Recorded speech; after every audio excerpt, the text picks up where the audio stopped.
明明是令敌人闻风丧胆的一代杀神，而自己家人却因为你而全部被害。4岁女儿被人抽光骨髓，受尽折磨；亲弟弟被人用电锯砍去四肢做成人质；贤惠的妻子被恶少掰断手指肆意霸凌；最疼爱的妹妹被暴徒轮番施暴跳楼身亡；就连年迈的父母更是被人打碎骨头活埋在了乱葬岗。此时你看着手机里血腥的画面，滔天的怒火不由得迸射而出，手握百万虎狼之势的西野天王，此刻竟犹如一头暴怒的雄狮。只听一声怒吼，响彻整个作战室。来人，立刻给我准备战机，我要马上回南庄。天王您可要三思啊！无论发生什么事，也要等咱们打完这一仗再说。如今西野18城眼看就要拿下，我们苦战15年，多少热血儿郎的鲜血染红了这片土地。今天就是成功的最后一刻，唾手可得的硕果就此放弃。15年的努力毁于一旦不说，虎狼关有可能再度被敌人攻破，那样我们身后亿万的百姓将置身在敌人的屠刀下，到时候又将是妻离子散、家破人亡。这些难道你愿意看到的吗？你们特么都给我闭嘴！战苍穹一声怒吼打断了众将领的劝说，整个作战室一时间噤若寒蝉，众将士都目露惊恐地看着你。4年来，大家还是第一次见你如此真。我在浴血保护身后的亿万百姓，可谁来保护我的家人？你们自己看吧。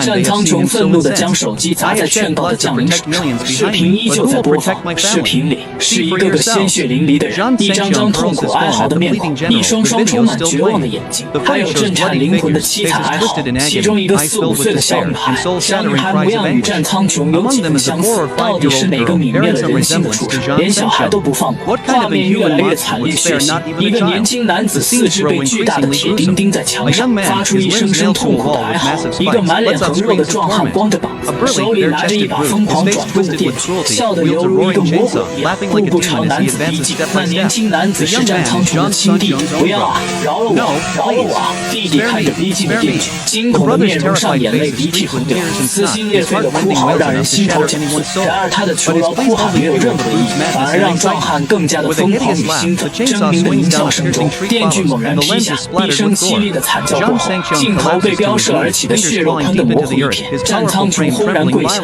手指狠狠地抓进泥土里，武器疯狂在颤抖，一股恐怖的杀意在周围肆虐。周围将士们一个个钢牙咬碎，杀气冲天。惨烈的画面还没有结束，镜头一转，一座高楼的楼顶，一个披头散发、衣不蔽体的女子站在上面。女子目光呆滞，下身在不停地流血。大哥，如果你还活着，你一定要为我报仇啊！歇斯底里的哭喊中，女子奋力一跃就跳下了高楼。镜头下又是一片血肉模糊。不要啊，妹妹！战苍穹哭了。这个手握百万大军的铁血硬汉，此刻泪如雨下，他的心在滴血。镜头再次一转，一对遍体鳞伤的老年夫妇被人拖出来丢在浑浊的水坑里，鲜血直接将水坑染红了一大片。给我打断这两个老东西的四肢，然后给我埋了。只见视频里几个手持棍棒、手臂满是刺青的青年冲上来，棍棒齐下，咔嚓咔嚓，骨头砸断的声音像爆豆一般响起，惨叫的声音凄厉刺耳，让人心头战栗。爸妈，儿子我不孝啊，我一定要把这群畜生碎尸万段！战苍穹跪在地上凄厉的嘶喊着。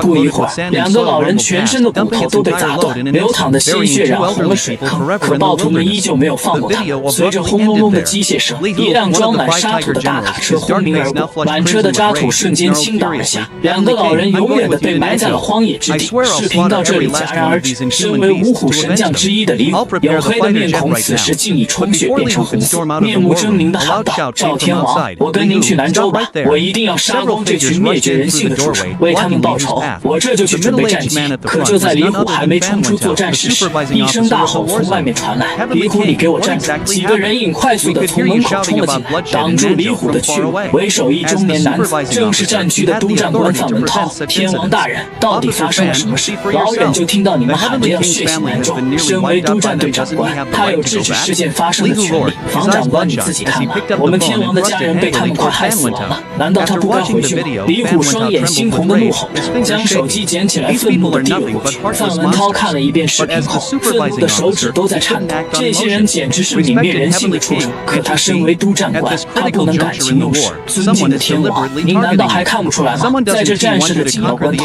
这是有人在故意针对你，有人不想您一举拿下18城，更有人不想让您一战封神。您可千万不能中计啊！然而下一刻，只见一缕刀光骤然绽放，一把冰冷的钢刀已经架在了范文涛的脖子上。老范，你不要要说，赶紧让路吧，机遇我必须回去。就是谁来了也阻挡不了。夜空中去往南州的方向，一架在云层中急速穿梭的战机上，战苍穹吼声不断，想到即将被人拿去抽骨髓的年幼女，他不停地催促着李虎一再加快速度。算算时间，女儿今年4岁多了吧？4 years ago, he was originally named Zhao Rui, the eldest son of the Zhao family, one of the 5 major aristocratic clans in Nanzhou, and the designated heir to the family. At a young age, he had already taken the reins as the general manager of the Zhao group. He then married Lin Xianyue, the most beautiful woman in Nanzhou. He seemed to have it all: a successful career and a loving marriage, the epitome of a man who had it all. However, one incident sent him plummeting from the heights of success to the depths of despair. It was the night of his daughter's full moon celebration. He was dragged out by Qin Ziming, whom he considered his best friend and confidant, under the pretext of discussing business, and was forced to drink until he was unconscious. When he woke up, he found himself naked on the bed. Beside him lay the cold, lifeless body of a girl, equally naked and covered in wounds. He was terrified and couldn't comprehend what had happened. The so-called good brother and friend, Qin Ziming, burst in with a group of men, accusing him of raping the girl and brutally murdering her. Overnight, the once promising young master of the Zhao family was disgraced and imprisoned. From a promising young man with a bright future and a high social status, he became a rapist despised by everyone, a worthless who had given up on life. He was exiled to the frontier and sent to the battlefield as cannon fodder. Who would have thought that he miraculously survived the battlefield, where the survival rate was less than 1%? Then he encountered a benefactor. To put his disgraceful past behind him, he changed his name to Zhao Zhengxiong and made a name for himself on the Western Wilds battlefield. In just 4 years, he rose from a lowly soldier to the commander of 1,000,000 fierce troops, becoming the Western Wilds' heavenly king. He became the youngest king in the nation's history, without equal. Under his command were the 5 divine generals and the 8 wolf generals, each of whom struck fear into the hearts of enemies. After being granted the title of king, he finally felt vindicated, able to wash away the shame of 4 years ago and bring honor to his family. Thus, he secretly defied the ban and had his secret guards gather information about his family. Little did he know that the information brought back revealed that his entire family had been struck by misfortune. Even his 4-year-old daughter was not spared, being taken to a hospital and forcibly having her bone marrow extracted. Li Hu, how much longer until we reach Nanzhou? Zhao Zhengxiong clenched his fists tightly, his heart racing with anxiety. Report, we're almost there, Li Hu reported from the cockpit, having pushed the fighter jet to its maximum speed. As he spoke, the fighter jet had already reached the skies above Nanzhou. Before departing, Zhao Zhengxiong had already informed the Nanzhou military command to clear the airport for landing. However, when the fighter jet arrived at the designated airport and prepared to land, a message came from the ground refusing the jet to land and ordering it to return to its original route. A bunch of bastards. Li Hu, the pilot, cursed angrily. Ignore them, continue descending, Zhao Zhengxiong said, his stern face showing no emotion. But if we make an emergency landing, the ground forces might attack, Li Hu said, sounding concerned. Zhao Zhengxiong remained silent, his finger pressed against the missile launch button on the fighter jet. If the ground forces attacked, he would retaliate without hesitation. Seeing Zhao Zhengxiong's actions, Li Hu broke out in a cold sweat. This wasn't a battlefield, let alone enemy territory. If the fighter jet launched an attack, what would the consequences be? It could all be for nothing. The glory Zhao Zhengxiong had earned in Shiyu would vanish in an instant, and he'd be saddled with an unimaginable crime. Your Majesty, think twice, Li Hu pleaded, sweating profusely. No nonsense, land. Zhao Zhengxiong's voice was cold and unwavering. Yes. Li Hu clenched his teeth and immediately initiated an emergency landing. At the military airport, as the fighter jet made its emergency landing, piercing alarm bells rang out. This was a Level 1 combat readiness alert. Fighter jet XXXX, cease descent immediately and return to your original route. Failure to comply will result in all consequences being your responsibility. We will initiate an attack in 10 seconds. This was a clear and unyielding stance, refusing Zhao Zhengxiong permission to land. Someone was deliberately targeting him. A bead of sweat trickled down Li Hu's dark cheek. He wasn't afraid of death, but Zhao Zhengxiong couldn't die. He was the pillar of the nation, the faith of 1,000,000 tiger-like soldiers. Dying on the battlefield was one thing, but dying at the hands of his own people was too much to bear. T-on-1, we. At that moment, Li Hu decided to make another attempt. Land. Zhao Zhengxiong's gaze was unwavering, his voice as cold as ice. Even if the heavenly king himself came today, he couldn't stop me. A chill swept through the air, sending a shiver down Li Hu's spine. Without hesitation, he abruptly increased the speed of the emergency landing.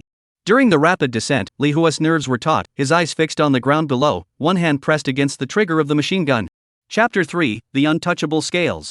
Several minutes later, the fighter jet successfully landed. In the end, no one dared to launch an attack. Taking down a figure of the king's caliber was a consequence no one could afford to bear. Phew. Relieved, Li Hu exhaled heavily, his heart finally settling into place. As he stepped off the plane, he realized his back was soaked through with sweat. In contrast, Zhao Zhangxiong's stern face remained calm, but his eyes were cold and terrifying, making anyone who looked at him feel as though they were in an ice cellar, unable to meet his gaze. Boom, boom. The loud, heavy footsteps echoed. A group of heavily armed soldiers charged forward, forming a solid human wall in front of Zhao Zhangxiong and Li Hu. Commander Chang Biao, commander of the garrison troops at Nanzhou No. 1 Military Airport, reporting to the Western Wild Heavenly King. A burly man in an officer's uniform stepped forward and saluted Zhao Zhangxiong. Who gave you the audacity to refuse my landing?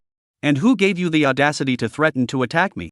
Zhao Zhangxiong took a sudden step forward, his killing intent erupting violently. He didn't even give Chang Biao a chance to explain. Boom! A terrifying killing intent swept across the land, emerging from the sea of corpses and blood, like a hammer from the heavens. In an instant, Chang Biao and the others felt as though they had been transported to the depths of hell. Their scalps tingled, and their hearts pounded with fear. Screams of terror echoed through the night sky as people collapsed to the ground, their faces ashen. Run! Zhao Zhangxiong kicked Chang Biao like a dog, sending him flying, and charged out with overwhelming anger. Li Hu rushed forward, dragged the driver out of a military vehicle, snatched the keys, and jumped into the car with Zhao Zhangxiong, speeding away. Watching Zhao Zhangxiong disappear into the distance, Chang Biao struggled to his feet, trembling as he pulled out his phone and dialed a number. Report! Report! Zhao Zhangxiong is here. Useless! Why didn't you order his fighter jet to be shot down? Zhao Zhangxiong left the battlefield without orders and returned to the mainland in a military aircraft. This is a major violation and a serious crime. Do you understand? Kill him, and you'll be doing a great service. Besides, we have Sun Gongzi backing us. What are you afraid of? Sun Gongzi is the grandson of Sun Ting, one of the 4 great elders of the inner court. He's a powerful figure. Hearing the roar coming from the other end of the phone, Chang Biao opened his mouth to speak, but his throat tightened. Ah! A loud scream echoed, followed by a spray of blood staining the sky. Then, the phone fell to the ground, and the man collapsed to his knees. The kick Zhao Zhangxiong had delivered as he left had caused internal injuries. In the moment he lost consciousness, Chang Biao sighed inwardly. When gods fight, mortals suffer.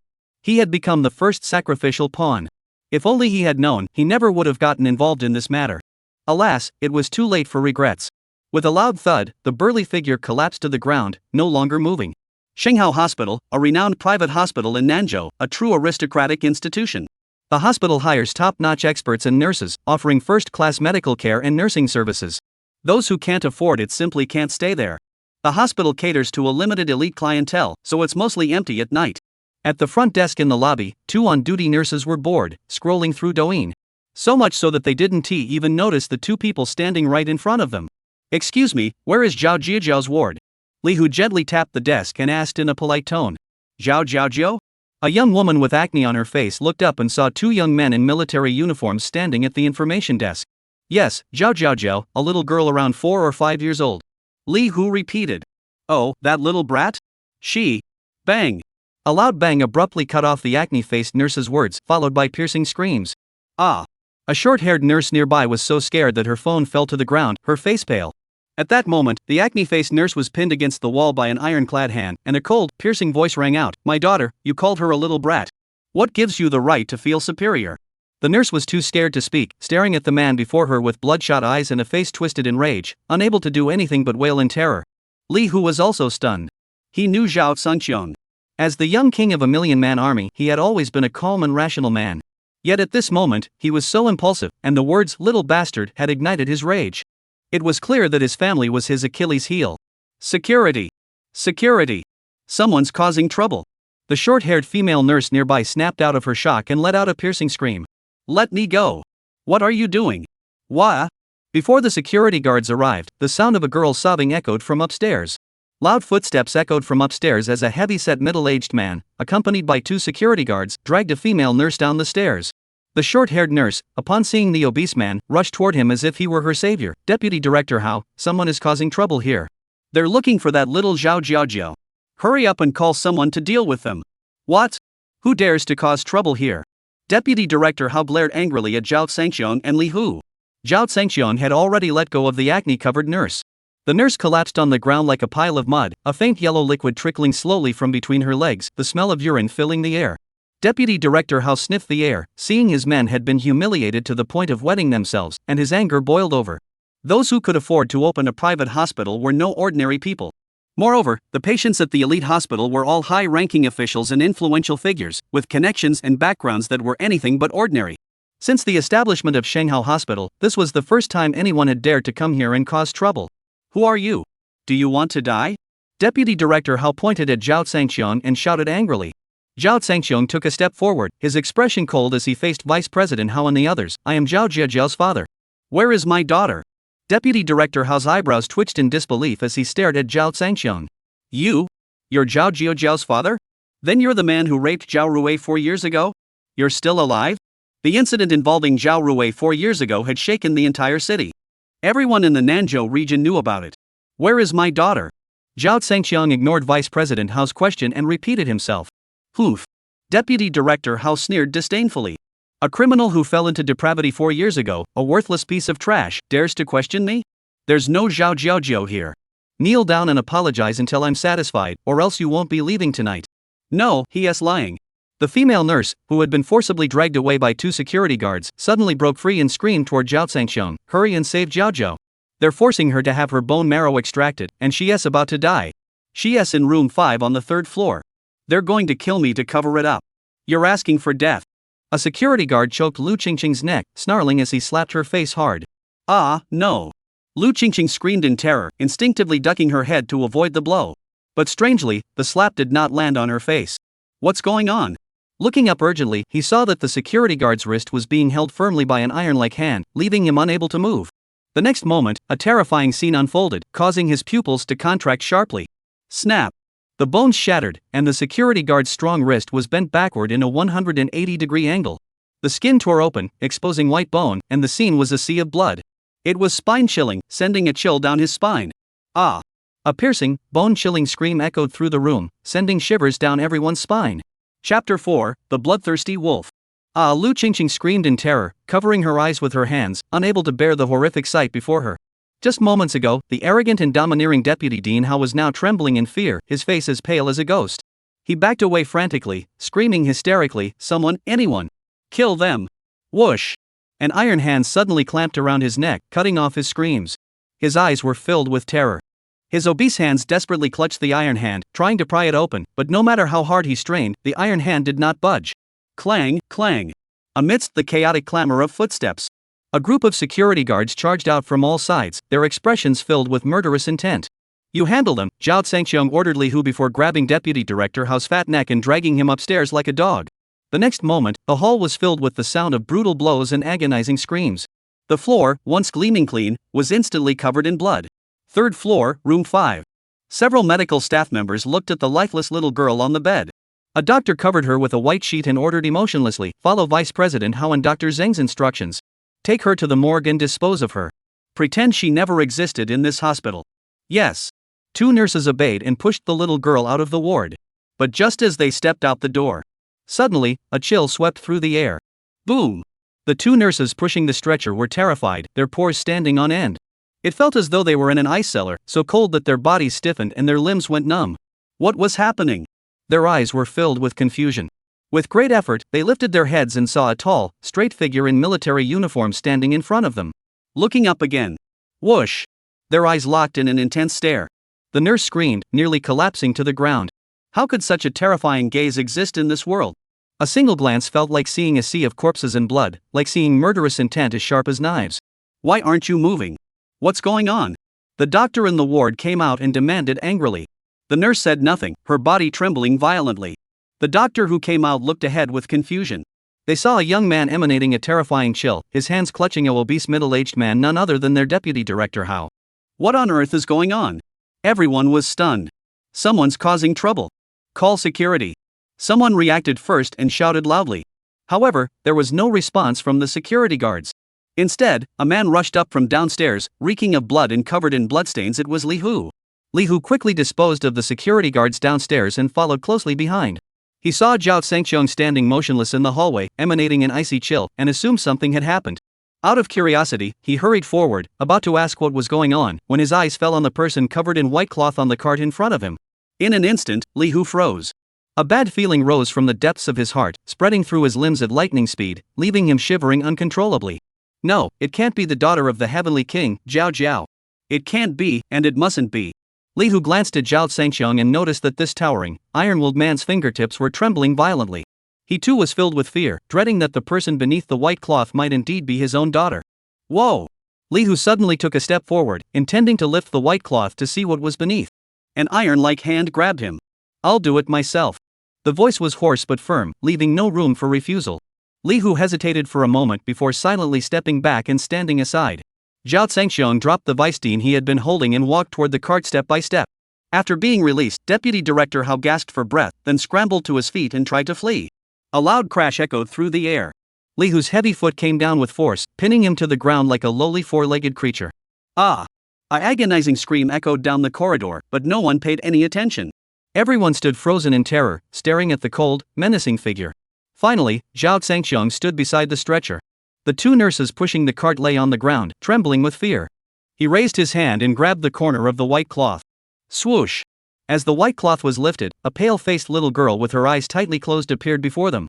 The girl's facial features bore a striking resemblance to Zhao Zhangxiang. It was indeed his own daughter, Zhao Zhaozhao. Boom! A thunderclap shook the ground. Zhao Zhangxiang felt his mind go blank. The next moment, a heart-wrenching scream echoed, causing the heavens and earth to tremble. No! Crackle, crackle! The windows around him shattered in the roar. Everyone's ears were filled with the echoing roar. Zhao Zhao, Daddy is back, Daddy is here, you'll be okay, you'll be okay. Zhao Zhangxiang tightly embraced the girl. At that moment, his voice choked with emotion, and tears streamed down his face like rain. 4 years ago, from the moment he stepped onto the battlefield, he had stopped believing in tears. A man bleeds but does not cry. But at this moment, he cried, holding his daughter and weeping like a child.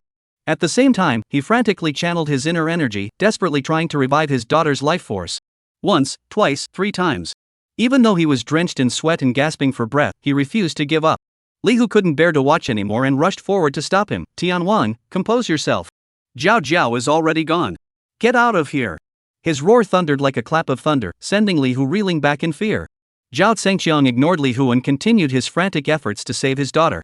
He was determined to revive her, even if it meant exhausting his last ounce of strength and shedding his final drop of blood. Seeing Zhao Zhangxiang in such agony, Li Hu felt his pain deeply and let out a thunderous roar of anger. Ah! You'll all die. In the next instant, he transformed into a bloodthirsty wolf and charged forward. Wherever he passed, blood flowed like a river. Chapter 5: The Coldness of Humanity. Quick, quick, go upstairs. Just then, the sound of footsteps thundered from below. A large group of people shouted as they rushed up the stairs. At the forefront was none other than Fang Wentao, the commander of the Western Wilds military police. Fearing that Zhao Zhangxiang might cause trouble, he reported the matter to his superiors and rushed to Nanzhou with his men. When he and his men rushed upstairs and saw the bloody scene before them, everyone froze in shock. Li Hu, stop! Fang Wentao shouted as he charged forward, calm down. Li Hu was already in a frenzy. He paid no heed to Fang Wentao's shouts.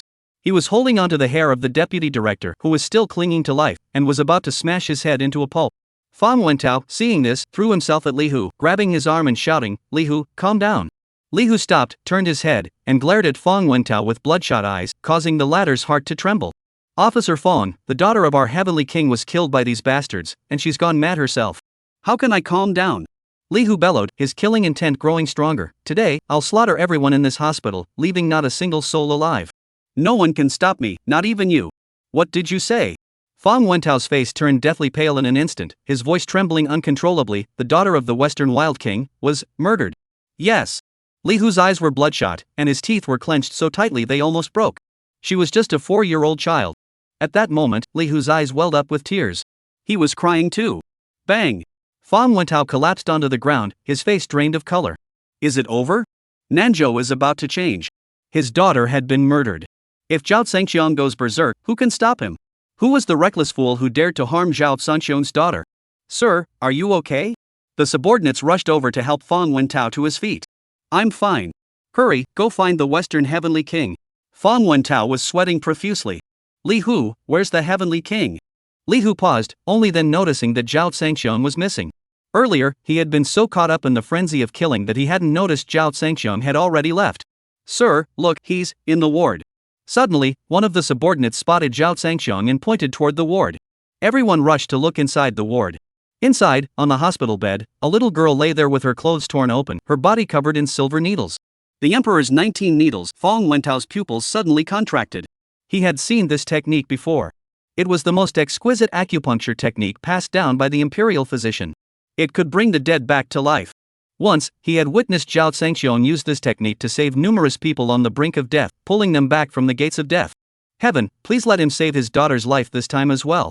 Otherwise, the southern region will truly be drenched in blood. Fong Wentao silently prayed in his heart. To avoid disturbing Zhao Zhangxiong's efforts, Fong Wentao ordered everyone to step back. Someone, quickly clean up the scene. After stepping outside, Fong Wentao coldly ordered with clenched teeth. Yes. Immediately, his men began cleaning the bloodstains from the hallway. Seal off the entire hospital. From this moment on, no one is allowed to enter or exit without my orders. What happened in the hospital today must not be disclosed to anyone. Fong Wentao continued to bark orders. Additionally, immediately investigate the matter involving Zhao Tianwang's daughter. Find out who is behind this and report back to me as soon as possible. Yes. The subordinates responded and left. Sir, we're in trouble. A short while later, a subordinate rushed in, looking rather grim. Fong Wentao felt a sense of foreboding welling up inside him. What's wrong? The subordinate glanced at Li Hu beside him, hesitated, and seemed reluctant to speak in front of Li Hu. Fong Wentao understood and moved to the other side. The person receiving the bone marrow transplant is Mrs. Sunday. The subordinate reported. Which Mrs. Sun?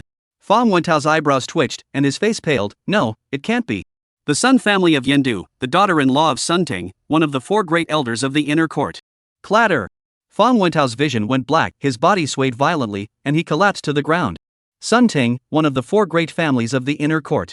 A true powerhouse. His daughter-in-law had come to Nanzhou for a bone marrow transplant and had even caused the bone marrow donor to lose his life.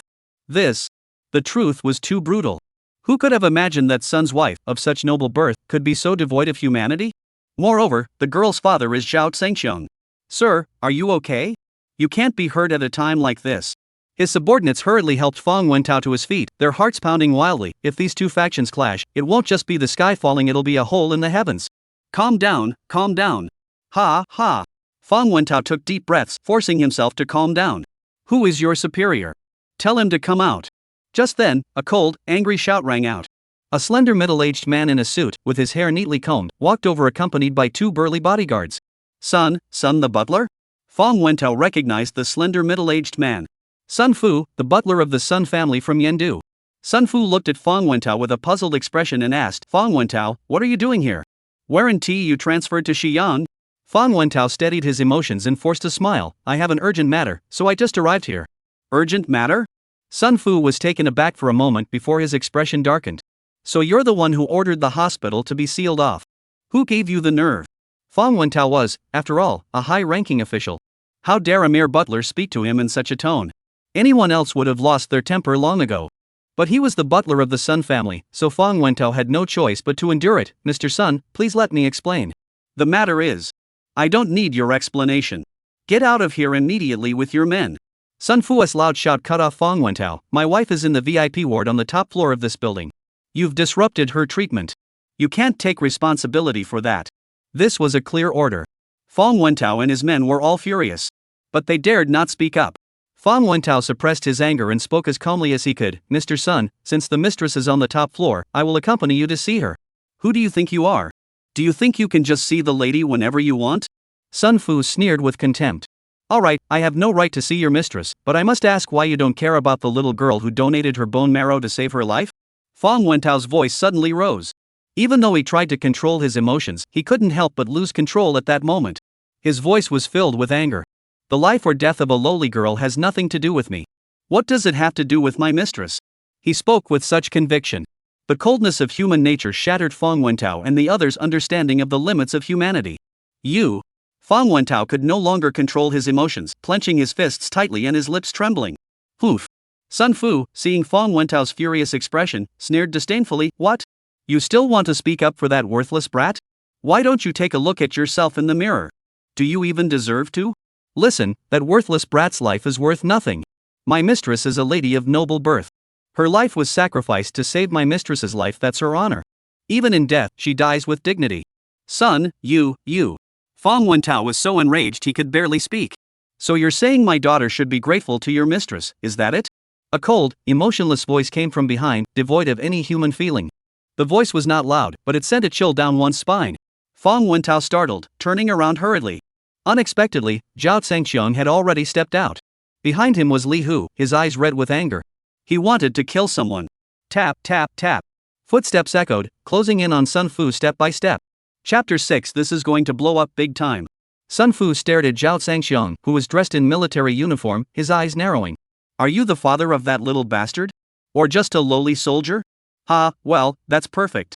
I'm ordering you to take that little bastard's body and bury it. Don't go spreading rumors outside. If you behave well, the lady might be pleased and give you a little promotion. At the very least, you'll be a minor commander for life, the pinnacle of your existence. The scene suddenly fell into complete silence. Fang Wentao and the others looked at each other with strange expressions, their faces twitching. They looked at Sun Fu as if he were an idiot. The sudden silence made Sun Fu even more contemptuous, a bunch of ignorant peasants. A mere minor commander has left you all speechless. How pathetic. Poof. At that moment, Zhao Zhangqiang had already stepped forward to stand before Sun Fu. Lead the way. 2 words, devoid of emotion. However, those who knew Zhao Zhangqiang understood. The more emotionless he was, the more terrifying he became. Fang Wentao's cold sweat began to pour. Facing someone like the Sun family, who had no limits to their humanity, he was helpless. Sun Fu, still feeling self-satisfied, had no inkling of the impending disaster. He shot Zhao Zhangqiang a cold, disdainful glance and sneered, "What? You want to go see my wife and ask for a position now? With your lowly status, what do you think you're doing?" Sun Fu's pupils suddenly widened. A cold, iron-like hand suddenly clamped around his neck. Boom! A deafening crash echoed as his body was lifted off the ground and violently slammed onto the ground, like a dog being thrown. Crackle, crackle. The sound of bones shattering echoed, sending chills down one's spine. Woo-woo. Sun Fu's mouth was filled with blood, and he could only manage to utter painful woo-woo sounds from his throat. You dog! The 2 bodyguards Sun Fu had brought with him finally reacted. A ferocious roar thundered, and the 2 men charged toward Zhao Zhangqiang simultaneously. Unfortunately, they had barely taken a step when they found themselves unable to move. They felt excruciating pain on their scalps as their hair was grabbed by an iron claw and pulled upward. Li Hu grabbed one man by the head with one hand and slammed them together with all his might. Bang! The skull cracked open, and blood spattered everywhere. The person fell to the ground. He didn't even have time to utter a sound. Sun Fu saw the 2 bodyguards lying at his feet, furious with anger. The Sun family had always been accustomed to their privileged status. When had they ever been treated this way? You! Do you know what you're doing? He raised his hand, enduring the excruciating pain, and pointed at Zhao Zhangqiang, shouting furiously, "We are from the Sun family of Yendu. A single word from us could destroy your entire family, even your entire clan. Have the guts to reveal your name, and I'll make you regret ever being born into this world." Zhao Zhangqiang. The 3 words were spoken without a hint of emotion. Zhao Zhangqiang, fine, I'll remember that name. Wait. Sun Fu suddenly froze, then stared blankly at Zhao Zhangqiang, who was right in front of him. His pupils dilated slightly. That name seemed familiar. You, which Zhao Zhangqiang are you? Sun Fu's voice trembled.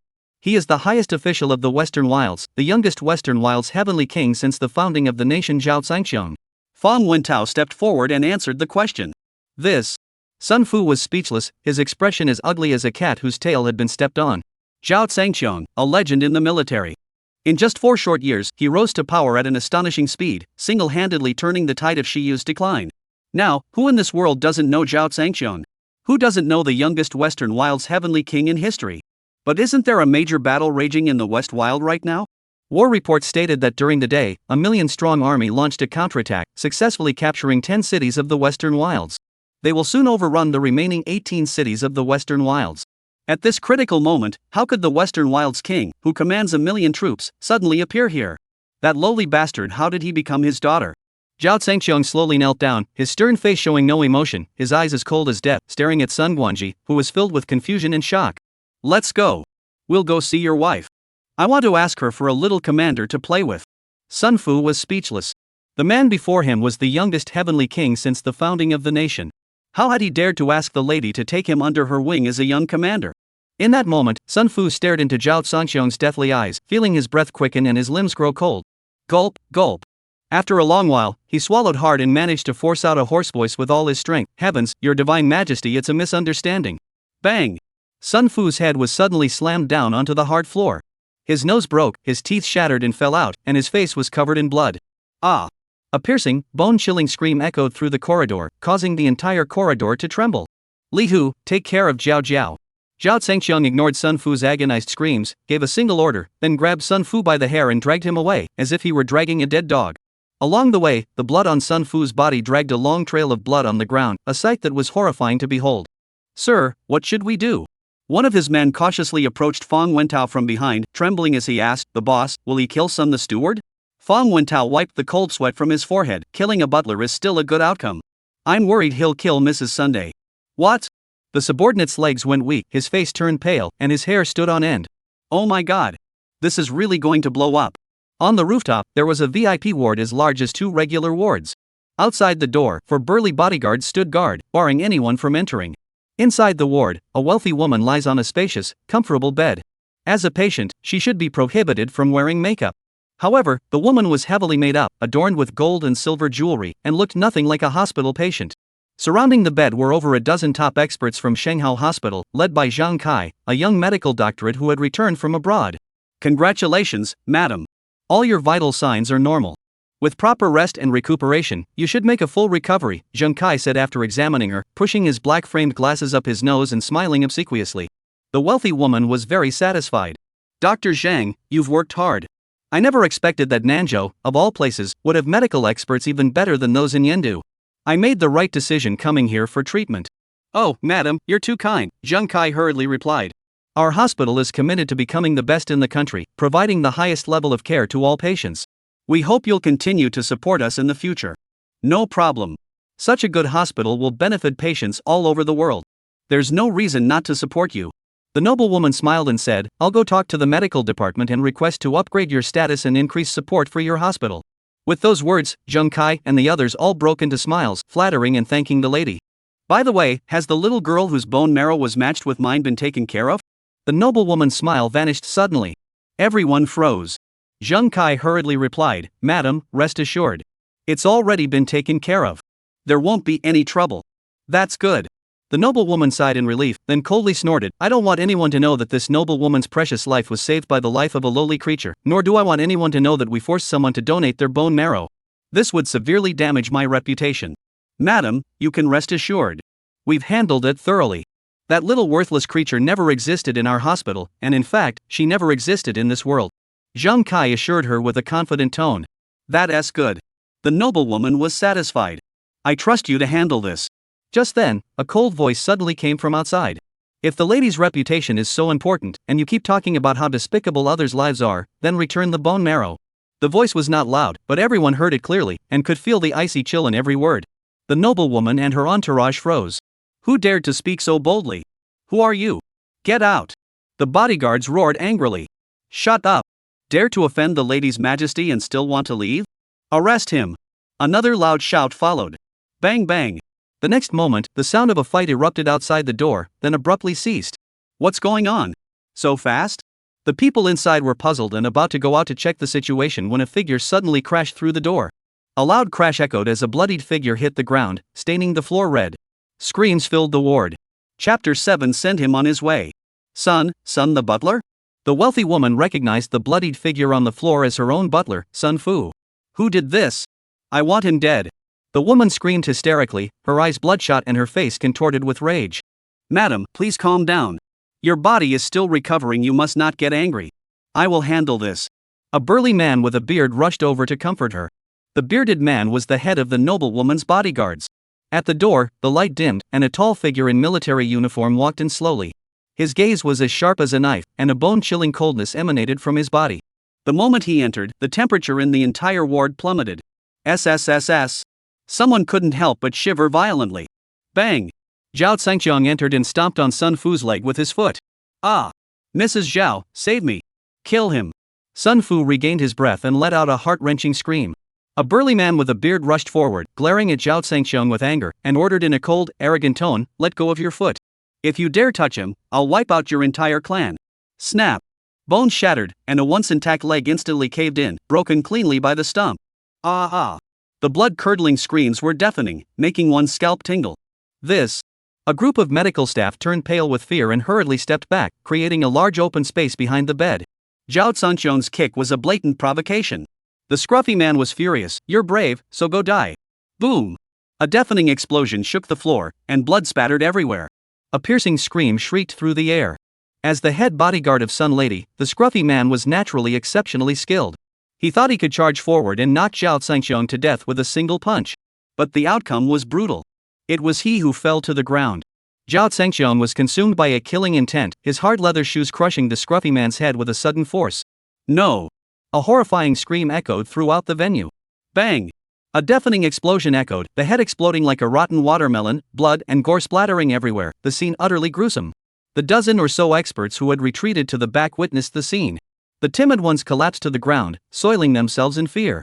Even those who didn't collapse were left with a visual trauma so profound that it would haunt them for the rest of their lives. Madame Sun was so terrified that her screams turned into wails of horror. Her heavily made-up face contorted into a grotesque mask, completely distorted. The next moment, she fainted from sheer terror. After an unknown amount of time, Mrs. Sun regained consciousness. When she opened her eyes, she saw the familiar faces of Zheng Kai and the other experts. But she was no longer lying on a comfortable bed, instead, she was on an operating table. What was happening? She tried to sit up, but found herself completely weak, unable to move, with only her head able to move. Dr. Zhang, what are you doing? What's happening to me? Mrs. Sun shouted. Zheng Kai's face turned pale as he stammered, Madam, I'm sorry, we were forced to do this. What do you mean? Mrs. Sun seemed to have noticed something and quickly turned her head to look in the other direction. There was another operating table nearby, with a little girl lying on it. This little girl was the one whose bone marrow had been transplanted into her, the little bastard she had spoken of. Wasn't she supposed to be disposed of? How did she end up here? Mrs. Sun angrily shouted at Zheng Kai, you dare to deceive me?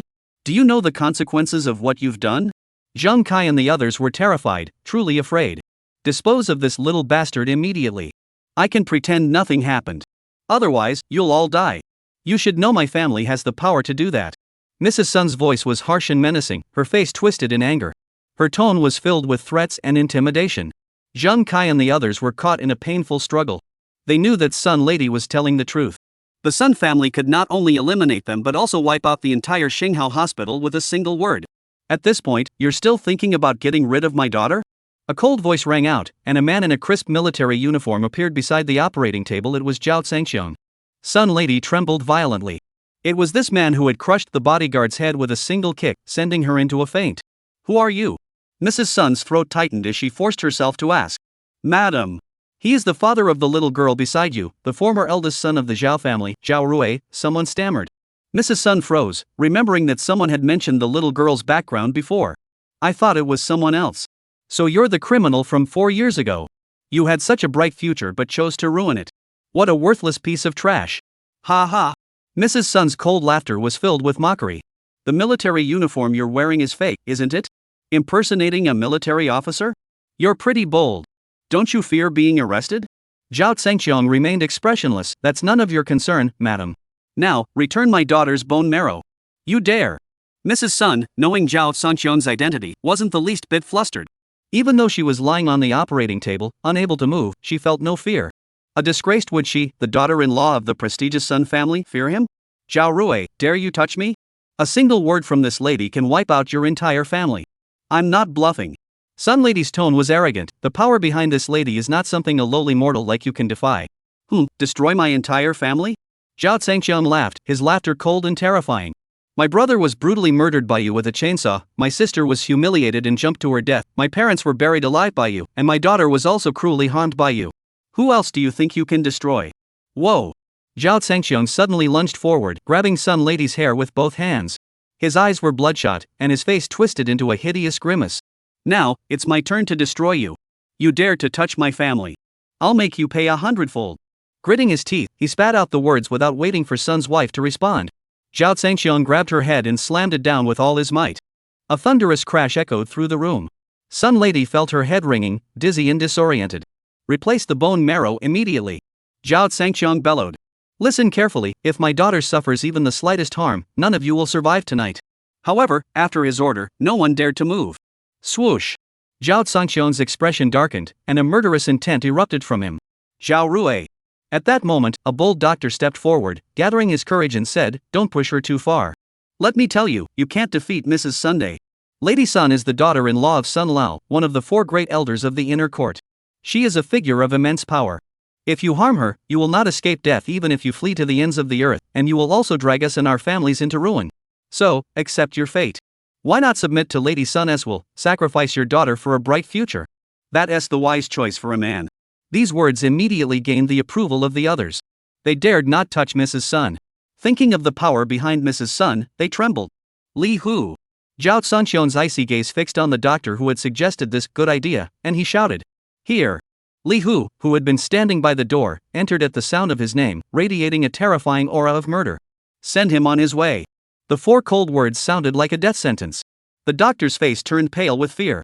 He shouted frantically, "Don't you dare! I'm warning you, I've already secretly sent a message to the people outside. The news will reach the Sun family soon. You dare touch me, and you'll regret it." Snap! The sound of a neck snapping echoed, sending chills down everyone's spine. Thud! A dull thud echoed as a headless body collapsed to the ground. A blood-soaked head was held in Li Hu's hand, blood dripping like rain, staining the ground red. That once vibrant head had been violently torn off by Li Hu. Clang, clang, clang. A group of people were so terrified they fled wildly, their faces ashen. Their eyes widened, and their pupils dilated. Huff, huff, huff. The rapid breathing nearly caused them to suffocate. Some couldn't withstand the terrifying scene and collapsed unconscious.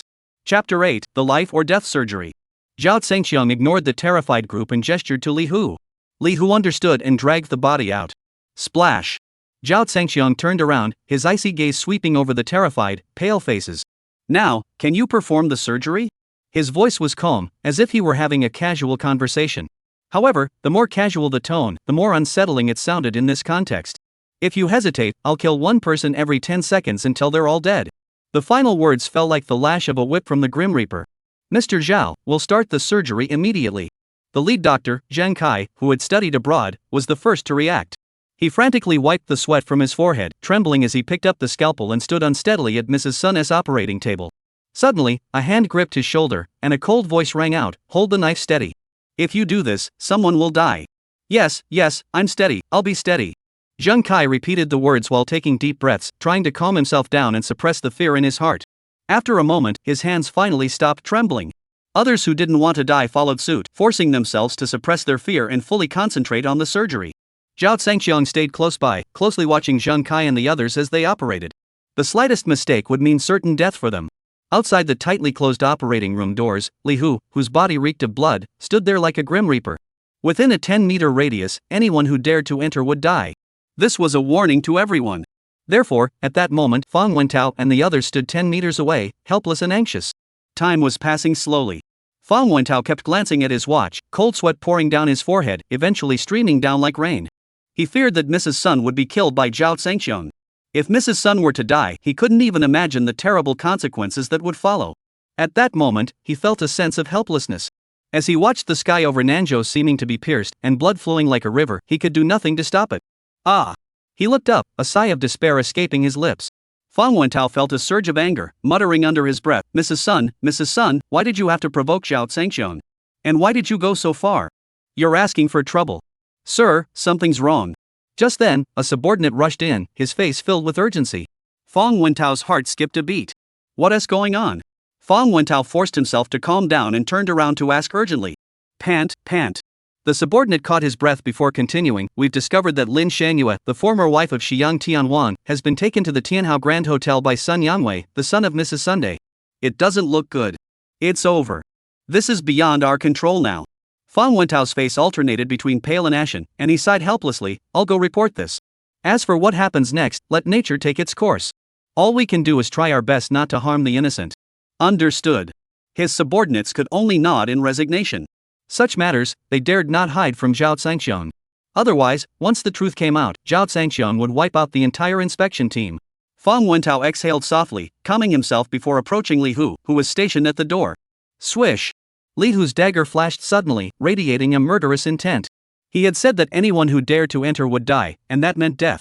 Not even Fang Wentao was an exception. Wait!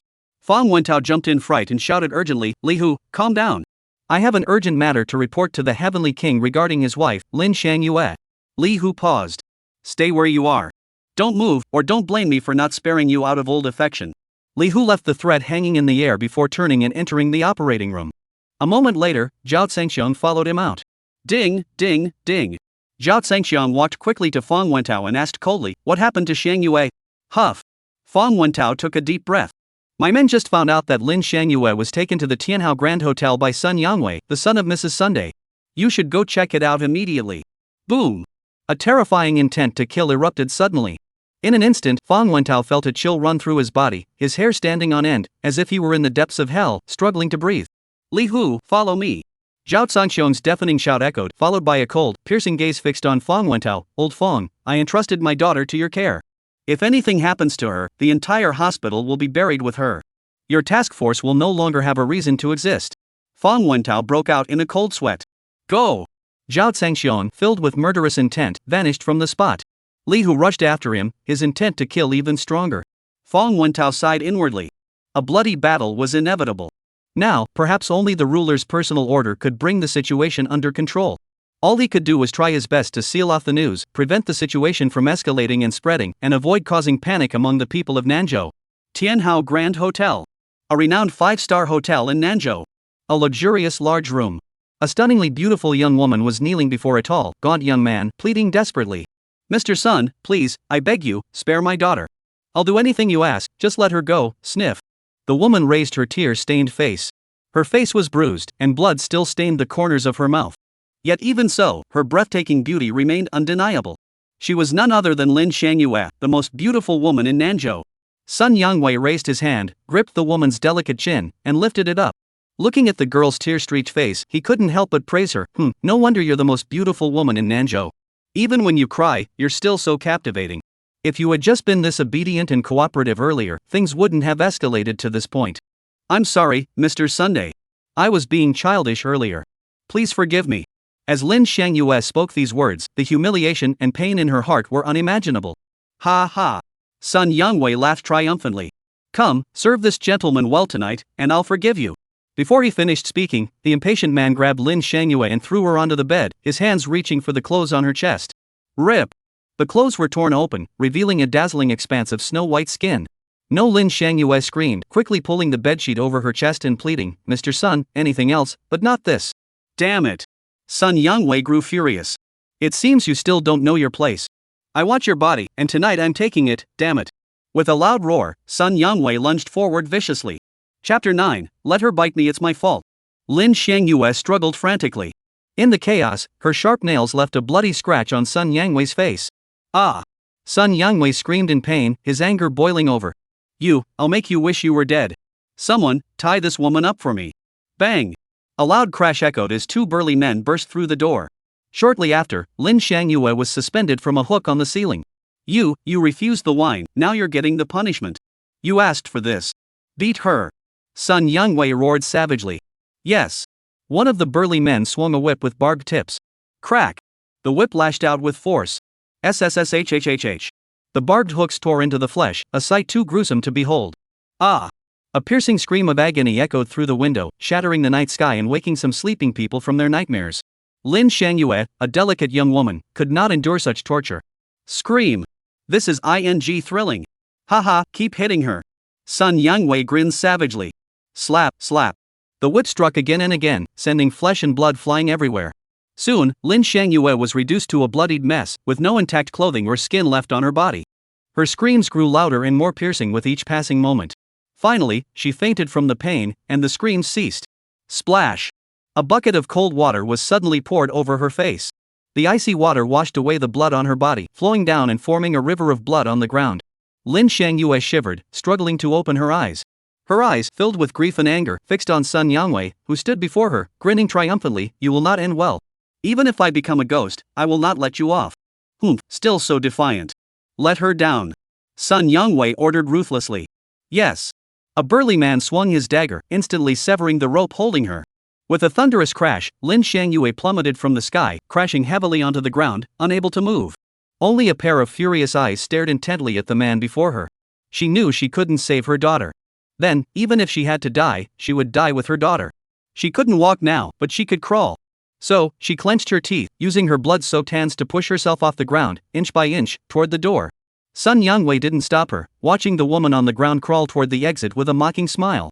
When the woman finally crawled to the staircase at the door after great effort, he finally moved.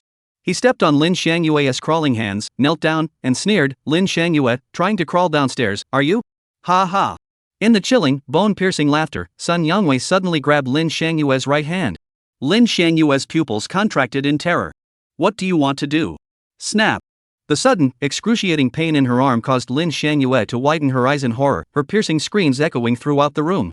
Ah, ah. Sun Yangwei, you're a monster, a monster. You'll never die a good death. Sun Yangwei heard Lin Shangyue's screams and became even more excited. Haha. Amidst his laughter, he grabbed Lin Shangyue's left hand again.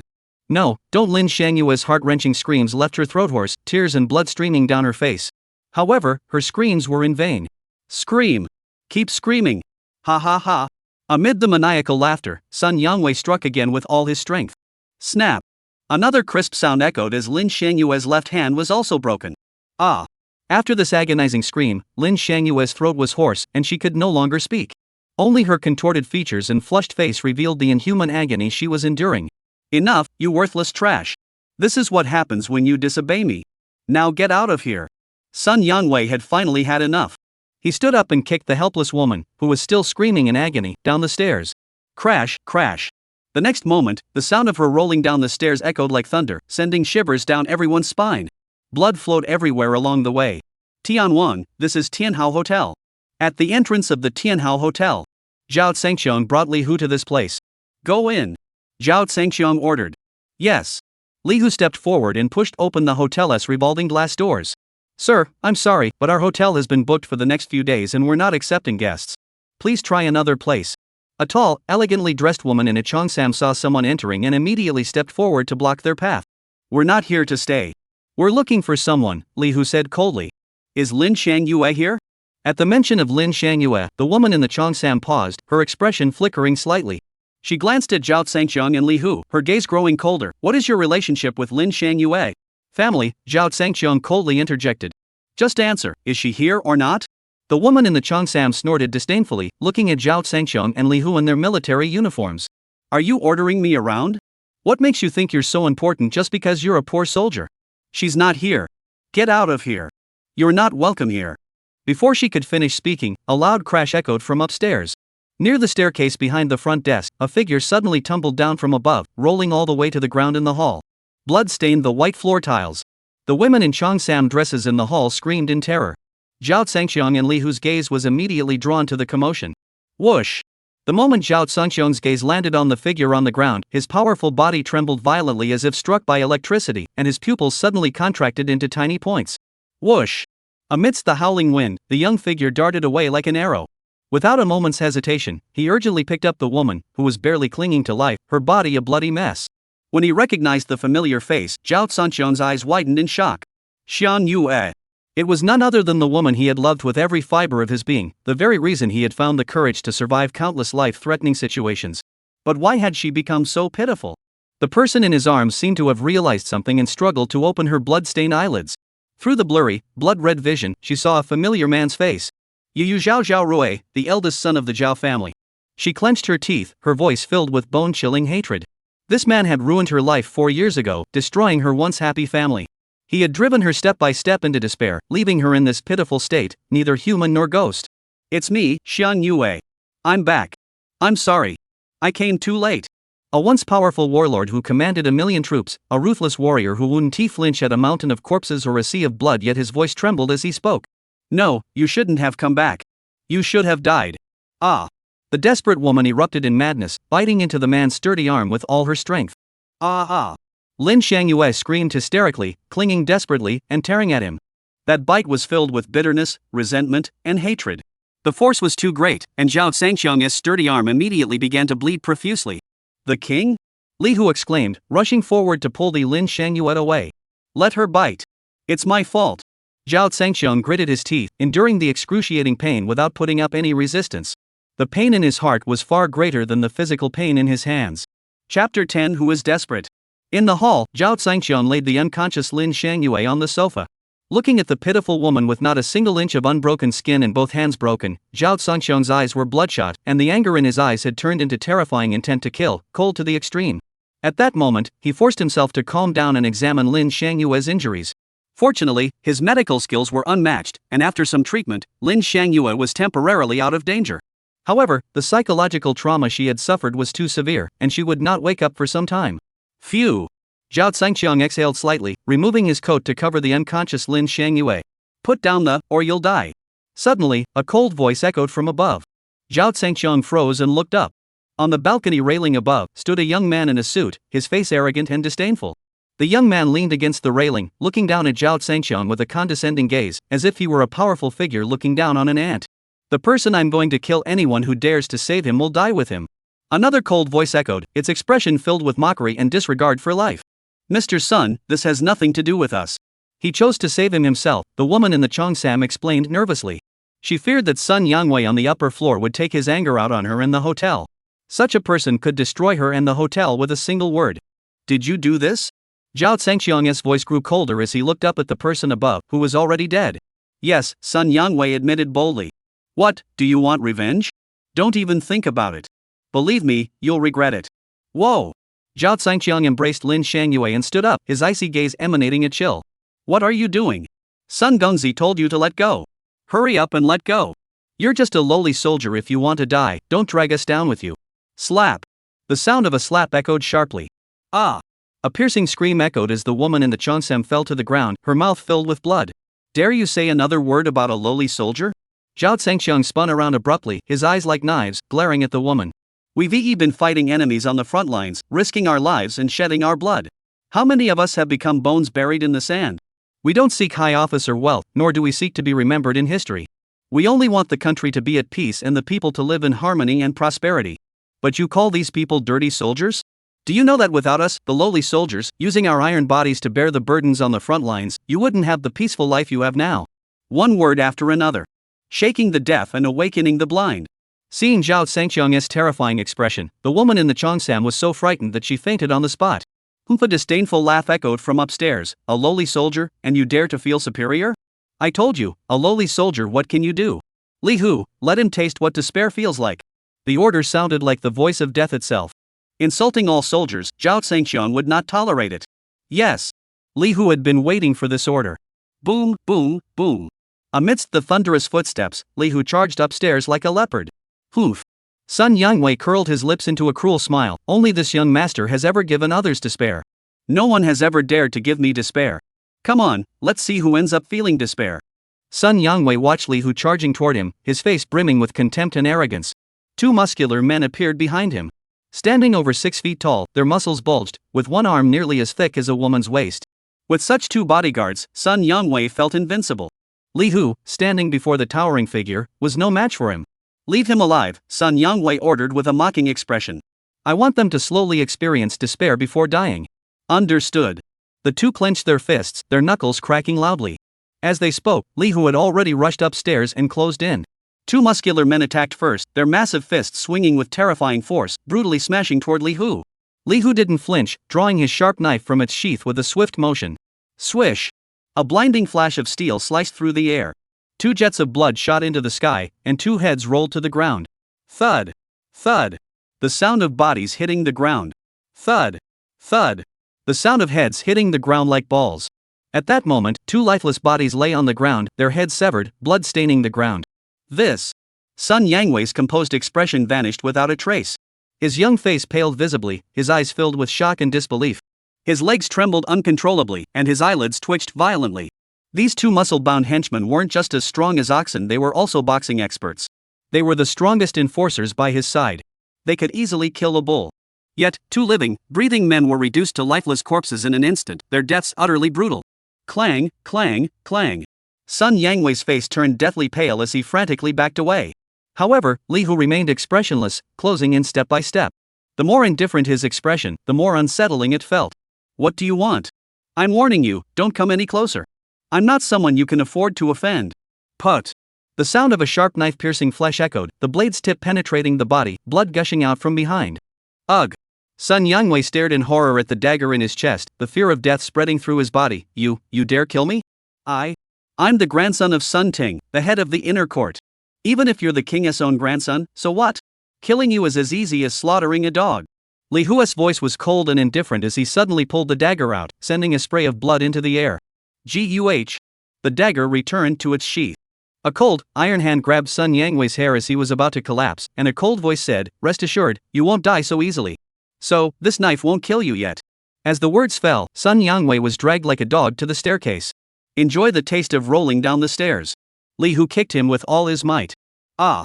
Amidst the agonizing screams, Sun Yangwei's body tumbled down the stairs like a meatball. Crash, crash. Chapter 11 Apologies are useless. What's the point of fists? The blood-red floor of the hall.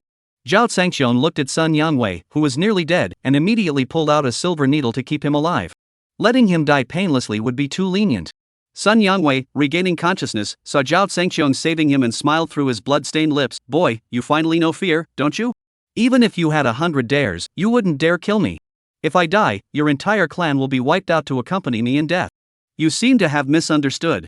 Zhao Sangxiong suddenly stomped his foot on Sun Yangwei's hand. Ah! Sun Yangwei screamed in pain. Damn it, I'll cut off your legs. Zhao Sangxiong ignored him and ordered Li Hu, get out your phone and start recording. Yes. Li Hu obeyed and immediately took out his phone and turned on the camera. What are you doing? Sun Yangwei sensed something was wrong and shouted in terror. You broke Shang Yue's hand. Zhao Sangxiong's voice was calm, but at that moment, the calmness in his words sent a chill down everyone's spine. It was me who broke it. What of it? I warn you, release me immediately, or I'll make you regret ever being born, and your entire family will be annihilated. Even at this moment, Sun Yangwei didn't forget to issue a vicious threat. Because his family background gave him the confidence to do so. Zhao Sangxiong ignored the threat, slowly put on a pair of white gloves, and then pinched one of Sun Yangwei's fingers. Sun Yangwei roared, you bastard, dare you touch me? I. Snap. The finger snapped cleanly, sending a chill down everyone's spine. Ah! The agonizing screams echoed through the hall, causing the surrounding tables, chairs, and benches to tremble uneasily. Bear it. This is only the first finger, Zhao Sangxiong said coldly, gripping the second finger. No, this time, Sun Yangwei began to panic. Snap. Ah. Snap, snap, snap. Ah, ah. The sound of fingers snapping echoed like popping beans.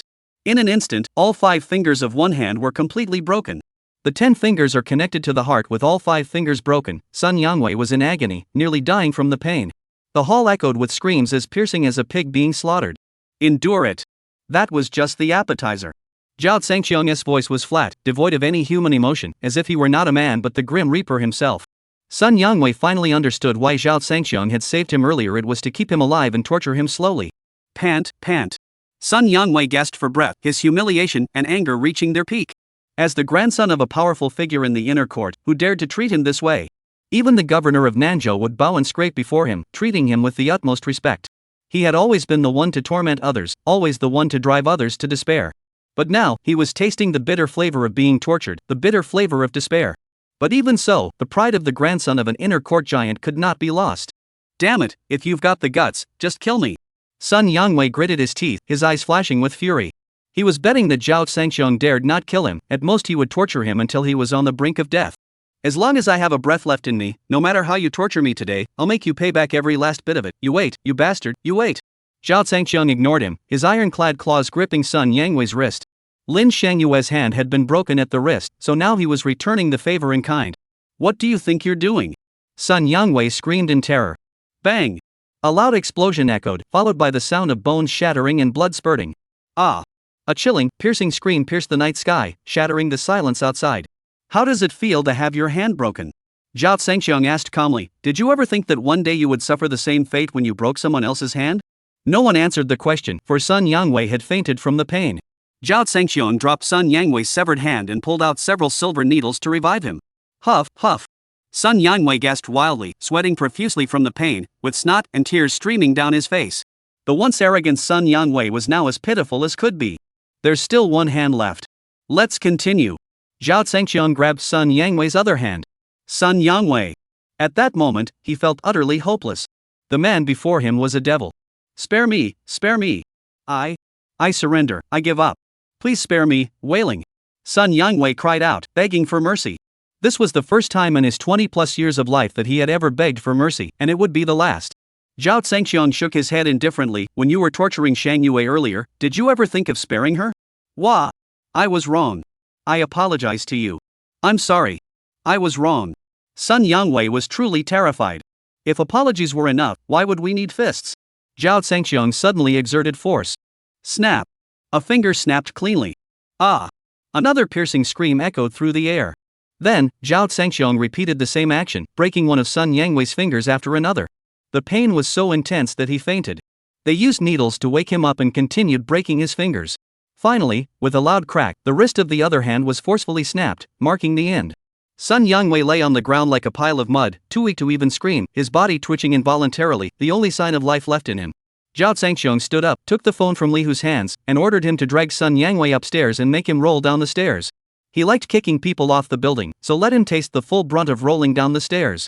Li Hu didn't hesitate, grabbing Sun Yangwei like a dead dog and running up the stairs, then kicking him down. Crash, crash, crash. Once, twice, 3 times. After several such trips back and forth, Sun Yangwei was covered in blood and flesh, completely lifeless, dead beyond any doubt.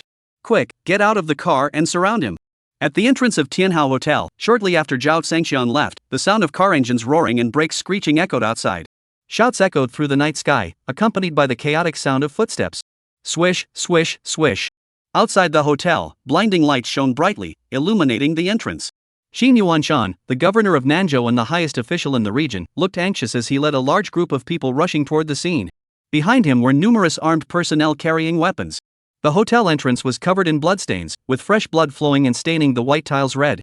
Quick, go inside and check. Xin Yuanshan shouted, rushing into the hotel with his men. Bang! The glass doors were smashed open, and the group burst inside. As soon as they entered, a strong smell of blood hit their noses, almost suffocating them. The floor was littered with bodies covered in blood. Some were even decapitated. The scene was extremely gruesome and bloody. Even Xin Yuanshan, who had seen his share of chaos, was stunned. A sense of foreboding washed over him, and he shouted urgently, "Quick, find Sun Gongzi." "Governor, Sun Gongzi is here." Someone replied immediately, their voice trembling. Xin Yuanshan rushed over in a hurry. Then, he saw a body that was unrecognizable. His body was covered in blood and flesh, his clothes in tatters. The face was severely deformed, covered in blood and dirt. If one didn't look closely, it was almost unrecognizable. Even more brutal was the fact that all 10 fingers had been broken, and the bones were shattered. One can only imagine the unimaginable suffering and torture Sun Yangwei endured before his death. SSSS. Those who saw the corpse before them couldn't help but gasp in horror, their skin prickling with cold. Upon confirming that the body was indeed Sun Yangwei's and that his death had been so gruesome, Xin Yuanshan felt the world spin before his eyes. With a dull thud, he collapsed onto the ground, his face ashen. It's over. Chapter 12. The clan edict is issued, and Nanzhou is doomed. Sun Yangwei had died within Xin Yuanshan's jurisdiction. The Sun family would hold him accountable, and Sun Ting, the powerful figure in the inner court, was furious. Who could withstand his wrath? His dismissal as governor was the least of his concerns. If things went south, he might face eternal ruin. Thinking of the dire consequences, Xin Yuanshan nearly fainted. "Governor, are you all right?" His assistant trembled as he helped Xin Yuanshan to his feet. "Quick, go catch the murderer." Xin Yuanshan's voice was hoarse. "We must not let the murderer escape. Otherwise, we are finished." "Yes." The governor's assistant swiftly relayed the order. After steadying his emotions, Xin Yuanshan tremblingly pulled out his phone and mustered the courage to dial a number. "Hello." A voice with the authority of a superior came through the phone. Xin Yuanshan trembled and spoke in a trembling voice, "Hello, Sun family head, this is Xin Yuanshan, the governor of Nanzhou." In the presence of the Sun family patriarch, even the esteemed governor had to show utmost respect. "So late at night, what's the matter?" The voice on the other end clearly carried a hint of displeasure. Being disturbed at such a late hour was highly inconvenient. Xin Yuanshan grew even more terrified and hurriedly said, "Master Sun, your son Sun Yangwei is in trouble. He was brutally murdered." "What did you say?" The voice on the phone bellowed, "What nonsense are you spouting? In this world, who dares to kill my son, Sun?" This. Xin Yuanshan's forehead began to sweat. The other party didn't believe him. It wasn't his fault. The Sun family was a super powerful clan. Everyone bowed and scraped before them. Killing the son of the family head was unthinkable. "Xin Yuanshan, in the middle of the night, you dare to mock the clan leader? If you don't provide a reasonable explanation, do you know the consequences?" The last few words carried a bone-chilling coldness. Xin Yuanshan was at a loss for words. After a moment, he clenched his teeth and said, "All right, I'll send you the photos from the scene immediately." Soon, the photos of Sun Yangwei's gruesome death were sent over. The next moment, the phone erupted with hysterical screams and shouts. "My son! How dare you kill my son? I will make his entire clan pay with their lives. Bring the clan order. All those in my Sun family and its vassal clans who are capable of killing must rush to Nanzhou immediately. I will make Nanzhou run red with blood. For killing my son, I will make the entire Nanzhou region bear the wrath of my Sun family." Upon hearing the clan decree, everyone present trembled in fear, their faces drained of color. A clan decree represented the highest edict of a family. A clan decree from a family like the Sun family, once issued, was sufficient to destroy an entire city. Now that Sun Jihong had issued the clan decree to Nanzhou, Nanzhou was doomed. Xin Yuanshan felt a wave of darkness sweep over him, and despair filled his heart. At that moment, he wished he could tear the murderer to pieces. It was he who had doomed the entire southern state. At that very moment, at Xinghao Hospital, Zhao Zhangqiang carried Lin Shangyue into the hospital's intensive care unit, ordering the hospital's experts to provide her with the best possible treatment. Any mistakes would result in execution. Under the threat of death, the experts dared not slack off. Even in the middle of the night, they had to stay alert and not relax for a moment. Just as they had settled Lin Shangyue, Li Hu rushed over to report that his daughter Zhao Zhao's bone marrow transplant surgery had been completed successfully.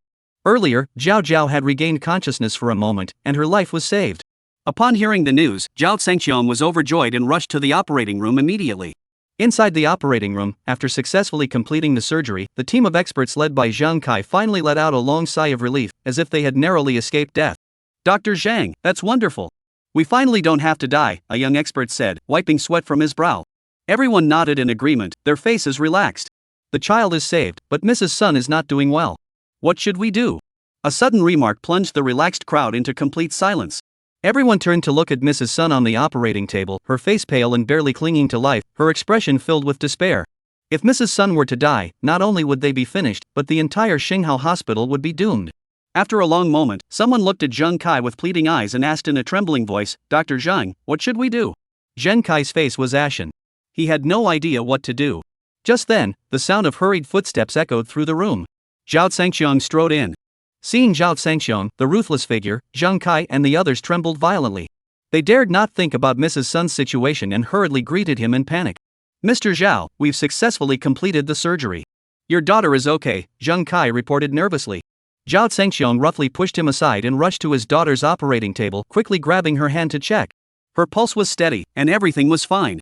Thanks to his imperial physician's 19 needles, his daughter had been brought back from the brink of death, allowing the surgery to be completed safely. "Zhao Zhao, you're safe now. With your father here, no one will dare to bully you again. If they do, I'll send them to hell." Zhao Zhangqiang tightly held his daughter's small hand, his stern face filled with tenderness. "Tian Wang, we just received word." At that moment, Li Hu stood beside Zhao Zhangqiang and whispered, "We killed Sun Yangwei. Sun Jihong, the head of the Sun family in Yendu, has issued a clan order. He is currently on a private jet heading to Nanzhou. Additionally, the governor of Nanzhou is leading a force to apprehend the murderers." Zhao Zhangqiang remained calm, unmoved by Li Hu's report. He gently placed his daughter's hand under the blanket and ordered, "Take Zhao Zhao to the special care ward and have someone watch over her closely. If anything goes wrong, no mercy." "Yes, sir." Li Hu obeyed the order and immediately called 2 nurses to carefully wheel Zhao Zhao out of the operating room. Zhao Zhangqiang's cold gaze fixed on the unconscious Sun lady on the operating table. He ordered Zhang Kai, "Wake her up." Everyone exchanged glances. Zheng Kai hesitated and said, "Mr. Zhao, Mrs. Sun's current condition makes it very difficult to wake her." Zhao Zhangqiang, "Administer a stimulant to wake her up." "But..." Zheng Kai's face turned pale as he stammered, "Doing this could very well cost Mrs. Sun her life. Her life was already forfeit the moment she harmed my daughter." Zhao Zhangqiang's voice grew solemn. "Do any of you wish to accompany her on her final journey?" Everyone's hair stood on end, and their scalps tingled. "Mr. Zhao, rest assured. We'll wake her up immediately." Zheng Kai dared not hesitate further, immediately administering the stimulant drug to Mrs. Sun and forcing her awake. Mrs. Sun came to her senses and learned that the bone marrow she had just received had been withdrawn again. Enraged, she went into a frenzy. "Zheng Kai, you bunch of trash. The Sun family won't let you off the hook. Every single one of you will die." Mrs. Sun gritted her teeth, her eyes filled with murderous intent. "I'm sorry, madam. We were forced to do this." Zheng Kai and the others were terrified, glancing nervously at Zhao Zhangqiang beside them. Zhao Zhangqiang walked over, standing expressionless beside the operating table, his gaze as cold as ice. Chapter 13: The King's Wrath. Sun's wife glared at Zhao Zhangqiang, her eyes filled with hatred. You're Zhao Rui?" "It's me, madam." Zhao Zhangqiang remained calm, showing no emotion. "Zhao Rui, very well. You have guts." Sun Lady clenched her teeth, her eyes bloodshot and her expression vicious and hideous. "Don't think that just because you're now a criminal, a worthless piece of trash, you're any better than an ant in front of this lady, even if you were once the eldest son of the Zhao family. If you obediently offer your daughter's bone marrow to me, I might spare you and grant you a new life. But now, you have no such opportunity. Rest assured, I won't let you die so easily. I'll extract your daughter's bone marrow again and slowly kill that little bastard, making you watch helplessly as she dies. You'll experience what true despair truly means." Oof. Zhao Zhangxiong sneered, "Madam, you'll probably get to experience that despair first." Saying this, he took out his phone, leaned forward, and played the video. Sun Lady snapped back to reality, but when she saw the all-too-familiar face in the video, her pupils dilated in shock. "Yang Wei? My son. What have you done to my son? Just keep watching, and you'll find out." Zhao Zhangxiong smiled faintly. Sun's wife said nothing, her eyes wide as she stared at the video. When she saw her son's fingers being broken one by one and then being pushed down the stairs and rolling down the steps, she broke down. My son, my son. Please let my son go. He's innocent." "What?" Mrs. Sun cried and begged for mercy. Zhao Zhangxiong sneered, "Spare your son? Did you ever think of sparing my daughter? My daughter is the truly innocent one. As for your wicked son who has done nothing but evil, do you have the nerve to call him innocent?" Mrs. Sun was speechless, staring at the video of her son being tortured. Despite being unable to move, she began to tremble. "Believe me, my husband, my father-in-law, none of them will spare you. I will exterminate your entire clan." The last few words from Mrs. Sun were filled with brutal intent to kill. Zhao Zhangxiong smiled indifferently. "Let me tell you some good news. Not long ago, your husband issued a clan decree. He is currently rushing to Nanzhou by private jet. From now on, he will arrive shortly." Ha ha ha. Sun's wife burst into a maniacal laugh. "Once the Sun family's clan decree is issued, no one in the world can stop us. All your clan members will die without a proper burial. He he he." Amid the piercing laughter, Fang Wentao burst in frantically, his expression panic-stricken. "Bad news. We've just received word that the Sun family has issued a clan decree. The Sun family head is rushing to Nanzhou. The situation is critical. Officer Fang, your information is outdated." Li Hu cut him off with a single sentence. Fang Wentao's forehead was covered in sweat. "You know about it? Then, what should we do? What should we do?" He. Sun's wife laughed even more sharply and cruelly, growing more arrogant and self-satisfied. "The only thing you can do now is wash your necks clean and wait to die." "Is that so?" Zhao Zhangxiong sneered coldly. "Do you think only your Sun family can issue a clan decree?" As soon as the words left his mouth, a chilling, terrifying aura erupted from Zhao Zhangxiong's body, and he spat out each word with a cold, menacing voice. "Issue the Heavenly King's Imperial Physician's Edict. The execution order." Boom! Fang Wentao and Li Hu felt as though thunder had struck their minds, leaving them frozen in place. The Imperial Physician sect had been passed down for over 1,000 years, standing at the pinnacle of the medical arts, and its leader was revered as the Imperial Physician. The Heavenly King Imperial Physician's Edict was the highest decree of this ancient medical sect. Over the centuries, the Heavenly King Imperial Physician's Edict has been issued only 10 times. This rarity speaks volumes. It is only issued in the most dire of circumstances. Of the 10 times it was issued, 9 were during plagues to save lives. Only one was a decree to kill. That was over 100 years ago, when the Imperial Medical Sect faced the imminent threat of annihilation and issued the killing order. When the execution order was issued, the heavens shook, the earth trembled, and rivers of blood flowed. Now, Zhao Zhangxiong has issued the killing order the second time in 1,000 years that the Imperial Physician's Gate has done so. Once issued, it would shock the world and send shockwaves across the heavens. Throughout the entire realm. Zhao Zhangxiong continued, his voice cold and ruthless, each word echoing like thunder in the ears of Fang Wentao and the others. "All those who belong to the Imperial Medical Sect. All who have received the grace of the Imperial Medical Sect. All who seek aid from the Imperial Medical Sect. All. Immediately head to Nanzhou and kill them. For each person killed, you may choose one of the following rewards: a bounty, medical inheritance, or a personal rescue by me, Zhao Zhangxiong." The kill order was issued, and Li Hu's eyes turned blood red as he roared, "Yes. Wait." Fang Wentao shouted, rushing over frantically, his voice almost pleading, "Your Majesty, please reconsider.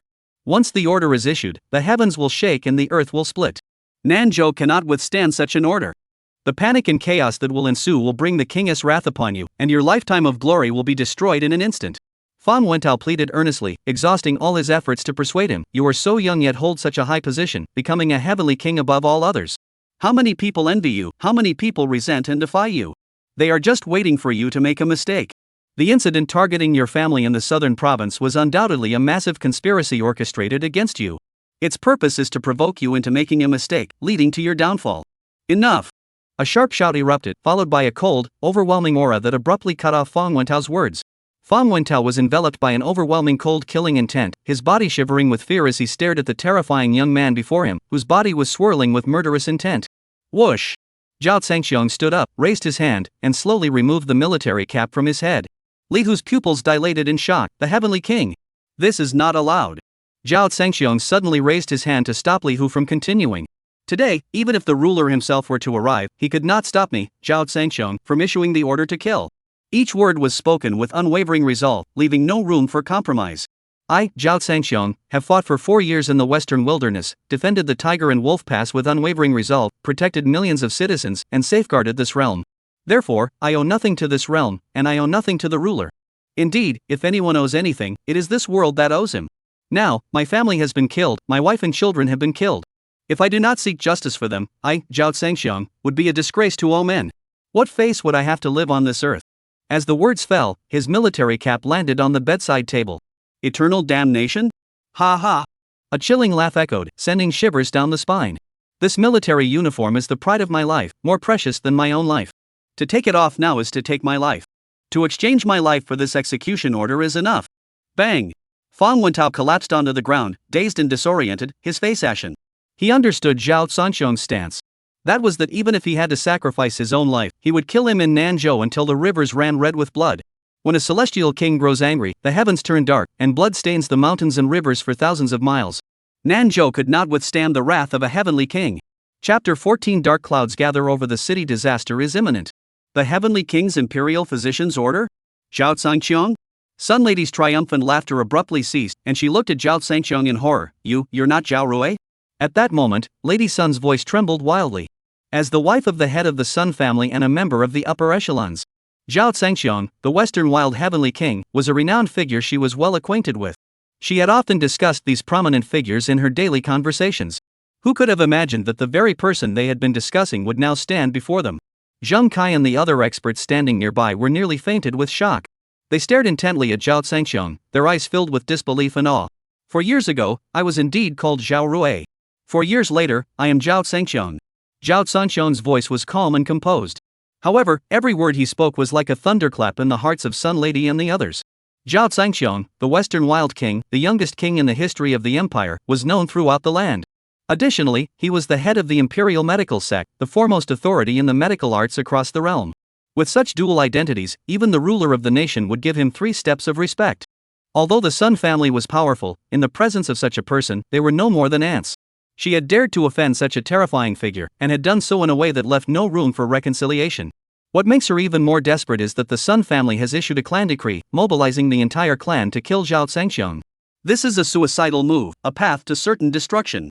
Sun Lady thought of her entire clan being wiped out because of her own reckless actions, and her mind went blank. How does my imperial physician's edict compare to your Sun family's clan decree? Zhao Zhangxiong asked again, staring at the dazed Sun Lady. Sun Lady suddenly trembled violently, sat up abruptly, regaining her strength as if in a final burst of energy, and let out a piercing scream that rent the air.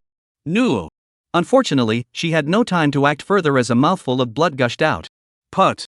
Blood mist filled the air, and she collapsed onto the operating table, twitching a few times before falling silent. Her eyes bulged, her face contorted, and her expression was filled with fear and regret. Bang! Fang Wentao collapsed onto the ground, his old face as pale as paper.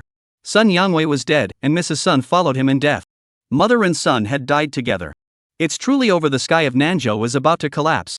Zhao Zhangxiong saw that Sun's wife had no pulse and didn't even bother to blink. Such a vicious woman was nothing but a source of trouble. Her death was no loss. Old Feng, get up. Zhao Zhangxiong's gaze fell on Fang Wentao, who was sitting on the ground, dazed and disoriented. You are also one of my men from the Western Wilds. How dare you be so cowardly? Get up. Don't disgrace me. The last word was spoken with authority. Fang Wentao trembled as he got to his feet, his clothes soaked through with sweat. Your Majesty, Lady Sun, and young Master Sun are both dead. The Sun family will surely be enraged. So what? Zhao Zhangxiong's expression remained calm. From the moment they dared to touch my family, their fate was sealed. The Sun family and their son are just the beginning. The vengeance for my parents and my younger siblings, I will track them down one by one in Nanzhou. No matter who they are or how high their status, they must die. The final word die thundered like a clap of thunder, causing the void to tremble. This sent a chill down Fang Wentao's spine. The matter in Nanzhou is far from over. At the same time, at a special airport in Nanzhou, a dozen or so private jets that had flown all night from Yen capital landed. Sun Zhiheng, the head of the Sun family, and the Sun family's army had arrived.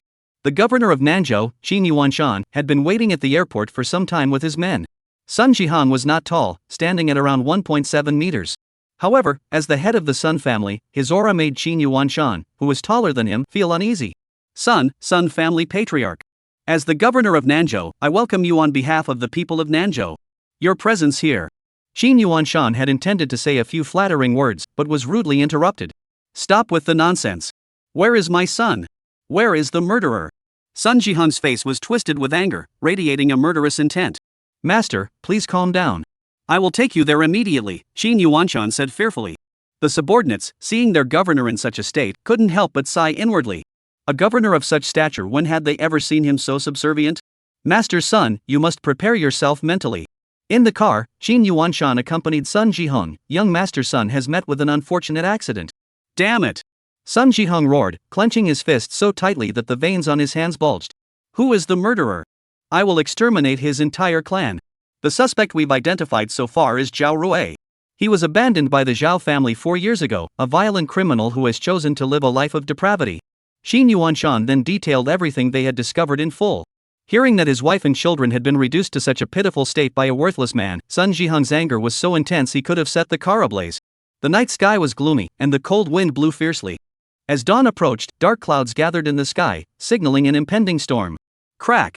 Suddenly, a blinding flash of lightning split the sky, illuminating the earth in a brilliant white.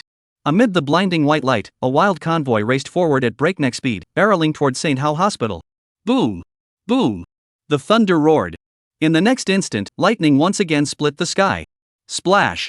Violent raindrops came pouring down in torrents.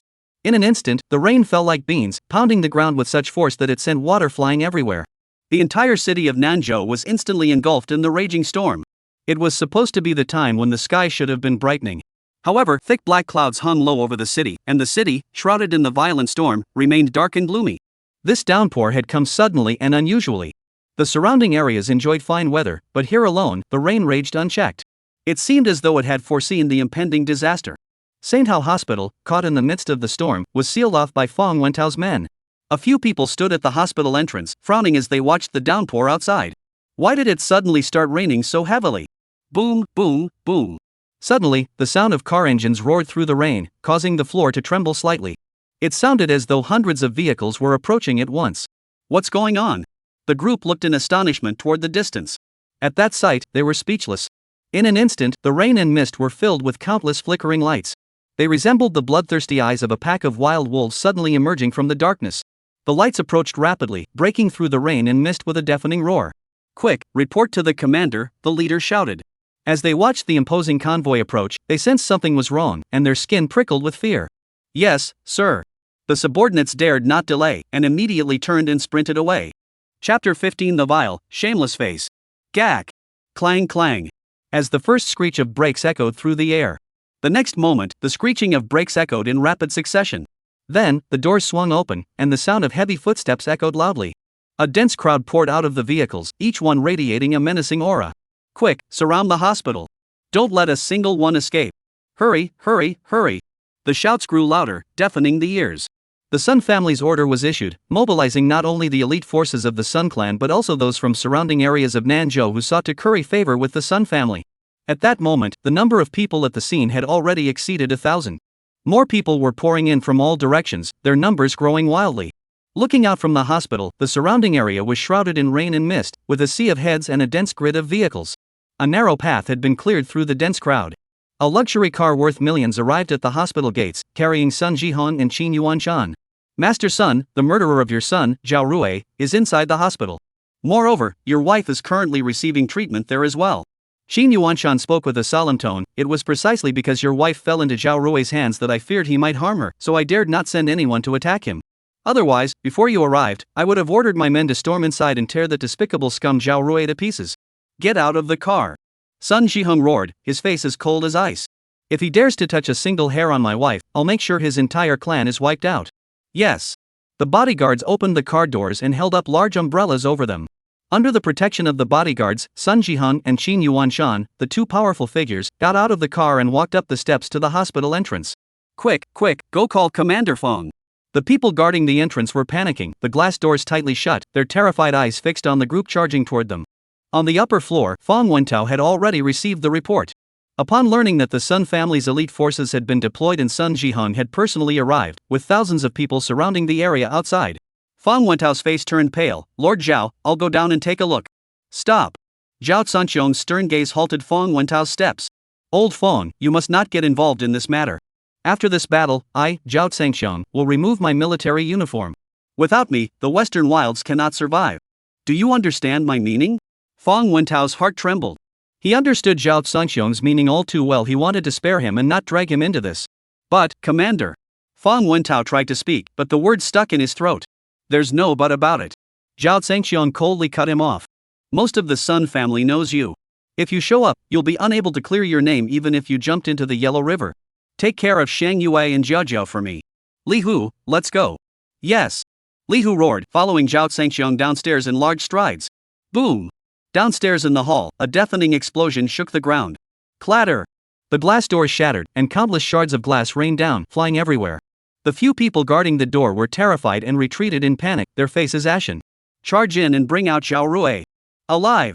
A fierce shout echoed, and the brutal crowd charged in like a pack of wild wolves, sweeping in with a violent cold wind. The head of the Sun family has arrived in person. Tell Zhao Rui to come out and kneel before us, or else we will exterminate his entire clan. The shouts thundered, arrogant and domineering. What does your Sun family head think he is? Li Hu's shout was even louder and more domineering. At the front of the hall, on the staircase, Zhao Zhangxiong and Li Hu stood there. Zhao Zhangxiong stood tall with his hands behind his back, his cold gaze sweeping over the crowd rushing into the hall. Zhao Rui. Master, he is Zhao Rui. Someone recognized Zhao Zhangxiong at a glance. 4 years ago, Zhao Rui was a prominent figure in Nanzhou, frequently appearing on TV and in newspapers. Many people in Nanzhou knew him well. As the governor, Qin Yuanshan had dealt with Zhao Rui on multiple occasions and was well acquainted with him. Qin Yuanshan looked at Zhao Zhangxiong, who stood on the steps in his crisp military uniform, and his pupils suddenly contracted in surprise. The man was still the same, but his aura was unrecognizable. The once prominent Zhao family heir had once seemed like a weak, bookish scholar. But now, Zhao Zhangxiong stood there exuding an overwhelming aura, his eyes gleaming with a chill that sent shivers down one's spine. 4 years ago, he was exiled to the frontier, but not only did he survive, he emerged as a completely different person, tough and unyielding. Truly, life is full of unexpected twists and turns. Unfortunately, no matter how much he had changed, even after securing a minor official position in the Western Wilds and provoking the Sun family, he could not escape his fate. Whoosh! Sun Jihong waved his hand, signaling everyone to stop. He stepped forward, raised his head, and glared at Zhao Zhangxiong with bloodshot eyes. You are Zhao Rui? The murderer of my son? Since you already know, why ask? Zhao Zhangxiong spoke calmly, his gaze sweeping past Sun Jihong and landing on Qin Yuanshan beside him. Qin General, it's been 4 years since we last met. I never imagined we'd meet again in such circumstances. Qin Yuanshan's face twitched, and he coldly said, Zhao Rui, this governor isn't very familiar with you. Don't try to get close to me. 4 years ago, I spared your life, but you show no remorse. Daring to kill someone in my territory, you will not escape your punishment this time. If you don't want to die in a gruesome and painful manner, I advise you to hand over Sun's wife immediately and then take your own life as an act of atonement. Qin Yuanshan's imposing presence and harsh tone were intimidating. Zhao Zhangxiong remained unfazed, his expression calm as ever. Shut up! Sun Jihong roared. He wants to commit suicide? In your dreams. You killed my son and kidnapped my wife. I want you to be torn to pieces. Sun Jihong's eyes bulged with rage, and he raised his hand, pointing fiercely at Zhao Zhangxiong's nose. I demand that your entire clan be buried with my son.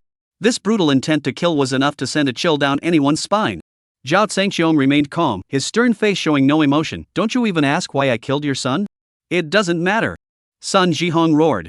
My son fell for your woman, and my wife fell for your daughter's bone marrow. That's their fortune, and it's your fortune too. His tone was righteous and matter of fact. You. Li Hu suddenly raised his hand, pointing at Sun Jihong below, so enraged that his fingertips trembled. He had seen shameless and vicious people before, but never such a shamelessly vicious face. Ha ha ha! Sun Jihong laughed triumphantly, his laughter filled with mockery and contempt. A lowly life is a lowly life. You dare to think you're something special? How laughable. I don't want to waste my breath on you. You're so lowly that you don't even deserve to speak to me. Release my wife immediately, and I'll let your entire clan die in agony. Sun Jihong had lost all patience.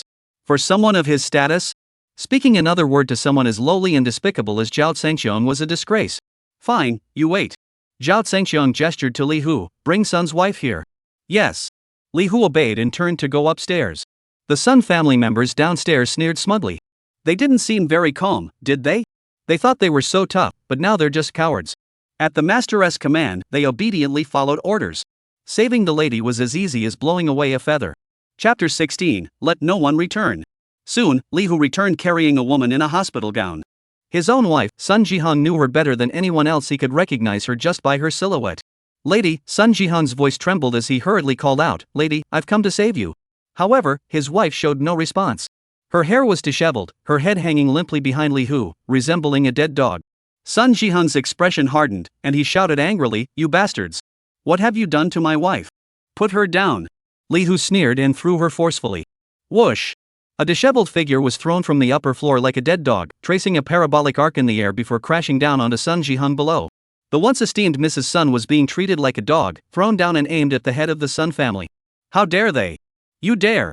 Sun Jihan's men roared, leaping into the air to catch Sun's wife mid-flight. Sun Jihan's face turned ashen with anger, his furious eyes fixed on Li Hu, as if he wanted to devour him. "Lady, lady!" After catching Lady Sun, the servants hurriedly called out, "Master, the lady, she's not doing well." Sun Jihan quickly withdrew his furious gaze, rushed forward to embrace his wife, and frantically shouted, "Lady, lady, it's me.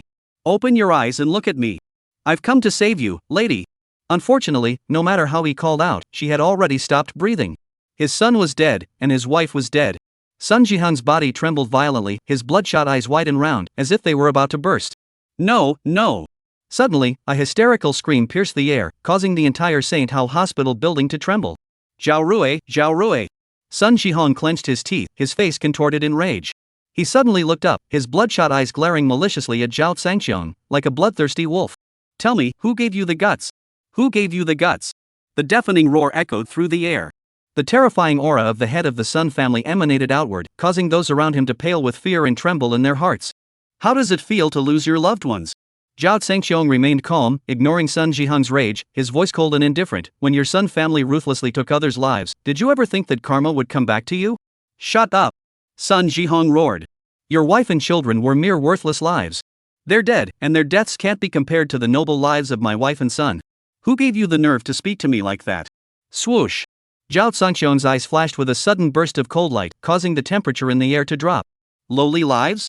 Ha!" Zhao Zhangxiong's icy laughter seemed to freeze the air around him. "In my eyes, the lives of every single member of your Sun family combined aren't worth a single strand of my wife and son's hair. You dog!" Sun Jihang's hair stood on end with rage. "In this world, the lives of all the Zhao clan members combined aren't worth a single fart from my wife and son."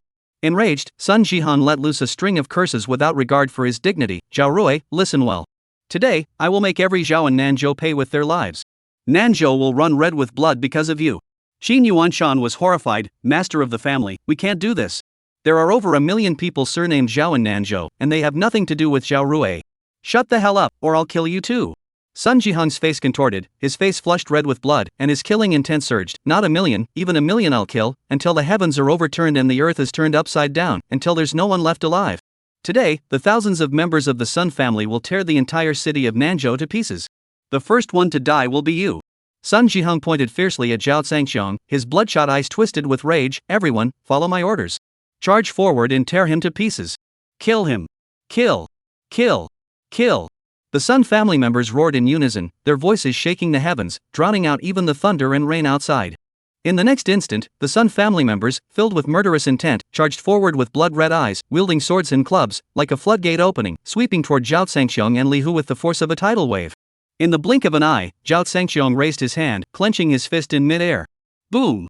A deafening explosion shook the heavens, causing the earth to tremble. A bolt of lightning tore through the sky, crashing into the hotel entrance, causing the walls to collapse and debris to fly everywhere. The Sun family members, who were surging toward Zhao Zhangxiong, suddenly lost their footing, and many fell to the ground. Even Sun Jihang stumbled and fell to the ground. "What's happening? What's going on?" Sun Jihang exclaimed in shock. The fierce expression on his face was now replaced by panic. "Master Sun, are you okay? It's a lightning strike, we've been hit by lightning." The bodyguards rushed over to help Sun Jihang to his feet. "Leave me alone. Kill him." Sun Jihang glared furiously at Zhao Zhangxiong, who stood motionless on the staircase, calm and composed. All he wanted now was for Zhao Zhangxiong to die. Crack! Suddenly, a terrifying bolt of lightning split the sky, illuminating the earth in a sickly white glow. Even the hospital lobby was bathed in bright light, as if the walls had become transparent. In the blinding light, countless figures darted through the air like leaping cheetahs, charging forward with unbridled fury. They were so numerous that they blocked out the sky. The fastest among them charged into the collapsed hall, their roars echoing loudly. "Western Wild King, the Bloodblade 18 guards have come on orders to bathe the southern state in blood." The voice thundered like a rolling thunderclap, shattering the void. In an instant, a murderous aura surged into the heavens, and blood energy churned. A surge of blood energy shot into the sky, sweeping across 1,000 miles of rain-shrouded skies. Sun Jihong's pupils suddenly dilated to their limits, his eyes exploding with fury. The 18 blood blade guards feared throughout the land. There were only 18 of them. But these 18 men were more terrifying than 1,000 troops. 1,000 soldiers and 10,000 horses are still human. But they were not human, they were a cold, ruthless killing machine. Where the blood blade points, not a blade of grass remains. In the western wilderness, enemies tremble in fear at the mere mention of the blood blade 18 guards, as if facing a formidable enemy.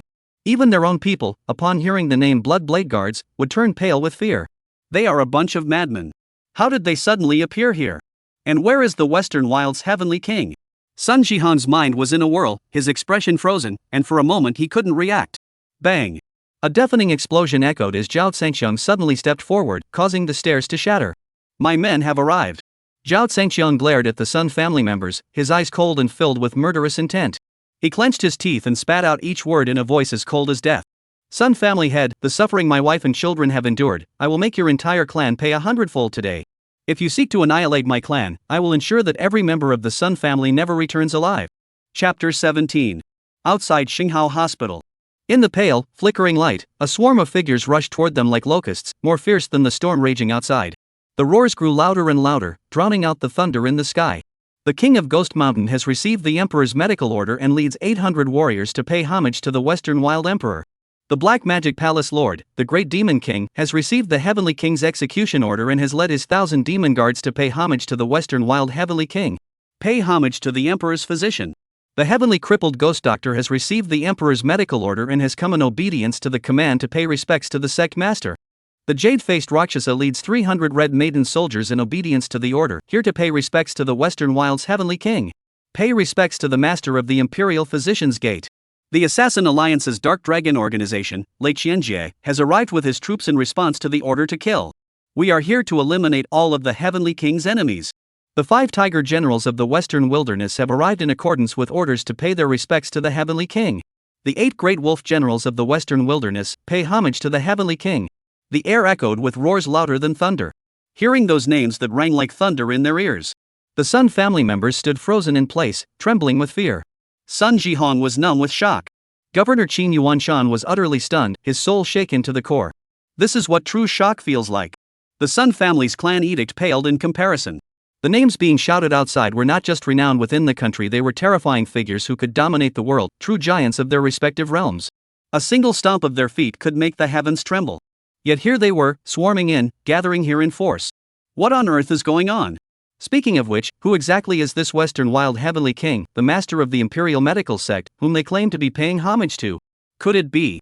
Some who had come to their senses couldn't believe their eyes as they watched Zhao Zhangxiang descend the stairs step by step. No, it can't be. They didn't believe it, but they were willing to accept it. For years ago, he was a criminal who had fallen so low. Had transformed into the Western Wild's overlord and the head of the Imperial Medical Sect, a man with unmatched power. A man standing at the pinnacle of power. This is unbelievable. Everyone was left speechless, their worldview shattered. In an instant, the Sun family and Qin Yuanshan's men fell into a deathly silence, staring blankly at the tall, handsome man approaching them. Tap, tap, tap. The footsteps echoed in the silent hall, sounding like the tolling of bells from hell. Those near the staircase instinctively stepped back in fear, clearing a wide path. The next moment, Zhao Zhangxiang stood before Sun Jihong and Qin Yuanshan with his hands behind his back, his expression cold and unwavering. Gurgle, gurgle. Sun Jihong swallowed hard, took a step back in terror, and forced himself to calm down before clenching his teeth and asking, Who are you? This was a question everyone wanted to know. For years ago, I was called Zhao Rui. Now, I am Zhao Zhangxiang. Zhao Zhangxiang's calm words sounded as though he were speaking of nothing. However, those words were like a thunderclap out of nowhere for Sun Jihong and Qin Yuanshan. Zhao Zhangxiang, he was actually Zhao Zhangxiang. No, it's impossible, Qin Yuanshan couldn't accept it. 4 years? You survived the battlefield as a lowly soldier, and now you're the Western Wild's overlord? It's impossible, absolutely impossible. It's too absurd.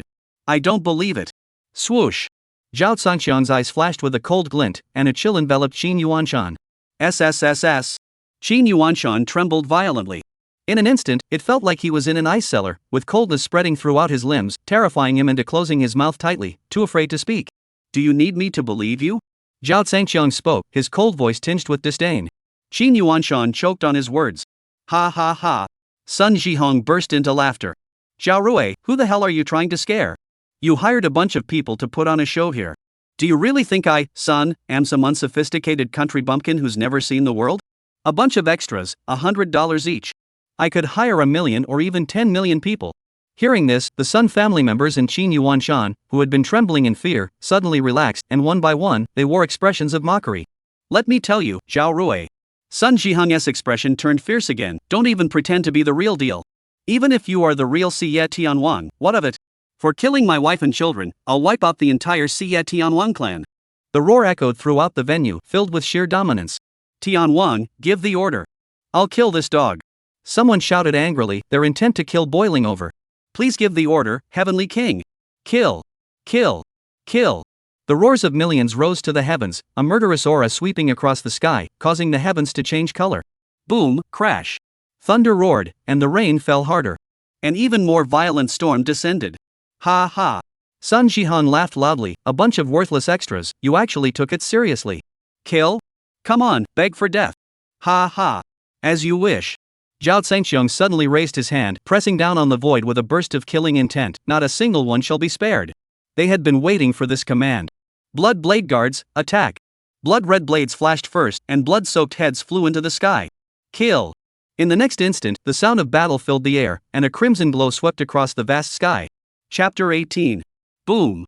Thunder roared, and lightning flashed. Splash.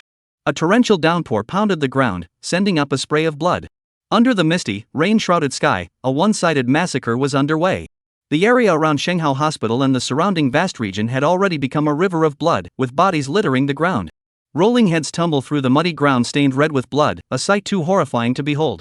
Inside the hospital lobby, aside from Sun Jihang and Qin Yuanshan themselves, everyone they had brought with them had been completely wiped out, leaving not a single person behind. At that moment, the two had turned into statues, staring blankly at the scene before them, at the corpses littering the ground. Besides endless fear and shock, they could do nothing.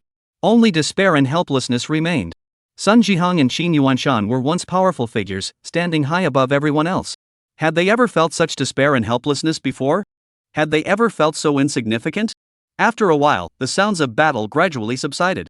The thunder in the sky faded, and the heavy rain gradually weakened. It seemed to announce that this slaughter was nearing its end. The air was thick with the heavy stench of blood. The stench of blood outside was carried by the cold wind into the hall, sweeping past Sun Jihang and Qin Yuanshan, nearly choking them. They stood there, their limbs numb and their bodies stiff. Before them, the young figure stood tall and straight, hands behind his back, as calm as ever. For Zhao Zhengxiong, emerging from a sea of corpses and blood, such one-sided slaughter was nothing worth mentioning. On the western wilderness battlefield, the intensity of any battle far surpassed what had just unfolded. However, Sun Jihang and Qin Yuanshan had grown up in a peaceful environment. They had never experienced such a horrific scene. Thud. A sudden loud crash echoed as Qin Yuanshan's legs gave way, and he knelt on the ground first. His entire body was drenched in sweat, his face ashen. Bang! Shortly after, Sun Jihang wasn't much better off, collapsing onto the ground in a heap, dazed and disoriented, as if he had lost his parents. It's over. The Sun family is finished. Every last member of the clan had been sent out, not a single one spared. This has shaken the very foundations of the Sun family. Sun family head, what about these extras I hired for $100 each? Zhao Zhengxiong looked down at Sun Jihang with a mocking smile on his lips. Actors? Sun Jihang and Qin Yuanshan both grimaced. A elite member of a super powerful family being treated like a chicken to be slaughtered, with no ability to fight back. Is this really an extra actor? This time, Sun Jihang was humiliated on the spot, beaten so badly. You. Sun Jihang's face turned pale, his voice trembling uncontrollably. You're really the Western Wild King, Zhao Zhengxiong? Zhao Zhengxiong ignored Sun Jihang's meaningless question, suddenly stepping forward to stand before him. If you have any last words, speak now. After you're done, I'll send you on your way. This. Sun Jihang's face turned deathly pale. No. You can't kill me. I'm the son of Sun Ting, the head of the inner court. Even the ruler of our country shows him respect. If you kill me, even if you're the Western Wild's heavenly king, you won't get away with it. Moreover, the Western Wilds are currently engrossed in a decisive battle. At this critical moment, you dared to abandon the battlefield. The 5 Tiger generals and the 8 Wolf generals all disobeyed military orders and deserted their posts. These are capital offenses. The inner court will not spare you, and the ruler will not spare you either. Sun Jihang forced himself to remain calm as he shouted, sweat dripping down his greasy face. Zhao Zhengxiong sneered, the inner court can't even control this prince. Do you think Sun Ting can control me? As for my unauthorized absence, you don't need to worry about that. You don't have the qualifications.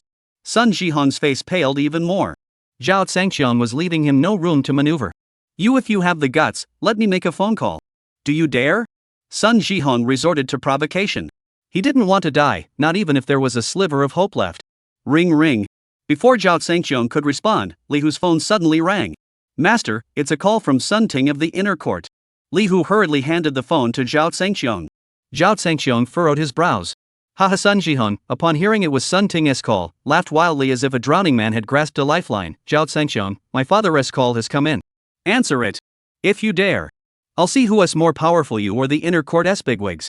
Zhao Zhangqian calmly took the phone and put it on speaker so everyone could hear. Hello, Western Wild King, this is Sun Ting from the inner court. A voice that was both aged and authoritative came through the phone. Dad, it's Jihong. Save me, save me. Sun Jihong didn't wait for Zhao Zhangqian to speak, instead screaming frantically, he's already killed my wife and your most beloved grandson. He's not satisfied, he wants to kill your own son too. He wants to cut off your family line. Dad, how can you bear this? Chapter 19. The wicked accuse first to gain the upper hand. That was exactly what Sun Jihong was thinking. He had failed, but he wanted his father to take action and kill Zhao Zhangqian. Shut up! A harsh shout erupted over the phone, nearly shattering the device. Sun Jihong jumped in fright, his screams abruptly stopping, his face turning pale. You good-for-nothing scoundrel. Sun Ting's furious voice echoed, our Sun family has ultimately been brought down by the three of you. If I had known this would happen, I never would have made you the family head. Sun Ting's words were filled with anger, but more so with disappointment. Kneel down immediately and apologize to the Western Wild King. Sun Ting bellowed. At that moment, Sun Ting was holding the national ruler's edict and rushing to the scene. He feared that Zhao Zhangqian might kill his son before he arrived. Therefore, he had to make his son submit and buy time, especially to avoid provoking Zhao Zhangqian. He would deal with it once he arrived at the scene. This. Sun Jihong looked up at Zhao Zhangqian, his expression as grim as could be. Father, is he really the Western Wild King? But 4 years ago, he was just a criminal and a good-for-nothing. Even now, he couldn't accept the fact of Zhao Zhangqian's identity. Shut up, you're the worthless one. Sun Ting on the other end of the phone was so furious he wanted to crawl through the phone line and beat his foolish son senseless. Kneel down immediately, or else I won't interfere in your affairs anymore. Your life is in your own hands. No, Sun Jihong screamed, scrambling to his feet and kneeling before Zhao Zhangqian, growling unwillingly, Dad, I'm kneeling. I'm already kneeling. Huff. Sun Ting took a deep breath and softened his tone. Western Wild King, I have heard about the matter in Nanzhou. For the sake of an old man, I beg the king to spare my son's life. After all, he is my only son now. His tone carried a hint of pleading. Sun Jihong, along with Qin Yuanshan kneeling beside him, felt their hearts twist in agony. A powerful figure from the inner court, a man of great influence, was now begging Zhao Zhangqian. This. Even a ruler would hesitate before a plea from an inner court titan. However, Zhao Zhangqian remained unmoved. I have said it before. The suffering my wife and children have endured, your entire clan must repay 100-fold. If your Sun clan dares to annihilate my entire clan, I will ensure that not a single member of your clan returns alive, not a single one. Each word, each sentence, though spoken calmly, was unwavering and left no room for negotiation. As a former heavenly king, I cannot go back on my word. Not only would I let your son mock me, but in the end, you dare to say that even I, Zhao Zhangqian, must submit to the might of your Sun clan? Your Majesty, that was my son speaking out of ignorance of your royal status. He spoke recklessly. Sun Ting suppressed his anger and explained, ignorance is no excuse, but I hope you will be magnanimous and not hold it against him. No, you misunderstand. Zhao Zhangqian sneered. Just now, your son said it himself.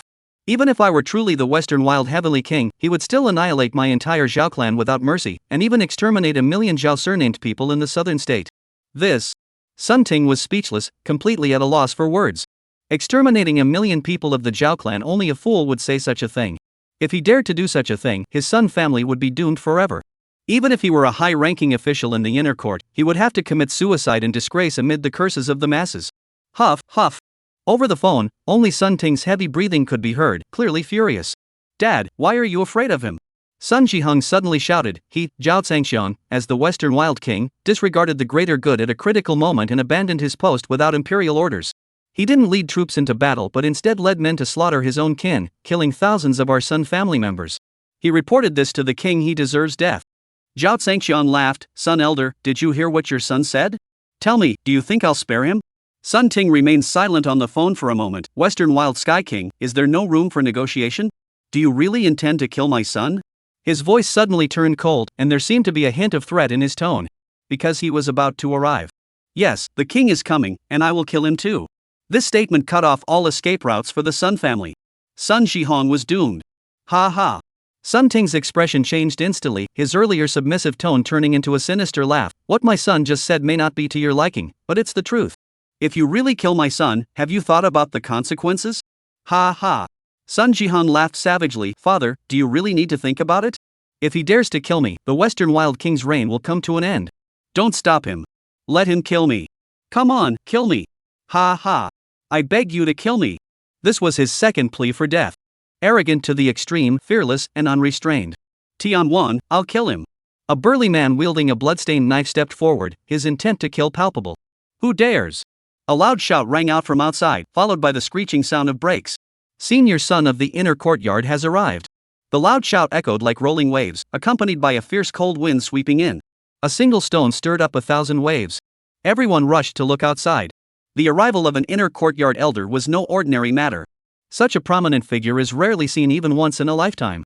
Chapter 20. Make way.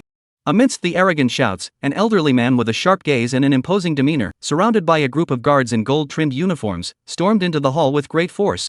The old man was none other than Sun Ting, one of the inner court's most powerful figures.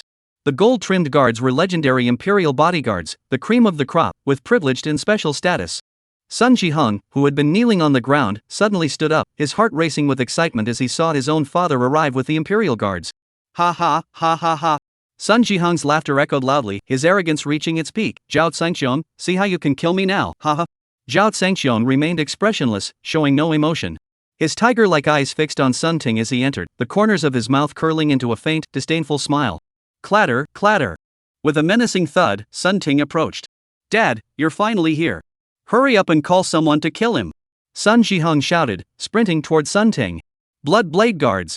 Zhao Zhangxiong suddenly bellowed. Bang! A deafening explosion echoed as a man wearing a blood-red mask, over 2 meters tall and as sturdy as an iron tower, darted forward and kicked Sun Jihong to his knees. The kick was brutal, and the sound of bones snapping could be heard. Ah! A chilling scream echoed, sending shivers down everyone's spines. Xin Yuanshan, who was kneeling nearby, tried to stand up, but as soon as he was halfway up, he was so scared that he quickly knelt back down. Damn it, it's safer to stay on your knees.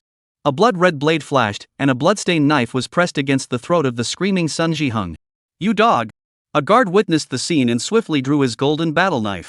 Swish! Another flash of blood-red blade light, and the head rolled to the ground, blood gushing out. This. The Imperial Guards stood speechless, cold sweat pouring down their faces. They were, after all, elite Imperial Guards with special status. The head of the inner court had personally arrived, yet someone dared to kill an Imperial Guard right in front of him. How dare they be so brazen?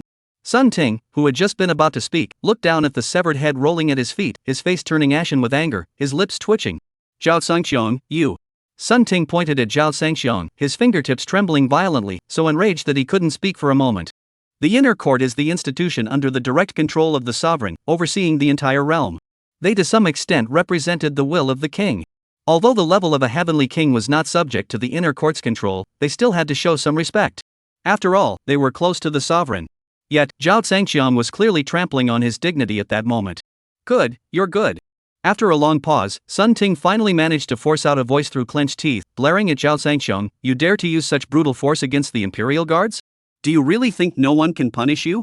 Zhao Zhangxiong stared back at Sun Ting with a calm expression. I know you have a backup plan. Bring it out. I'll show you whether there's anyone who can control me. Fine, I'll grant you your wish. Sun Ting gritted his teeth, yanked his collar, and pulled out a golden token from his robe, the king's edict. Those who see this edict are as if they see the king himself. All of you, kneel down. Clang! Clang! All the Imperial Guards knelt down in unison with reverence. Li Hu saw the National Lord's edict and his expression changed, but he had no choice but to kneel as well. However, Zhao Zhangxiong stood tall and unmoving. Those who had come with the order to kill saw that Zhao Zhangxiong refused to kneel, and one by one, they straightened their backs, their faces filled with disdain. They were different from Li Hu. They were outsiders who followed orders only when they felt like it. Sun Ting was furious. Zhao Zhangxiong, you dare to be so bold. You refuse to kneel before the king's order. Do you intend to rebel? Hoof. Zhao Zhangxiong sneered. Sun Lao, you're putting a big hat on me. If I, Zhao Zhangxiong, were to rebel, who in this world could stop me? You? His aura was domineering, his anger reaching the heavens. This. Sun Ting was speechless, his face turning red with embarrassment. Indeed, if Zhao Zhangxiang wanted to rebel, no one in the world could stop him, let alone Sun Ting. Very well, Zhao Zhangxiang. Even if you refuse to kneel, you must obey the king's orders. Sun Ting barked harshly. Now, in the name of the king's orders, I command you to release my son and give an account for the thousands of souls of my son family who died tragically. Sun Ting's voice was harsh and stern, exuding the authority of one issuing an order. What if I refuse? Zhao Zhangxiang took a step forward, his aura rolling like a tidal wave. You! Sun Ting, holding the king's edict, was forced to take a step back, his face turning pale. If you disobey, you will be defying the king, and the Western Wild Heavenly King will have reached the end of his reign. Sun Ting gritted his teeth and growled. Is that so? Zhao Zhangxiang smiled, a smile that sent a chill down one's spine. Suddenly, he raised his hand and removed the military cap from his head. Seeing this, Sun Ting's pupils contracted sharply, and his face turned pale. Tian, don't. Li Hu rushed to his feet and shouted. Whoosh! Zhao Zhangxiang raised his hand, cutting off Li Hu's words. Click, click, click. Under the stunned gazes of everyone present, Zhao Zhangxiang walked to the counter in the hall and placed his hat on the table with sullen reverence. Over the past 4 years, I, Zhao Zhangxiang, have fought my way through mountains of corpses and rivers of blood to earn this honor, which is more precious to me than my own life. Now, by laying down this honor, I am essentially trading my life for the chance to defy an order. Zhao Zhangxiang spoke each word slowly, then removed his military uniform. Seeing Zhao Zhangxiang's heroic act, Sun Ting's face turned deathly pale. The crowd surrounding him, who had come on the orders of the Heavenly King, burned with fervor in their eyes. No wonder he's the Western Wild King. The man they admire is truly formidable. What does the king's order matter? What do the inner court's powerful figures matter? Who can make me bow down? Chapter 21. A moment later, Zhao Zhangxiang removed his clothes, folded them neatly into a square, and placed them gently beside his hat. Then, he turned away indifferently, his gaze as sharp as a knife, fixated on Sun Zhiheng. Sun Zhiheng was terrified out of his wits. Father, save me! Save me! Zhao Zhangxiang, have you lost your mind? The position of Heavenly King is so exalted, are you really willing to give it up? Sun Ting could not believe Zhao Zhangxiang's choice. How many people would go mad for power and prestige? The position of Heavenly King, second only to the heavens and above all others, who would willingly give it up? Zhao Zhangxiang ignored him, crossed his arms behind his back, and walked step by step toward Sun Zhiheng. I said, not a single one will be spared. Zhao Zhangxiang, you ha. Sun Zhiheng was drenched in sweat, but he clenched his teeth and shouted defiantly, I don't believe you'd really give up the Heavenly King's throne or dare to kill me. Is that so? Zhao Zhangxiang smiled, his gaze fixed on the towering man holding the bloodstained knife. Kill him. The two words were spoken lightly, as if he were not killing a man but an ant. Who dares? Sun Ting roared. Zhao Zhangxiang, the king's order is here. I'll see who dares to kill. Swish! A blood-red blade flashed through the air, sending a shower of blood into the sky. A blood-soaked head flew into the sky.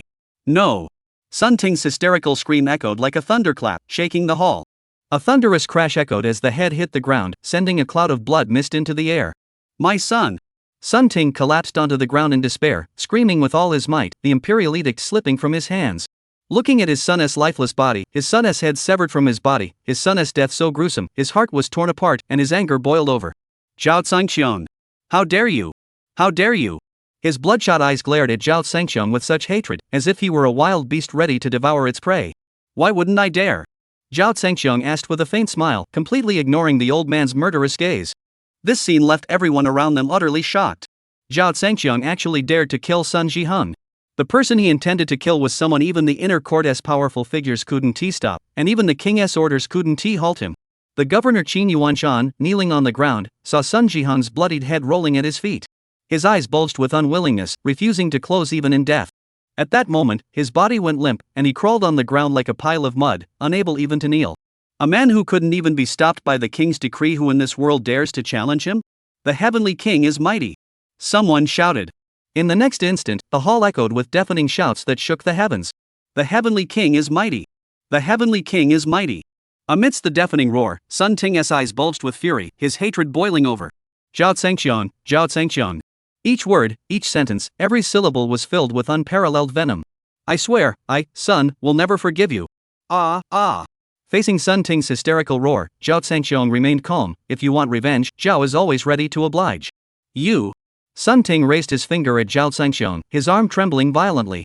His old face contorted, his features twitching. He seemed to want to curse, but no sound came out. Put. Suddenly, the old man spat out a mouthful of blood, sending a spray of blood into the air. Old Sun. The guards rushed forward in panic to support Sun Ting, shouting frantically. However, Sun Ting remained motionless, his body slowly collapsing to the ground. Master Sun, you can't die. Quick, take him to the hospital. In an instant, screams filled the air, and chaos ensued. Sun Ting was rushed to the hospital. With the end of Sun Zhihong. Following this battle, the Sun family was destined to disappear from the list of superfamilies. Although Sun Ting was still alive, he could not prevent the Sun family from collapsing completely. However, it was no longer possible to restore their former glory. From this point onward, the irreconcilable enmity between Zhao Zhangqiang and Sun Ting was sealed forever. In the hall, Zhao Zhangqiang's gaze now fell upon Qin Yuanshan. Qin Yuanshan, the esteemed governor, was now so terrified that he no longer resembled a governor in the slightest. He was covered in excrement, sweating profusely, looking as disgraceful as one could possibly be. When Zhao Zhangqiang's gaze locked onto him, a sense of impending death nearly drove him to the brink of collapse. Zhao Rui, no, Heavenly King. Heavenly King, please spare my life. He spoke incoherently, his expression filled with extreme terror. But driven by the desire to survive, he forced himself to calm down. Huff, huff. Qin Yuanshan gasped for breath while his mind raced for a way to survive. Look, for the sake of saving your life 4 years ago, spare my life, please. The once mighty governor was now reduced to tears. What happened today was beyond my control. Under the power of the Sun family, I had no choice but to obey. Of course, if I had known your true identity as the Heavenly King, I wouldn't have dared to work for the Sun family even if you had killed me. Wailing.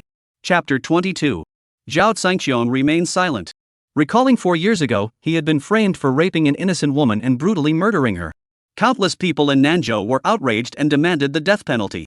Zhao Zhangqiang's own grandfather had to personally intervene, appealing to the then governor Qin Yuanshan for mercy. After paying a heavy price, Qin Yuanshan intervened in the matter. In the end, Zhao Zhangqiang was commuted from a death sentence to exile in the frontier regions.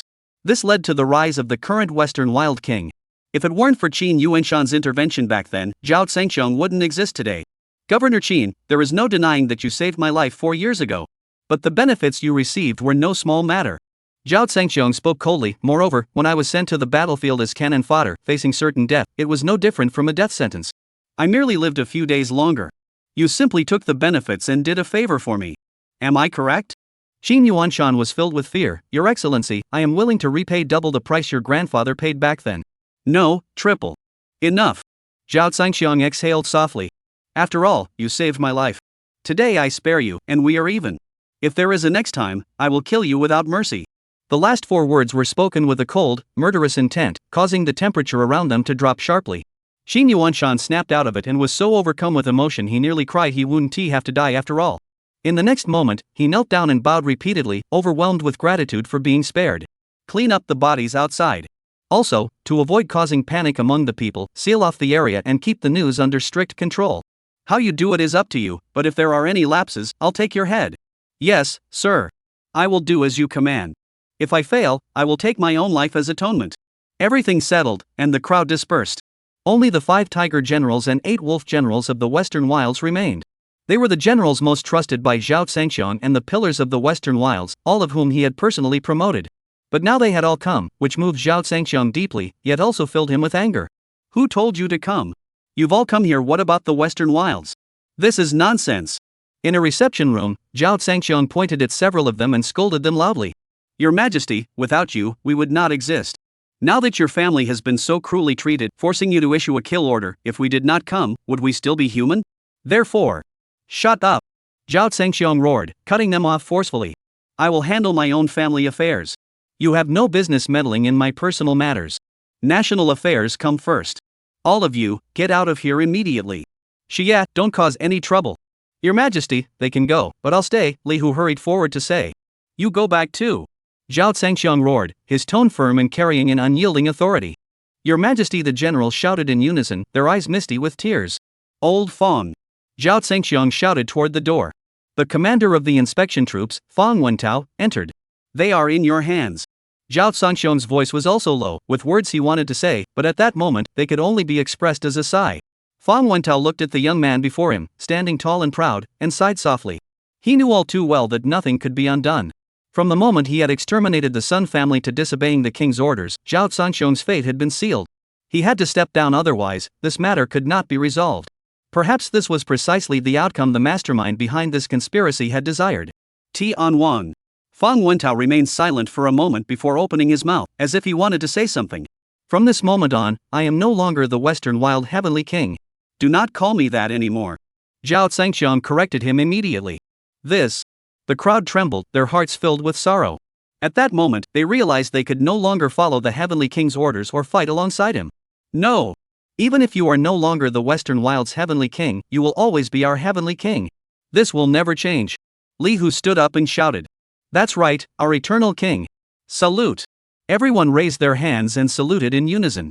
One by one, these tough, hardened men now look like weak women, their eyes brimming with tears. A man may shed tears, but he does not do so lightly. It is only when he is truly heartbroken. After saluting, the generals bid farewell to Zhao Zhangxiang with tears in their eyes.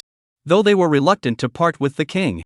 But they were soldiers, and they must fulfill their duty to protect every inch of the nation's borders. Every inch of land is soaked in blood. Every inch of land in the western wilderness has been soaked in the blood of countless heroic martyrs. Those who are still alive must not let the martyrs die in vain. Though this world is no stranger to parasites and demons. But this nation is their beloved motherland, and they will defend it to the death, no matter how great the injustice or suffering they endure. Li Hu led the 5 tiger generals and the 8 wolf generals out of the reception room. Fang Wentao hesitated for a moment, walked over to Zhao Zhangxiang's side, and sighed deeply. Your Majesty, by stepping down from your position as the Heavenly King, you must be giving the one behind the conspiracy the outcome they desire most. Are you truly willing to let those schemers succeed? Zhao Zhangxiang suddenly turned around, his eyes flashing with coldness, and a murderous intent swirled between his brows. What do you think? This? Fang Wentao trembled, staring at Zhao Zhangxiang, utterly confused. Chapter 23. Though they had worked together for years and knew each other intimately. But at this moment, Fang Wentao could not fathom the young man's true intentions.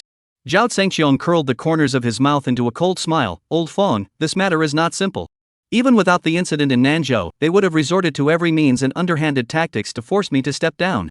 Because someone wants to replace me and take control of the million-strong army of Xiyang, then plot treason and overthrow the imperial court. What? Fang Wentao's face turned pale. This is rebellion. Who dares to be so bold? If I know who it is, I won't step down. I'll lead the million-strong army to exterminate their entire clan. Zhao Zhangxiang clenched his teeth, his eyes bloodshot.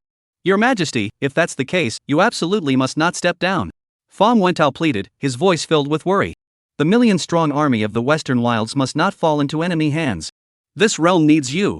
Zhao Zhangxiang shook his head and smiled bitterly. I, Zhao Zhangxiang, have risen to the highest position in the realm at such a young age, second only to the emperor, with no titles left to bestow. How many envy me, how many fear me? If I don't step down now, I could conquer the Western Wilds in one fell swoop. What then would you bestow upon me? This statement struck Fang Wentao like a bolt of lightning, suddenly awakening him.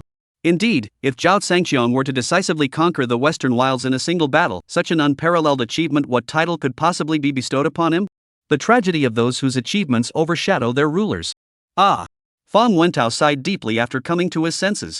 I finally understand why you were so desperate to issue the execution order and kill Sun Jihan without hesitation. It was all to use this as an excuse to retire while you're at the peak of your power and avoid being suspected by others. No! Zhao Zhangxiang roared. What nonsense about stepping down at the height of one's power. I'm not afraid of being suspected. Issuing the execution order was their mistake for provoking my anger. Since that's the case, I'll give them what they want.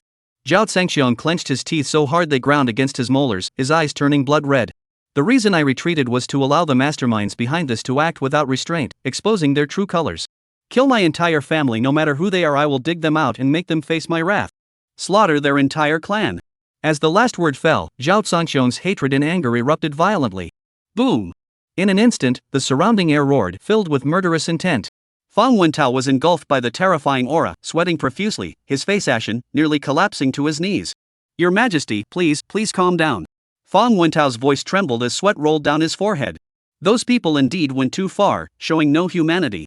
If there's anything you need help with, just say the word, and I'll do my utmost. Zhao Zhangxiang waved his hand. Protect the Western Wilderness and safeguard the loyal soldiers under my command.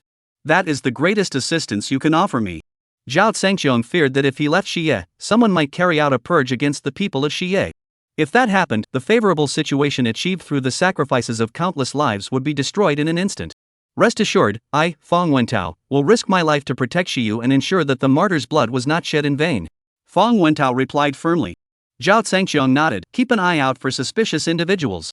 Once the mastermind behind the scenes reveals their true colors, notify me immediately. Yes. Fang Wentao roared, then stood tall, raised his hand, and saluted solemnly. Your Majesty, take care. We'll meet again someday. Take care. Zhao Zhengxiong raised his hand in return. The two longtime comrades in arms, who had fought side by side through countless battles, locked eyes, their corners of their eyes growing moist. With a final farewell, they parted ways, tears streaming down their faces. After everyone had left, Zhao Zhengxiong raised his hand to gently wipe the moisture from his eyes, murmuring to himself, "Brothers, farewell." Huff. With a light breath, he stepped out of the reception room with a heavy heart, intending to visit Lin Shangyue and her daughter in the ward. But as soon as he stepped out the door, he froze. At the door, Li Hu stood straight and tall. In his hands, he held the military uniform and cap he had taken off. "What are you doing?" Zhao Zhengxiong asked harshly, his face darkening. Li Hu stood as straight as a rod. "Your Majesty, no, older brother. My life belongs to you. Wherever you go, I will follow. You took off your uniform, so I will take off mine too. From now on, you are no longer Your Majesty, and I am no longer one of the 5 tiger generals. We are just brothers." "You?" Zhao Zhengxiong paused, his mind in turmoil. After all these years as brothers, he knew Li Hu's stubborn nature. This guy was sometimes as stubborn as a mule. "Are you sure you don't regret this?" Zhao Zhengxiong asked suddenly, his expression solemn. As one of the 5 tiger generals, he held a high position, wielded great power, and was covered in glory. To give it all up like this wasn't something everyone could do.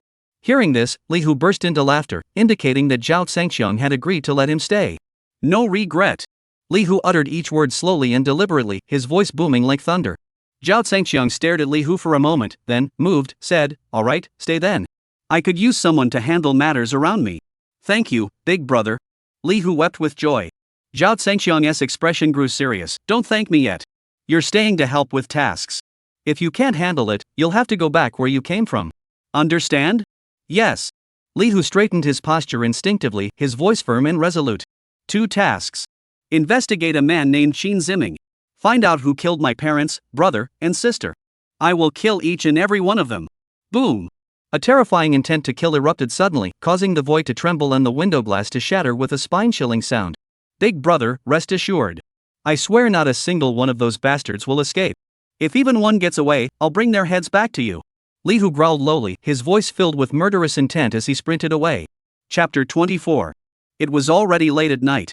In a special care ward, Zhao Zhengxiong sat between Lin Shangyue and Zhao Zhao's hospital beds, holding both their hands, overwhelmed by deep self-blame and guilt. "Shangyue, Zhao, I'm so sorry.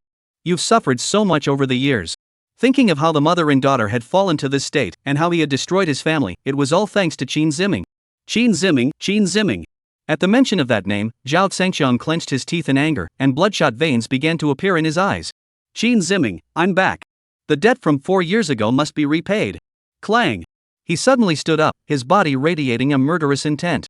The hospital room was filled with a biting coldness. "It's so cold." Suddenly, Lin Shangyue, lying on the hospital bed, trembled slightly and let out a shivering sound. "Shangyue." Zhao Zhengxiong quickly suppressed his aura and rushed to the bedside. "Zhao Rui, how dare you be here? Get out of here." Lin Shangyue opened her eyes and saw Zhao Rui. Despite her severe injuries, she couldn't suppress her anger and screamed at the top of her lungs. Zhao Zhengxiong's heart ached deeply. He knew that Lin Shangyue hated him. "Zhao, my poor daughter." Lin Shangyue saw her daughter on the neighboring bed and burst into tears, sobbing uncontrollably. "Zhao Rui, what happened to my daughter?" "Don't worry, she's fine. She's just in a deep sleep." Zhao Zhengxiong comforted her. "Let's not disturb the child. We can talk this out calmly." "I can't talk to you, you scum." Lin Shangyue growled through clenched teeth. "Get out of here." Zhao Zhengxiong remained unfazed, instead pulling a chair and sitting down. "If I leave, what will happen to you and the child?" "This." Lin Shangyue was speechless. Yes, in her current state, she couldn't move her hands or feet and couldn't even take care of herself, let alone her daughter. She could disregard herself, but she couldn't abandon her daughter. No matter how bad Zhao Zhengxiong was, he was still Zhao Zhao's father. Huff, huff. Lin Shangyue's chest rose and fell as she panted heavily.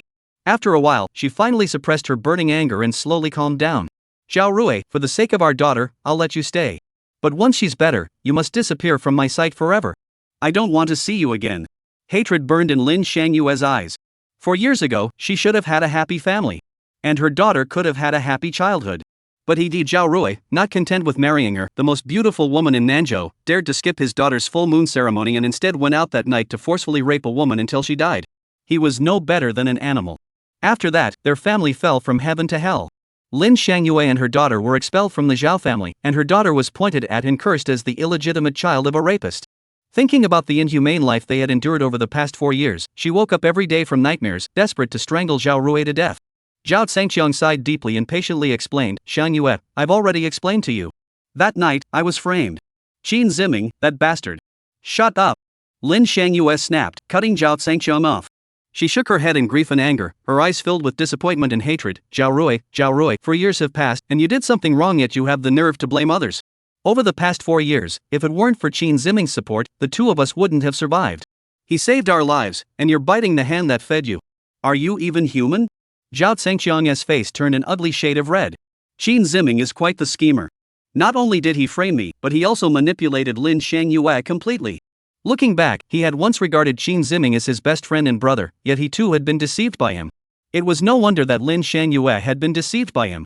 Zhao Rui, you should be grateful to have a kind and upright friend like Qin Ziming. If it were anyone else, they would have abandoned us long ago. Even over the years, he has been blaming himself for sending you to prison and exiling you to the frontier, where your life was in jeopardy. Lin Shangyue continued to praise Qin Ziming, but Zhao Zhangqiang had already stopped listening. Rest well and don't speak too much, it's not good for your recovery. After leaving those words, Zhao Zhangqiang stood up, his expression instantly turning cold, his eyes filled with a chilling gaze. Stepping out into the corridor, he sat on a plastic chair to calm himself. A figure moving with great vigor hurried toward him. It was Li Hu, who had gone to gather information, returning. Brother, we found out about Qin Ziming, Li Hu said, standing beside Zhao Zhangqiang. Qin Ziming is indeed a genius at plotting schemes. He stops at nothing to achieve his goals. From a poor boy born into poverty, he has transformed himself into the son-in-law of Deputy Governor Chao Gue. Zhao Zhangqiang paused, a flash of surprise crossing his eyes. I remember that Chao Gui's daughter isn't very attractive, and with her temper, no one dared to marry her. She's at least 5 years older than Qin Ziming, isn't she? Li Hu nodded. It's impossible for Qin Ziming to genuinely love her daughter. He's just using her to climb the ranks. Plus, I found out that Qin Ziming has a mistress hidden away in a golden house. As he finished speaking, he pulled out his phone and opened a photo. Brother, this is what I found out. This is the woman he's keeping in his golden house. Zhao Zhangqiang looked up and stood up abruptly. The chair beneath him shattered into pieces. At that moment, his eyes were bloodshot, and his clenched fists had veins bulging. Li Hu trembled and asked, What's wrong? This woman is the so-called victim I raped and killed 4 years ago. Zhao Zhangqiang could never forget the woman who had ruined his life 4 years ago.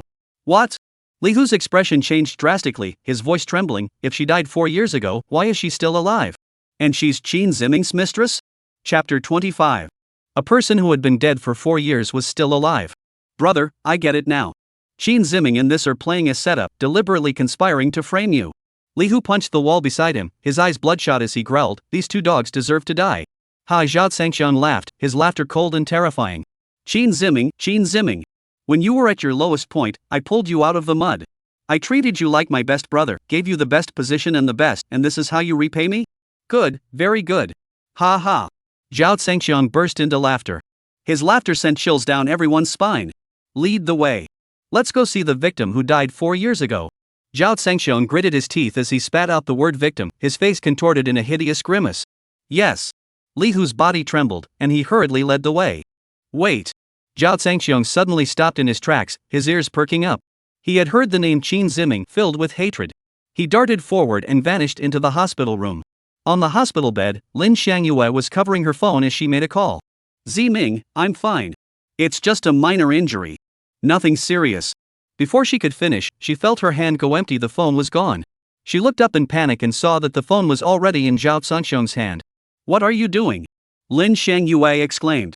Zhao Zhangqiang made a shushing gesture and pressed the speakerphone button. A young man's urgent voice came through the phone. Shangyue, tell me which hospital you're at. If you're injured and I don't come to take care of you, who will? If you don't tell me, I'll go to every hospital one by one. Don't bother looking. I'm at Xinghao Hospital. Zhao Zhangqiang's icy voice replied, If you've got the guts, come here. Alright, I'm on my way. Wait.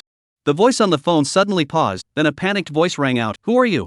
Zhao Zhangqiang's voice grew dark. Qin Ziming, the debt from 4 years ago is due. You're Zhao Rui. The voice on the phone let out a strange scream, followed by a loud crash, as if something had fallen, and then there was no sound. The call was disconnected. Zhao Rui. Lin Shangyue shouted angrily, collecting a debt? What does Qin Ziming owe you? Zhao Zhangqiang placed the phone back on the bedside table without offering any explanation, as it was pointless. Lin Shangyue misunderstood him deeply. I'm going out. He spoke calmly, turned, and left, leaving behind a tall, straight figure.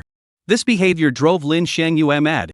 It felt like her angry fists were hitting cotton, completely ineffective. Outside the hospital, night had already fallen. Under the pitch-black night sky, in a dilapidated rental building on the 5th floor, a bedroom. A tall, attractive woman in her pajamas was on the phone. "Darling, when are you coming to see me? I'm going crazy living alone in this place every day." The woman pouted and vented her grievances. "Baby, I really want to come be with you, but I'm very busy right now. That ugly woman at home is watching me closely." The man's voice on the phone explained, "Even though I'm not by your side, my heart is always with you." "Qin Ziming, enough." The woman snapped angrily.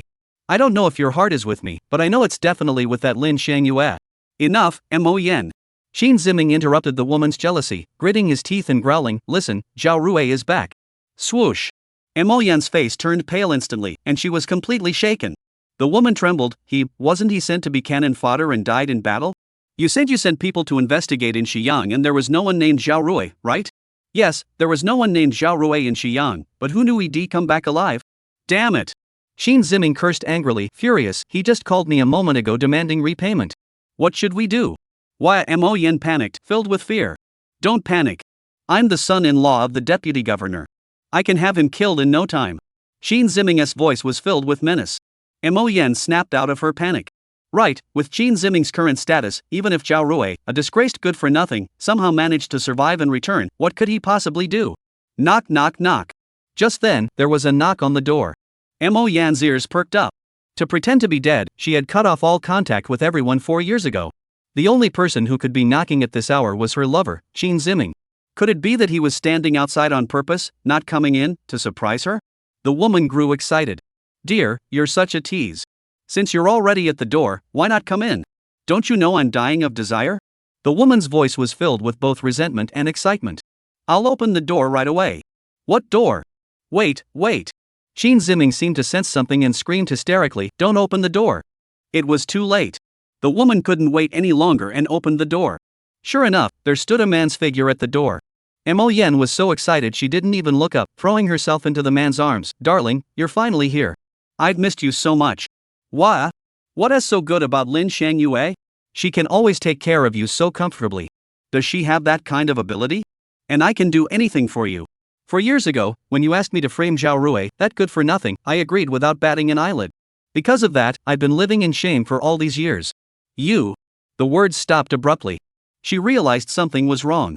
She suddenly looked up and saw a dark, cold face staring at her, eyes filled with icy hatred. "Ah!" The woman's piercing, shrill scream shattered the eardrums.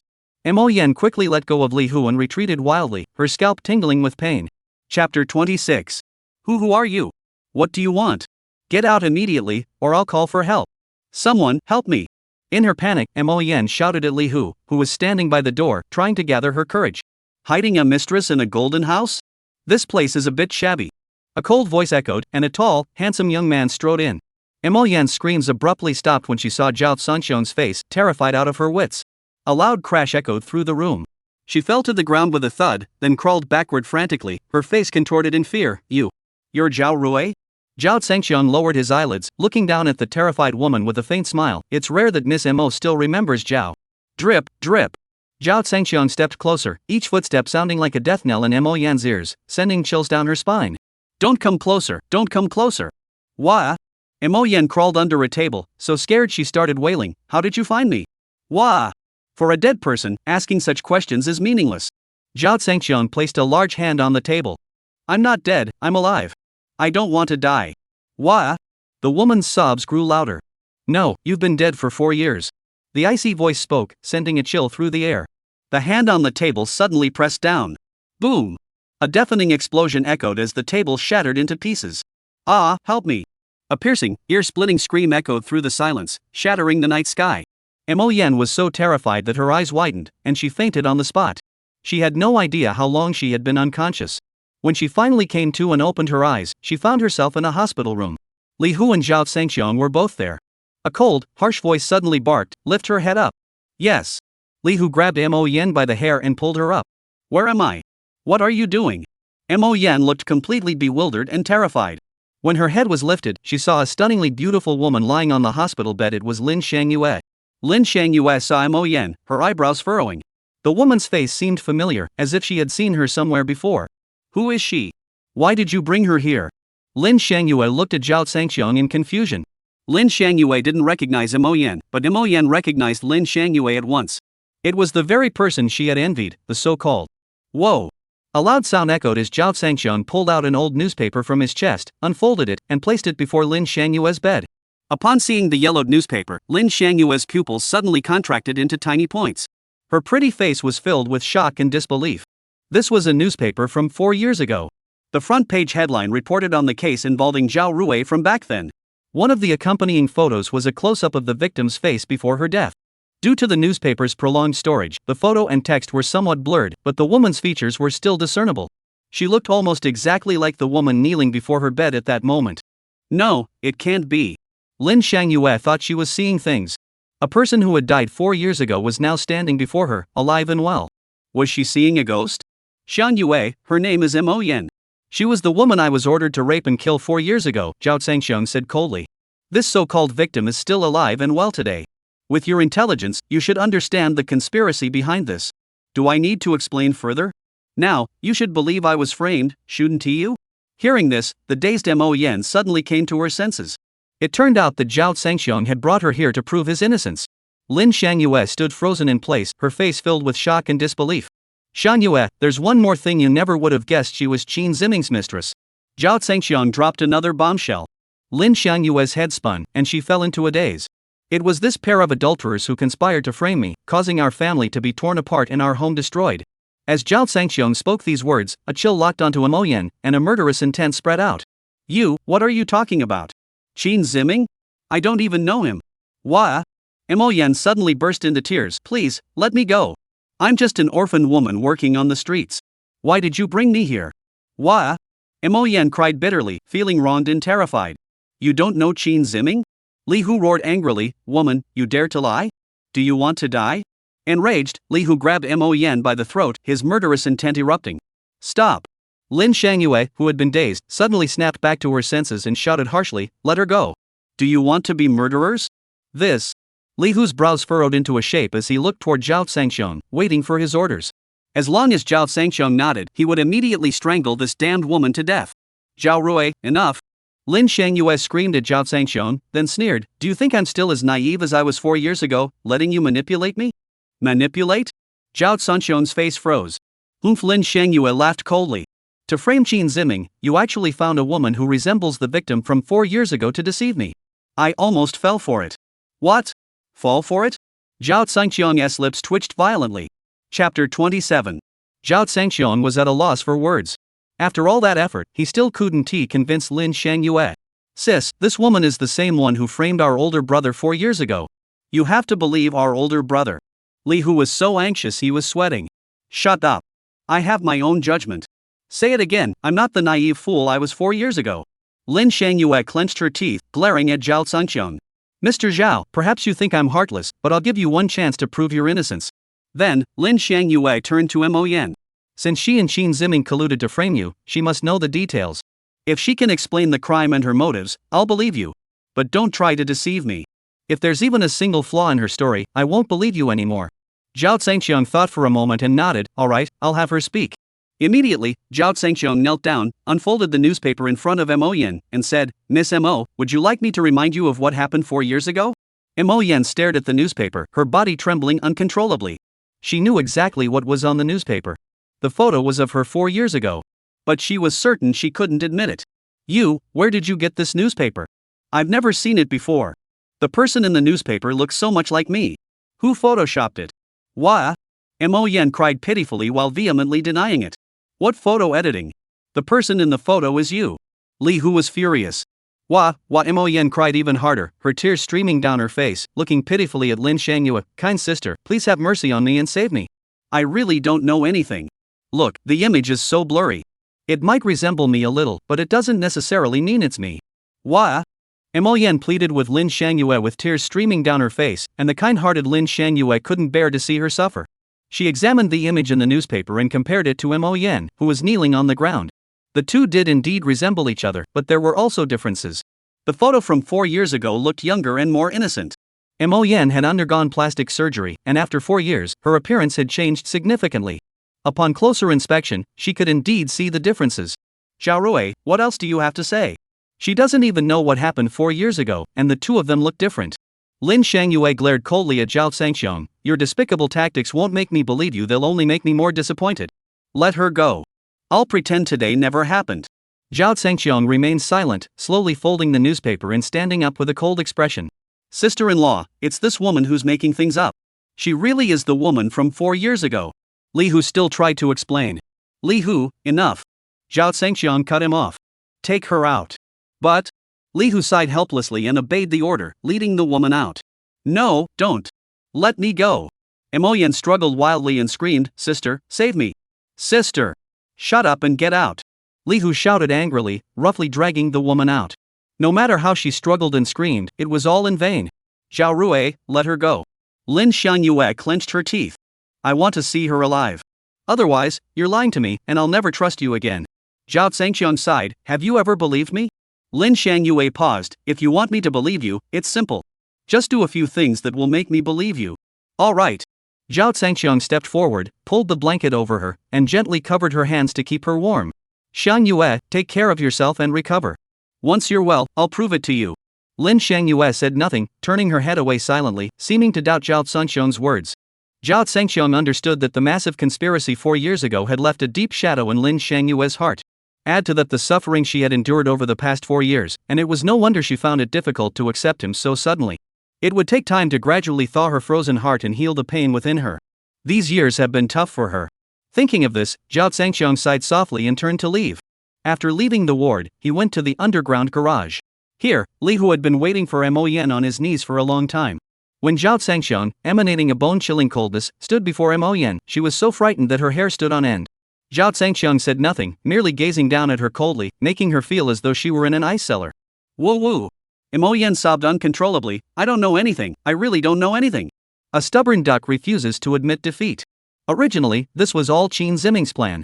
If you had exposed him, I would have spared your life. Zhao Sangxiong finally spoke, his voice as cold and emotionless as if it were the voice of death itself. Unfortunately, you chose to defy me. If you want to die, I won't stand in your way. Zhao Sangxiong's murderous intent erupted suddenly. He shot Li Hu a fierce glance, sent her on her way. Yes. Li Hu stepped forward and grabbed the woman's neck. No, wait, I'm sorry, I'll expose Qin Ziming, I will.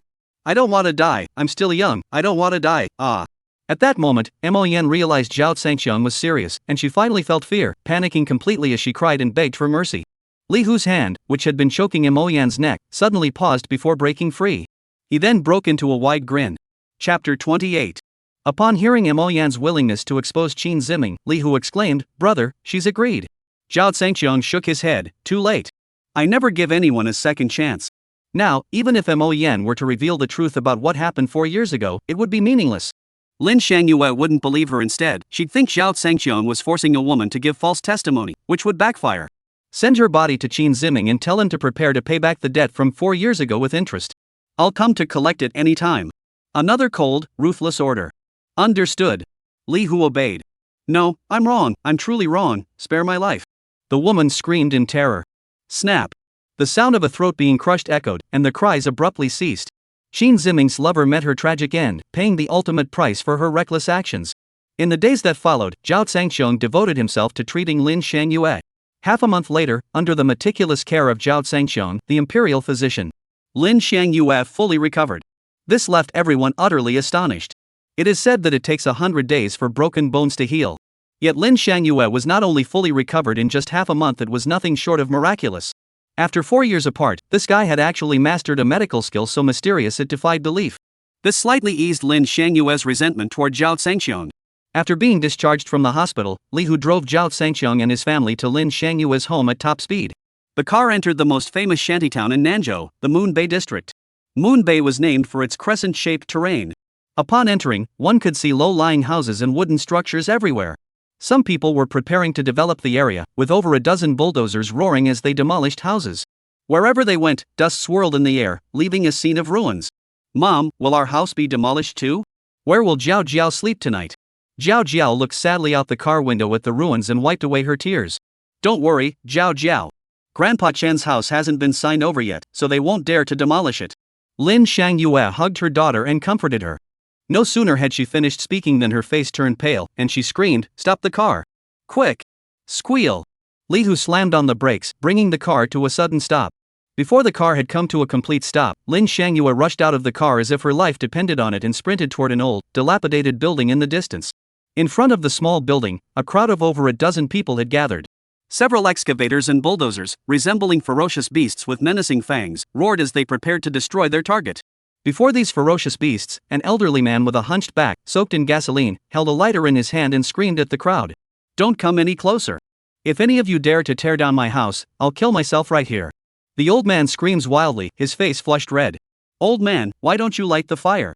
A young man with a red nose sneered disdainfully, stepping closer to the old man. "Damn it, the Liang family is tearing down this house. Do you think you can stop us? Do you think the 5 great clans are just a bunch of hot air? Damn it, when the Liang family acts, no one in the entire southern region dares to stand in our way." Bang! A loud crash echoed as Liang Hao charged forward, kicking the old man to the ground. The lighter fell to the side. "Ah!" The old man let out a painful scream, cursing in anger. "Liang Hao, you bought the house at a low price and forcibly demolished it. I'm going to report you." "Ha ha!"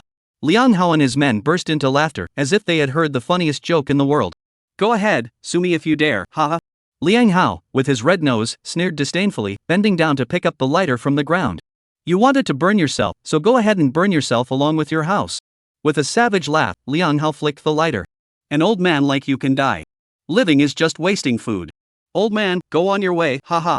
As he spoke, the lighter, still burning, was thrown into the air. "Stop!" A woman's shrill scream pierced the air, followed by Lin Shangyue frantically pushing through the crowd to rush in. But it was too late. Boom!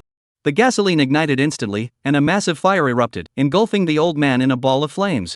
The next moment, heart-wrenching screams shattered the sky, causing the void to tremble. "Ah, ah!" A person screamed in agony amidst the flames. In stark contrast, a group of animals stood by, watching and laughing hysterically. "Quick, put out the fire!" Lin Shangyue screamed hysterically, sobbing uncontrollably. "Chen Bo, please save them. I'm begging you on my knees. I'll kowtow to you." Lin Shangyue frantically bowed her head and screamed. However, the crowd's laughter grew even louder. "Ah, ah, ah!" The old man was engulfed in flames, rolling on the ground like a ball of fire, wailing in agony. Whoosh! Suddenly, a figure darted toward the old man like a whirlwind, covering him with a large coat and frantically beating it. Soon, the flames on the old man's body were extinguished by the single individual. Only a few wisps of smoke remained, along with the smell of burnt flesh. Who was that? Everyone around, including Lin Shangyue, stared wide-eyed at the scene before them. When Lin Shangyue's gaze fell on the fierce figure, her eyes widened in shock, and she was momentarily dazed. Chapter 29. That fierce figure was actually Zhao Zhangqiang? Lin Shangyue stood frozen in place, thinking she must be seeing things. The young master who was once so weak and helpless 4 years ago, when did he become so brave and towering? "Ah, ah!" The old man's agonizing screams snapped Lin Shangyue out of her daze. "What should we do? What should we do? Why?" Having regained her senses, Lin Shangyue was completely at a loss, crying out to Zhao Zhangqiang for help. Looking at the old man's horribly disfigured and pitiful appearance, her heart was shattered, and she wished she could take the old man's place to endure that inhuman suffering. "Zhao Rui, please save Chen Bo. He is a good man, he can't die helpless." Lin Shangyue could only cry out to Zhao Zhangqiang for help. 4 years ago, it was he who saved me and Zhao Jiao. 4 years ago, after Zhao Rui was involved in an accident, Lin Shangyue and Zhao Rui were forced to divorce, and the mother and daughter were expelled from the Zhao family. Lin Shangyue returned to her maternal home, the Lin family, with her child. However, the Lin family forced her to abandon her child and remarry. Lin Shangyue refused to comply and fled with her daughter on the day of the wedding, escaping all the way to the shantytown of Moon Bay. The destitute widow and her child arrived in the poor and chaotic shantytown, with no place to stay. Fortunately, the mother and daughter were taken in by a kind-hearted man named Shin Bo. During the 2 weeks Lin Shangyue was hospitalized, she lied to the elderly over the phone, claiming she had taken the child out for a 2-week trip and would return soon. Little did they know that this return would be their final farewell. "Call an ambulance!" Zhao Zhangqiang shouted, pulling out silver needles and quickly inserting them into several acupoints to alleviate the old woman's pain. Lin Shangyue frantically pulled out her phone, but due to her panic, she entered the wrong passcode multiple times, causing the phone to lock. Wah! Lin Shangyue broke down in tears, frantically trying to figure out what to do. Zhao Zhangqiang ignored Lin Shangyue and focused entirely on saving the old man. Even though he was an imperial physician, renowned for daring to snatch lives from the hands of the Grim Reaper. But the elderly man was of advanced age, with fragile vitality. Such a devastating fire had left him in a state where even gods could not save him, and there was nothing that could be done. Ultimately, the old man ceased his agonizing cries, and his life force faded away bit by bit. Zhao Sanxiong's efforts ended in failure, and the old man ceased breathing. Too late. An ambulance isn't necessary. Zhao Sanxiong's expression was agonized, his voice hoarse. What? Lin Shangyue felt her head spin, and she froze in place. The next moment, the woman's heart-wrenching screams pierced the sky. No, no. The piercing, heart-wrenching screams tore at the heart, causing those who heard them to shed tears and feel deep sorrow.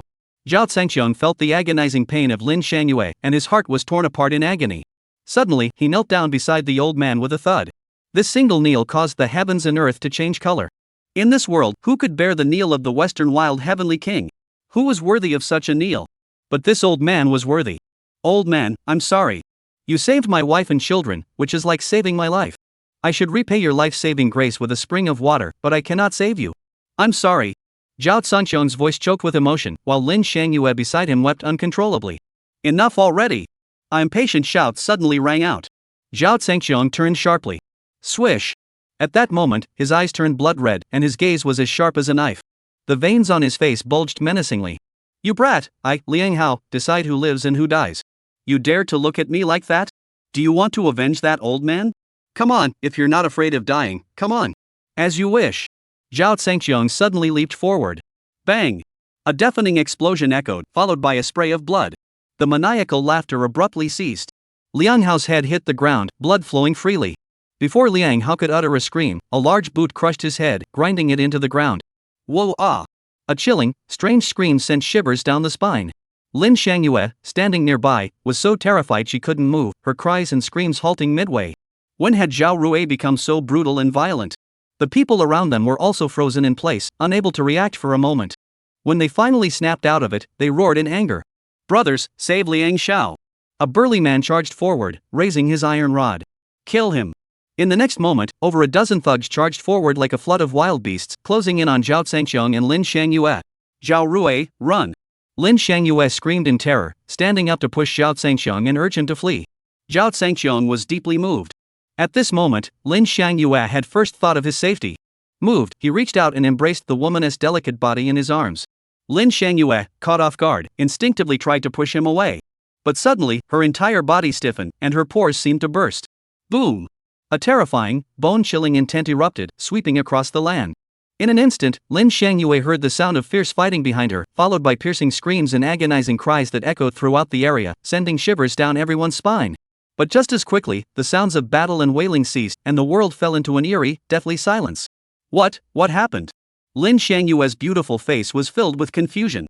She hurriedly broke free from Zhao Sanxiong's embrace and turned around. In an instant, he froze, his confused face turning pale. Oh my god! In shock, she covered her mouth with her hands, her eyes filled with fear, but more so with disbelief and awe. Chapter 30. Lin Shangyue saw that the dozen or so people who had charged toward them like a flood of beasts were now lying on the ground, convulsing, with blood everywhere. Li Hu had somehow ended up standing among the writhing bodies, gazing down at them with the gaze of a predator. Had Li Hu taken care of all these people by himself? Zhao Rui actually had such terrifying subordinates? What kind of person is he now? Lin Shangyue couldn't believe it. Big brother, are you okay? Li Hu suddenly withdrew his wolf-like gaze and asked Zhao Sanxiong respectfully. Find out the identities of these people immediately, Zhao Sanxiong ordered with a grim expression. Yes. Li Hu immediately rushed forward, grabbed Liang Hao off the ground by the collar, and dragged him aside for questioning. At first, Liang Hao tried to resist, relying on his status as the son of a wealthy family, but after a few punches from Li Hu, he was beaten until he spat blood and confessed everything. Within 5 minutes, the situation was clarified. Lin Shangyue knelt before the charred remains of Chen Bo, crying hoarsely. Zhao Sanxiong knelt on the ground, hugging Lin Shangyue, enduring the pain in his heart as he kept comforting her. At that moment, Li Hu walked over and stood behind Zhao Sanxiong to report, "Brother, we've investigated. 10 days ago, the Liang family, one of the 5 major aristocratic families, obtained the development rights to the Moon Bay land. In recent days, the Liang family has been demolishing houses recklessly. The compensation offered by the Liang family is outrageously low, and the residents of Moon Bay are deeply dissatisfied. However, faced with the Liang family's overwhelming power, most people dare not speak out. It was Chen Bo, an elderly man known for his kindness, who took the most intense and courageous stand this time, leading to the scene we just witnessed. The 5 major clans are the dominant powers in the southern region. How can ordinary people possibly stand up to them? The Liang family has gone too far, Lin Shangyue said angrily, her tear-stained face raised. So what if the Liang family is excessive? Suddenly, a haughty voice interrupted Lin Xiangyue. Clatter, clatter. In an instant, footsteps echoed loudly. A middle-aged man, accompanied by henchmen, charged forward menacingly. Third Master, it was them who brutally beat up young Master Liang Hao. The leader pointed at Zhao Zhangxiong and Li Hu and shouted. Liang Shaokuai, Liang Hao's biological father. Upon learning of his son's injury, he immediately gathered men and rushed over. Zhao Rui, Lin Xiangyue? Liang Shaoku was stunned when he saw Zhao Zhangxiong. The man who had committed a heinous crime 4 years ago, a worthless scoundrel known throughout the entire southern region, was actually here. What's going on? Was it him who obstructed the Liang family's land development and injured his own son? A worthless criminal with a tarnished reputation who gave him the audacity? Swish! In an instant, Liang Shaoku's killing intent erupted, his gaze as sharp as a knife. The Liang family, one of the 5 great clans, who dares to challenge them? Even if someone dared to challenge them, it would be someone of extraordinary status and influence. It certainly wouldn't be someone like Zhao Rui, a notorious criminal and a worthless piece of trash. I didn't expect you to still be alive. Liang Shaoku glared at Zhao Zhangxiong with a gaze as sharp as a knife, his voice filled with murderous intent. Did you really injure my son? To be honest, Liang Shaokuai found it hard to believe that Zhao Zhangxiong was responsible for this. Zhao Zhangxiong ignored Liang Shaokuai's question and ordered in a commanding tone, first, cease your family's demolition of the house and increase the compensation. Second, your son's life must be paid for with another life, and you must compensate 1 million. What did you say? Liang Shaoku froze. You, say that again.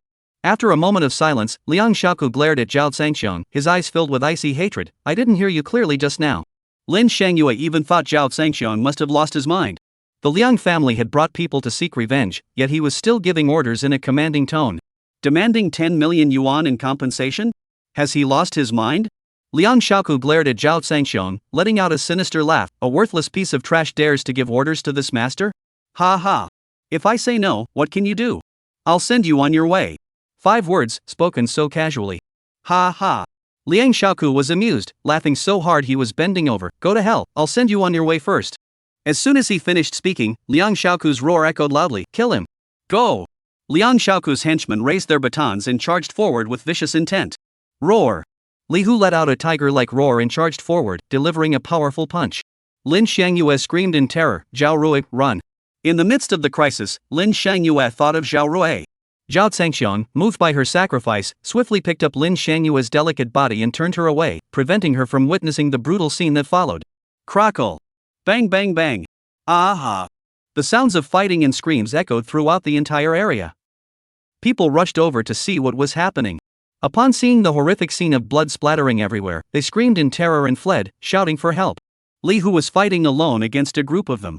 Soon, Liang's henchmen were lying on the ground, and only Liang Shaoku was left standing there, trembling and drenched in sweat. This is unbelievable. I've seen tough guys before, but never someone this tough. Li Hu stood before Liang Shaokuai, his bloodthirsty gaze fixed on him, waiting for Zhao Zhangxiong's orders. How do you want to die? Zhao Zhangxiong's cold voice rang out, like the judgment of death, sending shivers down Liang Shaoku's spine. Chapter 31. Liang Shaokuai, true to his reputation as a powerful figure from a wealthy family, despite being terrified and drenched in sweat, refused to back down even an inch, gritting his teeth and holding his ground.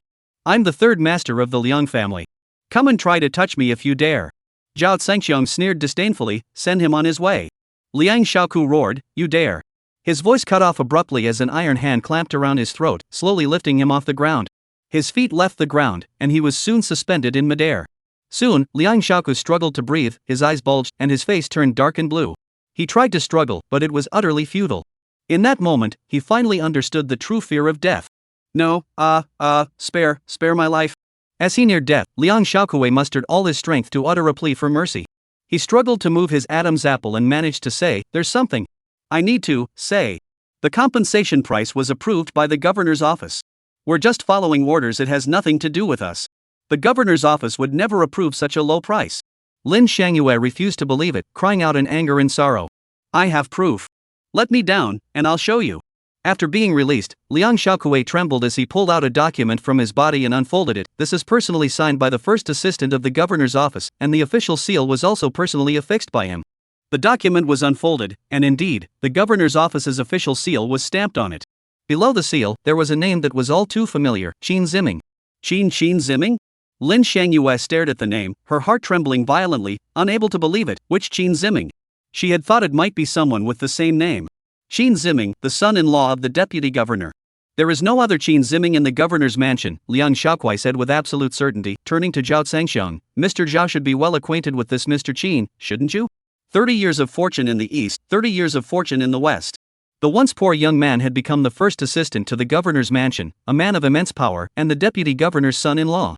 In contrast, Zhao Zhangxiang, once glorious young master of the Zhao family, had become a disgraced criminal, a worthless who had chosen to wallow in self-destruction. Facing this stark contrast, Zhao Zhangxiang remained calm, showing no emotion. Lin Xiangyue, however, was a different story. Her heart was in turmoil.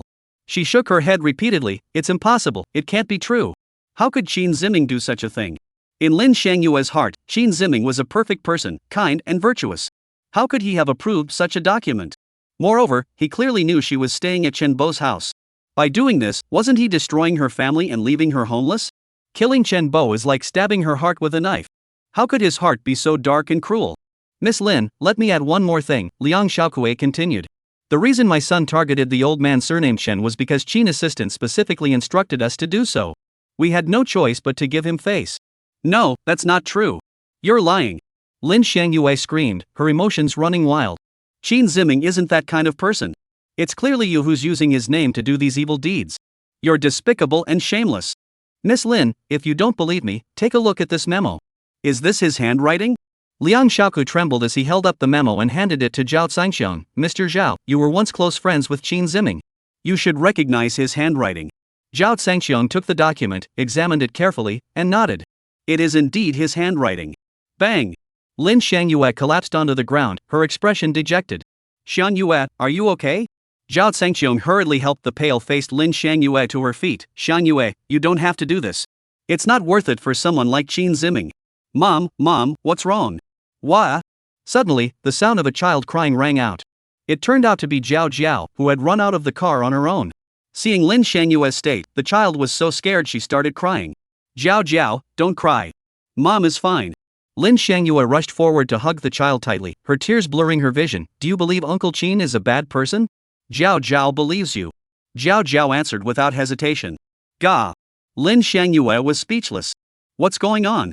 How could the child say that too? Jiao, Uncle Qin often buys you candy and toys. How can you say he's a bad man? Lin Xiangyue was confused and still couldn't accept it. Jiao shook her head vigorously. Once when you weren't home, Uncle Qin pushed me into the water barrel and almost drowned me. Mom suddenly came back and he let me go. He threatened me not to tell you, or else he'd push Jiao into the water barrel again. Jiao is scared and dared not say anything. Mom, Uncle Qin is a bad man. Boom! A thunderclap echoed, leaving Lin Xiangyue's mind blank. In an instant, her world shattered, and everything spun out of control. Chapter 32. Hearing her daughter reveal the long-hidden secret, Zhao Zhangxiang's heart was filled with murderous intent. Qin Ziming, you're not satisfied with plotting to harm me, you dare to harm my daughter as well? You spare no one, not even a child. You've lost all humanity. If I don't kill you, I, Zhao Zhangxiang, would be a disgrace to men. Zhao Zhangxiang clenched his fists tightly, his knuckles cracking with a crackling sound. No. Lin Xiangyue, whose mind was blank, suddenly snapped back to reality. Jiao, you didn't dare to say it before. Why are you saying it now? She wondered if the child had mistakenly remembered something. Because Dad is back. Dad will protect me. I'm not afraid of that bad uncle. Jiao waved her little fists confidently. These words pierced Zhao Zhangxiang's heart, and he swore to himself, from now on, he would protect his daughter with all his might and never let her be harmed by anyone again. Lin Xiangyue's last shred of hope was shattered. Zhao Zhangxiang saw Lin Xiangyue's pained and dejected expression, feeling deeply heartbroken. He walked over, gently embraced her and the child in his arms, and spoke softly to comfort her. Xiangyue, I know the pain of being betrayed and hurt by someone you trust the most. I experienced that pain 4 years ago. Qin Ziming is too cunning and despicable. He has ruined our entire family. As he spoke, Zhao Zhangxiang clenched his teeth and said, rest assured, I will make him pay for what he's done. No, I want to ask him myself why he did this. Lin Xiangyue couldn't accept it. Zhao Zhangxiang sighed in frustration. You still won't give up? Think about it, if he had truly cared for you over the years, with his status, he could have easily provided you with a life of comfort and security. Yet he still made you live in a shantytown and only occasionally sent you some gifts as a token of his concern. I don't believe you don't understand his true intentions. He was plotting something sinister against you, and never once intended to genuinely help you. The reason he was so harsh on Jiao is because she was an obstacle to his plans for you. This time, demolishing the house and intentionally targeting Chen Bo to kill the old man was meant to leave you homeless, forcing you to beg him for shelter. That would be like a lamb walking into a wolf's den, exactly what he wants. If Zhao Zhangqiang had said this earlier, Lin Shangyue would never have believed him and would have thought he was slandering him. But now, she was beginning to doubt him, and her trust in Qin Ziming was no longer as unwavering as before. Beep, beep. Just then, the piercing sound of a police siren suddenly rang out. After someone called the police, nearby police cars rushed to the scene. The leader was a burly middle-aged man named Chao Gang. Chao Gang and his men got out of the car and rushed over. Seeing Liang's family lying on the ground, they were immediately startled. Third Master, what happened? Who dared to bully you? Chao Gang rushed over and helped Liang Shaoku to his feet. Liang Shaokuai, seeing the patrol arrive, gained confidence. His eyes blazed with anger as he pointed at Zhao Zhangqiang and shouted through gritted teeth, "Captain Chao, the murderers are them. Arrest them!" Chao Gang bellowed. Yes. The subordinates behind him rushed forward with handcuffs in hand. Who dares? Zhao Zhangqiang's furious chill swept out, his blood-red tiger eyes shooting out sharp, knife-like cold glances. In an instant, a terrifying aura descended from the heavens. Those who charged forward felt as though they had been transported to the underworld, surrounded by mountains of corpses and rivers of blood. Thud, thud. Unable to withstand the overwhelming pressure, people collapsed to their knees, unable to stand. They then looked at Zhao Zhangqiang with eyes filled with terror and confusion. That single glance sent shivers down their spines. Those blood-red eyes were like those of a god of death. You worthless fools! I told you to capture them, yet you're kneeling? Get up, all of you! Chao Gang, enraged, charged forward, his anger boiling over. However, the moment he saw Zhao Zhangqiang, he came to an abrupt halt. Chao Gang stared at Zhao Zhangqiang, his mind reeling as if struck by lightning, his legs trembling uncontrollably. That expression was more terrifying than seeing a ghost. Perhaps Zhao Zhangqiang didn't recognize Chao Gang, but Chao Gang recognized Zhao Zhangqiang. Half a month earlier, at the Holy Hero Hospital, during the battle where Zhao Zhangqiang swept through the Sun family, Chao Gang, as a high-ranking official in charge of inspections, had personally led a team to follow Governor Qin Yuanshan into battle. In that battle, he had witnessed Zhao Zhangqiang's terrifying power firsthand. Fortunately, he was experienced and resourceful. When the situation turned dire in the chaos, he stabbed himself and lay among the dead, feigning death. As a result, he became one of the few survivors. As survivors, they were placed under strict surveillance and ordered by the governor to keep their mouths shut. Everything that happened that day, and everyone who witnessed it, must be buried with them in their graves. Otherwise, their entire families would suffer. Chao Gang remembered this deeply, even memorizing Zhao Zhangqiang's face, vowing to avoid him at all costs in the future. But as they say, what you fear most is what comes to you.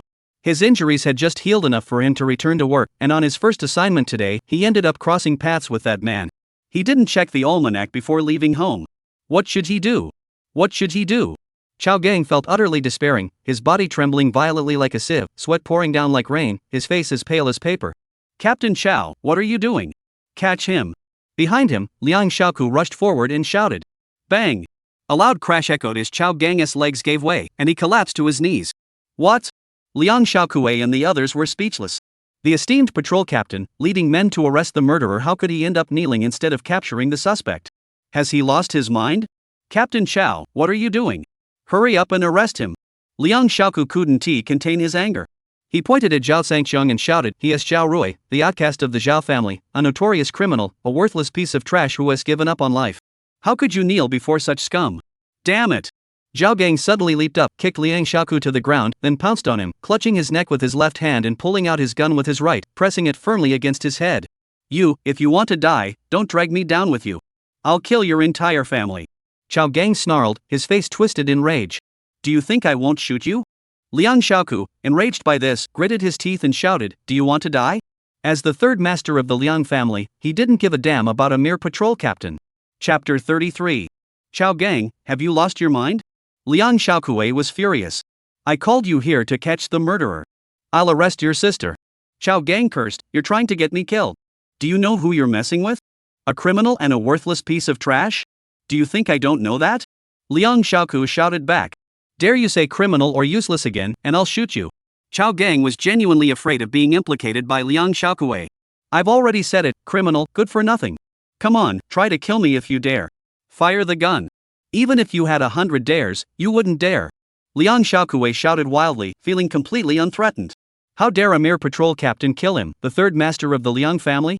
Has he lost his mind? Bang! The gunshot rang out, and blood spattered everywhere. The gun barrel pressed against Liang Shaokuei's head, blasting a hole through his skull. Everyone was frozen in shock, speechless. Chao Gang had truly lost his mind. He had actually killed Liang San in broad daylight. As Liang Xiaokui drew his last breath, his eyes were filled with shock and disbelief. Chao Gang had actually dared to kill him. Clang! Seeing Liang Xiaokui killed by his own hands, Chao Gang collapsed to the ground, his face as white as a sheet. His heart was pounding wildly, and he was completely dumbfounded. He had killed Liang Xiaokui, and even he felt like he had lost his mind. Captain! Captain, how could you kill Mr. Liang? What are we going to do now? His men stared at Liang Xiaokui's body, their voices trembling violently, their bodies shaking uncontrollably. We're finished. We're all doomed. Wah-ah! Someone was so scared they were about to cry. Liang Xiaokui was dead. The Liang family wouldn't let this go. In the end, Zhao Gang would be finished, and they wouldn't fare any better. They'd either die or be skinned alive. As the group was overcome with fear and despair, Zhao Zhangxiong walked over. Upon seeing Zhao Zhangxiong approach, Zhao Gang forced himself to suppress his fear and screamed hysterically at his men, "Kneel down. All of you kneel down. Anyone who dares not to kneel will be killed." Seeing Chao Gang's terrifying, distorted face, his subordinates were too scared to disobey. In an instant, the area was filled with a sea of kneeling bodies. The people tasked with catching the murderer were actually leading the crowd in forcing everyone to kneel before the murderer? The strangest incident of the year. Everyone around them was in a state of shock, their minds racing with chaos. Lin Shangyue was so shocked she couldn't believe her eyes, her eyelids twitching uncontrollably. Under the stunned gazes of the crowd, Zhao Zhangxiong had already stepped forward to stand before Chao Gang. "Sir, please forgive me. I didn't know it was you here. Otherwise, I would rather die than come here. Please spare my life. I have elderly parents and young children to support." Wah! Chao Gang was actually scared to tears. "Everyone? Do you know me?" Zhao Zhangxiong asked coldly. "I know you. No, I don't know you. I really don't know you." Wailing. Chao Gang buried his head in the ground, dared not look at Zhao Zhangxiong even once. The crowd was even more confused. "Why are you so scared if you don't know him? Who the hell told me what's going on?" Zhao Zhangxiong's icy gaze fixed on Chao Gang, who was on the verge of collapse. "Take your men and leave. There's nothing for you here." Zhao Zhangxiong waved his hand, unwilling to waste any more time on them. Chao Gang burst into tears with joy, kneeling and bowing deeply. "Thank you, sir, for sparing my life. If you ever need me in the future, I will die 1,000 deaths without hesitation. Tell your governor that Moon Bay is under my protection. Without my permission, anyone who dares to touch me will be killed." Zhao Sanxiong's voice was calm, but the icy intent to kill made Chao Gang's hair stand on end. "Understood. I'll report this to the governor immediately." Chao Gang's back was drenched in cold sweat. Then he and his men scrambled away, fleeing as if for their lives. Once inside the police car, he trembled as he pulled out his phone and hurriedly reported to the governor. "Governor, it's Chao Gang. I have something to report. I just killed Liang Xiaokui, the third master of the Liang family." "What did you say?" A furious shout erupted over the phone, and a chilling intent to kill spread through the signal. "How do you want to die?" "Governor, please listen to me. Here's what happened. I encountered the Western Wild King, and then..." "The Western Wild King, Zhao Zhangxiong?" The voice trembled over the phone. Good, well done. Liang Xiaoku deserved to die. Tell the king that from this moment on, no one dare touch a single brick or tile in Moon Bay. Chao Gang, your actions this time were decisive. You have the bearing of a great general. Write up a report on your performance, and I'll have HR review your promotion." Chao Gang froze. Killing the third master of the Liang family hadn't gotten him into trouble, and now he was being promoted? Chao Gang was so excited that his hands trembled violently as he held his phone. The Heavenly King was his benefactor. A short while later, Chao Gang left, and Liang Xiaokui was finished. The remaining members of the Liang family were plunged into despair. "Help me." Among the pile of people lying on the ground, a faint cry for help suddenly rang out. Take me to the hospital. I don't want to die." At that moment, Liang Hao, who had been unconscious, slowly regained consciousness and began to utter broken cries for help. The cries for help caught Zhao Zhangxiong's attention. Swish! Zhao Zhangxiong's sharp gaze suddenly locked onto Liang Hao. His intent to kill was terrifying. Chapter 34. Kill him. He'll pay for Chen Bo's life. Zhao Zhangxiong stared at Liang Hao with a cold, terrifying gaze and issued a kill order to Li Hu. Yes. Li Hu charged forward with overwhelming killing intent, stomping down with all his might. Crack! A crisp sound echoed as Liang Hao's chest caved in instantly, and a torrent of blood gushed from his mouth. Before he could utter a single scream, he convulsed violently a few times before finally drawing his last breath. Thus, the Liang family father and son met their end. Those around them watched in horror, their skin crawling with fear. Afterward, Zhao Zhangxiong sent Chen Bo to the funeral home. Lin Shangyue and her daughter Zhao Jiao wept uncontrollably. The next day, the funeral arrangements for the elderly man were finally completed, and he was given a proper burial. As night fell, Zhao Zhangxiong brought the heartbroken Lin Shangyue to the peach orchard villa they had purchased earlier. The family moved in, and the housekeeper, Wang Ma, arranged everything neatly. After dinner, Zhao Zhengxiong personally gave his daughter her first bath. However, Lin Shangyue took the opportunity to bid Wang Ma farewell and left on her own. She had made plans with Qin Ziming. The events of the past 2 days had completely shattered the image of Qin Ziming as a good person in her mind. She wanted to confront him directly and ask if what Zhao Zhengxiong had said 4 years ago was true, that it was Qin Ziming's scheme to harm him. Did he really harm her daughter Zhao Zhao? The meeting place was Tenya Pavilion, a well-known romantic spot in the southern part of the city. Qin Ziming had arranged a private room, decorated romantically. Colorful lights, beautiful flowers, and a candlelit dinner spread out on a large table. Miss Lin, please wait here for a moment. Mr. Qin's assistant will be here shortly. If there's anything you need, please feel free to ask. The manager settled Lin Shangyue in and then bowed respectfully before leaving. After waiting for a short while, a young man dressed in a suit, wearing glasses, and carrying a briefcase, with the air of a successful individual, entered the private room.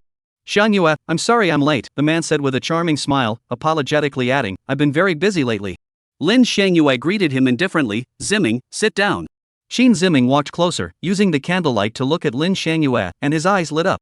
It had been half a month since they last saw each other, yet she seemed even more beautiful and alluring. During Zhao Zhengxiong's treatment for Lin Shangyue, some of the medications had beauty-enhancing effects, making her skin now fairer and more delicate than before.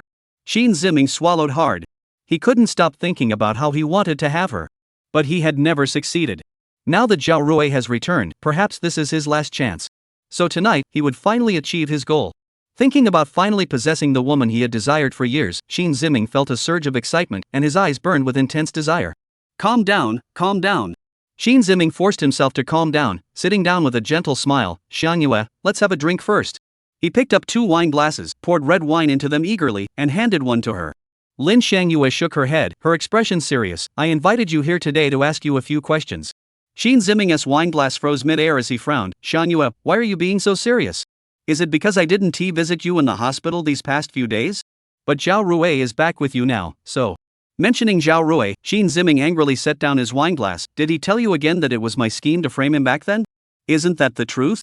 Lin Shangyue raised her head, her gaze sharp. Qin Ziming feigned a pained expression. Shangyue, it seems you believe his words. Lin Shangyue raised her voice. The woman who was raped to death 4 years ago is still alive. I saw it with my own eyes. Disgusting, Qin Ziming slammed the table angrily. With today's advanced plastic surgery technology, transforming a woman into the likeness of a deceased person is no big deal. Do you really believe that? Then tell me, did that woman admit it? Could she describe the details of the plot and her motives? Lin Shangyue fell silent for a moment before whispering, well, she denied everything. That's exactly it. Qin Ziming spoke with anger and hatred. Zhao Rui is truly despicable. Such a scum deserves to die. A loud bang startled Qin Ziming. Lin Shangyue suddenly slammed her hand on the table, her emotions also becoming agitated. I won't let you say he should die. You? Qin Ziming's expression grew increasingly grim. Is she defending him like this? Shangyue, don't you hate him? He ruined your life and destroyed your happy home. Have you been swayed by his sweet talk these past days? Qin Ziming stood up, his emotions running high. Ziming, let's not talk about Zhao Rui for now. I'm asking you, why did you kill Zhao Jiao? When she asked this sharp question, even the seemingly delicate woman now had a fierce glint in her eyes. A mother's love is unyielding. She would not allow anyone to harm her daughter, not even Qin Ziming. Qin Ziming froze, his face darkening. I love Zhao Jiao so much. Shangyue, how could you ask such a ridiculous question? What's wrong with you? You're acting like a completely different person. Zhao Jiao said you once held her head underwater and tried to drown her. My daughter said it herself. I must get to the bottom of this. Lin Shangyue clenched her teeth, her voice icy cold, her gaze unwavering. Chapter 35. Clang. Qin Ziming suddenly stood up, nearly overturning the table in his excitement. Slander. This is heartless slander. Qin Ziming roared, his expression furious. Shangyue, don't you know what kind of person I am? How could I harm a child? Do you think I'm that heartless monster like Zhao Rui? This. Lin Shangyue saw Qin Ziming's reaction and furrowed her brows. Yes, after knowing him for so many years, she knew his character. He shouldn't have done such a thing. But she said it herself. Lin Shangyue refused to give up, clenching her teeth. Xiaoya, Zhao Jiao is just a child. If someone tells her to say something, just comfort her and it'll be over. Qin Ziming said with a pained expression, how can you not understand such a simple truth? Lin Shangyue suddenly froze. Are you saying that Zhao Rui told her to say that? Do you think there's another possibility? Oof. Qin Ziming gritted his teeth, his eyes filled with hatred. That scoundrel is too despicable. Back then, it was precisely because I couldn't stand his hypocritical behavior saying one thing and doing another that I reported him. 4 years have passed, and yet he still hasn't reformed. Xiang Yue, think about it. If I had really done that, Zhao Jiao would have told you about it long ago. Why wait until Zhao Rui returned to say it?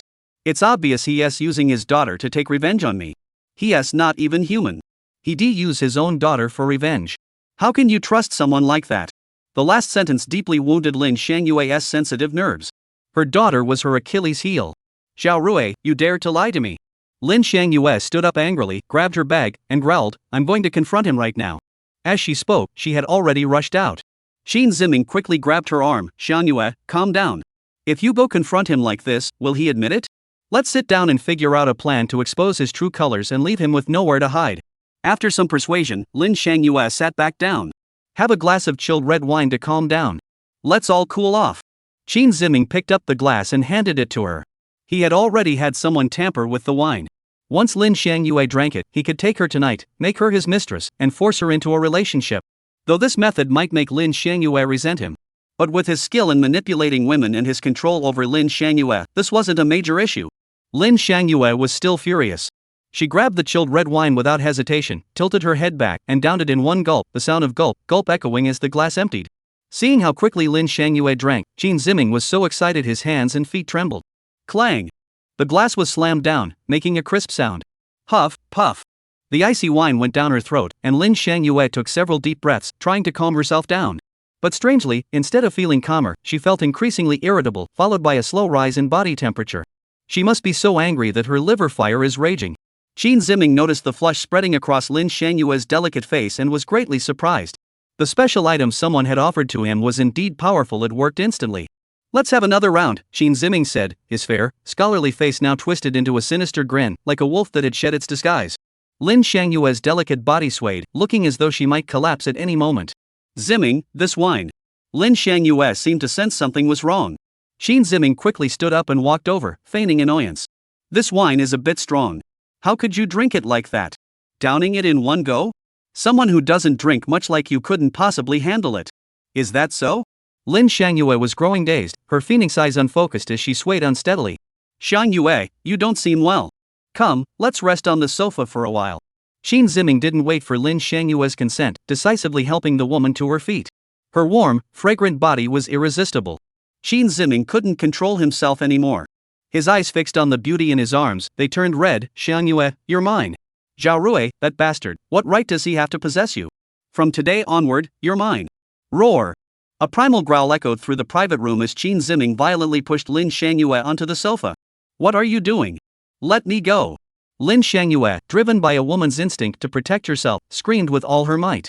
Qin Ziming's eyes were like those of a starving wolf, bloodshot and filled with hatred, as if he wanted to devour the juicy meat in front of him. He paid no heed to Lin Shangyue's screams. With a series of rustling sounds, his shirt was torn off, leaving him completely naked. Hee, Shangyue, I finally have you. Ha ha, I'm here. Qin Ziming, you dog. Get out here. A roar suddenly erupted. Boom! A deafening explosion shook the ground. The door to the private room was kicked open, and someone burst in. Qin Ziming jumped in fright. Who's there? He shouted in terror, turning around quickly. Click, click. The camera's harsh flashes kept flashing. Qin Ziming quickly realized the severity of the situation, hurriedly covering his face with his hands, and shouted repeatedly, Who are you? Do you know who I am? Do you want to die? Mr. Qin's assistant sure is full of himself, huh? A woman's cold laughter echoed as a woman who looked like a meatball waddled into the room. Her bulk was like a human bulldozer.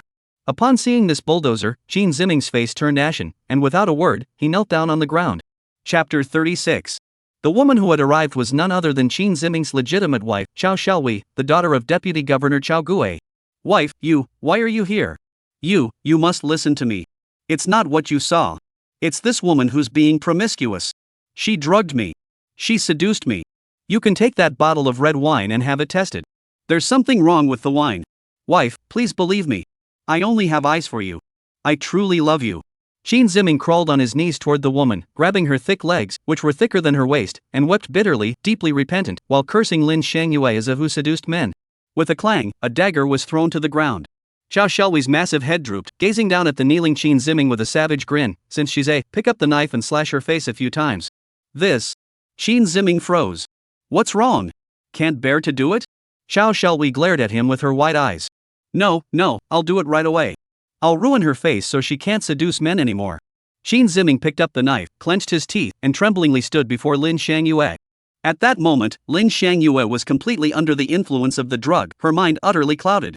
She was frantically tearing at her clothes, exposing large patches of skin, her entire body drenched in sweat. Qin Ziming saw Lin Xiangyue in this state, his eyes nearly bursting with desire, unable to resist swallowing his saliva repeatedly. To be honest, he truly didn't want to. But at that moment, he had no choice. Ah! A loud roar. No poison, no man. Qin Ziming aimed the dagger in his hand at Lin Xiangyue's delicate, flawless face and slashed it viciously. Splash! A horrifying gash appeared on her delicate face, and blood gushed out instantly. Ah! The woman's piercing screams echoed throughout the entire Tianya pavilion. Wife, is this enough? Qin Ziming looked at the blood on Lin Xiangyue's face and asked tremblingly. One cut isn't enough. Keep going until I'm satisfied. Zhao Shelui, her face twisted in a hideous grimace, bellowed, hurry up. Alright, no problem. I'll make sure you're satisfied. A ruthless glint flashed in Qin Ziming's eyes. Splash! The second blow went deeper, and blood spurted out with a sizzling sound. Ah! The piercing, ear-splitting screams grew even more terrifying, deafening the ears. Then the third blow, the fourth blow. When there was no more flesh to cut on one side of the face, the attacker switched to the other side. In an instant, Lin Xiangyue's once perfect face was reduced to a bloody mess, transformed into a grotesque, blood-soaked mask, a sight that was truly terrifying. Ah! Ah! The agonizing screams tore through the void, causing the heavens and earth to tremble. Finally, Lin Xiangyue fainted in a fit of agonizing screams. After an unknown amount of time, Lin Xiangyue regained consciousness. As soon as she woke up, she heard her daughter's cries, Mom, what happened to you? What? Mom, are you okay? Jiao. Jiao. Lin Xiangyue struggled to open her mouth and forced her eyes open, only to find herself lying on the bed, her face wrapped in thick bandages. Every movement sent searing pain through her body. What happened to me? She looked around in confusion and instinctively reached up to touch her face. Don't move. Suddenly, a strong hand gripped hers, and a gentle voice said, Your face was slashed 6 times. I've applied medicine. You must not move for a week. It was Zhao Zhangqiang's voice. Lin Xiangyue was even more confused. How did I end up with 6 cuts on my face? You really don't remember where you went last night? Zhao Zhangqiang asked in a serious tone. Last night, after he had finished bathing Zhao and came out, he hadn't seen Lin Xiangyue. Wang Ma said Lin Xiangyue had gone out on her own. Concerned, Zhao Zhangqiang immediately set out to search for her everywhere. In such a large city like Nanzhou, with its vast population, it took a great deal of effort to finally find her. But when he found her, Lin Xiangyue was lying unconscious in a private room at Tianya Pavilion, her face covered in blood. Last night, Lin Xiangyue muttered to herself, desperately trying to recall what had happened the previous night. Although she couldn't remember what happened after she was drugged, she remembered everything that happened before that clearly. Yesterday, I went to meet. The words stopped abruptly at her lips. She didn't want Zhao Zhangqiang to know that she had secretly gone to the Tianya Pavilion with Qin Ziming last night. Xiangyue, do you remember anything? Who cut your face? Zhao Zhangqiang asked, his eyes flashing with a cold glint, his fists clenching tightly as a murderous intent began to simmer. Anyone who dared to harm his woman must die. Who? Who was it? Lin Xiangyue shook her head violently. Suddenly, a fleeting image flashed through her mind. In the instant she was slashed by the knife, the intense pain snapped her back to reality, and she saw a face so familiar it was almost unrecognizable. Qin Ziming? Lin Xiangyue blurted out the name, then immediately denied it. No, it can't be him, it can't be, woo. The next moment, Lin Xiangyue burst into tears, her heart shattered. The pain of being betrayed and hurt by someone you trusted the most is something only those who have experienced it can understand. Qin Ziming. Zhao Zhangqiang clenched his fists tightly upon hearing the name. Crack! The knuckles of his fist cracked, and a murderous intent roared from the depths of his heart. Damn it, I'm going to kill him. In the next instant, Zhao Zhangqiang charged forward, driven by an overwhelming killing intent. Chapter 37. Zhao Zhangqiang emerged from the room, his intent to kill evident, just as Li Hu arrived. Brother, we investigated last night's incident involving your wife. As he spoke, Li Hu took out a phone, opened a video, and handed it to Zhao Zhangqiang. Zhao Zhangqiang took the phone. The video showed exactly what had happened last night between Lin Xiangyue and Qin Ziming in the private room at Tianya Pavilion. Brother, the manager of Tianya Pavilion was bribed by Qin Ziming to help that bastard frame our mistress. However, Qin Ziming didn't expect the manager to have a backup plan. There was a hidden camera installed in the private room. Li Hu continued, I broke 3 of the manager's ribs before he confessed and handed over the video. This is ironclad evidence. Show this video to the lady, and she'll see Qin Ziming's true colors. Zhao Sangxiong's gaze was icy, but he felt a pang of sympathy for Lin Shangyue, who couldn't bear such a blow. Hoof. Suppressing his anger, Zhao Sangxiong turned off the video and spoke in a cold tone. Have you investigated Qin Ziming's situation thoroughly? We can proceed now. Big brother, it's been confirmed. Li Hu nodded and reported. Qin Ziming used his status as the son-in-law of the deputy governor to become the chief assistant of the governor's mansion. Over the years, he has abused his position to establish the Ziming Group, which is managed by his sister, Qin Zixuan. This Qin Zixuan was once your sister's best friend. Zhao Sangxiong was aware of the friendship between his sister and Qin Zixuan. It was also because of his relationship with Qin Ziming that his sister had met Qin Zixuan and eventually became so-called best friends. I found out that the night before your sister jumped to her death, she was raped by 10 men, and all 10 of them were connected to Qin Zixuan. Li Hu continued, additionally, the company your sister owned before her death is now under Qin Zixuan's name. Click. The ground suddenly cracked open. Zhao Sangxiong's clenched fists trembled. Recalling the scene in the video of his sister jumping to her death, he felt as though his heart was being torn apart. Deep remorse and guilt nearly suffocated him. I'm sorry, sister. It's my fault. I'm the one who ruined you. Zhao Sangxiong wept silently. If it weren't for me befriending Qin Ziming and bringing a wolf into our home, letting you meet Qin Zixuan, you wouldn't have ended up like this. Qin Ziming, Qin Zixuan, what kind of people are you two siblings? How could you be so cruel? Crackle, crackle. The ground continued to crack, and Zhao Sangxiong's tiger-like eyes gradually turned blood red.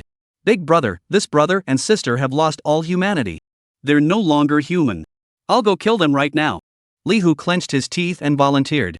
Killing them like this would be too easy for them.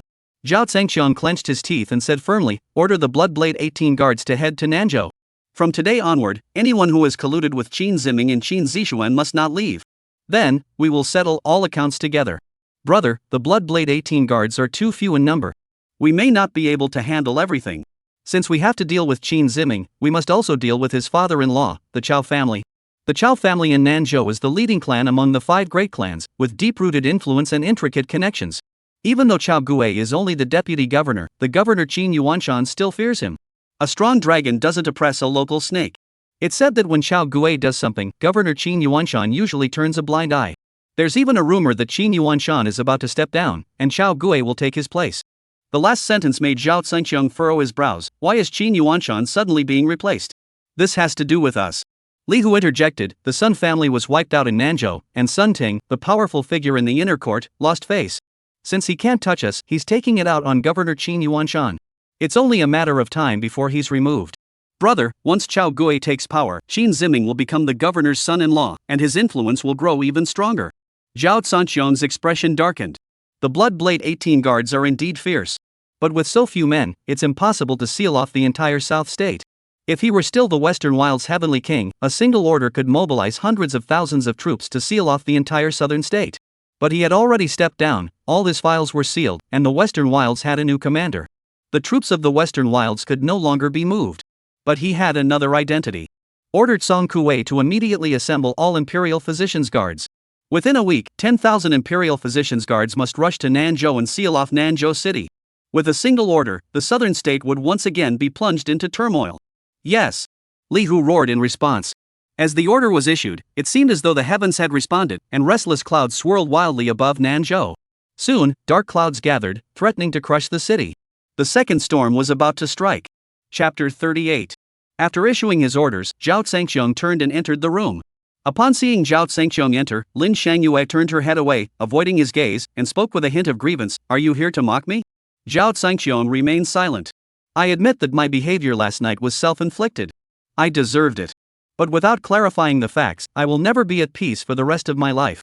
Lin Shangyue clenched her teeth and said, What facts do you want to clarify? Zhao Sangxiong sighed helplessly. Do you still not trust me? Lin Shangyue remained silent, saying nothing. Zhao Sangxiong sighed softly. Never mind, I won't say anything. One day you'll understand.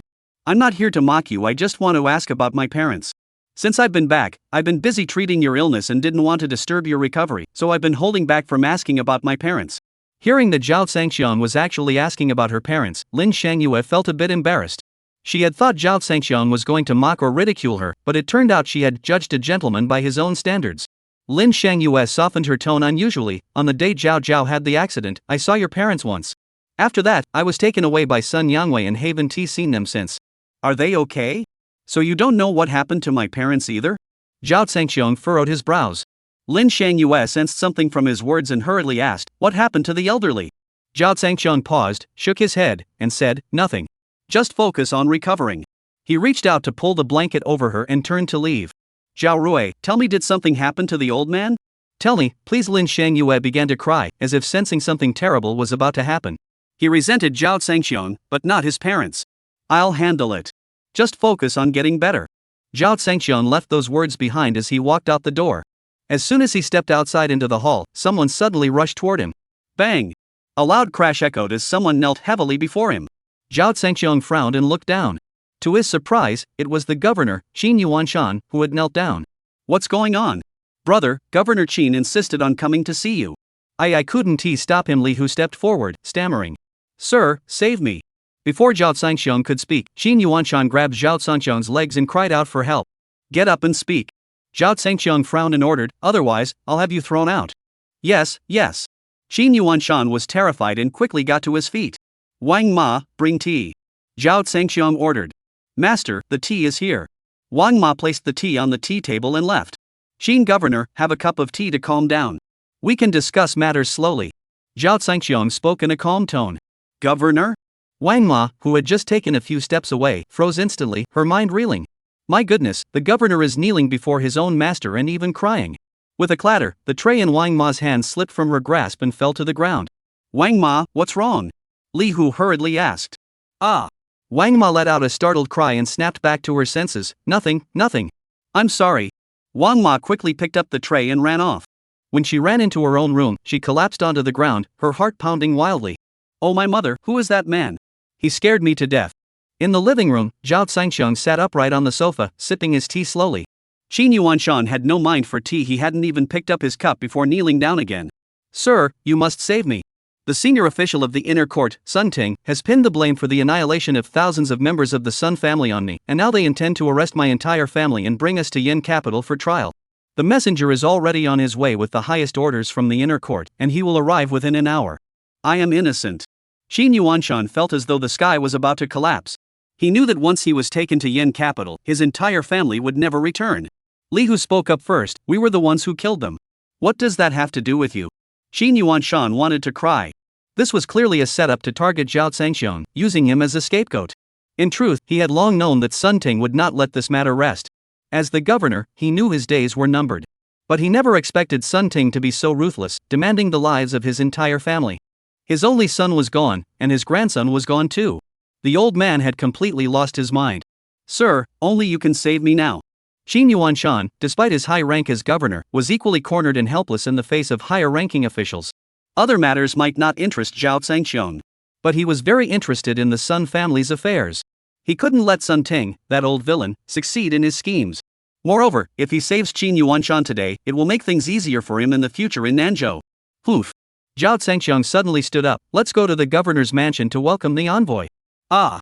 Qin Yuanshan paused for a moment, then realized what was happening and was overjoyed, quickly catching up with Zhao Zhangxiong's footsteps. At that moment in Nanzhou, some rejoiced while others grieved. Those rejoicing were Deputy Governor Chao Gue. Qin Yuanshan was finished, and Chao Gue's rise to power was inevitable. At this very moment, although Chao Gue had not yet officially taken office, his family was already swarming with guests, and well-wishers were coming and going non-stop. Chao Gue, with his bulging belly and plump figure, stood at the head of the grand hall, accepting everyone's congratulations with a radiant expression. His son-in-law, Qin Ziming, stood by his side, basking in his glory. From now on, as the son-in-law of the governor, no one in the entire southern province dared to challenge him. "Ah, Zhao Rui, never thought I'd reach the pinnacle of power, did you?" Qin Ziming basked in the flattery, his heart filled with cold laughter. "You wanted to take revenge on me? To settle the debt from 4 years ago? Come on, I can destroy your entire family with a single word." Ha ha. Chapter 39. The living room of the Chao family was filled with joyous celebrations, with congratulatory and flattering words echoing non-stop. Suddenly, a thrilling voice echoed from outside. "Good news! Good news! The envoy from Yin capital has arrived and is already at the governor's mansion." "Ha ha! This is tremendous news! Qin Yuanshan is finished. Congratulations to General Chao! Congratulations to General Chao! Long live General Chao!" In an instant, the living room was filled with congratulatory shouts, like surging waves, one after another. "Everyone, quiet! My father-in-law has instructions." "Quiet, quiet! Qin Ziming shouted loudly, finally managing to calm the excited crowd. Xiao Gui, with his bulging belly, stood on the high platform with his hands behind his back, his majestic gaze sweeping over the crowd below, exuding the aura of an emperor ascending the throne. Cough cough. Xiao Gui cleared his throat. Everyone, thank you for your kindness and support. It is only through your help that I, Xiao, have been able to ascend to the position of governor today. Now that the envoy has arrived, let us all follow me to the governor's mansion to greet him properly. We must not be rude. Right, right. Let's go greet the envoy immediately. We'll follow Governor Chao's instructions. Following that, a large crowd followed Xiao Gui out of the Chao residence, boarding various luxury vehicles and rushing toward the governor's mansion. At that moment, the governor's mansion was sealed off by a middle-aged man with a haughty expression, accompanied by a group of imperial guards. They charged toward the governor's residence with great fanfare. Inside the apartment, no one from the Qin family dared to move. Over a dozen family members were huddled together in a room, trembling with fear. In the living room, Qin Yuanshan was playing chess with Zhao Zhangxiong, waiting for the messenger to arrive. Li Hu stood stiffly by the side, silently watching the game. Old Qin, you've lost again. At that moment, Zhao Zhangxiong placed his white piece on the board. On the entire Go board, Qin Yuanshan's large group of stones had been captured, resulting in a complete defeat. This was his 10th consecutive loss. Qin Yuanshan wiped the sweat from his forehead and smiled wryly. Your Excellency's chess skills are truly remarkable. I am ashamed of my own inadequacy. Zhao Zhangxiong smiled faintly. It's not that your chess skills are lacking, it's that your heart isn't in it. Rest assured, with me here, no one can harm your family. Qin Yuanshan trembled, quickly stood up, and bowed deeply, sobbing, Sir, you saved my family. I, Qin Yuanshan, have no way to repay you. From now on, I will follow your every command, even if it means facing mountains of knives or seas of fire. Before Zhao Zhangxiong could respond, a subordinate rushed in, head in hands, crying, Governor, it's bad news. The envoy from Yin capital has arrived. Before he could finish, a loud shout rang out from outside, Qin Yuanshan, the envoy from the inner court has arrived. Hurry up and come out to greet him. Qin Yuanshan trembled, his face ashen. Sit down. Bring another plate. Zhao Zhangxiong spoke calmly, ignoring the shouts outside. Qin Yuanshan hesitated for a moment, clenched his teeth, and resolved himself, yes. He sat back down with a nervous heart and continued playing chess. The subordinates who had come to report saw the scene and were on the verge of tears. What on earth is going on? Are they courting death? Qin Yuanshan, you have some nerve. Those waiting outside grew impatient after a while and, seeing no response, grew furious. Charge in and arrest him. If there's any resistance, execute him on the spot. Yes. A deafening crash echoed as countless people burst through the door, like wolves storming into a house. The subordinates who came to report saw the imperial guards, their faces filled with murderous intent, charging in, and were so terrified that they knelt down on the spot, their bodies trembling uncontrollably. From the inner chambers of the hall, cries of terror and sobbing could be heard. Qin Yuanshan was so frightened that he trembled, dropping the chess pieces he held in his hands. The imperial messenger had arrived with the imperial guards. Zhao Zhangxiong glared at him, sit still and continue. This. Qin Yuanshan was drenched in sweat, bending down to pick up the chess pieces, but his hands were shaking so violently that he couldn't pick them up, as if they weighed 1,000 pounds. The middle-aged man leading the group saw that Qin Yuanshan still had the nerve to play chess with others, and he was so enraged that his hair stood on end. Qin Yuanshan, you dare to disrespect the inner court messenger? Your crime is compounded. Come on, everyone, arrest him. The order included everyone, including Zhao Zhangxiong and Li Hu. Yes.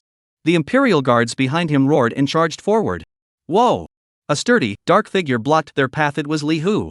Don't disturb us while we're playing chess, Zhao Zhangxiong said calmly, placing a chess piece on the board with a composed expression. Understood. Li Hu stared expressionlessly at the imperial guards, his voice icy. Anyone dare to take a step forward and try. The middle-aged man was taken aback, his gaze fixed on Zhao Zhangxiong, and he laughed sarcastically. Ha, boy, do you know who we are? Zhao Zhangxiong smiled indifferently, just a bunch of dogs kept in the inner courtyard. What? You dare call us dogs? All the imperial guards were enraged, and the middle-aged man's eyes bulged with fury, his face flushed red. Cut out his tongue. Yes. The enraged imperial guards drew their swords. Swish. A sharp blade flashed, skillfully dodging Li Hu and violently slashing toward Zhao Zhangxiong's back. You dare! Li Hu roared in anger. As the mighty heavenly king, who in this world dares to raise a sword against him? Anyone who does so shall die. Enraged, Li Hu grabbed the back of the sword with his large hand. The imperial guards' pupils contracted sharply, their faces filled with horror. Grasping the blade with bare hands. Those who dare to offend the king shall die. Li Hu suddenly seized the sword with an empty hand, then swept it horizontally, unleashing a blinding cold glow that made the blood in the air shimmer. In a shower of blood, the imperial guard collapsed with a thud. The imperial guard was killed. This. Everyone stood frozen in shock, including Qin Yuanshan. Have you lost your mind? Qin Yuanshan stared at the eunuch lying in a pool of blood, the chess pieces scattered on the ground, his mind a blank. The Imperial Guard had been killed in his own home. What hope was there left? Clatter! A sudden loud noise echoed, and Qin Yuanshan collapsed to the ground in despair, his face ashen. It's over. Completely finished. Chapter 40. The middle-aged man and the others stared at the Imperial Guard lying in a pool of blood, momentarily frozen in place. They couldn't believe that someone had dared to kill an Imperial Guard. This was an act of rebellion, a crime punishable by the extermination of 9 generations of one's family. After a moment, the middle-aged man pointed at Li Hu and shouted, "You! Do you know what you've done? This is a crime punishable by the extermination of your entire clan." With a loud shout, the man glared fiercely at Qin Yuanshan, who was lying helplessly on the ground. "Qin Yuanshan, you're finished. We were only going to take you back to Yin capital for trial, but now there's no need. You'll just have to wait for your clan to be exterminated.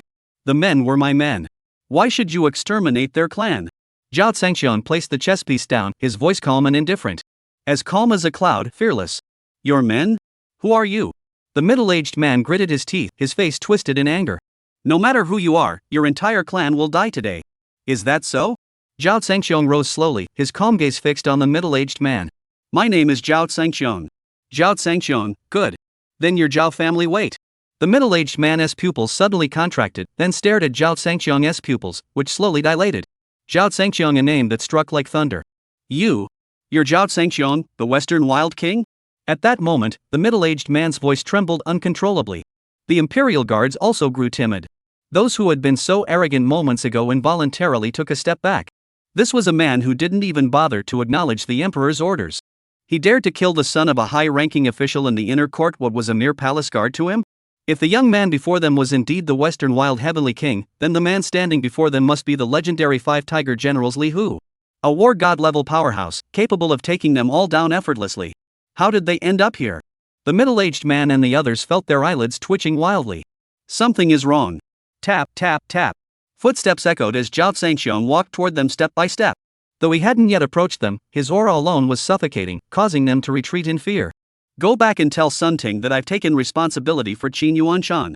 Zhao Zhangxiang stared at the middle-aged man, his voice calm as he spoke. "If Sun Ting wants revenge, let him come after me, Zhao. Taking it out on others is something I despise." As he finished speaking, Zhao Zhangxiang raised his gaze toward the door. "Get out." "Yes." Several Imperial Guards turned to flee. "Stop. What are you doing?" The middle-aged man shouted angrily, halting the guards who were about to flee. "What are you afraid of? He's no longer the Western Wild King. He's just an ordinary citizen now. Why should we fear him?"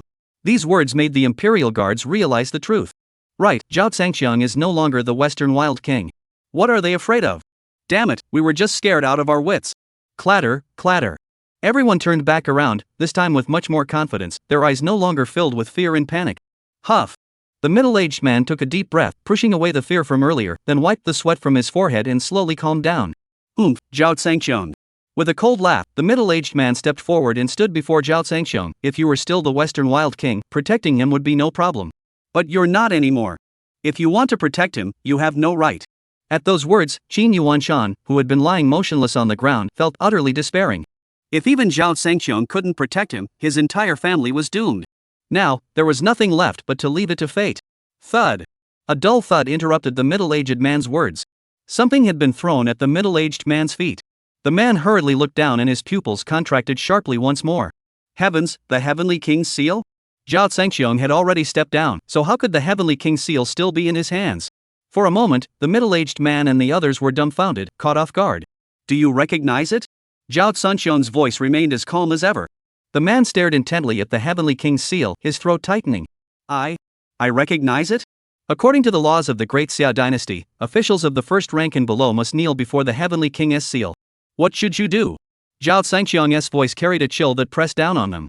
Kneel, the middle-aged man said, wiping the sweat that had once again poured out. Then, what rank are you? Zhao Zhangxiang asked again. I am of the 3rd rank. The middle-aged man answered with trembling lips. Then why are you still standing? Zhao Zhangxiang's gaze suddenly sharpened, and a cold glint flashed in his eyes. Bang! The middle-aged man's legs gave way, and he fell heavily to his knees. The Imperial Guards dared not hesitate, immediately following suit and kneeling down as well. Qin Yuanshan was stunned. This turn of events was too sudden. The man who had been so arrogant moments ago was now kneeling alongside everyone else. Now, do you have the qualifications to protect Qin Yuanshan? Zhao Zhangqiang glared down at the middle-aged man with his tiger-like eyes, his gaze terrifying. The middle-aged man was nearly suffocated by Zhao Zhangqiang's overwhelming aura, trembling violently.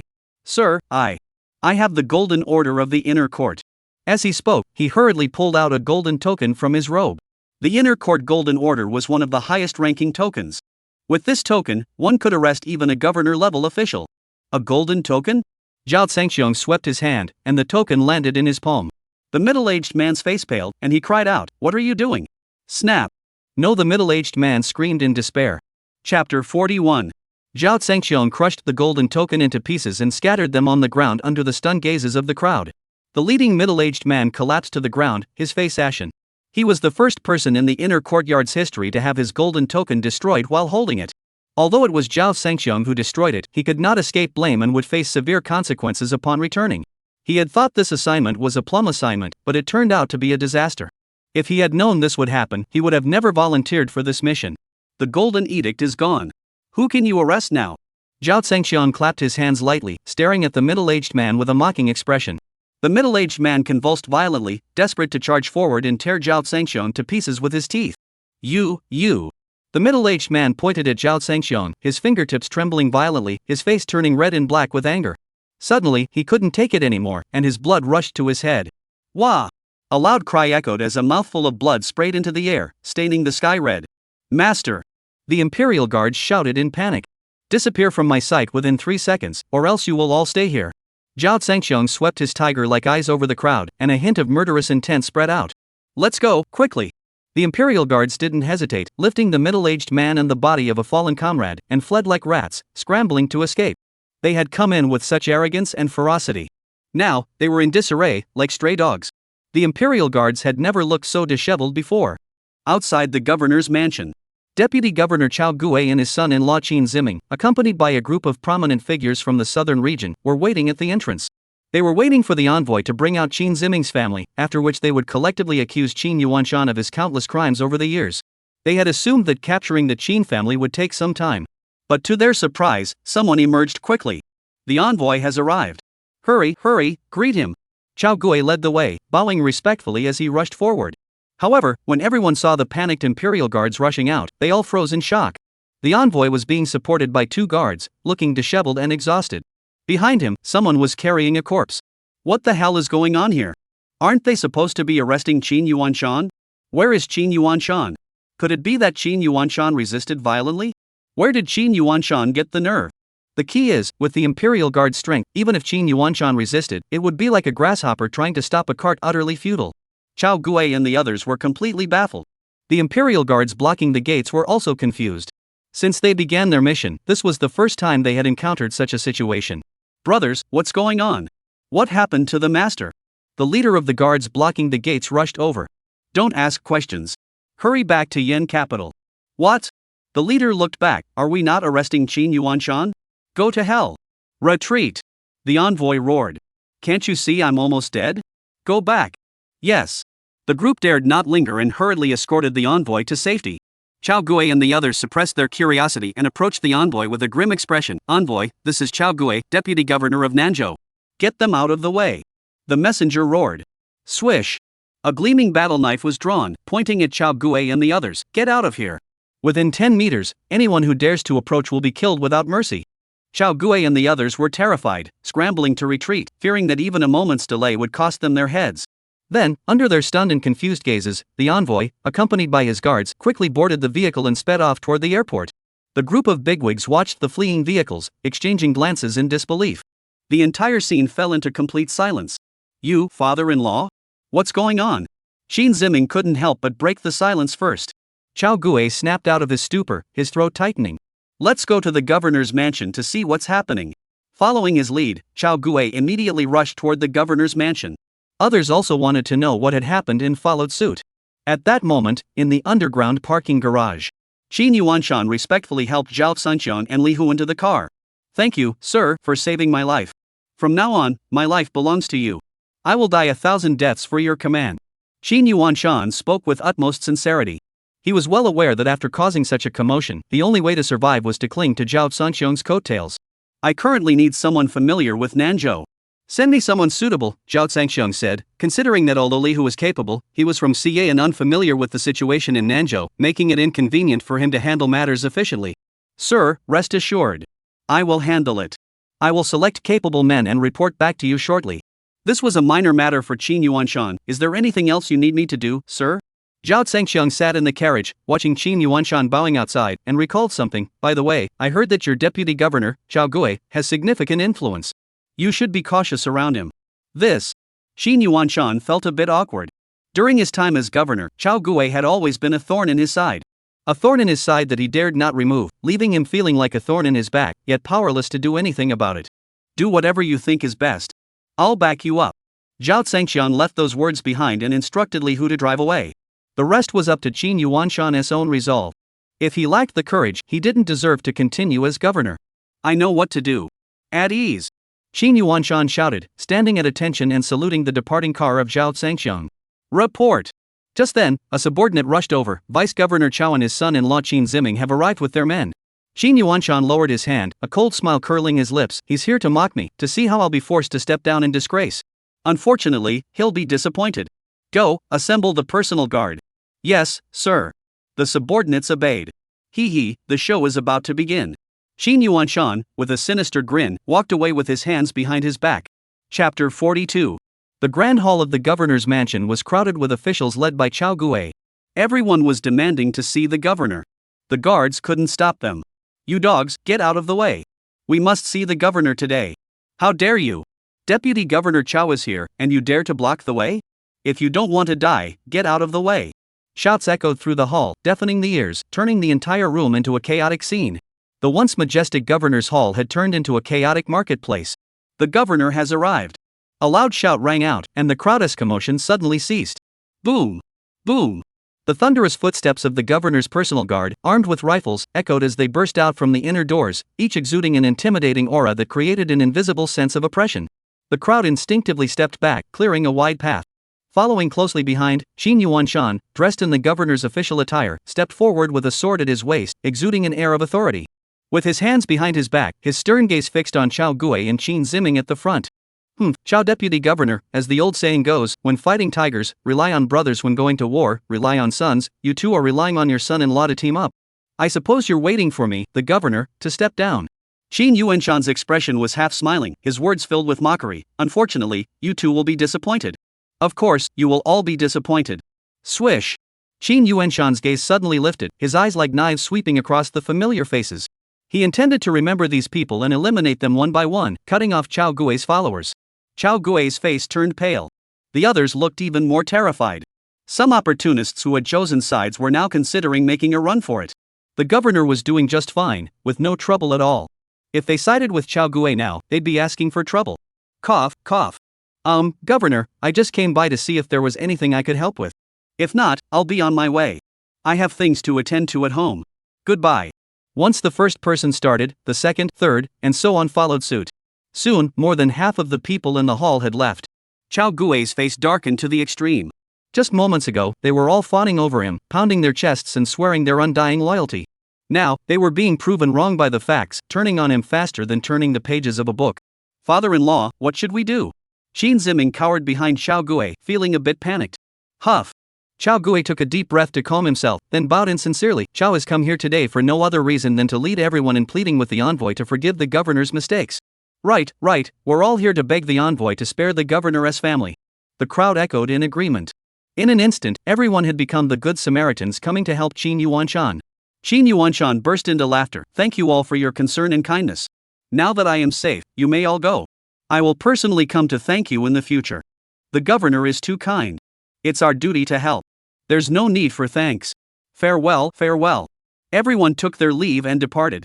Watching Zhao Gui and the others leave, Qin Yuanshan's expression darkened instantly, his face as cold as ice. He knew exactly what Zhao Gui and the others were up to. Chen, the secretary. Suddenly, he bellowed, gather evidence of their crimes. I will deal with each of them personally. At that moment, Qin Yuanshan was filled with murderous intent. Shen's face paled, and his voice trembled. Sir, all of them? There are so many people. If the situation escalates. That's exactly what I want. The higher-up is watching us. Especially Zhao Gui's son-in-law, Qin Ziming. Make sure he's dealt with properly. Shen the secretary paused, then quickly understood, I understand. Qin Yuanshan had personally intervened in Zhao Rui's case years ago and knew the truth behind the incident 4 years prior. Qin Ziming had risen to his current position by stepping over Zhao Rui's remains. Now that Zhao Rui has returned to Nanzhou as Zhao Zhangxiong, the accounts from 4 years ago must be settled. Qin Yuanshan suspected that Zhao Zhangxiong's earlier hint to deal with Chao Gui was undoubtedly connected to Qin Ziming. Chao Gui, we've been competing openly and secretly for so many years, yet now you're going to be destroyed by your own son-in-law. Who would have thought? Ha ha. Qin Yuanshan laughed coldly, clearly taking pleasure in others' misfortune. On the other side, Zhao Zhangxiong had already returned to the Peach Grove villa. Outside the villa, dense peach groves stretched as far as the eye could see. It was the season when the peach blossoms were in full bloom. Standing at the villa's entrance and looking out, one could see nothing but blooming peach blossoms, a truly magnificent and beautiful sight. Wow, it's so beautiful. Grandma Wan, I love this place so much. In the peach grove, Zhao Zhao had her hair adorned with peach blossoms, fluttering about like a joyful butterfly. Wang Ma was chasing after her, calling out repeatedly, Zhao Zhao, slow down, don't fall. Zhao Zhangxiong got out of the car and watched his daughter's joyful figure, his stern face breaking into a bright smile. Big brother, Zhao Zhao is so happy. Li Hu stood beside Zhao Zhangxiong, watching the joyful butterflies running through the peach grove, grinning widely. I hope our tragedy doesn't repeat itself with the children, Zhao Zhangxiong sighed. Just as he finished speaking, he suddenly felt a premonition and looked up sharply at the villa above. Chapter 43. Upstairs, a familiar figure stood by the window. It was Lin Shangyue. Lin Shangyue was also watching the joyful children in the peach orchard, lost in thought. It's time to change Shangyue's medicine, Zhao Zhangxiong remembered and hurriedly turned to go inside. After a busy day, it was already dark. Just as he finished changing Lin Shangyue's medicine and stepped out, Li Hu reported, Brother, the people sent by Qin Yuanshan have arrived. Zhao Zhangxiong was taken aback, so soon? They were quick, but the person he sent feels unreliable to me. Li Hu sounded dissatisfied. Let's see first. Zhao Zhangxiong strode toward the living room. As soon as he entered the living room, a slender figure in black stood up abruptly, her body straight as an arrow, and saluted Zhao Zhangxiong. Zhao Zhangxiong froze. It was a young woman nearly 6 feet tall. She was tall and curvaceous, with a striking appearance. Her figure and beauty were so striking that even in the entertainment industry, where beautiful women abound, she could easily outshine a crowd of female celebrities. Ugh! Zhao Zhangxiong frowned. He had asked Qin Yuanshan to send someone capable, not a beauty. What on earth is this? Brother, such a delicate young woman, what kind of work can she do? Qin Yuanshan is trying to bribe you with her beauty, Li Hu whispered in Zhao Zhangxiong's ear. Su Yao has been sent by the governor to report to you. From today onward, I am at your disposal. Su Yao spoke with a solemn expression and a firm voice. Zhao Zhangxiong frowned, sizing Su Yao up from head to toe, then shook his head. Go back. I need someone who can get things done, not a pretty face with no substance. These words caused Su Yao's delicate brows to furrow, as if she had been deeply offended. Are you dismissing Su Yao as a weak woman who is all looks and no substance? Su Yao's beautiful eyes flashed with a hint of resentment. Li Hu stepped forward coldly and snorted, a weak woman like you? I could crush 7 or 8 of you with just one finger. Boom! The woman seemed to be insulted, and a terrifying aura erupted suddenly. In the next instant, a fist, accompanied by a violent whirlwind, slammed toward Li Hu's face. Li Hu was caught off guard and couldn't react in time. Fortunately, he was exceptionally skilled and had extensive combat experience. At the critical moment, he suddenly clenched both fists and crossed them into a cross-shaped emergency block. Bang! A dull thud echoed as the fist struck Li Hu's arm. Clang, clang, clang. Li Hu lost his balance and stumbled back 3 steps. This move caught Zhao Zhangxiong off guard. Li Hu was a war god-level figure, having risen through the ranks on the battlefield through sheer strength, far surpassing ordinary war gods. Yet a weak woman had managed to knock him back with a single punch. Though it could be seen as a surprise attack, it was more than enough to prove the woman's strength. Roar! Li Hu roared in anger, feeling utterly humiliated, his dark face flushing red. Take this punch! An angry punch, accompanied by a piercing scream, flew toward him without any flourish. This punch was filled with rage, its momentum overwhelming. Before the fist even reached her, the wind from it had already lifted the woman's long hair, sending strands flying everywhere. Facing this terrifying punch, the woman remained calm. An eerie scene unfolded. The woman made no attempt to resist or counterattack, nor did she dodge. Instead, she thrust her chest forward, directly meeting Li Hu's fist head-on. What was happening? Li Hu's eyelids twitched violently. Whoosh! With a whistling sound, the fist was about to strike Su Yao. Li Hu stopped abruptly. The violent fist wind blew Su Yao's clothes in front of her, causing them to. Just a hair's breadth away, the fist would have struck a certain part of her body. Li Hu stared wide-eyed at the object mere inches away, his mind going blank. Just as he was that thing, the terrifying fist wind struck fiercely. Damn it! Li Hu screamed and retreated wildly. Clang, clang, clang. This time, he retreated several steps before crashing into the wall behind him with a loud thud. He was in a sorry state. This was embarrassing. The renowned 5 tiger generals of the Xie kingdom were being toyed with by a woman. Where was their honor? How dare she? Li Hu was so angry that his face turned from black to red, and his eyes turned bloodshot as he lunged forward again.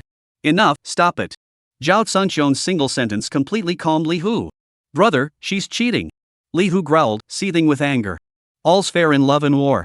This is also a sign of my strength, Su Yao said confidently. You. Li Hu was speechless. You may stay. Zhao Sanxiong's decisive words acknowledged Su Yao's abilities. Thank you, sir, Su Yao said excitedly. I'm not some big shot. Don't call me sir. It sounds awkward, Zhao Sanxiong said solemnly. Yes, sir, Su Yao immediately changed her tone. The first task Zhao Sanxiong didn't beat around the bush. He opened a video on his phone and handed it to Su Yao. The video showed the brutal murder of Zhao Sanxiong's parents and younger siblings. Watching the gruesome and bloody scenes on the video, Su Yao's delicate body trembled, her eyes filled with anger. What kind of person could be so cruel? Find the murderers. Not a single one must escape. Then tell me, and I'll kill them one by one. After Su Yao finished watching the video, Zhao Sanxiong spoke in a cold, ruthless tone, his intent to kill spreading out violently. Chapter 44. Sir, rest assured. I will ensure that no murderer escapes. Su Yao bowed deeply, then vanished into a shadow, leaving behind a trail of fragrant breeze. Brother, can she really handle it? She's just a woman. Li Hu muttered in disbelief. Zhao Sanxiong turned and glared at him. You, a grown man, fell into someone else's hands, and you have the nerve to ask that? No, big brother, it's just she used trickery. Li Hu's face turned red as he tried to explain. You lost, that's all there is to it. There's nothing to explain. Zhao Sanxiong didn't give him a chance to explain, it's getting late. We've been busy all day and must be tired. Go rest. Zhao Sanxiong went upstairs, leaving Li Hu alone in the living room, seething with frustration. His frustration was just minor frustration. However, tonight, someone else was even more frustrated and angry than him. That person was Sun Ting, the powerful figure in the inner court. Yen Capital, the sacred city of the imperial capital. In a meeting room of the inner court's office building, a high-level meeting was being held late into the night, with the 4 major leaders in attendance. Sun Ting's hair stood on end with anger, his voice booming like thunder. Master of the inner court, everyone. Zhao Sanxiong shattered the golden edict of the inner court. This is the first time in the history of the inner court. If we do not make him pay a heavy price, where will the authority of the inner court lie? If we do nothing, everyone will follow his example in the future, and the inner court might as well dissolve itself. Zhao Sanxiong's actions should be treated as treason, deserving of extermination of his entire clan.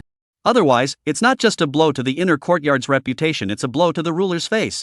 And that Qin Yuanshan should be treated as a co-conspirator in rebellion, and his entire clan should be exterminated. The words echoed loudly, reverberating in the ears of the elders. At the head of the table, an elderly man with a stern, authoritative face sat with a dark expression, his brows betraying a murderous intent that did not require anger to manifest. Gu Daofeng, the current head of the inner court. The first person under the ruler, aside from the 4 great kings of the great Xiao dynasty. Bang! A loud crash echoed as Gu Daofeng slammed his palm on the table, his voice cold and ruthless. Zhao Sanxiong has gone too far this time. The head of the inner court is wise, Sun Ting immediately agreed. I suggest we immediately revoke his heavenly king's seal. Since he has already stepped down as the commander of the western wilderness, he should no longer possess the heavenly king's seal. For elders, the inner court has no authority to revoke the heavenly king's seal. An elderly man with grey temples and a scholarly demeanor suddenly interjected. Zhou Wenru, the third-ranked powerhouse of the inner court. This. Sun Ting was at a loss for words. Recalling the heavenly king's seal requires an edict from the sovereign. The meeting room fell into silence. Head of the inner court, Zhao Sanxiong may have gone too far this time, but perhaps there is some misunderstanding involved. Zhou Wenru broke the silence and added, I suggest we send someone to investigate thoroughly before reaching a conclusion. Moreover, Zhao Sanxiong is a peerless hero and a pillar of the nation. It would be a great loss to dismiss him. Furthermore, I suspect that the matter in the southern province was a conspiracy from the start, so it is essential to send someone to investigate thoroughly. No need. Gu Daofeng coldly interrupted Zhou Wenru. Even if he has the most compelling reason, he cannot crush the golden edict. This is absolutely forbidden. No matter how great his merits, it is not permitted. I will go see the king and request an imperial decree. Gu Daofeng's tone was decisive, leaving no room for argument. Zhou Wenru sighed helplessly and closed his eyes in agony. He wanted to protect Zhao Sanxiong, the nation's sharpest sword, but it was beyond his power to do so. Now, Zhao Sanxiong's fate rested entirely in the hands of the king. Sun Ting waited eagerly for the head of the academy's good news. However, when Gu Daofeng returned in the middle of the night, the instructions he received were, postpone the matter of retrieving the Heavenly King's seal for now. The immediate priority is to stabilize the morale of the Western Wild Army, consolidate the victories already achieved in the Western Wild region, and seize the remaining 8 cities at the first opportunity. Upon hearing this, Sun Ting could not accept it. Unable to bear the blow, he suffered a heart attack, coughed up a mouthful of blood, and was admitted to the hospital that night. The news reached Zhao Zhengxiong the next day. Brother, Sun Ting, that old traitor, still harbors treasonous intentions and is determined to fight us to the end. In the dining hall, Zhao Zhengxiong was reviewing intelligence reports on his phone while eating breakfast. Li Hu stood beside him, speaking angrily. Contact the Dark Dragon organization of the Assassination Alliance and eliminate him. Zhao Zhengxiong spoke calmly, but his voice carried a chilling intent to kill. Li Hu's expression changed. Brother, won't this cause too much trouble? After all, he's a major figure in the inner court, and there's no precedent for him being killed unexpectedly. If there's no precedent, we'll create one. Zhao Zhengxiong's voice grew colder. He dared to take my Heavenly King's seal. Who knows what else he might do? Death is the safest option. Understand? Li Hu snapped out of it. I understand. I'll handle it. By the way, I'll be focusing on treating Shang Yue's injuries these days. Handle any non-essential matters on your own, there's no need to report back to me. Zhao Zhengxiong added. Yes. Li Hu saluted and departed. In the days that followed, Zhao Zhengxiong focused solely on preparing medicine at home. A week passed quickly. The treatment was completed. In the room, Lin Shangyue sat before the mirror as Zhao Zhengxiong carefully removed the bandages from her face, one by one. As the bandages were slowly removed, Lin Shangyue grew increasingly nervous, her palms sweating profusely, and her delicate body trembling slightly. Her face had been slashed 6 times. Was she really going to be okay? She feared that she would transform from the most beautiful woman in Nanzhou into the ugliest woman in Nanzhou. Chapter 45. When all the bandages were removed, a flawless face appeared in the mirror, leaving Lin Shangyue speechless. Zhao Zhengxiong brought a damp towel and gently wiped away the remaining ointment from her face. The next moment, it was like magic. A face that was even more delicate and fair than before the injury left her speechless with astonishment. Even the most advanced plastic surgery of today couldn't achieve such a miraculous result. This was truly the most beautiful woman in the world. Lin Shangyue trembled as she touched her own face. Her skin was as delicate as that of an infant, seeming as though it could be pierced by a single touch. Shangyue, do you believe me now? I told you nothing would happen, and I meant it, Zhao Zhengxiong's gentle voice echoed in her ears. Lin Shangyue paused, recalling how she had distrusted Zhao Zhengxiong all this time, yet he had gone out of his way to care for her, heal her wounds, and make her even more beautiful than before. For a moment, she struggled internally, wondering if she had been too harsh. Sigh. Taking a deep breath, Lin Shangyue softened her tone. Zhao Rui, I'm very grateful that you healed me. But that's that. Since we've already divorced, we can't stay here anymore. I need to take Zhao Zhao and leave immediately. What did you say? Zhao Zhengxiong grabbed Lin Shangyue's delicate hand, his emotions running high. Shangyue, you still harbor resentment, don't you? You still don't trust me, do you? Lin Shangyue shook her head.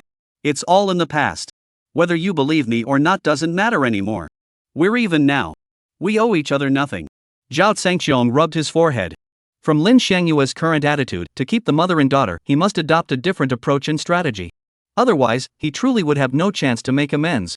Thinking this, Zhao Zhengxiong clenched his teeth. You can leave, but Zhao Zhao must stay. Zhao Zhengxiong's tone suddenly turned firm. What did you say? Lin Shangyue sprang to her feet, her face flushing with anger. Zhao Rui, my daughter is mine. Don't push it too far. Keeping my own daughter is not being unreasonable. Zhao Zhengxiong retorted firmly. Lin Shangyue, I'm not forcing you. You can leave. Fine, I'll leave. Lin Shangyue screamed wildly. Listen, if you dare to step out the door today, I swear you'll never see Zhao Zhao again for the rest of your life. Zhao Zhengxiong's tone was utterly domineering. You. Lin Shangyue pointed at Zhao Zhengxiong, her fingertips trembling. You're a monster. Yes, I am a devil. Zhao Zhengxiong admitted it openly. You only bully me, why? Lin Shangyue covered her face and knelt on the ground, sobbing uncontrollably. Seeing the woman he loved crying so bitterly, Zhao Zhengxiong felt a pang of pity. Shangyue, it's not that I'm being unreasonable. But with your current circumstances, can you really take Zhao Zhao away and protect her? Can you give her a happy and fulfilling life? These two questions left Lin Shangyue feeling defeated. Yes, with her current abilities and circumstances, she was simply incapable of protecting her daughter. Not only would she have to return to the uncertain days of the past, but she would also be subjected to oppression by others. Zhao Zhao couldn't be made to suffer alongside her. After much internal conflict and consideration, in the end, Lin Shangyue chose to submit. Zhao Rui, I can stay with Zhao Zhao for now, but there must be one condition. Lin Xiangyue clenched her teeth tightly, her expression more serious than ever. Zhao Zhangqiang's heart leaped with joy. As long as she was willing to stay, he would agree to any condition. All right, speak. If one day I have the means, I must take the children and leave. Lin Xiangyue spoke each word with utmost solemnity. If you refuse, I will throw myself to my death before you right now. Lin Xiangyue looked resolute and tragic. Zhao Zhangqiang sighed inwardly. He would agree for now. He didn't believe his sincere heart couldn't melt Lin Xiangyue's icy one. All right, I agree. Put it in writing, black and white, so there rests no going back. Lin Xiangyue emphasized. Zhao Zhangqiang sighed again. All right. Both parties agreed, and they immediately fetched paper and pen to write the agreement, signing and sealing it. Lin Xiangyue carefully put the document away and said solemnly, tomorrow I'll go out and find a job. You wait. Soon I'll be able to give Zhao Zhao a wonderful life. Humph. Lin Xiangyue lifted her delicate nose, flicked the document, and tossed her long hair, disappearing at the door in a fragrant breeze. She looked like a little woman throwing a tantrum. Zhao Zhangqiang stroked his chin, a gentle smile curving his lips. Beep beep beep. Suddenly, urgent knocking sounded at the door, snapping Zhao Zhangqiang back to reality. Li Hu burst through the door and reported urgently, brother, something's wrong. The Dark Dragon organization has reported that the assassination attempt on Sun Ting failed.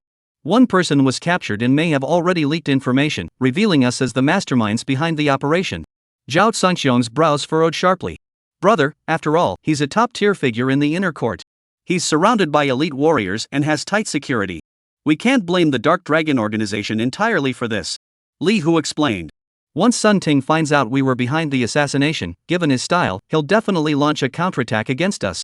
Li Hu continued, so I've already dispatched the Blood Blade Guards to secretly infiltrate the villa. Zhao Zhangqiang shook his head. I don't like playing defense. The best defense is a good offense.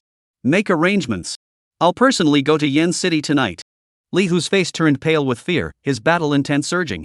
The boss was going to take matters into his own hands. Brother, we don't need to go to Yen capital. We just received word that the old man has been temporarily reassigned to inspect the southern frontier and has already departed Yen capital by high-speed rail. The southern frontier lord was his own protege.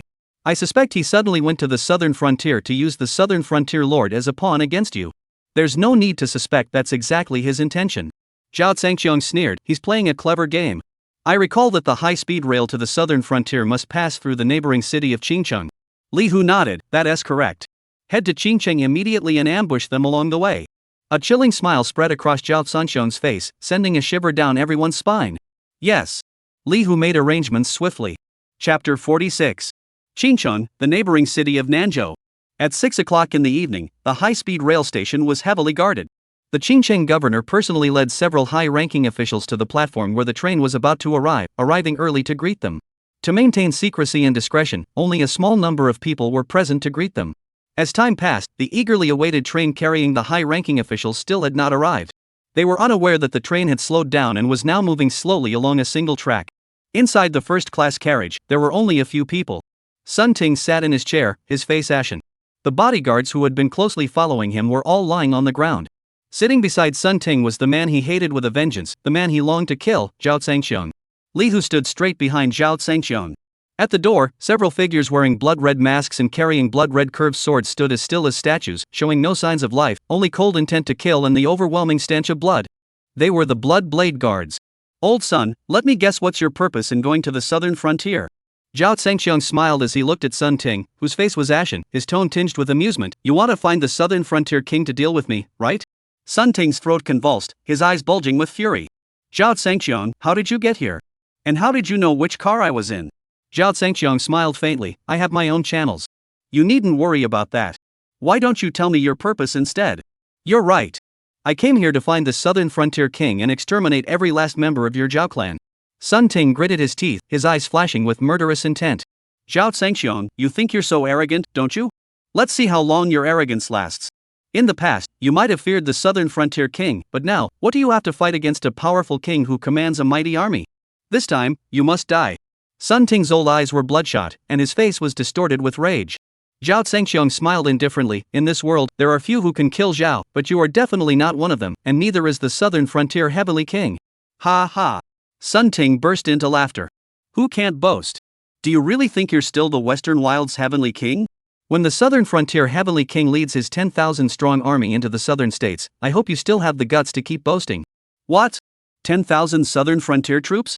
Li Hu, standing behind him, suddenly exclaimed in shock, how is that possible? As everyone knew, lords of the king level were all commanders of large armies. Such individuals are not permitted to enter inland cities without authorization, as doing so would be tantamount to treason. Bringing troops into the city is an even greater taboo. Sun Ting smiled smugly, what's impossible? Under the control of my inner court, nothing is impossible. Zhao Zhangqiang believed him. To deal with Zhao, you've gone to great lengths, Sunday. You've really gone out of your way. Zhao Zhangqiang's expression was half smiling, half serious.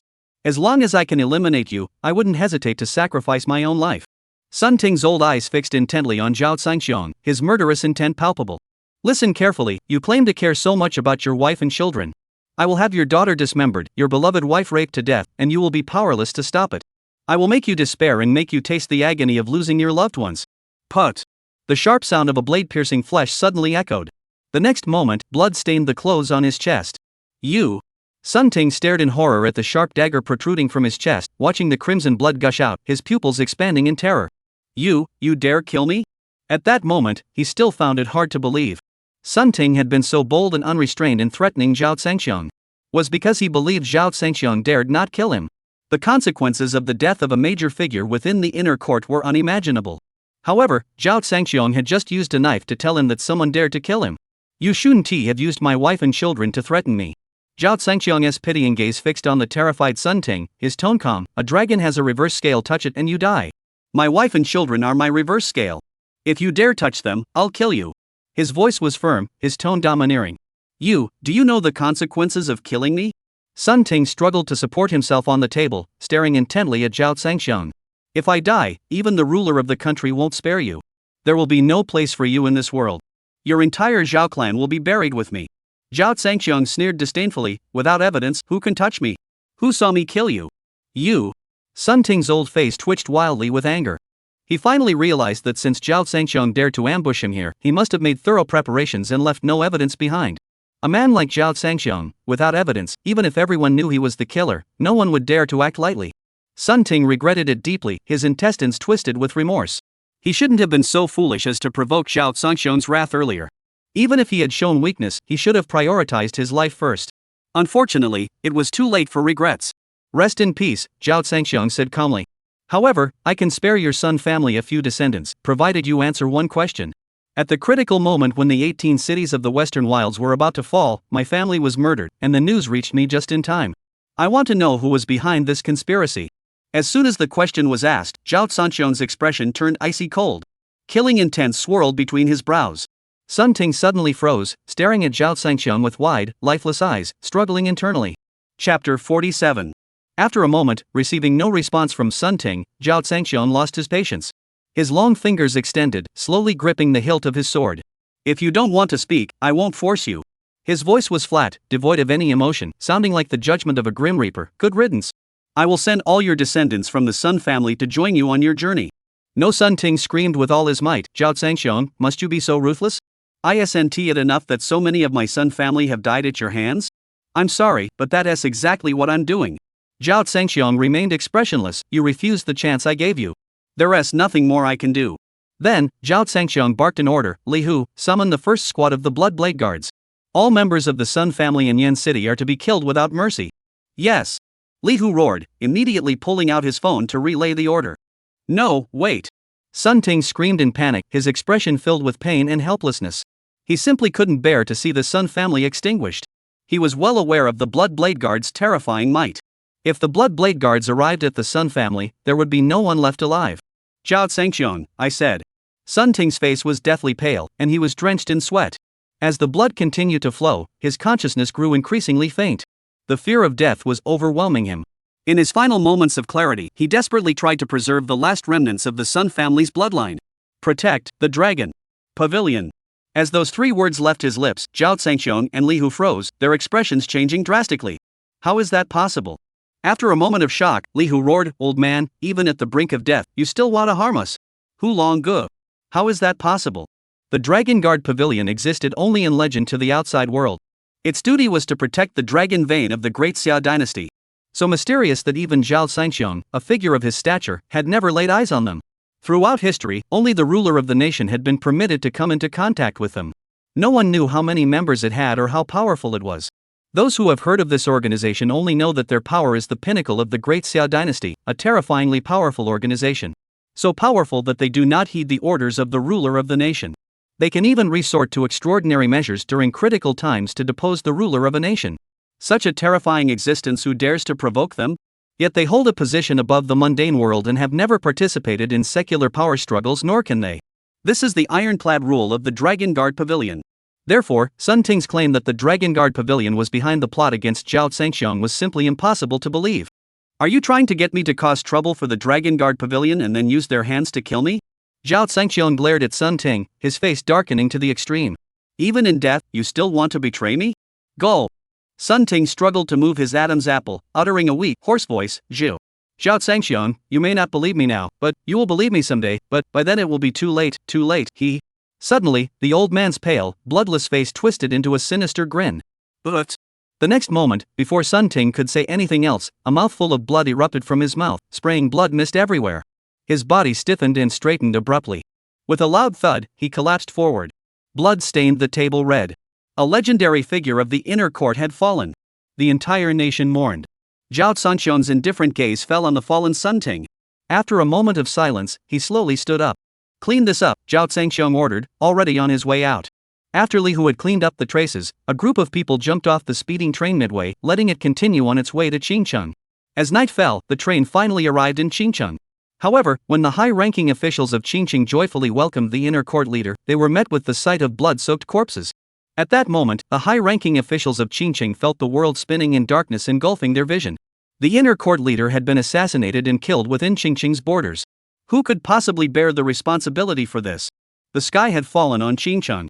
The Qingcheng leaders were at a loss, so they temporarily sealed off the news and urgently reported the matter to higher authorities. That night, countless people would lie awake in agony. The news reached Yin capital, sending shockwaves through the inner court and the emperor himself. Who killed Sun Ting? Who dared to kill Sun Ting? Without thinking, they all thought of one person, Zhao Zhangxiong. Apart from Zhao Zhangxiong, no one else came to mind. But where was the evidence? Your Majesty, you must avenge Sun Ting. In a heavily guarded room in Yin capital, Gu Daofeng, the head of the inner courtyard, knelt on the ground. A towering man stood with his back to him, exuding an air of unparalleled authority. Gu Daofeng wept bitterly. Sun Ting dedicated his entire life to the country and its people, yet he was betrayed by treacherous individuals. Zhao Zhangxiong, he must be the one to blame. Mentioning Zhao Zhangxiong's name, Gu Daofeng clenched his teeth in fury, his face contorted with rage. Unless he is killed, the people's anger cannot be appeased, and the nation's dignity cannot be restored. Gu Daofeng, we beg you with tears in our eyes to immediately revoke his title of Heavenly King and exterminate his entire clan.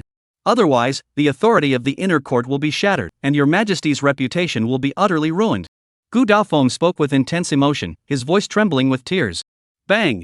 Suddenly, a deafening explosion rang out, and the ground beneath the towering man's feet erupted, cracking in every direction. A surge of murderous intent erupted at that moment. The surrounding space was engulfed by a whirlwind of killing intent. Send the order. The southern frontier king is to lead 10,000 troops to garrison the southern state. The sovereign is wise. Chapter 48. Upon receiving the sovereign's orders, the high-ranking officials in Yin capital were energized and immediately sprang into action, eager to claim Zhao Zhangxiong's head. Meanwhile, Zhao Zhangxiong had already returned to Nanzhou and was sound asleep. The next morning, before the morning mist had fully dissipated, he had already risen and begun his morning run. Morning exercise had always been his habit. Upon returning home after his run, he encountered Lin Shangyue, who was elegantly dressed and carrying a small bag, preparing to leave. Lin Shangyue's beauty was already unmatched, and after her meticulous preparations, she was breathtakingly beautiful.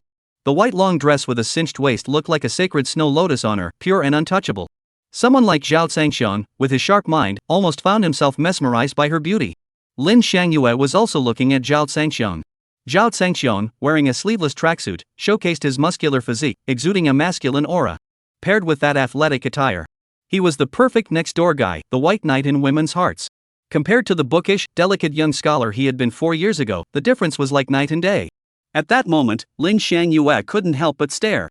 Shangyue, why are you leaving so early? Where are you going? Zhao Zhangxiong smiled and greeted her first. Lin Shangyue snapped back to reality, her face flushing with embarrassment. She quickly regained her composure and said sternly, of course I'm going out to look for a job. Once I find a stable job, I can take Zhao Jiao with me. Zhao Zhangxiong sighed wryly, why put yourself through that suffering? With me here, you don't need to work. Just stay home and take care of the child. You just want to control us, mother and daughter, for the rest of our lives, don't you? Lin Shangyue snorted coldly. Zhao Zhangxiong could only continue to smile bitterly. Shangyue, I think you have a deep misunderstanding about me. Enough of this nonsense. I don't have time for this, Lin Shangyue interrupted Zhao Zhangxiong without any mercy. Listen, Zhao Dashi, we signed a written agreement yesterday. If you want to back out, forget it. As soon as she finished speaking, Lin Shangyue strode forward, brushing past Zhao Zhangxiong, and walked away without looking back. Watching her stunning figure disappear at the end of the peach blossom-lined path, Zhao Zhangxiong pondered deeply, wondering how he could win her heart back. Big brother. A voice called out from behind, and Li Hu ran out of the villa, looking somewhat urgent. Zhao Zhangxiong turned around. What's the matter? We just received intelligence. Li Hu urgently handed a phone to Zhao Zhangxiong. The king has issued a personal decree, ordering the southern frontier king to lead an army of 100,000 troops to deploy in Nanzhou within days. Li Hu continued his report. Brother, it's clearly targeted at you, they mean trouble. Li Hu's tone was solemn. Zhao Zhangxiong took the phone and looked at the intelligence, his brows furrowing deeply. Ha ha. Suddenly, he laughed, a laugh filled with sorrow and despair. The inner court's move was within my expectations, but I never thought the king would personally intervene. I had assumed that, given my unparalleled achievements in the Western wilds and my decision to step down at the height of my power, the king would grant me some face. It seems I was merely deluding myself. Bang! A loud explosion startled Li Hu. The phone in Zhao Zhangxiong's hand was crushed into countless fragments, scattering to the ground with a shower of metal. We're not pushovers either. Li Hu gritted his teeth and growled. What of the 10,000 troops in the southern frontier? My 10,000 Imperial medical guards have already assembled and are secretly on their way. We won't be intimidated by them. 10,000 isn't enough. Summon another 10,000. Zhao Zhangxiong's eyes flashed with a cold glint. What? Li Hu's body trembled. Brother, the 10,000 Imperial medical guards are already the maximum number we can mobilize from our branches worldwide. To summon another 10,000, we'd have to issue the Emperor's medical order. We haven't reached that point yet. Zhao Zhangxiong's voice grew solemn as he ordered, notify the King of Ghost Mountain, the Black Magic Hall, and Luoxia Island. Have them form a 10,000-strong allied force under the King of Ghost Mountain's command and secretly enter the southern state within 10 days. Anyone who disobeys will be permanently blacklisted from the Imperial Physicians sect and all ties severed. Yes. Li Hu roared in response. As soon as he finished speaking, a thunderous clap echoed through the sky. Boom! The thunderclap shook the heavens and the earth. The earth trembled, and the skies darkened in an instant. Whoosh! A sudden gust of wind swept across the land. Thousands of peach blossoms were carried aloft by the wind, petals filling the sky and obscuring the sun. What a magnificent yet eerie scene! It foretold the arrival of a violent storm. What's going on with this crazy weather? It was fine just now, why is it suddenly going to rain? Lin Shangyue walked past the square outside an airport office building, as she had an interview scheduled at a nearby company. As the sky suddenly grew dark and a cold wind began to blow, it looked like a heavy rain was on its way. Without an umbrella, she hurried her pace. In her haste, she didn't look where she was going and collided with someone, causing the job application material she was holding to fall to the ground. Ah! She let out a startled cry before quickly apologizing. How do you walk? Do you want to die? A harsh shout rang out as someone angrily grabbed Lin Shangyue's arm. Ah, it hurts. Lin Shangyue cried out in pain, tears welling up in her eyes. Stop! A stern voice rang out, and a tall, muscular man stepped forward. Yes. The burly man who had been gripping Lin Shangyue's arm quickly let go. Miss, are you okay? A gentle voice spoke, and a man with slightly tanned skin appeared in Lin Shangyue's line of sight. The man was dressed in military attire, looking very imposing. Lin Shangyue looked at the man before her, feeling both startled and vaguely familiar, but she couldn't place him at that moment. The man stared at Lin Shangyue, suddenly frozen in place, his eyes flashing with astonishment and fascination. There was such a breathtakingly beautiful woman in this world, one who could make one's heart race at first sight. Are you Lin Shangyue? The man in military uniform recognized Lin Shangyue first. Lin Shangyue looked at him in confusion. Do you know me? Chapter 49. Seeing Lin Shangyue's confused yet charming expression, the man was even more captivated. Is this what they call love at first sight? My name is Liang Zhan. We met 5 years ago. Liang Zhan introduced himself with a warm, sunny smile. After I went to the southern border to serve in the military 5 years ago, we haven't seen each other since. Upon hearing this, Lin Shangyue remembered. Liang Zhan, a member of the Liang family, one of the 5 great clans. They had indeed met before, but their interactions had been minimal. In her memory, the Liang Zhan from 5 years ago was tall and slender, not particularly striking. Who could have imagined that 5 years later, Liang Zhan would be wearing a military uniform, standing tall and confident, completely unrecognizable. It was like a ugly duckling had transformed into a swan. You're really Liang Zhan? Lin Shangyue couldn't believe her eyes. How dare you? A burly man in military uniform beside him roared, do you dare to address the name of our southern frontier war god so casually? War god? Lin Shangyue shivered, her face turning pale with fear. War god? That was a legendary figure. Liang Zhan was one of the 3 great war gods under the command of the southern frontier king. His return home was a triumphant homecoming, and he had also come ahead to prepare for the arrival of the southern frontier's 100,000-strong army. Li Feng! Liang Zhan roared angrily, apologize to Miss Lin immediately. Kneel down. Lieutenant Li Feng was startled by Liang Zhan's attitude. With a thud, Li Feng endured the humiliation and knelt down. I'm sorry, Miss Lin. Lin Shangyue was caught off guard. Don't do this. I'm fine. I'm sorry, I'm in a hurry. I have to go now. A call urging her to hurry to the interview came in, and Lin Shangyue, unable to say more, hurriedly took her leave. Liang Zhan's gaze followed Lin Shangyue's fleeing figure, lost in a trance. Even her back was so captivating. The first beauty of Nanzhou, her reputation was well deserved. And he, Liang Zhan, had risen to prominence in the southern borderlands in just 5 years, becoming a legendary warlord. To call him the first young prodigy of Nanzhou, who dared to disagree?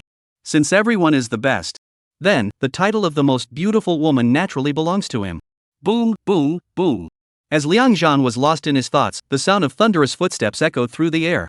A group of soldiers, armed and ready, marched forward in formation. The onlookers were so frightened that they all stepped back. Liang Zhan's calm and authoritative gaze fixed on the soldiers approaching him. The imposing leader, upon seeing Liang Zhan, rushed over to salute. Liang Zhan nodded and turned to Li Feng, who was kneeling on the ground, speaking sternly, stand up. From now on, be more respectful to Miss Lin when you see her, because she is the future wife of the war god. Yes, sir, Li Feng replied hurriedly. Go to the Lin family. Liang Zhan ordered. What? Li Feng's forehead was covered in black lines. Go to the Lin family for what? The war god has returned in glory, and the entire Liang family is waiting at home. Liang Zhan glared at him, go to the shop up ahead and buy me a gift. Today, I'm going to the Lin family to propose marriage to Lin Shangyue. No way. Li Feng broke out in a cold sweat. That's way too impatient. Has he been possessed? But this is the war god's order, there's no choice but to obey. Meanwhile, Lin Shangyue couldn't have imagined in her wildest dreams that the person she had bumped into on the street was about to go to the Lin family to propose marriage to her. It was utterly unbelievable. At that moment, she was rushing to the entrance of an office building. Glory Pharmaceutical Company, Limited. This was the company she had booked an appointment with online yesterday. Time was of the essence, and she rushed toward the entrance without stopping. Stop! As soon as she reached the entrance, a woman's sharp voice rang out, and a figure blocked her path. I'm sorry, I'm here for an interview. Before she could finish, her voice trailed off. Lin Shangyue stared at the person standing before her, her face filled with shock and fear, unable to help but take a step back. The woman blocking her way was a young woman dressed in gold and silver, heavily made up. Her real name was Lin Yume, Lin Shangyue's cousin. A woman known for her cruel and ruthless methods. It was she who had schemed to poison Zhao Zhao to death and then forced Lin Shangyue into marriage. Over the years, Lin Shangyue had always avoided her. Little did she know that the person she feared most would confront her head-on in such a place today. Lin Shangyue? Lin Yume saw Lin Shangyue about to lash out, but suddenly froze. She stared intently at Lin Shangyue's face, jealous to the point of madness. While others grow older with age, how come Lin Shangyue seems to grow younger and more radiant with each passing year? The current Lin Shangyue was even more beautiful and captivating than before. Why is life so unfair? Not only was she born beautiful, but she keeps getting more beautiful. What does she deserve? Smack!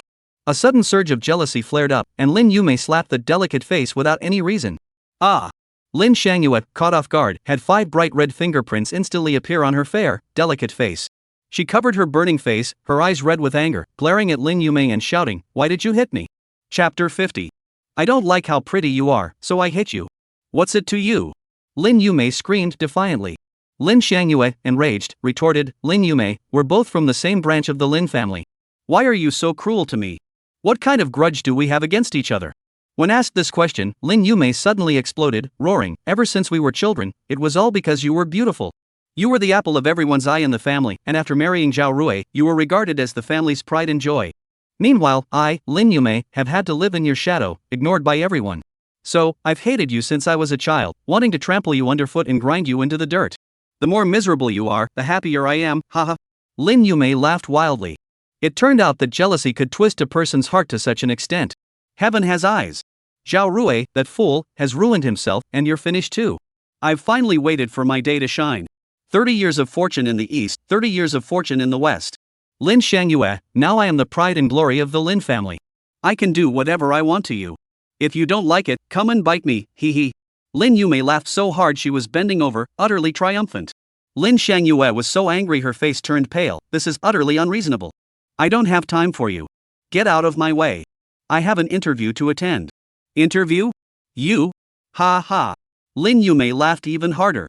Suddenly, a cunning look flashed across her face. Go ahead, congratulations on your success. Lin Shangyue saw the sly smile on Lin Yume's face and felt an uneasy premonition in her heart. But she desperately needed this job, so she steeled herself and pushed forward. Lin Yume watched Lin Shangyue's figure disappear through the door.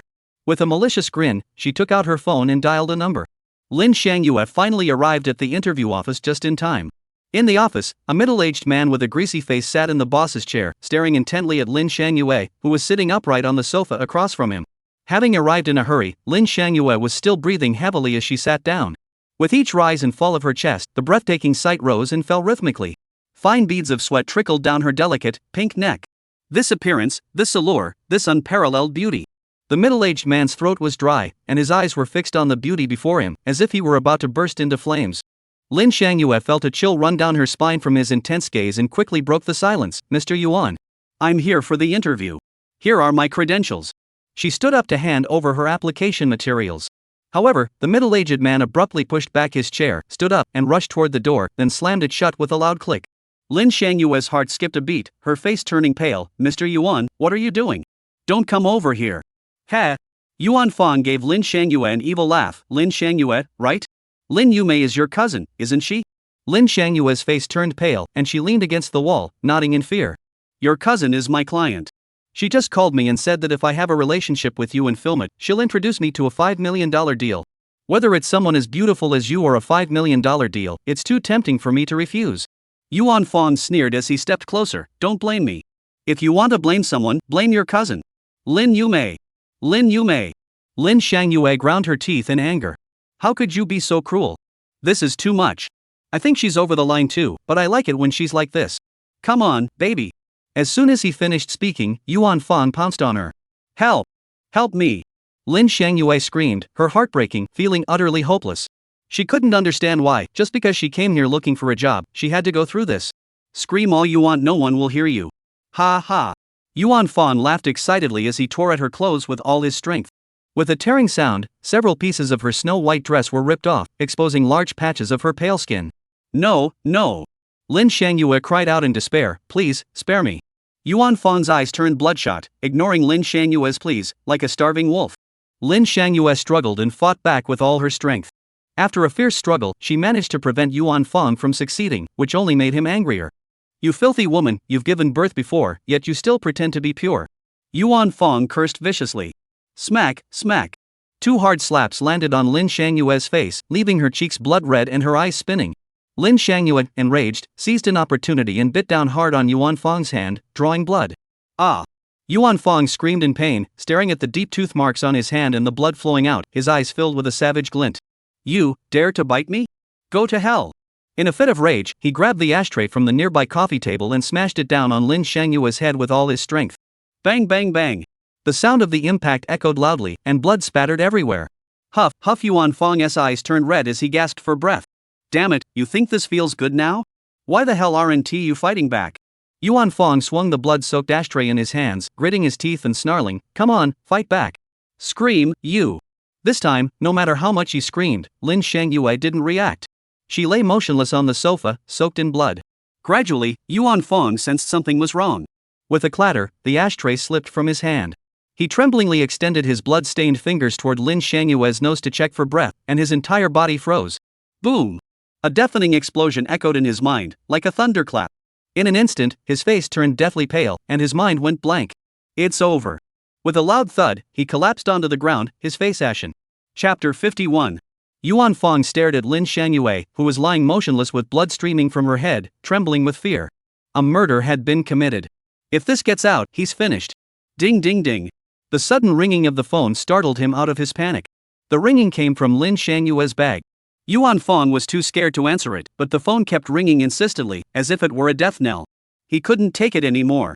He gritted his teeth, stood up, took the phone out of the bag, and pressed the answer button. Xiang Yue, why didn't you answer the phone? How's the job search going?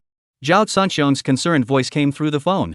It's going smoothly, Yuan Fong blurted out, his voice trembling. Zhao Sanxiong was taken aback. Who is this? Where's Xiang Yue? Click. Yuan Fong hung up in panic and turned off his phone. What should he do now? 10 minutes later, he found a large sack, stuffed Lin Xiang Yue inside, and carried it secretly into the elevator, heading downstairs to the underground parking garage. As he carried the sack a few meters away from his car, a vehicle pulled up and stopped outside. Two young men with imposing demeanors got out and stood right in his path. Yuan Fong, feeling guilty, was so scared that his legs started trembling. These two were none other than Zhao Sanxiong and Li Hu, who had rushed over in a hurry. 10 minutes earlier, Zhao Sanxiong had called Lin Xiang Yue, alerting him to the situation. He then used special means to locate Lin Xiang Yue's phone and arrived here as quickly as possible. Little did they know that as soon as they got out of the car, they bumped into Yuan Fong, who was in the act of dumping the body. Just then, the sack Yuan Fong was carrying suddenly moved, emitting a faint, barely audible voice from a woman. The voice was faint, but Zhao Sanxiong heard it, causing him to jolt as if electrocuted. Swoosh! A gaze as sharp as a knife suddenly darted toward the sack on Yuan Fong's back. Yuan Fong was already panicking, and the piercing gaze made his heart nearly leap out of his chest. Big brother, what's wrong? Li Hu's gaze also turned toward Yuan Fong. Terrified beyond words, Yuan Fong couldn't bear the gaze of the two men. Thud! A loud thud echoed as the sack, unable to bear the weight, slipped off his shoulders and crashed to the ground. The next moment, he let out a strange scream and turned to run away. The sack's opening wasn't tied tightly, revealing a woman's blood-soaked face. It was Lin Xiang Yue. Damn it, stop! Li Hu's furious shout echoed throughout the underground garage. A furious figure darted forward. A massive hand, accompanied by a terrifying whirlwind, crashed down with a thunderous boom. Thud! Yuan Fong, who was trying to escape, was smashed onto the ground like a fly. Crack! The sound of shattering bones echoed through the garage, and blood gushed out like a fountain. Zhao Sanxiong hurriedly pulled Lin Xiang Yue out of the sack and laid her flat on the ground. At that moment, his hands were trembling, and his eyes were bloodshot. He wanted to kill, but he forced himself to calm down and save her first. As the master of the Imperial Medical Gate and the foremost medical expert in the world, his medical skills were so profound that he could snatch life from the jaws of death. Inserting silver needles was child's play for him. Yet at this moment, his hands trembled. This was absolutely the first time in history. Lin Xiang Yue's head was covered in blood. If it weren't for him, Zhao Sanxiong, no one could save her. She would certainly die. What kind of monster would inflict such cruelty on a delicate woman? Zhao Sanxiong felt fear for the first time. He feared that the slightest mistake would mean losing his beloved forever. Big brother, stay calm and save your sister-in-law. Li Hu stepped forward, his eyes bloodshot, and urged him. Zhao Sanxiong took a deep breath and slowly inserted the silver needles into her body. The imperial physician's 19 needles this time, it took him over 10 minutes. After completing all 19 needles, he was drenched in sweat. Big brother, are you okay? Li Hu asked anxiously. Call Qin Yuanshan. Get him here in 5 minutes.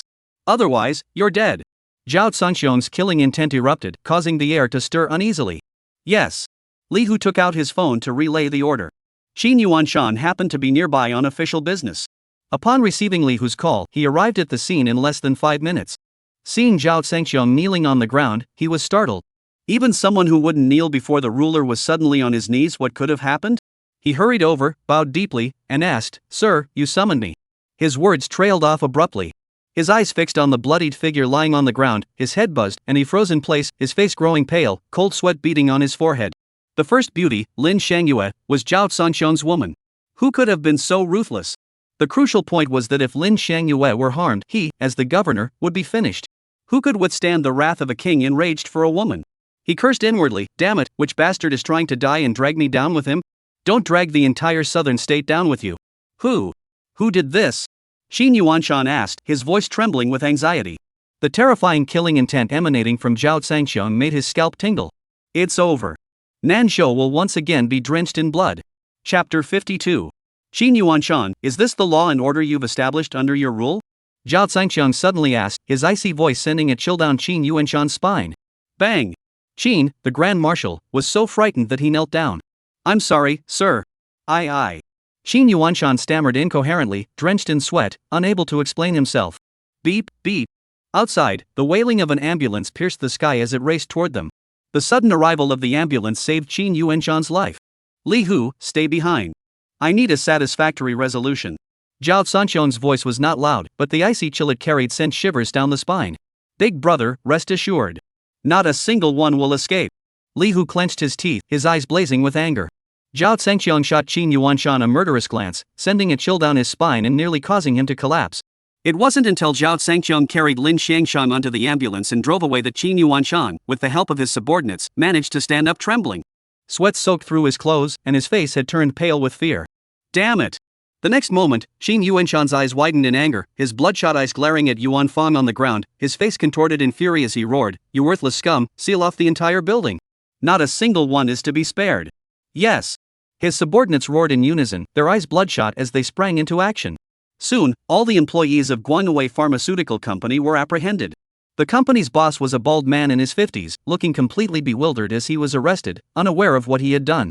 When he learned that it was his own human resources manager, also his nephew, who had caused the trouble, he was so terrified he nearly choked on his own breath, suffering a heart attack and dying on the spot. The company wasn't very large, and all the employees were rounded up, totaling around 30 people. Everyone was forced into a large conference room, kneeling with their heads bowed, with the dark muzzles of guns pointed at their heads.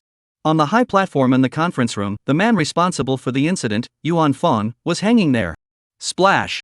A bucket of icy cold water was violently poured over Yuan Fong's face. After a moment of shock, the unconscious Yuan Fong suddenly came to, his body trembling uncontrollably. Huff, huff. Cough, cough. He gasped for breath, coughing violently. After a moment, he finally caught his breath and realized with horror that he was bound and suspended by his hands. Below him, the floor was covered with people kneeling on the ground. They were all company employees, including the company boss, his uncle, the powerful figure who had always protected him at work, all kneeling on the ground, looking disheveled and defeated. All around were armed men with guns, their expressions cold and filled with murderous intent. Among them, a man with an imposing presence caught his eye. Suddenly, he remembered him, the governor he had often seen on TV. This. Yuan Fong was so scared he almost fainted again. How could even the governor have been summoned? What kind of background does Lin Shangyue have? This was completely over. In that moment, he was filled with regret and wept bitterly. Spare my life. Spare me. I'm sorry. Li Hu ignored Yuan Fong's pitiful wailing, his eyes filled with murderous intent. In his hand was a bloodstained ashtray, the very weapon used in the crime. Tell me, who gave you the nerve to use such brutal methods to harm my sister-in-law? Li Hu stood before Yuan Fong, his gaze as sharp as a knife. No, it wasn't me. It was Lin Yumei. She told me to deal with Lin Shangyue. Wailing, it has nothing to do with me. Yuan Fong wailed loudly. Who is Lin Yumei? Li Hu demanded angrily, his eyes red with rage. Lin's family. Lin Yumei, the general manager of the Lin Group. Yuan Fong trembled as he revealed Lin Yumei's identity. Get her phone. Contact Lin Yumei. Li Hu growled through clenched teeth. Yes. Someone quickly handed Yuan Fong his phone and told him to contact Lin Yumei. Soon, Lin Yumei's phone rang. Mr. Yuan, having a good time?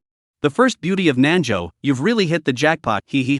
As soon as the call connected, Lin Yumei's evil laughter echoed through the phone. Hearing the evil laughter coming from the phone, Li Hu and the others were all enraged. Yuan Fong, terrified by Li Hu and the others' terrifying expressions, burst into tears. Mr. Lin Shangyue is dead. What should we do? What should we do? He didn't know that Lin Shangyue had been taken away by Zhao Sanqiong for emergency treatment. What? Lin Yumei froze. Mr. Yuan, are you joking? You can even kill a woman while playing around with her? That's too much. Is that true? Mr. Lin, she's really dead. What? Yuan Fong broke down in tears. Hearing Yuan Fong's hysterical wails, Lin Yumei dared not doubt it anymore. Lin Yumei, you told me to deal with Lin Shangyue. You're also responsible for this. Yuan Fong cried out loudly. Lin Yumei angrily retorted, what does this have to do with me? I didn't kill her. Besides, it's just one woman. What's there to panic about? Are you even a man? Find a place to bury her. If you don't say anything, I won't either. Who will know it was you? Sorry, we already know. Li Hua's icy voice took the phone. Who are you? Lin Yumei was startled. The one who wants your life. Li Hu grabbed the phone and squeezed it tightly. With a loud bang, the phone exploded in his hand. The next moment, a roar echoed throughout the venue. That bastard, catch him. Go to the Lin family and arrest them. Qin Yuanshan roared in anger. Yes. A thunderous response echoed as a group of people charged forward with murderous intent. Chapter 53. At that very moment, the Lin family had just seen off a super VIP. The war god, Liang Zhan, had personally visited the Lin family and presented a dowry, sending the Lin family into a frenzy of excitement. The Liang family was already one of the 5 great clans, and now they had produced a war god. From now on, the Chao family, the current leader of the 5 great clans, would be replaced, and the Liang family would ascend to the pinnacle of Nanzhou. If the Lin family were to become in-laws with the Liang family, how far would they be from becoming a prominent family? Thinking about the bright future ahead, the Lin family members were so excited they couldn't contain themselves. The current matriarch of the Lin family, Lin Laotaijun, held her walking stick and looked at the various gifts in the hall, feeling as though she were dreaming. Children, tell me, is this real? Are we really going to marry into the war god's family? Lin Laotai's voice trembled uncontrollably, and her wrinkled face turned bright red. Mom, it's definitely true. These gifts can't be fake. I can still smell the aura of the war god who just left. A heavily made-up middle-aged woman immediately chimed in, her face, covered in thick foundation, smiling so widely it seemed like flowers were blooming. Grandma, it's true. Absolutely true. The younger generation chimed in excitedly, their voices filled with unbridled joy. Then, which of our Lin family's young ladies has the war god taken a liking to? Old Lady Lin asked excitedly. This. Everyone froze, suddenly realizing. Earlier, Liang Zhan had only come in briefly, left the gifts saying they were a dowry, and then left. He didn't even say who the dowry was for. Who else could it be? It must be my daughter, Yume. A middle-aged woman, heavily made up, swayed her hips as she stepped in front of Old Lady Lin, her mouth twisted into a smile. Mother, you tell me. Among all the girls in the Lin family, who is the most outstanding? It's definitely my Yume. No one else is qualified to marry the war god. This woman was Lin Yume's mother, Su Feng. Right. Everyone chimed in agreement. But the war god had just returned. How could he have set his sights on Lin Yume? Everyone was too happy to care about such things. Anyway, if the war god has chosen her, it's settled. Hey, what are you all doing here?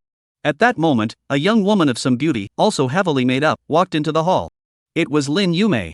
Lin Yume had received a call from Yuan Fang on her way home, saying that Lin Shangyue had been killed by him. She was then further frightened by a call from Li Hu. She was now in a daze, panicking wildly. Her face was pale and gaunt. However, the Lin family members, who were in the midst of their excitement, didn't notice Lin Yume's state. As soon as Lin Yume entered the house, a crowd rushed toward her, as if welcoming a princess. Oh, my daughter! You're back! What a joyous occasion! A huge celebration! Su Feng rushed over, grabbed her daughter's hand, and pointed at the gifts filling the hall. Lin Yume was speechless. So many gifts? Who are they for? They're for you. They're your dowry. Ha ha! Su Feng laughed so hard her mouth almost touched the ceiling. Old Mrs. Lin walked over with a smile, looking at Lin Yume. Her face was filled with pride and satisfaction. Yume, you truly are the pride of the Lin family. You are the most outstanding woman in the Lin family. Grandmother didn't choose you wrongly. You are so much better than that Lin Shangyue. Grandmother and the entire Lin family are proud of you. What? Lin Yume was completely baffled. Grandma, Mom. You don't have to be so dramatic. I just switched boyfriends less than a month ago, and I wasn't even planning to get married yet. Why did he send a dowry? Besides, my new boyfriend is just average. I'm not even sure if we'll stay together. You don't need to exaggerate like this. Hearing this, Su Feng and the others all laughed. Daughter, you just dumped that boyfriend. These gifts are the dowry the war god sent you. Su Feng immediately explained with a smile. War god? Lin Yume was shocked. What war god? Are you dreaming? A figure like the war god wouldn't possibly be interested in a woman from our Lin family. Yume, we're not dreaming. It's true, Lin Laotai said with a smile. Then, everyone began to recount the entire incident in detail, each adding their own comments. If one person had said it, perhaps people might have doubted it. But with so many witnesses, including the old matriarch who saw it with her own eyes, how could it be a lie? Lin Yume grew excited. Indeed, in the Lin family, aside from her, no other woman was worthy of being chosen by the war god. In terms of beauty and career, she was the best among the women of the Lin family. There was once someone stronger than her, Lin Shangyue. But Lin Shangyue had become the outcast of the Lin family. Now, Lin Shangyue was of lowly and despicable status, not even worthy of tying Lin Yume's shoes. Moreover, Lin Shangyue was just killed by someone. Therefore, the woman chosen by the war god has no equal. As for why he chose her, a woman overcome by excitement wouldn't bother thinking about such things. She'd just consider herself lucky to have won the jackpot. Grandmother, mother. I'm going to marry the war god. I'm going to marry the war god. Lin Yume laughed so hard she was nearly mad. In that moment, all her earlier fear and panic vanished. Even if Lin Shangyue wasn't killed by her, who dares to touch her now that she's the future wife of the war god? Who dares to take her life? Even if Lin Shangyue had died, it would have been in vain. Thinking of this, she laughed even more excitedly and wildly. Giggle. Ha ha. Chapter 54. The Lin family members saw Lin Yume laughing madly and joined in, laughing wildly together. They laughed like a bunch of little cuties. Daughter, the war god doesn't tolerate any sand in his eyes. You must break off your relationship with that boyfriend immediately. If the war god finds out you have a boyfriend, that would be disastrous. Su Feng hadn't completely lost her senses yet and thought of this crucial issue. Her words startled everyone. Right. The old lady hurriedly urged, Yume, hurry up and cut ties with him immediately. The war god must not find out you have a boyfriend. Lin Yume abruptly stopped laughing. Yes, Grandma, I'll do it right away. Then, she confidently pulled out her phone and dialed her new boyfriend's number. Hello, dear, I was just about to call you. I bought 2 tickets for a hot spring bath. Let's go together tomorrow. A man's sweet voice came through the phone. You go with someone else. We're breaking up. Lin Yume dropped a bombshell, leaving the man on the other end of the line speechless. What's wrong, dear? Are you joking? The man was confused. Who's joking? You're such trash. You're not even worthy of tying my shoes. Listen, I'm now the wife of the war god. Get out of my life. War goddess wife? What kind of daydream are you having in broad daylight? Her boyfriend said discontentedly, Did you not wake up yet? You're the one who's not awake. Listen, we're breaking up. Important things need to be said 3 times. Now get out of my life. Lin Yume hung up the phone angrily. Although they had once shared a bed, she now despised her boyfriend. Daughter, well done. That's exactly what he deserves. Su Feng gloated, now, with your status, no one but the war god is worthy of you. Ha ha. Su Feng laughed so hard her waist trembled. Amid the laughter, loud shouts, and chaotic footsteps suddenly erupted outside. This is the Lin family's house. Break in and take her. Boom. A loud crash echoed as the front door was kicked open. What's going on? The laughter ceased, and everyone turned to look outside in shock. How dare they? Who has the nerve to cause trouble at the war god's wife's house? Do they want to die? Su Feng was furious. Lin Laotai and the others came to their senses. That's right, the Lin family now has the war god's wife protecting them. Who dares to provoke the Lin family? They'll just have to face the war god's wrath. Go see who it is. I'd like to see who is so bold as to dare to smash the gates of the Lin family. Let us go. A group of people followed the old matriarch angrily out of the hall. As soon as they reached the door, a group of armed men with guns already charged inside. The leader didn't wait for the old matriarch to speak, shouting, Who is Lin Yume? The Lin family members froze, their eyes filled with shock and suspicion as they looked at the intruders. Armed men with guns, and they were looking for Lin Yume as soon as they entered. Could it be that the war god couldn't wait and had already sent people to fetch her? The war god is the war god. His style of doing things is beyond the imagination of ordinary people. Daughter, hurry up. It must be the war god's men coming to fetch you. Su Feng was so excited she could barely stand. Huff. Lin Yume took a deep breath, suppressing the wild pounding of her heart, straightened her clothes and hair, then walked forward step by step with a charming smile. I am Lin Yume. As she spoke, she expected the armed men to immediately kneel down and shout in welcome for the war god's wife. Unfortunately, the outcome was brutal. Bang! A loud explosion shook the floor. Lin Yume was kicked flying through the air and crashed heavily onto the ground. Before she could even scream, a large foot suddenly stomped down on her body. The Lin family members stood speechless, their minds blank. Was this how they welcomed the war god's wife? Ah! A moment later, a piercing, ear-splitting scream pierced the sky, shattering the eardrums of those nearby. Lin Yume felt as though every bone in her body was about to shatter. The excruciating pain was driving her mad. The Lin family members froze in place, their faces ashen, staring blankly like statues. This wasn't how the plot was supposed to unfold. Lin Yume wanted to curse every ancestor of the Lin family for 8 generations. Where was the promised war god's wife? If she had known this would be the outcome, she would have never admitted to being Lin Yume, even if it meant dying. Take her away. Before the Lin family could react, the owner of the large foot-crushing Lin Yume let out a fierce shout and kicked her flying. Lin Yume screamed as she was flung toward the door, crashing to the ground once more. Then, Lin Yume was dragged away by the others. It wasn't until all the armed men had disappeared outside that the Lin family members came to their senses. Old Mrs. Lin collapsed onto the ground, as if she had lost half her life. The others looked at each other in shock, unsure of what to do. My daughter, my daughter. At that moment, a woman's wailing broke the silence of the Lin family. Su Feng was the first to react, rushing over to kneel before Lin Laotai and wailing, Mother, you must save Yume. She is the most outstanding member of the Lin family. She is the future war goddess, the hope for our family's rise. War god's wife? Lin Laotai snapped out of her daze. Quick, go fetch the war god to save Yume. The words jolted everyone awake, and some quickly sprang into action to find the war god, Liang Zhan. Chapter 55. While the Lin family was frantically searching for Liang Zhan, Lin Yumei had already been brought before Li Hu. Seeing Yuan Fong hanging there, covered in blood, Lin Yumei was so terrified she lost control of her bowels. What's going on? Why? She burst into tears, still unaware of what was happening. Lin Yumei, you. It's all your fault.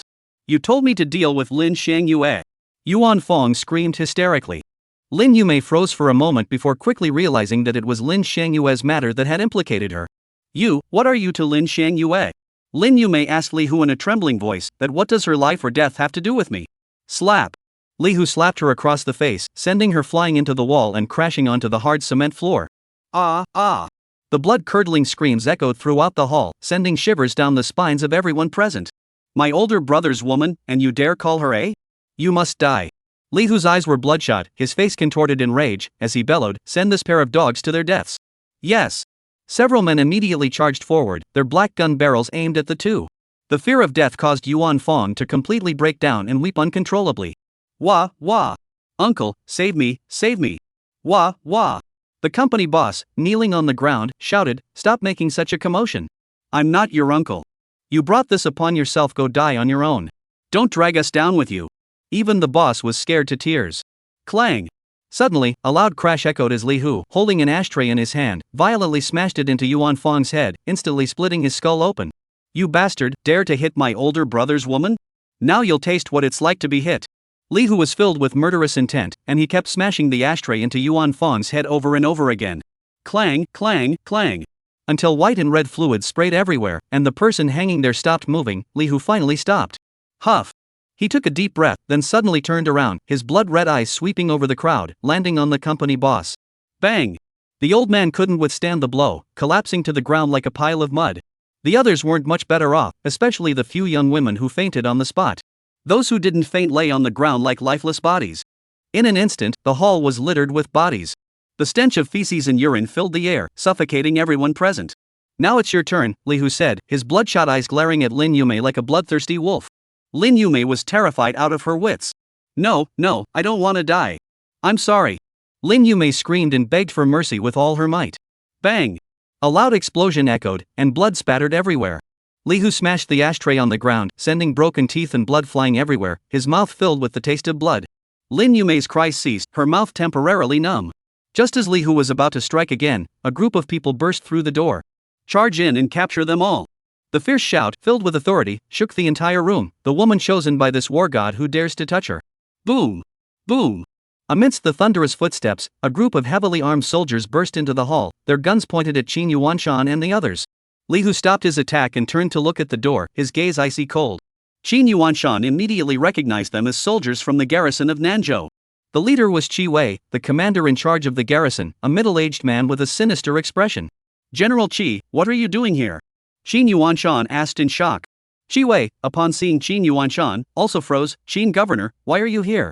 Though they belonged to different systems and did not interfere with each other. However, in terms of rank, he was subordinate to the governor.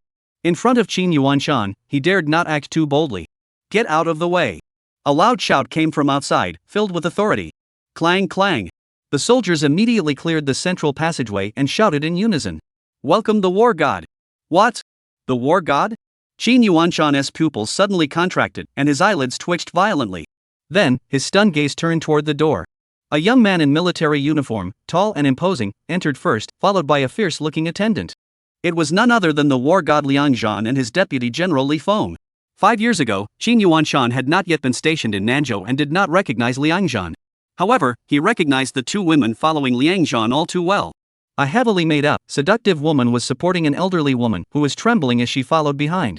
They were Lin Laotai, the matriarch of the Lin family, a second-rate clan in Nanzhou, and her eldest daughter-in-law, Su Feng. How dare a mere second-rate family dare to summon the war god to save Lin Yumei? This. Qin Yuanshan could hardly believe it. If it weren't for Qi Wei leading the team personally, he wouldn't have believed the war god was real. Liang Zhan was indeed invited by the Lin family. He had just sent the betrothal gifts to the Lin family, and now they were begging him to save someone. Upon learning that the woman he loved was being trampled underfoot and forcibly dragged away, the war god flew into a rage, immediately mobilized his troops, and rushed to the scene. Liang Zhan, radiating anger, stormed into the conference hall, completely ignoring Qin Yuanshan and the others. When his gaze fell upon the blood-soaked corpse of Yuan Fong hanging from the front of the conference hall, his heart trembled violently. He hurriedly looked down and saw a woman with disheveled hair kneeling behind Li Hu. Her face was blocked by Li Hu, but the blood mixed with urine flowing onto the ground was horrifying to behold. In that moment, Liang Zhan's eyes widened in fury. You dare touch the woman I've set my sights on? Die! A roar shook the earth. The war god raged for a woman. Without a single word, a furious punch charged forward, its terrifying force seeming to shatter the very fabric of space. Li Hu, who had previously remained calm, suddenly narrowed his pupils, and every pore on his body erupted. Ja! With a loud shout, he did not dodge, but instead charged forward and collided head-on with the fist. Boom! The collision of the two war gods produced a deafening roar like thunder. The surging fist winds shattered the surrounding seats into fragments, and the ground cracked open. Chapter 56. The Clash of Two Powerful Forces. Thud, thud, thud. Liang Zhan retreats wildly. Li Hu, however, stood his ground, unmoving. With a loud bang, Liang Zhan stomped his foot on the ground, creating a cement pit, finally halting his retreat. Huff, puff. He gasped for breath, his face pale, his eyes fixed on Li Hu in utter shock. He was a top-tier warrior god renowned across the world. How could this guy be so strong? He didn't know that Li Hu was one of the 5 tiger generals under the Western Wilds' Heavenly King, an even more powerful warrior god. Unfortunately, Li Hu had sustained internal injuries in the recent Western Wilds War. This sudden attack was too fierce, aggravating his latent internal injuries. Put. Originally, Li Hu had tried to suppress the boiling qi and blood within his body, but he couldn't hold it back any longer. A mouthful of blood spurted out, staining the sky and the ground red. Amidst the stunned gazes of the crowd, his body swayed, and he collapsed to the ground. Liang Zhan was startled for a moment before breaking into a wide smile. It turned out he had been forcing himself to stay upright. In the end, he was still stronger. Qi Wei and the other soldiers immediately cast admiring glances at Liang Zhan. Earlier, when they saw Liang Zhan being driven back, they had a false alarm. Seize him! Liang Zhan roared. Yes! Qi Wei waved his hand, and his men immediately stepped forward, shackling Li Hu's hands and feet, and dragged him away forcefully. Qin Yuanshan saw Li Hu being taken away and dared not interfere, only watching helplessly. Facing a war god, he was powerless to act. My daughter, you've suffered so much. The war god has come to save you. At that moment, Su Fong cried out and rushed forward, urgently helping the collapsed Lin Yumei to her feet. Upon lifting her up, Su Fong froze in shock. Her daughter's face was covered in blood, her mouth twisted, and her once fairly attractive face was now unrecognizable. At that moment, Liang Zhan also rushed over. When he saw Lin Yumei's face, he froze suddenly, his brows instantly furrowing into a shape. This was not the Lin Shangyue he had loved. Sir, she's not Miss Shangyue. I remember she was wearing a white dress when I met her before. Deputy General Li Feng rushed over to remind him. Lin Yumei was wearing a revealing miniskirt paired with flesh-colored stockings, nowhere near the pure and ethereal aura of Lin Shangyue. Old Lady Lin, what's going on? She's not Lin Shangyue? How dare you deceive this war god? Liang Zhan glared at Lin Laotai, his eyes flashing with cold fury. Lin Laotai was so frightened that her legs went weak and her face turned deathly pale. Offending a war god would spell certain doom for the Lin family. Thud. Lin Laotai knelt before Liang Zhan, her face filled with fear. Sir, you like our Yumei, don't you? When did I ever say I like Lin Yumei? Liang Zhan's face was filled with anger. Not only was her appearance unremarkable, but seeing her revealing attire filled him with disgust. Such a vulgar woman was unworthy of being the wife of a war god. War god, please calm down, please calm down. It was my mistake, I mistakenly thought you liked Yumei. Old Lady Lin was so frightened she was about to cry. Su Fong was struck speechless, halting her cries for her daughter. In an instant, the war god's mother-in-law's dream was shattered, leaving her mentally shattered. Enough nonsense. Where is Lin Shangyue? Liang Zhan grew impatient, roaring so loudly that everyone in the room trembled in fear, too terrified to utter a sound. After a while, someone tremblingly raised their head. It was the company boss kneeling on the ground. Sir, Lin Shangyue seems to have been taken to the hospital. Hospital? Liang Zhan's eyebrows twitched. She was fine when he last saw her. How did she suddenly end up in the hospital? He didn't have time to ask more questions. This was an opportunity to win the favor of the beauty. Li Feng, go to the hospital. Liang Zhan ordered immediately. Yes. Li Feng was about to make arrangements but was called back. Wait. Liang Zhan's piercing gaze swept over Qin Yuanshan and the others. In a domineering tone, he said, Lin Shangyue's family is the people this war god is tasked with protecting. Touching her family is the same as defying me. Arrest them all and await further instructions. After issuing the order, Liang Zhan left with Li Feng, striding confidently away, leaving everyone behind with a domineering presence. Qi Wei respectfully saw off the war god, then looked at Qin Yuanshan with a hint of resignation. Qin Governor, I apologize, but I must obey the war god's orders. Arrest them all. Wait. Xin Yuanshan shouted. Who exactly is this war god? Liang Zhan, one of the 3 great war gods under the southern frontier king, and a member of the Liang family, one of the 5 great clans. Then, out of respect for Qin Yuanshan, the governor, Qi Wei patiently provided a detailed introduction of Liang Zhan's background. After hearing Qi Wei's explanation, Qin Yuanshan realized that big trouble was coming. General Qin, military orders must be obeyed. Forgive me. Qi Wei apologized, waved his hand, and ordered, take them all away. Yes. The soldiers roared in unison, charging forward like wolves and tigers, capturing even the governor Qin Yuanshan. General Qi, may I make a phone call? Qin Yuanshan thought of seeking help from Zhao Sangqiong. Stop wasting time, move. The soldiers shoved Qin Yuanshan roughly, nearly knocking him to the ground. As Qin Yuanshan and the others, along with Li Hu, were being taken away, Zhao Sangqiong remained completely unaware. He stood outside the emergency room door, anxiously waiting, filled with heartache and self-blame. He had clearly promised that once he returned, he would never allow Lin Shangyue and Zhao Jiao, the mother and daughter, to be harmed again. But reality had dealt him a harsh blow. Zhao Sangqiong wanted to slap himself several times. Although Lin Shangyue was also at fault, he had ultimately failed to protect her. From now on, he must always have someone secretly protect her. Such things must never happen again. Ring ring. Just then, the sudden ringing of the phone interrupted his thoughts. Chapter 57. Zhao Sangqiong took out his phone and saw it was the nanny. Wang Ma, hello, Wang Ma, what's the matter? Daddy, it's Zhao Jiao. Zhao Jiao's childish voice came through the phone, trembling with tears. I want to see Mom. Wang Laotai said Mom was injured and hospitalized. What? Earlier, Zhao Sangqiong had indeed mentioned Lin Shangyue's situation to Wang Ma over the phone and asked her to take care of Zhao Jiao at home. He hadn't expected Zhao Jiao to find out and come looking for him to settle the score. Daddy, you promised to protect Mom from harm. You're lying, what? His daughter's heartbreaking sobs made Zhao Sangqiong, who was already filled with guilt and remorse, feel even worse. Zhao Jiao, I'm sorry. Dad didn't protect Mom. I didn't keep my promise.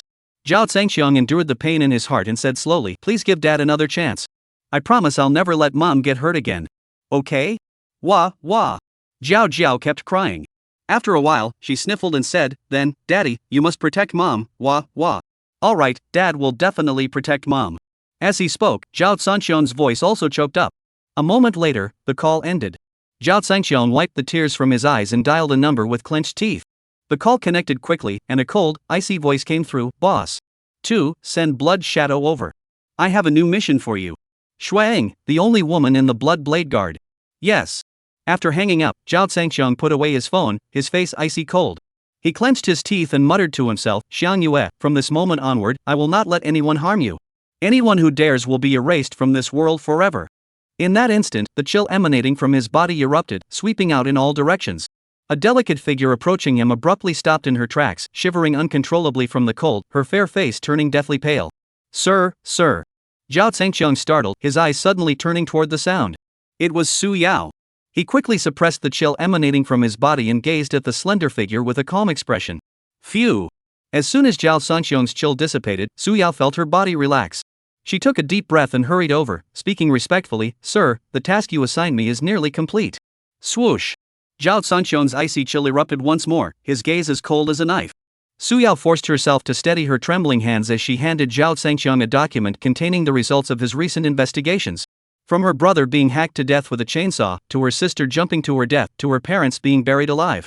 Each incident was documented in meticulous detail. The list of suspects was also meticulously compiled. Sir. Though she tried to control herself, Su Yao's voice still trembled.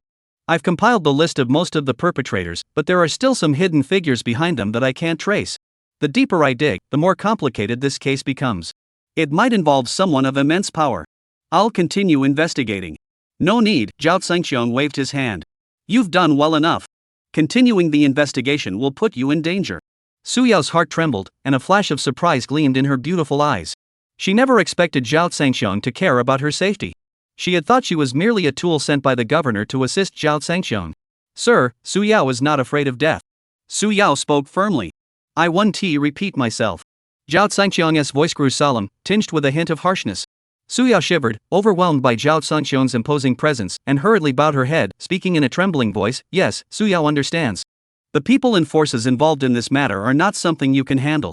I will handle it myself. Zhao Sangqiong's tone and manner were unusually serious. Because, from the information revealed by Sun Ting on his deathbed about the Dragon Guardian Pavilion, he had no choice but to handle this matter with caution. This was an extremely mysterious and transcendent entity. They guarded the legendary dragon vein of the Great Xia dynasty.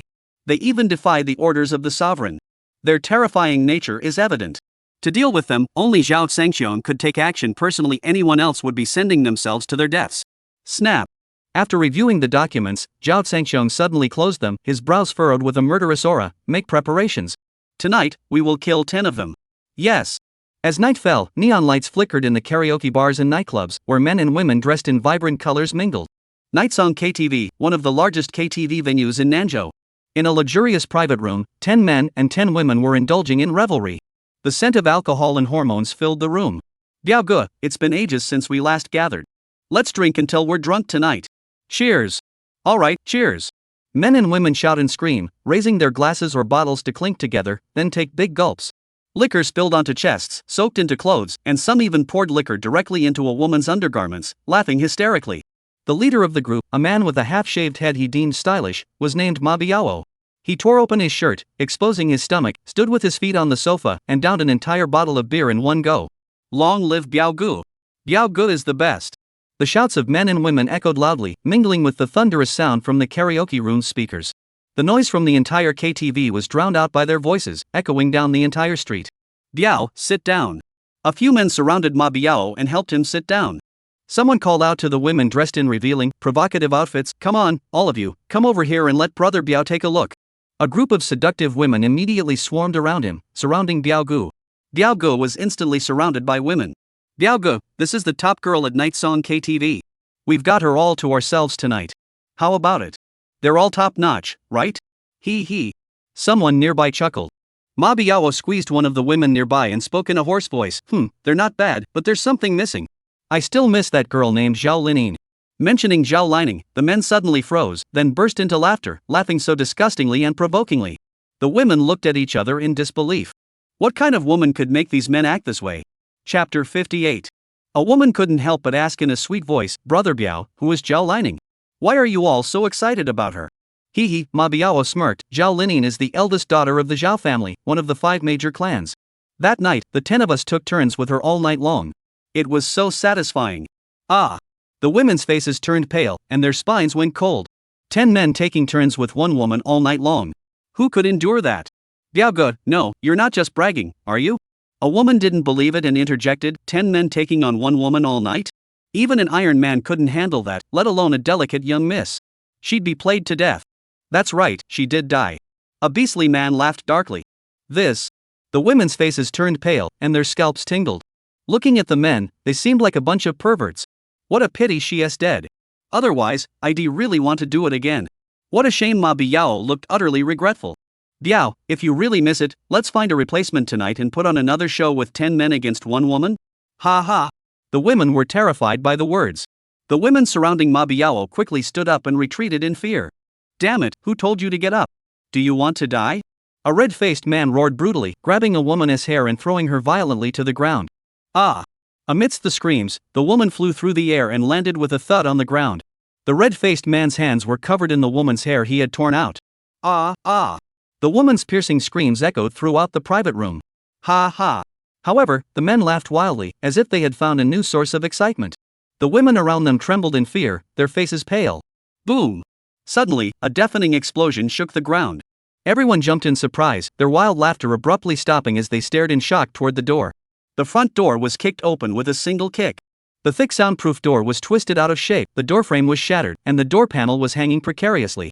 A cold breeze swept in suddenly, causing the previously sweltering temperature in the private room to plummet, sending a shiver down everyone's spine. Standing at the doorway were a man and a woman. The man had a stern and resolute expression, his face as cold as ice, with a murderous aura swirling between his brows. The woman was tall and slender, with stunning beauty, her expression equally icy and terrifying, resembling a legendary ice queen. It was Zhao Zhangxiong and Su Yao. Damn it, who the hell dares to come here? Do you want to die? The arrogant and violent red-faced man was the first to react, shouting obscenities. Under the influence of alcohol, his eyes turned bloodshot, and he grabbed a wine bottle, charging toward the door with a menacing aura. But just as he reached the door, he suddenly stopped in his tracks, his eyes fixed on Su Yao behind Zhao Zhangxiong, his entire body going rigid. Oh! The red-faced man sucked in a mouthful of saliva, his eyes wide with shock, and shouted, "Brothers, this is the real deal. She's even better than that Zhao Lining." "What? Let me see." Immediately, a few men rushed forward. "Wow, she's really the real deal. Ha ha." Someone shouted, "Biaogu, tonight the 10 of us can all have a good time together. Fresh meat has been delivered right to our doorstep, ha." A crowd of men swarmed to the door of the private room, their aggressive gazes freely scanning Su Yao's body, constantly commenting on her appearance. "That face is so delicate, that little mouth is so sexy, that place is so firm." More vulgarities made Su Yao so angry she trembled all over, clenching her fists tighter and tighter, wanting to tear these bastards apart right there. But Zhao Zhangqiong remained silent, and she dared not act rashly. "Whoa!" Zhao Zhangqiong suddenly stepped into the private room, standing before the woman lying on the ground, screaming in agony. The woman was still writhing in agony, her screams piercing the air. SSSSS. Zhao Zhangqiong knelt down, his hands moving like lightning, and several silver needles pierced the woman's body. The screams ceased instantly, the effect immediate. "It's okay now." Zhao Zhangqiong extended his hand, gesturing for the woman to get up. Huff, huff. The woman took several deep breaths and gradually calmed down. She looked at Zhao Zhangqiong's outstretched hand but made no move. "You brat, you dare save the person I threw? Are you tired of living?" The red-faced man, holding a wine bottle, walked toward him step by step, radiating murderous intent. Slap. The woman forcefully slapped Zhao Zhangqiong's hand away and shouted, "Who told you to save me? Get out of here." Zhao Zhangqiong's expression darkened, his eyes growing cold. "How dare you be so ungrateful?" Su Yao couldn't stand it anymore and shouted at the woman, "My master saved you out of kindness. Even if you don't thank him, how can you treat him like this?" "Humph, what saving? She was clearly trying to take advantage of me." The woman shouted, then quickly pulled out all the silver needles stuck in her body and threw them on the ground, stomping on them several times. Seeing this, Zhao Zhangqiong's expression darkened to the extreme. As soon as the needles were pulled out, the woman's pain surged through her body again, causing her to tremble uncontrollably. But she clenched her teeth tightly, refusing to cry out, and tremblingly approached the red-faced man to apologize. "I'm sorry, Lei Gu. It's not my fault. I'm not with him. I didn't ask him to save me. Please believe me, woo-woo." The woman was so frightened she began to cry. He. The red-faced man raised his hand and patted the woman's tear-stained face, smiling, "Don't be afraid. Big brother believes you're not with this scum. Get out of the way. Let me show you how I'll deal with him. Lei Gu, break his right hand. He touched me just now." The woman urged. "Damn it, even the woman we're protecting dares to touch her? Stick out your hand." The red-faced man looked down at Zhao Zhangqiong with a mocking smile on his lips. "Of course, if you hand over the woman by your side, I'll pretend nothing happened." "Is that so?" Zhao Zhangqiong slowly stood up, his voice indifferent. "Of course, I keep my word." The red-faced man chuckled. "So many brothers are here as witnesses, especially our boss, Biaogu. How could I lie to you?" "Biaogu?" Zhao Zhangqiong raised his gaze slightly. Zhao Zhangqiong's gaze fell on the boss, Biaogu, who was sitting on the sofa, crossing his legs, and sipping a glass of red wine leisurely. Su Yao suddenly stepped forward, leaned close to Zhao Zhangqiong's ear, and whispered, "Sir, he is the one who wronged your sister." Swish! Zhao Zhangqiong's gaze sharpened like a knife. Chapter 59. Zhao Zhangqiong's gaze was like a knife, sending a chill down the spine. Biaogu, who had been sitting comfortably on the sofa, jumped in surprise, his face turning pale, almost leaping to his feet. Zhao Zhangqiong's gaze felt like a knife piercing his body. "Damn it, I've been in this line of work for so many years, and I've been scared by this kid who doesn't even look like he's fully grown yet? What kind of face do I have left? How am I supposed to continue this life? This is so damn embarrassing." Thinking this, Big Brother Biao erupted in anger, slamming his hand on the table and glaring at Zhao Zhangqiong. "Who the hell do you think you are, looking at me like that? Make him kneel down." "All right." The red-faced man grinned maliciously and turned to Zhao Zhangqiong. "Kid, you've made Biaogu unhappy. You're asking for trouble. Don't blame me. Get down on your knees." As he spoke, the red-faced man raised the bottle high in the air and, amid the women's screams, smashed it viciously against Zhao Zhangqiong's head. A loud crash echoed as the glass shattered, and blood spattered everywhere. Then, the scene fell into an eerie silence. Because the one who was hit wasn't Zhao Zhangqiong, but the red-faced man himself. The bottle had somehow ended up in Su Yao's hands. Who could have imagined that the seemingly delicate and beautiful woman could be so fierce? "You!" The red-faced man collapsed, still unable to believe what had happened. The women's screams pierced the private room. Biaogu suddenly stood up, his angry gaze turning blood red, like a bloodthirsty wolf glaring fiercely at Su Yao. "Woman, you've got some guts." Biaogu gritted his teeth. "Tonight, I'll make you suffer twice as much as that Zhao Lining did. I'll find 20 men to deal with you." Upon hearing the name Zhao Lining, Zhao Zhangqiong's body trembled. That was his own younger sister. These bastards. Zhao Sangxiong's murderous intent erupted violently, his eyes bloodshot as he glared at the people in the private room. The next moment, he suddenly lunged forward, stomping down with all his might. Bang! The sound was like a watermelon exploding, with a mixture of white and red splattering everywhere. The red-faced man's head, once intact, was crushed into a pulp by the single blow. The visual impact was so terrifying that the women in the private room screamed in horror. Even the wild beasts among them turned pale with fear and retreated in panic. Diao Ge, witnessing Zhao Sangxiong crush the red-faced man's head with a single kick, was so terrified that his scalp tingled and all traces of alcohol vanished from his system. His body, which had been heated by alcohol, now felt icy cold, and beads of cold sweat broke out on his forehead. Ah, ah! The women's screams echoed in the air, piercing the ears. Shut the hell up! Diao Ge, annoyed by the women's screams, roared in anger. The women stopped screaming, curling up on the ground and trembling violently, covering their mouths tightly as they cried silently. Their faces, covered in various shades of makeup, were streaked with tears. At that moment, they were terrified. Huff, puff. Diao Ge panted heavily, his face alternating between red and white. He glared at Zhao Sangxiong, suddenly grabbed a bottle of alcohol from the table, and downed it in one gulp. Bang! The empty bottle hit the ground, sending shards of glass flying everywhere. Empowered by the alcohol, Diao Ge grew bold again, and the fear he had felt moments ago turned into a burning rage. Who the hell are you? Dare to cause trouble in front of me? Do you know who I am? Diao Ge roared, his bloodshot eyes glaring malevolently at Zhao Sangxiong. Zhao Sangxiong's gaze was cold and indifferent, his voice as icy as death. Zhao Lining. She's my sister. One sentence left all the men speechless. Now they finally understood why he had come here. He had come to avenge his sister. Diao Ge, I recognize him. He's Zhao Rui, a man shouted. Zhao Rui? How is that possible? Diao Ge couldn't believe it. Isn't he dead? Are you sure? Diao Ge, I saw him 4 years ago, the younger man said confidently. He's Zhao Rui. Everyone froze again. Ha, Diao Ge burst into laughter. I thought it was someone else. Turns out it's that criminal from 4 years ago, a worthless scum who chose to ruin his own life. You're still alive? You're lucky to be back. But your luck runs out today. Diao Ge's eyes flashed with murderous intent. You killed my brother, you must die. Zhao Sangxiong stepped forward. Someone must die today, but it definitely won't be me. As he finished speaking, he turned to look at Su Yao beside him. Those who insulted my sister back then, are you all here?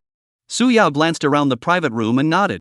They're all here, exactly 10, not a single one missing. Good. Zhao Sangxiong smiled, his smile sending chills down everyone's spine. What? You think you can kill all of us with just you? You think you're some kind of war god and we're weaklings? Brothers, get your weapons. Call for reinforcements. Yes. The group of thugs had been scared half to death earlier, but they had calmed down now. With so many of them, were they really afraid of Zhao Sangxiong, a worthless? At Diao Ji's command, all the men roared and pulled out various weapons. Fruit knives, daggers, beer bottles, chairs, and more. A few timid women scrambled to hide in the corner behind the sofa. The bolder women joined the men, grabbing bottles, ready to fight. If they performed well and gained Big Brother Biao's favor, they could follow him and live a life of luxury. At least, with Diao Ji's protection, no one would dare to bully them here. Diao Ge walked forward with a sinister smile, followed by over a dozen men and women armed with various weapons, outnumbering Zhao Sangxiong and Su Yao by a wide margin. Zhao Rui, huh? The current Diao Ge spoke with confidence. Your sister was quite the catch back then. We took turns with her all night long, it was absolutely amazing. I even filmed it for keepsake. Come, take a look. Diao Ge pulled out his phone, opened a video, and held it high in front of Zhao Sangxiong's face. In the video, 10 men were violently assaulting a woman on the ground. The woman screamed and begged for mercy, struggling. She cried so hard her heart seemed to be torn out, tears and blood streaming down her face. But all she gets in return is the men becoming even more stimulated, and more excited. One ugly face after another, one monster after another. The darkest aspects of human nature are fully exposed in them. Zhao Sangxiong's eyes were bloodshot, and his body trembled violently. As a woman, Su Yao felt their pain deeply, and watching the video made her eyes bulge with fury. Chapter 60. Send them to their deaths. Leave not a single one alive. With a single command, Zhao Sangxiong issued the death sentence. Yes. Su Yao gritted her teeth and shouted, bring them in. With that shout, the sound of footsteps grew louder outside. Boom! Boom! A dozen armed men dressed in the uniforms of the governor's personal guards, fully armed, burst in, their killing intent terrifying. Click, click. The black muzzles of the guns raised, and the sound of bullets being chambered sent shivers down the spine. Clanging and clattering. A group of men and women who had just moments ago looked fierce and menacing were now so terrified that they dropped their bottles of alcohol, knives, and other items to the ground. Their expressions froze, leaving them as still as statues. What the hell? The governor's personal guard has been deployed. Who did they provoke? The governor's personal guard was a name known throughout the entire southern province. This unit is a hallmark of Nanzhou. During major holidays, they always accompany the governor to various events, and sometimes even put on a drill performance. Even if you haven't seen them in person, you've seen them on TV, in newspapers, or online news. Diaogo and the others are well aware of this unit, but they're even more formidable than the patrols. A criminal and a worthless individual, how dare they summon the governor's personal guard? Everyone's minds were in a state of chaos. Ready! Su Yao shouted, preparing to give the order to fire. Switch to knives, Zhao Zhangxiong said coldly. 1 bullet is too easy for them. 10 knives each, not 1 less. Understood. Su Yao waved her hand. Clang! All gun barrels were lowered, and safeties were disengaged. Swish, swish, swish. Blades flashed as sharp combat knives were drawn, their gleaming blades sending shivers down the spines of those present. Thud, thud, thud. The first person knelt down, followed by everyone else, some wailing and crying. Spare my life. Spare my life. I don't want to die. Wah! Master Zhao, it was these bastards who harmed your sister. We women have nothing to do with this. Let us go. That's right, it has nothing to do with us. Let us go. We're innocent.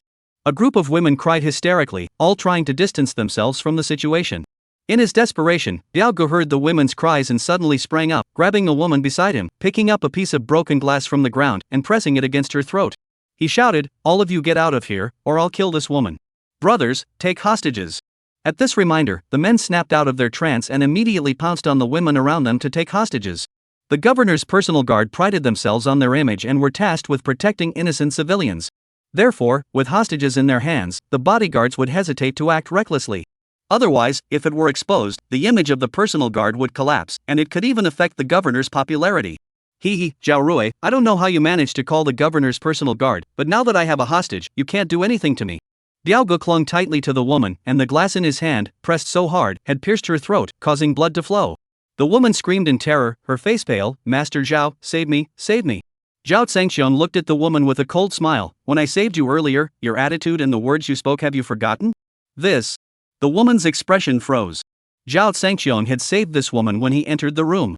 But instead of showing gratitude, she had insulted him, ordered others to break his hand, and even stood with a weapon on Diao Ji's side. To save such a woman, Zhao Zhangxiong must have lost his mind. You should have heard the story of the farmer and the snake. You're the snake. Zhao Zhangxiong continued with a smile. You bit me, then asked me to save you. What were you thinking? No, Mr. Zhao, I did that earlier because I was afraid they would retaliate. I'm truly grateful to you, I'm really thankful. You're a good person, and good people will be rewarded. Please save me. The woman wept bitterly, her voice filled with despair. Zhao Zhangxiong waved his hand dismissively. Kill her. Plop. The sound of a battle knife piercing flesh, followed by its withdrawal, leaving a huge gaping wound, blood gushing out like a fountain. This. Diaogo was so scared he quickly let go, stumbled back a few steps, and fell heavily onto the ground, his face ashen. The hostage was useless. This was truly hopeless. The women were wailing in despair. They were finished too. The women who didn't aid the tiger earlier can leave. The rest of you will all go with them. Zhao Zhangxiong spoke again in a cold, ruthless tone, as if delivering a death sentence. 2 timid women had not sided with Diaogo and the others earlier. Hearing those words in their despair, they burst into tears of joy. Driven by the desire to survive, the 2 women scrambled out the door. After that, 8 women remained in the private room. Kill! Su Yao shouted, her killing intent soaring to the heavens. In the next instant, the personal guards charged forward like wild wolves, raising their blades and stabbing the women one after another. With each thrust, blood spurted out like rain. The private room, which had been filled with joyful noise moments ago, was now filled with the horrifying screams of slaughter. The entire scene resembled a slaughterhouse, as if pigs were being butchered. Those outside noticed the commotion and the KTV owner rushed over with his men. Hurry up, get moving. Grab your weapons. Damn it, who dares to cause trouble on my turf? Kill him for me. The owner's face was contorted with rage, his flabby cheeks trembling with fury. Boom, boom. The sound of footsteps thundered through the venue, causing the floor to shake. Stop. A loud shout rang out, the sound waves rolling out, filled with murderous intent. Anyone within 10 meters, step back or die. Chapter 61. Within 10 meters, anyone who dares to enter will die. The boss was furious. Damn it, this is my territory, you know. He was about to explode, but when he saw that the men standing in front of him were the governor's personal guard, he immediately fell silent, cold sweat pouring down his face. How had he provoked such a formidable presence? The boss was in a daze, and the blood-curdling screams had gradually subsided. Inside the private room, blood flowed like a river. Those worthless creatures, each with over 10 knife wounds, lay in a pitiful heap. The leader, Biao Ge, was still alive. Zhao Zhangxiang had deliberately ordered his men to spare him until the end. At this moment, Biao Ge had at least a dozen wounds on his body, covered in blood. He had already lost consciousness. Zhao Zhangxiang would never let him die so easily. Several silver needles were thrust into him, and he immediately regained consciousness. Huff, huff. Biao Ge gasped for breath, glaring at Zhao Zhangxiang as if he were a demon. As the leader of this group of thugs, he was more self-aware than the others. He knew that begging for mercy from Zhao Zhangxiang was pointless at this moment. The kind of despicable deeds he had committed were unforgivable, and no one would spare him. The only way to survive was to seek powerful help. Zhao Rui, you can't kill me. The consequences of killing me are something you can't afford. Biao Ge gasped for breath before gritting his teeth and threatening, the people behind me are not someone you can afford to provoke. Zhao Zhangxiang stared at Biao Ge with a mocking expression. Do you know why you're still alive? It's not because you're tough, it's because I want to know who's behind you. Speak up. Then listen carefully, don't be scared. Biao Ge took a deep breath, his throat tightening, trying to sound authoritative. My backer is Qin Zixuan, the president of Ziming Group. Although Zhao Zhangxiang had expected it, the name Qin Zixuan still caused a flash of blood to appear in his eyes. Behind Qin Zixuan is her older brother, Qin Ziming. Biao Ge continued, Qin Ziming is the son-in-law of the deputy governor, and his backer is Chao, the deputy governor, a man even the governor fears. At this point, he glanced at his personal guards. You all are helping others kill me now. That means you're offending Deputy Governor Chao. Think about your future. By then, it'll be too late to regret it. Are you threatening us? Su Yao's gaze grew icy. Biao Ge laughed coldly, this is a warning, and it's the truth. The people behind me are not someone you can afford to offend. Let me go now, and you still have a chance to regret it. Of course, if you help me kill that worthless Zhao, you'll be doing a great favor. I'll speak well of you to General Qin, and you'll be rewarded handsomely. The personal guards looked at Biao Ge with contempt, as if he were an idiot. Kill Zhao Zhangxiang? Not even with 10,000 lives would they dare. Hand over his phone. Zhao Zhangxiang suddenly ordered, call Qin Zixuan. Yes. Su Yao stepped forward, searched Biao Ji's body for the phone, and threw it in front of him, ordering, call. Biao Ge froze. He had already revealed Qin Zixuan's powerful connections, yet these men still dared to act so brazenly. Alright, since you want to die, I'll grant you your wish. Biao Ge clenched his teeth, picked up the phone, and dialed Qin Zixuan's number on speaker. Zhao Zhangxiang signaled Su Yao to locate Qin Zixuan's phone. It took a long time before the call connected. As soon as it connected, the sound of shuffling mahjong tiles filled the line. Biao, what's the matter? Get to the point. The voice sounded impatient. Probably because she had lost money and was in a bad mood. Biaozi immediately became extremely respectful, his voice trembling as he said, Mr. Qin, save me. Mr. Qin. Zhao Lining's brother, Zhao Rui, has found me. He wants to avenge his sister. Save me. Zhao Rui? The voice on the other end paused for a moment. Another middle-aged woman's voice came through. Zixuan, who are you talking about? Zhao Rui? The same Zhao Rui who was a criminal 4 years ago, the good-for-nothing who gave up on life? He's back? My brother said he came back a week ago, Qin Zixuan replied. Oh my, that good-for-nothing sure has a long life. He even survived the battlefield. The middle-aged woman exclaimed, Zixuan, you must be careful now that he's back. Pfft, what's there to be careful about? A sharp, high-pitched female voice interjected, a criminal with a record, even if he somehow managed to survive and come back, it's a miracle he's still alive. He's just a pathetic loser who scraped by, not even worth as much as a regular soldier. With Zixian's current status, crushing him would be easier than crushing an ant. This remark reminded the people at the mahjong table, and they all chimed in. Zixuan, why don't I find someone to teach him a lesson? With your status, he doesn't deserve for you to get involved. Exactly. Such a lowly, worthless life, it would be beneath you to even bother. The group of mahjong players seized the opportunity to flatter Qin Zixuan. Thank you all, but it shouldn't be necessary. Biaozi can handle that scum. Qin Zixuan's words came through the phone, leaving Biaozi's face dark and his heart bitter. Damn it, didn't you hear me begging you for help? If you could handle it, why would you be asking for help? Mr. Qin, I can't handle him. Please save me. Biao's voice was trembling with tears. You were the one who told us to deal with Zhao Lining. You can't just abandon us now. Biaozi, enough. Stop joking around. I'm busy and have no time for this. Qin Zixuan's voice grew stern, tinged with impatience. Listen, if you encounter that good-for-nothing Zhao Rui, just eliminate him. If anyone asks, say you're my man. Even the governor's office wouldn't dare touch you. Miss Qin, no, I'm not joking, His voice trailed off abruptly, and the phone on the other end went dead with a series of busy tones. This. Biao Ji's expression froze, looking worse than if he were crying, cursing under his breath. This is bull. How could he play like this? Sir, Qin Zixuan's phone has been located. At that moment, Su Yao leaned close to Zhao Sanxian's ear to report. Zhao Sanxian's eyes flashed with cold intent. Bring me the heads of 10 of them. That'll be a nice gift for her. What? Su Yao's delicate body trembled violently, her entire body shivering with cold.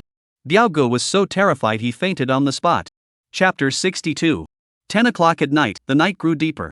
In a high-end mahjong parlor, Qin Zixuan was still fiercely battling at the mahjong table, her eyes bloodshot with rage. The women at her table were all wealthy matrons, none of them easy to deal with. The piles of cash on their tables towered higher than their heads. Each had a dedicated attendant behind them to count the money. After a night of play, Qin Zixuan had already lost millions, her eyes bloodshot from the game. At this point, even if someone were begging for help, or even if her own mother had died, she wouldn't get up from the table. Zixuan, why don't we just end this game? Look at how much you've lost. Seeing that Qin Zixuan's eyes were bloodshot, the other players dared not continue playing with her. If she kept winning like this, if Qin Zixuan couldn't handle it, they wouldn't be able to either. Don't worry, I can afford to lose this much. Qin Zixuan clenched her teeth, her once beautiful face now twisted in anger. Stop talking nonsense. Play your cards. I refuse to believe I'll keep losing forever. Alright, fine. The others sighed and continued playing. Slap. Suddenly, Qin Zixuan grabbed a card and slammed it down, causing a piercing scream to echo through the room. Haha, I won. All pairs of the same suit. Ha ha. In that moment, Qin Zixuan jumped to her feet, knocking over the chair behind her. This was a big hand. No way? The other players stared wide-eyed at the cards Qin Zixuan had flipped open, their eyelids twitching. It was indeed a pure suit of big pairs. Haha, pay up, quick. In an instant, Qin Zixuan shook off her previous dejection, her face flushing with excitement.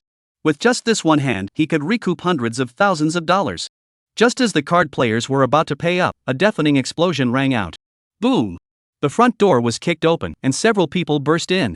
The cold air from outside swept in, causing the temperature in the private room to drop sharply, making everyone feel as though they had been thrown into an ice cellar.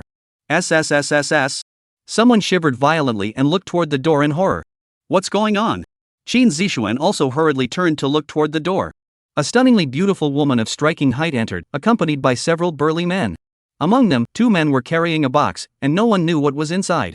The person who entered was none other than Su Yao. You, who are you? A male waiter was the first to react, shouting at Su Yao and her group. Do you know whose territory this is? Daring to cause trouble here? Do you want to die? Bang! A dull thud echoed as Su Yao kicked out with her foot. The waiter flew through the air, crashing into the wall behind him before crashing back down, spitting blood from his mouth. Seeing this, the others were so scared they dared not utter a sound. Qin Zixuan, Miss Qin. Su Yao's gaze fell on Qin Zixuan, who was standing there in shock. Qin Zixuan trembled and snapped back to her senses. You, who are you? With a loud thud, 2 men placed the box they were carrying heavily at Qin Zixuan's feet. Su Yao pointed at the box. This is the gift Mr. Zhao sent you. Qin Zixuan was confused. Which Mr. Zhao? Zhao Linin's older brother, Zhao Rui. You wouldn't have forgotten him, would you? Su Yao's expression was icy, but her tone carried a hint of mockery. Zhao Rui? Qin Zixuan staggered, unable to resist taking a step back. You're sent by that good-for-nothing Zhao Rui? Slap. Su Yao slapped Qin Zixuan across the face. Ah. Qin Zixuan covered her face and screamed in pain, 5 bright red fingerprints immediately appearing on her face. Dare you call our master a good-for-nothing again? I'll kill you right now. Su Yao's eyes flashed with murderous intent. Qin Zixuan also lost her temper. She was currently the hottest figure in the southern region. The president of Ziming Group and the younger sister of the deputy governor's son-in-law. In all of Nanzhou, who dared to bully her like this? Zhao Rui, that good-for-nothing, certainly couldn't. You dare hit me? Do you know who I am? Do you know who my brother is? Qin Zixuan covered her face, glaring at Su Yao with clenched teeth. Your brother, Qin Ziming, is the son-in-law of Deputy Governor Chao. Su Yao remained calm. You know that and still dare to act so brazenly?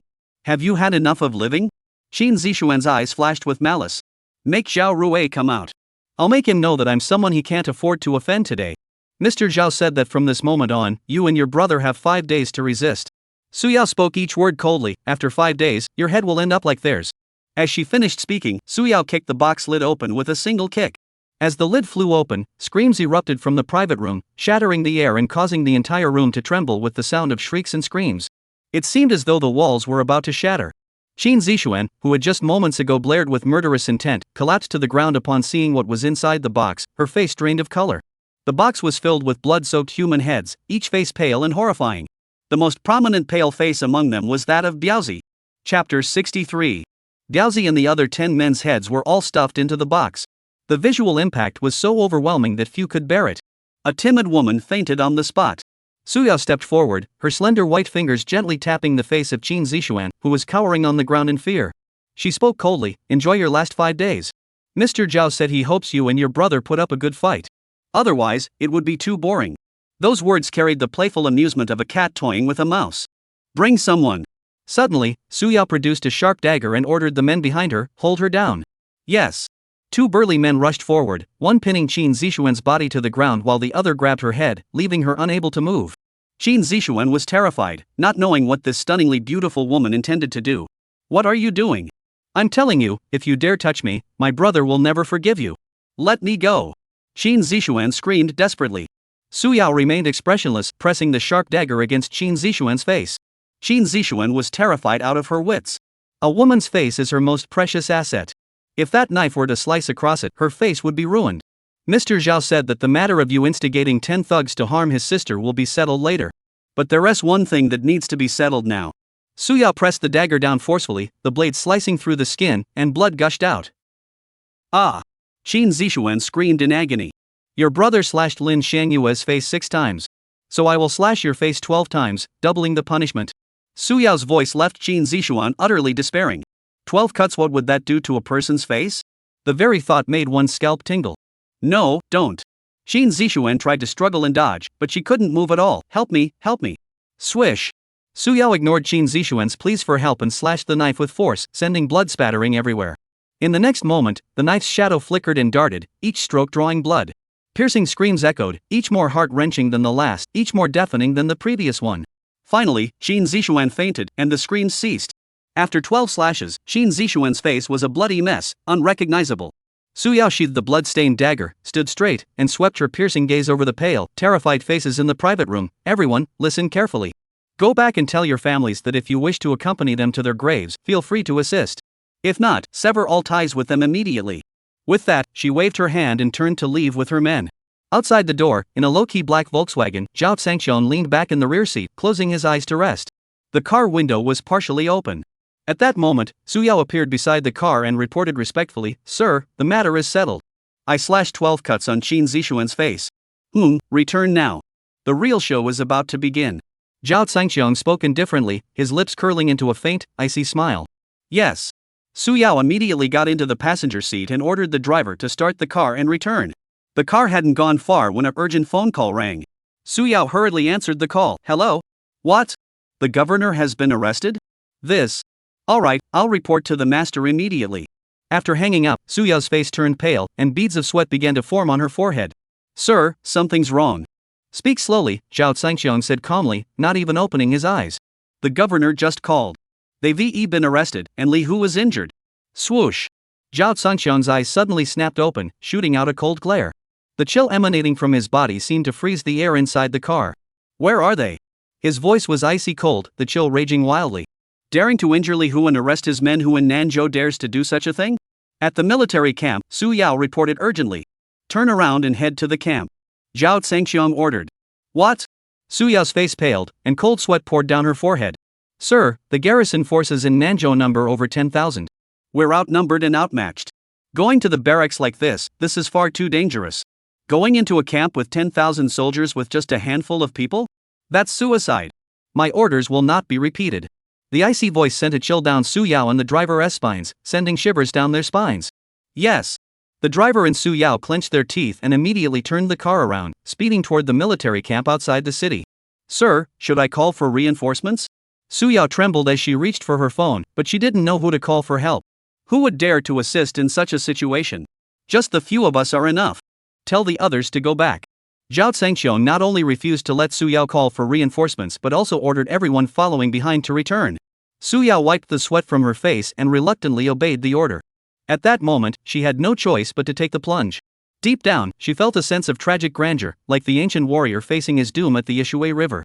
Would they even survive this mission? Chapter 64. The military camp was located 5 kilometers south of the southern outskirts of Nanzhou City.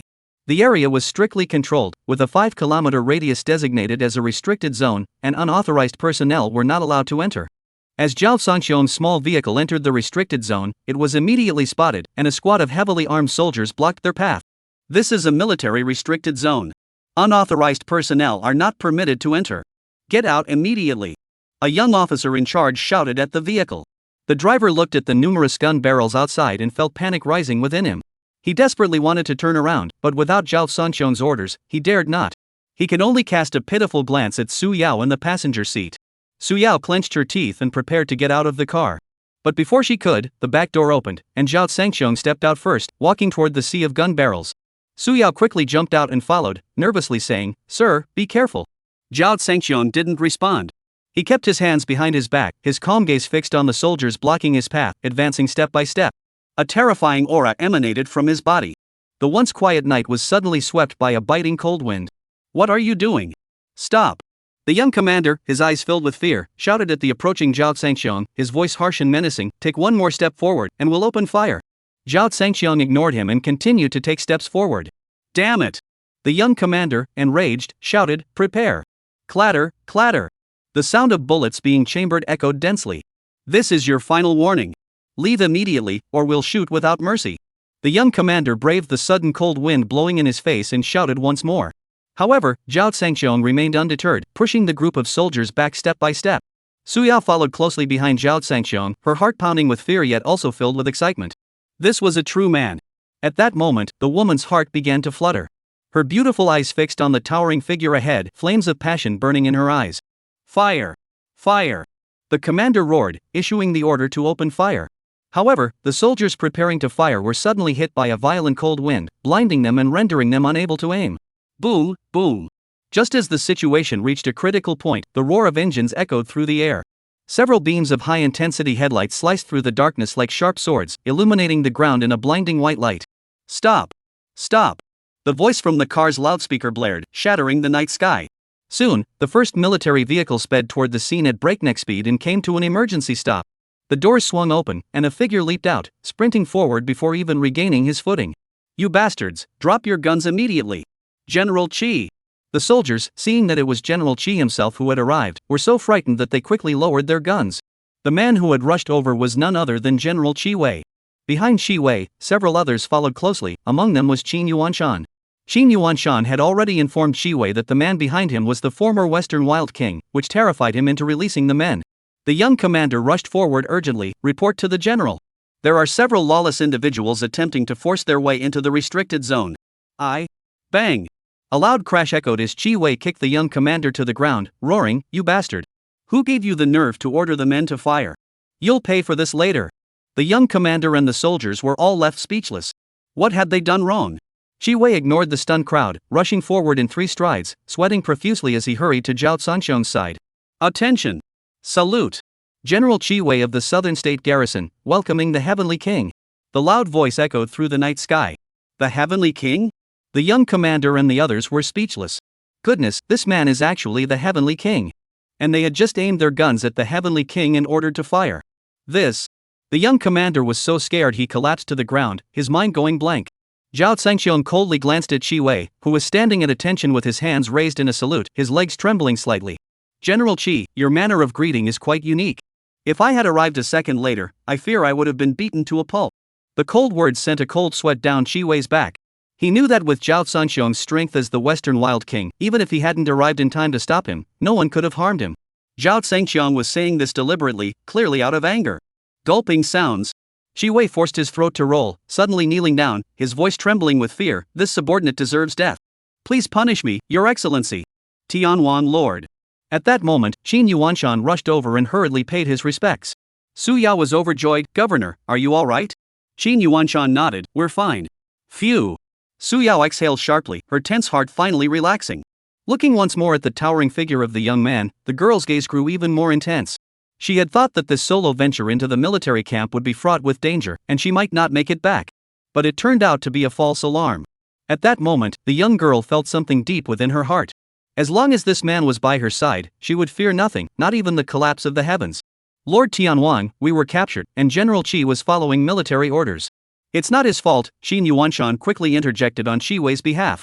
Qi Wei looked up and gave Qin Yuanshan a grateful glance. "Who injured Li Hu?" Zhao Sangxiong's icy voice demanded. What he cared about now was who dared to injure his beloved general. Chapter 65. Who injured Li Hu? Feeling the terrifying chill emanating from Zhao Zhangxiang, Shi Wei trembled inwardly. This was going to be a major incident. Reporting to the Heavenly King, it was one of the 3 great war gods under the southern frontier Heavenly King, Liang Zhan, who injured him. Shi Wei dared not hide the truth and answered honestly. At the same time, his heart was filled with bitterness. If these 2 powerful figures were to clash, who knew what earth-shattering events might unfold? Although Zhao Zhangxiang was no longer in power, even a retired Heavenly King was no one to be trifled with. At that moment, he couldn't help but blame Qin Yuanshan in his heart. Why didn't he mention earlier that the person behind him was Zhao Zhangxiang? If he had known, he wouldn't have dared to get involved. Fortunately, at the critical moment, Qin Yuanshan finally revealed Zhao Zhangxiang's involvement, allowing them to rush over in time. Another second, and they would have been doomed. Liang Zhan? Zhao Zhangxiang furrowed his brows. That worthless fool from the southern frontier could injure Li Hu? Sir, Li Hu, the war god, has an untreated internal injury, which is why he was injured, Qin Yuanshan explained on his behalf. Injuries? Zhao Zhangxiang's expression darkened, demanding, where is he? Sir, rest assured. He is in our military hospital and is not in critical condition. Shi Wei answered urgently, wiping the cold sweat from his forehead. Upon learning that Li Hu was one of Zhao Zhangxiang's 5 tiger generals, he was terrified and immediately rushed him to the battlefield hospital. Lead the way, Zhao Zhangxiang ordered. Yes. Shi Wei quickly stood up and, along with Qin Yuanshan, led Zhao Zhangxiang and the others toward the battlefield hospital. A few minutes later, Zhao Zhangxiang arrived at the field hospital and saw Li Hu. Upon seeing Zhao Zhangxiang enter, Li Hu froze for a moment before bowing in shame and apologizing. Brother, I'm sorry. I've disgraced you. Zhao Zhangxiang said nothing, grabbing Li Hu's wrist and pressing it against his pulse. You have internal injuries. Why didn't you say anything sooner? Zhao Zhangxiang's tone was filled with displeasure, and his expression grew dark. Li Hu lowered his head and stammered, I thought it was just a minor injury. It would have healed in a few days. I didn't want to trouble you, but who knew we'd encounter a master of your caliber? Lie down. Zhao Zhangxiang barked coldly, startling Li Hu, who quickly obeyed and lay down obediently. Zhao Zhangxiang dismissed Qin Yuanshan and the others, then took out silver needles to begin treating Li Hu's internal injuries. Outside the door, Shi Wei and Qin Yuanshan dared not leave, loyally waiting by the entrance.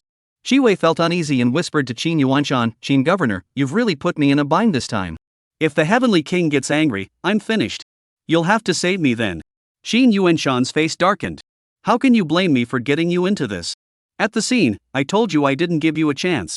It was only after I pleaded with you repeatedly that you finally gave me the opportunity to speak. Now you're blaming me? This. Shi Wei was speechless, feeling frustrated. This won't do. I need to report this to General Liang. Shi Wei hurriedly pulled out his phone to call Liang Zhan. Don't! Qin Yuanshan hurriedly stopped him. Without the Heavenly King's explicit consent, we must not disclose his information under any circumstances, especially not without a valid reason. This is top secret information. Who knows how the Heavenly King might react if he finds out? If he does, neither of us will be able to bear the consequences. Shi Wei broke out in a cold sweat and immediately put away his phone. Right, you're right. We can't just blab. Qin Yuanshan patted Shi Wei's distracted shoulder and smiled reassuringly. Don't worry. You were just following orders. The responsibility isn't yours. Now, let the big shots clash. We little fish can only watch and figure out which side to align with to protect ourselves. As he spoke, Qin Yuanshan sighed softly. As the governor, the highest official in the city, someone millions looked up to. Yet here he was, just a small fry. Governor! At that moment, Su Yao rushed over, her expression urgent. Qin Yuanshan's eyebrows twitched. Trouble was brewing. Reports from our men say that Liang Zhan has found the hospital where Lin Shangyue is staying, accompanied by members of the Lin family. They are being guided by Lin Shangyue's relatives, and our men cannot block them. What should we do? Su Yao furrowed her brows, her anxious gaze fixed on the closed hospital room door. She desperately wanted to rush in and report directly to Zhao Zhangxiang, but she dared not. Additionally, our men have learned that Liang Zhan has set his sights on Lin Shangyue and even delivered the dowry to the Lin family today. Su Yao continued her report. This. Qin Yuanshan and Shi Wei were both stunned, their faces darkening. Liang Zhan was daring to challenge the heavens. How dare he try to steal Zhao Tianwang's woman? Shi Wei swallowed hard and looked at Qin Yuanshan with a serious expression. Governor, are we sure we shouldn't inform Liang Zhan about the severity of the situation?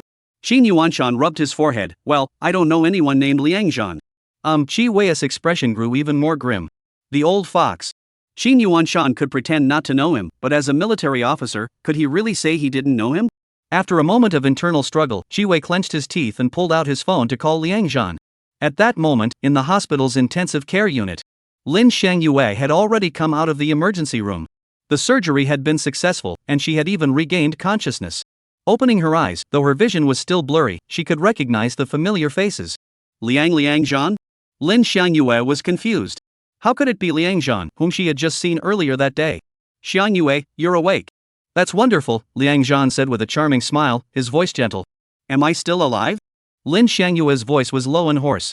Of course you're alive. With this war god here, who dares to let you die? Liang Zhan said confidently. Lin Shangyue trembled. Is it you who saved me? Liang Zhan paused, unsure whether to admit it was him who saved her. Shangyue, of course it was the war god who saved you. Before Liang Zhan could speak, Lin Laotai's voice cut him off. Chapter 66. Hearing Lin Laotai's voice, Lin Shangyue's delicate body trembled slightly. Grandmother, is that you?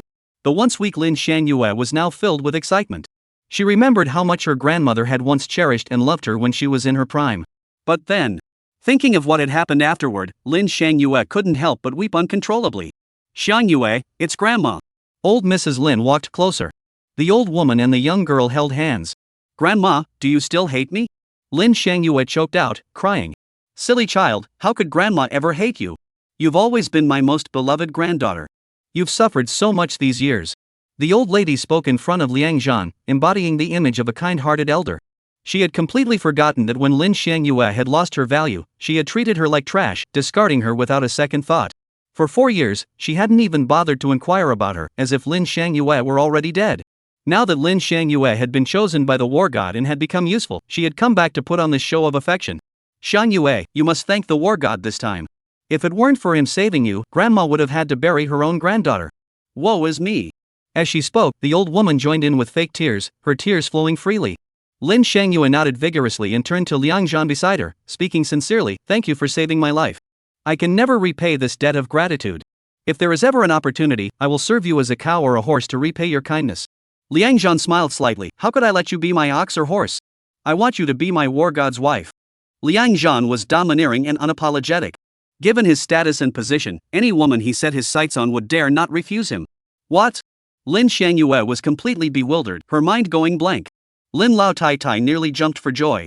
Shangyue, war god, I wish you 2 eternal love and 100 years of happiness. The old man was overjoyed, his voice trembling with excitement. No, wait. Lin Shangyue panicked, I. What's wrong? Liang Zhan frowned. Is there a problem? Shangyue is just too happy and excited. Look, she is speechless. Haha, the old woman laughed so hard her mouth was crooked. Liang Zhan laughed heartily, Shangyue, I know this is a bit sudden for you. Actually, I feel sudden too, but what can I do? I fell in love with you at first sight. From the moment I saw you today, I knew you were the woman I was meant to marry. Exactly, love at first sight. It's fate that brought you two together. The old woman kept nodding in agreement. Lin Shangyue looked at the two of them acting in sync and felt like crying, no, I'm already married. Those words were like a bucket of cold water poured over Liang Zhan's head. Liang Zhan's laughter abruptly stopped, and the smile on his face gradually faded, leaving him with a stiff expression. Old Mrs. Lin felt as though she had been struck on the head, her face turning pale. She cursed inwardly, what's wrong with this girl? Why bring up marriage at a time like this? Shangyue, stop talking nonsense. You're clearly single now. Where did you get the idea about marriage? Lin Laotsu said with a dark expression and an unhappy tone. Hearing this, Liang Zhan felt a little better, and his stiff expression softened slightly. Shangyue, are you looking down on me and saying that on purpose? No. Old Mr. Lin hurriedly interrupted to explain, War God, how dare she look down on you? She just got too excited and spoke out of turn. Not only am I married, but I also have a daughter. Lin Shangyue dropped another bombshell. Boom! Lin Laotai was struck as if by lightning, her limbs going cold and trembling. Liang Zhan's face, which had just begun to soften, turned as dark as a pot bottom, with a cold gleam flashing in his eyes. Swoosh! He suddenly turned his head, his icy gaze fixed on Lin Laotai, his terrifying aura enveloping the old woman. Thud! The old woman was so frightened that she knelt down. Grandma, why are you kneeling? Lin Shangyue was confused as to why the old man had suddenly knelt down. Shut up! You ungrateful daughter! Do you want to destroy the Lin family before you're satisfied? Lin Laotai screamed, her eyes red with anger. War God, please calm down. Let me explain. Lin Laotai's voice trembled with fear. Liang Zhan clenched his teeth, alright, I'll give you a chance to explain. It's like this, 4 years ago, Shangyue did indeed have a marriage, but it was already divorced. The old woman then detailed the entire story of Lin Shangyue and Zhao Rui. After listening to the old woman's explanation, Liang Zhan looked at Lin Shangyue, who was lying on the bed, her face streaked with tears. This woman, with her pale, sickly complexion, was even more captivating, evoking sympathy. Liang Zhan felt deeply unsettled. Zhao Rui, a good-for-nothing scoundrel, how dare he deserve such a woman? And he even had a daughter. How could he, the legendary warrior, accept this? His woman must marry him with a pure and spotless reputation. Therefore, Zhao Rui and that daughter must both die. Liang Zhan left the ward with murder in his eyes. War god, please wait. Old Lady Lin chased him all the way out, nearly in tears. Clang! Liang Zhan suddenly turned around, his murderous intent terrifying. Listen well, this war god tolerates no sand in his eyes. I wish Zhao Rui and his worthless daughter had never been born. By dawn, I must have a satisfactory result. Otherwise, the Lin family has no reason to exist. As the last word fell, his killing intent erupted violently. The old woman felt a chill run through her body, her legs gave way, and she collapsed to her knees. Old woman, I will obey the war goddess' orders. Poof! Liang Zhan snorted coldly through his nostrils and strode away. The Lin family members rushed forward to help the old woman up, asking in panic, Old matriarch, what happened? After being helped up, the old woman wiped sweat from her brow. Don't ask so many questions. Hurry up and mobilize the strongest forces of the Lin family. We absolutely cannot let Zhao Rui and his bastard survive tonight. Otherwise, the Lin family is finished. Is it that serious? Everyone's faces turned pale, and they cried out in shock. Immediately, the Lin family mobilized the entire clan's greatest resources, sparing no expense to hire assassins, determined to ensure that Zhao Rui and Zhao Jiao were gone before dawn. Those whom the war god marks for death cannot survive the night. Chapter 67. Liang Zhan stepped out of the hospital. A luxury car blocked the entrance to the hospital, daring no one to pass. Those entering or exiting the hospital dared not speak out and could only take a detour. Lieutenant Li Feng had been waiting inside the car for some time. Upon seeing Liang Zhan emerge, he hurriedly got out and opened the back door.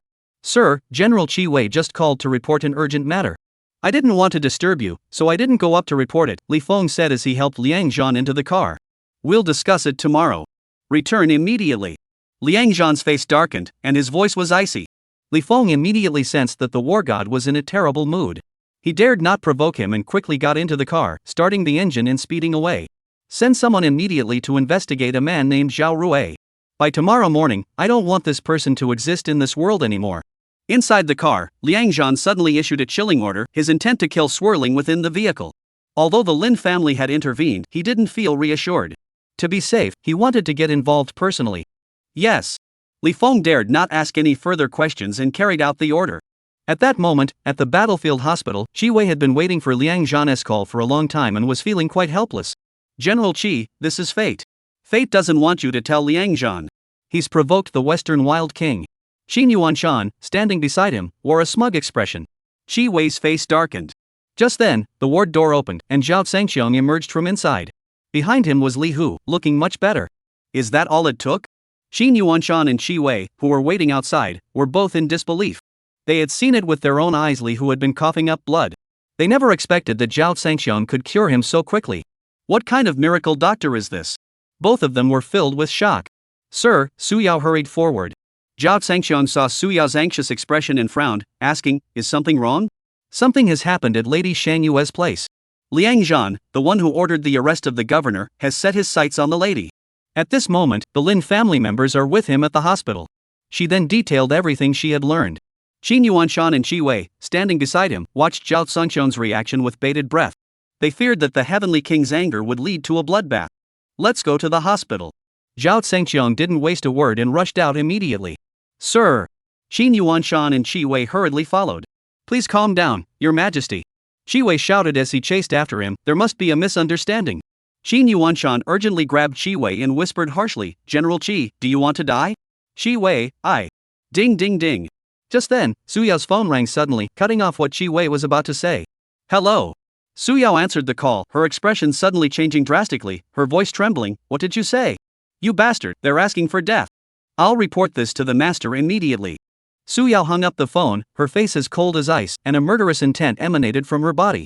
Zhao Zhangqiang sensed the killing intent emanating from Su Yao and turned abruptly. What's going on? Sir, we just received intelligence.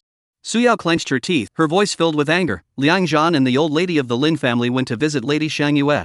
Liang Zhan demanded that the lady become his war goddess upon meeting her, and the old lady of the Lin family was desperately flattering in matchmaking to curry favor with the war god. However, upon learning that the lady has been married before and has a daughter, Liang Zhan immediately changed his tone and ordered the Lin family to spare no expense to eliminate Yu and Zhao Zhao from this world by tomorrow morning. Qin Yuanshan and Qi Wei, who were following behind, were both startled, their hearts nearly leaping out of their chests. Liang Zhan and the Lin family were truly audacious. Disaster was imminent. Just as the two sensed the impending disaster, a terrifying aura erupted suddenly. Boom! A fierce wind raged, bringing a chill to the air, and the aura of death roared. Crackle, crackle, crackle. The hard cement ground cracked open, with Zhao Sanxiong's feet at the center. In an instant, the ground was covered in spiderweb like cracks. What is happening? The soldiers stationed outside heard the commotion from the hospital and rushed in, shouting. But as soon as they entered the hall, the terrifying killing intent swept over them, causing them to stop abruptly, their limbs trembling. Get out! Qi Wei shouted hoarsely, fearing that Zhao Sanxiong might lose his temper and start killing indiscriminately. Clang! Clang! The soldiers retreated like a tidal wave, each with a look of terror on their faces. They retreated all the way to the outer courtyard before they could catch their breath. When they finally came to their senses, they realized that their backs were soaked through with sweat. Li Hu! Zhao Sanxiong barked, "Summon the Blood Blade Guards." Yes! Li Hu roared in response. What? The Blood Blade Guard? Roar! Qi Wei felt thunder rolling overhead, as if his head were about to split open. Shi Yi, the Blood Blade 18 Guards. What a terrifying existence.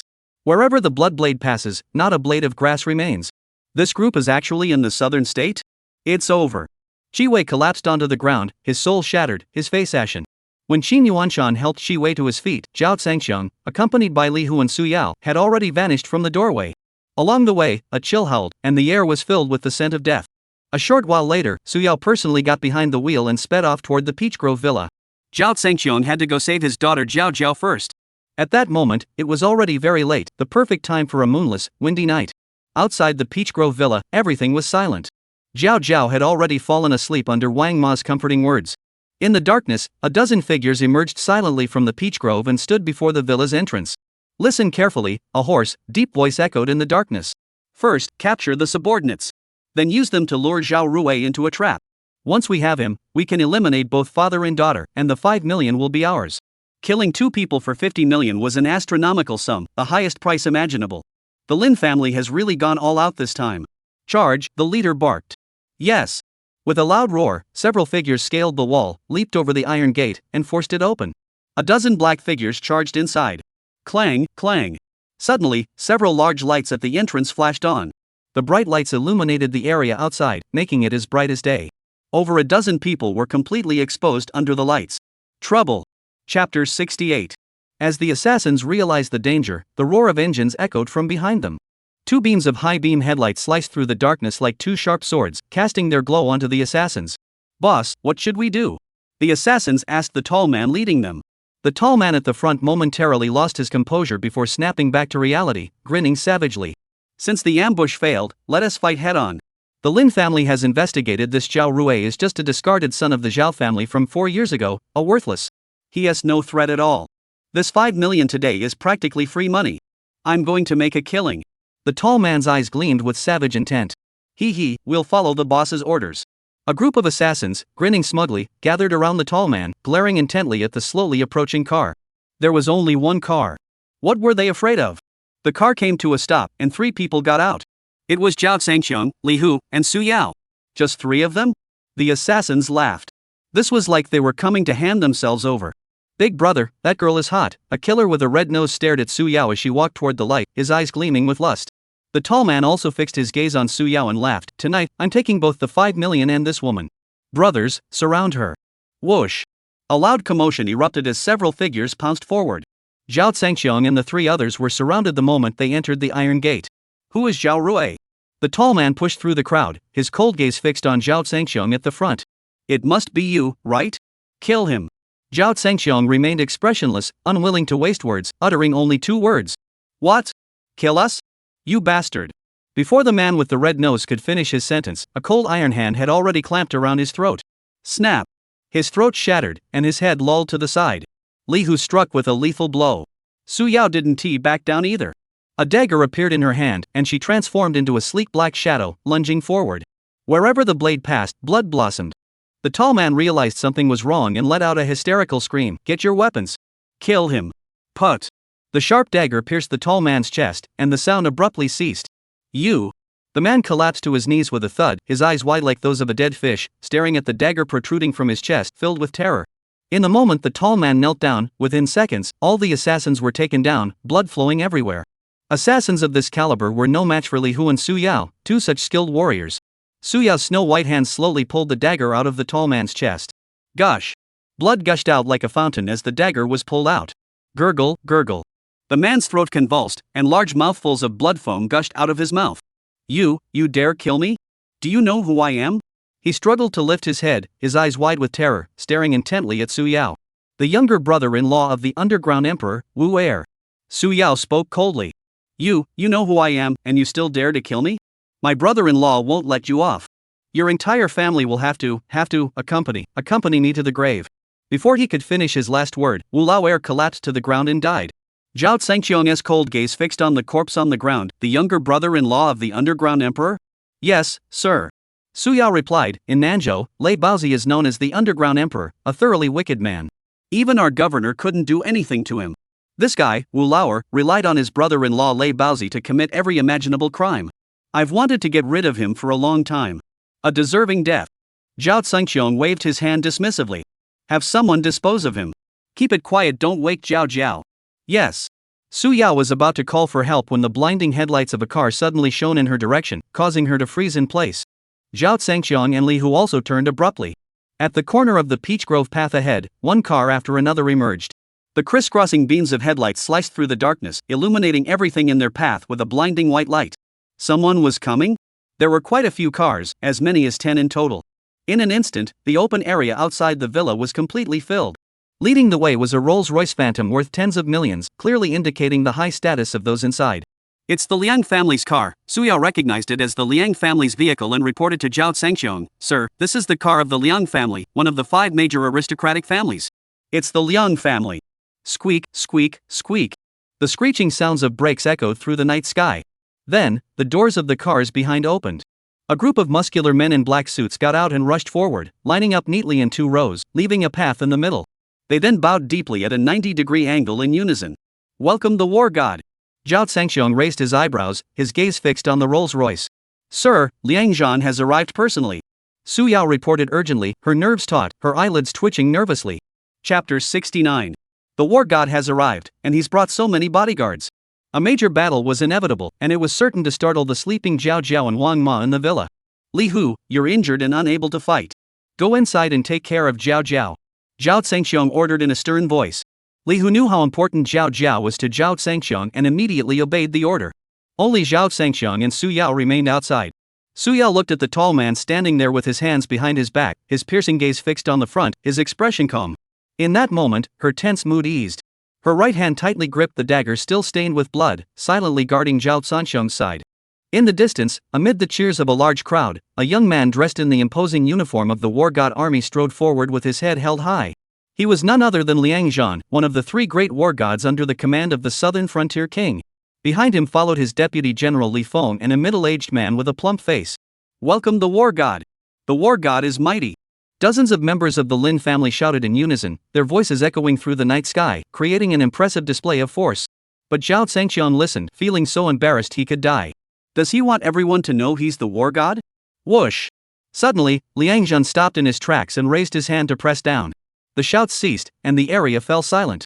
Liang Zhan's arrogant gaze fell on Zhao Zhangqiang, his indifferent eyes sweeping over the bloodied bodies lying on the ground, his brows slightly furrowed. You do have some skill. I underestimated you. Liang Zhan smiled, his gaze returning to Zhao Zhangqiang. Nephew, this is Zhao Rui. At that moment, the middle-aged man with a plump face stepped forward, his eyes filled with hatred as he glared at Zhao Zhangqiang. Your uncle Kuei and my younger brother Liang Hao, along with their son, were killed by him. Today, we must kill him to avenge their deaths and restore the honor of the Liang family. The plump-faced man's gaze toward Zhao Zhangqiang was filled with murderous intent. Fourth uncle, I know who he is. He's Zhao Rui. Liang Zhan looked at Zhao Zhangqiang with a mocking smile. Back in the days when he was a young prodigy with a reputation in the southern regions, who didn't know Zhao Dashi? On the other hand, I, Liang Zhan, was obscure among the aristocratic youths back then, ordinary and unremarkable. I doubt Zhao Dashi even remembers me. Ha, who would have thought that now I, Liang Zhan, stand at the pinnacle of power, while you, Zhao Dashi, are a notorious criminal and a degenerate waste of space, not even worthy of being my shoe scrubber. Indeed, 30 years of fortune in the east, 30 years of fortune in the west. Liang Zhan sighed deeply, basking in his own triumph. Zhao Zhengxiong remained expressionless, showing no emotion. Su Yao stared at Liang Zhan, her expression growing increasingly peculiar. The former Western Wild King, who once ruled with an iron fist, now isn't even worthy of being your doormat. Are you serious? You come here at night with such an intimidating entourage, is it just to show off your superiority in front of me? Zhao Zhengxiong asked coldly. Zhao Rui, we're here to take your head. The middle-aged man shouted angrily, no one can save you tonight. With the Liang family's war god here, even the governor is nothing. Fourth uncle, why bother getting angry over a dead man? Liang Zhan remained calm, his face adorned with a proud smile. Zhao Dashi, since you don't want to waste words, I'll get straight to the point. I've come to take your head. The voice wasn't loud, but it carried the terrifying aura of a war god. If it were an ordinary person, just those words alone would be enough to terrify them into a state of panic. But Zhao Zhengxiong remained unfazed, his expression filled with disdain, as if Liang Zhan had merely let out a fart. My head is right here. Come and take it. This response was a blatant provocation. Liang Zhan was furious. How dare this lowly peasant challenge the might of the war god? He was asking for death. Boom! In the next instant, a terrifying aura erupted, filled with murderous intent, as furious winds swirled around them. Trouble! Those around him screamed in terror and retreated in panic. Some couldn't withstand the pressure and retreated too slowly, collapsing to their knees on the spot. The middle-aged man with a round face fell heavily to the ground, his face ashen. Even the deputy general, Li Feng, nearly collapsed, cold sweat trickling down his forehead. When the war god grew angry, the terror was unimaginable. You of the Zhao clan, tonight, you and your daughter must die. This is the consequence of provoking the Liang family. Liang Zhan's aura continued to rise, his face growing increasingly hideous and terrifying. The terrifying aura crushed down relentlessly, while a violent gale blew Zhao Zhengxiong's clothes and hair rustling wildly. Su Yao gritted her teeth and struggled to hold on, but her face grew increasingly pale as her blood and chi surged within her. But the gap in their strength was simply too great. Suddenly, her throat tightened, and a metallic taste of blood surged up her throat, causing her chest to explode. This is bad. Chapter 70. At the critical moment, a warm hand gripped Su Yao's icy fingers. Su Yao trembled as if electrocuted, feeling a warm current spread throughout her body, and the rising taste of blood quickly subsided. Across from her, Liang Zhan's expression grew increasingly stunned. The terrifying aura of the war god had no effect on Zhao Zhengxiong, who stood there unmoved. This was a bit of a slap in the face for the war god. Zhao Zhengxiong faced the war god's pressure with a calm tone. Kill my daughter? Did my daughter provoke your Liang family? Hoof. Liang Zhan sneered coldly, because he is your bastard. That's enough. Once you and your daughter are dead, Lin Shangyue will finally be worthy of being my woman. Now I'm giving you a chance to kneel and die. I won't involve your Zhao family. Otherwise, this war god will annihilate your entire Zhao family. The threat, filled with murderous intent, sent chills down everyone's spine. War god, please spare us. The Zhao family has no connection to that scum Zhao Rui. A loud voice suddenly rang out, and over a dozen figures rushed forward from behind, led by a burly man with a bushy beard. Each of them was agile and powerful, with deep, resonant breaths. They were clearly elite warriors. The Zhao family? Zhao Wu. The middle-aged man with the round face beside Liang Zhan exclaimed in surprise, clearly taken aback.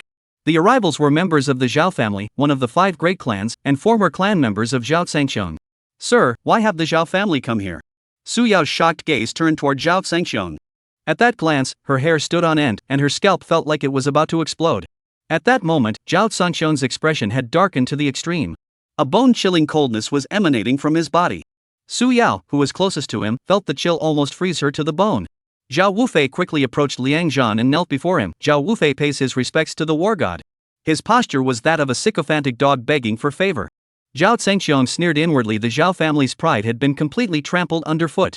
Liang Zhan looked down at the Zhao family members kneeling on the ground, curiously asking, "Who sent you from the Zhao family?" Zhao Wu hurriedly explained, reporting to the war god, "We heard that the abandoned son of the Zhao family offended you 4 years ago, so we immediately dispatched me with elite troops to clean house and appease the war god's anger." Liang Zhan burst into laughter. Very good. This war god enjoys watching the Zhao family turn on each other like dogs. Upon hearing this, Zhao Wu not only didn't get angry but instead flattered him. "Sir, rest assured, I will definitely satisfy you." As soon as he finished speaking, Zhao Wu suddenly stood up, his earlier fawning expression instantly turning into a hideous, terrifying grimace, changing faster than turning the pages of a book. His brutal gaze fixed on Zhao Zhengxiong as he shouted, "Zhao Rui, you bastard! 4 years ago, you ruined my Zhao family's reputation and brought shame upon us. You managed to survive and return, yet instead of keeping a low profile, you dared to offend the war god and drag my Zhao family into this. You don't deserve to live in this world. Is that so? Zhao Zhangqiong sneered. For years ago, I was expelled from the Zhao family and severed all ties with them. Since that is the case, my affairs have nothing to do with the Zhao family anymore. How can you speak of dragging us into this? Zhao Wu was speechless. Since I am no longer part of the Zhao family, what right do you have to clean house? Zhao Zhangqiong pressed further. Zhao Wu had no response. Zhao Zhangqiong shook his head, sighing in disappointment. Tonight, you came uninvited, using the pretext of cleaning house, but you're only trying to climb over my dead body to curry favor with the Liang family's war god. You've truly abandoned all dignity in your quest for power. Shut up! Zhao Wu, enraged and humiliated, roared, Zhao Rui, no matter what you say, it won't change the fact that tonight is your death sentence.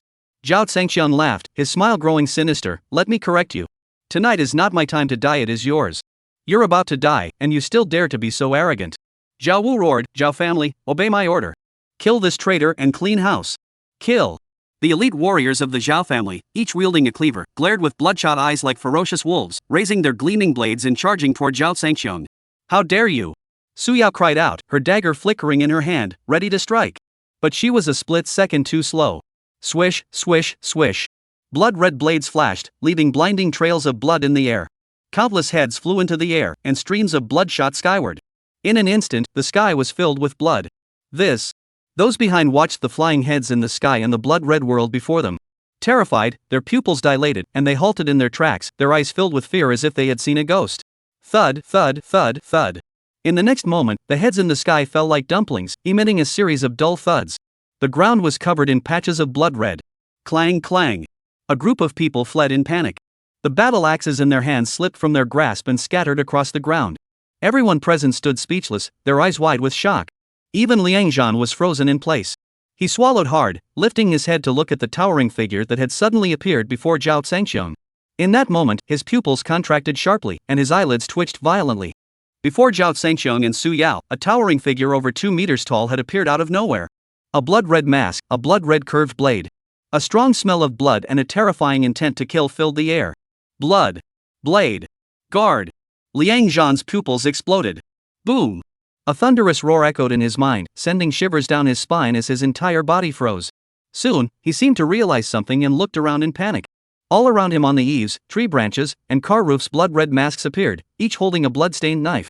They stood calmly at strategic vantage points, towering in the night, forming a circle around him. There were 17 of them in total. These were none other than the infamous Blood Blade 18 guards of the West, though one was missing. How could the Blood Blade guards be here? It's impossible.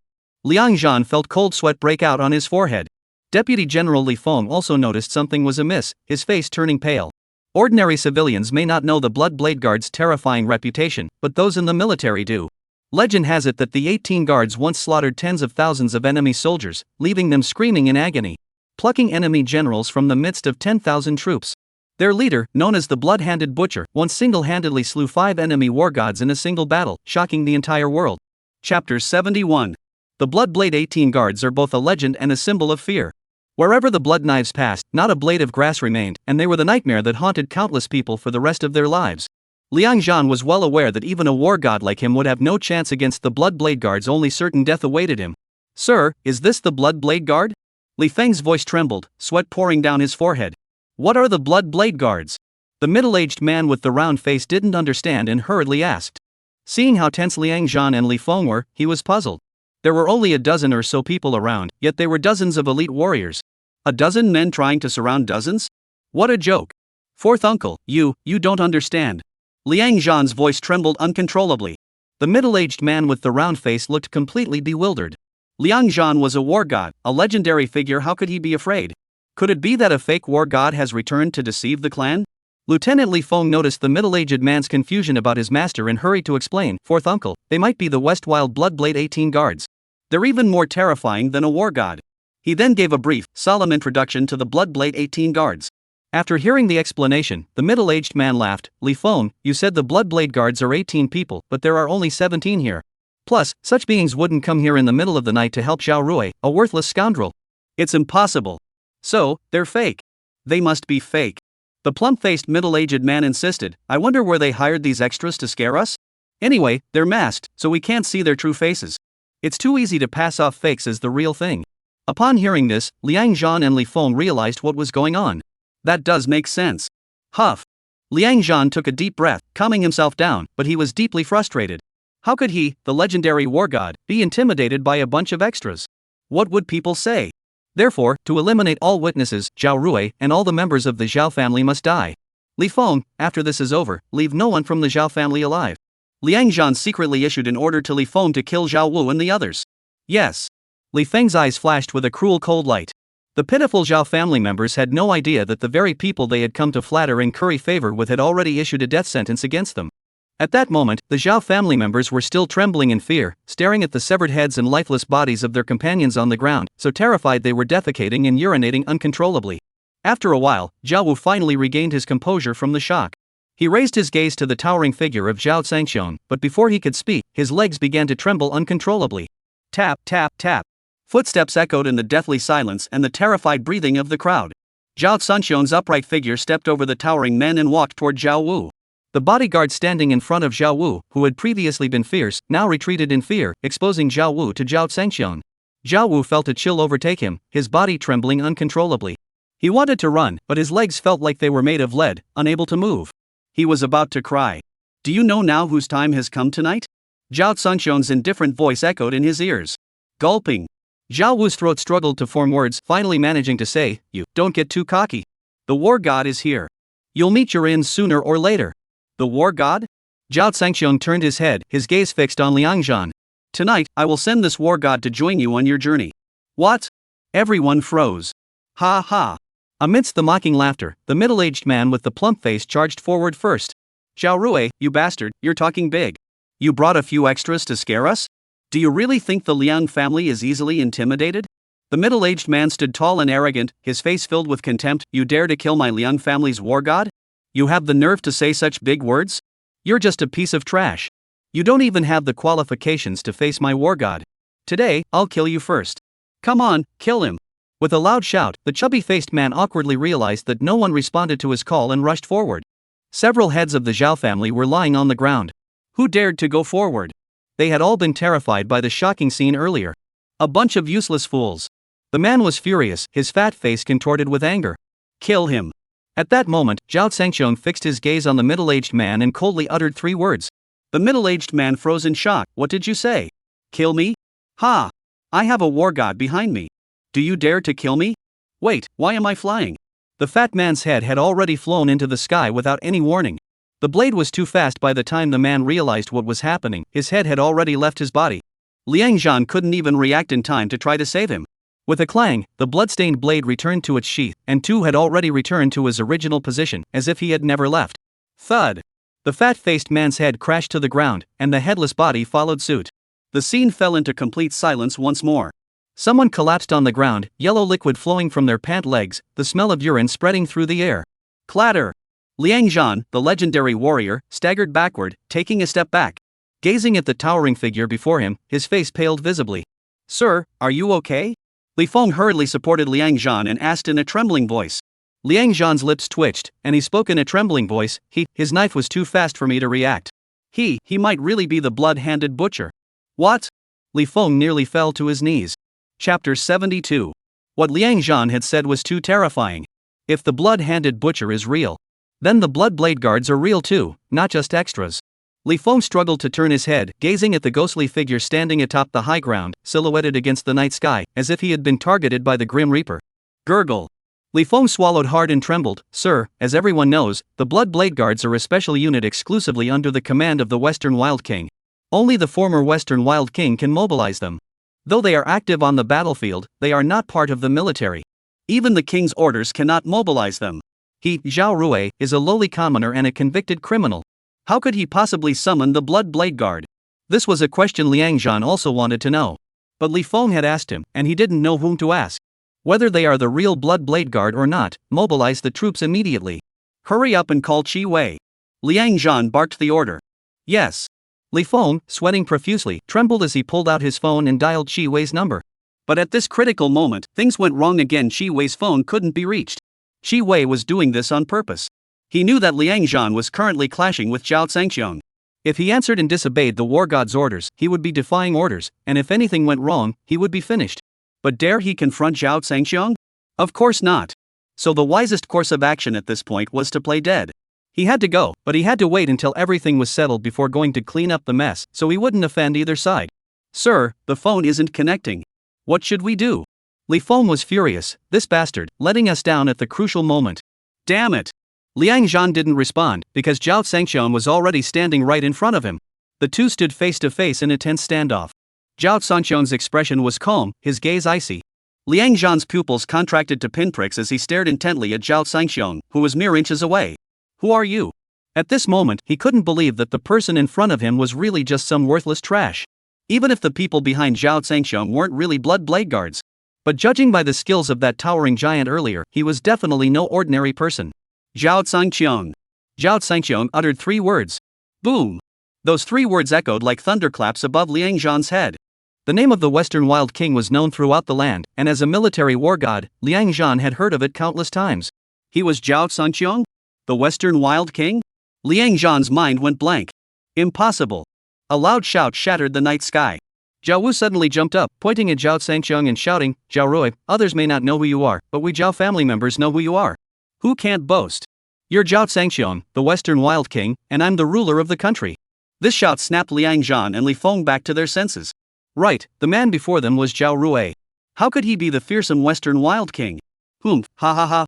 Liang Zhan sneered coldly, You Zhao, do you know the crime of impersonating a king? That's a crime punishable by the extermination of 9 generations of your family. War god, this has nothing to do with the Zhao family. He's no longer part of our clan. Zhao Wu scrambled over to Liang Zhan, kneeling at his feet and begging for mercy, distancing himself from Zhao Zhangxiong. The Zhao family didn't want to be implicated and have their entire clan executed. A loud thud echoed as a hard object hit the ground at Liang Zhan's feet. Liang Zhan's expression froze, and he hurriedly looked down. Li Feng quickly rushed forward and picked up the object. It was a large seal. Under the light, when Li Feng clearly saw the seal, his eyes widened in shock, and he was speechless.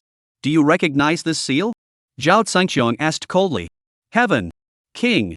Seal. Boom. Including Liang Zhan, everyone was stunned into silence by the 3 words Heavenly King seal, frozen in place. The once abandoned son of the Zhao family, the notorious criminal, the self-destructive. He actually possesses the Heavenly King seal? Is he Zhao Zhangxiong, the Western Wild King? No. Liang Zhan staggered, nearly falling to the ground. You're not Rui, are you? How could you possibly be Zhao Zhangxiong, the Western Wild's Heavenly King? No, it's impossible.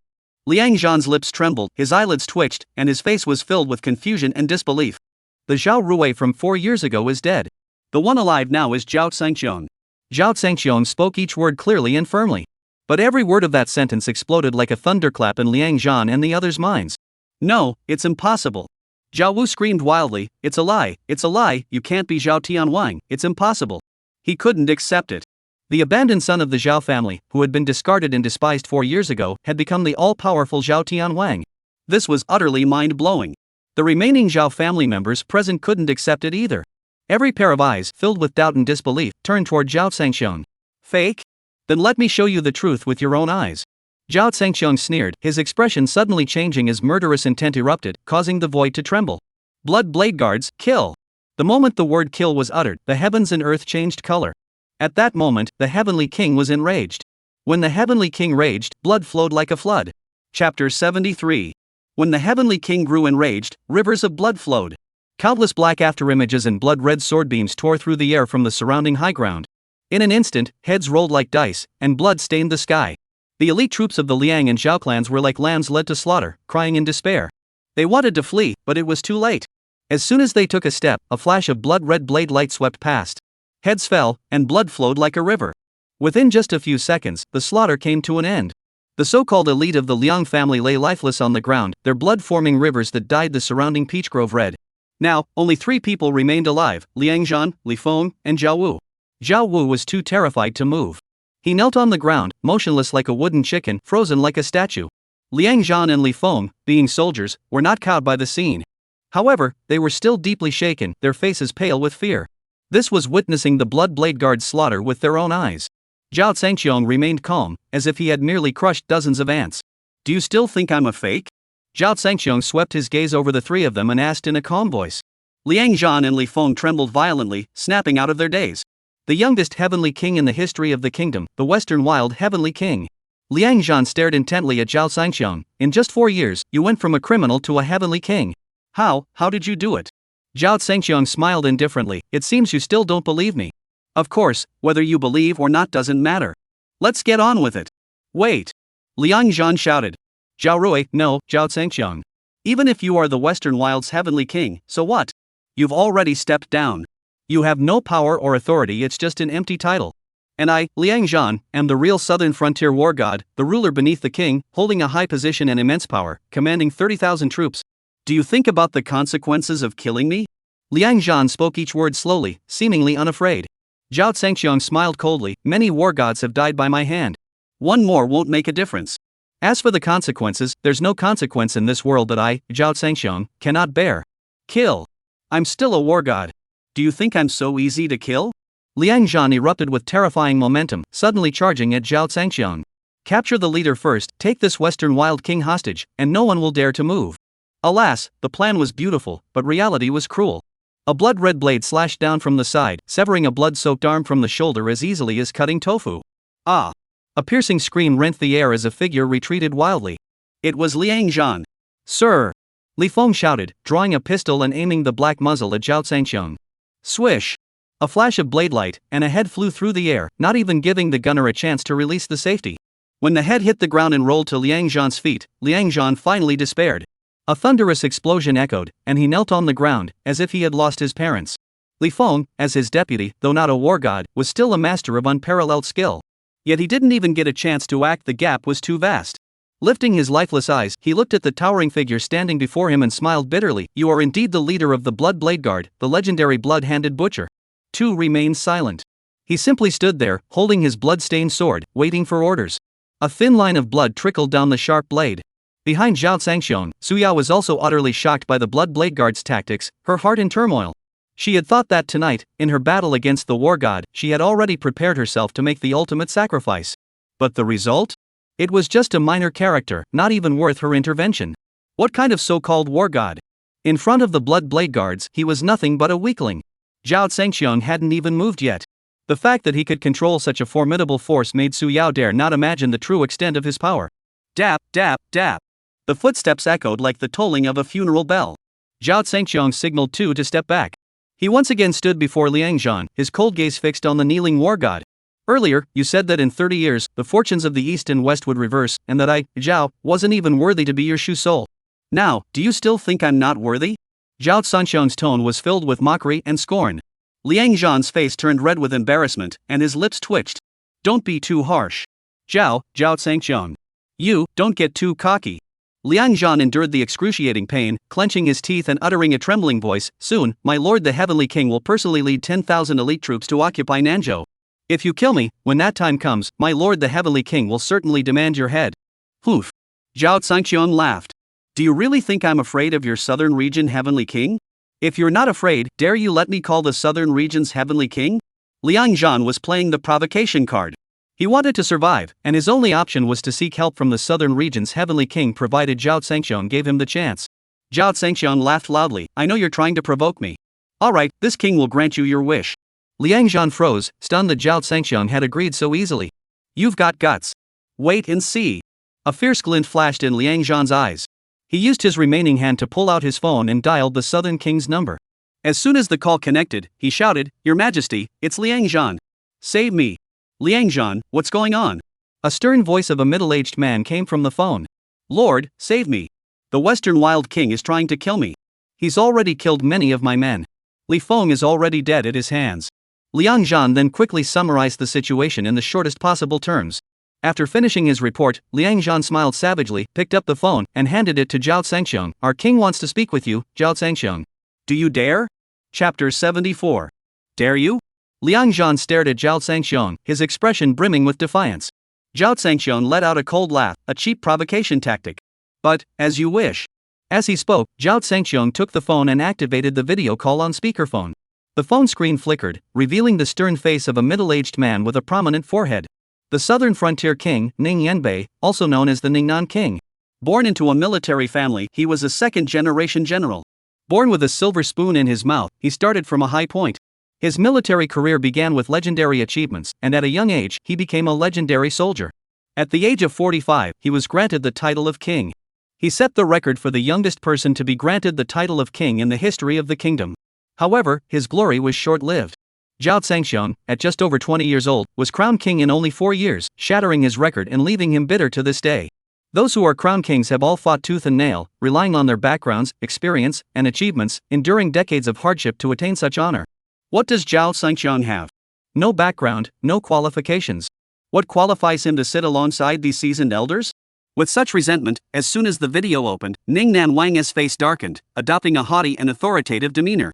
Zhao Zhangxiong, dare you kill my men? 10 words, each carrying an innate aura of authority and intent to kill. Zhao Zhangxiong remained expressionless. Those who offend me deserve to die, including you. This statement was even more domineering. You. In the video, Ning Yanbei's eyes bulged with fury. You. Ha, ha. Ning Yanbei laughed bitterly in anger. Fine, you're brave.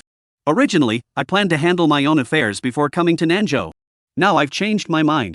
In 5 days, when my 10,000-strong army arrives, I hope you'll still be so arrogant. I'll be waiting for you. 4 words, simple and domineering. Ha ha. Ning Yanbei let out an eerie laugh. Though he was laughing, his clenched teeth and grim expression sent chills down one's spine. Zhao Zhangxiong, I don't know where you got the nerve to be so arrogant in front of me. Even if you were still the commander of the Western Wilds, I, Ning Yanbei, am your senior. What are you but a worthless insect? Now that you have no position or power, you are no different from an ant in my eyes. What do you have to challenge me with? What capital do you have to defy me? Tell me.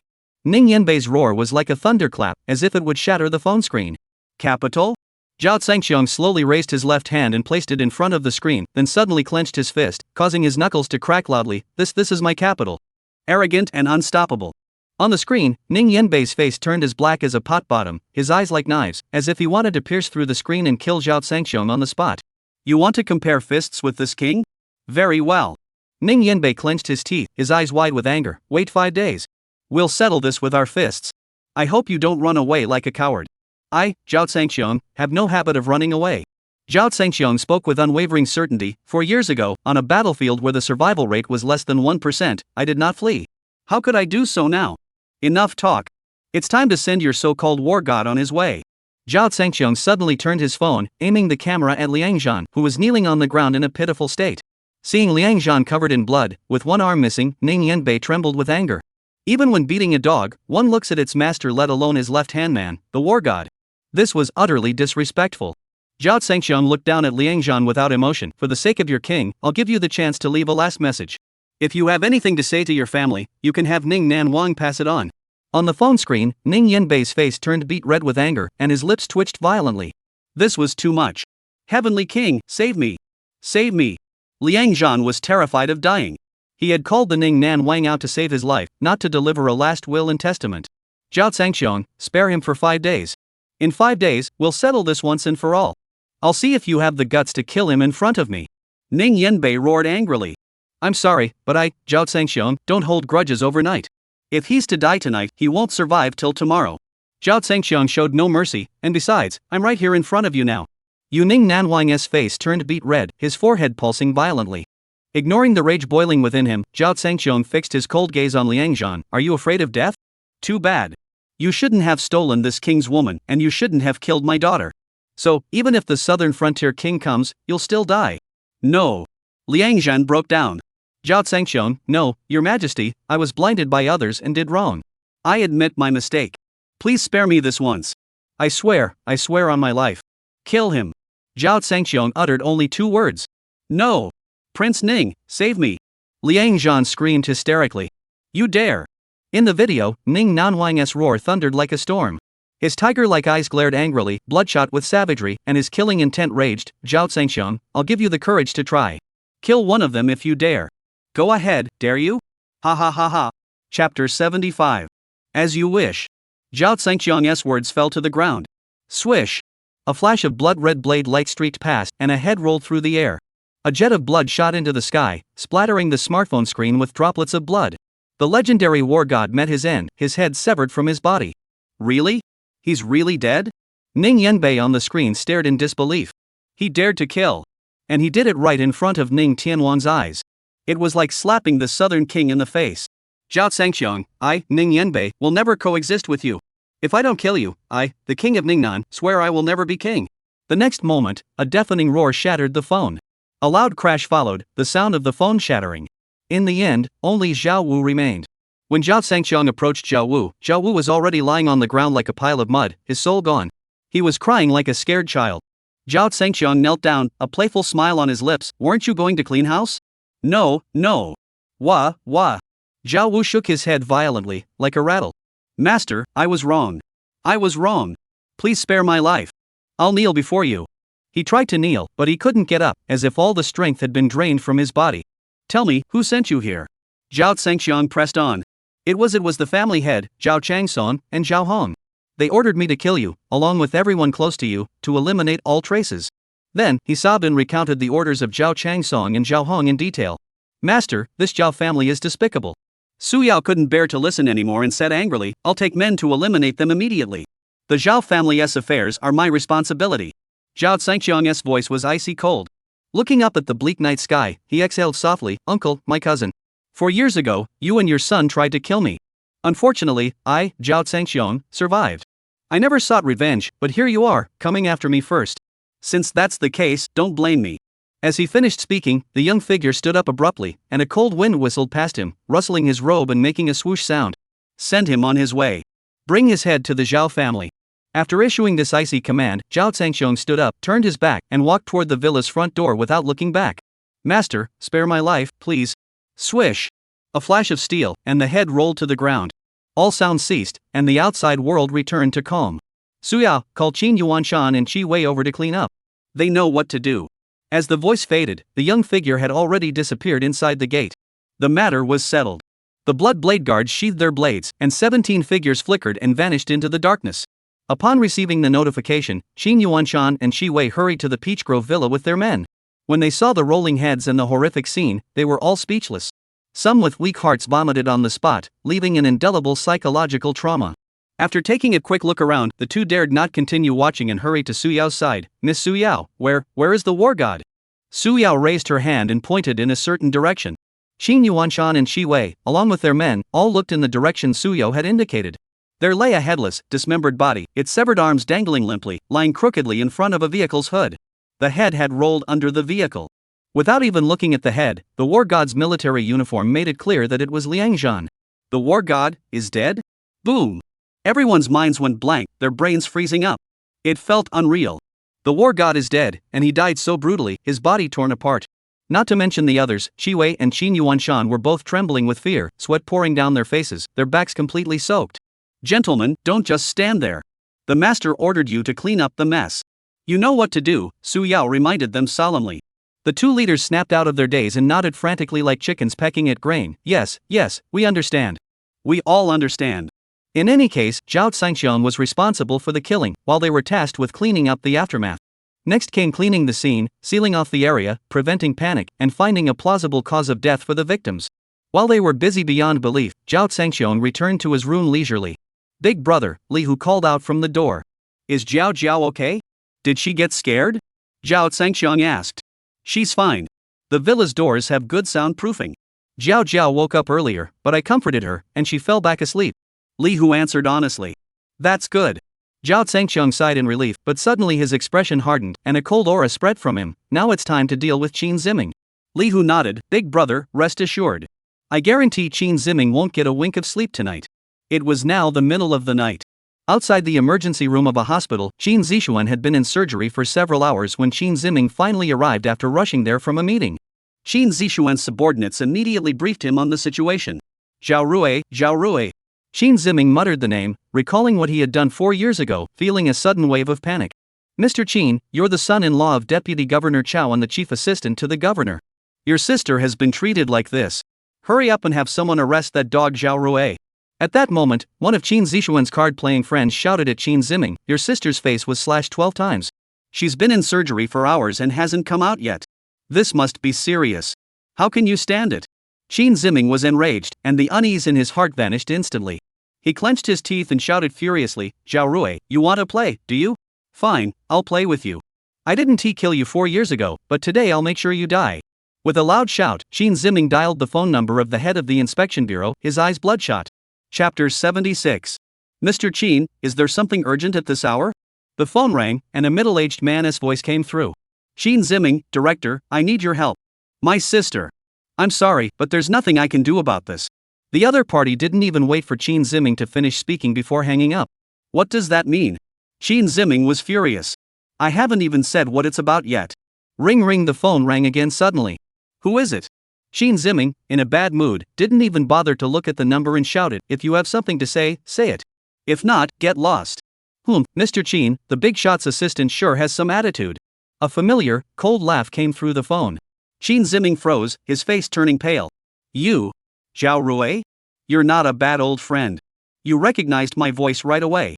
Zhao Zhangxiang's voice was tinged with amusement. Qin Ziming, I've come to collect the debt from 4 years ago. Are you ready? I'm giving you and your sister 5 days. Within that time, I'll target you from every angle.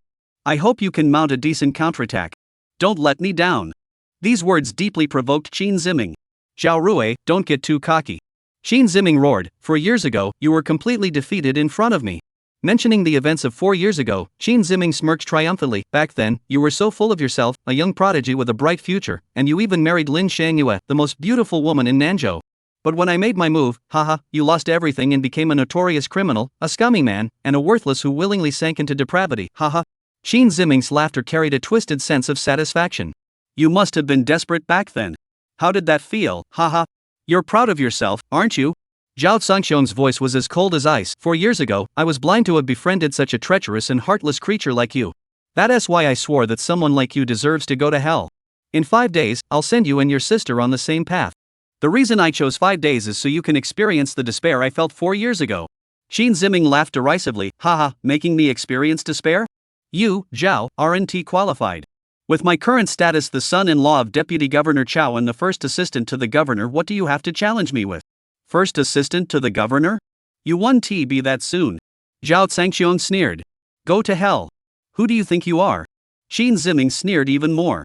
I'm the first assistant to the governor's mansion. Do you think that's something you can just take away? Don't think you can challenge me just because you've gained a little power. The despair you felt 4 years ago wasn't enough for you? Well, today I'll let you taste true, complete despair. Your entire family is dead, and now you're the only one left. Oh, wait, there's also that little named Zhao Zhao. I almost drowned her back then, but I spared her life for Xiang Yue's sake. Rest assured, this time I won't spare that little. I'll kill her right in front of you. And that Lin Shangyue, I swore I'd get her. Over the years, I've used every trick in the book to make her my mistress, but she just doesn't know a good thing when she sees it.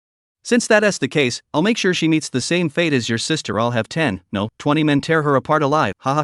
Qin Ziming's maniacal laughter was so terrifying that even his subordinates standing nearby felt a chill run down their spines. Who would have thought that this young man, who always appeared to be a humble gentleman on the surface, had such a twisted and filthy mind? You won't get that chance, Zhao Zhangxiang sneered with contempt. Now that I'm back, I am the ruler of this southern state. You have no choice but to wait for your death. Just wait and see. The call was hung up, leaving Qin Ziming no chance to continue. Damn it, if you've got the guts, don't hang up. Qin Ziming shouted. Scared, huh? Haha, let me tell you, this time you're the one who's going to die. Qin Ziming screamed wildly, but the phone suddenly rang again. Zhao Rui, you bastard. Qin Ziming, who are you cursing? A furious voice bellowed from the phone, startling Qin Ziming. Secretary Chen, I'm sorry, I didn't know it was you. Qin Ziming quickly changed his expression, adopting a polite tone. The person on the phone was Chen, the most trusted secretary by the governor's side. Though his rank was not high, he served the governor closely, and no one dared to disrespect him. Qin Ziming, this is an official notice, effective immediately. You are relieved of your position as the governor's first assistant and dismissed from your official post. You will never be rehired. Those words struck Qin Ziming like a heavy hammer, leaving him speechless. Why was he suddenly being dismissed and expelled, with no chance of re-employment?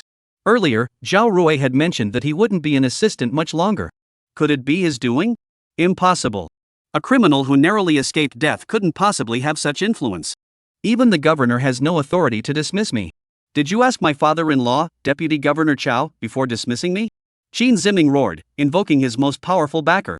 Chen, the secretary, sneered, are you implying that the governor doesn't even have the authority to fire an assistant and needs to consult Deputy Governor Chao? Remember this, the governor of Nanzhou isn't your father-in-law. Chen's tone was unusually firm, something he had never shown before. In the past, Qin's secretary had always been polite and respectful toward Qin Ziming, never daring to be the slightest bit firm. I don't believe it, and I won't accept it. Qin Ziming shouted angrily. Believe it or not, it's your choice. I'm just here to inform you. Goodbye.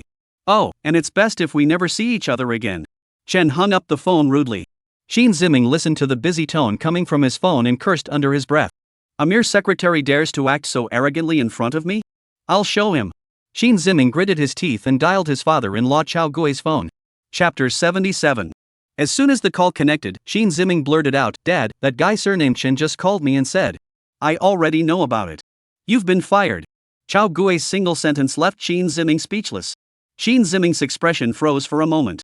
He struggled to move his throat, his voice trembling uncontrollably. He realized the severity of the situation. "Dad, you knew about this? Why didn't you stop him? I'm your son-in-law. Can he just fire me like that? And this is obvious even though they fired me, it's actually a slap in your face. This isn't simple. Come back and talk about it. Immediately." Chao Gui's tone had turned commanding by the end. "But Dad, my sister is in the hospital. I can't leave." Qin Ziming emphasized. "Your sister is nothing. Come back immediately, or else you'll have to deal with this yourself." Chao Gui issued an ultimatum, his voice unusually stern. Qin Ziming dared not disobey and had no choice but to agree. He then sent someone he trusted to take care of Qin Zishuan and left in a hurry. As soon as he arrived at the parking lot, several people suddenly rushed toward him. "Mr. Qin, we finally found you. Something terrible has happened." These men were all sweating profusely. They were high-ranking executives from Ziming Group. "Mr. Qin, the tax, industrial and commercial, and financial authorities suddenly raided our company, seized all our accounts, and froze our funds, claiming that our company is suspected of illegal operations and illegal fundraising." Qin Ziming was furious. What are they thinking? It's the middle of the night and they're still conducting an inspection? The company executives looked distressed and sighed. "We have no idea what they're thinking. It's the middle of the night and they're causing this trouble. Damn it." Qin Ziming cursed angrily, clearly sensing that someone was deliberately causing trouble. "Dare to investigate my company? They must be out of their minds. Did you not report my name?" "We did, but it didn't work." "You better go check it out." The executives were sweating profusely. Over the years, Ziming Group had relied on Qin Ziming's connections to engage in numerous illegal activities. This investigation was bound to uncover something. Go to hell, he had more important matters to attend to. "You useless fools. I've been feeding you all this time for nothing? You better handle this now. Get out of here." Qin Ziming shouted angrily, "Listen, when I get back from my father-in-law's house, if there's any trouble with the company, I won't spare you. Drive me to the Chao family." The driver dared not delay, and the car roared off into the distance. Several high-ranking executives stood outside the parking lot, exchanging glances, unsure of what to do. "Colleagues, this guy is beyond our control. Let's call it quits." One person stepped forward, and the others followed suit. The executives dispersed in a hurry, leaving the company's affairs to whoever cared to handle them. As a result, the investigation into Ziming Group proceeded smoothly, uncovering various issues with little effort. Tax evasion, illegal operations, and even shady deals with the underground kingpin Lei Baozi were uncovered. The issues uncovered were shocking. The night was spent in chaos. The next morning, as dawn broke, Su Yao rushed in with urgent news. "Sir, last night's raid on Ziming Group uncovered all the issues. Ziming Group would be shut down 10 times over." At the hospital, Zhao Zhangxiang was in the nursing suite outside the ward, keeping watch over Lin Shangyue while handling work.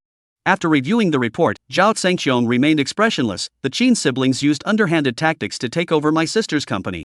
This is the perfect opportunity to reclaim it with interest." "Reclaiming it is no problem, but who will manage it?" Su Yao asked the tricky question. Zhao Zhangxiang had no suitable candidates either, so he casually said, "You handle it." "Find someone suitable." Su Yao nodded. "Understood, sir. I'll handle it." After reporting this matter, Su Yao's expression suddenly grew solemn. "Sir, there is another serious issue I must report to you. Our governor has just received intelligence from a secret source that the king has issued a decree ordering the southern frontier king to assemble an army of 100,000 troops to deploy to Nanzhou within days." Earlier, when Zhao Zhangxiang had spoken with the Prince of Ningnan over the phone, the prince had boasted about leading 10,000 troops to Nanzhou. Little did they expect that his words would prove prophetic, as intelligence about the king's edict was quickly obtained. "Sir, the southern frontier king's 10,000-strong army is advancing toward you." Su Yao broke out in a cold sweat, her brows furrowed with deep concern. "Our governor suggests that you temporarily withdraw from the southern province to avoid the initial onslaught and return when the time is right." After saying this, Su Yao looked at Zhao Zhangxiang with a clearly conflicted expression, as if there was something she couldn't bring herself to say. After hesitating for a moment, she finally bit her lip and said, "Our governor has one final request. When you leave, could you take his child with you to preserve the bloodline of the Qin family?" Zhao Zhangxiong furrowed his brows. Was Qin Yuanshan arranging his final affairs? The king had personally issued an edict for the southern frontier king to lead 10,000 elite troops to come. He had completely lost hope. This time, the king had personally intervened. He was certain that even Zhao Zhangxiong could not turn the tide. There is only one path left, the dead end. Chapter 78. Qin Yuanshan had considered fleeing, but where could he go? So, his last shred of determination was to protect his child that was already a stroke of luck. Zhao Zhangxiong spoke solemnly. "I, Zhao Zhangxiong, have never had the habit of fleeing. I did not in the past, and I certainly do not now." These words made Su Yao's eyes light up, and she looked up to this man with admiration. "Sir, you are a hero without equal. Su Yao admires you. But what about the 10,000 elite troops in the southern border?" Zhao Zhangxiong's heroic demeanor was truly inspiring. But 10,000 elite troops, led personally by the southern frontier's overlord? Su Yao couldn't imagine how Zhao Zhangxiong could possibly stop 10,000 elite troops on his own. "Stay here and take care of Shang Yue. I'll go back and tell your governor to come to the Peach Grove Villa immediately." After giving his orders, Zhao Zhangxiong stood up and left. "Brother, you're here." Li, who had received Zhao Zhangxiong's call earlier and had been waiting at the entrance of the Peach Grove Villa for some time. "Go to the operations room," Zhao Zhangxiong ordered. A short while later, the two entered a secret room. In the center of the room, a large operational sand table was set up. A scaled-down map of Nanzhou appeared before their eyes. "Big brother, Song Kuei just called. 10,000 Imperial medical guards have been dispersed and infiltrated the Nanzhou region. The vanguard has already entered the city. We must arrange a gathering point for them," Li Hu reported while stepping forward to the sand table. "The southern frontier army will advance from the south into Nanzhou. I suggest that the first batch of 100,000 Imperial medical guards be secretly stationed in the north, while the second batch of 100,000 allied forces led by the Ghost Mountain King will secretly gather in the south. When the time comes, we'll attack from both north and south. Haha, the 100,000 elite troops of the southern frontier will be like fish in a barrel." Li Hu, a warlord of legendary status and a seasoned veteran of countless battles, was a master of tactical deployment. Zhao Zhangxiong, with his sharp gaze fixed on the map on the sand table, nodded and said, "The arrangements are in order, but we will need the cooperation of Governor Qin Yuanshan to ensure the secrecy of the deployment and catch them off guard." Upon hearing the mention of Qin Yuanshan, who had just arrived at the villa in accordance with Su Yao's orders, was startled. When he learned that Zhao Zhangxiong was dispatching 200,000 troops to the southern state, he was so shocked that he couldn't believe his ears, his jaw nearly dropping to the ground. In this world, who else but Zhao Zhangxiong would dare to play such a dangerous game? Su Yao had informed him over the phone that Zhao Zhangxiong had no intention of leaving, and he had assumed it was just empty talk. Little did he know that not only did Zhao Zhangxiong have no plans to leave, but he was also plotting to orchestrate a massive upheaval in Nanzhou. 20,000 troops surrounding the 10,000 elite troops of the southern frontier in Nanzhou. This was an unprecedented event in the history of the nation, shocking the entire world. "Sir, this is treason." Qin Yuanshan's legs were shaking uncontrollably. "Even if you have no intention of treason, such actions will be interpreted as treason, and you will be sentenced to death along with your entire clan." Qin Yuanshan was panicking. He was now tied to Zhao Zhangxiong's fate. If Zhao Zhangxiong's clan was exterminated, his own clan would also be destroyed. Zhao Zhangxiong shot him a cold glance. "We've come this far, neither of us has a choice. Take a step back, and we'll be doomed forever. No one can save us. Do you understand?" Qin Yuanshan trembled violently, then froze in place, his expression twisted with pain and conflict. After a moment, he sighed deeply. "You're right. We have no way out." Zhao Zhangxiong looked at Qin Yuanshan's tragic expression, as if he were ready to die, and said solemnly, "Old Qin, don't look like you're ready to die. As long as I, Zhao Zhangxiong, am alive, you will be fine. This world won't let Zhao Zhangxiong die so easily." These words exuded unparalleled confidence and dominance. Qin Yuanshan perked up, a glimmer of hope flickering in his eyes. "Sir, give the order. From now on, I'll be your gun, point me anywhere, and I'll shoot." Qin Yuanshan had made up his mind, gritting his teeth and growling, his eyes filled with resolute determination. "Even if it means death, I'll go down in a blaze of glory." After making up his mind to go all out, Qin Yuanshan completely pledged his loyalty to Zhao Zhangxiong. He was familiar with the terrain of Nanzhou and held the authority of the governor, making it convenient for him to carry out his duties. He arranged gathering points for Zhao Zhangxiong's two armies and helped seal off the information. The areas around the assembly points were completely sealed off with various excuses, and no unauthorized personnel were allowed to approach. All the details were arranged in order, and the morning passed. Now, all that remained was to wait for the 100,000 troops from the southern border to walk into the trap. Last night, he had to clean up Zhao Zhangxiong's mess, and he hadn't slept all night. Now he had to deal with this for another morning. Xin Yuanshan was utterly exhausted. Upon returning home at noon, he ate something quickly and collapsed into bed. Just as he was sleeping soundly, a series of urgent knocks on the door woke him up, leaving him furious. "Governor, something's wrong. There's trouble." Outside the door was the anxious voice of Secretary Chen Kai. Deputy Governor Chao has arrived with his son-in-law Qin Ziming and a large group of officials to force the governor out of office. Xin Yuanshan flew into a rage. Who gave them the nerve? Go out and tell them I'll be there immediately. A short while later, Xin Yuanshan quickly got out of bed, filled with rage, and rushed to the governor's mansion hall. The throne at the head of the hall, which should have been his seat, was now occupied by Chao Gue.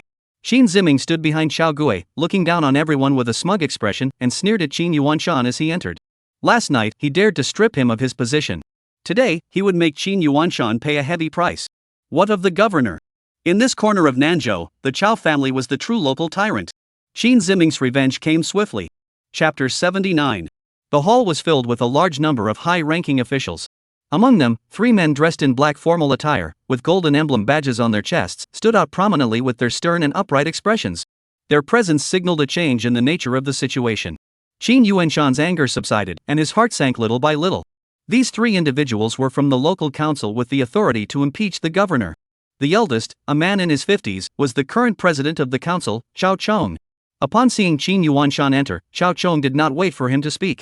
He immediately stepped forward, produced an official document, and declared in a stern tone, "Qin Yuanshan, you are accused of 11 charges, including dereliction of duty and bribery. You have been impeached by 20 high-ranking officials, including Deputy Governor Chao. According to regulations, the required number of impeachment votes has been reached, and the impeachment is now in effect. Effective immediately, your duties as governor are suspended while you undergo an investigation. During this period, Deputy Governor Chao will assume your duties as acting governor. Please come with us." Chao Chong finished reading the document. Chao Gue and Qin Ziming, along with others, watched Qin Yuanshan with smug expressions. Qin Yuanshan felt a chill run through his heart. He never expected Chao Gue to act so ruthlessly, stripping him of his position without even giving him a chance to defend himself. Chao Chong and Chao Gue were both members of the Chao clan, and their collusion was evident. Even knowing their collusion, Qin Yuanshan was powerless to act. Once he was taken away, he was as good as dead. Where there's a will, there's a way. Even if he had 100 mouths, it wouldn't make a difference. They had plenty of ways to frame him as a criminal with a long list of offenses, despised by all and spat upon by the masses. Therefore, there was no choice but to grit his teeth and endure it. After making up his mind, Qin Yuanshan took a deep breath and smiled calmly. "Director Chao, do you have any concrete evidence to support these charges? If you do, I, Qin, will go with you.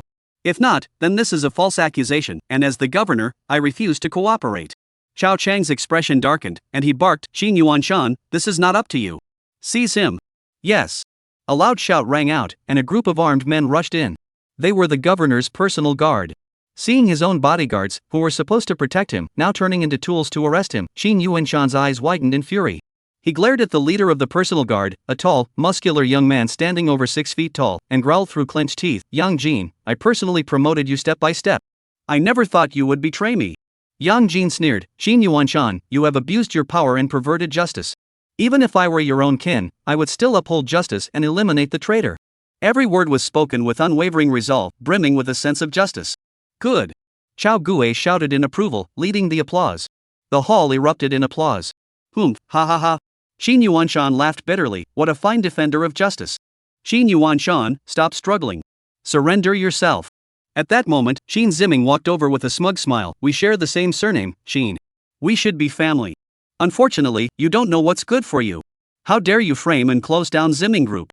Who gave you the guts, huh?" Swish. Qin Yuanshan's piercing gaze fixed on Qin Ziming. "You're just a lackey using someone else's power. What are you? Do you think you have the right to be so arrogant in front of me? Get out of here. Damn it, you dare to be so arrogant? Arrest him." Qin Ziming roared. "Yes."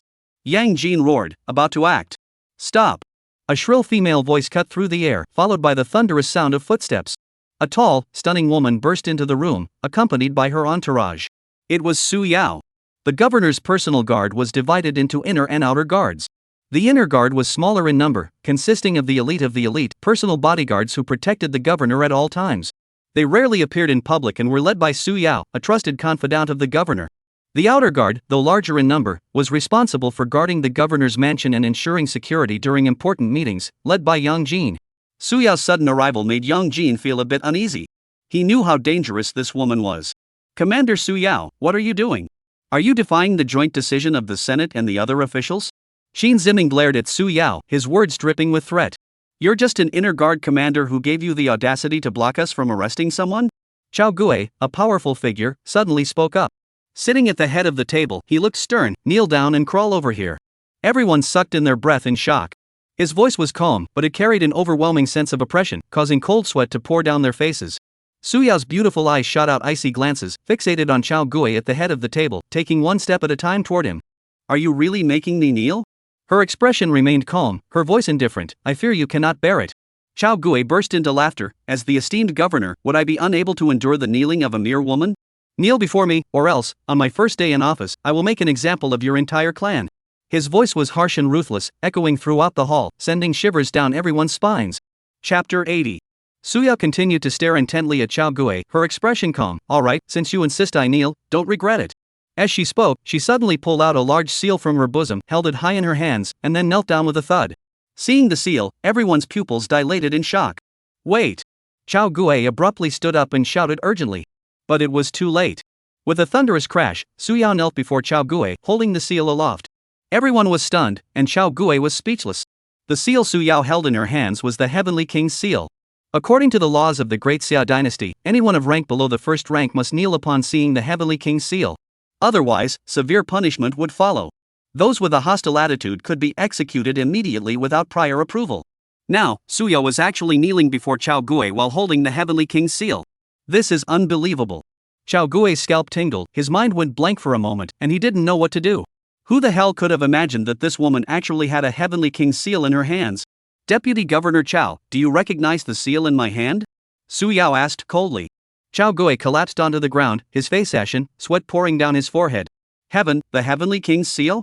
No, it's impossible. How could you possibly have the Heavenly King's seal? Chao Gue couldn't accept it. It's fake.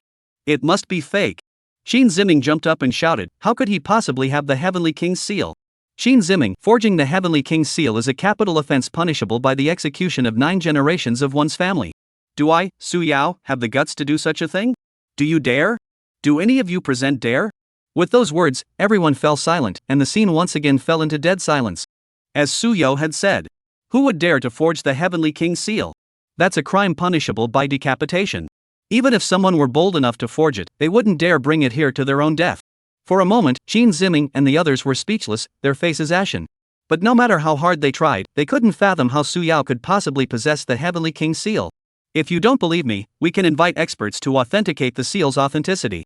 Su Yao's voice broke the silence, once again leaving everyone despairing. The more Su Yao spoke with such certainty, the more it proved that the Heavenly King's seal was genuine. Seeing everyone remain silent, Su Yao coldly smiled. So, everyone acknowledges that this seal is genuine. Then, Deputy Governor Chao, by ordering the person holding the Heavenly King's seal to kneel, you are essentially making the Heavenly King's seal kneel before you. What crime is that? It's a capital offense. You. Chao Gue was on the verge of losing his mind. You can't possibly have the Heavenly King's seal. We must authenticate it. Chao Gue couldn't just sit there and wait to die. He had to try anything to cling to a sliver of hope. What if the authentication proves it's fake? At Chao Gue's insistence, the most authoritative appraiser in Nanzhou, an elderly man with half-gray hair, was hurriedly summoned. Master Ding, is this Heavenly King's seal fake? Please take a look. Chao Gue grabbed the old man's hand and gritted his teeth. Master Ding, my life is in your hands. You must conduct a fair appraisal. Otherwise, no one will be spared. There was a hint of threat in his words. Master Ding nodded. I understand. As he spoke, the old man tremblingly took the imperial seal from Su Yao's hands. It felt cold and heavy in his hand, smooth to the touch, with clear patterns. Even without a closer look, it was clear it was genuine. Ding Lao's hands trembled uncontrollably. It felt as though he was holding not a seal, but a mountain. As an expert in the field of seals, being able to touch the Heavenly King's seal in his lifetime was a truly honorable achievement. It's real. The old man murmured excitedly, his voice trembling violently. What did you say? Chao Gue stood nervously beside him, listening to the old man's mutterings, and immediately shouted over his voice. He suddenly lunged forward, grabbed Ding Lao's arm, and whispered menacingly, his face twisted in anger, if you dare say it's real, I'll kill your entire family. Ding Lao trembled violently and snapped out of his excitement. Deputy Governor Chao, this seal. For a moment, the old man was drenched in sweat, his face pale. This was the genuine Heavenly King's seal. But if it was real, his entire family would be doomed. If he said it was fake, That would be an insult to the Heavenly King's seal. If discovered, there would be no good outcome either. He was caught between a rock and a hard place. Old Ding, as long as you say it's fake, I'll guarantee your safety and give you a reward of 100 million. Chao Gui leaned closer to the old man and made a promise. 100 million? The old man's eyes widened in disbelief. 100 million? That's more than his entire family could ever spend in a lifetime. Wealth is gained through risk, let's take the plunge. Cough cough. The old man cleared his throat and spoke loudly, everyone, this seal is very realistic. I almost fell for it myself.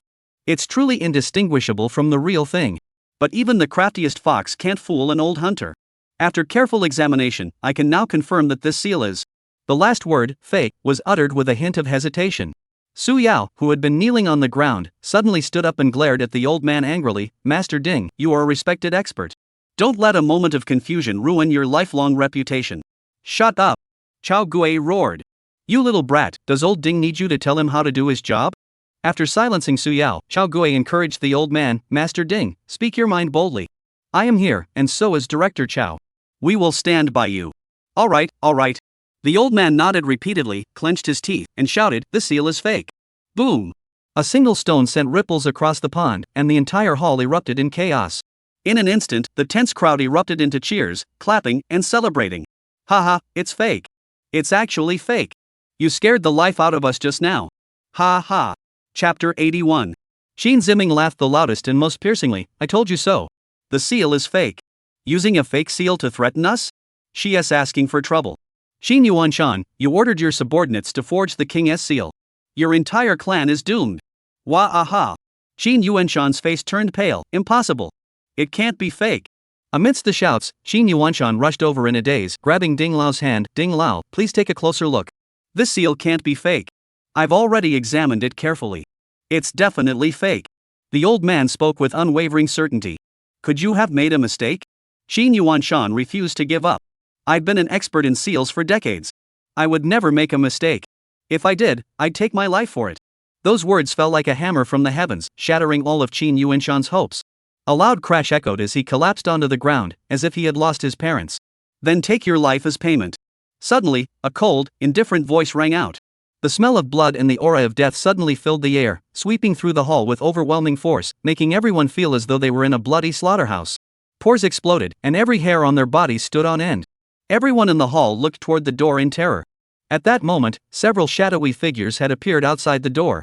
Dressed in black, with blood-red masks, blood-red curved blades, and an icy aura reminiscent of death itself. The leader stood over 2 meters tall, with a muscular build, resembling a moving iron tower. The leader of the Blood Blade Guards, known simply as Tu, with the nickname Blood-Handed Butcher. The people from Suyao saw these figures and quickly stepped aside with respect, clearing a path for them. However, 2 of Yang Jin's men stepped forward to block their path. Who are you? This is the governor's mansion. Get out. Swish. A flash of blood-red blade light swept past, and 2 heads flew into the sky, spraying blood in all directions. This. Everyone was horrified, and screams of terror echoed through the air. Clang, clang, clang. Those near the door were so terrified they fled wildly, clearing a large space. Those who had retreated far away stared at the 2 headless bodies lying on the ground, their faces ashen and their bodies trembling. Yang Jin, the commander, was also terrified, his legs trembling and his scalp numb. Shi, blood. Blood Blade 18 guards? Finally, someone with experience recognized the Blood Blade Guards. Most of the people present had never seen this terrifying group before. However, the Blood Blade 18 guards were infamous, and everyone had heard of them. In the past, the Blood Blade 18 guards were merely a legend to them. They never imagined that today, this group would appear before their very eyes, their terrifying intent to kill and the smell of blood leaving them despairing. Bang! A deafening explosion echoed through the air, and someone, out of sheer terror, collapsed to their knees on the spot. Boom, boom, boom. The towering figure of Tu ignored the terrified dignitaries and stepped toward the trembling expert Ding Lao.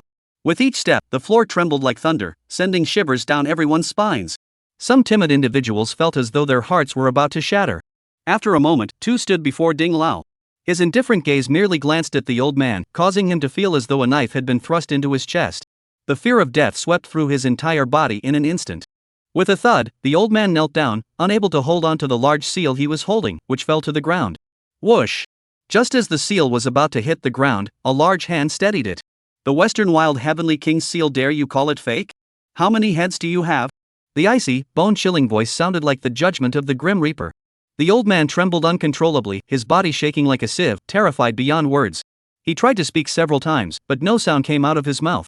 All that could be seen was a pale yellow liquid flowing from beneath him, filling the air with the stench of urine. He had wet himself in fear. The executioner moved the Heavenly King's seal in front of the old man, the revered Heavenly King's seal, and you dare to call it fake? You shall be punished for disrespecting the Heavenly King. Your head is forfeit. Clang! A blood-red curved blade was pressed against the old man's neck. No. Driven by the desire to survive, the old man finally mustered all his strength and let out a hysterical scream. It's real. The Heavenly King's seal is real. It was Chow, the deputy governor, who forced me to say it was fake. If I didn't say it, he would kill my entire family, and he even promised to give me 100 million if I said it was fake. Wah! I'm sorry, please spare my life, ah! The old man wept uncontrollably, overcome with grief. Old fool, you're slandering me. This is a heinous lie, utterly devoid of humanity. Chao Gue, who had retreated far away, leaped forward and shouted angrily, Blood Knife Brothers, bear witness. He is slandering me. I never said such a thing. Chao Gue, go to hell. It's you who ruined me, and you still won't admit it. The old man was so enraged he began to curse wildly. Sir, please believe me, everything I said is the truth. The truth will kill you. The butcher swung his blood-stained knife, and a head flew into the air. Amidst the piercing screams of those around him, the head hit the ground, splattering blood everywhere. Chao Gue collapsed onto the ground behind him, covered in feces and urine, his heart pounding so hard it felt like it was about to burst out of his chest. Huff, huff. He gasped for breath, his entire body trembling in shock, utterly lost and confused. When the towering figure stood before him, he burst into tears and quickly knelt down, banging his head on the ground. Sir, spare my life. It wasn't my fault. I'm being framed. The people around him stared wide-eyed at Chao Gue, at the blood-stained curved knife in the butcher's hand. Could they really kill Chao Gue? Chao Gue was the deputy governor, one of the most powerful figures in the southern region, whose influence far surpassed that of the old man surnamed Ding. Make the Heavenly King's seal kneel. You dare. You'll be executed without mercy. You dare. Chapter 82. Swish. A blood-red blade flashed by, and Chao Gue's desperate screams came to an abrupt halt. A head rolled on the ground, its eyes wide open, the expression of terror still frozen on its face. The true overlord of the southern state, a legendary figure who once ruled with an iron fist, was finished. He actually dared to kill him. Everyone present, without exception, collapsed to the ground, their hearts shattered by despair. Qin Ziming, seeing his greatest ally's head severed, felt as though the sky had collapsed, his mind spinning in disbelief. He couldn't understand why things had turned out this way so quickly. They had plotted all night, and today was supposed to be their moment of glory to eliminate Qin Yuanshan and ascend to the pinnacle of power. But reality was so cruel. Now, forget about glory, survival was the only concern. He couldn't accept it. Chao Gue, a man who had once wielded absolute power, had been killed so brutally. He had believed that as long as he was under Chao Gue's protection, he would never be defeated. But he was wrong, completely wrong. In the face of true power, Chao Gue was nothing more than an ant. Qin Ziming lay on the ground, completely exhausted, his mind a blank. The others were equally bewildered. With Chao Gue, their leader, defeated, none of them knew what to do next. Tuka paid no heed to them. After beheading Chao Gue, he raised the Heavenly King's seal high.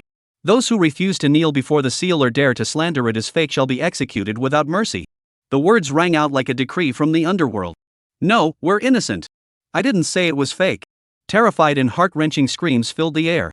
However, it was all in vain. The two blood blade guards outside the door moved like reapers, their blood-stained blades leaving a trail of death in their wake, with no one left standing. Soon, the hall was drenched in blood, a scene of utter horror. When one of the blood blade guards stood before Qin Ziming, he was so terrified that he fainted. Leave him. The boss will deal with him himself.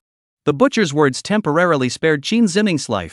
At that moment, the only survivors in the office hall were Su Yao and her subordinates, along with Qin Yuanshan. On Chao Gue's side, everyone except Qin Ziming had been wiped out. However, there was one exception. Yang Jin, the commander of the governor's personal guard, had cleverly hidden behind Qin Yuanshan and was still alive. Governor, I was wrong. I will never betray you again.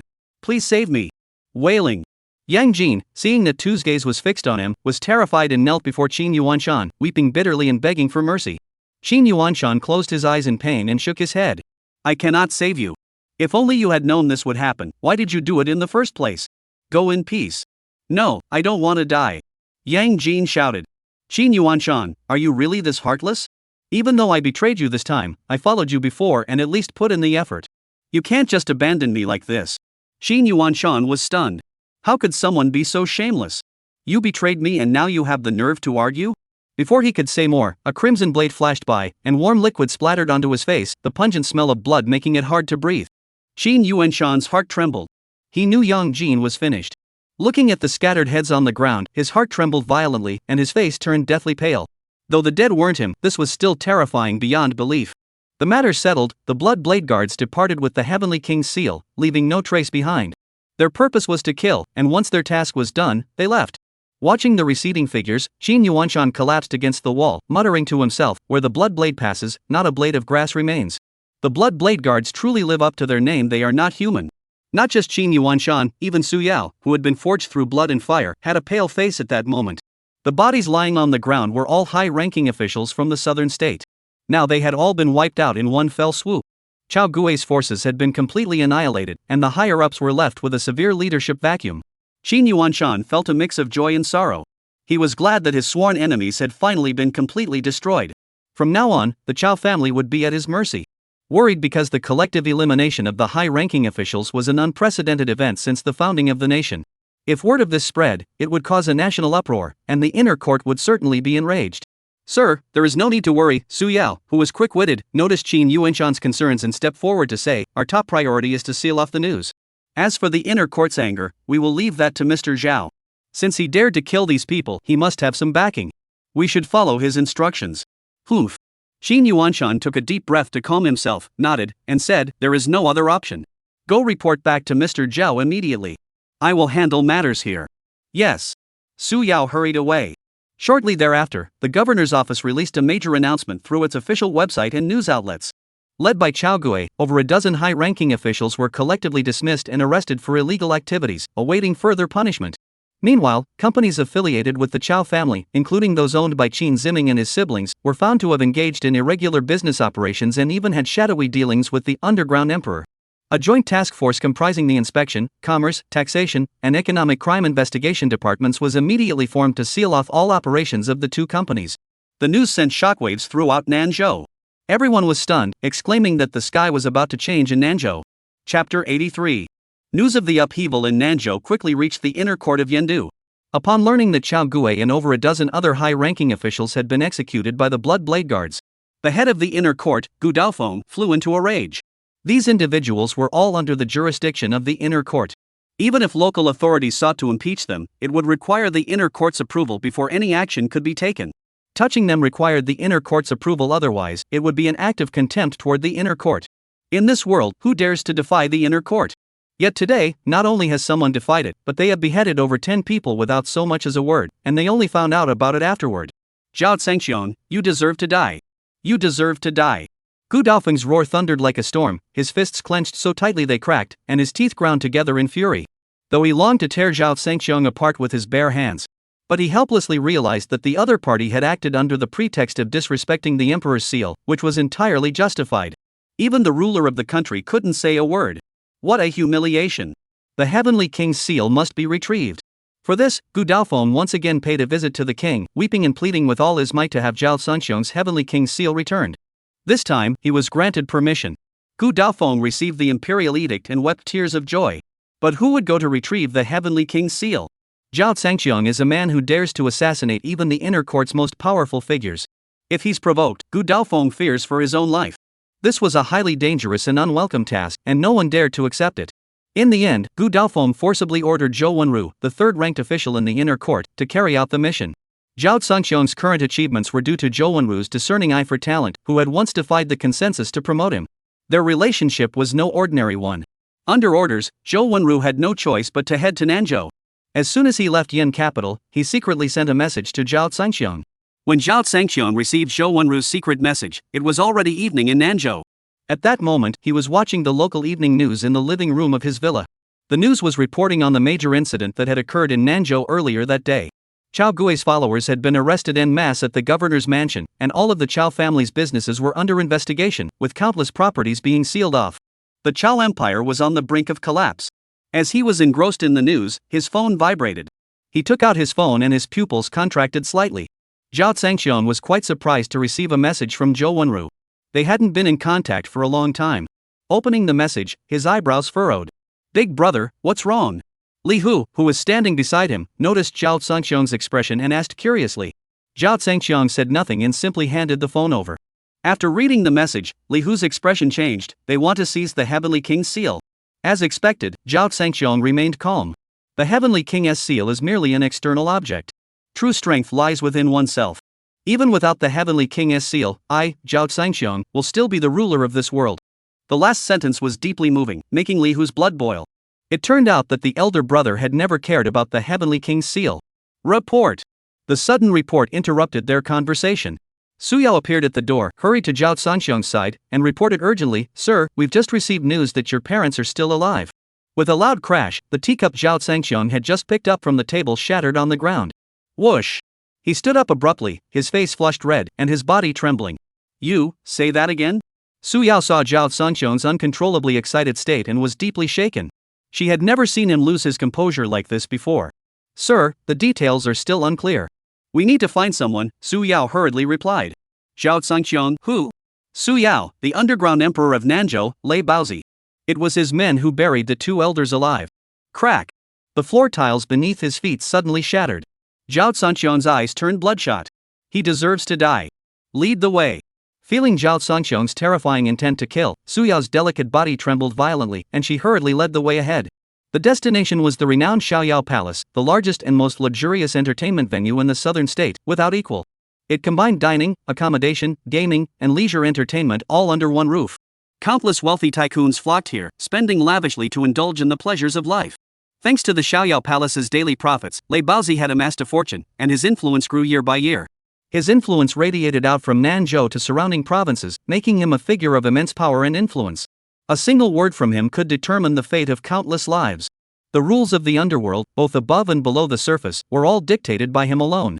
The title of Underground Emperor was thus bestowed upon him. Even Qin Yuanshan, the governor, feared him greatly. The previous governor fell out of favor with this Underground Emperor. One dark and stormy night, his entire family of 5 was beheaded and killed in their home. To this day, no one knows who was responsible. Qin Yuanshan did not want to follow in the footsteps of the former governor and had no choice but to submit to the situation. On the way to the Xiaoyao Palace, Su Yao gave Li Hu a detailed account of Lei Baozi's situation. After hearing the details, Li Hu sneered, Qin Yuanshan really is a pathetic governor. He's actually afraid of some so-called underground emperor? Su Yao's face turned grim. Our governor has no choice. Among the governors of the surrounding cities, no one dares to refuse Lei Baozi's requests. No one dares to push him too far. At this point, Su Yao's expression grew unusually solemn and worried. From her understanding over the past period, she knew Zhao Zhangqiang's temperament. He had dared to bury his own parents alive. Lei Baozi wouldn't stand a chance. This trip to the Xiaoyao Palace would undoubtedly end in a life or death struggle. Sir, Lei Baozi's power and connections are extremely complex. We need to plan carefully before taking action, Su Yao suggested boldly.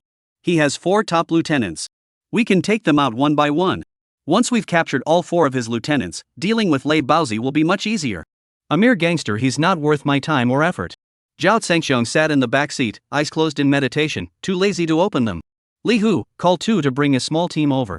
Su Yao froze in shock, cold sweat pouring down her forehead.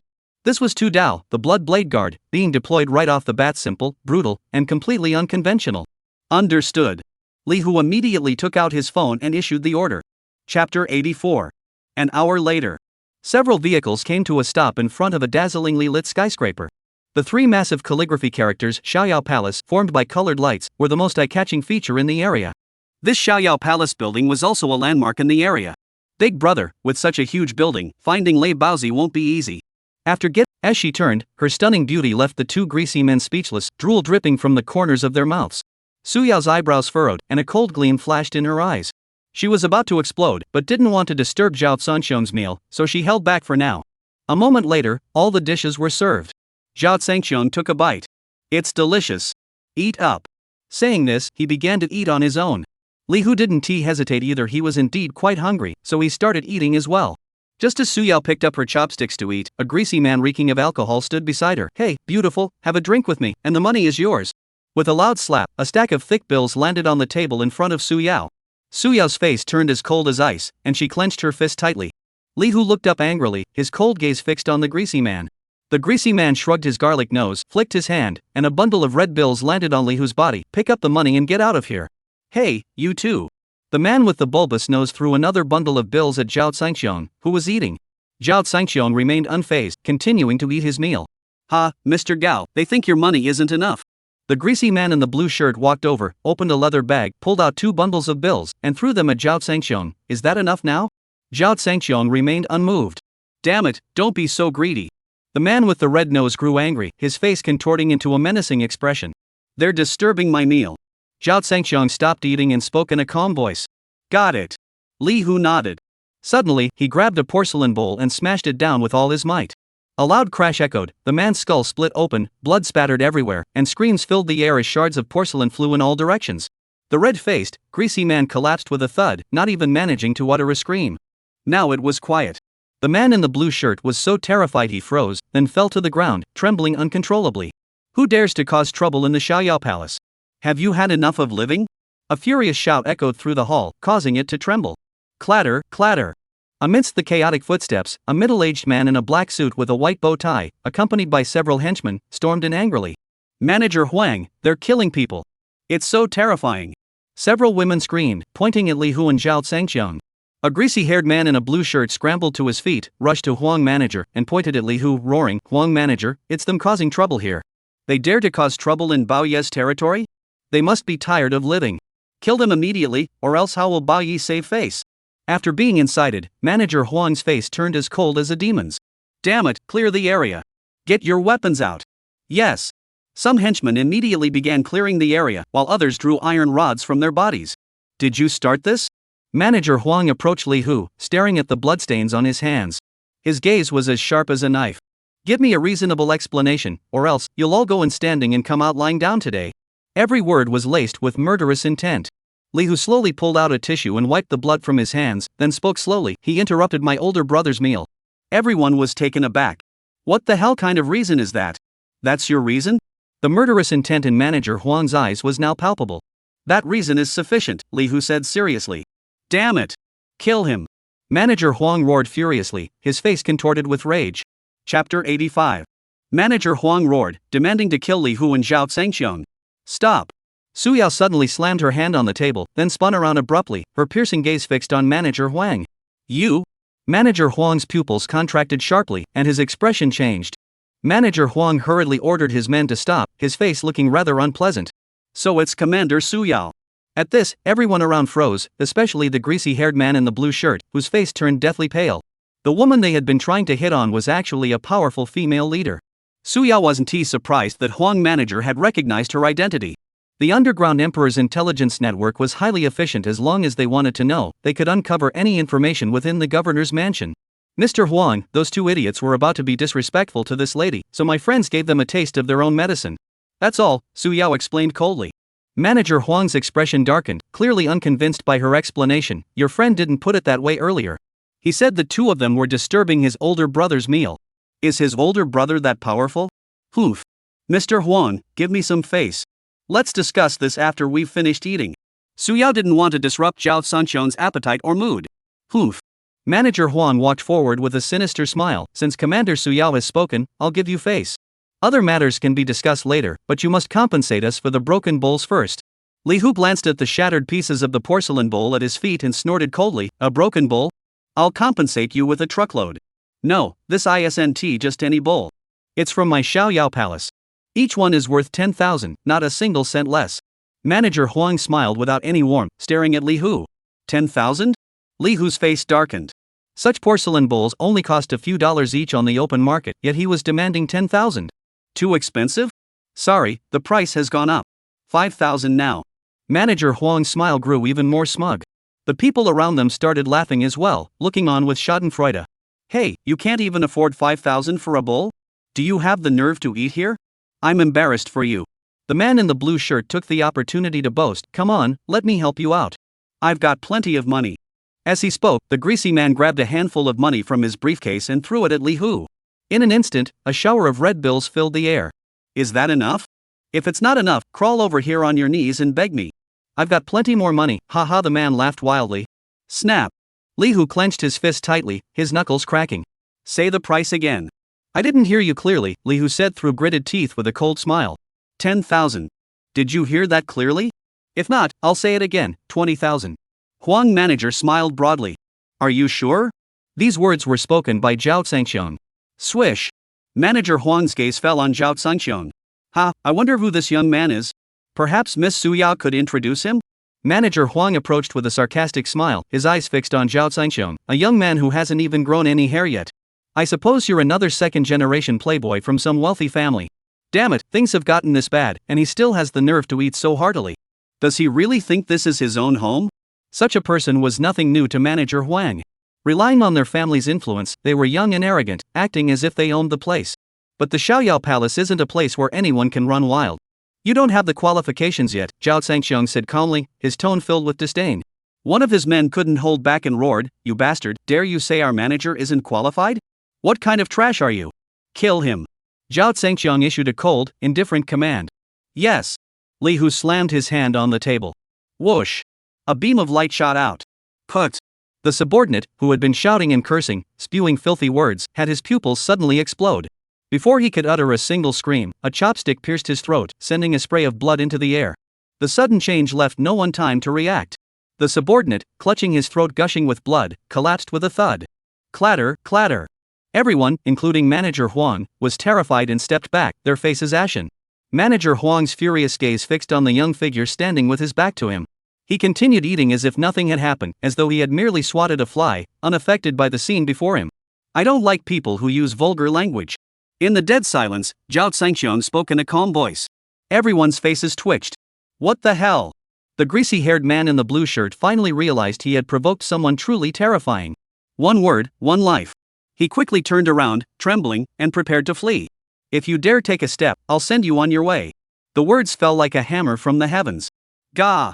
The greasy man came to an abrupt halt, as if his feet had been rooted to the ground, unable to move even an inch. A greasy face, as pale as death. Chapter 86. A loud crash echoed as the greasy man knelt on the ground, wailing, "Sir, I didn't recognize your true worth. I deserve to die.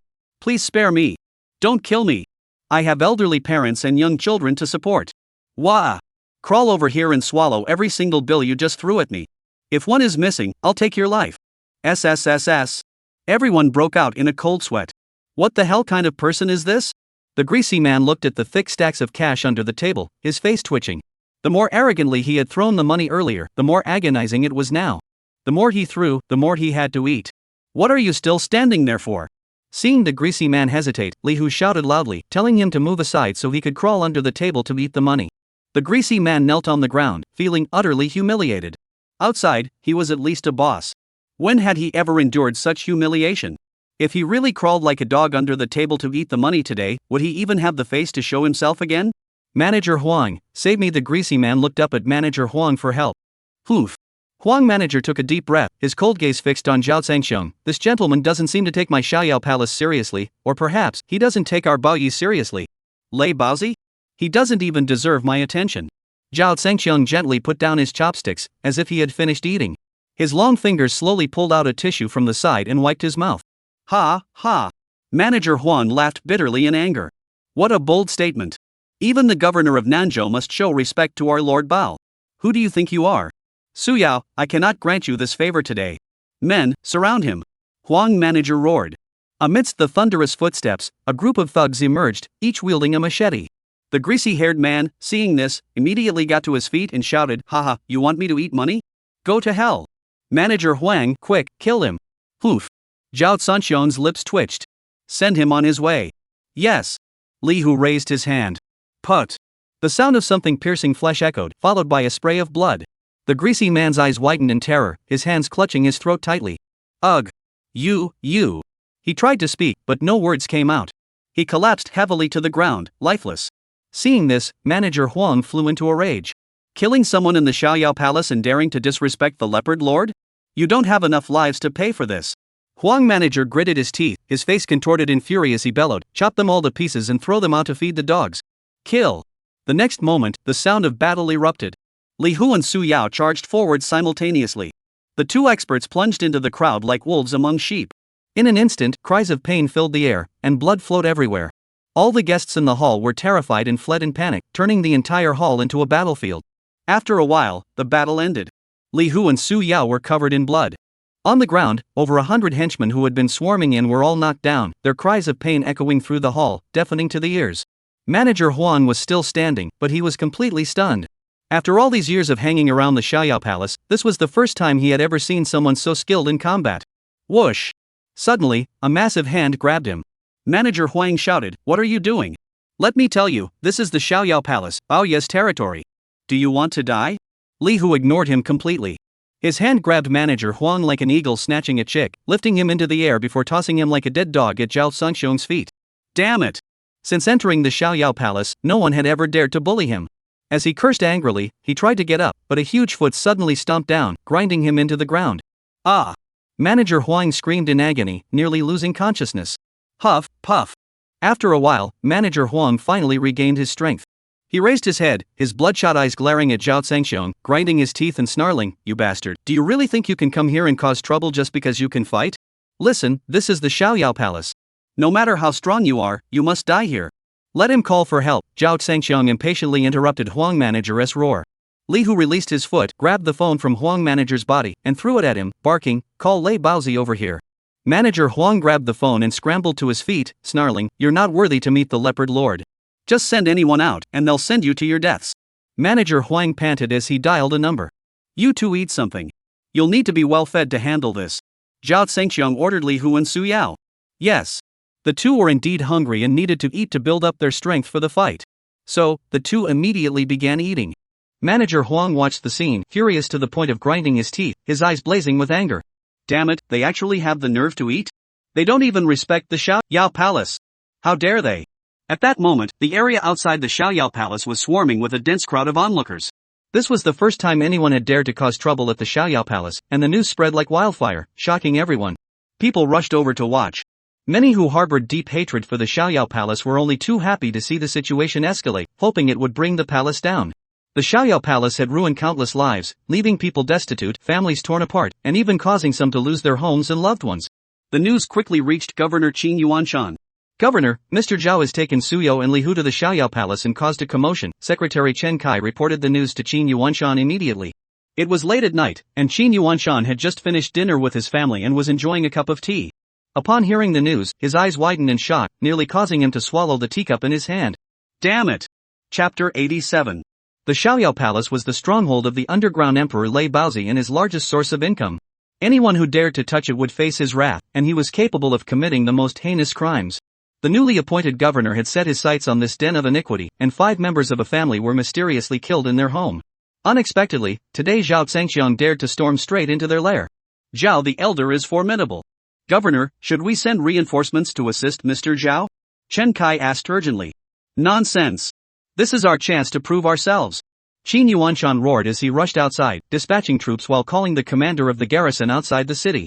"General Qi, lend me 1,000 men." Qin Yuanshan didn't hesitate to ask for reinforcements. Qi Wei hesitated. "General Qin, my men aren't just anyone you can borrow. We need an order from above." Qin Yuanshan, General Zhao is currently engaged in a fierce battle with Lei Baozi's men at the Xiaoyao Palace. You handle it as you see fit. Damn it, why didn't you say so earlier? Qi Wei jumped up on the other end of the phone. 1,000 isn't enough. I'll mobilize 10,000. Ugh. Qin Yuanshan's forehead began to sweat profusely. A general's troops only number around 10,000. This was mobilizing the entire force. Now, Lei Baozi wouldn't survive this. Even if you're the underground emperor, if you provoke a powerful enemy, you'll be finished in no time.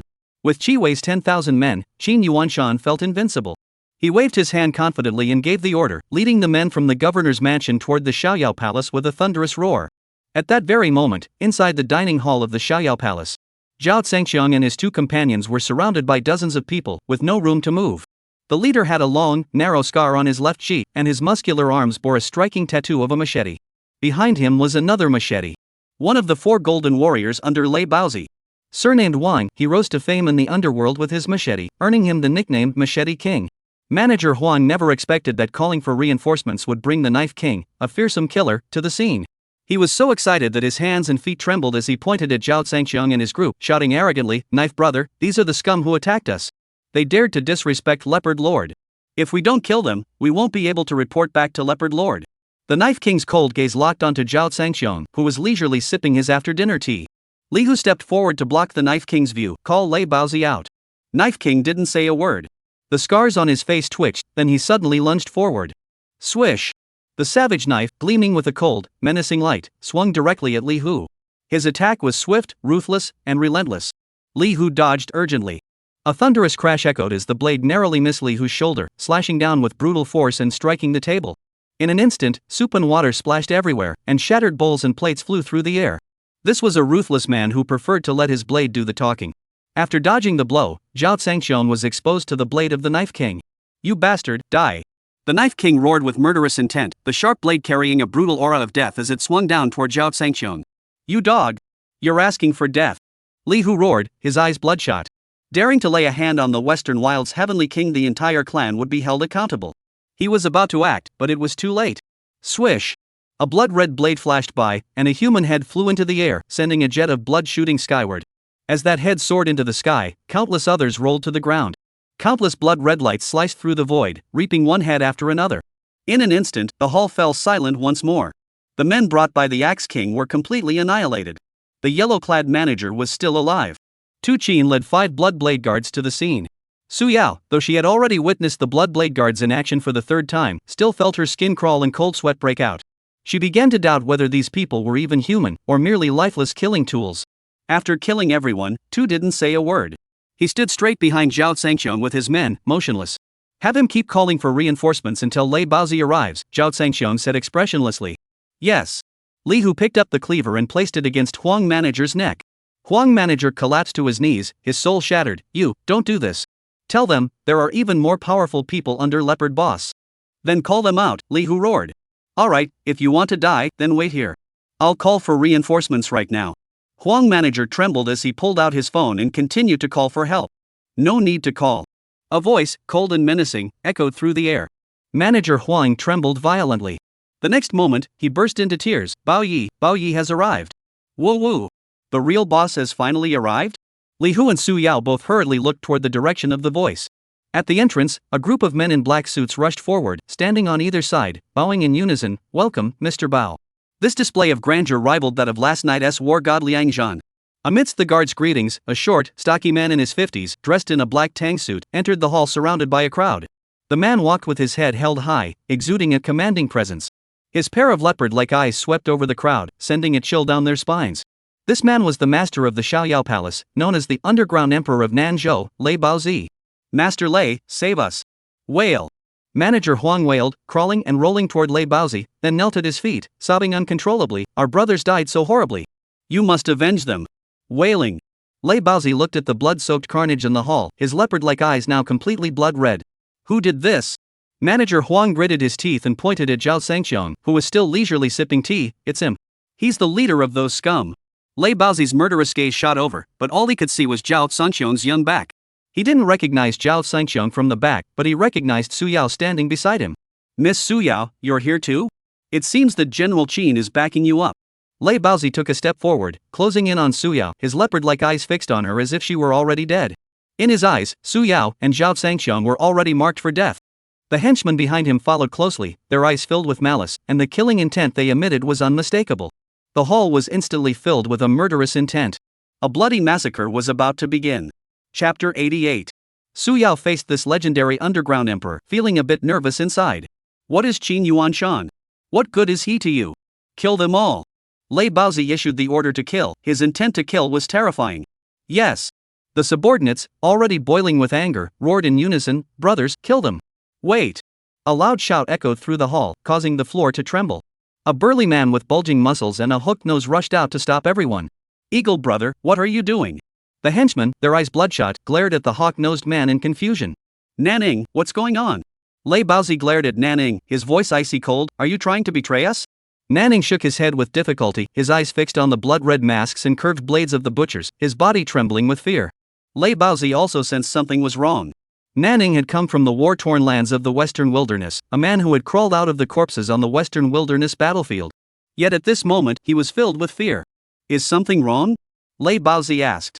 "Blood, knife, guards." As he uttered those 3 words, Nanying's face turned deathly pale, as if he had exhausted all his strength, struggling to breathe. "What did you say?"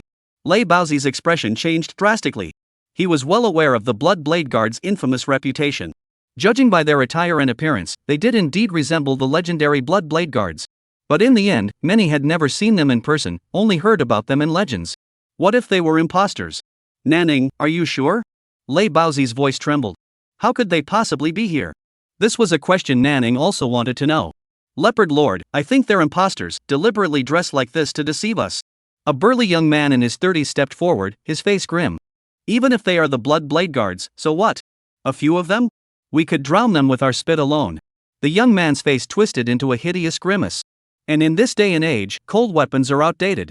This is what's truly powerful. Click. With a sound, the young man suddenly produced a firearm, quickly loaded it, and aimed the black muzzle at two. Don't! Nanning screamed in terror, but it was too late. The young man's actions were like poking a hornet's nest. Swish! Blood erupted suddenly. In an instant, the blood blade guards vanished into streaks of blood-red shadows. Blood-red blade lights crisscrossed the void, unleashing a torrent of blood rain. Protect the Leopard Lord. 10 seconds later, the one-sided slaughter came to an end. The ground was littered with countless blood-soaked bodies. The entire scene was a bloodbath, sending chills down the spines of onlookers. On the Xiaoyao Palace side, only Lei Baozi, Nanning, and Huang Manager remained in the hall. Leopard Lord. They're the real blood blade guards. Nanning was on the verge of tears, collapsing to his knees and trembling violently. Lei Baozi, being the underground emperor, managed to stay on his feet, but his legs trembled uncontrollably. Who are you? What do you want from me? What have I done to deserve this? Lei Baozi forced himself to look at Zhao Zhangqiang and demanded an answer. This, you should ask this manager surnamed Huang. Zhao Zhangqiang raised his hand and drank the tea in one gulp. The tea is good. Lei Baozi's eyelids twitched. While others were facing life and death, he still had the nerve to leisurely savor his tea. This was too much. Mr. Huang, what's going on here? Nanning leaped to his feet, grabbed the manager surnamed Huang by the collar, and shouted furiously, What the hell have you done? The manager named Huang burst into tears. Wah. I really didn't do anything. I broke one of your bowls, and the compensation went from 10,000 to 20,000. Li Hu interjected with a mocking expression, Your bowls from the Xiaoyao Palace are really expensive. You worthless dog. Because of one bowl, you've brought such trouble upon Bo Yi. You deserve to die. Nanning developed a murderous intent toward Huang Manager. Wah. Huang Manager cried hysterically, I didn't know they were so powerful. Mr. Bao, please spare my life. I truly didn't know things would turn out this way. Kill him. Lei Baozi's intent to kill was even stronger than Nan Ying's. No. With a loud bang, the head hit the ground and exploded like a smashed watermelon, blood flowing everywhere. Watching Huang Manager's gruesome death, Lei Baozi's old face twitched before he turned to Zhao Zhangqiang again. The culprit is dead. Shouldn't you be satisfied now, sir? Zhao Zhangqiang smiled faintly and shook his head. There will never be a time when we are satisfied with each other. What do you mean? Lei Baozi's expression darkened, his anger evident. Sir, show mercy where mercy is due. I, Lei Baozi, am known as the Underground Emperor. I've been in this line of work for decades. I'm not someone anyone can bully. No sooner had he finished speaking than a sudden commotion erupted outside, like a wave of chaos. Quick, surround the Xiaoyao Palace. Everyone else, get out of the way. Boom. It sounded as though thousands of soldiers were moving outside. What's going on? Lei Baozi and Nanning both looked out the window in shock. At the sight, both of them froze. Under the streetlights, a dense crowd of soldiers surged forward like ants. Lei Baozi was startled for a moment, then burst into laughter. Ha. Finally, they've arrived. Nanning was puzzled. Mr. Leopard, those seem to be the city defense troops. Did you call them? Of course. I had someone call the city garrison troops beforehand. Lei Baozi spoke with pride. You can mobilize the city defense troops? Zhao Zhangqiang asked curiously. Lei Baozi raised his head, exhaling the pent-up frustration from earlier, crossed his arms behind his back, and asked with a smile, surprised? Let me tell you, the reason Lei Baozi has become the Underground Emperor is because I have a powerful backer. The Southern Frontier King, the ruler standing at the pinnacle of power, an existence that makes ordinary people like you despair. With such a figure as my backing, do you think General Qi Wei of the Southern State would dare to disobey my orders? His words were filled with pride and arrogance. Lei Baozi, don't dare to flatter yourself. A loud shout rang out, your words are nothing but nonsense to me. The shouts were accompanied by the thunderous footsteps of a group of heavily armed soldiers led by General Qi Wei and Governor Qin Yuanshan, who charged into the hall. Chapter 89. Lei Baozi saw that the man leading the charge was General Qi Wei, and his first words were a direct insult. He felt humiliated, his old face burning with shame. General Qi, what do you mean by that? He asked, clearly annoyed.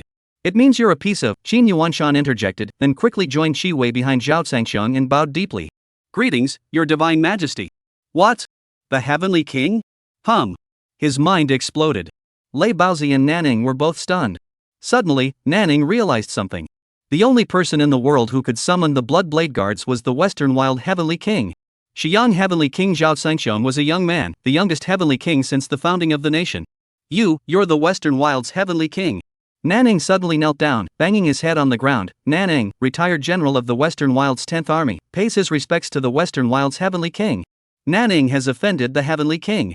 I deserve death. A thunderous crash echoed, causing the floor to tremble. Another heavy bow caused the floor to crack. Zhao Sangxiong sighed softly. Do you know why you are still alive? It is because I recognized you as a former soldier of the Western Wilds. Having offended the Heavenly King, Nanning is unworthy of being a soldier of the Western Wilds. Nanning's eyes filled with tears, filled with regret and remorse. He wished he could kill himself. The Western Wilds Heavenly King was a god and a symbol of faith among the million soldiers of the Western Wilds. No one dared to desecrate or offend him. Otherwise, there would be no mercy. Your crime is not in offending me, but in following a villainous traitor and aiding the enemy. Zhao Sangxiong suddenly stood up, and the chair he had been sitting on exploded into a pile of rubble. Whoosh! At that moment, he finally turned around. Lei Baozi saw his true face clearly. It was a young face with sharp, angular features, as if carved by a knife and axe. His sharp gaze was enough to send a chill down anyone's spine. However, a familiar figure began to emerge in Lei Baozi's mind. At first, he didn't notice, but the more he looked, the more familiar it felt. You're Zhao Rui from the Zhao family 4 years ago? He finally remembered. Impossible, it can't be. Lei Baozi shook his head wildly. How could you be the Western Wild King? The Zhao Rui from 4 years ago is dead. I'm now called Zhao Sangxiong. Zhao Sangxiong corrected him. You're Zhao Sangxiong? Lei Baozi couldn't accept it, suddenly erupting into a hysterical roar. No, it's impossible. I don't believe it. Lei Baozi, accept the truth. Xin Yuanshan coldly stared at the enraged Lei Baozi. You're finished. I want to be finished. I'm the underground emperor. Lei Baozi refused to accept defeat, shouting angrily, I have the southern frontier king behind me.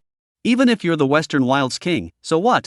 Wait, I heard that the Western Wilds king has already stepped down. Now he has no position or power.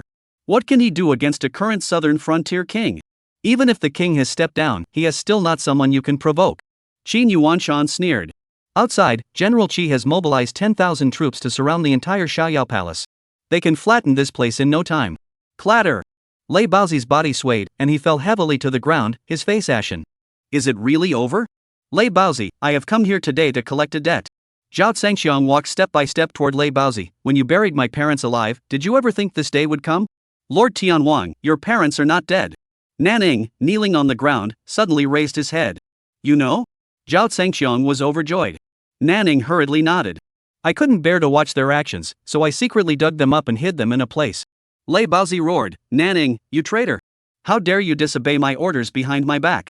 I could have hired a dog for 10,000 a month instead of you. Nanning glared at Lei Baozi with clenched teeth. Old turtle, you should be grateful that I didn't know they were the Heavenly King's parents at the time. Otherwise, you would already be dead. Daring to bury the parents of the Western Wild Heavenly King, your entire family deserves to be exterminated. Stop wasting your breath, Zhao Sangxiong interrupted Nanning. Where are my parents? Lead the way immediately. Yes. Nanning hurriedly got to his feet. Your Majesty, please lead the way. Zhao Sangxiong hurriedly stepped forward, but stopped suddenly at the door. Leave Lei Baozi for now. All his men with blood on their hands are to be executed. From today onward, there will be no underground emperor in Nanzhou. Yes. Xin Yuanshan and Shi Wei both roared in obedience. No. Lei Baozi let out a despairing scream, spat out a mouthful of blood, and fainted. Zhao Sangxiong didn't even glance at him. He issued his orders and hurriedly departed. At that moment, he desperately wanted to see his parents.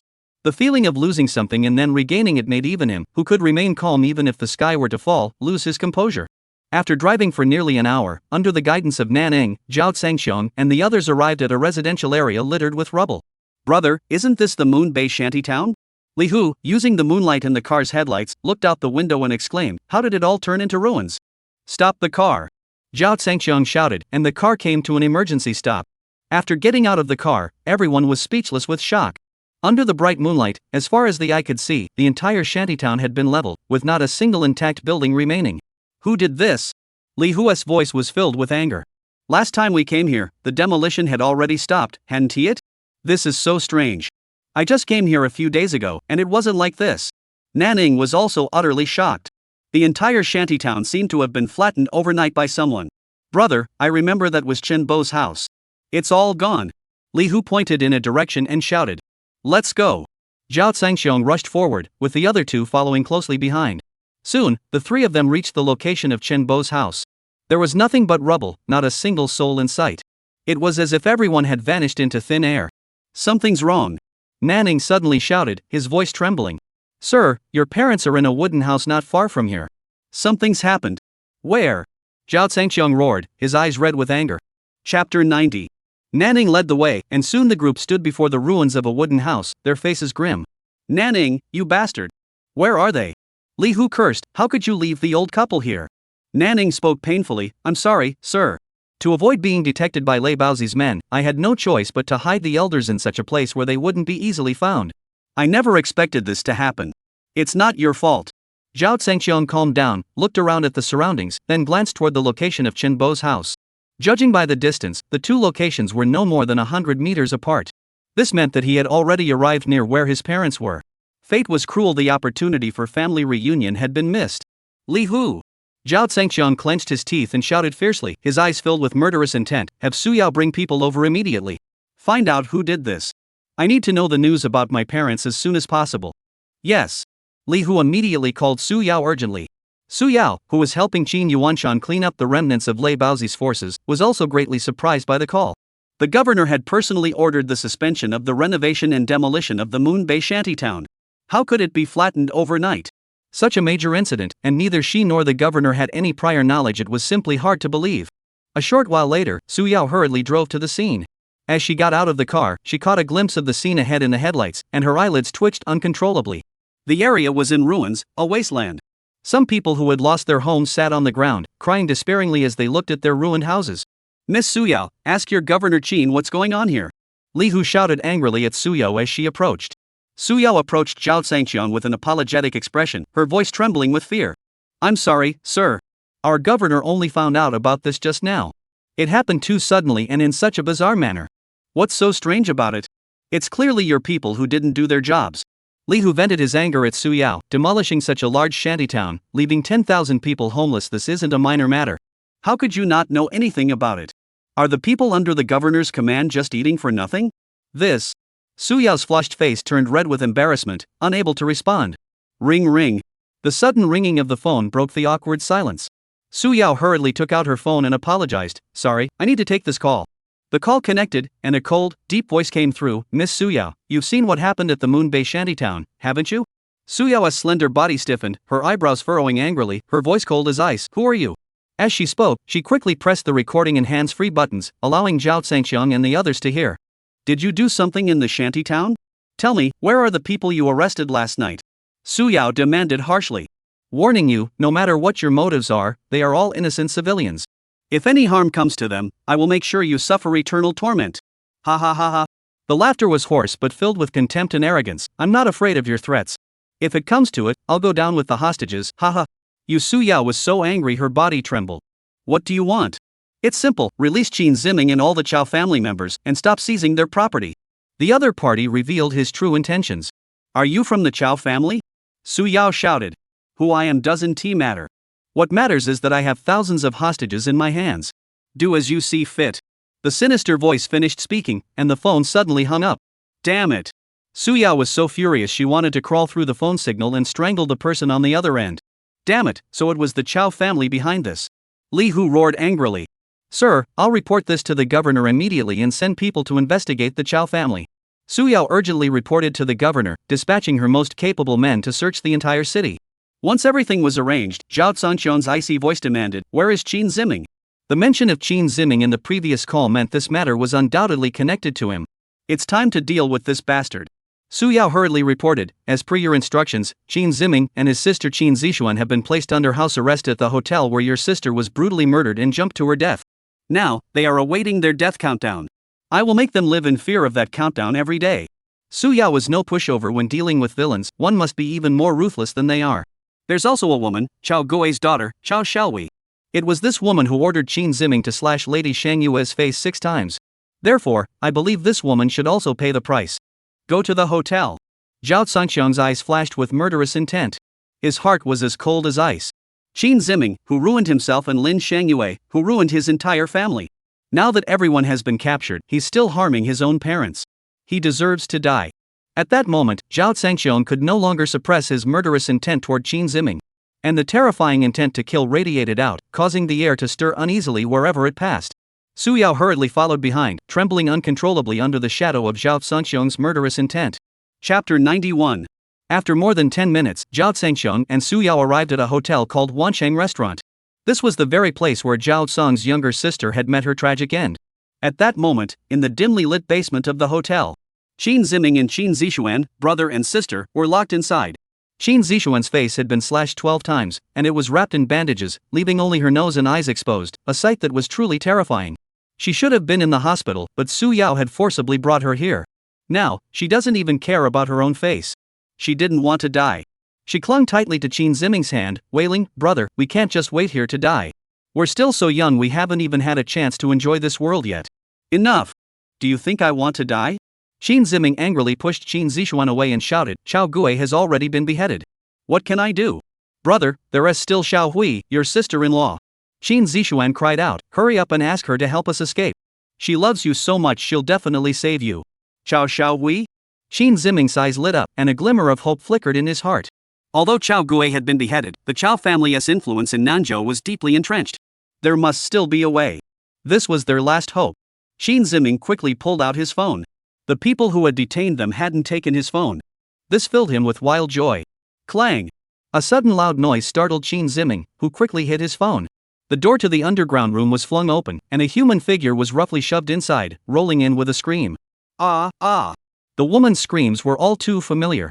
The Qin siblings were completely stunned, their faces turning pale at an alarming rate. At that moment, it was a deep sense of helplessness and despair. The obese woman, resembling a meatball, was none other than Xiao Gui's daughter, Xiao Xiaohui. Just moments ago, they had been thinking of seeking her help, only to find that she had been locked in there herself. Their last hope was shattered. "You bastards, trash!" Xiao Xiaohui, her obese body sprawled on the ground, unable to get up, could only scream curses. "You wait, when my father gets out, I'll kill all of you, leaving you with no place to be buried." Ah! The woman's voice was terrifying, sounding like a lion's roar, causing the doors and windows of the underground room to shake. "Sister-in-law, how did you get in here?" Qin Zixuan trembled as she spoke. Upon hearing the voice, Xiao Xiaohui stopped her screams, turned her thick neck to look, and under the dim light of the basement, saw the shocked, familiar gazes of the Qin siblings.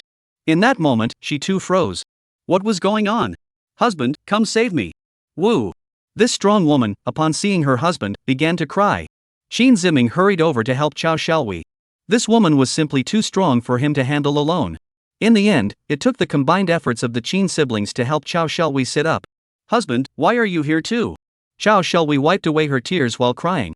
"I was going to ask you the same thing. How did you get in here?" Qin Ziming retorted. "I don't know either. I was just suddenly thrown in here for no reason." Xiao Xiaohui looked completely bewildered. Suddenly, she clenched her teeth and growled, "These trashy people. My dad will be out soon. When he does, I won't let them off the hook." "Your father?" Qin Ziming's lips twitched violently. It seemed that the governor's mansion had sealed off the news, and the Qiao family still didn't know that Xiao Gui was finished. "Your father he won't be coming back," Qin Ziming said tremblingly. "You're lying." Xiao Xiaohui shouted angrily. "My father is the deputy governor. He has connections in Yen capital. Don't worry, he'll be out tomorrow. Your father really can't come back. He's dead," Qin Ziming said dejectedly. Boom! A thunderclap rang out from nowhere. Xiao Xiaohui froze in place, her plump face frozen in shock. She couldn't accept it, her all-powerful father was dead. If anyone else had said it, she wouldn't have believed it. But it was Qin Ziming who said it. No, no. After a moment, Xiao Xiaohui let out a hysterical scream, pushing Qin Ziming to the ground. "You're lying. You're not dead, so how could my father be dead? I don't believe it. Xiaohui, your father is really dead. He was beheaded. Everyone who was with your father was beheaded too." Qin Ziming's voice was filled with fear and despair. Recalling the scene in the governor's office where heads were rolling everywhere, his scalp felt like it was splitting open, plunging him into an abyss of fear. When he recounted that moment to Xiao Xiaohui again, his voice trembled throughout. By the time he finished the last word, he was drenched in sweat, pale-faced, and collapsed on the ground. If he could, he would rather not recall that scene again. "Dad, Dad." Upon learning that his father was truly dead, Xiao Xiaohui let out a heart-wrenching scream that echoed throughout the room. "Sister-in-law, stop crying. The priority now is to find a way out," Qin Zixuan shouted, "otherwise, we'll all die here." "That's right, Xiaohui." Qin Ziming echoed, looking at Xiao Xiaohui with hopeful eyes. "Your Qiao family has deep connections in Nanzhou. Hurry up and think of a way to ask for help. What's the point of saving us? My father is dead. There's no hope left." Xiao Xiaolui wailed in despair. Right now, the governor's mansion is seizing our family's assets. Who would dare to help the Chao family at a time like this? Everyone is scrambling to distance themselves from us. Wah! Xiao Xiaolui, who had been shouting defiantly moments ago, was now utterly despairing. This. Qin Ziming and Qin Zixuan, the brother and sister, were speechless. The hope that had just begun to rise was instantly doused with a bucket of cold water. Qin Ziming, it's all your fault. Suddenly, Xiao Xiaolui charged at Qin Ziming and screamed, "If it weren't for you, my father wouldn't have led people to the governor's mansion to confront Qin Yuanshan. He wouldn't have died, and our Chao family wouldn't be facing this catastrophe. You bringer of misfortune. It's all your fault. I'll kill you." Enraged, Xiao Xiaolui seemed to lose her mind, fiercely pouncing on Qin Ziming, grabbing his neck, and grinding it into the ground. Qin Ziming's face turned pale, and his eyes rolled back. Chapter 92. Qin Zixuan screamed in terror and rushed to pull her away. "Sister-in-law, what are you doing? He's your husband. I spit on you." Xiao Xiaolui cursed furiously. "Don't think I don't know. He married me just because he wanted our family's power. Who knows how many mistresses he's keeping on the side? And that Lin Xiang Yue, he even dreams about her name." Mentioning these things, Xiao Xiaolui grew even more enraged, venting all her pent-up resentment from the past. "Back then, I turned a blind eye because you were obedient to my mother and took care of her comfortably at night. But now you've killed my father and ruined the entire Chao family. I won't forgive you. Die, die." Bang! Suddenly, a loud crash echoed through the room. Qin Zixuan found a wooden stool in the basement and swung it with all her might, striking Xiao Xiaolui on the head. Her skull cracked open, and blood spattered everywhere. The body collapsed. Cough, cough, wheeze, wheeze. Qin Ziming coughed violently, gasping for breath, his face as pale as a corpse's. Just now, he felt like he was going to die. "Brother, are you okay?" Qin Zixuan dropped the stool and hurriedly helped Qin Ziming to his feet. After gasping for air, Qin Ziming suddenly sprang up, grabbed the stool from the ground, and without a word, violently smashed it against Xiao Xiaolui's head. Bang, bang, bang. As he struck, he shouted curses. "You fat pig! If it weren't for your family's influence, do you think I'd marry you? You're as fat as a pig, and looking at you every day makes me sick. Die, die. Brother, stop hitting her. She's already dead." Qin Zixuan screamed beside him. At that moment, Xiao Xiaolui's head was smashed to a pulp, dead beyond recognition. Qin Ziming's hands, body, and even his face were covered in blood. Combined with his hideous expression, he looked terrifying, like a murderous maniac.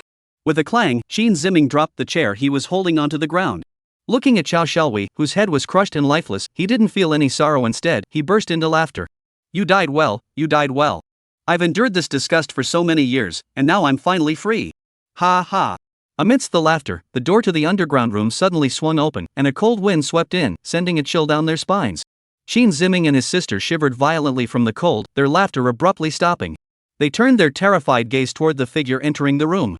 With a clang, a tall, familiar male figure appeared in their line of sight. The next moment, the siblings' pupils dilated, and they froze in place. At the doorway, Zhao Sangxiang walked in with steady steps, his eyes filled with a terrifying intent to kill. Behind him followed Su Yao, her face as cold as ice. The Qin siblings never dreamed that the person entering at this moment would be the last person they wanted to see. Zhao Rui, the eldest son of the Zhao family. Zhao. Zhao Rui? Qin Zixuan was the first to react, unable to believe what she was seeing. Brother, how could it be him? The two of them had fallen to this point. They had never imagined that all of this could be connected to Zhao Rui. A worthless man who had narrowly escaped death on the battlefield, they would never have believed he possessed such immense power. Qin Ziming looked at Zhao Sangxiang approaching them, his mind in disarray. Zhao Sangxiang stared at the stunned siblings, his expression unreadable. When he saw the lifeless body of Xiao Xiaolui lying on the ground with her head crushed beyond recognition, his brows furrowed slightly. Just moments ago, someone had thrown Xiao Xiaolui in here, and now she was gone. He, Qin Ziming, truly deserved the title of a heartless traitor. After all, she was his own wife. "Qin Ziming, how have you been?" Zhao Sangxiang turned his gaze back to the stunned Qin Ziming. His voice was flat, devoid of any emotion, as if he were genuinely greeting an old friend. Qin Ziming jolted upright, his eyes wide with fear as he stared at Zhao Sangxiang. You? Zhao Rui?" Zhao Sangxiang sneered, 4 years have passed. "Don't you recognize your old friend? How dare you come here?" Qin Ziming's voice trembled. "Brother, it can't be, all of this is his doing, right?" At that moment, Qin Zixuan came from behind to steady the trembling Qin Ziming and interjected. "Impossible!" Qin Ziming roared. 4 years ago, he was just a worthless fool I toyed with. How could he have such power? It's absolutely impossible. Humph. Zhao Sangxiang merely smiled faintly. "Qin Ziming, none of that matters. What matters is that I gave you 5 days to resist. 1 day has already passed. You have 4 days left. After 4 days, I will use your brother and sister's heads to honor my sister's soul. As those words fell, Zhao Sanxiong's expression darkened, and his gaze grew as cold as a knife. Do you remember this underground chamber? It was here that you imprisoned and tortured my sister. This. Qin Ziming and his sister suddenly realized what he meant. Then, they looked at the underground chamber in terror. Brother, it really is that dungeon. Why? Qin Zishuan burst into tears. 4 days? We only have 4 days left to live. I don't want to die. Why? What are you crying for? Qin Ziming roared, panting heavily as he glared at Zhao Zhangxiong. This place is a hotel under the control of the underground emperor Lei Baozi. Our relationship with Lei Baozi is no ordinary one. Do you dare to kill us here? Haha, you must be tired of living. The underground emperor? Zhao Zhangxiong sneered, in front of me, you're just a lowly crawling insect. Hoof. Qin Ziming sneered with contempt. Who can't brag? If the underground emperor is really here, you'd be the lowly crawling insect in front of him. Is that so? Then I'll show you who the real worm is. Zhao Zhangxiong suddenly shouted, bring Lei Baozi here immediately. Yes. Su Yao roared in response. Chapter 93. Soon, Su Yao led 2 armed men from the governor's personal guard, pushing in a short, stocky man in his 50s wearing traditional Tang attire. They kicked him to the ground. A loud crash echoed as the short, stocky man knelt on the ground, looking like a defeated dog. Boom! Upon seeing this man, the Qin siblings felt as though thunder had struck their heads, leaving them speechless once again. The man kneeling on the ground was none other than the so-called underground emperor, Lei Baozi.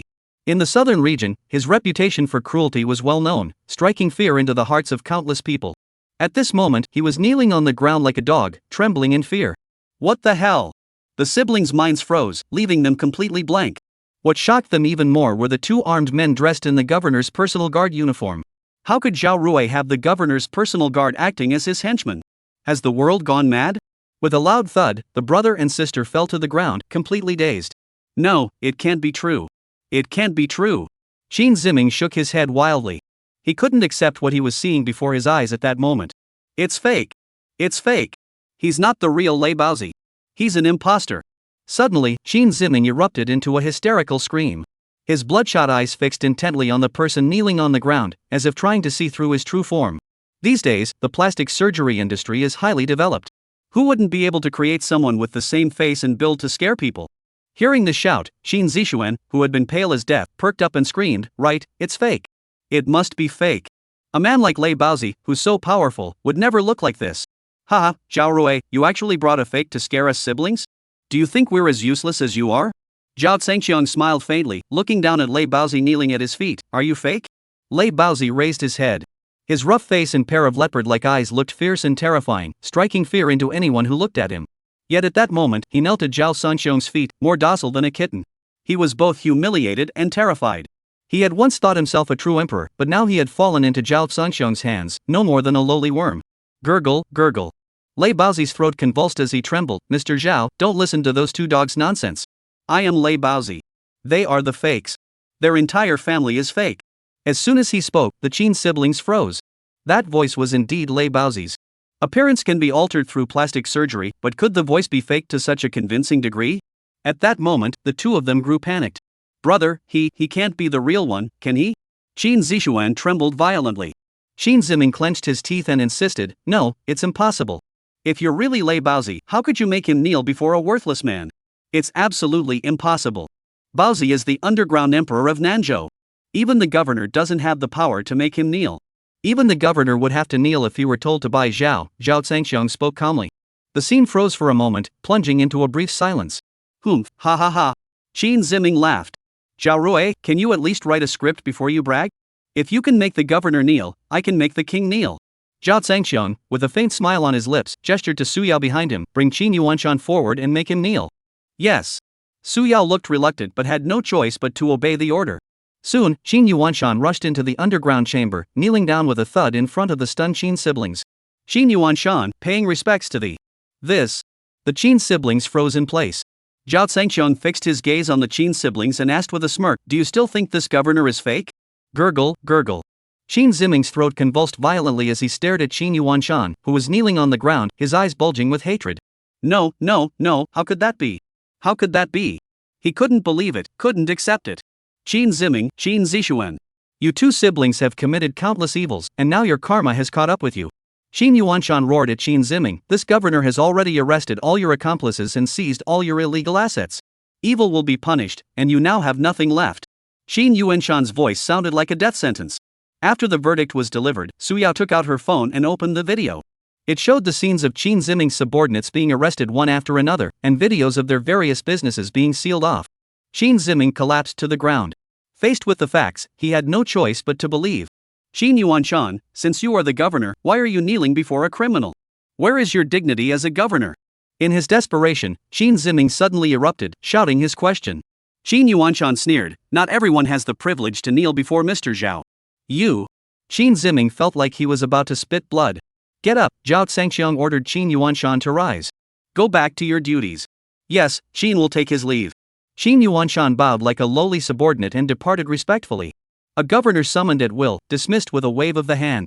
The Qin siblings and Lei Baozi were left in a state of confusion. Spare my life, spare my life. At that moment, Lei Baozi realized Zhao Zhangxiang's terrifying might and hurriedly knelt down to beg for mercy, no longer showing any trace of his previous arrogance. Now, survive first. As long as the mountain remains, there will always. Zhao Zhangxiang advanced step by step, and Qin Ziming retreated again and again until he was backed into the corner with nowhere left to go. Clatter! In desperation, he got up and knelt on the ground, sobbing uncontrollably, Brother Zhao, I was once your most trusted brother. For the sake of our past, please spare me. I was wrong, I truly was wrong. Please give me a chance to reform. Wailing. As long as you spare me, I'll be your servant for life, no, even a dog is fine. Wailing, I'm begging you on my knees. Then he began to bang his head violently on the floor, making a loud thudding sound. Su Yao watched with disdain. Such a person, arrogant and unstoppable when things were going well, had forgotten who he truly was. But after failure, he was worse than a dog. Qin Ziming, where is your arrogance? Where is your pride? Where is your cruelty and madness? Zhao Zhangxiang stopped in his tracks, looking disappointed. I thought you might put up a decent fight, even if it meant dying with dignity. But you've disappointed me. Brother Zhao, you're right. I'm just a cowardly dog. Please spare me, a lowly creature, and don't bother with me. Qin Ziming not only showed no shame but used this to beg for his life. Zhao Zhangxiang choked on his words. Sir, this dog is not worth killing. Su Yao stepped forward. Let me handle it. Don't let this trash dirty your hands. No. Brother, you're my brother. Qin Ziming cried out loudly, looking pitiful. Zhao Zhangxiang sneered, don't call me brother. I don't have a brother like you. No. Brother, you can't be so heartless.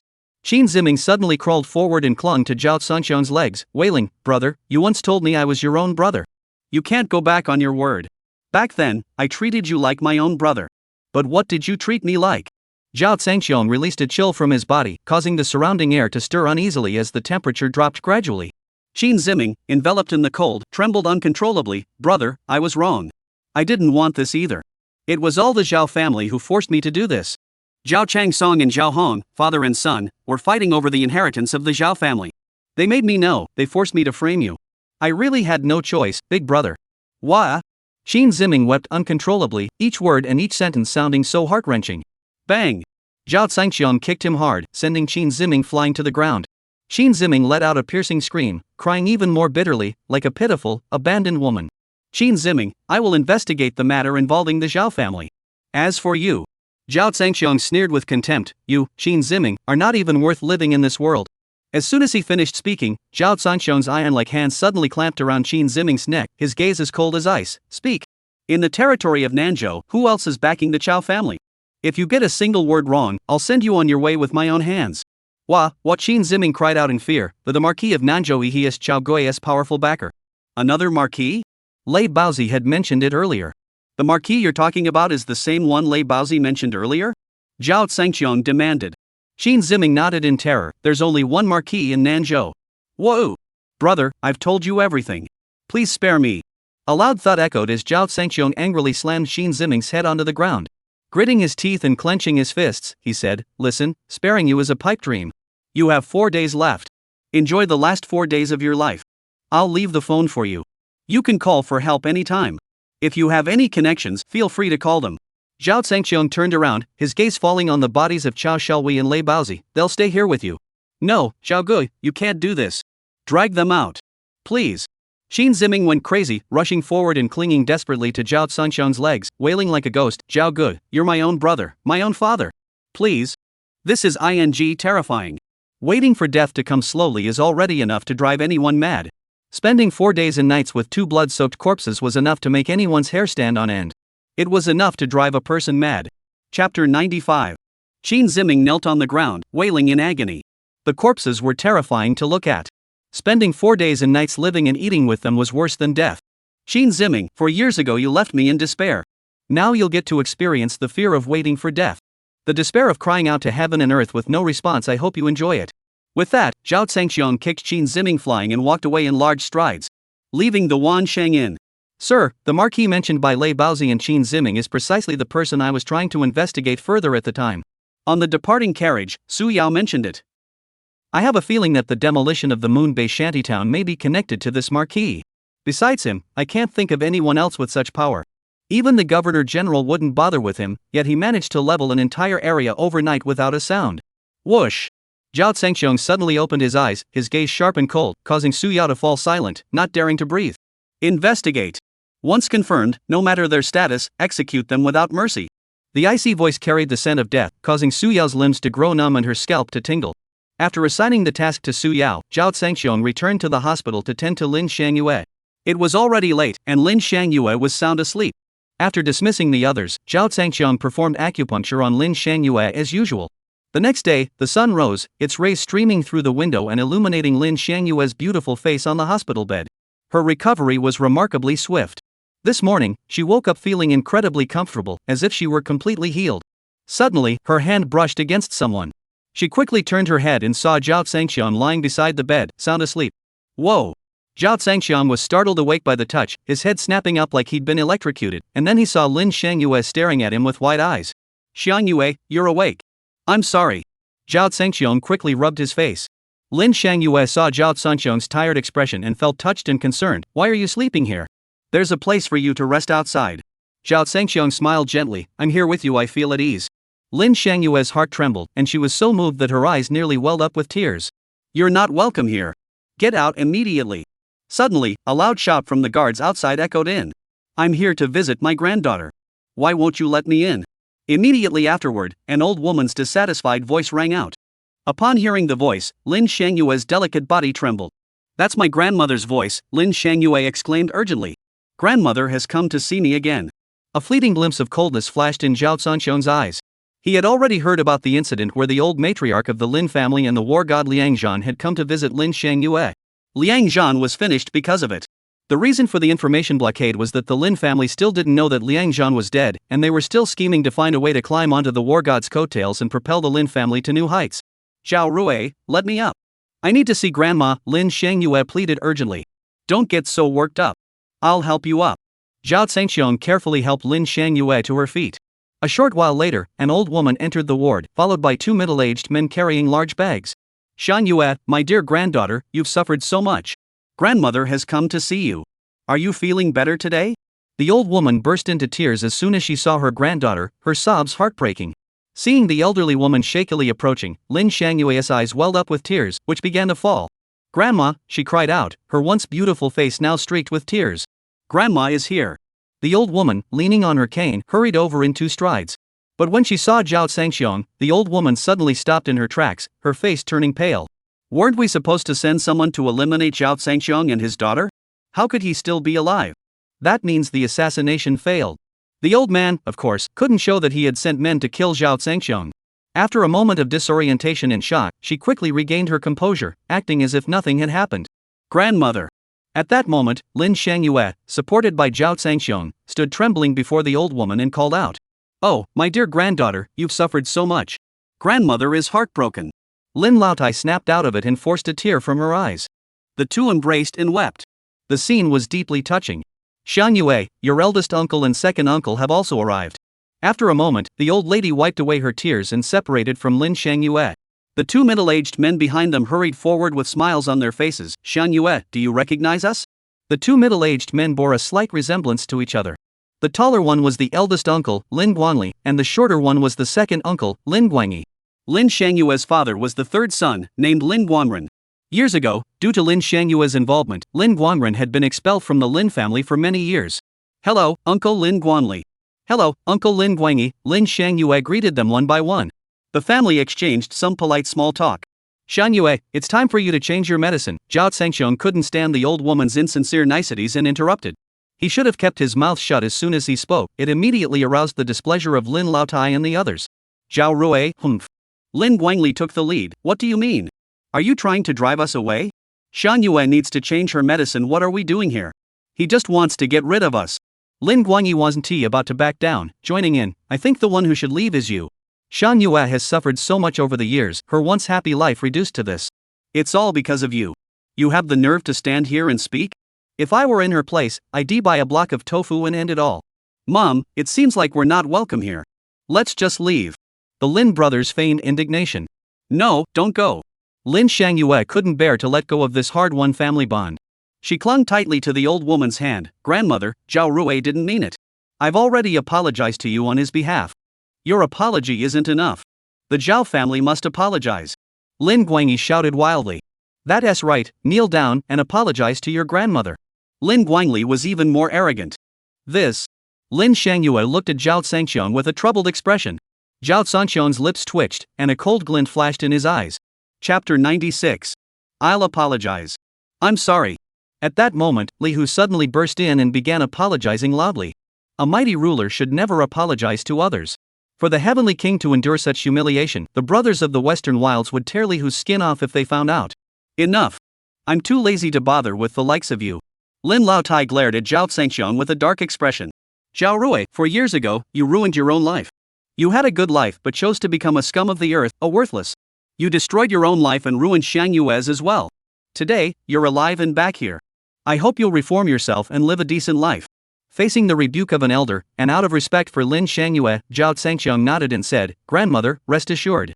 I will treat Shang Yue well from now on. Stop it. Don't call me that. I'm not your grandmother. Lin Laotai snapped. You and Shang Yue divorced 4 years ago. We have nothing to do with you anymore. Now, we and Shang Yue are a family. You are an outsider. If you have any sense of conscience or remorse left, don't come bother Shang Yue anymore. Lin Laotai's unspoken meaning was that Zhao Zhangxiong, an outsider, should leave.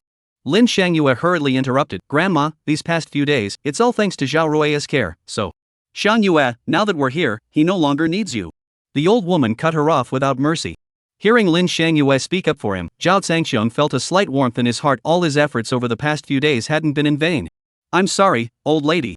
Since the old woman wasn't being polite, Zhao Zhangxiong wasn't either. He directly addressed Lin Laotai as old lady. To me, Lin Shangyue is the mother of my child. This is something no one can change. As for whether I'm an outsider or not, you say I'm not, but it's Shang Yue who decides. The most important point is that this hospital room was booked by me, and I personally oversaw the treatment. What right do you have to come here and kick me out? Where do you get the nerve? This. Lin Laotai and her 2 children were stunned. The 3 of them came to their senses. That's right, this place was arranged by Zhao Zhangxiong. By all accounts, this should be Zhao Zhangxiong's territory. Yet they had dared to come to someone else's turf to drive them out, acting like a cuckoo taking over another bird's nest. What's so great about the hospital you chose? Lin Guangli, having recovered from the shock, said angrily, Mom, let's transfer Shang Yue to another hospital right now. Transfer? Zhao Zhangxiong looked at Lin Shangyue. Shang Yue, do you want to transfer? Lin Shangyue was torn. Deep down, she definitely didn't want to transfer hospitals at this moment. But she couldn't bear to refuse the kindness her family had finally offered her. If she refused now, the 4 years of family affection she had waited for might be destroyed in an instant. Shang Yue, what are you hesitating about? You must transfer hospitals. Lin Guangli urged impatiently. Zhao Rui is already a notorious scoundrel and a criminal. He has already ruined your life once. Do you want him to ruin it again? He then turned to Lin Laotai and urged her, Mother, please persuade Shang Yue. We must not repeat the same mistake. Shang Yue's beautiful life must not be ruined again. Lin Laotai clenched her teeth and said harshly, Shang Yue, I'm giving you 2 choices. Do you choose to stay with your grandmother, or do you choose a scoundrel and a rapist? If you choose the Zhao family, then consider me no longer your grandmother. These words left Lin Shangyue panicked. Grandma, please don't force me like this. Woo. Seeing Lin Shangyue's distressed and painful expression, Zhao Zhangxiong felt deeply heartbroken. In the end, she couldn't bring herself to abandon her family ties with the Lin family. Zhao Rui, I'm sorry, but. Lin Shangyue found it hard to speak, her heart aching. Zhao Zhangxiong sighed softly, smiled at Lin Shangyue, and said, Shangyue, don't feel burdened. I respect your choice. However, your injury is on your head and quite severe. One misstep could leave you in a vegetative state. So, transferring hospitals is acceptable, but you must find a suitable hospital and ward. Otherwise, I cannot persuade this hospital to process the transfer paperwork. This request wasn't unreasonable. The Lin family didn't want to take in a vegetative patient either. If Lin Shangyue became a vegetable, she would hold no value to them and would only be a burden. Finding a hospital isn't that hard. As long as you have money, there's no shortage of places, Lin Guangli snorted, taking charge. I'll handle this. Zhao Rui, listen carefully, if I find a place to transfer her, don't dare come bother Shangyue again, or don't blame me for being ruthless. After leaving this threatening remark, Lin Laotai and the others exchanged a few polite words with Lin Shangyue before leaving. Zhao Sangxiong pretended to see them out to the door. Once he saw Lin Laotai and the others disappear, he immediately ordered Li Hu, let them taste what it means to have absolute power. I want every hospital in this world to refuse treatment to the Lin family. Lin Shangyue can only be treated here. Li Hu nodded in understanding and smiled, brother, rest assured. I guarantee that from now on, the Lin family won't be able to find a single hospital. Chapter 97. Zhao Sangxiong returned to the ward, where the doctor had already changed Lin Shangyue's medication. Zhao Rui, I'm sorry, Lin Shangyue said to Zhao Sangxiong as he entered, her voice much softer than before. I know you've been working hard these past few days, and I appreciate your care and treatment. But Grandma and the others are still my family. I can't. Zhao Sangxiong sighed deeply, do you really think they consider you family? They haven't bothered to check on you for 4 years, and even wished you and your daughter were dead. Now they suddenly show up with such enthusiasm. Don't you find that strange? Lin Shangyue, you shouldn't be a foolish person. You should be a smart person. I don't believe you didn't notice the issues here. Zhao Sangxiong's expression grew serious, his tone solemn. Lin Shangyue remained silent for a moment before shaking her head. I don't want to think about all that right now. I don't want to give up this chance to reconcile with my family. With that said, Zhao Sangxiong couldn't say anything else, I understand. In the end, you never considered me family, so you're seeking familial affection from them. Lin Shangyue remained silent for a moment before stammering, Zhao Rui, we ultimately divorced. Divorce can be reversed. We can remarry and give Zhao Zhao a complete family. Isn't that possible? Zhao Sangxiong grew excited, raising his voice. Lin Shangyue's slender body trembled, and a complex expression flashed across her delicate face. Are you suggesting you want to find a new father for Zhao Zhao? Can you guarantee others will accept her? Zhao Sangxiong pressed on, his face flushing red. Lin Shangyue furrowed her delicate brows, her eyes flickering with pain and conflict. Yes, finding Zhao Zhao a new father was absolutely impossible. Not only could Zhao Zhao not accept it, but she herself couldn't either. Huff. She exhaled softly, raised her head, and spoke with determination, I will never remarry. I only want to raise Zhao Zhao properly for the rest of my life. Zhao Sangxiong was taken aback, not expecting Lin Shangyue to think this way. No. Zhao Sangxiong shook his head, his voice just as firm. Trust me, you will marry again, but the only man you can marry is me. Those words were quite domineering. Lin Shangyue glared at him angrily, I won't marry you. Her pouting expression didn't look angry, instead, it had a touch of a young woman's shy charm, as if she were spoiling herself. Zhao Sangxiong suddenly smiled, his smile as bright as the sun. If a woman were to act like that toward a man, then that man has a good chance. What are you laughing at? Lin Shangyue asked curiously. Oh, nothing. Zhao Sangxiong put away his smile, you rest and recover. I'll go prepare some medicine for you. In addition to the Western medical treatment at the hospital, Zhao Sangxiong also employed his own traditional Chinese medicine. Combining both approaches, he ensured Lin Shangyue recovered quickly without any lingering effects. He had just returned from getting the herbs when Li Hu also came back. Brother, everything at the hospitals has been arranged. I've had someone keep an eye on it. The Lin family has failed at 2 hospitals and is now at the 3rd one. At that moment, at the 3rd hospital of Nanzhou, Lin Laotai and her sons Lin Guangli and Lin Guangyi sat panting on the benches outside the hospital, their faces filled with despair and frustration. This is ridiculous. How can every hospital ward be full? Even paying extra doesn't work. This doesn't make any sense. Lin Guangyi gasped, Mom, older brother, what should we do now? Cough cough. Mrs. Lin coughed a few times, gasping for breath. Guangyi, I'm an old woman. I can't do anything anymore. The rest is up to the 2 of you. Listen carefully. For the future of the Lin family and for everyone's prosperity, you must find a suitable hospital and ward for me. Mom, don't worry. I don't believe it. There are so many hospitals in Nanzhou. It's impossible for every single one to be full. Lin Guangli clenched his teeth and spoke with determination. Today, I'll search every corner of Nanzhou City if I have to. I'll find a hospital and give that scum Zhao Rui a taste of his own medicine. Good, that's the spirit. Old Mrs. Lin encouraged them. Guangyi, don't lose heart. Split up and act separately. This matter is of great importance. Don't hesitate to spend money. Understood. The two brothers nodded in understanding and set off in different directions, searching hospital by hospital while making calls to acquaintances everywhere. Strangely enough, the hospital wards that were usually easy to find were all full today.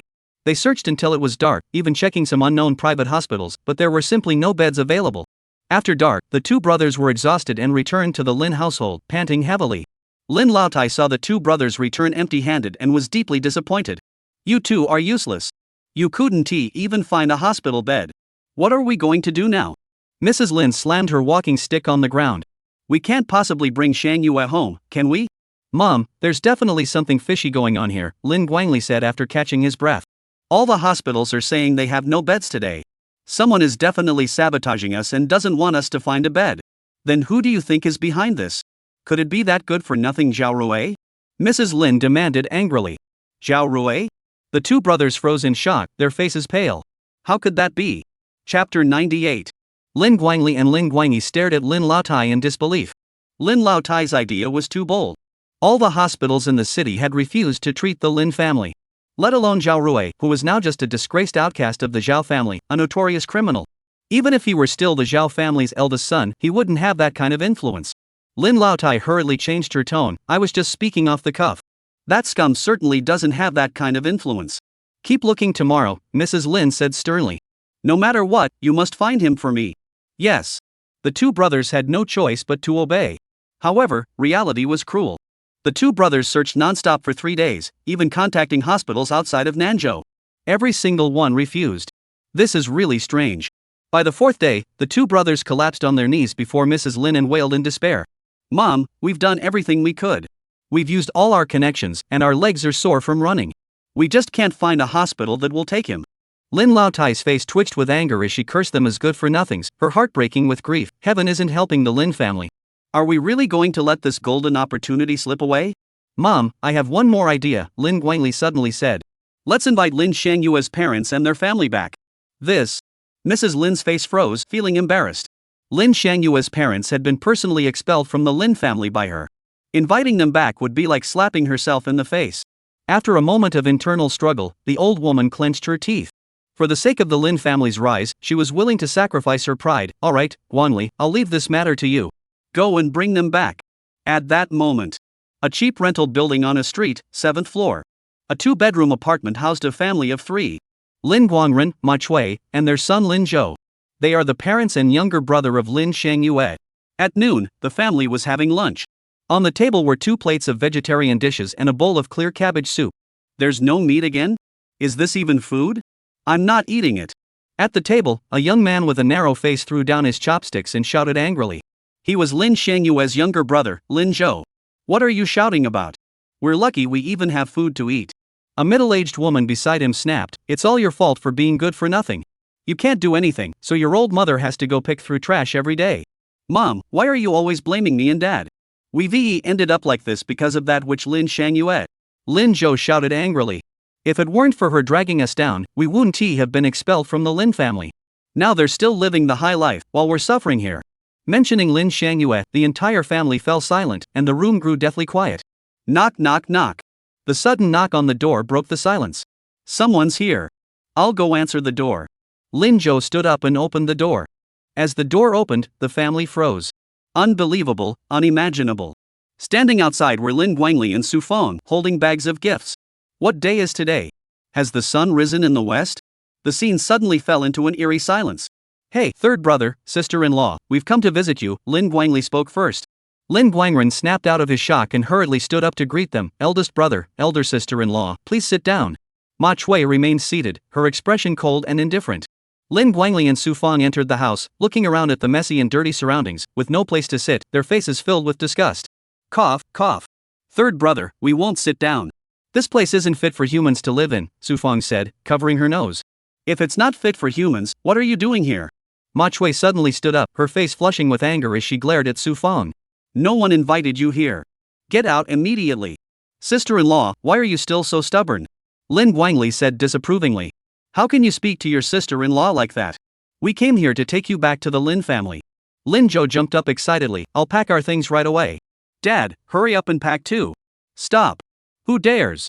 Ma Chui's sharp shout startled the father and son into silence, leaving them frozen in place, helpless and anxious.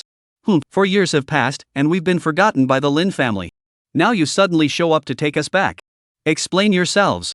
Ma Chui crossed her arms, her cold gaze fixed on Lin Guangli and his wife. She wasn't letting excitement cloud her judgment. There had to be something wrong. Lin Guangli and his wife knew this sister-in-law wasn't easy to fool.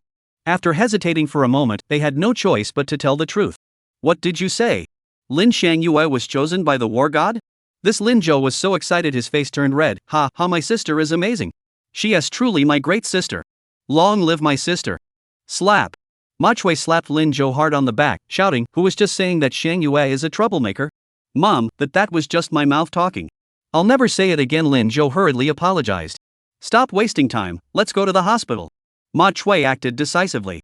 This was a pivotal moment that could change their fate. They had to see their daughter immediately.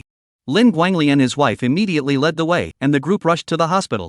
Unfortunately, they were too late. Lin Shangyue was no longer at the hospital. Lin Guangli thought he must have heard wrong. How could she have been discharged so quickly? Zhao Rui. It must be that scum Zhao Rui who did this. Su Fong screamed, clenching her teeth. He must have been afraid we'd come to take Shangyue back, so he had her discharged early and hid her away. He's trying to kill Shangyue and ruin our family's chance to align ourselves with the war god. Zhao Rui. Ma Chui was so angry her eyes turned red. How dare you harm my daughter? I'll fight you to the death. Come out here. We can't let Zhao Rui get away with this. We must find Shangyue immediately, Lin Guangli shouted urgently. If the old matriarch finds out about this, we'll never be able to explain it. Right, we must find Shangyue immediately. We absolutely cannot allow Zhao Rui, that bastard, to harm my daughter again. Ma Chui shouted, her face contorted with fury. The group rushed out of the hospital, frantically searching for Lin Shangyue's whereabouts. Chapter 99. While the Lin family was frantically searching for Lin Shangyue, she had already returned to the Peach Grove Villa. Thanks to Zhao Zhangxiong's miraculous medical skills, she had recovered quickly and been discharged from the hospital. Zhao Jiao was overjoyed to see her mother and clung to her all day long. Zhao Zhangxiong was enjoying himself with the mother and daughter when Li Hu suddenly burst in. Big brother, the thousands of hostages in Moon Bay have been found. Zhao Zhangxiong's body tensed. He immediately instructed Lin Shangyue to take good care of the children and set off with Li Hu to the destination without delay. At the central sports arena, Su Yao and Qin Yuanshan had been waiting there for a long time. Zhao Zhangxiong got out of the car, and the two rushed over to greet him. The hostages are hidden in the sports stadium? Li Hu was both shocked and disbelieving. The sports arena was an official government-controlled facility. Sports events are frequently held here, and various sports teams often come here to train. To hide thousands of hostages in such a place was absurd. I'm sorry, sir. It was my fault. Qin Yuanshan hurried forward to apologize to Zhao Zhangxiong. We never expected it, so we completely overlooked this place. After searching for several days with no results, if it weren't for a chance discovery, we never would have thought the hostages were hidden here. Those words were indeed the truth. Not to mention Qin Yuanshan, Zhao Zhangxiong admitted he hadn't thought of it either. That said, the sports stadium is large enough to hide thousands of people. The key question is who has the influence to hide someone here and cancel the stadium's normal operations? Who has the power to do such a thing? You should have investigated this thoroughly, right? Zhao Zhangxiong asked coldly. We've already found out. Su Yao took over for Qin Yuanshan. It's the Marquis people. In other words, the Marquis is the one behind this. Ho Ping, the former supreme commander of the War Department. Zhao Zhangxiong already knew who that was. It's him. Su Yao nodded. Go meet him. A flash of murderous intent flashed in Zhao Zhangxiong's eyes. Li Hu hurriedly tried to stop him. Brother, there might be your parents among the thousands of hostages. Let us go take a look. There's no need to look. Zhao Zhangxiong's voice was icy. If I'm not mistaken, my parents are with Ho Ping. Clearly, Zhao Zhangxiong had realized that this was a plot targeting him. Therefore, his parents couldn't possibly be among this group of people. They were likely being held separately as hostages to pressure him. Qin Yuanshan, take care of the hostages here. Zhao Zhangxiong ordered. Su Yao, lead the way. Yes. Su Yao obeyed. Sir, should we contact General Qi Wei to send reinforcements? Qin Yuanshan asked. Qi Wei must not be involved in this matter, and neither should you. Zhao Zhangxiong suddenly grew solemn. Listen carefully. An earthquake is about to strike Nanzhou. Focus on your duties and ensure the safety of the citizens within the city walls. Qin Yuanshan realized the gravity of the situation. This subordinate understands. Zhao Zhangxiong then departed with Su Yao and Li Hu in a vehicle, speeding away. After watching their vehicles disappear into the distance, Qin Yuanshan wiped the cold sweat from his face. Whoosh! Suddenly, a cold wind howled past, sending a chill down his spine. He hurriedly looked up. Across the vast sky, dark clouds rolled in ominously. Nanzhou was about to experience a change in the weather. At that moment, Qin Yuanshan felt an oppressive sense of suffocation sweep over him. Huff. Gazing up at the sky filled with churning clouds, Qin Yuanshan exhaled deeply, praying in his heart, "Heaven, please let Zhao Zhangqiong win this time." Ding ding ding. A series of urgent phone rings interrupted Qin Yuanshan's thoughts. It was Qi Wei calling. "General Qi, what's the matter?" Qin Yuanshan sensed a hint of unease. "Qin Governor, I just received orders. The 10,000-man army of the southern frontier king is less than 10 miles from Nanzhou. I've been ordered to go and meet them." Qi Wei's voice trembled. I have a feeling that this 10,000-man army might be targeting the Western Wild King. They're targeting Zhao Tianwan. Qin Yuanshan's single sentence nearly made Qi Wei on the other end of the phone collapse in shock. With two powerful figures clashing, they were mere pawns caught in the middle, unsure of their fate. These past few days, he had been helping Zhao Zhangqiong with tasks. If the southern frontier king found out, he would be finished in an instant. "Qin Governor, what should we do? How should we choose?" Qi Wei was completely panicked. Zhao the Heavenly King said neither of us should get involved. Qin Yuanshan took a deep breath and spoke calmly. "Old Qi, pretend to be sick. When gods fight, mortals suffer. We're just mortals, we can't afford to provoke either side. Do you think I want to get involved? But it's an order from above. Am I supposed to disobey?" Qi Wei's voice was on the verge of tears. "You can have someone else take your place, then go lie in the intensive care unit yourself. As for what illness, you can figure that out on your own." Qin Yuanshan could say no more. After hanging up the phone, he rubbed his forehead and immediately instructed his secretary to book an intensive care unit. While Qin Yuanshan was figuring out how to fake an illness, Zhao Zhangqiong and the others had already driven to the famous Wanyue Mountain in Nanzhou. Although called a mountain, Wanyue Mountain wasn't very high and was actually within the city limits. With its green mountains and clear waters, and the sound of birds singing and flowers blooming, it was a rare tranquil haven amidst the bustling city. At the peak of Wanyue Mountain stood a luxurious villa.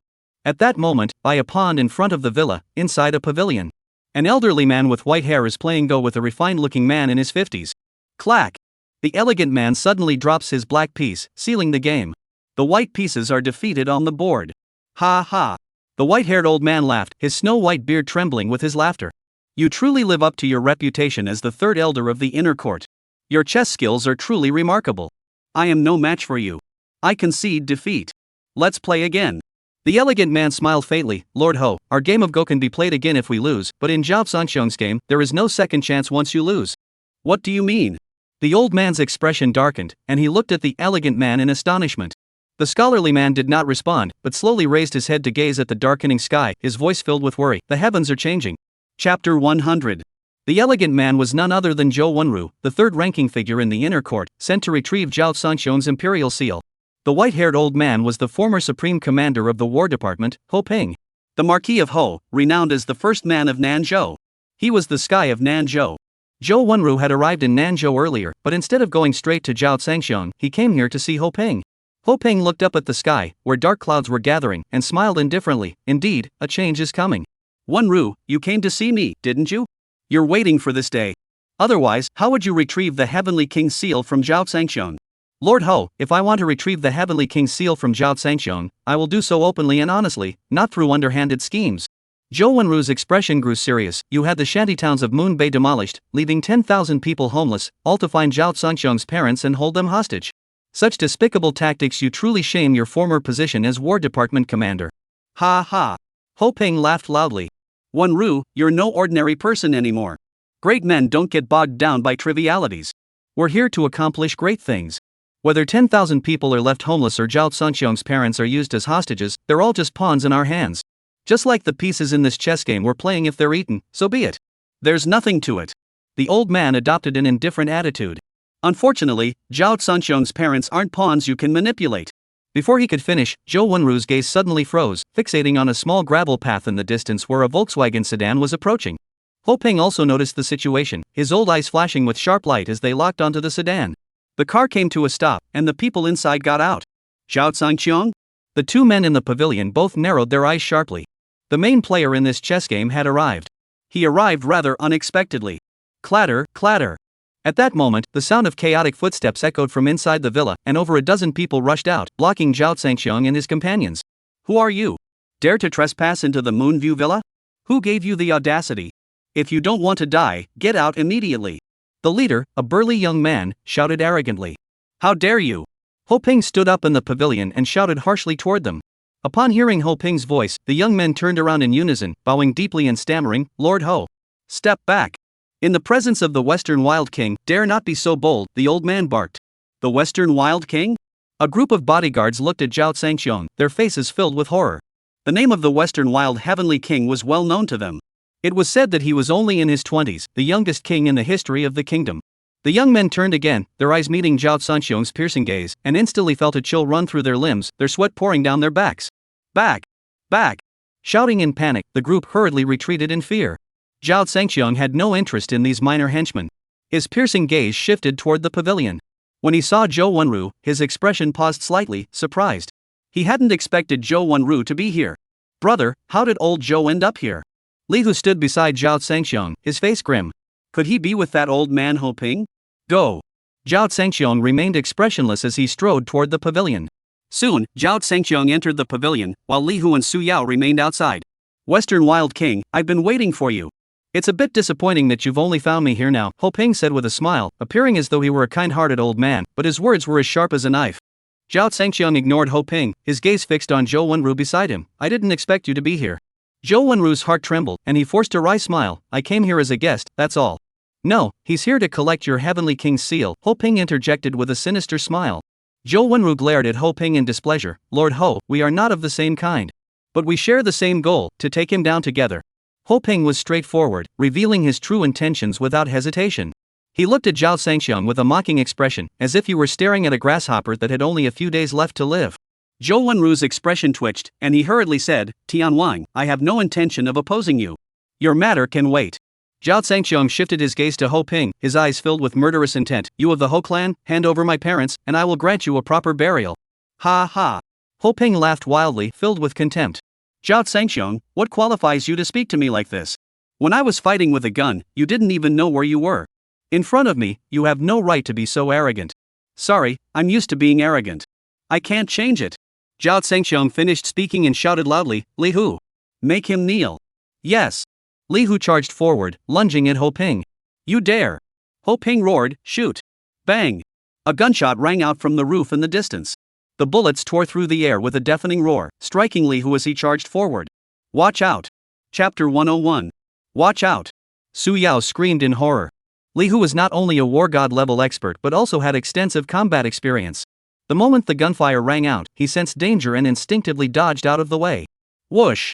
The bullet whizzed past his cheek, striking the pond and shattering an unfortunate little fish into pieces.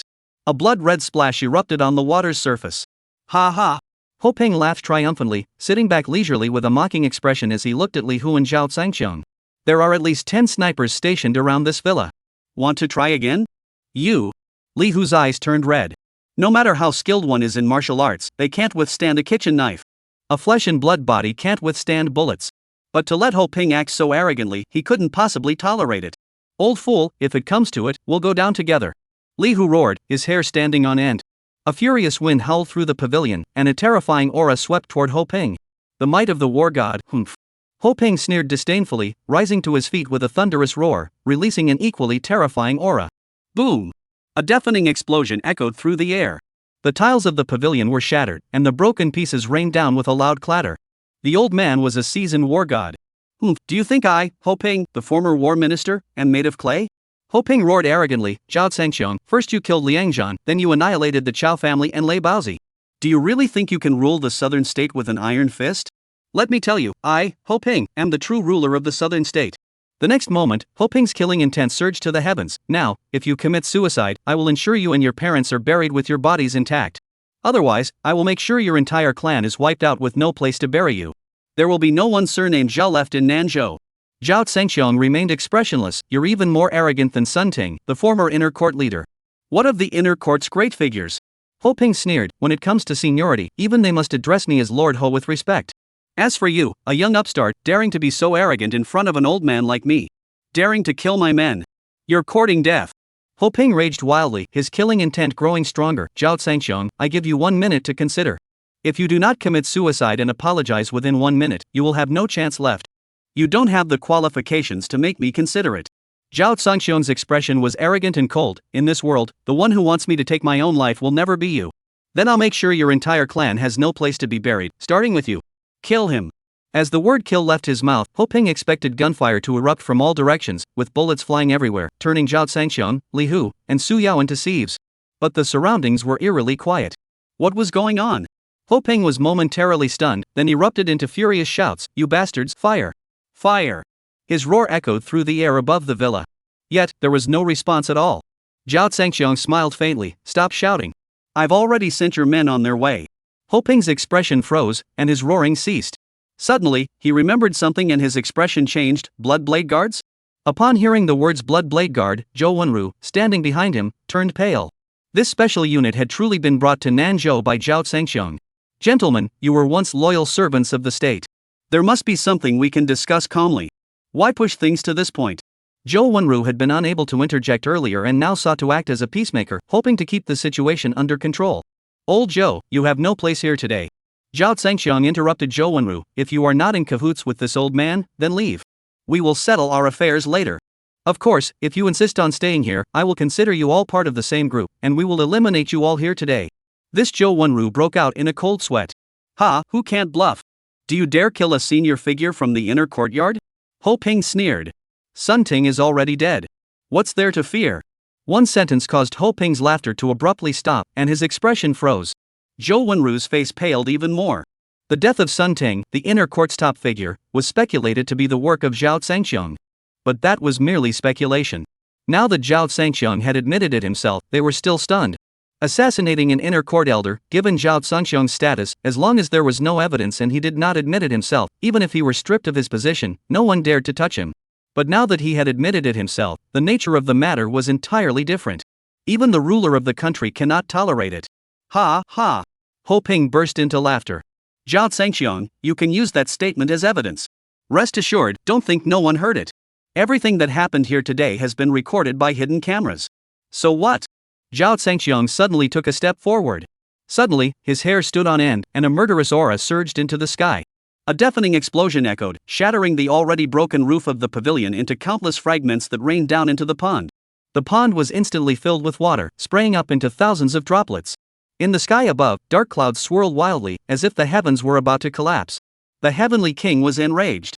Although Ho Ping had been prepared, he was still terrified by the Tianwang's wrath, his face turning deathly pale. "Kneel!" A thunderous roar shook the heavens, louder than the thunder in the sky. A terrifying pressure crashed down upon Ho Ping, as if a hammer from the heavens had struck him. "Come on, I, Ho Ping, am eager to experience the might of the Heavenly King's wrath." Ho Ping roared, unleashing his full combat power, releasing the terrifying might of a war god to match it. However, as the heavenly hammer descended, his momentum crumbled like dried leaves in the wind, dissipating swiftly. "No!" In a desperate scream, Ho Ping's bones shattered. Crackle, crackle. The sound of cracking bones sent chills down the spine. But the old man's bloodshot eyes bulged wildly, and every vein on his body stood out prominently. Gritting his teeth, he forced himself to stand, his face contorted in a frenzied roar, looking like a madman. "In this world, the only person I have ever kneeled before is the ruler of the nation. Who else has the right to make this old man kneel? Zhao Zhangxiang, what are you? Do you even deserve for this old man to kneel before you?" Chapter 102. Facing Ho Ping's stubborn resistance, Zhao Zhangxiang stood with his hands behind his back, his cold smile brimming with contempt. "I am no one. I am the second person, after the king, who has made you kneel." As soon as the words left his mouth, a deafening explosion echoed, shattering the ground. Ho Ping could no longer endure it and collapsed to his knees, his kneecaps shattering, blood spurting everywhere. "Now, do I deserve for you to kneel before me?" Zhao Zhangxiang smiled, his tone filled with mockery. You. Ho Ping's eyes bulged with fury, his teeth nearly shattered.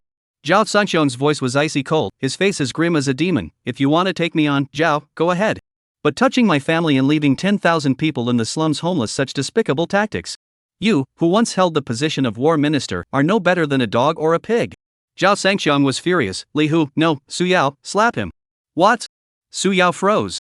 Ho Ping's eyes widened, filled with bloodshot veins. To have a young girl strike an old man's face, this was the ultimate humiliation. "Zhao Zhangxiang, dare you!" Ho Ping roared. Su Yao clenched her teeth and charged forward. Smack! The slap rang out clearly. A noble marquis being slapped across the face by a young girl. If this were to get out, he would have no face left. A man may be killed, but he must not be disgraced. Ho Ping's eyes widened in fury, his eyes red with anger. Zhao Zhangxiang ignored the old man's anger and shouted at Li Hu, "Film it with your phone and stream it online." Let the whole world see the ugly face of this old fool being slapped by a girl. Wait! Ho Ping shouted. Zhao Zhangxiong, we can talk this out. After all, I'm your senior. You should show some respect to your elders. You don't deserve it. Zhao Zhangxiong coldly replied, you have only one choice now, hand over my parents. Otherwise, the live-streamed footage of you being slapped will spread across the entire internet, leaving you, the marquis, with no face left. You're pushing it too far, the old man roared angrily. I'll count to 3. Zhao Zhangxiong ignored the old man's anger, his expression indifferent as he began counting down. 3, 2. Alright, I'll tell you. The old man finally surrendered, lowering his proud head. Immediately, the old man revealed a detailed address. Sir, I'll call someone over immediately. Su Yao sprang into action. Zhao Zhangxiong, you're a ruthless old man.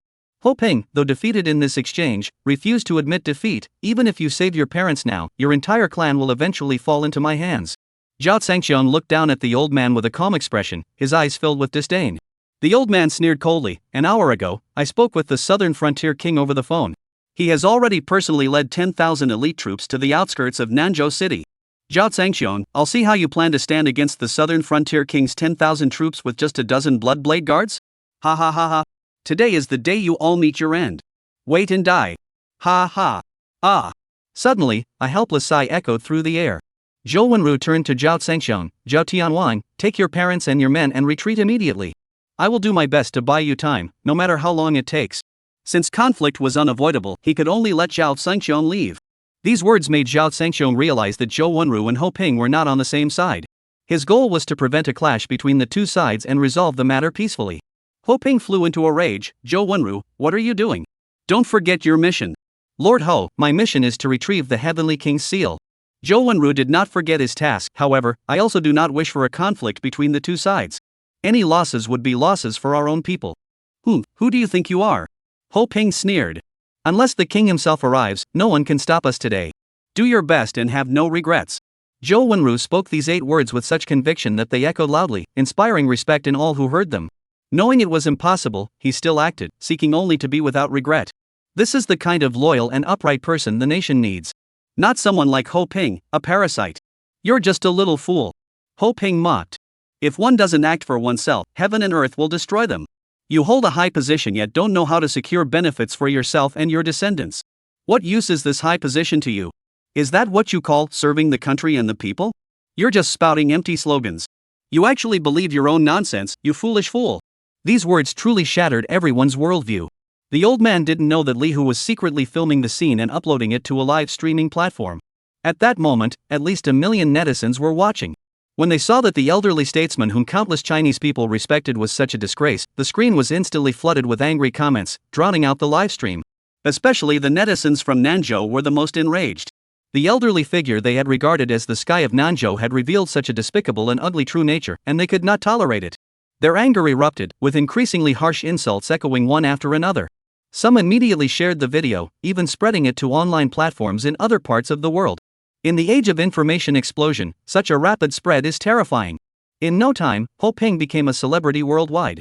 Ho Ping remained oblivious, continuing to mock Zhou Wenru. His behavior became increasingly disgraceful, disgusting billions of people across the nation. Angry comments calling for his death quickly appeared online. Killing him was the only way to appease the public's anger. After a while, Zhao Zhangxiong felt it was enough and interrupted. Are you done? Zhou Wenru, you fool. The old man continued to rant. What about dedicated to the nation, integrity and honesty, and clean and upright? Those are just empty words to deceive the common people. Only interests matter, do you understand? This statement once again shattered the worldview of millions of people. Zhou Wenru's face turned ashen, and he trembled with anger. Looking at the white-haired old man before him, he felt deeply disappointed. Li Hu, show him. Zhao Zhangxiong said with a playful smile, suddenly giving an order. Yes. Li Hu immediately stepped forward, flipped his phone screen, and placed it in front of Ho Ping's eyes. Ho Ping looked at it and his mind went blank, his eyes wide with shock, completely speechless. Chapter 103. Ho Ping's old eyes widened in shock as he stared at the dense stream of comments on Li Hu's phone screen, his scalp tingling. You hypocritical old dog. Ugly old monster, worse than a pig or a dog. Kill him, cut him into pieces, and feed his remains to the dogs. The screen was filled with furious insults, all expressing a desire to kill him, leaving Ho Ping's mind blank. It's over. The perfect image he had spent decades carefully cultivating had completely collapsed. Now, he had become a rat everyone wanted to beat, a dog whose stench would linger for generations. No, a hysterical scream erupted. The old man's eyes were bloodshot as he glared fiercely at Zhao Sangxiong. You, the mighty Western Wild King, dare to break your promise? How dare you show your face to the world? Zhao Sangxiong laughed. Now, it seems like you're the one who has no face to show to the world. You. The old man trembled with rage, his face alternating between red and white. Moreover, where did I break my promise? Zhao Sangxiong continued to ask with a smile. Did I post a live stream online where Su Yao slapped you in the face? Everyone witnessed it, didn't they? You. The old man was speechless, unable to respond. Indeed, Zhao Sangxiong had kept his word, there was no live stream of him slapping him in the face. Put. Suddenly, the old man was overcome by anger, and a mouthful of blood sprayed out, staining the air red. Huff, huff. Ho Ping finished coughing up blood, gasping for breath. His old face gradually lost its color, turning deathly pale after a moment. Zhao Sangxiong, I will never forgive you. When the Southern King surrounds the city, that will be your doom. I will exterminate your entire clan. At that moment, his hatred for Zhao Sangxiong had reached its peak. Exterminating 9 clans was no longer enough unless he killed Zhao Sangxiong's 10 clans. He could not quell the rage burning within him. Zhao Sangxiong was about to respond when the phone rang suddenly. It was Su Yao's people calling. Hello, have you found them yet? Su Yao asked urgently.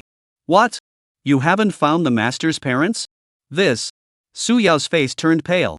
Damn it, old dog. Li Hu roared. Zhao Sangxiong's face turned ashen, and bloodshot eyes flashed with fury. Old man, you're asking for death. Ha ha ha ha.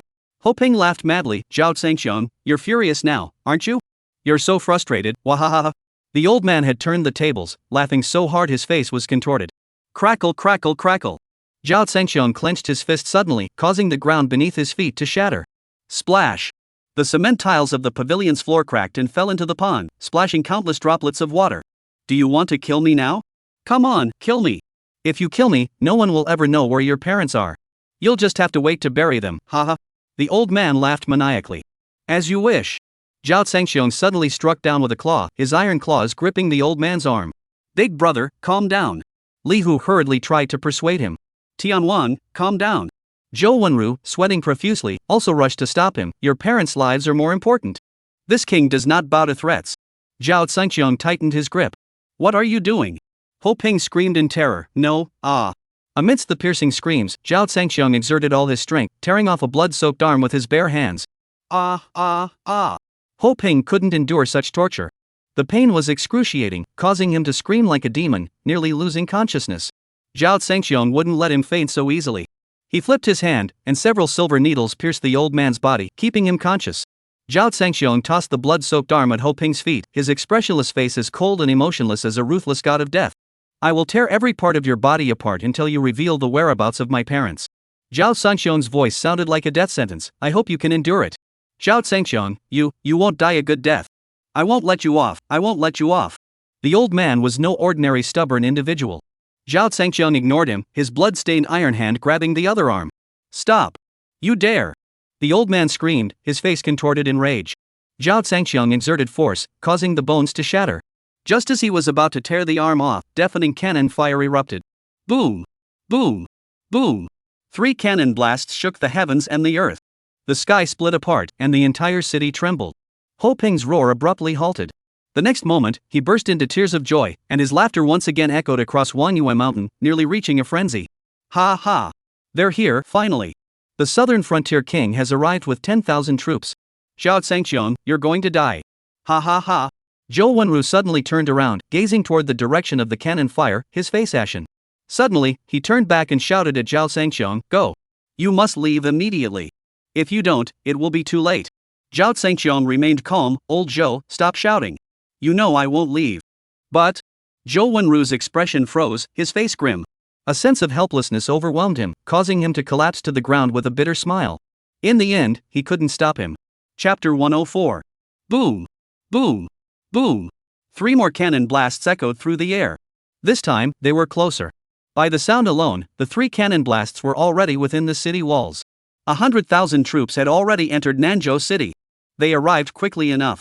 Zhou Wenru, don't waste your efforts. He can't escape even if he wanted to. Ho Ping sneered. With 10,000 troops surrounding the city, not even a fly can escape. I have a suggestion, just clean your neck and wait to die.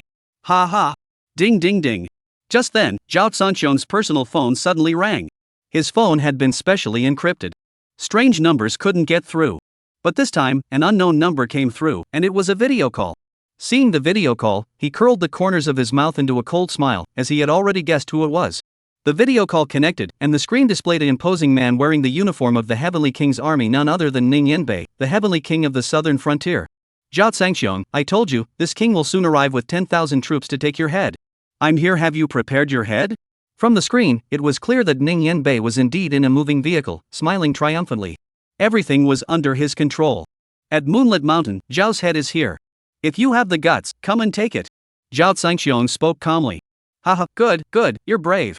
You truly deserve your former title as the Western Wild King. Ning Yanbei praised him sarcastically.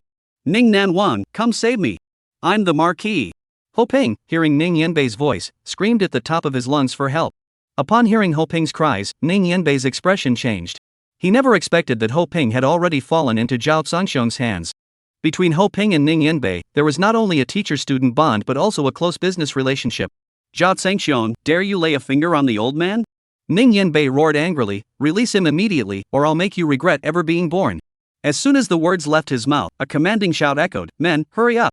Surround Wanyue Mountain. Quickly. Yes, hurry up. Amid the chaos, the scene on the phone screen showed Ning Yanbei's vehicle clearly accelerating. Old Master Ho, rest assured, I'll be there shortly. Ning Yanbei continued to reassure Ho Ping, with me here, he dares not touch a single hair on your head. These words were spoken with confidence and authority. Haha, did you hear that, Zhao Zhangxiong? In front of the southern frontier king, dare you touch an old man like me again? Ho Ping grew even more arrogant, his roar like thunder. I'd be happy to oblige, Zhao Zhangxiong said, then raised his hand toward Li Hu. Understood. Li Hu stepped forward, his iron claws gripping Ho Ping's shoulders. You bastard, get out of the way. Ho Ping's face turned pale with anger, shouting furiously. Zhao Zhangxiong, you dare touch Ho Lao? Ning Yanbei on the screen glared with a fierce, threatening expression. Whoosh. Zhao Zhangxiong aimed the phone camera at Ho Ping, then watch and see if I dare. Move. You dare. Ning Yanbei roared furiously on the other end of the phone, his deafening scream seeming to shatter the screen. Rip. The sound of an arm being violently torn off sent a chill down the spine. Ah. The agonizing screams sounded like the wails of souls in hell, making one's scalp tingle. A blood-soaked arm had been torn off. With that, Ho Ping lost both arms, becoming an armless old man. Ning Yanbei saw this scene on his phone, and the entire screen turned red. His eyes instantly turned bloodshot. His bloodshot pupils seemed ready to burst. Zhao Zhangxiong. Ning Yanbei uttered each syllable through clenched teeth, as if trying to grind the words out of his jaw. How dare you? How dare you? The image of Ning Yanbei on the phone screen was, his distorted face and blood-red eyes transforming him into a bloodthirsty wolf. What's there to fear? Zhao Zhangxiong flipped the phone screen around, his expression calm as he faced the hideous Ning Yanbei. In this world, there aren't many things Zhao, dare not do. You're arrogant. I hope you can keep being arrogant. Just wait, you bastard, just wait. Ning Yanbei, like a rabid dog, roared madly, faster. Zhao Zhangxiong, listen to me. Wait for me. I'll make you wish death was a luxury. You better wait for me. A loud crash, followed by the sound of a phone being crushed. Zhao Zhangxiong's screen flickered, and the figure disappeared as the call ended. Sigh. Zhou Wenru witnessed the scene and could only sigh in despair. The southern frontier king had been completely enraged by Zhao Zhangxiong. Even the king himself might not be able to stop him now. In his rage, no one could predict what the southern frontier king might do. Old Zhou, you'd better stay out of this today. Zhao Zhangxiong put away his phone and said to Zhou Wenru, then turned to Li Hu and Su Yao and ordered, take the old man with you and follow me to greet the southern frontier king. Yes. Li Hu picked up Ho Ping, who was still screaming in pain, and followed Zhao Zhangxiong out of the pavilion alongside Su Yao. Watching Zhao Zhangxiong's departing figure, Zhou Wenru closed his eyes in anguish. The very scene he had dreaded most had finally unfolded. Chapter 105. Boom! Boom! In the city of Nanzhou, the sound of cannons echoed loudly. Outside the city, 100,000 troops had surrounded the city. The entire city was sealed off. All the citizens were panicking, unsure of what was happening. The governor's office has ordered a curfew, all shops are closed and operations suspended, and all activities scheduled for today have been cancelled. All streets and alleys are off limits, everyone must stay at home or in their offices until the curfew is lifted. At the foot of the moon-viewing mountain, the southern frontier king Ning Yanbei personally led 3,000 Iron Ning troops to surround the mountain. The Iron Ning army is the elite force that Ning Yanbei has spent 10 years building. They boast of being able to hold off 10 enemies alone, the strongest elite troops in the Great Xia Kingdom. What does it mean to have 30,000 troops surrounding an area? Looking down from the summit of Mount Wanyue, As far as the eye can see, there are nothing but densely packed steel helmets. Spears stood like a forest, soldiers like a sea, and flags fluttered in the wind. Amidst the thunderous roar of war chariots, a dense formation of chariots plowed forward, crushing everything in their path. The small moon-viewing mountain trembled under the deafening noise of the chariots. The artificial landscape trees and rock formations, once densely packed, were all forcibly flattened and leveled. Shortly afterward, the vanguard troops charged up the mountain from all directions, surrounding Ho Ping's villa at the center. Looking at the elite troops of the southern frontier, whose momentum was like a surging river, Ho Ping, though his arms had been severed, still felt his blood boil with excitement. Zhao Zhangxiong, do you see this? This is the elite force of the southern frontier, the army that will take your life. Ho Ping, enduring excruciating pain, roared furiously, "You crippled my arms, but I will repay you in kind. I will cripple the arms of all your close associates and then chop them into pieces to feed the dogs."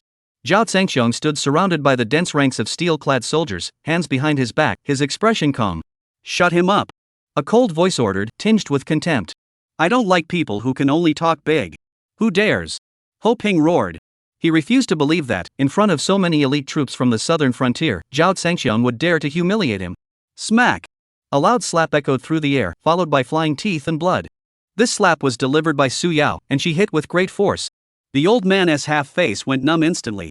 When he came to his senses, his mouth was filled with blood and broken teeth. You bastard?" The old man was furious. "I'll remember this. I won't let you off easily. I'll make you wish you were dead." Smack! Another slap followed. This slap was delivered by Li Hu. "My older brother said he doesn't like people who talk trash, so you'd better shut up." Wah, wah.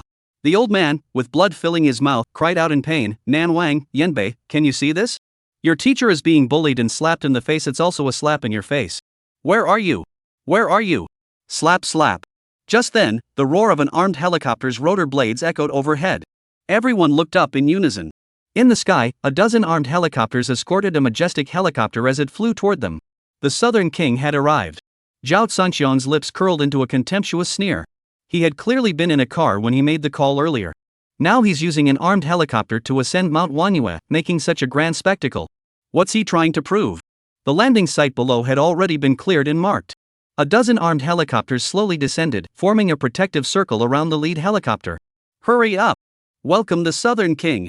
A squad of soldiers shouted as they ran to the lead helicopter, quickly forming two rows, then laying a red carpet in the middle, extending all the way to the helicopter's exit. "Salute! Welcome the Heavenly King!"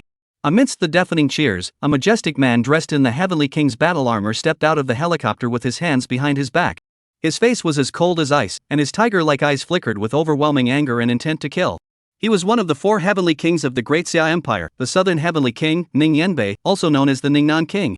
Finally, he had arrived. Ho Ping, upon seeing Ning Yanbei, burst into tears and wailed loudly. "Yanbei, Yanbei! You must avenge me!" Ning Yanbei heard the cries and roared in anger, his steps heavy with murderous intent as he strode across the red carpet toward Zhao Zhangxiong and the others. Behind him, soldiers armed with guns followed closely, their murderous aura sweeping across the sky. For a moment, dark clouds rolled across the sky, casting an ominous shadow over the land. After a moment, Ning Yanbei stopped several meters in front of Zhao Zhangxiong. The two great warlords finally faced each other. Their eyes locked, the murderous intent between them seemed tangible. Zhao Zhangxiong, in the presence of this king, kneel down at once. Ning Yanbei bellowed in a thunderous voice, issuing a warning. The roar carried an overwhelming pressure, crushing everything in its path. In an instant, dust and sand swirled through the air. The surrounding soldiers screamed and retreated in panic. Li Hu and Su Yao's faces paled visibly, their legs trembling uncontrollably as they seemed on the verge of kneeling. The might of the Heavenly King was too much for them to bear. Chapter 106. Although Ning Yanbei was the Heavenly King, but Li Hu and Su Yao were under Zhao Zhangxiong's command, how could they kneel before Ning Yanan? Ya! Li Hu endured the pressure, suddenly letting out a loud roar as the aura of a war god erupted from his body, and his bent legs straightened instantly. Su Yao clenched her teeth and shouted, struggling to stand straight. You're overestimating yourselves. Kneel before me." Ning Yanbei sneered coldly, his body trembling as an even more terrifying aura crushed down upon them. As Li Hu and Su Yao were about to collapse, Zhao Zhangxiong raised his hand and swept it forward. Whoosh! It was as if a fierce wind had swept through, leaving everything in its wake, smoke and dust dissipating, the air calm once more. Ning Yanbei's icy gaze fixed on Zhao Zhangxiong, his eyes blazing with anger.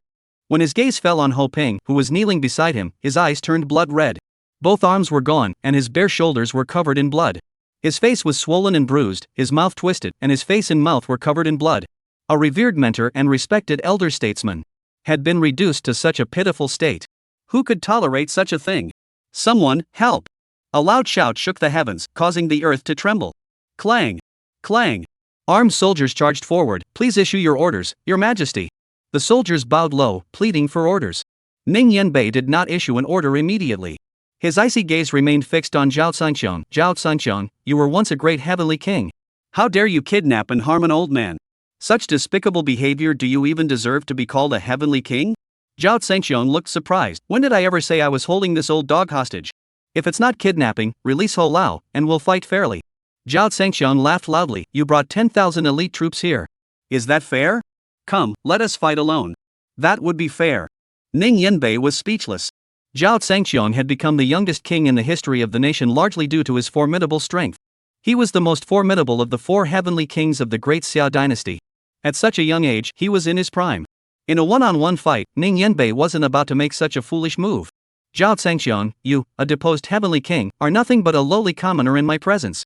What do you have to fight me one-on-one? Ning Yanbei's excuse was indeed noble. You are not worthy of my attention. It is an honor for you that my men are even bothering to fight you. Hearing this, Zhao Zhangqiang almost burst out laughing. Now, I'm giving you a chance. Release Ho Lao, and I'll let you die with your body intact. Ho Ping was in Zhao Zhangqiang's hands, and Ning Yanan was hesitant to act. Yanbei, kill him. Kill him. Let him die a horrible death. At that moment, Ho Ping regained his composure and let out a furious roar of resentment. Zhao Zhangqiang smiled faintly and shook his head. If you harm my parents, he must die. If you reveal their whereabouts now, I can spare the old man some dignity and let him die with his body intact. Otherwise, I will ensure he dies without a whole body. You dare! Ning Yanbei roared. You know I dare. Zhao Zhangqiang remained as calm as ever, with a faint smile on his lips, driving Ning Yanbei's men into a frenzy. This bastard doesn't give a damn about the southern army. Ning Yanbei's eyes bulged, his forehead pulsed, and the veins on his clenched fist stood out prominently. Whoosh! Suddenly, Zhao Zhangqiang reached out with a large hand and grabbed Ho Ping's head. Ning Yanbei screamed in terror, Stop! What are you doing? This is between me and the old man. It has nothing to do with you. Zhao Zhangqiang completely ignored Ho Ping, tightening his grip. Crack! The sound of skull bones shattering echoed, sending chills down everyone's spine. Ah! A piercing, agonizing scream erupted from Ho Ping's mouth, shattering the sky filled with dark clouds. Raise your guns! Ning Yanbei roared, his eyes bulging with fury. Clatter, clatter! A dense forest of guns was raised in an instant, their black muzzles aimed directly at Zhao Zhangqiang. At a single command, a torrent of bullets would tear Zhao Zhangqiang and his men to shreds. Boom! Boom! Boom! Just then, the sound of cannon fire erupted once more, shaking the earth. Ning Yanbei, filled with pent-up anger and frustration, had no outlet for his rage. Upon hearing the cannon fire, he immediately shouted angrily, Without my orders, who dares to fire the cannons? Report to the heavenly king. At that moment, a messenger rushed in frantically. Report to the heavenly king. 100,000 troops have suddenly appeared in the north of the city and are advancing toward our forces. What? Ning Yanbei and the others turned pale in an instant. Impossible! Ning Yanbei roared. In the territory of Nanzhou, aside from the 10,000 troops I brought here by the emperor's decree, where could another 10,000 troops come from? No sooner had the words left his mouth than the sound of cannon fire erupted from the south. Boom, boom. Who is firing cannons now? Report! Report! Another messenger rushed in with urgent news. Report to the heavenly king. A massive army of 10,000 soldiers has suddenly appeared behind our lines and is advancing toward us. This.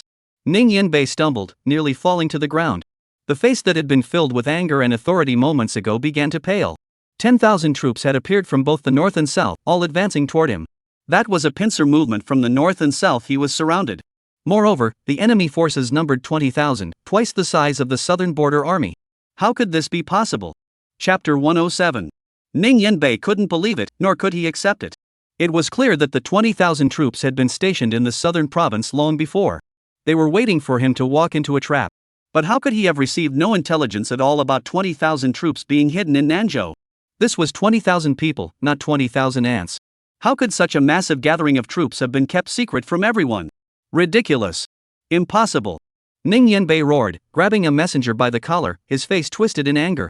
If you dare to lie to me, you should know the dire consequences. The messenger was terrified out of his wits. Your Majesty, even if you gave me 100 or 10,000 chances, I wouldn't dare deceive you. The messenger was so frightened he began to cry. Ning Yanbei froze. Indeed, among his men, who dared to deceive him? I have a video image that was passed on. Another messenger trembled as he handed over a video. In the video, there were indeed countless soldiers, looking mighty and imposing. The flags bore the characters Imperial Physician. Imperial Physician? Ning Yanbei's pupils suddenly dilated, and in the next moment, he abruptly looked up at Zhao Zhangxiong. Zhao Zhangxiong stood there, still as calm and composed as ever, with a faint smile on his lips. Almost forgot. Zhao Zhangxiong was the master of the Imperial Physician sect. The Imperial Physicians' guards, spread across the land, numbered over 10,000. All of them had been gathered here. But where did the other 10,000 come from? Prince Ning, my 20,000 troops have been waiting for you for a long time. Zhao Zhangxiong spoke calmly, but his words sent a chill down everyone's spine. The Southern Frontier Army, who had just moments ago been arrogant and confident of victory. Now they realized they had been surrounded and trapped in an ambush meticulously prepared by their enemies, their expressions as grim as could be. With 10,000 against 20,000, how could they possibly win? The crucial issue was that the 100,000 Southern Army troops had rushed here in haste, without bringing any heavy or advanced weapons. Moreover, they had not even rested upon arriving in the southern state. The enemy is resting and waiting. When compared side by side, there's no need to fight, the outcome is already clear. Zhao Zhangxiong Ning Yanbei was on the verge of losing his mind. No wonder you've always been so arrogant. You've been preparing for this all along. Yes, Zhao Zhangxiong replied calmly. Do you really think I, Zhao, am the kind of person who would sit idly by and wait for death? You dare! Ning Yanbei roared. This king's troops must be deployed by the emperor's decree. You, a lowly commoner with no power or position, dare to privately recruit 20,000 bandits to surround my legitimate army? This is rebellion. Even 10 of your clans wouldn't be enough to atone for your crimes. Zhao Zhangxiong snorted disdainfully. If I, Zhao Zhangxiong, were to rebel, who in this world could stop me? You, Ning Yanbei? Zhao Zhangxiong, don't be so arrogant. Ning Yanbei pointed at Zhao Zhangxiong. Do you really think that the other 3 great kings of the Great Xia dynasty, even if they join forces, couldn't subdue you? Zhao Zhangxiong sneered even more disdainfully. It's not that I look down on you. Look at your so-called elite troops. How many of them have been forged in the crucible of real battle? In my eyes, you're all a bunch of good-for-nothing cowards, all talk and no action. These words enraged not only Ning Yanbei but also the 10,000 troops behind him. Tianwan, the southern border army must not be disgraced. A burly general stepped forward, clenching his teeth and volunteering. Please order us to fight to the death today, eliminate the traitors, and uphold the honor of the southern border army. Ning Yanbei's face twitched with anger, wishing he could kick the general flying across the field. Are you out of your mind? Can't you see the situation? At this critical moment, if the 10,000 elite troops are lost here, he, as the southern frontier heavenly king, will be finished. These 10,000 troops were his ace in the hole, his capital. But could he refuse? With so many subordinates watching, refusing would make him a cowardly king. For a moment, his face turned pale, caught between a rock and a hard place. Order us to fight to the death and defend the honor of the southern frontier. Clang! Clang! Amidst the earth-shaking shouts, the soldiers of the southern frontier all knelt on one knee in unison, pleading to fight. Ning Yanbei was now trembling with fear. Good, you have some spirit. Zhao Zhangxiong praised him. Then fight. Let this king see if your southern frontier's elite troops are truly as formidable as they claim. As he finished speaking, he bellowed, Li Hu, issue the order. Prepare to attack. Yes. Li Hu roared in response, pulling out his phone. Wait. At the critical moment when the battle was about to erupt, a figure rushed over in a hurry. It was Zhou Wenru. Zhao Zhangxiong furrowed his brows tightly. The old man hadn't left yet. Seeing Zhou Wenru arrive, Ning Yanbei sighed in relief. If Li Hu really ordered the attack, the southern frontier army would have no choice but to fight, even if it meant total annihilation. He, Ning Yanbei, the so-called heavenly king, would have reached the end of his reign. Huff. He exhaled forcefully, regaining his composure, only to suddenly realize that his back was soaked through with sweat. Zhao Tianwang, think carefully. Zhou Wenru rushed to Zhao Zhangxiong's side, his face ashen, setting aside his status as a senior figure in the inner court, and pleaded desperately, once the battle begins, not only will the millions of civilians in Nanzhou City suffer, but the 2 of you will also be doomed. Old Zhou, today's matter has nothing to do with you. Zhao Zhangxiong's voice was icy. There has never been a precedent for me, Zhao Zhangxiong, to revoke an order. Li Hu, give the order. Yes. Li Hu picked up his phone again. Ning Yanbei jumped up and shouted angrily, Zhao Zhangxiong, are you out of your mind? Chapter 108. Ning Yanbei, enraged, disregarded his status as a celestial being and cursed viciously. Zhou Wenru stepped in, providing both sides with an opportunity to save face. However, Zhao Zhangxiong refused to take the way out and continued to issue orders, seemingly determined to fight to the death. Stop!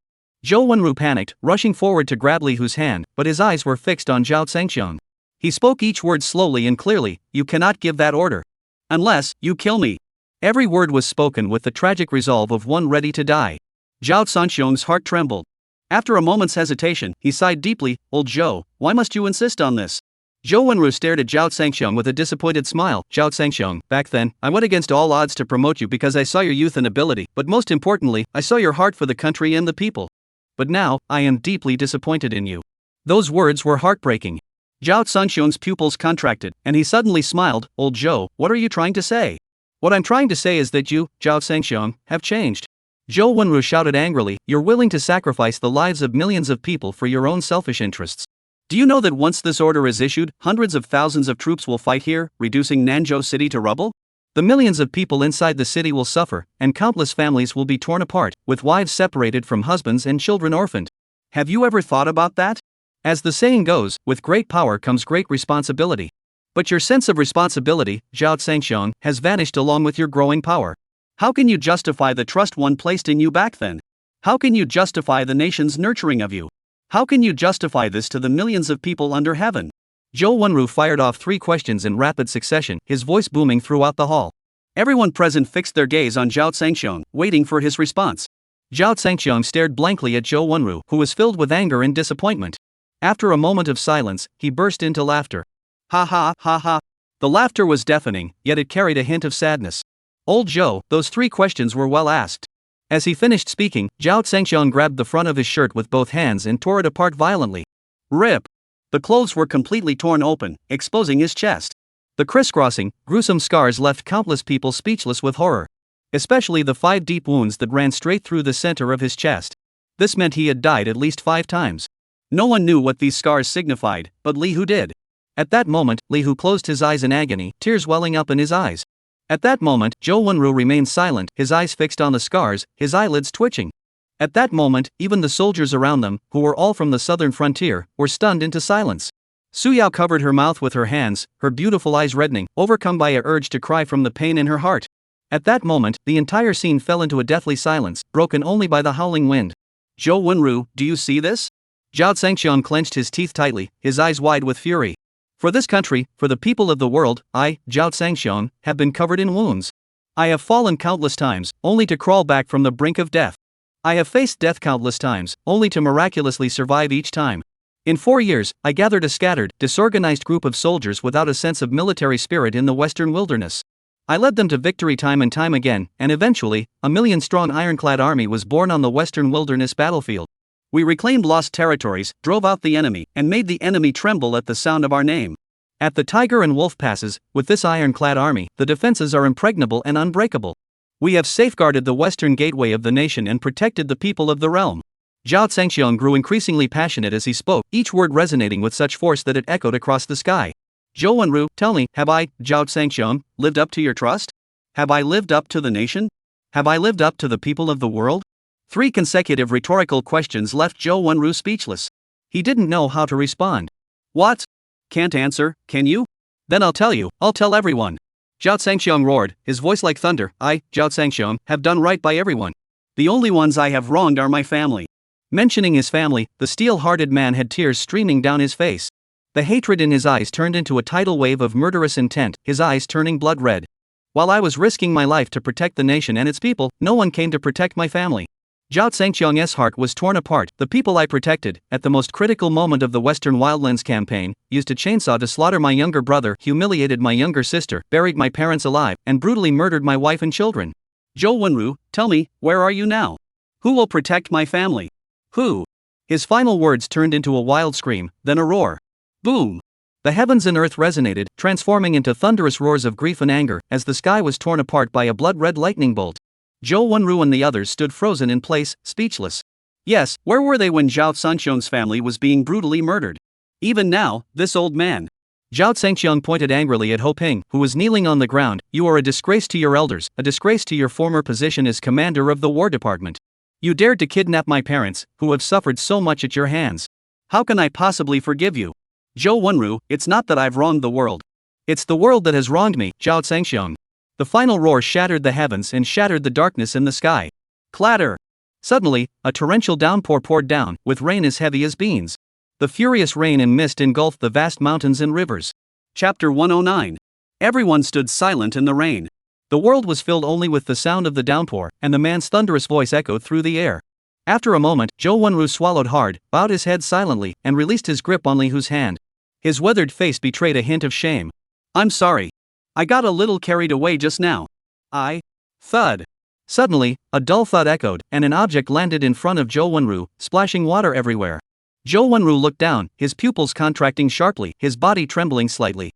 The Heavenly King's seal. This. Zhou Wenru raised his old eyes to look at Zhao Zhangxiong, struggling to open his mouth, but no words came out. You came here today, didn't you, to take the Heavenly King's seal but couldn't bring yourself to speak? Take it. Zhao Zhangxiong's voice was cold. From this day forward, this world has nothing to do with me, Zhao Zhangxiong. I only wish to protect my family. Anyone who harms my family will face eternal damnation. No matter who they are, no matter how powerful they are, I, Zhao Zhangxiong, will never spare them. Boom! A deafening explosion shook the earth. Rolling thunder echoed across the sky, and blood-red lightning bolts crisscrossed the heavens. The rain fell harder. Zhao Zhangxiong's iron claws suddenly descended, once again grabbing Ho Ping's head. Speak. Where are my parents? At that moment, Zhao Zhangxiong resembled a demon god with blood-red eyes. No, save me. Wenru, save me. Yanbei, hurry and save me. Having witnessed Zhao Zhangxiong's madness, the old man finally grew afraid. Though he was an old man, as someone of his high status, he didn't want to die yet. He still wanted to continue enjoying this beautiful, hedonistic world. Zhou Wenru shouted, Old Ho, just speak. Where are Zhao Tianwang's parents? I'll tell you. The old man cried in fear, but you must promise not to kill me after I tell you, wailing. You have no right to negotiate with me. Zhao Zhangxiong retracted his finger. No! The old man let out a desperate, piercing scream. Tianwang, calm down. Zhou Wenru shouted urgently. Bang! A deafening explosion echoed through the rain, and a spray of blood erupted. The old man's head was crushed to pieces by the iron hand, leaving no trace of his body. Everyone was stunned, unable to believe what they were seeing. The Marquis, whose status was unparalleled and who was hailed as the sky of the southern state, was killed so brutally, leaving everyone deeply saddened. Ning Yanbei, the southern frontier king, watched his master die horribly before his eyes, yet he felt no anger, only a chill running down his spine and a cold sweat breaking out on his palms. Zhao Zhangxiong, truly a madman not to be provoked. Zhou Wenru closed his eyes helplessly and sighed, You killed him. Now there's no way to find your parents. Zhao Zhangxiong's expression remained cold. I have 20,000 men outside the city. I'll turn Nanzhou upside down. I don't believe we can't find them. What do you think? This. Zhou Wenru's eyelids twitched. This man was truly mad. He said nothing more, bending down to pick up the Heavenly King's seal from the ground. His hand trembled as he gripped it. As Zhao Zhangxiong had said, he had been forcibly sent to confiscate the Heavenly King's seal and had no idea how to approach Zhao Zhangxiong. He had been avoiding him all this time, agonizing over how to complete his mission. Now, his mission could be completed. But he felt no joy, only sorrow and heartache. A man who could have grown into a pillar of the nation had been driven to this point. How tragic, how regrettable. Huff. He took a deep breath, the cold rainwater entering his lungs, but it suddenly brought him back to his senses. No, he must not take the imperial seal. If he took it, Zhao Zhangxiong would be completely severed from the world, with no more mental burdens or constraints. Once he went mad, who could stop him? At this thought, Zhou Wenru broke out in a cold sweat. Splash, splash, splash. With slow, deliberate steps, he walked up to Zhao Zhangxiong and returned the Heavenly King's seal, his hoarse voice low and trembling. This seal, I cannot accept it. Zhao Zhangxiong froze, and so did everyone else.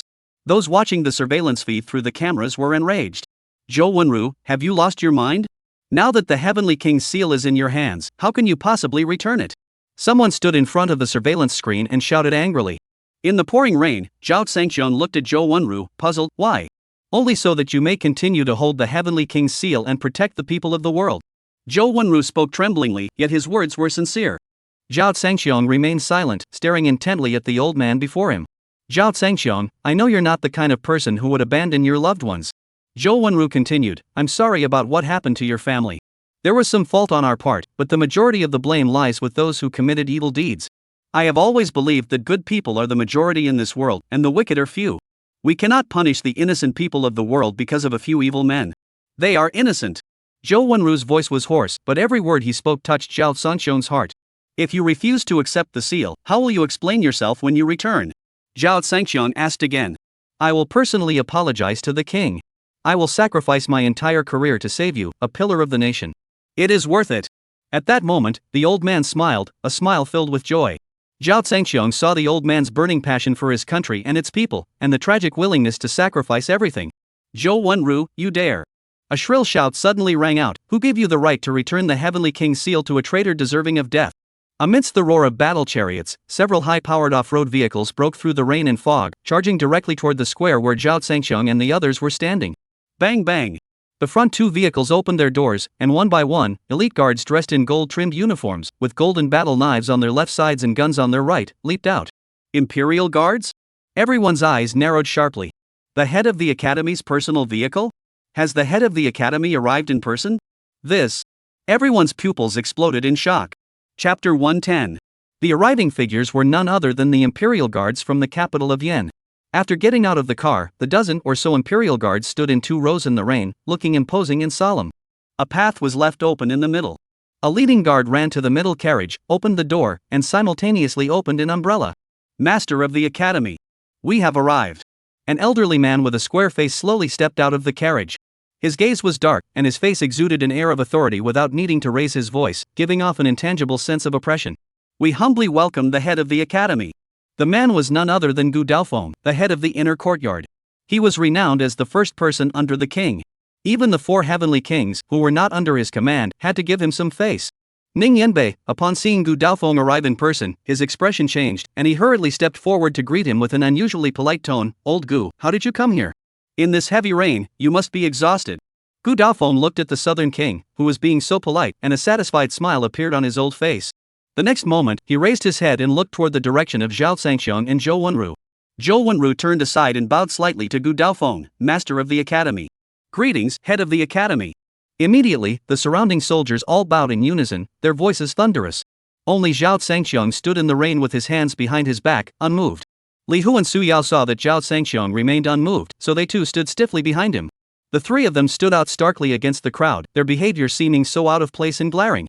Gu Daofeng watched the 3 standing motionless in the rain, his expression growing dark, a chill flickering in his eyes, and an overwhelming aura emanating from his body. Ning Tianwang, you've been through a lot as well. Gu Daofeng nodded slightly toward Ning Yanbei. I've brought 20,000 troops to assist you. Is that enough? What? Ning Yanbei's eyes widened in shock, followed by overwhelming joy, nearly causing him to jump for joy.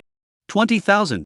Combined with his own 10,000, that made 30,000 10,000 more than Zhao Zhangxiong. Ha ha. Ning Yanbei burst into wild laughter, sweeping away all the frustration and depression he had been feeling. The soldiers of the southern frontier, upon hearing that the commander-in-chief had personally led 20,000 troops to reinforce them, immediately saw their morale soar, their battle intent fierce. Kill! Kill! Kill! Suddenly, tens of thousands of soldiers roared in unison, their battle cries shaking the heavens. Zhou Wenru felt a sense of despair deep within his heart. He was determined to broker peace between the 2 sides, prevent a major war that would result in the slaughter of countless lives, and preserve Zhao Zhangxiong, the pillar of the nation, for the sake of the realm. But others did not share his thoughts. Gu Daofeng, however, was determined to make Zhao Zhangxiong submit completely to him. Zhou Wenru understood Zhao Zhangxiong's temperament. He yielded to kindness but not to force. By acting this way, Gu Daofeng was forcing Zhao Zhangxiong into battle. As Zhou Wenru worried, Gu Daofeng, surrounded by Imperial guards, walked toward him step by step. From a few meters away, the old man stood there, his cold gaze fixed on Zhao Zhangxiong, a sinister smile curling at the corners of his mouth. Zhao Zhangxiong, daring to rebel and plot treason, you're quite something, heh. The old man's sinister smile carried a hint of schadenfreude. Rebellion is a capital offense. Even the gods can't save you now. Zhao Zhangxiong remained calm, a faint smile curving his lips. This charge of treason is indeed a heavy burden for Zhao to bear. No, you can bear it well enough. Gu Daofeng laughed loudly. If you can't bear it, who can? 20,000 men besieged the regular army of the southern frontier king. Tell me it's not rebellion, and who would believe you? Do you think everyone in the world is a little darling? Zhao Zhangxiong, the facts are clear. Trying to argue is useless. Gu Daofeng spoke with evident satisfaction. I've always known you were born with a rebellious nature. That's why, besides leading 20,000 troops personally this time, there are tens of thousands more on their way. Your 20,000 won't be enough. Ha ha. Upon hearing this, Zhou Wenru's face turned ashen. He knew there was no hope left. On the other hand, Ning Yanbei was filled with excitement and immediately shouted, Master of the Academy, I, Ning Yanbei, volunteer to fight and eliminate the rebel Zhao Zhangxiong. As soon as the words left his mouth, tens of thousands of southern frontier soldiers roared in unison. Execute the rebel Zhao Zhangxiong! Execute the rebel Zhao Zhangxiong! In an instant, the shouts drowned out the thunder, even scattering the dark clouds in the sky, and the rain gradually subsided. Do you hear me, Zhao Zhengxiong? Ning Yanbei suddenly drew his battle sword, pointing the blade at Zhao Zhengxiong and bellowed, "Today is the day of your death. Surrender now." Zhao Zhengxiong looked up at the rain-shrouded sky and suddenly laughed, a laugh that was both bitter and sorrowful. Think of me, Zhao Zhengxiong, who has faced death countless times, achieved extraordinary feats, and protected the people and the land of this region. Yet here I am, reduced to a rebel. Ha ha. The laughter began softly, then grew louder, eventually sounding like thunder, followed by a deafening roar that shook the heavens and caused the earth to tremble. Trouble! Someone screamed. Quick, cover your ears. Ha ha ha ha ha. The laughter continued, the earth shook, and the void seemed on the verge of tearing apart. Above the vast sky, the dispersing dark clouds rolled in once more, and blood-red lightning darted across the sky like venomous snakes. Cannon-like thunderclaps echoed one after another, rumbling endlessly. In an instant, the heavens and earth resonated in unison. The entire world was engulfed in the deafening roar of thunder and laughter. Clatter, clatter. Violent raindrops once again pelted the earth, drenching the entire world. This time, the sky turned dark, as if a disaster were approaching. Chapter 111. Zhao Zhengxiong, shut up! Ning Yanbei held his battle knife in his right hand and covered his ears with his left as he roared wildly. Even the mighty heavenly king was in such agony, how could the lowly soldiers endure it? Many were knocked unconscious, bleeding from their noses and mouths, and fell to the ground in agony. The scene descended into complete chaos. Where are the Imperial Guards? Kill him! Gu Daofeng's face turned deathly pale as he let out a hysterical scream. Gag, gag. The Imperial Guards, upon receiving the order, raised their golden swords and prepared to charge forward. Whoosh, whoosh, whoosh. Countless gusts of wind howled toward them, blocking the Imperial Guards. Blood-red masks, blood-red swords, and a savage aura of slaughter swept through the air, forcing the Imperial Guards to halt in their tracks. After a moment, Zhao Zhengxiong's laughter ceased, and the thunder in the sky grew weaker. But the torrential rain continued unabated. In no time, the vast land was flooded with rising rivers, and everywhere were raging torrents. On the moon-viewing mountain, a massive flood also formed, causing some areas with loose soil to collapse. Several war chariots rolled down the slope, crashing into the people below, and screams filled the air as the ranks fell into chaos.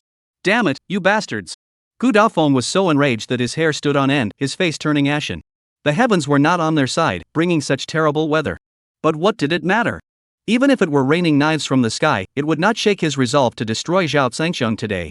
Zhao Zhengxiong, in the presence of the head of this academy, you dare to resist? Your crimes are compounded, and you shall be executed along with your entire clan. Gu Daofeng roared furiously, I will ensure that your Zhao clan is wiped out, with no descendants left to carry on your name, and no place to be buried. This outburst completely enraged Zhao Zhengxiong. Well said, extinguish your lineage. Well said, no place to bury your remains. Zhao Zhengxiong laughed loudly. If that is the case, what do I have to fear? Do you really think your hundreds of thousands of troops can make Zhao Zhengxiong surrender without a fight? Do you really think I, Zhao Zhengxiong, will let you slaughter me at will? At that moment, Zhao Zhengxiong's face grew terrifying. Li Hu, are you afraid? Do you regret following this king? Ha ha. Li Hu laughed up at the sky. To die alongside my elder brother is the honor of Li Hu. Good. Zhao Zhengxiong clenched his fist tightly, turned abruptly, and looked at Su Yao. This has nothing to do with you. You may leave. Su Yao shook her head. Master, when the nest is destroyed, no egg remains intact. We have no way out either. Rather than be settled later, we'd rather fight to the death with you. Who says women are inferior to men? I, Su Yao, will die gloriously. Well said. A true woman who doesn't yield to men. Zhao Zhengxiong praised her highly. You're courting death. Ning Yanbei shouted. Since they wish to die together, I shall grant them their wish. Gu Daofeng's eyes were filled with murderous intent. Anyone who has been close to Zhao Zhengxiong shall be treated as a rebel. All shall be executed along with their 9 clans, and their souls shall never be reborn. Master of the academy, you can't do this. Zhou Wenru shouted. This is too much. Zhou Wenru, shut your mouth. Gu Daofeng roared. You cowardly traitor, you dare to be a high-ranking official of the inner academy, yet you tremble before a single heavenly king's seal. What use are you? If you dare to speak another word, this head of the academy will label you as an accomplice of Zhao Zhengxiong and have your entire clan exterminated. You Zhou Wenru trembled with anger. Gu Daofeng is so arrogant. Zhao Zhengxiong stepped forward, his anger roaring like a storm. Where is the blood-handed butcher? Here. A towering figure over 2 meters tall stepped forward, his bloodlust surging. Burn. Blood. Flames. The 3 words echoed, shattering the heavens and causing the sky to change color. Summon the Blood Flame Legion. Boom. A thunderous roar shook the earth, causing the heavens to tremble. The Blood Flame Legion, a nightmare that sends shivers down the spines of all who hear its name. The 18 Blood Blade Guards originated from the Blood Flame Legion. Once upon a time, the Blood Flame Legion swept across the land, razing every city in their path and turning the land into a blood-soaked wasteland. The Western Plains were no exception, with many regions reduced to barren wastelands by the Blood Flame Legion's slaughter, leaving no living soul for miles around. Fortunately, Zhao Zhangxiang emerged and crushed them once and for all. From that day forward, the Blood Flame Legion vanished without a trace. This became one of Zhao Zhangxiang's greatest achievements in his rise to power. Now, Zhao Zhangxiang has personally summoned this legion to invade the interior. The world is doomed. Ning Yanbei and Gu Daofeng were both stunned. Has this man lost his mind? Bang! A loud explosion echoed as Zhou Wenru suddenly knelt before Zhao Zhangxiang. Everyone was stunned, their eyes wide with disbelief. That was a high-ranking official from the inner court. To kneel before a former emperor in front of so many people. Zhao Tianwang, my lord Tianwang. Please revoke your decision. The innocent people of the world are innocent. Zhao Zhangxiang's eyes turned bloodshot, his veins bulging, and his clenched fists cracked loudly. Zhou Wenru, at this moment, I care nothing for the common people. If heaven betrays me, I dare to call upon the sun and moon to change the heavens. If the earth betrays me, I dare to make the earth run red with blood. Ha ha ha. At that moment, Zhao Zhangxiang's face twisted into a hideous grimace, and his laughter shook the entire world. The blood-handed butcher pulled out a phone, opened an app, entered a string of passwords, and a flame as red as blood appeared. No, don't. Zhou Wenru's heart-wrenching screams echoed across the sky. However, he couldn't stop him. The blood-handed butcher's fingers violently tapped the flame. Boom! The flame exploded, transforming into a massive blood-red fireball that swiftly engulfed the entire screen. The blood flames ignited. No! Zhou Wenru screamed in despair. Chapter 112. Seeing the blood flames ignite. Gu Daofeng and Ning Yanbei were both stunned. Their minds went blank. Their pupils were fixed on the fiercely burning blood-red flames. Zhao Zhangxiang had gone mad. He was intent on dragging the entire Great Xia Empire down with him. Quick, stop him. Gu Daofeng, realizing the danger too late, let out a hysterical scream, his throat hoarse from shouting. Master of the academy, it's too late. Ning Yanbei's face was deathly pale, drenched in cold rain yet soaked in sweat. The emperor's decree has arrived. Just as everyone was filled with fear and despair, a Hummer SUV raced up the mountain at breakneck speed, emerging from the rain and mist below. Before the vehicle even came to a stop, the desperate shouts could already be heard. Squeal! An emergency brake screeched, and the vehicle came to an abrupt halt. The door was smashed open, and a man holding the king's edict rushed out. Imperial decree! The southern frontier king is ordered to immediately withdraw his troops back to the southern frontier. No mistakes are to be made. This. Ning Yanbei and the other southern frontier soldiers were all stunned. What the hell? They had rushed here urgently, marching thousands of miles to the southern state. They hadn't even had a moment's rest before facing off against Zhao Zhangxiang. They hadn't even had a single bite to eat yet, and now they were being ordered to return immediately? Were they being treated like monkeys? Ning Nanwang, receive your orders, the messenger barked coldly. No, the ruler. Ning Yanbei was so frustrated he felt like spitting blood. Are you defying orders? The man's expression darkened, and a murderous intent flared in his eyes. No, I dare not.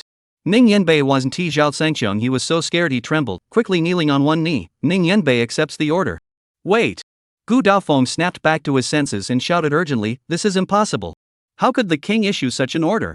The man's expression darkened. Are you questioning my authority to relay the king's orders? No, no. Gu Daofeng hurriedly waved his hands. Who would dare to falsely claim the king's orders in such a situation? Moreover, this man was none other than Wu Tianchen, the leader of the personal guard protecting the king. Who dares to say he's lying? Captain Wu, how could the king issue such an order? Gu Daofeng was puzzled and unwilling to give up so easily. Ha, so the head of the academy doubts the sovereign's decision, do you? Wu Tianchen's laughter sent a cold sweat down Gu Daofeng's back. No, no, Commander Wu, that's not what I meant. What I meant was. For a moment, the old man stammered, his sweat pouring down his face. Gu Yuan Shou, the king has another order for you. Wu Tianchen interrupted Gu Daofeng. The hundreds of thousands of troops you brought have been ordered by the king to retreat along the same route. What? Gu Daofeng stumbled, nearly falling to the ground, his face turning as white as paper in an instant.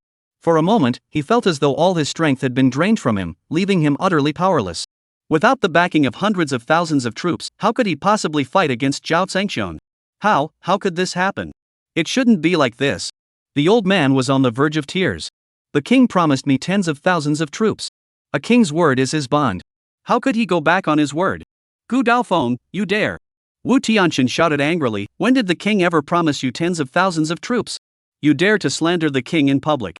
What are your true intentions? The old man's face grew even paler, almost devoid of color. Gu Daofeng, it seems your days as the head of the academy are numbered. Wu Tianchen roared angrily, where are the imperial guards? Gu Daofeng has slandered the king and plotted against a national hero. Arrest him immediately and take him to the highest investigative court in Yin capital to face justice. What? The imperial guards looked at each other in confusion, unsure of what to do. They were supposed to protect Gu Daofeng. How had they become his captors? The situation had changed too quickly for them to process. Are you defying my orders? Wu Tianchen's voice grew cold, and his intent to kill flared up. Those who disobey will be executed without mercy. The imperial guards were startled. The guard commander shouted urgently, seize him. Yes. The guards dared not hesitate further, immediately removing the large umbrella from Gu Daofeng's head and rushing forward to restrain him. Master of the academy, we apologize, one guard said apologetically.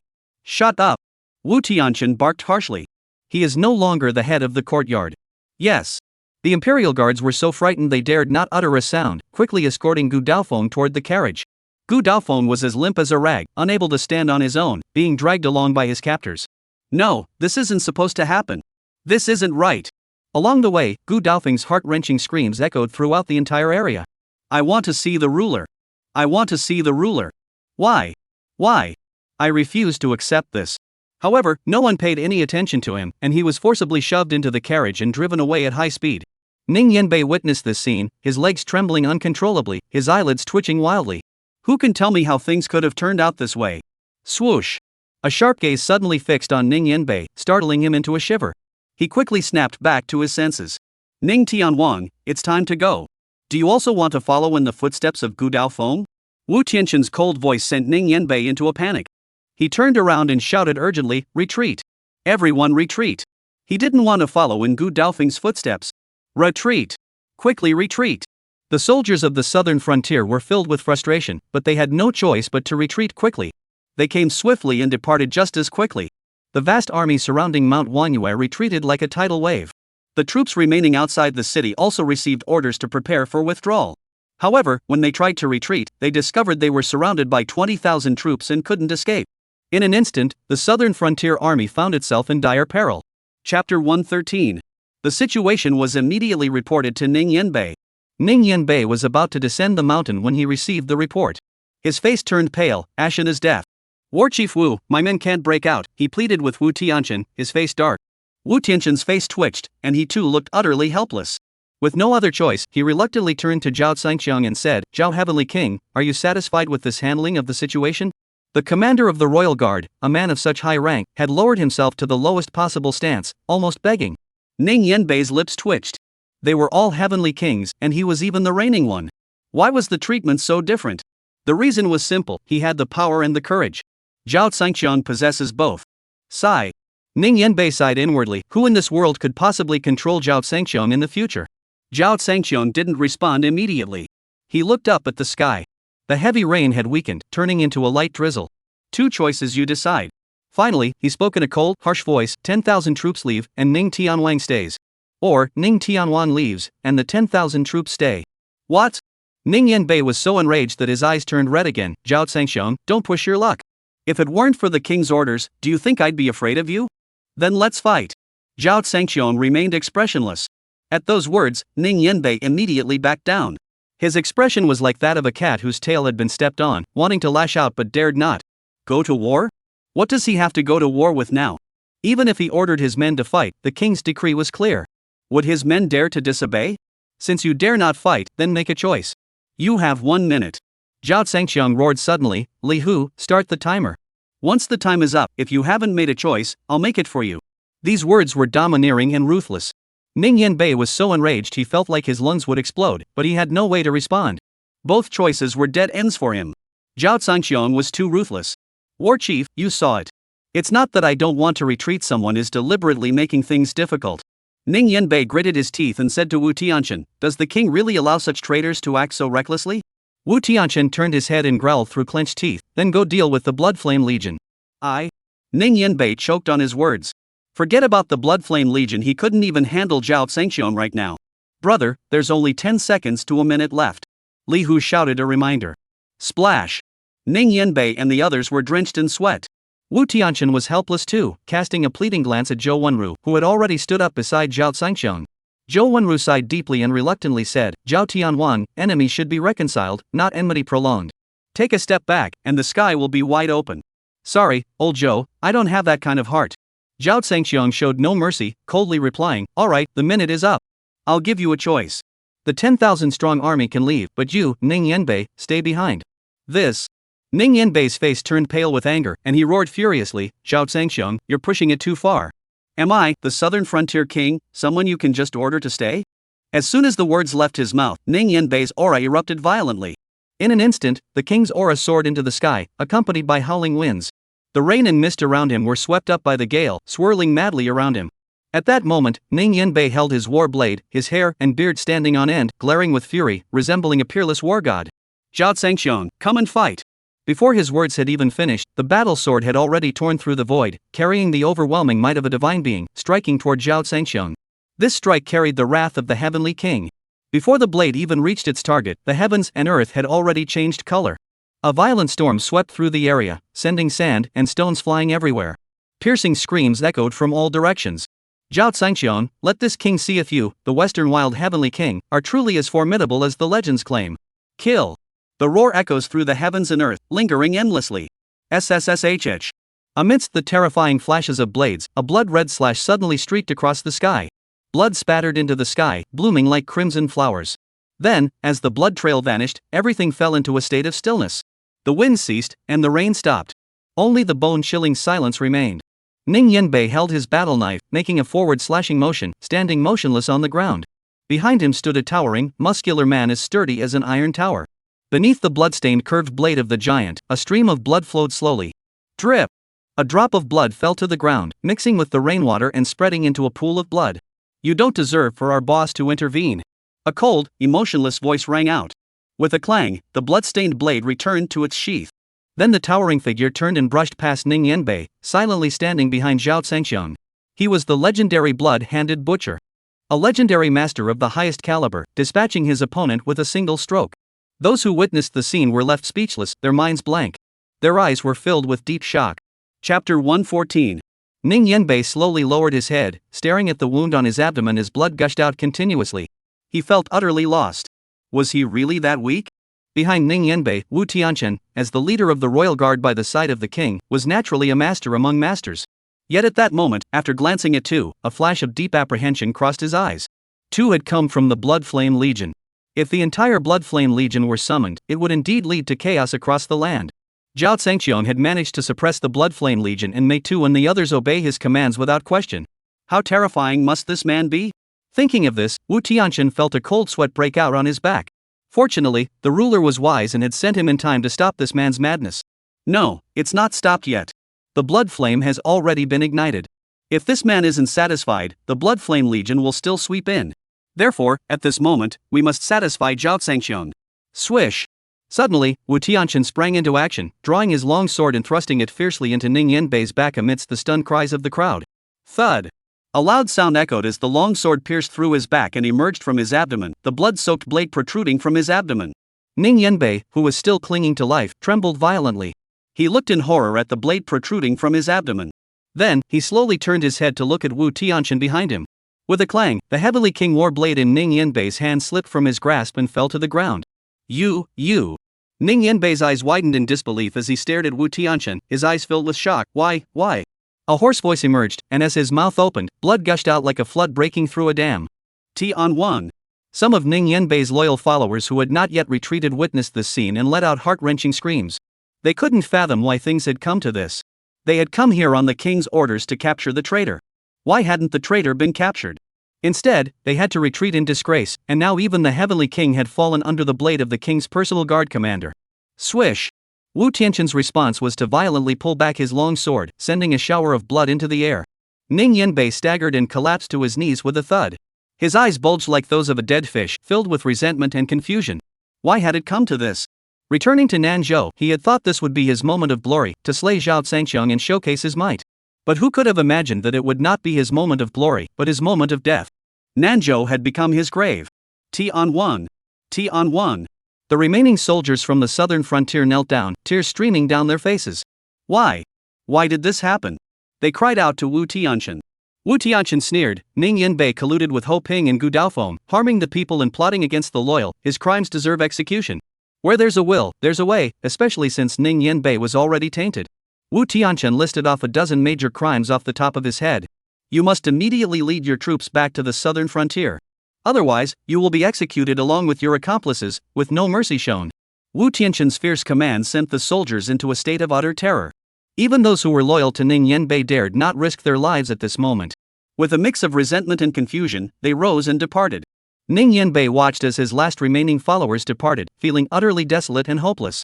His pupils dilated, and his consciousness began to fade. Was this how he was going to die? He refused to accept it. Bang! A dull thud echoed as the legendary figure, despite all his resentment, collapsed to the ground, his life extinguished. A legendary figure had fallen. Ah! Zhou Wenru sighed, unable to express the helplessness and sorrow in his heart. Wu Tianqian glanced at Ning Yanbei's body, then turned to Zhao Zhangxiang and bowed, saying, Zhao Tianwang, what do you think? Is this acceptable? Zhao Zhangxiang was also surprised that Wu Tianqian had personally taken the initiative to end Ning Yanan's life. He knew that Wu Tianqian was acting on the king's orders, doing this to make a statement. Hoof. Looking into the distance, Zhao Zhangxiang exhaled softly and waved his hand. Li Hu, issue the order. Our men are withdrawing. Yes. Li Hu immediately picked up his phone to relay the order. With 20,000 troops withdrawing from Nanzhou, the 10,000 troops stationed at the southern border could now depart freely. Thank you, Heavenly King. Wu Tianqian bowed deeply once more and said, then, regarding the matter of the Blood Flame Legion. The Blood Flame has ignited. Tu spoke coldly, cutting off Wu Tianqian's words, the Blood Flame Legion will emerge. Wu Tianqian dared not respond to Tu's words, standing frozen in place, unsure of what to do. If the Blood Flame Legion truly emerged, then everything they had done earlier would be in vain. After hesitating for a moment, Wu Tianqian clenched his teeth, knelt down with a thud, and said, Wu Tianqian dares to speak on behalf of the people. Please revoke your order, Heavenly King. The blood flame has been ignited. Do you think it can be recalled just because you say so? Tu roared angrily, his aura rolling like a storm, a bloodthirsty scent roaring toward Wu Tianqian, pressing him down until his face turned pale and sweat poured down his forehead. Bang! Suddenly, another loud sound echoed, and Zhou Wenru knelt down once more, pleading tremblingly, Zhao Heavenly King, this old man is also kneeling before you. Please revoke your decree. For the sake of this world, and for the sake of those innocent millions of people. Chapter 115. Both of them were top-tier figures, kneeling before Zhao Zhangxiang and pleading. Under the heavens, aside from the ruler of a nation, no one else had ever been granted such an honor. It could be said that this was a great honor for Zhao Zhangxiang. Tu Zhang was about to scold Zhou Wenru, but Zhao Zhangxiang raised his hand to stop him. Enough, Tuesday extinguished the blood flames. Zhao Zhangxiang ordered. Yes. This man, known as the blood-handed butcher, obeyed Zhao Zhangxiang's orders without question. Immediately, he picked up his phone and pressed a button.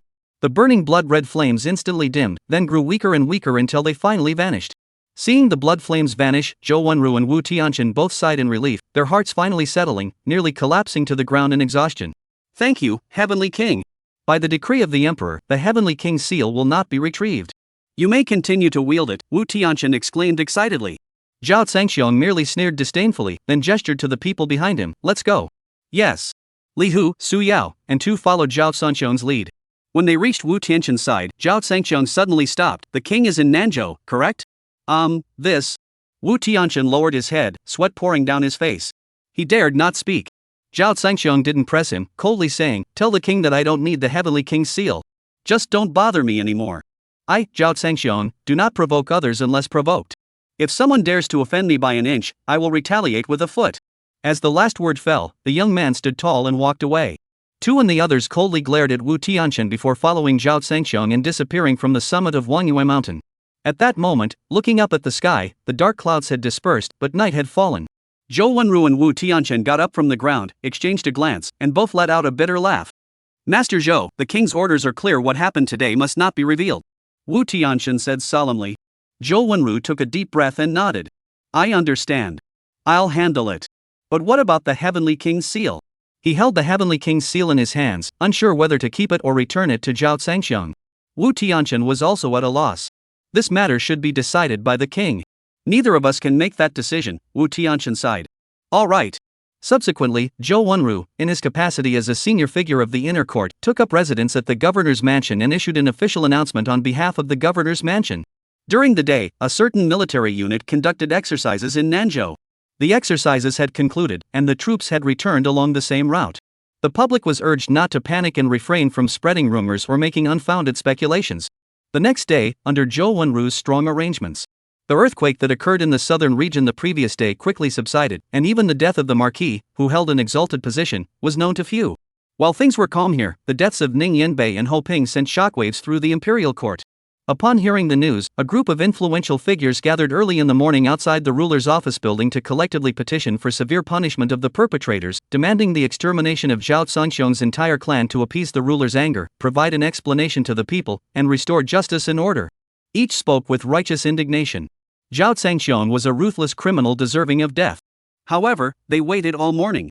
All they saw were cold-hearted guards. They didn't even get to see the king. Some stubborn old men refused to give up, confronting the ruler directly. They refused to eat or drink, vowing to starve themselves to death to prove their resolve. By the end of the day, as night fell, some of the elderly could no longer endure the hunger, their eyes growing dim and fainting to the ground. "Old Wei, what are we going to do? Has the Prince of Ningnan died in vain?" Some people gathered around an old man with a horse-like face, stirring up trouble. "Old Wei, the Ning and Wei families are in laws. Now that the Prince of Ningnan is in trouble, you can't just turn a blind eye." After being provoked by those around him, Wei Lao's eyes were bloodshot, and his horse-like face twisted into a grimace. "Rest assured, as long as I am still alive, I will never let Prince Ning die in vain. Open attacks are easy to dodge, but hidden arrows are hard to guard against. Wait and see, Zhao Zongxiong, the Ning and Wei families will never let you off easily." SSSS. Nanzhou, Peach Grove Villa. Zhao Zongxiong, Lin Shangyue, and Zhao Jiao, the three of them, were having dinner together for a rare occasion. With both parents by her side, Zhao Jiao was overjoyed, eating with great appetite and constantly serving her parents, behaving so obediently it was hard to believe. As the family enjoyed their meal, Zhao Zongxiong suddenly felt a chill at the back of his head, the coldness rising and vanishing just as quickly, as if someone was playing a trick behind him. A mysterious sixth sense. "Daddy, what's wrong? Is the food Zhao Jiao served you not tasty?" Zhao Jiao noticed Zhao Zongxiong's unusual expression and asked in her sweet, childlike voice. Zhao Zongxiong smiled slightly. "Nothing, Zhao Jiao's food is delicious. Come, serve more to Mom. She just got out of the hospital and needs nutrition." "Okay, Mom." Zhao Jiao immediately placed a large chicken drumstick into Lin Shangyue's bowl. Lin Shangyue was deeply moved. "Zhao Jiao, you're such a good girl. The chicken leg should be for you. You should eat it. Big brother." Just then, Li Hu suddenly appeared, disrupting the family's warm moment. Zhao Zongxiong looked up. "Sit down and eat. We'll talk after dinner." "Big brother," Su Yao called. "The two elders have been found," Li Hu said urgently. Clang! Zhao Zongxiong's chopsticks fell to the ground. Chapter 116. Upon receiving news from his parents, Zhao Zongxiong hurriedly took Li Hu and left. As soon as he left, an Audi pulled up at the entrance of the Peach Grove Villa. "Holy crap, this place is like a paradise on earth." Amidst the exclamations of awe, a tall, young man jumped out of the car, clearly excited. It was none other than Lin Shangyue's younger brother, Lin Zhou. The others followed suit. They were Lin Shangyue's parents, Lin Guangren and Ma Chui. Lin Guangli and Su Feng, a married couple. Lin Guangli and his wife had seen their fair share of the world, but upon seeing the opulence of the Peach Grove Villa, they couldn't help but gape in awe. "Honey, are you sure you didn't make a mistake? Does Xiangyue really live here?" Su Feng asked Lin Guangli in disbelief. Lin Guangli was also unsure. I spent a fortune hiring someone to find this place. It should be correct, right?" "Right, as if that's true," Su Feng said sarcastically. "This villa must be worth at least 100 million. How could Lin Shangyue afford such a villa? This villa might be Zhao Rue." Lin Guangli couldn't bring himself to finish. "Put." Su Feng nearly spat in Lin Guangli's face. A discarded son of the Zhao family, a worthless man who returned from the battlefield as cannon fodder, does he have $1 billion to buy a villa? You must have lost your mind to say such a ridiculous thing. Lin Guangli's face turned red, and he dared not say another word. Hearing their older brother and sister-in-law speak like this, Lin Guangren and Ma Chui exchanged glances, feeling awkward.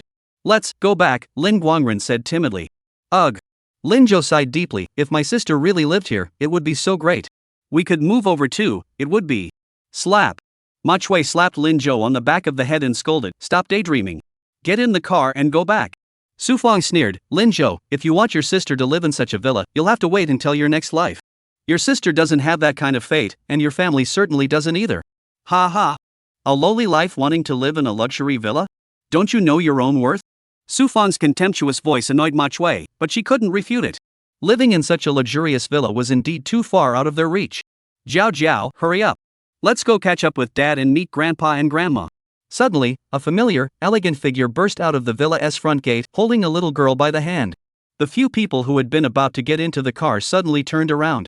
When the Lin family saw Lin Shangyue's familiar figure, they were all speechless. "Madam, wait for me. I'll accompany you." Behind them, the maid Wang Ma rushed out and called out urgently. "Mom, wait for Wang Grandma!" Jiao Jiao cried out. Lin Shangyue stopped in her tracks. Suddenly, she seemed to realize something and turned her head sharply, her gaze fixed on the path leading to the peach grove. Under the glow of the path lights, she saw familiar faces. In that moment, she froze. "Xian! Xian Yue?" Ma Chui's voice trembled as she clung tightly to Lin Guangren beside her. "Old Lin, am I seeing things?" Lin Guangren also felt as though he were dreaming. He rubbed his eyes vigorously and looked again carefully. It was indeed his daughter, Lin Shangyue. "Dad, Mom. It's my sister. It really is her." Lin Zhou snapped out of his daze, overwhelmed with happiness. Lin Guangling and Su Feng, the couple, couldn't believe their eyes and gaped in disbelief.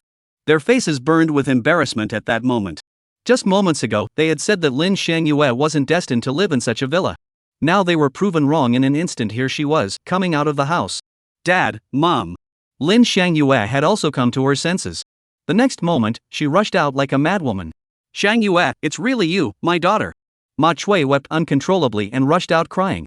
Then, mother and daughter collided, embracing each other in tears. For years had passed. Finally reunited, the bittersweet emotions of their reunion were beyond words. "Woo woo mother. Woo woo. My poor daughter." Lin Guangren rushed over and stood beside them, tears streaming down his face. Lin Zhou kept trying to comfort them. "Mom, sister. Stop crying. This is a family reunion, a joyous occasion. Why are you crying?" At the villa entrance, Wang Ma held Jiao Jiao's hand, staring blankly at the scene before her, feeling dazed. When Lin Shangyue left the Lin family, Jiao Jiao wasn't even a year old, so she naturally didn't recognize Lin Shangyue's parents. "Jiao Jiao, are your maternal grandparents here?" Wang Ma asked Jiao Jiao uncertainly. Jiao Jiao shook her head blankly. "Grandma Wang, I don't know.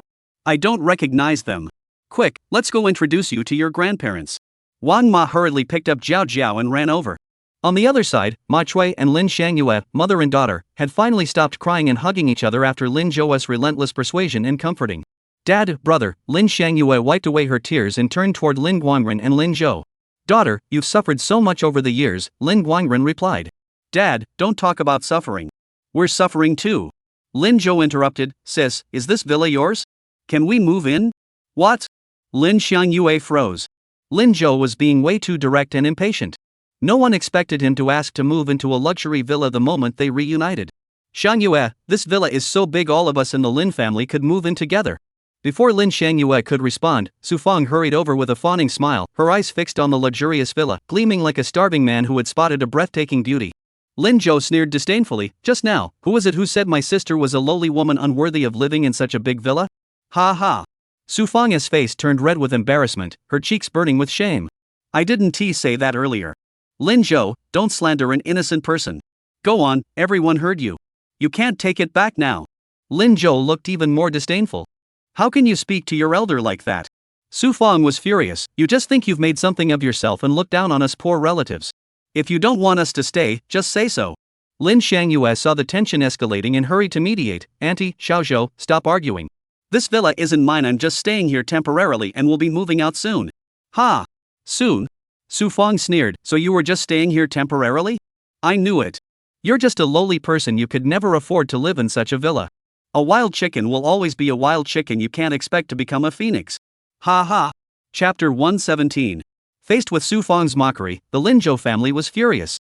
Ma Chui coldly said, "Sister-in-law, why did we bring Shangyue here? It's to marry the war god. Is it so hard for a woman who marries the war god to become a phoenix?" "Ah, this?" Su Feng was speechless, her face flushing with embarrassment. "Mom, what did you say? Marry the war god?" Lin Shangyue snapped back, asking urgently. "Sister, didn't you already know? It's Liang Zhan." Lin Zhou exclaimed excitedly. "Huh, soon I'll be the war god's brother-in-law. I'll be able to walk all over Nanzhou City with impunity. Who dares to bully me anymore? I'll kill them." At that moment, Lin Zhou was already fantasizing about the day he would reach the pinnacle of his life. "Wah, I don't want Mom to marry the war god. I just want Mom to marry Dad. Wah." Suddenly, the sound of a little girl crying came from behind. Jiao Jiao was being held by Wang Ma and stood not far behind. Hearing that her mother was going to marry someone else, Jiao Jiao cried bitterly. Seeing Jiao Jiao, everyone from the Lin family turned pale. "You little brat, what are you screaming about? Your mother isn't here." Lin Zhou shouted, "Old woman, take her away and get out." He didn't want his dream of marrying the war god's younger brother ruined by this little bastard. Wah wah! Zhao Zhao cried even louder in fear. Zhao Zhao, don't cry, Wang Ma said pityingly, glaring at Lin Zhou. You scared the child. Let her die of fright. This little bastard has already caused enough suffering for my family. Thinking of the hardships he had endured over the past 4 years, Lin Zhou's blood boiled, and he lunged forward viciously. What are you doing? Lin Shangyue shouted, blocking Lin Zhou's path with her body. Lin Zhou, don't scare my child. Lin Zhou stomped his feet in anger. Sister, what are you doing? 4 years ago, because of this little bastard, you gave up the chance to marry into the wealthy Zhang family. Now he's a war god, a top-tier figure. Are you really going to give him up because of this bastard? I don't care about any war god. I only want my daughter, Lin Shangyue shouted. Shut up. Ma Chui gritted her teeth and shouted, Shan Yue, can't you be less selfish? Have you ever considered us at all? 4 years ago, our entire family was expelled from the Lin family because of you, and we've been living like animals. Do you even know that? The enraged Ma Chui roared, spitting saliva onto Lin Shangyue's face. Sister-in-law, at least we're still alive, even if it's a life worse than that of pigs and dogs. At that moment, Su Feng poured oil on the fire. If we offend the war god this time, he might destroy our entire Lin family in a fit of rage. Lin Shangyue, are you willing to let our entire Lin family of dozens of people be buried with you for the sake of a bastard? For a moment, the entrance to the Peach Blossom Villa was filled with the chaotic shouting of the Lin family members. Amidst the chaos, a Volkswagen sedan pulled up and stopped behind them. The blinding headlights made their eyes squint. Damn it, a crappy Volkswagen, shining your lights in my face? Turn them off, or I'll smash your car. Lin Zhou was furious. As the younger brother-in-law of the future war god, he was acting like a complete thug. The car door opened, and a tall, imposing young man stepped out. It was Zhao Zhangxiong. Li Hu followed him out of the car. They had already received a message from the people secretly protecting the villa, so they rushed back urgently. Daddy's back. Daddy, save mom. Wah! Zhao Zhao saw Zhao Zhangxiong and ran toward him, crying hysterically. Zhao Rui? The Lin family, seeing Zhao Rui who had been missing for 4 years, were momentarily stunned. This guy is actually still alive. Zhao Zhangxiong ignored the Lin family and rushed toward Zhao Zhao, who was running toward him. He picked up his daughter and said, Zhao Zhao, don't be afraid. Daddy's here. Tell Daddy who bullied Mom and Zhao Zhao. Zhao Zhao cried while angrily pointing at Ma Chui and Su Feng. It's them, the bad women. Zhao Zhangxiong followed the direction of Zhao Zhao's little finger and saw Ma Chui, his former mother-in-law. Ugh! At that moment, his brows furrowed. You little bastard, dare you call your mother a bad woman? Do you know who I am? Ma Chui was furious. Being called a bad woman by a 4-year-old child was unbearable for her. Mom, please don't get angry. Zhao Zhao is still young, she doesn't understand. Lin Shangyue hurriedly explained, she hasn't seen you before, she doesn't know who you are. Even if she doesn't know who I am, she should at least know to respect her elders. Ma Chui screamed. Exactly, this clearly shows she has no proper upbringing. Su Feng, eager to stir up trouble, interjected, no wonder she's the offspring of scum, she's just a worthless creature. You're asking for death. Li Hu suddenly roared, his figure darting forward like lightning. What are you doing? Su Feng screamed. Smack! A loud slap echoed through the night sky, reverberating through the peach grove. Ah! A piercing scream rent the night sky, sending chills down the spine. Su Feng was slapped to the ground, her face twisted, her mouth filled with blood and broken teeth. Dare you ever call my older brother a scum again? Dare you ever call that little bastard a scum again? I'll kill you. Li Hu, hardened by years of battle, exuded a chill that enveloped the Lin family members, leaving them speechless and pale with fear. Lin Guangli watched his wife being beaten but dared not utter a word. The scene suddenly fell into complete silence, with only Su Feng's screams echoing in the air. Yay, uncle who was so cool. In the dead silence, the soft, childlike cheer of Zhao Zhao rang out. This cheer snapped Lin Shangyue out of her daze. She rushed over, pulled Zhao Zhao from Zhao Zhangxiong's arms, and carefully made her way toward Lin Guangren and Ma Chui. Zhao Zhao, trembling in her mother's arms, said, Mom, I'm scared. They're bad people. Don't call them bad people. Lin Shangyue frowned sternly. Quickly call your grandmother and grandfather. Don't call her that. I'm not her grandmother. Ma Chui frowned, glaring at Lin Shangyue with disappointment. Shangyue, we won't force you.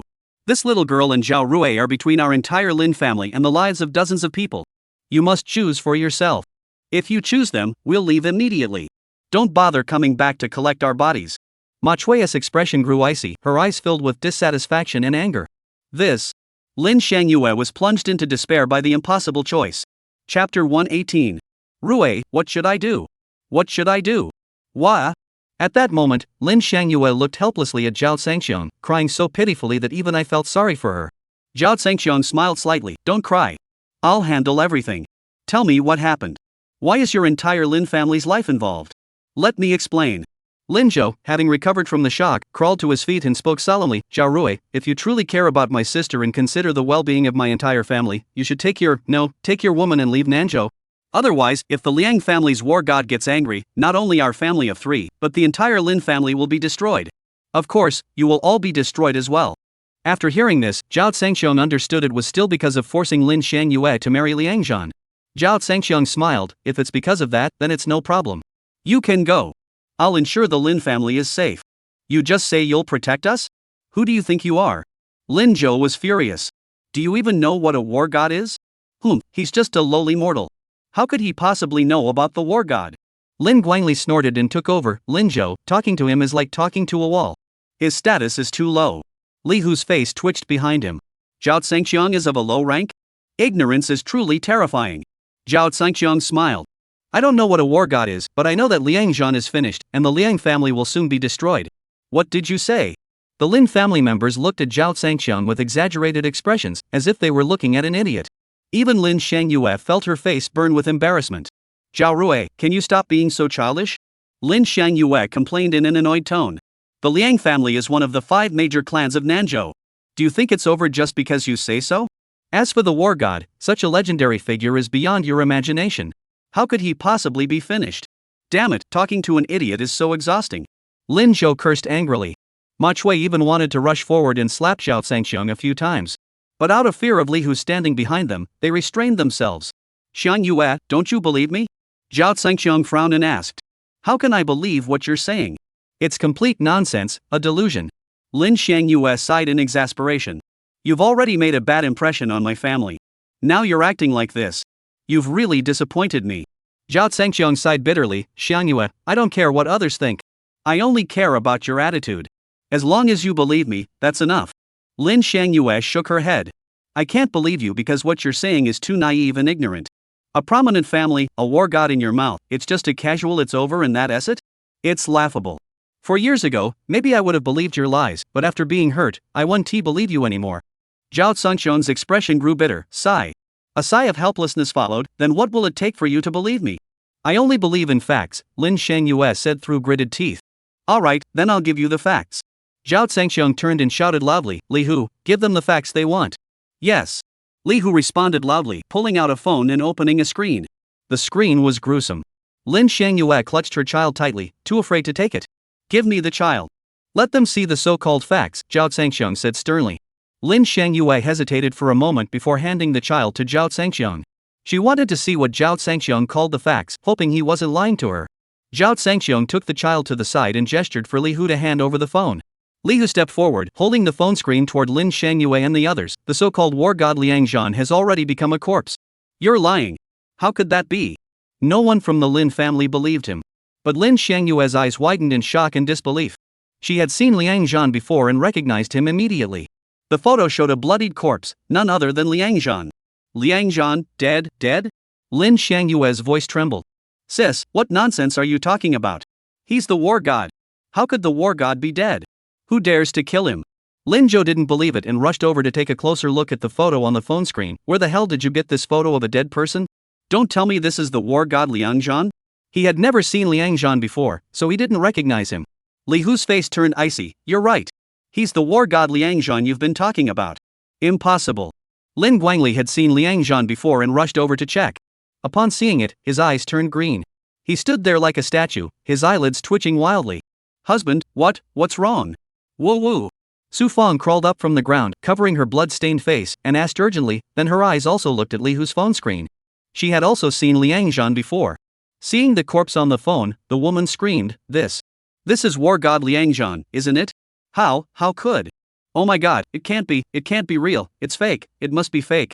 Su Fong's words fake made Lin Shangyue suddenly snap out of it, and she looked at Zhao Zhengxiang with a suspicious expression. These days, with the level of technology, it's not too difficult to create a fake photo. Advanced Photoshop editing techniques could easily make a fake look real. Chapter 119. Lin Guangli and the others suddenly came to their senses as well. Right, it's fake, definitely fake, Lin Guangli said with unwavering certainty. If the war god really died, it would be a national sensation. Why isn't there any news about it outside? That's because I had the news sealed off. No outsiders know anything about it, Zhao Zhangxiong said solemnly. Ha ha, ha ha. Lin Guangli laughed so hard he was bending over, laughing until his sides ached. The others looked at him with disdain. Hey, Zhao Rui, it's been 4 years since we last met, and your ability to brag is truly unexpected, Lin Zhou said sarcastically as he stood in front of Zhao Zhangxiong, sneering. You had the news sealed off. Do you think you're the governor? I'm not the governor, but my word is law. The governor must obey unconditionally. Zhao Zhangxiong replied with unwavering seriousness. Everyone's expressions were filled with disbelief. Lin Zhou rubbed his forehead fiercely. Damn it, he's just a delusional fanatic. I'm arguing with a delusional fanatic. I must be crazy. I was going to say, even the king has to obey me unconditionally. Is that even realistic? Lin Shangyue was utterly disappointed. Zhao Rui, if you really want me to believe you, can you show some sincerity? Using such underhanded tactics will only make me despise you even more. Zhao Zhangxiong didn't bother explaining. He turned to Li Hu and ordered, have Qin Yuanshan come over here. Yes. Li Hu immediately called Qin Yuanshan. Keep performing. Let's see how you handle this. Lin Zhou sneered with contempt. Enough, stop this nonsense. Ma Chui grew impatient and shouted, Shangyue, make your decision. We don't have time to waste here with you. Lin Shangyue once again plunged into agony. She knew that the man before her, who only knew how to talk big, was unreliable. She could only rely on herself. After a moment of agonizing struggle, she steeled her resolve and made up her mind. She couldn't bear to part with her daughter. However, the lives of the dozens of people in the Lin family were at stake, and she couldn't just abandon them. Otherwise, she would be a murderer, and she would never be able to forgive herself for the rest of her life. Zhao Rui, take good care of our daughter. These words made it clear that she had made her decision. Wu Wu Jiao Jiao burst into tears. Mommy, don't you want Jiao Jiao anymore? Mommy. Hearing her daughter's cries, Lin Shangyue's heart broke. My dear, I'm sorry. Mom is only leaving temporarily. Mom will always love you. Follow your father closely. Mom will come back to see you someday. Let us go, stop dawdling. Ma Chui saw that Lin Shangyue had agreed, and to avoid any further complications, she immediately stepped forward and dragged her away. Wait! Zhao Zhangxiong shouted. Aren't you here to see if I can make the governor obey me? The governor is on his way. I spit on that. I don't believe you for a second. Do you think we're as crazy as you are? Lin Zhou spat angrily. Lin Zhou, stop wasting your breath with that fraudster. Take your sister and go. Ma Chui ordered sternly. Yes, Mom. Lin Zhou immediately stepped forward to help. Stop them. Zhao Zhangxiong shouted. Whoa! Li Hu blocked their path with a horizontal stance.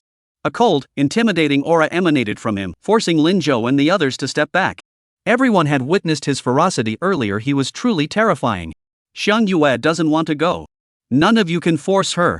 Zhao Zhangxiong's voice was cold and indifferent, each word spoken with an air of unyielding authority. The Lin family was furious but powerless to act. Zhao Rui, enough. Ma Chui was completely enraged. Shangyue is my daughter. I can do whatever I want with her. It's none of your business. So what if she's your daughter? Zhao Zhangxiong didn't back down, his expression firm. As long as she doesn't want to, no one can force her, including you. You. Ma Chui trembled with anger. Although Zhao Zhangxiong's words were infuriating, Lin Shangyue felt a touch of gratitude in her heart. Because this was Zhao Zhangxiong showing concern for her. Zhao Rui, stop talking. Lin Shangyue's voice softened slightly as she pleaded, let me go. Don't make this difficult for me, okay? Seeing the tears in Lin Shangyue's beautiful eyes and the pain on her delicate face, Zhao Zhangxiong felt a pang of sorrow in his heart. Sigh. In the end, he couldn't bear to see Lin Shangyue's pain. He sighed and signaled to Li Hu to step aside. Li Hu had no choice but to step aside. The Lin family emerged victorious, successfully taking Lin Shangyue away. Zhao Rui, listen carefully. Take your daughter and leave Nanzhou immediately. Otherwise, don't blame me for being ruthless. As he departed, Lin Zhou couldn't resist leaving a threatening remark for Zhao Zhangxiong. Zhao Jiao watched her mother get into the car and leave, crying so hard she couldn't catch her breath. Zhao Zhangxiong feared the child might cry herself into a fit, so he used silver needles to put her into a deep sleep and handed her over to the nanny Wang Ma to take inside. Brother, are we just letting them take the lady away like this? Li Hu was deeply frustrated. Zhao Zhangxiong's expression grew icy. Don't worry, she's only leaving temporarily. Shangyue can only be my woman. Call Qin Yuanshan and tell him not to come. Tonight, we'll handle something to make the Liang family disappear from Nanzhou. Yes. Li Hu roared in obedience, his eyes blazing with murderous intent. Chapter 120. Upon receiving Zhao Zhangxiong's orders, Qin Yuanshan rushed to the Peach Grove villa by car. Just as he arrived at the entrance of the Peach Grove path, Li Hu's phone rang again, telling him not to go to the villa and to handle the Liang family first. Qin Yuanshan had no choice but to stop the car and prepare to turn back, heading toward the Liang family, one of the 5 major clans. The Liang family had suffered a complete defeat in their previous clash with Zhao Zhangxiong, with all their main forces, including Liang Zhan, wiped out. The Liang family was now in a state of panic, like grasshoppers after autumn, and it was only a matter of time before they were dealt with. Moreover, Qin Yuanshan's actual power had grown immeasurably. After eliminating Chao Gui and the underground emperor Lei Baozi, who in the entire South State could still challenge him, dealing with the Liang family was as easy as pie. Just then, the car carrying Lin Guangli and the others, who had returned with Lin Shangyue, happened to arrive at the same location. Lin Guangli quickly stopped the car and honked the horn, signaling the car ahead to move. However, after honking once, Lin Guangli dared not honk again. Under the car's headlights, he stared intently at the license plate of the car in front, his eyelids twitching nervously. "Husband, honk the horn and make them move." Su Fang, sitting in the passenger seat, shouted impatiently, covering her face with her hands and demanding, "Make them get out of the way. I need to go to the hospital." His mouth was twisted from Li Hu's slap and his teeth were broken. He needed to go to the hospital immediately. "Uncle, I'll go down and tell them to get out of the way." Lin Shangyue and her family of 4 were crammed into the back seat. At that moment, Lin Zhou shouted arrogantly. He was young and full of energy, thinking about how he was the future brother-in-law of the war god, and his confidence swelled. Daring to block the path of the war god's younger brother-in-law, did you ask the war god for permission? Get out of the way. Look at the license plate in front of you. Lin Guangli shouted. At this reminder, Lin Zhou immediately stuck his head out the window to look forward. Upon seeing what was ahead, he sucked in a sharp breath. Su Fang also quickly looked up and saw the license plate number. The license plate number ended with 001. This number belonged to no one else but the governor of Nanzhou, the most powerful man in the region. In other words, this was the governor's car. No way? In the middle of the night, why is the governor's car here? Lin Zhou couldn't believe it. The governor's car? The timid Lin Guangren jumped in surprise, suddenly mentioning, "I just heard Zhao Rui call and ask Governor Qin to come over." Could it be true? At that moment, everyone in the car froze, cold sweat pouring down their faces. If Zhao Rui really had that kind of influence, that would be terrifying. At that moment, everyone felt a chill run down their spines. Roar! Just then, the car in front suddenly turned around and sped off with a loud roar. It turned around and left? Everyone froze for a moment before bursting into joy and letting out a huge sigh of relief. "Pfft, you scared me," Lin Zhou sneered. "Dad, with your cowardly nature, they weren't even heading to the villa. They probably just took a wrong turn. Zhao Rui is a scummy good for nothing. He has the power to transfer a governor, but I have the power to transfer a king." Lin Zhou is right. A loser is a loser. He blew a great opportunity 4 years ago. What kind of future does he have? Su Fang immediately agreed. The family continued to mock Zhao Zhangxiong while driving to the hospital. But when they arrived at the hospital, upon learning it was the Lin family, the hospital immediately informed them to find a clinic outside. No major hospital dared to admit anyone from the Lin family. Lin Guangli and his wife were furious. The Lin family, after all, was a second-rate family in Nanzhou, with status and influence. To end up having to go to a small clinic for treatment was a disgrace. But there was no choice, the injuries needed to be treated, so they had no option but to go to the clinic to have their wounds tended to. After the wounds were treated, the Manhwae family refused to follow Lin Guangli and his wife back to the Lin family home, insisting on returning to their rented apartment. This enraged Lin Guangli and his wife, and eventually everyone parted ways in anger. As soon as Manhwae's family arrived at the rental house with Lin Shangyue, Lin Guangli immediately followed with the elderly matriarch of the Lin family. With the elderly Mrs. Lin present, Lin Guangren seemed flustered and hurriedly greeted her. "Mother, what are you doing here? Please come in and sit down." "Third son, I won't sit here," Lin Guangli said irritably. "You just wanted the old lady to come and ask you to return, didn't you? Now that she's here, it's time to go back." No, older brother, you've misunderstood. That's not what we meant. We just came back to pack our things," Lin Guangren hurriedly explained. "Lin Guangren, you good-for-nothing waste of space." Manhwae grabbed Lin Guangren and pulled him behind her, shooting an angry glance at the old lady. "Mom, your son doesn't dare to say it, so I will.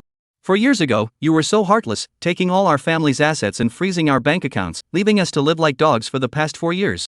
Now that my daughter has made something of herself, you want us to come back? It won't be that easy." This was clearly an attempt to demand a higher price on the spot. The old fox, Lin Laotai, was no fool. She understood Manhwae's meaning perfectly. "Little Chui, state your terms." Manhwae didn't hold back either. If she didn't make her demands now, when would she? "First, return our small villa and sign the property transfer agreement tonight, specifying that it belongs to our family and not the Lin family." She was afraid the Lin family would find another excuse to take it back later, so she wanted to keep it in her own name for safety. Sister-in-law, that's way too much. Lin Guanli was annoyed. Fortunately, Su Feng, whose mouth was sore, hadn't come along, otherwise, the two women might have started arguing right there. You don't have to agree, Ma Chui said indifferently. You. Lin Guanli was so angry his eyes turned red, and his eyelids twitched violently. He wanted to slap someone. Chapter 121. Alright, I agree. Although Lin Laotai was unhappy inside, aligning herself with the war god was more important, so she gritted her teeth and agreed. Second, the family company must give our family the shares we deserve, and we must receive dividends every year. The dividends from the past 4 years must be fully compensated. Ma Chui continued to make demands. Lin Guanli was so angry his eyes turned red. You're dreaming. Demanding shares is already excessive, and now you want 4 years' worth of dividends? You're out of your mind. If you refuse, then please leave. My daughter will marry the war god on her own, and she has nothing to do with the Lin family. Ma Chui's words struck the Lin family where it hurt the most. Lin Guanli was so angry his face turned red, but he could do nothing about it. Alright, I agree to everything. Lin's elderly matriarch suppressed her anger and frustration, gritting her teeth inwardly. We'll settle this tonight. Is that satisfactory? Ma Chui immediately broke into a smile, her attitude doing a complete 180-degree turn. Thank you, Mom.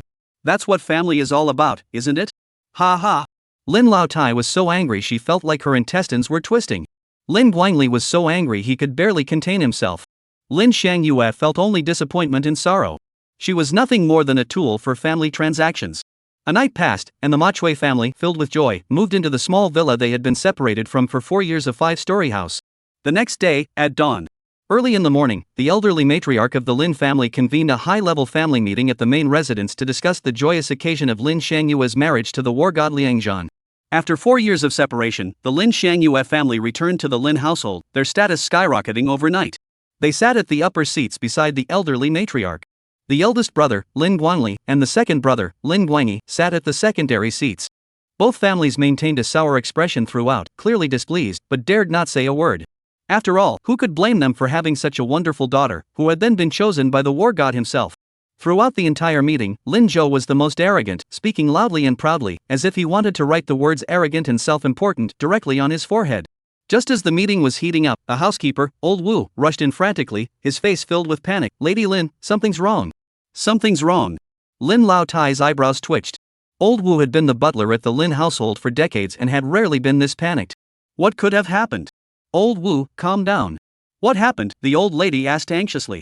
Lady Lin, I just went to the Liang family myself to inform Miss Shangyue of her return, but...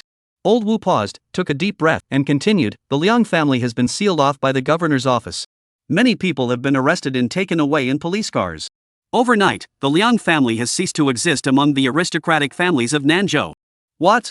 The Lin family members' expressions turned pale. The once lively gathering fell into complete silence. The Liang family is finished? How is that possible? Nonsense. Old Wu, did you see clearly? Lin Guangli shouted. The Liang family has a war god. How dare the governor's men touch them? Master Lin, I've investigated. The Liang family has never produced any war gods, Old Wu said with a bitter expression. That Liang Zhan did indeed go to the southern frontier to enlist, but according to the rumors I heard, he committed a mistake recently and was executed. This piece of gossip was, of course, deliberately fabricated by Qin Yuanshan and Qi Wei. Boom! The earth shook with thunder, rolling over their heads. The Lin family members stood frozen in place, petrified. Their dream of aligning themselves with a war god was completely shattered. For a moment, they were at a loss and unable to accept it. Old Mrs. Lin stood up, then collapsed back down heavily, her face as pale as paper. Lin Guangren, Ma Chui, and Lin Zhou, the 3 members of the Lin family, were even more disoriented and trembling all over. This is bull. We thought we were about to reach the pinnacle of life, only to discover it was all a dream. What a letdown. No, it can't be. In the silence, Lin Zhou shouted, Old Wu, you're old and blind, you must have seen it wrong. Young master, if you don't believe me, you can check online right now. The news about the Liang family's downfall is all over the internet, Old Wu said with a bitter smile. Lin Zhou didn't believe him and immediately pulled out his phone to check the news. Sure enough, as Old Wu had predicted, the local news headlines were all about the Liang family being raided, and even a Douyin influencer had started a live stream. With a dull thud, Lin Zhou collapsed onto the ground, as if he had lost his parents. It was over. His dream of marrying his war god uncle was shattered. The entire venue fell into complete silence once again, everyone looking as though they had lost their mother, heads hanging low. Only Lin Shangyue let out a sigh of relief. She wouldn't have to be forced to marry some so-called war god after all. Report, old lady, Zhang Jun, the young master of the Zhang family, has arrived. He says he's here to see Miss Xiang Yue. Suddenly, a voice from outside broke the silence in the hall. Zhang Jun? The dejected Lin family members all froze in shock. Lin Xiangyue's face turned pale, and her beautiful eyes flashed with anxiety. One problem had barely been resolved when another arose. After Liang Zhan left, Zhang Jun arrived. Lin Xiangyue was on the verge of breaking down. Chapter 122. 4 years ago, after divorcing Zhao Zhangxiong, Lin Xiangyue was forced by the Lin family to marry Zhang Jun from the wealthy Zhang family. On the day of the wedding, she escaped unnoticed by her family, found her daughter, and vanished without a trace. Little did she know that today, upon her return, Zhang Jun had come looking for her. Among the 5 major wealthy families in Nanzhou, the Chao family and the Liang family are finished. Now only 3 remain, and the Zhang family is one of them. The Lin family couldn't afford to provoke them. Old matriarch Zhang Jun has arrived. What should we do? The Lin family was in a panic. The old lady stood up with the help of 2 people, her icy gaze fixed on the Lin Xiangyue family. Xiangyue, since Mr. Zhang has come, you must go and give the other family an explanation. Otherwise, our Lin family will be ruined, and you will be the Lin family's eternal traitor. Lin Xiangyue's expression was on the verge of tears. Grandmother, I. For a moment, she didn't know what to do and turned her pleading gaze toward her parents, Lin Guangren and Ma Chui. Lin Guangren was already a coward and unreliable, while Ma Chui simply turned her head away. Lin Zhou, standing nearby, was even worse. He stepped aside and muttered, "It's none of my business. I've long since disowned you as my sister." At that moment, Lin Xiangyue's face was filled with disappointment. The family love she had longed for was like this. At that moment, the familiar figure of Zhao Zhangxiong flashed through her mind. After spending time with him these days, she could feel that Zhao Zhangxiong truly cared about her. At this moment, the only person she could rely on was him, wasn't he? Report to the old matriarch. Outside, the Zhao family's Zhao Rui has arrived. Just then, another family member rushed in to report. What? The Lin family members were in an uproar. What is he doing here at this time? You good for nothing. Tell him to get out. Lin Laotai's face turned pale. If Zhang Jun saw Zhao Rui, the eldest son of the Zhang family would fly into a rage, and the Lin family would be finished. Quick, make him leave. The old matriarch screamed hysterically. If he refuses to go, beat him out of here. No, grandmother. Lin Xiangyue rushed forward, crying and pleading, "Grandmother, don't hit him. I'll go talk to him and make him leave peacefully." Get out. You have no right to speak here now. Mrs. Lin, who had previously been kind, suddenly turned fierce and terrifying, causing Lin Xiangyue to step back several paces in fear, her face pale. She stared blankly at her grandmother, who now looked like a demon, as if she were looking at a stranger. Ha, it's quite lively here at the Lin household. A sinister voice echoed, followed by a well-dressed young man with a sleek, slick-back hairstyle, accompanied by his entourage, striding in with an air of arrogance. The Lin family members' faces turned pale with fear. The man who had entered was none other than Zhang Jun, the eldest son of the Zhang family. Old Mrs. Lin rushed forward to greet him, forcing a fawning smile. "Mr. Zhang, how did you come here? I failed to greet you properly. Please forgive me." Zhang Jun coldly glanced at the old woman. "Old matriarch, I hear Lin Xiangyue has returned. 4 years ago, she owes me an explanation, doesn't she? I don't know what kind of explanation Mr. Zhang wants, but I will do my best to satisfy you," Lin Laotai said fearfully. Make Lin Xiangyue come out here. Zhang Jun roared angrily. Yes. Lin Laotai hurriedly agreed, then turned and shouted harshly, "Xiangyue, get over here and apologize to Mr. Zhang." Grandmother, I. Lin Xiangyue was at a loss, her heart pounding with fear. Swoosh. At that moment, Zhang Jun's gaze locked onto Lin Xiangyue. The moment he saw Lin Xiangyue, he froze, his eyes flashing with greed and surprise. 4 years had passed, yet Lin Xiangyue showed no signs of aging. Instead, she had become even more stunningly beautiful, even more captivating to men. 4 years ago, she was known as the most beautiful woman in Nanzhou. 4 years later, calling her the most beautiful woman in the entire southern provinces would not be an exaggeration. Originally, Zhang Jun had come to confront her, but at that moment, he was captivated by Lin Xiangyue's beauty and changed his mind. Such a peerless beauty could only belong to him. Gulp. He swallowed hard, his throat tightening. Mr. Zhang, what's wrong? Lin Laotai, seeing that Zhang Jun wasn't speaking, asked worriedly. At the same time, he shouted angrily at Lin Xiangyue once more, "Xiangyue, what are you still standing there for? Come over here and kneel down. Lin Xiangyue, hurry up. Do you want to kill us all? You wicked woman." Someone pushed her forward, dragging Lin Xiangyue to Zhang Jun's side. The beauty was right before his eyes, and Zhang Jun stared at her, his eyes fixed on her. 4 years ago, he had already coveted Lin Xiangyue's beauty and wanted to make her his own.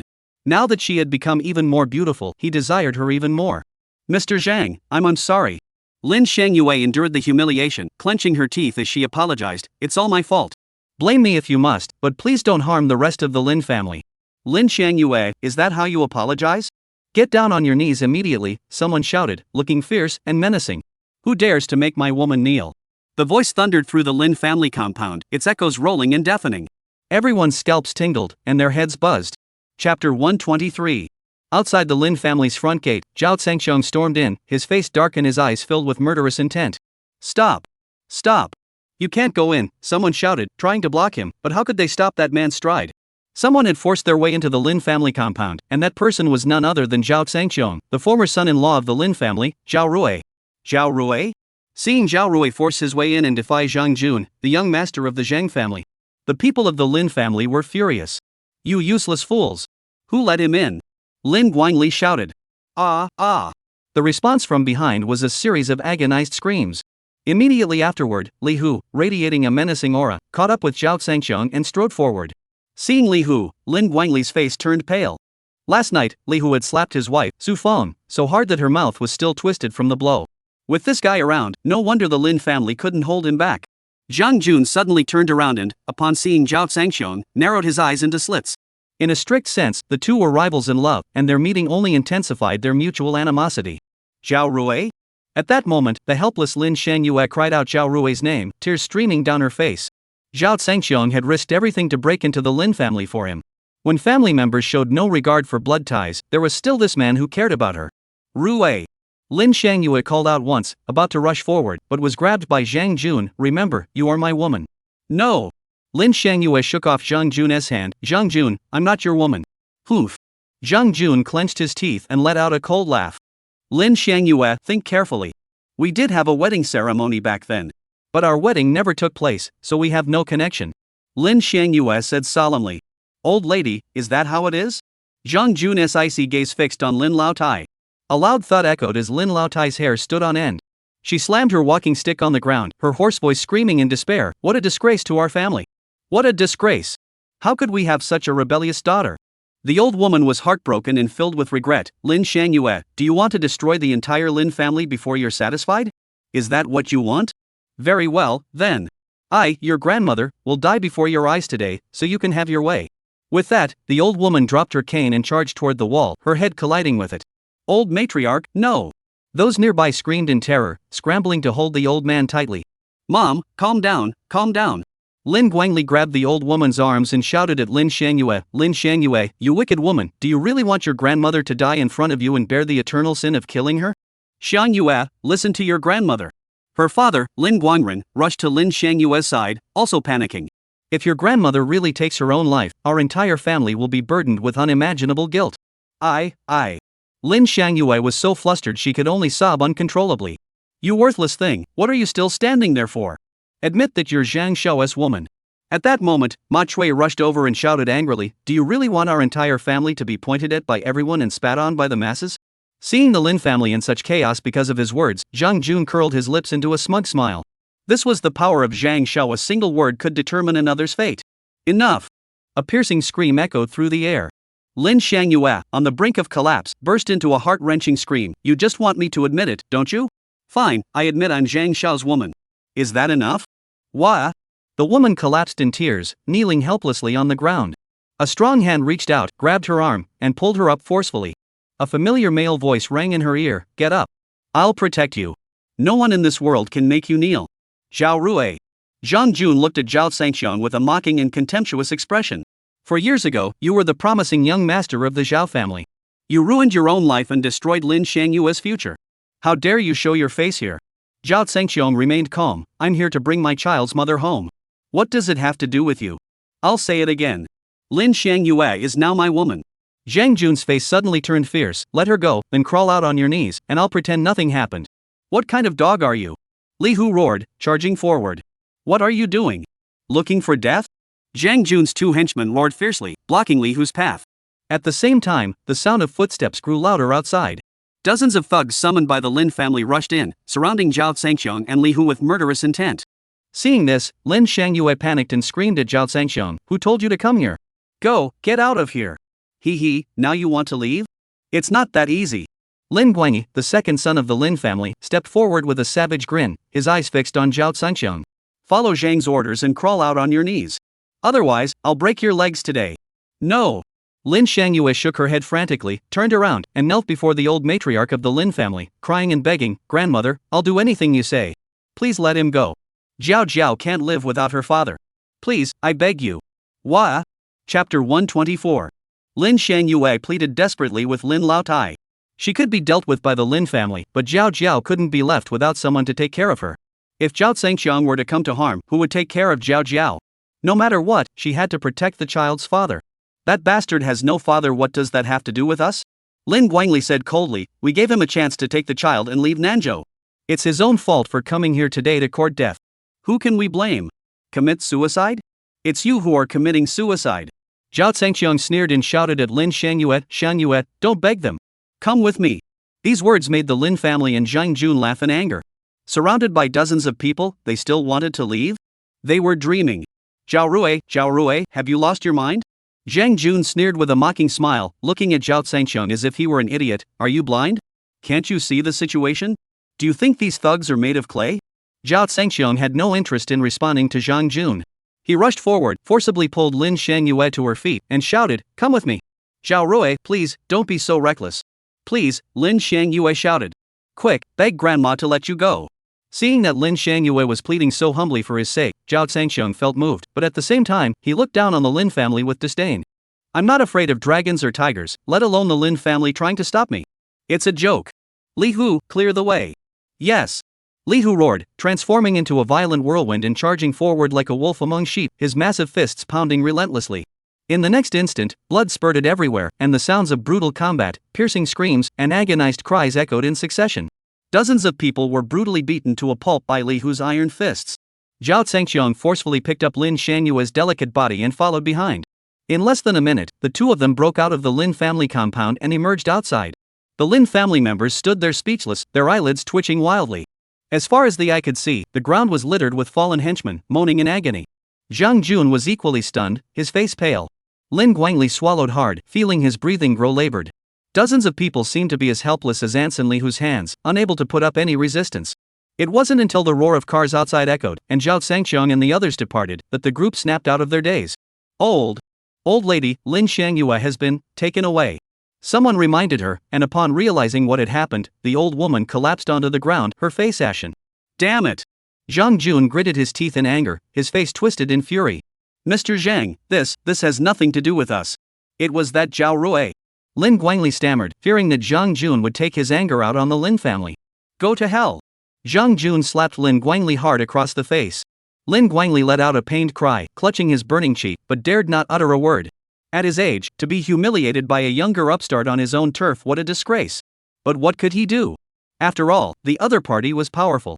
You Lin family, listen well to this young master.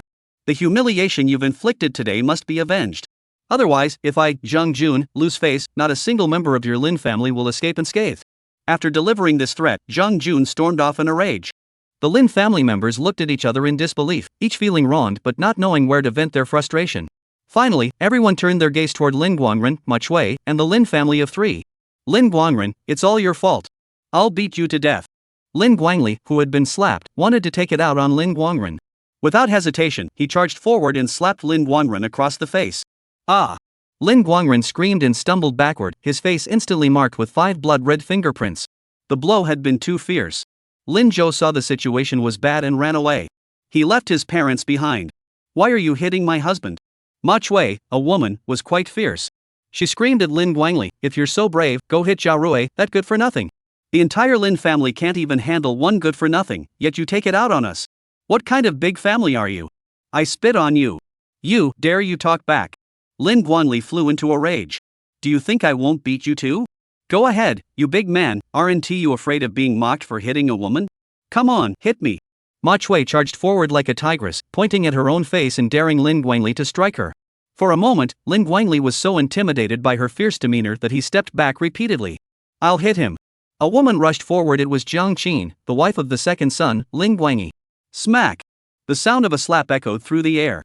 Ma Chui struck first, delivering a hard slap to Jiang Qin's face. Jiang Qin froze for a moment before exploding in anger. I'm your second sister-in-law. How dare you disrespect your elders? I'll beat you to death. Come on, do you think I'm afraid of you? In the next moment, the two women were locked in a fierce struggle, causing chaos and commotion. Lin Laotai watched the chaotic scene, furious and shouting angrily. However, the two women, now completely out of control, ignored her and continued to fight wildly. The scene descended into complete chaos. The old woman, overcome with anger, couldn't catch her breath and fainted on the spot. A group of people shouted in alarm and rushed to carry her to the hospital. To the Lin family's despair, no major hospital would accept their patient. Could the esteemed matriarch of the Lin family really be reduced to seeking treatment at a small clinic? This wasn't just a blow to the old lady's face, it was a blow to the entire Lin family. This was a shame they couldn't afford to bear. But what could they do? Go to a small clinic? Or stay home and wait to die? The Lin family was completely at a loss. Chapter 125. The big hospital wouldn't admit Mrs. Lin, and the small clinic couldn't go there for the sake of their reputation. In the end, they had no choice but to hire a private doctor at a high cost. After some emergency treatment, Mrs. Lin regained consciousness. At that moment, the Lin family gradually calmed down. Now was not the time for internal strife, they needed to find a way to resolve the current crisis. If Lin Shangyue cannot marry Zhang Jun, the Zhang family might take action, and the Lin family could disappear from Nanzhou. Mrs. Lin absolutely refused to let the Lin family be destroyed on her watch, otherwise, she would have no face to meet her ancestors in the afterlife. Therefore, they must resort to any means necessary to retrieve Lin Shangyue and force her to submit. While the Lin family was devising a plan to retrieve Lin Shangyue, Zhao Zhangxiong had already forcibly brought her back to the Peach Grove villa. This morning, Zhao Zhao woke up crying and demanding her mother. That's why he broke into the Lin family and brought Lin Shangyue back. Zhao Zhao, do you believe what your father said? Your mother is back. Zhao Zhangxiong smiled gently. Zhao Zhao threw herself into her mother's arms and nodded vigorously, long live Dad. The little girl was filled with admiration for her father at that moment. Lin Shangyue watched the happy father and daughter, but her eyebrows were furrowed. She had gone to great lengths to calm the child down, had Wang Ma take her out, and then pulled Zhao Zhangxiong into the room alone. What's wrong? You look so upset. Zhao Zhangxiong spoke seriously, don't worry. With me here, the Lin family dares not cause trouble for you. Lin Shangyue's beautiful eyes welled up with tears she couldn't hold back. If Zhang Jun makes a move, the Lin family will be in trouble. My grandmother is desperate to die. What can I do? The woman cried helplessly. Zhao Zhangxiong felt heartbroken. He stepped forward, embraced the woman's delicate body, and comforted her. I'll handle Zhang Jun's matter. You'll handle it? Who do you think you are? Anyone can talk big. Lin Shangyue pushed Zhao Zhangxiong with all her strength, but she couldn't push him away. You bastard, let go of me. Don't take advantage of me. Lin Shangyue's fists rained down on the man's sturdy chest. However, Zhao Zhangxiong held her even tighter. Please believe me, I'm not just talking big. Zhao Zhangxiong emphasized, last night I told you that Liang Zhan is dead, and the Liang family is about to collapse, but you wouldn't listen. Look at the result now. Lin Shangyue suddenly froze. Yes, everything Zhao Zhangxiong had said last night had come true. After a moment of silence, Lin Shangyue asked in disbelief, how did you know that in advance? It's not about predicting the future. It's because Liang Zhan tried to steal my woman, and I killed him.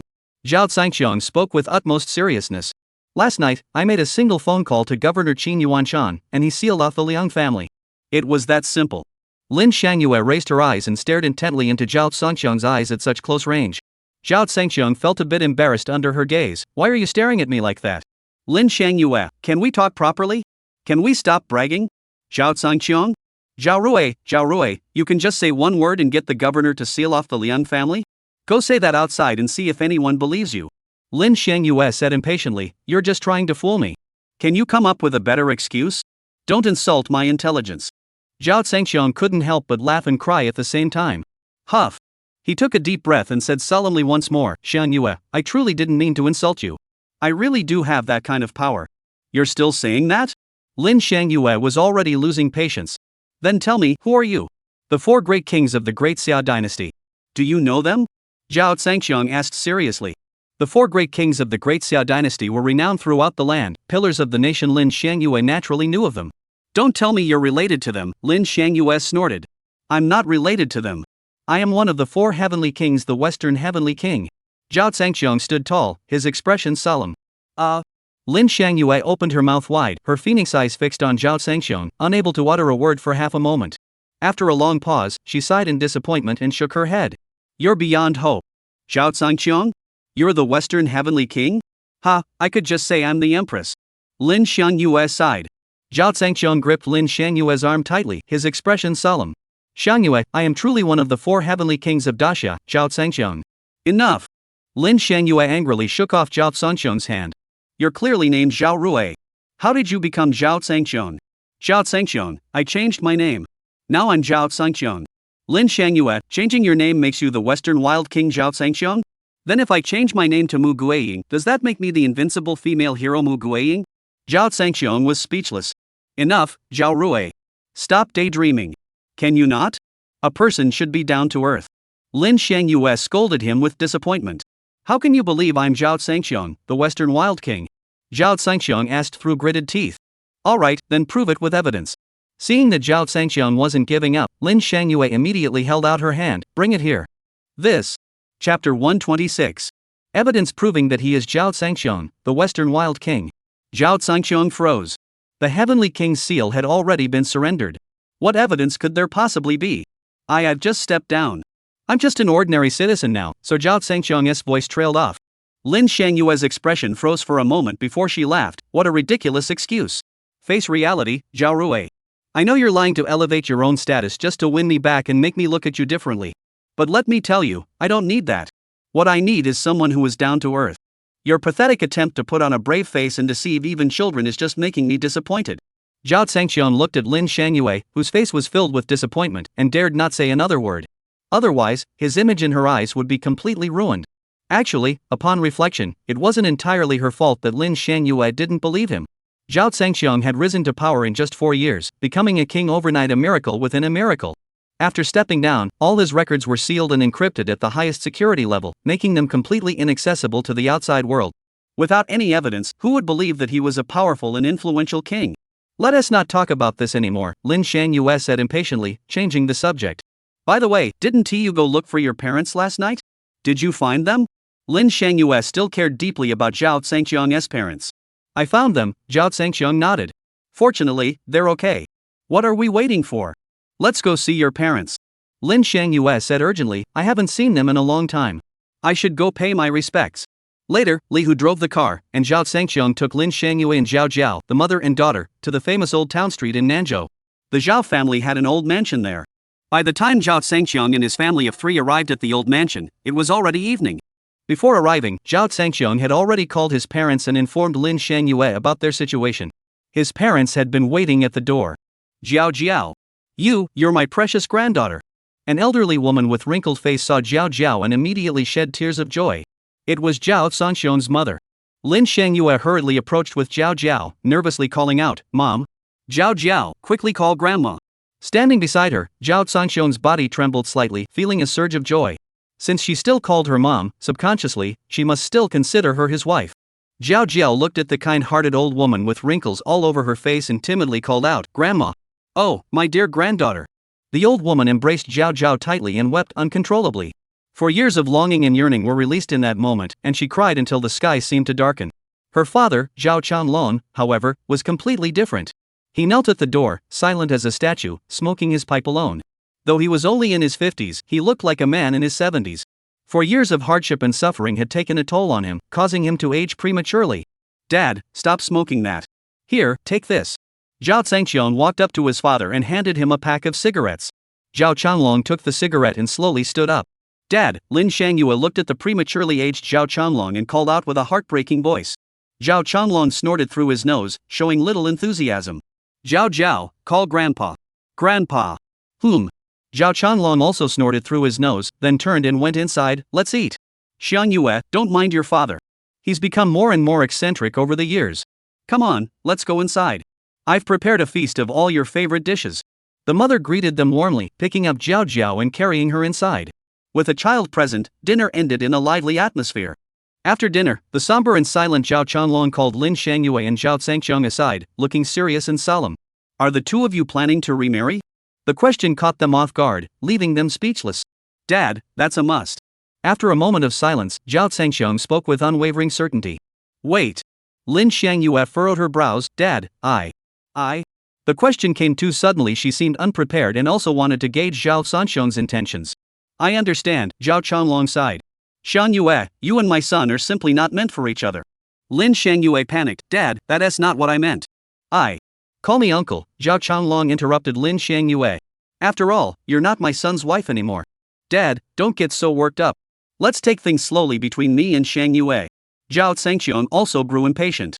Zhao Changlong didn't give the two a chance to explain. He silently stood up and left with a single sentence, I don't have time to wait. Before I close my eyes, I must see a grandson. The lineage of my family cannot be cut off. This. Zhao Zhengxiong and Lin Xiangyue were both stunned. Xiao Rui, Xiangyue. Don't take it to heart. The old man's temper is just acting up lately. At that moment, their mother walked over to comfort the two. Ah! The mother sighed deeply, her face filled with pain. It's all because of that bastard Qin Ziming. Look at our once happy family, ruined like this. What about your younger brother and sister? Woo woo. The old woman's grief welled up and she couldn't help but burst into tears. Mentioning Qin Ziming, Lin Xiangyue's heart trembled violently and she felt completely overwhelmed. Chapter 127. Qin Ziming. This name had become a source of pain and a thorn in the hearts of the Zhao Zhengxiong family. Son, didn't you say you caught that bastard? The mother grew agitated, her old eyes bloodshot. I must go see that bastard. I must see how black his heart is and why he's been so cruel to us. I must see the consequences of his evil deeds. Alright, the time I gave him has also come. Zhao Zhengxiong suddenly stood up and shouted, Li Hu. Here. Li Hu rushed over urgently, what's the matter, boss? Go to the Wancheng restaurant. It's time to settle the score with Qin Ziming. A cold, murderous intent flashed in Zhao Zhengxiong's eyes. Yes. At that moment, in the basement of the Wancheng restaurant, Qin Ziming and his sister Qin Zishuan were on the verge of collapse. They had been living in this cramped, dark basement with two corpses for several days. The putrid stench of decaying bodies and their horrifying appearance had driven them to the brink of madness. Qin Ziming was slightly better off, but Qin Zishuan was nearly insane. She sat at the door, pounding on it frantically, begging someone to open it. The bandages on her face had been torn off, revealing 12 deep gashes, making her face look grotesque and inhuman. Once a confident and successful female entrepreneur, a strong woman, who could have imagined she would end up in such a tragic state? Clang! Suddenly, a loud noise echoed, followed by the long-awaited sound of the door opening. The brother and sister, already broken and despairing, looked up urgently. Squeak! The door opened, and a ray of light shone in. In that moment, the brother and sister felt as though they were in hell, finally catching a glimpse of the faint light of hope. Qin Zishuan burst into tears and crawled toward the door, rushing toward the light she had longed for. Qin Ziming wasn't about to be left behind. He cried and laughed at the same time, rushing out wildly. The person who opened the door had intended to step forward to stop them, but the foul odor emanating from inside nearly choked them, so they quickly stepped back. Bang bang! The Qin siblings burst out the door, but after taking a few steps, they collapsed in the hallway, gasping for breath. After days of poor sleep and inadequate food, they had already exhausted all their strength from rushing out. How are we supposed to take them out like this? The others looked at the siblings, pinching their noses in frustration. Just close your eyes and go. If the elders blame us later, none of us can take the blame. All right. The group had no choice but to find some masks and then drag the brother and sister out like dead dogs.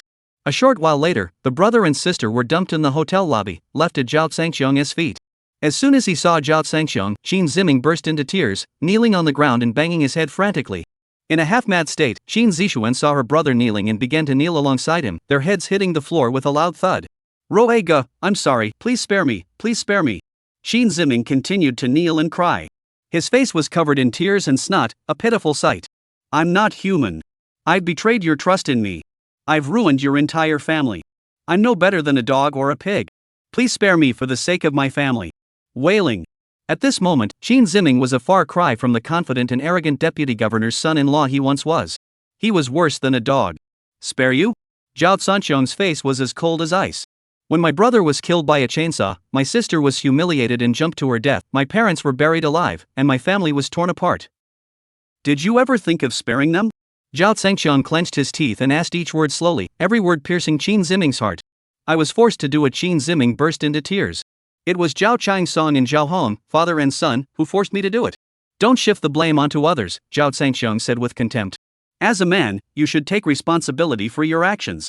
For your wealth and power, for your promotion and fortune, for obtaining Xiangyue, you and your sister have lost all humanity. Now, tell me exactly what your original scheme was. If a single word is false, I'll make a siblings return to the dungeon to live. The last sentence filled Qin Ziming with utter terror. He didn't want to go back to that place, which was worse than hell. I'll tell you everything, wailing.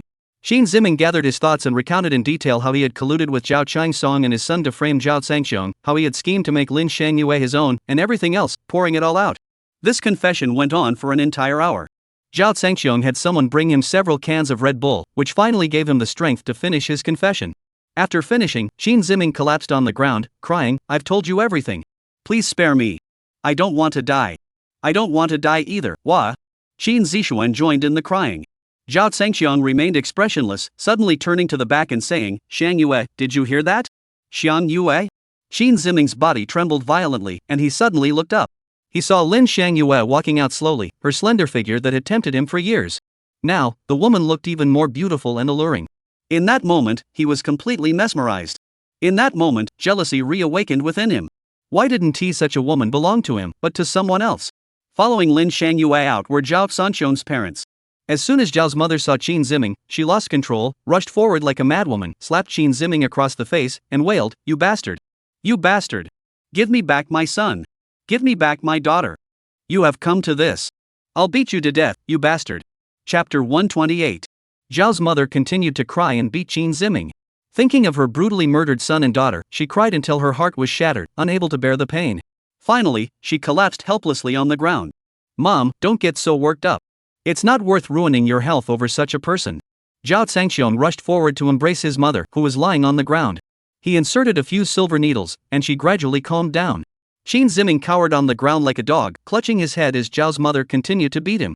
Qin Zishuan, half mad, sat nearby with her hair disheveled, laughing maniacally while clapping her hands incessantly. "Hit him!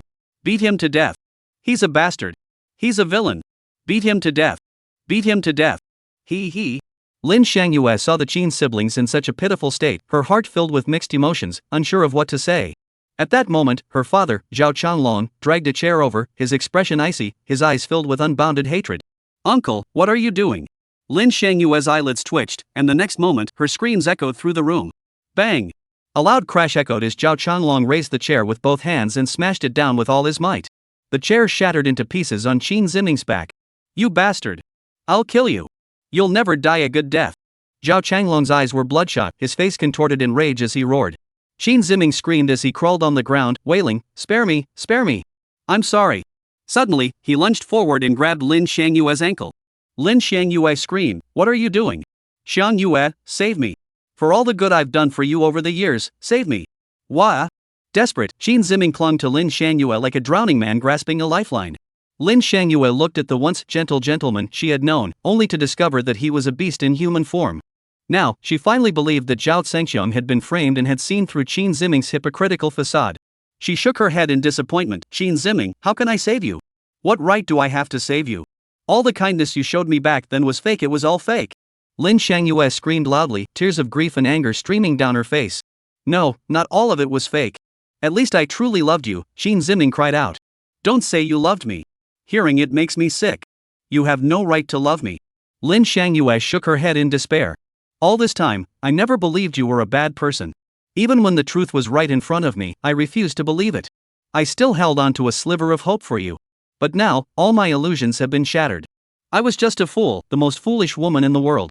Lin Xiang Yue closed her eyes in agony, tears of regret flooding her eyes. "Take your filthy hands off me." At that moment, Zhao Zhangxiong stepped forward, his voice cold and terrifying. Qin Ziming trembled in fear, quickly letting go of Lin Xiang Yue's hand, and raised his tear-streaked face to look at Zhao Zhangxiong. "Brother Rui, give me another chance. I'll reform myself and live a good life." Woo! Zhao Zhangxiong remained expressionless, unmoved. 4 years ago, you succeeded in your treacherous plot, causing my family to be torn apart. Why did you suddenly decide to exterminate my family recently? Who is the mastermind behind this?" Although Zhao Zhangxiong had already discovered some clues about the mastermind behind the plot through Su Yao, he wanted to hear it directly from Qin Ziming. Qin Ziming shook his head. I don't know either. A mysterious person approached me, saying that if I targeted your sister, I would receive a reward and also take over your sister's company. So, my sister hired someone to harm your sister." "Yes, it was my sister, Qin Zishuan, who did it. I had nothing to do with it. Your brother was killed by the leader of the Qingcheng gang in the neighboring city, and your parents were buried alive by the underworld boss Lei Baozi. I'm truly innocent." In an instant, Qin Ziming shifted all blame onto others. "Shut up!" Zhao's mother, having regained her composure, shouted at Qin Ziming in anger and grief. "You dare to say you have nothing to do with this? Do you have any shame left? You are the root of all our family's misfortune. You are the biggest murderer." "Wah? Mom, calm down. Zhao Zhangxiang comforted her again and continued to ask Qin Ziming, "You just said that my brother was killed by Qingcheng Malauda himself?" "Yes, I don't know who hired him, but I know he was the one who did it." Qin Ziming answered fearfully, sobbing and begging, "I've told you everything I know. Please spare my life. I truly regret what I've done." He pleaded desperately, still wanting to live. Xingcheng, the boss of the Ma clan. Zhao Zhangxiang ignored Qin Ziming's pleas, muttering the 5 words under his breath, envisioning the brutal scene of his brother being hacked to pieces by a chainsaw. Suddenly, his eyes turned bloodshot, and his intent to kill was as sharp as a knife. "Li Hu!" Zhao Zhangxiang roared angrily. "Here!" Li Hu rushed over urgently. "Go to Qingcheng. Kill them." "Yes." Chapter 129. "Yes." Li Hu roared, his cold gaze fixed on Qin Ziming and his sister. What should be done with these two? "Lock them up." The 3 words were spat out, and Qin Ziming was about to lose his mind. "No, no. I don't want to go back." Qin Ziming screamed hoarsely, his face contorted with fear. That underground chamber, he'd rather die than go back there. Qin Zixuan, who had been acting, heard those 3 words and screamed like she had seen a ghost. She scrambled to her feet and ran away. "Catch her." The 2 men grabbed Qin Zixuan tightly and dragged her toward the underground chamber. "No, don't. I don't want to go back. I won't go back. I won't go back." The terrifying screams were deafening, sending chills down one's spine. It seemed as though the basement had turned into hell itself. No, it was worse than hell. He would rather die. "Spare me! Spare me! I don't want to go back. I want to go back. Let me go." Qin Ziming was also dragged away by 2 burly men, screaming and begging frantically, struggling wildly. Unfortunately, it was all in vain. Lin Xiangyue frowned, puzzled. Was the place where they were being held so terrifying that the 2 siblings were so frightened?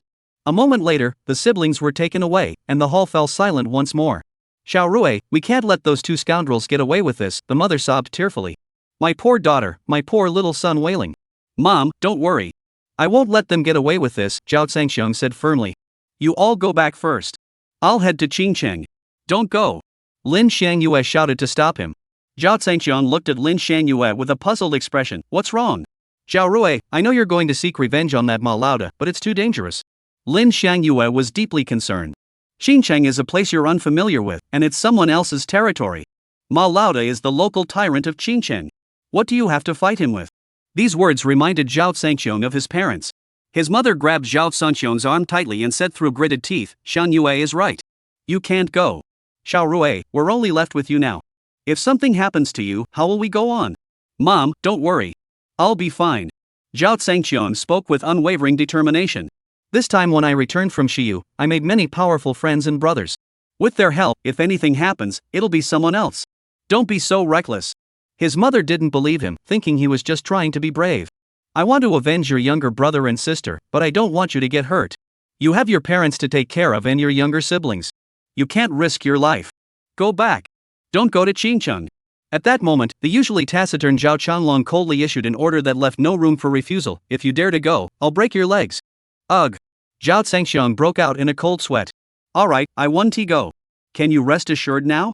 With no other choice, Zhao Zhangxiang had to temporarily give in. But going to Qingcheng was inevitable. The revenge for his brother's death could not go unavenged. In this world, no one could stop Zhao Zhangxiang from seeking revenge. After sending his parents back to the old house, Zhao Zhangxiang did not return to the villa. Instead, he took out his phone and dialed Su Yao's number. "Su Yao, I don't care what you do, but in 10 minutes, I want all the information about Ma Lao, the boss of Qingcheng." Zhao Zhangxiang issued a firm command with no room for argument. "In 10 minutes, I'll be waiting for you at the highway exit leading to Qingcheng. No enemy should be left unavenged overnight.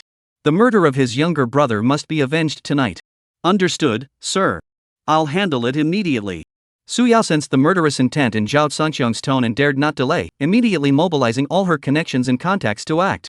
10 minutes later, Su Yao rushed to the highway exit at breakneck speed. Zhao Zhangxiang and Li Hu were already waiting in a low-key Volkswagen sedan in the parking lot. Su Yao found Zhao Zhangxiang's car, got in, and handed him a document. "Sir, here are the documents you requested." Su Yao explained, "In Qingcheng, Ma Lauda is the top underground figure, with vast influence. He is particularly brutal and has a terrifying hobby. He enjoys killing people with a chainsaw." At this point, Su Yao furrowed her brows and couldn't help but ask curiously, "Sir, what did he do to offend you?" "From Qin Ziming's account, the person who used a chainsaw to kill my younger brother was Ma Lauda," Zhao Zhangxiang said, flipping through the documents under the car's dim light, his head never lifting. Every word sent a chill down one's spine. "This..." Su Yao froze, utterly confused. "I don't understand. Why are they targeting different people to harm your family? Burying his father alive, Zhao Sangxiong's mother was Lei Baozi, killing his sister was Qin Ziming, and his sister killing his younger brother was Qingqing's Ma Laoda, and the ones who harmed Lin Shangyue and her daughter were the Sun family from Yendu. Is the mastermind behind this intentionally orchestrating everything? Sir, I initially suspected that Ho Ping was the mastermind behind this, but now that Qingqing's Ma Laoda is involved, and considering that the Sun family from Yendu was responsible for harming your wife and children, Ho Ping might just be a pawn being manipulated by someone else. Unfortunately, Ho Ping is dead, so we can't investigate further now. Su Yao felt a sense of regret. Oof. Zhao Sanxiong's lips curled into a cold smile. Rest assured, the truth will eventually come to light. For now, let's not dwell on that. Whoever killed my brother must die first. The word die sent a wave of murderous intent surging through the air. Yes. Su Yao hurriedly obeyed the order, her body shrouded in the aura of death, cold sweat pouring down her face. Slap. Zhao Sangxiong abruptly closed the documents he had finished reading them. A bone-chilling intent filled the car, as if the air itself had frozen. Su Yao shivered uncontrollably, her heart trembling with fear. Follow me to Qingqing to kill. Those words sealed the fate of Qingqing, which would be drenched in blood that night. Chapter 130. It was past midnight. Qingqing City, most of its inhabitants were already asleep. On a certain street, the deafening roar of a chainsaw suddenly shatters the night's silence. Under the dim glow of streetlights, a chainsaw flashes with a chilling cold light, slashing down with brutal force. A spray of blood erupted into the night sky, staining the entire world red. Ah! A piercing, bone-chilling scream shatters the night sky, jolting countless people from their nightmares and sending shivers down their spines. Congratulations, Master Ma. You've completed the 100-man slaughter today. He. Under the lights, several thugs surrounded a middle-aged man with a horse-like face, fawning over him. He was the underground king of Qingqing, Ma Laoda. In the underworld, he was known as the Chainsaw Massacre Terminator. Ma Laoda's crooked mouth twitched slightly as he gestured for someone to bring a white cloth to wipe the blood and flesh off the chainsaw. He then fixed his sinister gaze on a young woman kneeling before him, her hair disheveled and bloodstained. Her face was covered in blood and bruises, but her delicate features were still visible. She knelt on the ground, her expression blank and her eyes vacant. Lying beside her were the bodies of her parents and older brother. She had begged and screamed, but it was all in vain. She couldn't save her loved ones. They had all been brutally slaughtered by the murderer with a chainsaw right before her eyes, their blood staining her world red. Master Ma, this woman is strange. She was crying so bitterly just now, but now she won't utter a sound.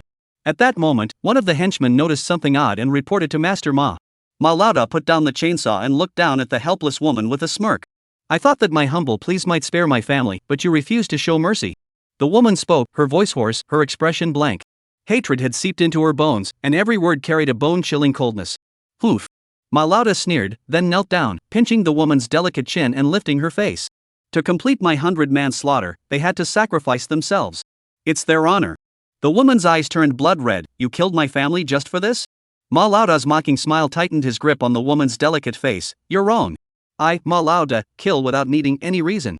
I kill because I want to. Listen, go back, clean your body, and lie in bed waiting for me. Otherwise, you'll be the 101st soul under my chainsaw. Ha ha. Amidst the maniacal laughter, Ma Laoda, holding his electric saw, stepped over the cold blood on the ground and walked away. Someone stepped forward to hold the woman and drag her along. The blood-soaked corpse was trampled upon by the beasts. The woman did not resist or scream, only harboring deep hatred and an icy glare. 10 minutes later, as Ma Laoda entered the villa, a subordinate rushed up to report, Master Ma, someone is here to see you. Ah Lu, don't you know my temper? In the middle of the night? Tell them to get lost. Ma Laoda didn't even bother to ask who it was, shouting, do you think anyone can just come visit me? Master Ma, the other party is offering a $100 billion deal. Ah Lu's eyes gleamed with greed when he mentioned the figure. 100 billion? Ma Laoda stopped in his tracks. He couldn't resist such a huge temptation. Are you sure it's 100 billion?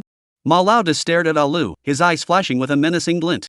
Ah Lu was so scared by that gaze that he trembled, sweating coldly. They showed me a bank card. I had a friend at the bank check it, and there really is 100 billion. Take them to the living room. I'll be there shortly.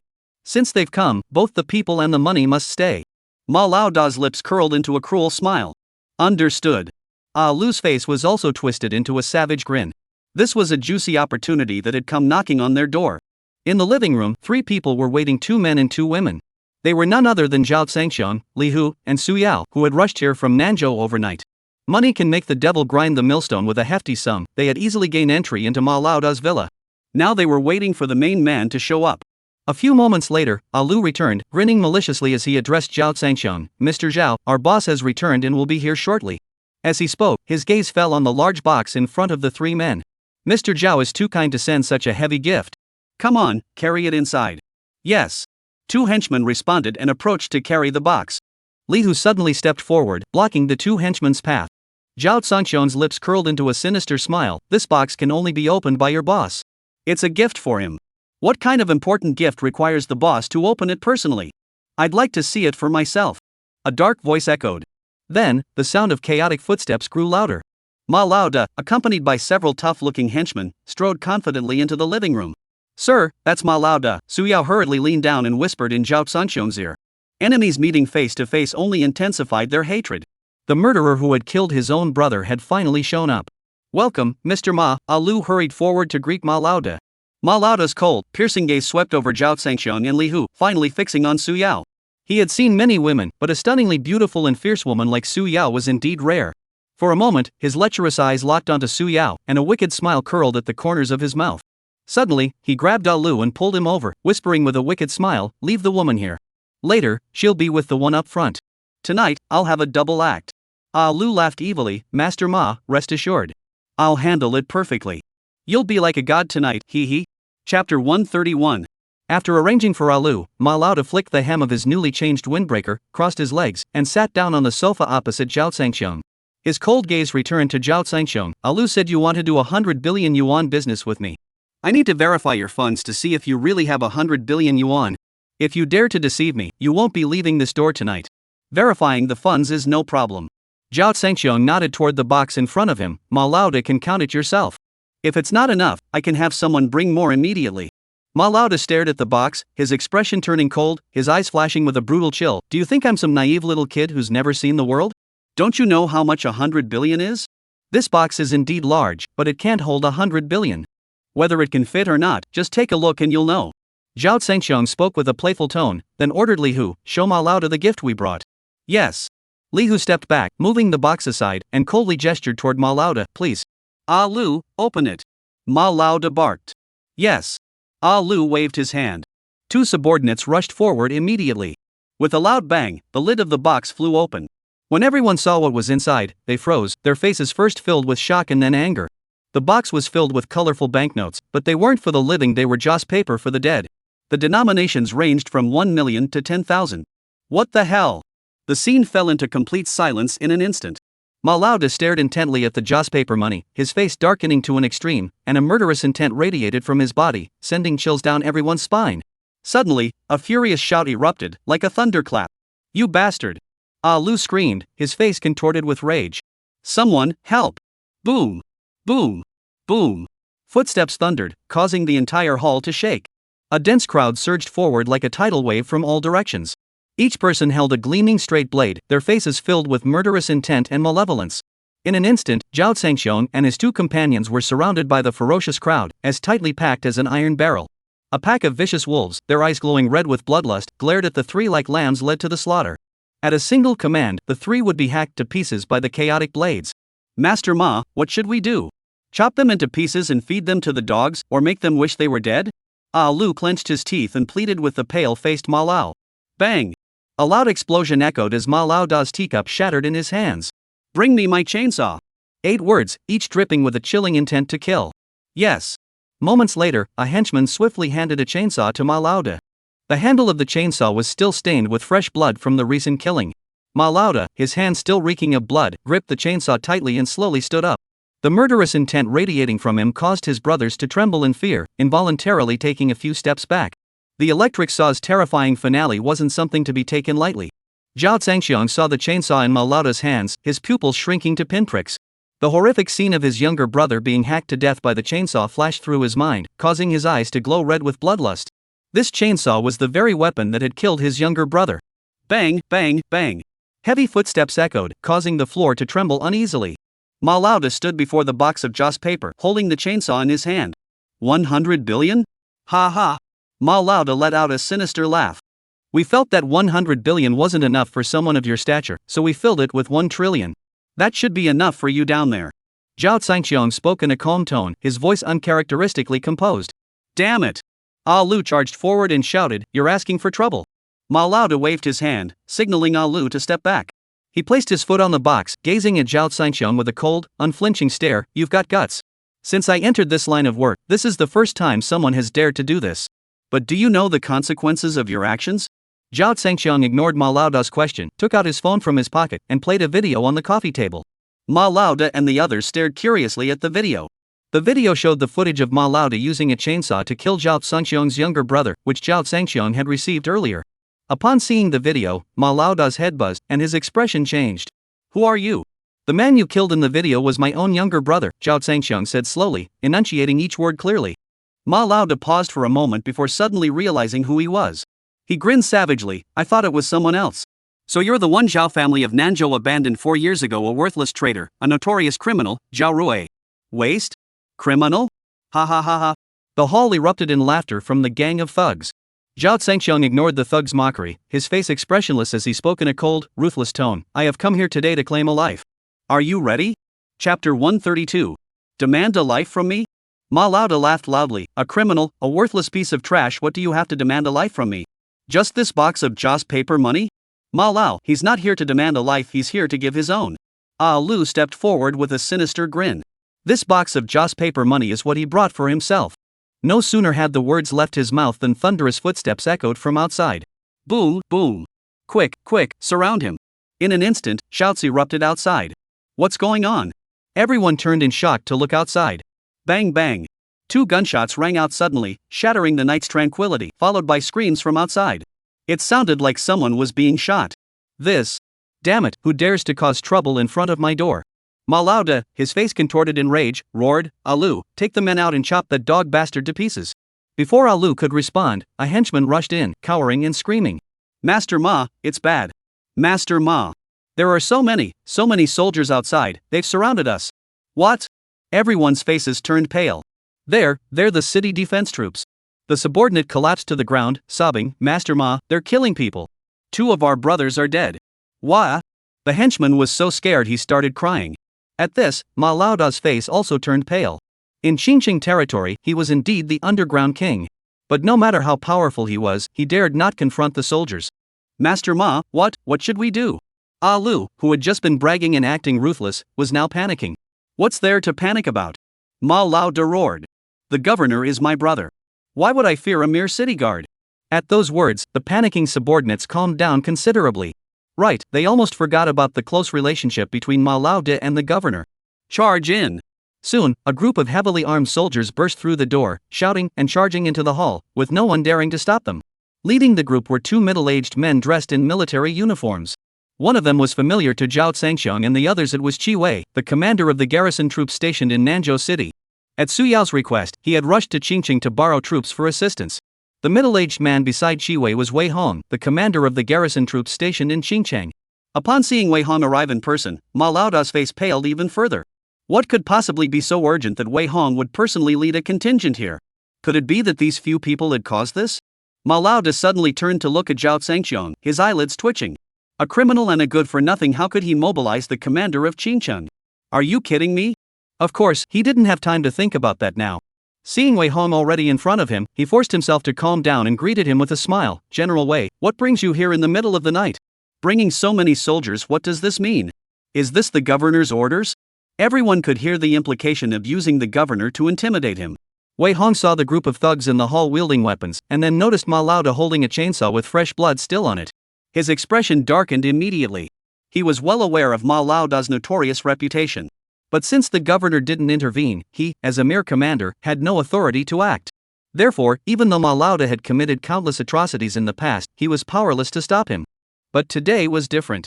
They had provoked the wrong person, and their time had come. "Men, raise your guns!" Wei Hong bellowed. Clatter, clatter. A sea of gun barrels rose, all aimed at Ma Laoda and his men. "Drop your weapons, put your hands on your heads, and kneel down. Anyone who disobeys will be executed on the spot." Wei Hong issued another ruthless command. "Yes." The soldiers roared in unison, their voices shaking the villa to its foundations. Ma Laoda's men were usually brutal thugs, fierce and ruthless. But at that moment, faced with the murderous intent of the gun barrels, they all cowered. Without waiting for their leader's orders, they dropped their weapons and obediently crouched down with their heads on their knees. Soon, only Ma Lauda and Ah Lu remained standing. Ah Lu wanted to crouch down as well, but since Ma Lauda didn't nod, he dared not. General Wei, I need to make a call to the governor, Ma Lauda said, his face grim, his eyes flashing with humiliation and anger. Not only in Xinjiang territory, but even outside, no one dared to bully him like this. Hoof. Shi Wei stepped forward with a cold smile. Mr. Ma, you probably won't get the chance. Swoosh. Ma Lauda's gaze fixed on Shi Wei, who looked somewhat familiar, as if they had met before. You're Shi Wei, the general of Nanzhou? Ma Lauda has a good memory, you still recognize me. Shi Wei smiled without any warmth. This Ma Lauda's face twitched violently. What the hell? Both generals have arrived. Who have I offended? Gentlemen, although I, Ma Lauda, have offended many people, I don't think I've offended you, do I? Ma Lauda forced himself to suppress his anger and gritted his teeth. Offending us is no big deal, but you've offended the wrong people and done the wrong things. Therefore, you deserve to die. Shi Wei sneered, then suddenly drew his gun and aimed it at Ma Lauda. Bang! Without hesitation, he fired. The bullet struck Ma Lauda's knees, sending blood flying everywhere. A deafening explosion echoed as Ma Lauda screamed and collapsed to his knees, dropping the chainsaw to the ground. Ah Lu let out a terrified scream, quickly kneeling down and trembling uncontrollably. Why? Ma Lauda propped himself up on the ground, glaring at Shi Wei and Wei Hong with bloodshot eyes, roaring in anger. Chapter 133. Shi Wei ignored Ma Lauda's roar and charged forward, kicking him hard into the ground. At that moment, the once feared underground king, the chainsaw-wielding terror who struck fear into the hearts of all, was now a pitiful creature being dragged across the ground by another man. Get out of the way! Shi Wei kicked Ma Lauda to the ground. Ma Lauda was so enraged that his eyes bulged and his entire body trembled. He had always been the one to bully others, he had never endured such a humiliating defeat. You cheap bastard, if you have the guts, kill me today. Otherwise, as long as I have a breath left, I'll kill your entire family. Ma Lauda erupted with fury, issuing a vicious threat. Shi Wei sneered, ignoring his threat, and hurriedly brought Wei Hong to Zhao Sanxiong's side. Then, to the stunned disbelief of Ma Lauda and his men, the two leaders bowed in fear. Sir, I arrived late. Please forgive me, Shi Wei said fearfully. Xinjiang General Wei Hong, paying respects to the Heavenly King. Wei Hong stood straight, raised his hand in salute, his fingertips trembling slightly. Xie Tianwang Zhao Sanxiong was his idol. He never imagined he would meet him today. Earlier, Shi Wei had found him and said that the Western Wild's Heavenly King was dealing with Ma Lauda and asked him to send troops to escort the Lord. He had thought it was a dream.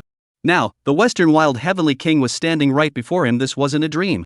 Although the Western Heavenly King had already stepped down from his position. But ever since the Western Heavenly King's battle with the Southern Frontier Heavenly King, no one in the court or the country dares to underestimate this retired king.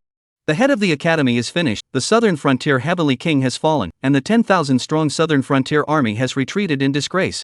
Even the ruler of the nation fears him sevenfold. In this world, who possesses such terrifying abilities? Who could possibly challenge him? Although the news has been sealed off, few outsiders know of it, but he is aware of that battle. You, what did you call him? Ma Lauda stopped his furious roar, his eyes filled with horror as he stared at Zhao Sanxiong. He's the king? Zhao Sanxiong met Ma Lau's gaze and rose slowly. Earlier, you said that I, a worthless, had no right to demand your life. What do you have to say now? You. Ma Lauda felt as though his throat had been suddenly squeezed, unable to speak, only cold sweat pouring down his face, his horse-like face turning bright red. Zhao Sanxiong shook his head in disappointment, his gaze turning to Wei Hong. I am no longer the Heavenly King. There's no need for such formalities. I will remember this favor you've done today. Wei Hong was overjoyed but also terrified. It's just a small matter. I dare not accept your kindness, sir. Zhao Sanxiong smiled indifferently, crossed his arms behind his back, and walked up to Ma Lauda. Tell me, who ordered you to kill my brother? Gurgle. Ma Lauda struggled to speak, his throat rasping before he finally managed to say, Who are you? Answer my question. Zhao Sanxiong's voice suddenly grew harsh, and a bone-chilling coldness instantly enveloped Ma Lauda, causing him to tremble uncontrollably. I. Ma Lauda struggled, seemingly still resisting, with some last-ditch hope. I want to call the governor. Poof. Zhao Sanxiong sneered, it seems you won't cry until you see the coffin. Alright, I'll give you that chance. Ma Lauda was taken aback, surprised that Zhao Sanxiong had agreed. You wait, Ma Lauda forced a sinister smile, quickly pulling out his phone from his pocket and dialing a familiar number with trembling hands. The call connected quickly. Hello, who is this? Governor, it's me. Ma Lauda said urgently, come save me. Who are you? The voice on the phone sounded skeptical. It's me, Ma Lauda. Governor, can't you recognize my voice? Ma Lauda shouted, hurry and save me. What are you doing? The voice on the phone said impatiently. It's the middle of the night. Are you joking? You, Ma Lauda, need help in Xinjiang? I, the governor, have to give you 3 points of respect. Ma Laoda wanted to cry. This time it's different. General Wei Hong has led his men to attack my villa. Nonsense. The voice on the phone cursed. Troop movements require orders. Without orders, no one dares to act. If there were any movements, I would have been informed beforehand. Wah! Ma Laoda cried, Governor, it's true. General Wei Hong is here with me, and General Qi Wei from Nanzhou is here too. The voice on the phone suddenly fell silent. After a moment, it grew serious. Have Wei Hong take the call. Yes. Ma Laoda immediately handed the phone to Wei Hong, grinning with a bloodied mouth. General Wei, it's the governor's call. Do you dare answer it? Wei Hong hesitated, but Zhao Zhangqiang snatched the phone and answered it on speakerphone. Governor Li Wancheng of Qingcheng, it's been a long time. The cold voice carried a chill through the phone, causing the other party to startle. You're not Wei Hong. Who are you? I am Zhao Zhangqiang. The moment those 3 words left his mouth, the other person's head buzzed, and his voice abruptly stopped. After a moment, a trembling voice came through again. You, which Zhao Zhangqiang are you? Get here in 5 minutes, or else, the consequences will be on you. The words carried an unyielding authority. You, who are you? The voice on the phone trembled even more violently. Click. The call was abruptly hung up without any explanation. Ma Laoda stared at Zhao Zhangqiang with wide eyes, his lips trembling violently. You're not the useless Zhao Rui, are you? Chapter 134. Zhao Rui? Zhao Zhangqiang also felt a mix of emotions at the sound of that name. It had almost become synonymous with failure. For years ago, I was Zhao Rui. Now, I am Zhao Zhangqiang. Zhao Zhangqiang's response left Ma Laoda speechless. You think I'm a 3-year-old child? 4 years from a criminal to a king? Who the hell would believe that? Zhao Zhangqiang sneered, whether you believe it or not is none of my concern. Ma Laoda was speechless, his face turning pale. Soon, 5 minutes passed. A gray-clad man rushed in with a group of people, looking urgent. Sir, Qingcheng Governor Li Wancheng has arrived, Suya whispered in Zhao Zhangqiang's ear. Whoa! Zhao Zhangqiang spun around abruptly, his piercing gaze locking onto the gray-clad man who had burst in. Wei Hong hurried forward to greet him first. Governor Li.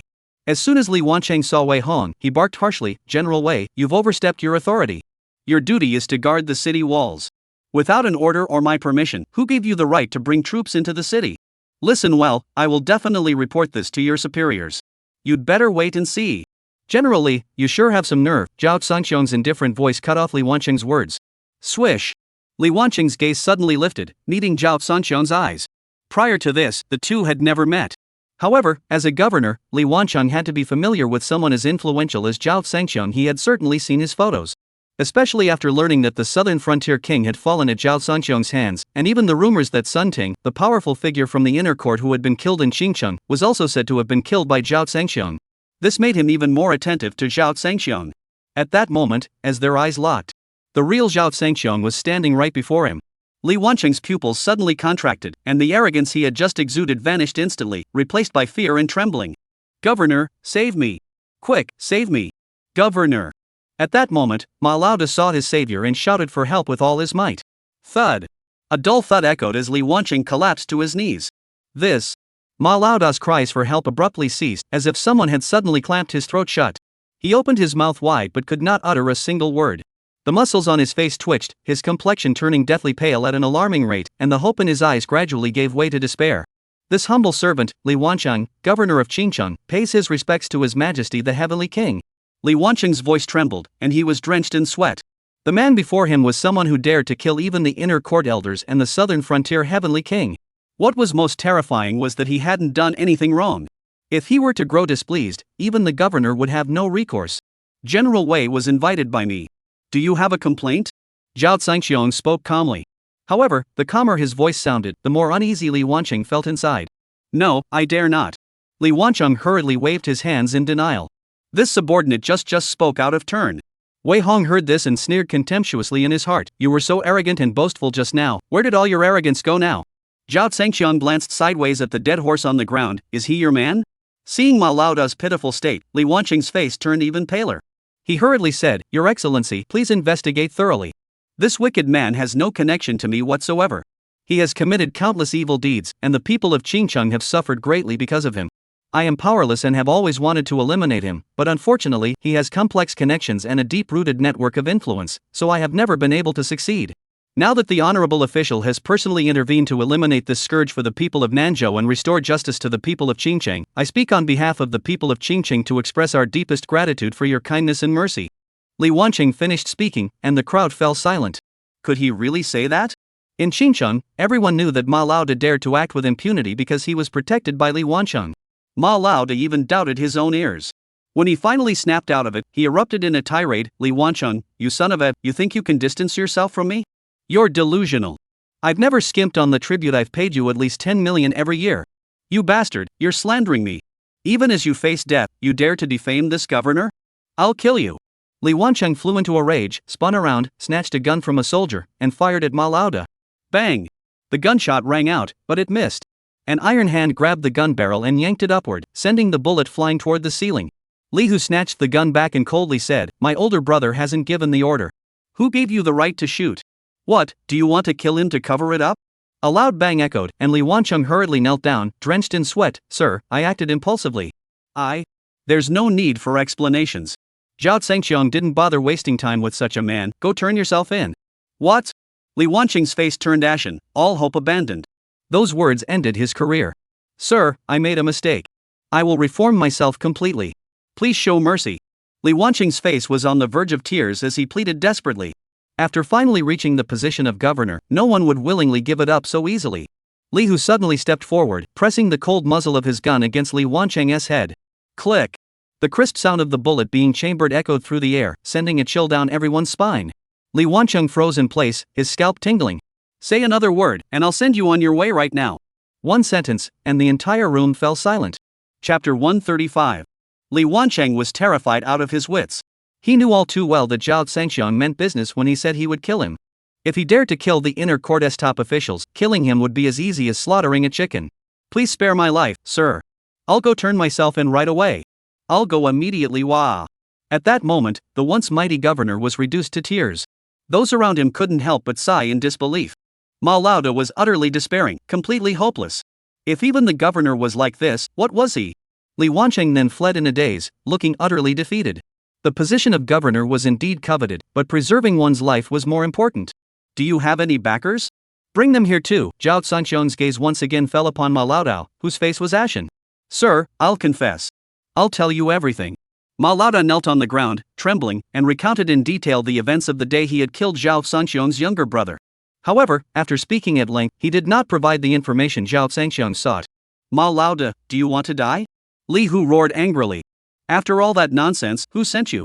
Ma Laoda shook his head in fear. "The person is a mysterious individual who always wears a mask.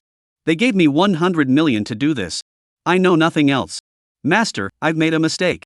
It was all because of my greed for money. I couldn't resist the temptation and did something foolish. I'm willing to compensate you. I'll return the 100 million yuan to you, and I won't keep a single cent." A loud bang echoed, followed by a spray of blood. Li Hu struck Ma Laoda's head with the butt of his gun, shattering his skull. "Go to hell. Does my older brother need 100 million? General Wei." Zhao Zhengqiang, seeing that Ma Laoda was no longer of any use, ordered Wei Hong, "Anyone involved in the murder of my brother must be executed without mercy." "Sir, rest assured. I will handle it." Wei Hong accepted the order. "Brother, what should we do with this bastard?" Li Hu pointed his gun at Ma Laoda and asked. "Kill them." 2 words, delivered without emotion. "Wait." Suddenly, a woman's shrill voice echoed from upstairs. A disheveled woman with bloodstains on her body appeared at the staircase, barefoot and rushing down like a madwoman. "Don't move." 2 soldiers rushed forward to block the woman. The woman stopped in her tracks, facing the black muzzle of the gun, but showed no fear. Instead, she glared at the bleeding Ma Laoda on the ground with bloodshot eyes. "You can't kill him. He must die by my hand." The woman clenched her teeth, her eyes filled with hatred. The soldiers ignored the woman and shouted harshly, "Get down on your knees with your hands on your head." The woman remained unmoved, her eyes fixed on Ma Laoda. "You're asking for death." One soldier grew enraged and lunged forward to subdue her. "Let her come." Zhao Zhengqiang stopped the soldier's action. "Yes." The soldier lowered his gun and stepped aside. The frail woman, surrounded by soldiers armed with guns, seemed oblivious to her surroundings, walking step by step toward Ma Laoda. Her eyes were filled with cold, ruthless intent. Even Zhao Zhengqiang couldn't help but glance at her. What kind of deep-seated grudge could possibly drive a delicate woman to this? This woman was the one Ma Laoda had captured earlier. Originally, Ma Laoda had ordered the woman to take a bath, lie on the bed, and wait for him. However, an unexpected incident occurred outside, and no one paid attention to the woman anymore. So she rushed out. "Stop." Li Hu blocked her path. "Who are you? What do you want?" The woman knelt down with a thud. "Let me kill him with my own hands, and I'll be your woman, at your mercy." At this point, the woman had lost all will to live and only wanted to kill that bastard with her own hands to avenge herself, even if it meant sacrificing everything she had. Li Hu was stunned and couldn't make a decision, so he turned to look at Zhao Zhangxiang. Zhao Zhangxiang stepped forward and stood in front of the woman. "Give me a reason." The woman raised her head, staring at Zhao Zhangxiang's young face, her expression filled with shock. She never expected that the leader of these people was so young. "He killed my parents with a chainsaw and killed my brother." "Is that reason enough?" The woman finished speaking, her angry eyes bloodshot. Zhao Zhangxiang furrowed his brows slightly. Her situation was even worse than his own. It seemed that Ma Laoda had committed too many evil deeds. Even 1,000 cuts would not be enough. "Enough." Zhao Zhangxiang nodded, motioning for Li Hu to step aside, and handed Ma Laoda over to the woman to deal with. The woman didn't say thank you. She picked up the chainsaw that Ma Laoda had dropped on the ground with a blank expression. At that moment, the woman was barefoot, her hair disheveled, her eyes bloodshot, holding the chainsaw in her hand, her expression cold and ruthless. She looked extremely terrifying. Even someone as ruthless as Ma Laoda was so terrified that his spine tingled and sweat poured down his back. "Sir, I've confessed everything. You can't kill me. Save me." Ma Laoda pleaded desperately to Zhao Zhangxiang. Zhao Zhangxiang turned away, pretending not to hear. "You bastard, you finally met your match." The woman screamed in hysterical anger, suddenly activating the chainsaw. Click, click, click. The deafening roar of the chainsaw filled the air, and the rapidly spinning blade sent shivers down everyone's spine. Ma Laoda screamed in terror, "Woman, put it down. You dare touch me. Go to hell." The woman charged forward like a madwoman, the spinning chainsaw slashing down with brutal force. No, amid the deafening screams, Ma Laoda frantically tried to crawl up and escape. But his legs had been shot, and his knees were shattered. He couldn't get up. Chapter 136. Ah! Ah! The agonizing screams pierced the air, causing the villa to tremble. The silent night sky was shattered by the deafening noise. A spinning chainsaw swiftly severed Ma Laoda's leg. For a moment, blood and flesh flew everywhere, a sight so horrifying it made one's hair stand on end. This woman was ruthless. Ma Laoda was writhing in agony, nearly losing consciousness. However, this was only the beginning. "This is for my father," the woman screamed, her body covered in blood and flesh, as she raised the chainsaw once more. "No, help me." Who could have imagined that Ma Laoda, the ruthless and wicked man, would one day be reduced to begging for mercy by a woman? Unfortunately, no one came to his rescue. Ah! Another deafening scream rang out. The second leg was sawed off. The woman was now covered in blood.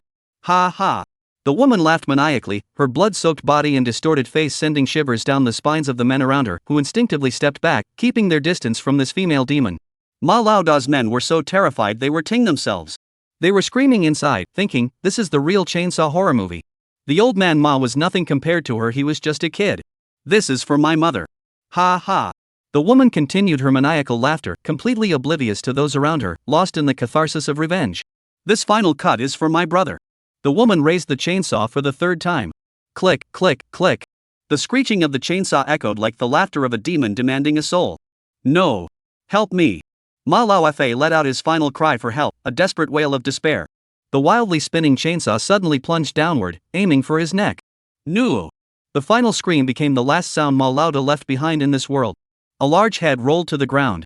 The scene was extremely bloody. Several of the weaker-minded henchmen kneeling on the ground fainted on the spot. Haha, the woman remained unfazed, staring at Ma Laoda's mangled corpse and laughing even more maniacally. But as she laughed, the woman suddenly knelt on the ground and burst into tears. She cried with such intensity that it seemed as though her heart was being torn apart. "Dad, Mom, brother. Did you see? I've avenged you, I've avenged you." Huff. Zhao Zhangxiang exhaled softly, casting a pitying glance at the woman. "She's a pitiful woman. General Wei, please take good care of her." Wei Hong wiped the cold sweat from his forehead and nodded. "As you command. It's getting late, we should return." Having finished his business, Zhao Zhangxiang prepared to leave. The matters here were left for Qi Wei and Wei Hong to handle. As he and Li Hu and Su Yao stepped out the door, the woman rushed after them, kneeling directly in front of Zhao Zhangxiang to block his path. "I told you, I avenged my family for you. I am yours now. Do with me as you will." The woman spoke each word slowly, her expression indifferent yet her tone resolute. Zhao Zhangxiang furrowed his brows, feeling both amused and exasperated. Taking such a woman back with him would be a hassle, and he wouldn't be able to explain it to Shang Yue. "You belong to yourself, not to anyone else." Zhao Zhangxiang took a deep breath and said seriously, "Live on." The woman shook her head. "From the moment my family was killed by that monster, I was already dead. The only thing keeping me alive was revenge. Now that revenge has been served, I have nothing left to live for." "If you don't need me, then I can finally rest in peace with my parents." After speaking, the woman slowly stood up and walked toward the door like a zombie, step by step. Suyu, another woman, grew concerned. Sir, I fear she might take her own life. Zhao Zhangxiong could tell that the woman was already heartbroken. If she were allowed to leave like this, she would certainly not survive. Sigh. With a sigh, Zhao Zhangxiong said helplessly, Alright, you are now mine. You cannot die until I tell you to. The woman stopped in her tracks, turned slowly, and said in a lifeless voice, Yes, master. Zhao Zhangxiong's lips twitched. Why is she still calling him master? Su Yao, this woman might have suffered severe psychological trauma. Handle her. Go to Nanzhou and find a psychologist to help her process her emotions. Zhao Zhangxiong passed the woman's issue off to Su Yao. Su Yao had no choice but to accept the task reluctantly. Hurrying back to Nanzhou, she arrived at the Peach Grove Villa at 3 in the morning. It should have been the time for everyone to be sound asleep. But when Zhao Zhangxiong and Li Hu arrived at the villa, they were stunned to find the lights still on in the hall. They rushed inside, and the atmosphere felt off. Zhao Jiao was sitting on the sofa in the living room, crying uncontrollably. Wang Ma tried to comfort her, but nothing worked. They had no idea what to do. Lin Shangyue was nowhere to be found. What was going on? Zhao Jiao, don't cry. Dad is back. Wang Ma saw Zhao Zhangxiong return and finally breathed a sigh of relief. She really couldn't handle it anymore. Daddy, Mom left. When Zhao Jiao saw Zhao Zhangxiong, got up crying, and ran over, throwing herself into Zhao Zhangxiong's arms, crying so bitterly, Mom doesn't want us anymore. What? Zhao Zhangxiong quickly picked up the child and comforted her. Zhao Jiao, be good. How could Mom abandon you? Mom loves you the most. While comforting the child, Zhao Zhangxiong urgently asked Wang Ma, where is Shangyue? What happened? Tell me quickly. Wang Ma hadn't even opened her mouth, but her expression was already on the verge of tears. Chapter 137. Sir, Shangyue's parents came in the middle of the night, threatening to kill themselves, and took her away. Zhao Jiao had already fallen asleep, but she was woken up by the commotion and saw her mother being taken away. She's been crying non-stop ever since. I called your phone but no one answered. I didn't know what to do. Thank goodness you're back. Wang Ma finished explaining the situation in one breath, tears streaming down her face. Zhao Zhangxiong had gone to Qingqing to seek revenge without telling his family, so he turned off his phone to avoid being asked about it.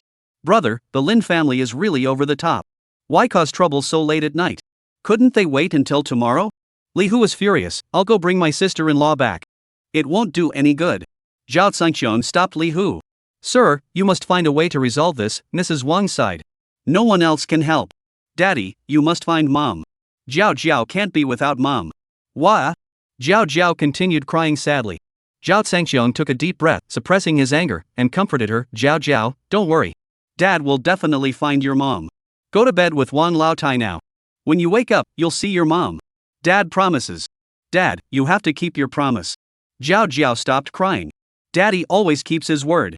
Zhao Zhangxiong declared firmly. Okay, Dad. Zhao Jiao will go to sleep now. Make sure you find Mom, okay? With her father's promise, Zhao Jiao finally obeyed and went to sleep with Wang Ma. Zhao Zhangxiong watched Zhao Jiao's departing figure, then turned his gaze to the pitch-black window, his eyes instantly as cold as ice. Damn it. Li Hu couldn't take it anymore and cursed. The Lin family is getting more and more arrogant. They only know how to take advantage of my sister-in-law's kindness and emotional nature. Big brother, we should teach them a lesson. Zhao Zhangxiong walked to the floor-to-ceiling window, gazing at the peach orchard shrouded in night, and said coldly, a lesson is necessary, but they are still Shangyue's relatives, so... Li Hu's eyes darted around, and he immediately straightened his posture, speaking in a menacing tone, Big brother, don't worry. I'll handle it discreetly. I understand. Go. Zhao Zhangxiong waved his hand. Yes. Li Hu saluted and turned to leave in large strides. At the same time, in the villa of Lin Shangyue's parents. Thanks to Lin Shangyue, their family had moved from a low-grade rental house to a small villa. They had moved in the previous night, unable to wait any longer. At that moment, although it was already deep into the night, no one in the family had rested. They were all gathered in the living room, staying awake all night to give Lin Shangyue a stern talking to. If they couldn't convince Lin Shangyue tonight to willingly marry Zhang Dashi, the Lin family would be doomed tomorrow, and their family wouldn't fare well either. Shangyue, although you can't marry the war god, marrying Zhang Jun from the Zhang family is still a huge leap forward, 1,000 times better than that Zhao Rui. I've been explaining this to you all night, why don't you understand? Ma Chui pleaded earnestly, growing increasingly frustrated. Mom, I only agreed to come back with you tonight, not to marry Zhang Jun. Lin Shangyue spoke with unusual firmness. Don't forget, Zhang Jun is already married. Does he want to remarry? Or do you want me to become his unmarried mistress? Sister, why are you so stubborn? Lin Zhou couldn't help but shout, didn't Zhang Jun say he can divorce his wife? Do you believe him? Lin Shangyue sneered. Besides, I don't want to destroy someone else's marriage and become the despised mistress everyone despises. When she mentioned mistress, Lin Shangyue grew emotional, her voice suddenly rising by a full octave. Bang! A loud crash echoed as the teacup was smashed on the ground. Shards flew everywhere, and tea splashed in all directions. Ah! Lin Shangyue screamed in terror, her face pale, her eyes filled with fear as she looked at her mother, Manhwae.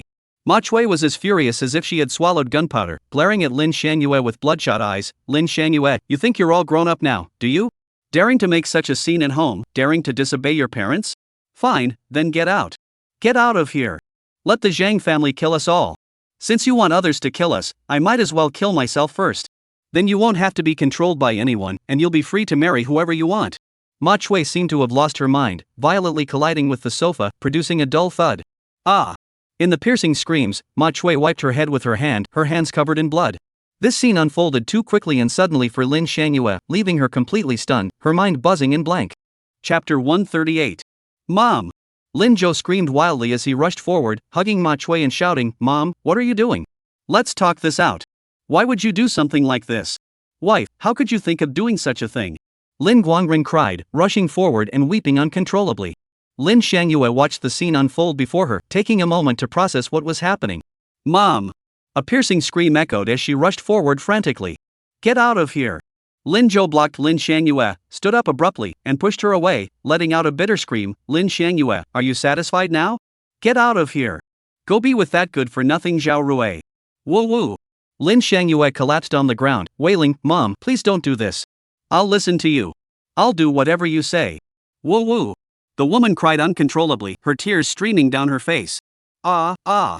Manhwae continued to scream, her cries even more heart-wrenching. Blood, so much blood. I'm going to die. Old Lin, after I'm gone, you must take care of our son. You must live on. Lin Guangren's old face twitched, and he suddenly felt like laughing. Startled, he quickly buried his head in Manhwae's body, suppressing his laughter as he wailed, Mother of my child, you can't leave. If you go, my son and I won't live either. Despite his cowardly nature, Lin Guangren was an actor of Oscar-winning caliber. Dad, stop crying. Hurry up and take her to the hospital. Lin Zhou shouted. Right, the hospital. Let's go to the hospital. Lin Guangren hurriedly got to his feet, said nothing, and picked up Manhwae, who was covered in blood, on his back, rushing out the door. Along the way, drops of blood kept falling from his body. Dad, wait for me. Lin Shangyue cried as she tried to get up and chase after them, but was stopped by Lin Zhou. Lin Shangyue, if you don't want to upset Mom anymore or risk her life, stay home and behave yourself. Otherwise, I'll fight you to the death, and don't blame me for disowning you as my sister. After shouting, Lin Zhou hurriedly left. Lin Shangyue collapsed onto the ground, her heart filled with despair and regret. It's all my fault. I'm the one who ruined Mom. If her mother really came to harm, she would be the murderer. What would she do? In her despair, Lin Shangyue suddenly thought of Zhao Zhangqiang. She had witnessed his medical skills firsthand. Right, I must find Zhao Rui to save my mother. Lin Shangyue frantically pulled out her phone and dialed Zhao Zhangqiang's number, but her hands were shaking so much that it took several attempts before the call connected. It was already very late, but Zhao Zhangqiang was still wide awake, sitting in his study flipping through a book restlessly, unable to focus on a single word. His mind was filled with thoughts of Lin Shangyue. As he thought about her, Lin Shangyue's call suddenly came in, making him jump with excitement. He quickly answered, Hello, Shangyue. Before he could speak, he heard Lin Shangyue's heart-wrenching sobs, startling Zhao Zhangqiang. Ah! He jumped to his feet, his face turning pale. Shangyue, what's wrong? What happened? Where are you? I'll be right over. Without saying another word, Zhao Zhangqiang hung up the phone and drove straight to the villa where Lin Shangyue was staying. A journey that normally took 40 minutes, he completed in less than 20. Fortunately, it was the middle of the night, and the roads were empty, allowing him to speed recklessly. He burst into the small house and found Lin Shangyue lying on the ground, unconscious. Shangyue. Zhao Zhangqiang rushed over to help her up and laid her on the sofa. Swish, swish, swish. A few silver needles were inserted, and Lin Shangyue's delicate body trembled before she regained consciousness. Shangyue, are you feeling better? What happened? Zhao Zhangqiang frowned and asked urgently. Wah! As soon as she opened her mouth, Lin Shangyue burst into tears. Zhao Rui, I killed my mother. I'm a sinner. I'm an unfilial daughter. Wah wah! Stop crying first. Tell me what happened. Zhao Zhangqiang shouted. After a while, Lin Shangyue finally managed to sob out the entire story in a broken voice. Zhao Zhangqiang looked at the bloodstains on the sofa with a look of suspicion, sniffing the air. Someone who had crawled out of a pile of corpses was all too familiar with the smell of human blood. He walked over, dipped his finger into the bloodstains on the sofa, sniffed it, and immediately knew what it was. Chicken blood. Lin Shangyue, who had been filled with despair and self-blame, suddenly looked up in shock. What did you say? Chicken blood? Zhao Zhangqiong nodded firmly. It's not human blood. In other words, your parents were putting on a show for you. This. Lin Shangyue stared wide-eyed, then shook her head violently after a moment. Don't say such nonsense. Who would use something like this as a performance? This is a matter of life and death, and we're family, after all. Seeing that Lin Shangyue didn't believe him, Zhao Zhangqiong stood up, sniffing here and looking there, searching for evidence. Lin Shangyue stamped her feet in frustration. Zhao Rui, what are you doing? Let's go save my mother. Zhao Zhangqiong remained unfazed and continued searching.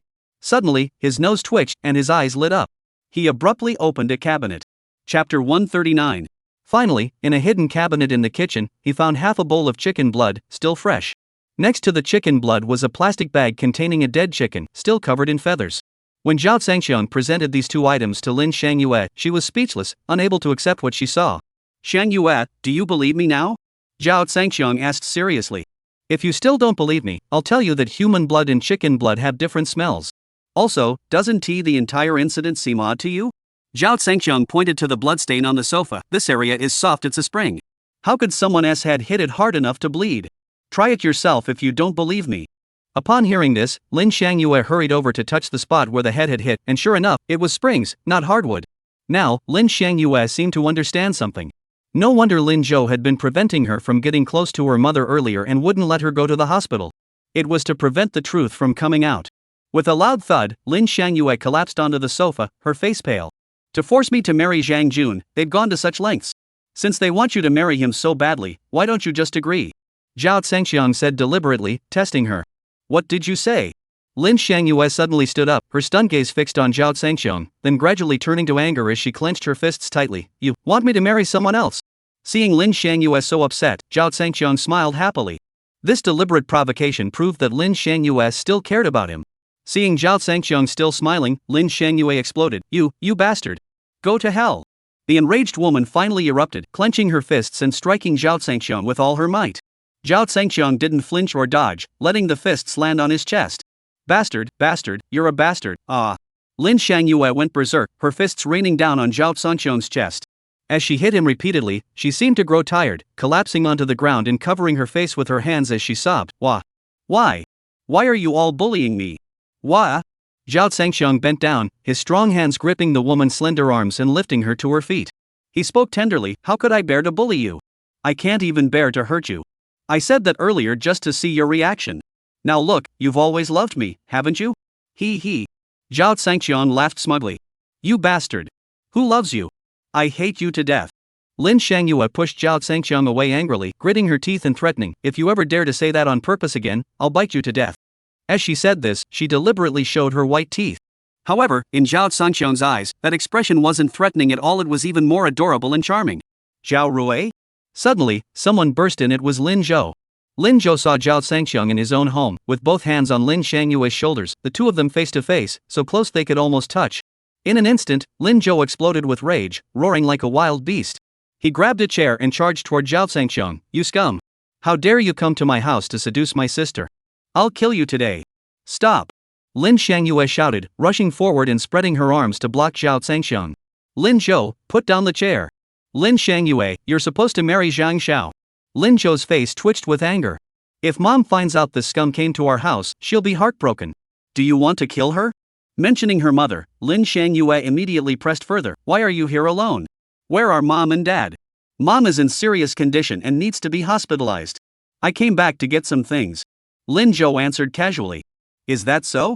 Zhao Zhangqiong stepped forward, his mocking smile fixed on Lin Zhou. Which hospital is it? Of course it's the nearest Renya hospital. Lin Zhou snapped. What, do you doubt that my mom isn't hospitalized? Zhao Zhangqiong had already picked up his phone and dialed a number. I'll call Renya hospital to check. What are you doing? Wait! Lin Zhou shouted, his face turning pale. Zhao Zhangqiong had already connected the call and put it on speakerphone. Hello, this is the service desk at Renya hospital. Please check the patient named Ma Chui who was admitted recently. I'm sorry, sir, we cannot disclose patient information without authorization. Lin Zhou chuckled. Go ahead, keep checking. It's like this, doctor. We're the patient's family members and want to know the patient's condition. If it's serious, we'll come over immediately. Zhao Zhengxiong changed his approach. That's possible. Please hold on. The call paused. Lin Zhou's expression changed again, and he shouted at Zhao Zhengxiong, "Who do you think you are? Get out of here. We don't want you here. I'm asking on behalf of Xiang Yue. Is there a problem? As the patient's daughter, doesn't that make me family?" Zhao Zhengxiong retorted confidently. Lin Zhou was speechless. Seeing that the soft approach wasn't working, he lost his temper. "You have no right to represent my sister. Get out immediately, or else don't blame me for being rude." Amidst the loud shouts, Lin Zhou dragged the chair and charged forward again. "Lin Zhou, stop this nonsense." Lin Xiangyue angrily pointed at the small bowl of chicken blood on the coffee table. "Look at this chicken blood yourself. Are you still acting? Is this amusing?" Lin Zhou looked at the chicken blood, then at the sofa, and his head spun. His face turned pale. "Did we slip up? That can't be possible. Stay calm, stay calm. A bowl of chicken blood doesn't mean anything." Chapter 140. "Sis, what do you mean?" Lin Zhou stubbornly denied, "We're family. How could we use such despicable means to force you? I want to ask the same thing. We're family, why are you doing this to me? Woo." As she spoke, Lin Xiangyue's heart ached, and she began to sob again. Just then, Zhao Zhengxiong's phone rang. It was the hospital calling. "Hello, sir. We have no patient named Ma Chui here. The inpatient ward hasn't admitted any patients tonight. Did you dial the wrong number? Oh, I see. Thank you." Zhao Zhengxiong hung up the phone and gave Lin Zhou a cold smile. "Do we need to keep this up?" Lin Zhou's face turned red with embarrassment. Ding ding ding. Just then, Lin Zhou's phone rang. "Mom. I'm at home. Stop acting, Mom, we're busted." Lin Zhou rushed outside with a pained expression to answer the call. "It's all that bastard Zhao Rui. He ruined our plans. That scum, if we don't take him down, our family will never have peace." Now Lin Zhou hated Zhao Zhengxiong with a vengeance. Hearing that Zhao Rui had dared to come to her house in the middle of the night to ruin her plans, Ma Chui flew into a rage, hung up the phone, and stormed back home. As soon as she entered the living room, she saw Zhao Rui. "You bastard! Who told you to come here?" Ma Chui was filled with murderous intent, her screams deafening. She looked fierce, but there was no sign of her being near death. The bloodstains on her head had been wiped clean, and she seemed unharmed. Zhao Zhengxiong looked at the furious Ma Chui with a playful expression. "Weren't you at the hospital being treated? How come you're still so full of energy?" Ma Chui choked, her face turning bright red. "I told you to mind your own business. Get out of my house immediately, or I'll break your legs. Listen well, my house is off limits to dogs in Zhao Rui." As she shouted, Ma Chui grabbed a wooden stick from the corner of the wall. Lin Zhou saw this and raised the chair he was holding. "Old Lin, what are you doing? Don't pick up a weapon." Ma Chui ordered Lin Guangren. Lin Guangren hesitated, but couldn't withstand Ma Chui's fierce gaze, so he tremblingly picked up a broom. The three of them charged forward. Lin Xiangyue's eyelids twitched. "Rui, you should go back first." She truly didn't want Zhao Zhengxiong to come to blows with her family. Zhao Zhengxiong exhaled softly. He didn't want Lin Xiangyue to be put in a difficult position either. He nodded and said, "Let's go together." "What are you doing?" Ma Chui shouted harshly. "Dare you take my daughter away? I'll fight you to the death. Don't worry about me. Just go first. Please." Lin Xiangyue was on the verge of tears. Zhao Zhengxiong shot a cold glance at Ma Chui and her family of three, waved to Lin Xiangyue, and walked away in large strides. "You Zhao bastard, listen to me. If you dare come back next time, I'll cripple you." Lin Zhou, seeing Zhao Zhengxiong leave, stood at the door and shouted wildly.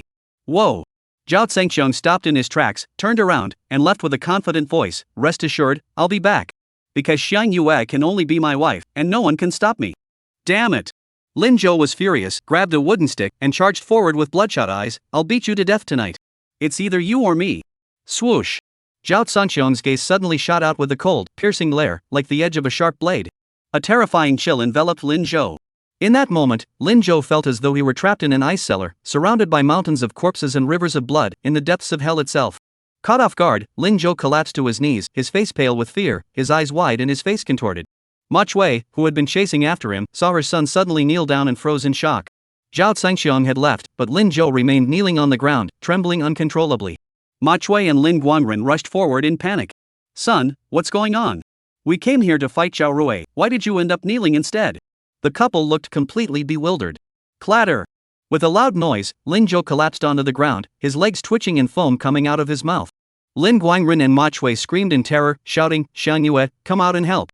Call an ambulance." Lin Xiangyue heard the commotion and came out to take a look. Her expression was pained. "Mom and Dad, can we stop acting? Are you really going to do this just to force me? Lin Guangren? Ma Chui? What are you talking about? This isn't acting. Your brother is really in trouble. Call an ambulance. Ma Chui screamed hysterically, on the verge of breaking down. Chapter 141. Facing Ma Chui's screams, Lin Xiangyue shook her head helplessly. You guys keep acting. I'm going back to rest. She truly turned and went inside, no longer paying attention to the acting outside. Lin Guangren and Ma Chui nearly choked to death. There was nothing they could do. In the end, the two old folks had to struggle to carry Lin Zhou to the hospital. However, the hospital refused to admit them, so they had no choice but to go to a small clinic. The night was spent in turmoil. The next morning, the sunlight streamed through the window, warming the body of the person who had just woken up. Lin Xiangyue had slept well the previous night and woke up at dawn. As she stretched lazily and slowly opened her eyes, she greeted the warm morning sunlight. Mom, you're awake. A familiar, childlike voice rang out, causing Lin Xiangyue to freeze in her stretch. Her daughter Jiao Jiao's voice? How could that be? With a rush, she hurriedly got up. There stood Jiao Jiao, holding an incredibly cute stuffed doll by the bedside, her face beaming with a bright smile at her mother. Jiao Jiao, what are you doing here? Lin Xiangyue looked at her in confusion and astonishment. Mom, this is our home. Look, the peach blossoms outside smell so sweet. Jiao Jiao's words reminded Lin Xiangyue, and she hurriedly looked out the window. All she could see was a magnificent peach orchard. This was the Peach Grove Villa. How did I end up sleeping from home all the way to the Peach Grove Villa? Was she dreaming? Lin Xiangyue's face was filled with shock. She pinched her face hard, and it hurt. Mom, Dad said last night that Jiao Jiao would see Mom as soon as she woke up today. It's true. Dad is the best. Jiao Jiao exclaimed excitedly. Zhao Rui? Lin Xiangyue froze. But how did he manage to bring her here without a sound? Zhao Rui, get out here. Lin Xiangyue jumped out of the car and shouted loudly. Hearing the commotion, Zhao Zhengxiong rushed in frantically, still wearing an apron. At that moment, he looked just like a domesticated house husband. Seeing Zhao Zhengxiong like this, Lin Xiangyue was taken aback.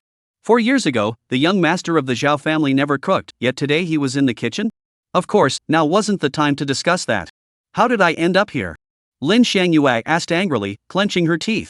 Zhao Zhengxiong looked confused and innocent. Xiangyue, weren't you the one who came back with me last night? Me? Impossible. Lin Xiangyue shouted, last night, you were the one who came back on your own.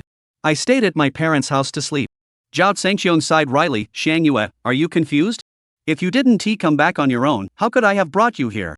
Your house is quite far from here. Even if you slept like a log, you would have woken up on the way, right? Plus, your front door was locked tight. I didn't have a key, so I couldn't get in. Even if I could have gotten in, your parents would have kicked me out. There's no way they'd let me take you out. After hearing his firm words, Lin Xiangyue was dumbfounded, her mind in a complete mess. It all made sense. Could it really be that she had followed him back last night? Seeing Lin Xiangyue's dazed expression, Zhao Zhengxiong couldn't help but suppress a smile. In reality, after parting ways with Lin Xiangyue last night, he had secretly returned and brought the sleeping Lin Xiangyue back. With his skills, he did it silently and effortlessly. Xiangyue, go wash up quickly. I've prepared breakfast for you. I need to get back to work. Zhao Zhengxiong feared being exposed, so he quickly left after speaking. Lin Xiangyue stood frozen in place, lost in self-doubt. At breakfast, Jiao Jiao ate with her mouth full of grease. The breakfast her father had made was delicious. But Lin Xiangyue was like a person in a trance, completely unaware of the taste of the food she was eating. It wasn't until the deafening shouts and screams outside the Peach Blossom Villa echoed through the air that she snapped back to reality.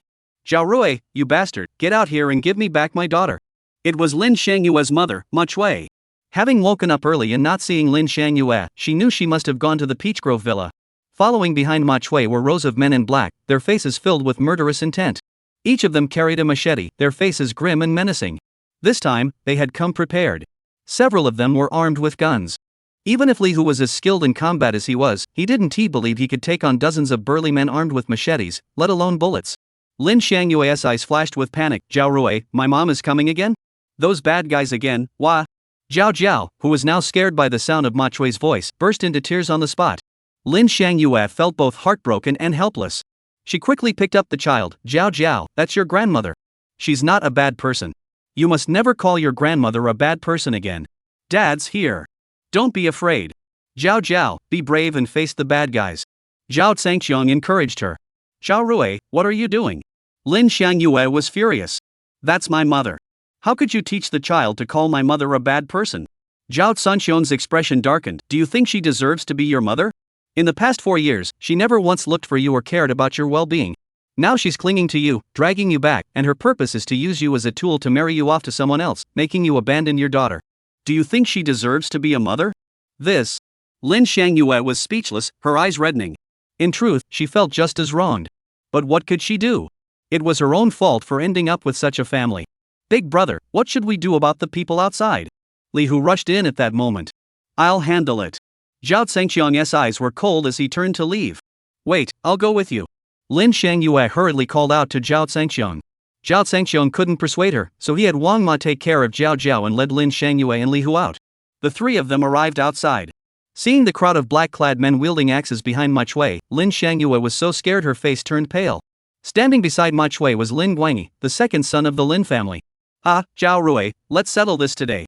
With fierce henchmen backing him, Lin Guangyi's confidence swelled. I'll give you two options, either take that bastard and get out of Nanzhou immediately, or I'll kill you today and dispose of the body. Chapter 142. Daring to threaten Zhao Zhengqiang with a choice. Li Hu flew into a rage, you dare. Ha ha. Lin Guangyi laughed, killing a criminal who should have died 4 years ago, what have I got to fear? Uncle, what you're doing is illegal. You'll have to pay with your life. Lin Shangyue panicked and shouted to Ma Chui, Mom, please don't do this. Do you want to become murderers? This. Ma Chui also hesitated. Murder isn't something to be taken lightly. Sister-in-law, what are you afraid of? I'll take full responsibility. Lin Guangyi had been entrusted by the old Mrs. Lin to resolve the matter with Zhao Rui today. He had to handle this matter flawlessly. His status within the Lin family would naturally rise as a result. Mother-in-law, is this also your wish? Zhao Zhengqiang looked at Ma Chui and asked with a smile. Ma Chui clenched her teeth, hesitated for a moment, then screamed, yes, that's my decision. There's no room for negotiation today. You must make a choice. I can't let you ruin my daughter's happiness or destroy the Lin family. And don't call me mother-in-law anymore. I'm not your mother-in-law. Ma Chui shouted angrily. All right, then Mrs. Lin. Zhao Zhengqiang's smile vanished, and his voice grew solemn. Do you really think forcing Shangyue to abandon her own flesh and blood, to marry someone she doesn't love and who was already married, is her happiness? You're a woman too. If it were you, would you want such happiness? Zhao Zhengqiang sneered, his words cutting straight to Ma Chui's soul. You are the ones who truly want to destroy Shangyue. Zhao Zhengqiang's expression grew increasingly dark. In truth, whether Shangyue is happy or not is irrelevant to you. What you care about is your own interests. Shangyue is merely a tool to you. One sentence tore away the Lin family's ugly facade. Lin Shangyue covered her face and wept uncontrollably. Zhao Rui, don't say anymore. This is all my fate. Woo woo. Shangyue, don't listen to his nonsense. Lin Guangyi pointed at Zhao Zhengqiang with a sneer on his face. Zhao Rui, you're a scum, a worthless, an outcast of the Zhao family. What do you have to compare yourself to the young master of the Zhang family? Don't dare to feel resentful. Even if you become the young master's concubine, it's still 100 times better than following a piece of trash like you. Lin Shangyue was so enraged by these words that she burst into tears. Zhao Zhengqiang embraced the pitiful woman tightly, comforting her, as long as I'm here, no one can force you unless you choose to. Zhao Zhengqiang dared not finish his sentence, fearing that Lin Shangyue would dare not resist. Zhao Rui, what can I do now? Why? Lin Shangyue cried so hard her tears fell like rain, her heart breaking into pieces. I truly don't want to harm anyone, not the Lin family, not you, or our daughter. So, I have no choice. At that moment, Lin Shangyue was filled with sorrow and despair. If sacrificing my happiness can save the Lin family and allow you and our daughter to escape death, I would die without regret. At that moment, Lin Shangyue revealed her fierce and tragic nature as a woman. She made up her mind, the day she married Zhang Xiao would be the day she took her own life. Zhao Zhengqiang felt the woman in his arms' desire to die, and his heart trembled with anger. What kind of family would drive such a kind and fragile woman to such a desperate end? Shangyue, sleep well. When you wake up, everything will be over. I promised you that for the rest of our lives, I would make you the happiest woman in the world. Zhao Zhengqiang's fingers suddenly tightened around Lin Shangyue's delicate neck. Lin Shangyue had no idea what was happening, feeling only a numbness in her neck before losing consciousness and falling into a deep sleep in the man's arms. You bastard, what did you do to my daughter? Ma Chui noticed something was wrong and shouted furiously with a distorted face. Zhao Zhengqiang ignored her, gently picking up Lin Shangyue and gazing at her coldly. For the sake of your being Shangyue's mother and uncle, I'm giving you one chance. Take your people and leave immediately. What? Lin Guangyi was taken aback, then erupted in anger. Zhao Rui, are you blind? Can't you see what is happening here? Zhao Zhengqiang glanced disdainfully at the dozens of black-clad henchmen behind him. Is that all you've got? You dare call us trash? The leader of the black-clad men charged forward, his killing intent surging. Damn it, get down on your knees. The leader of the black-clad men waved his hand. Clatter. The sound of bullets being chambered, the black muzzles of the guns directly aimed at Zhao Zhangqiang. Lin Guangyi was thrilled. He drew his gun without hesitation. He was indeed a tough guy. Hiring him was definitely worth it. Leave none alive. Zhao Zhangqiang ignored the gun barrel, issued an order to Li Hu, then embraced Lin Shangyue and turned to leave. Stop! The black-clad man roared, "Damn it, do you think this is a fire poker? Die!" Bang! The gunshot rang out, and the head exploded like a rotten watermelon, sending flesh and blood flying everywhere. However, it wasn't Zhao Sunxiong's head that exploded, it was the black-clad man's. No one knew where the bullet had come from. Lin Guangyi and Ma Chui were standing behind the black-clad man, and the flying flesh and blood splattered their faces. Ma Chui froze for a moment. When she came to her senses, she wiped her face and looked down at the headless corpse on the ground, screaming in terror so loudly that her soul seemed to leave her body. Lin Guangyi collapsed onto the ground, screaming in terror, "Charge! Kill them all!" The black-clad men snapped out of their shock upon seeing their leader's head blown apart. A group of ruthless men, accustomed to fighting to the death, unleashed their fury, raising their gleaming knives high. "Brothers, charge!" Boom! The black-clad men formed a surging tide, their gleaming machetes swarming forward in a dense cloud of steel. In an instant, the sound of battle filled the air. Chapter 143. Li Hu watched the surging tide of black-clad figures charging toward him, a savage grin curling his lips. A dog-leg knife appeared in his hand. Swish, swish, swish. The sharp blades sliced through the air, leaving a trail of blood and reaping one life after another. 5 minutes later, the battle ended. Li Hu returned to report, "Big brother, it's all taken care of. What should we do with Lin Guangyi and Ma Chui?" These two were Lin Shangyue's relatives. Killing them might upset Lin Shangyue. They're just two insignificant pests. They won't cause any trouble. Send them back to the Lin family. Zhao Zhangqiang ordered calmly. Understood. I'll handle it. Li Hu saluted and departed. However, at that very moment, the Lin family was in the midst of a crisis. Zhang Jun sat in the Lin family hall, which was filled with the dowries sent by the Zhang family. Lin Laotai, accompanied by the family elders, stood by nervously and excitedly. Excited because they were about to align themselves with the powerful Zhang family. The tension stemmed from the fact that, even at this critical moment, Lin Shangyue had yet to be brought back. They dared not let anything go wrong at this crucial juncture. "Old lady, where is Shangyue?" Zhang Jun, growing impatient, asked impatiently. "Mr. Zhang, she'll be here soon. Please have another cup of tea and wait a moment." Lin Laotai smiled obsequiously. "My mouth is already dry from waiting. Give me 10 more minutes, or else don't blame me for losing my temper." Zhang Jun immediately checked the time on his watch. Lin the old man was so anxious that sweat was pouring down his forehead. "Report! Report, old lady! The second master has returned suddenly," a servant rushed in to report. "Wonderful!" Mrs. Lin jumped to her feet, nearly overcome with joy. Zhang Jun was even more impatient. After seeing Lin Shangyue yesterday, he couldn't sleep all night, and even the women around him no longer interested him. So he hadn't even finalized the divorce proceedings yet. Today, he had brought the dowry and rushed to the Lin family, determined to get Lin Shangyue first. As for the divorce, he would deal with it later.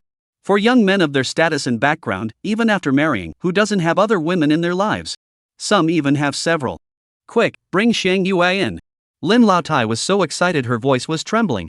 However, the family members who had been summoned stood motionless, their faces grim. "What the hell are you standing there for? Where is Shangyue?"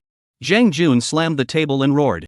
The family members were so scared they knelt down with a thud, sobbing, "Mr. Zhang, the old lady, Lin Shangyue hasn't he come back?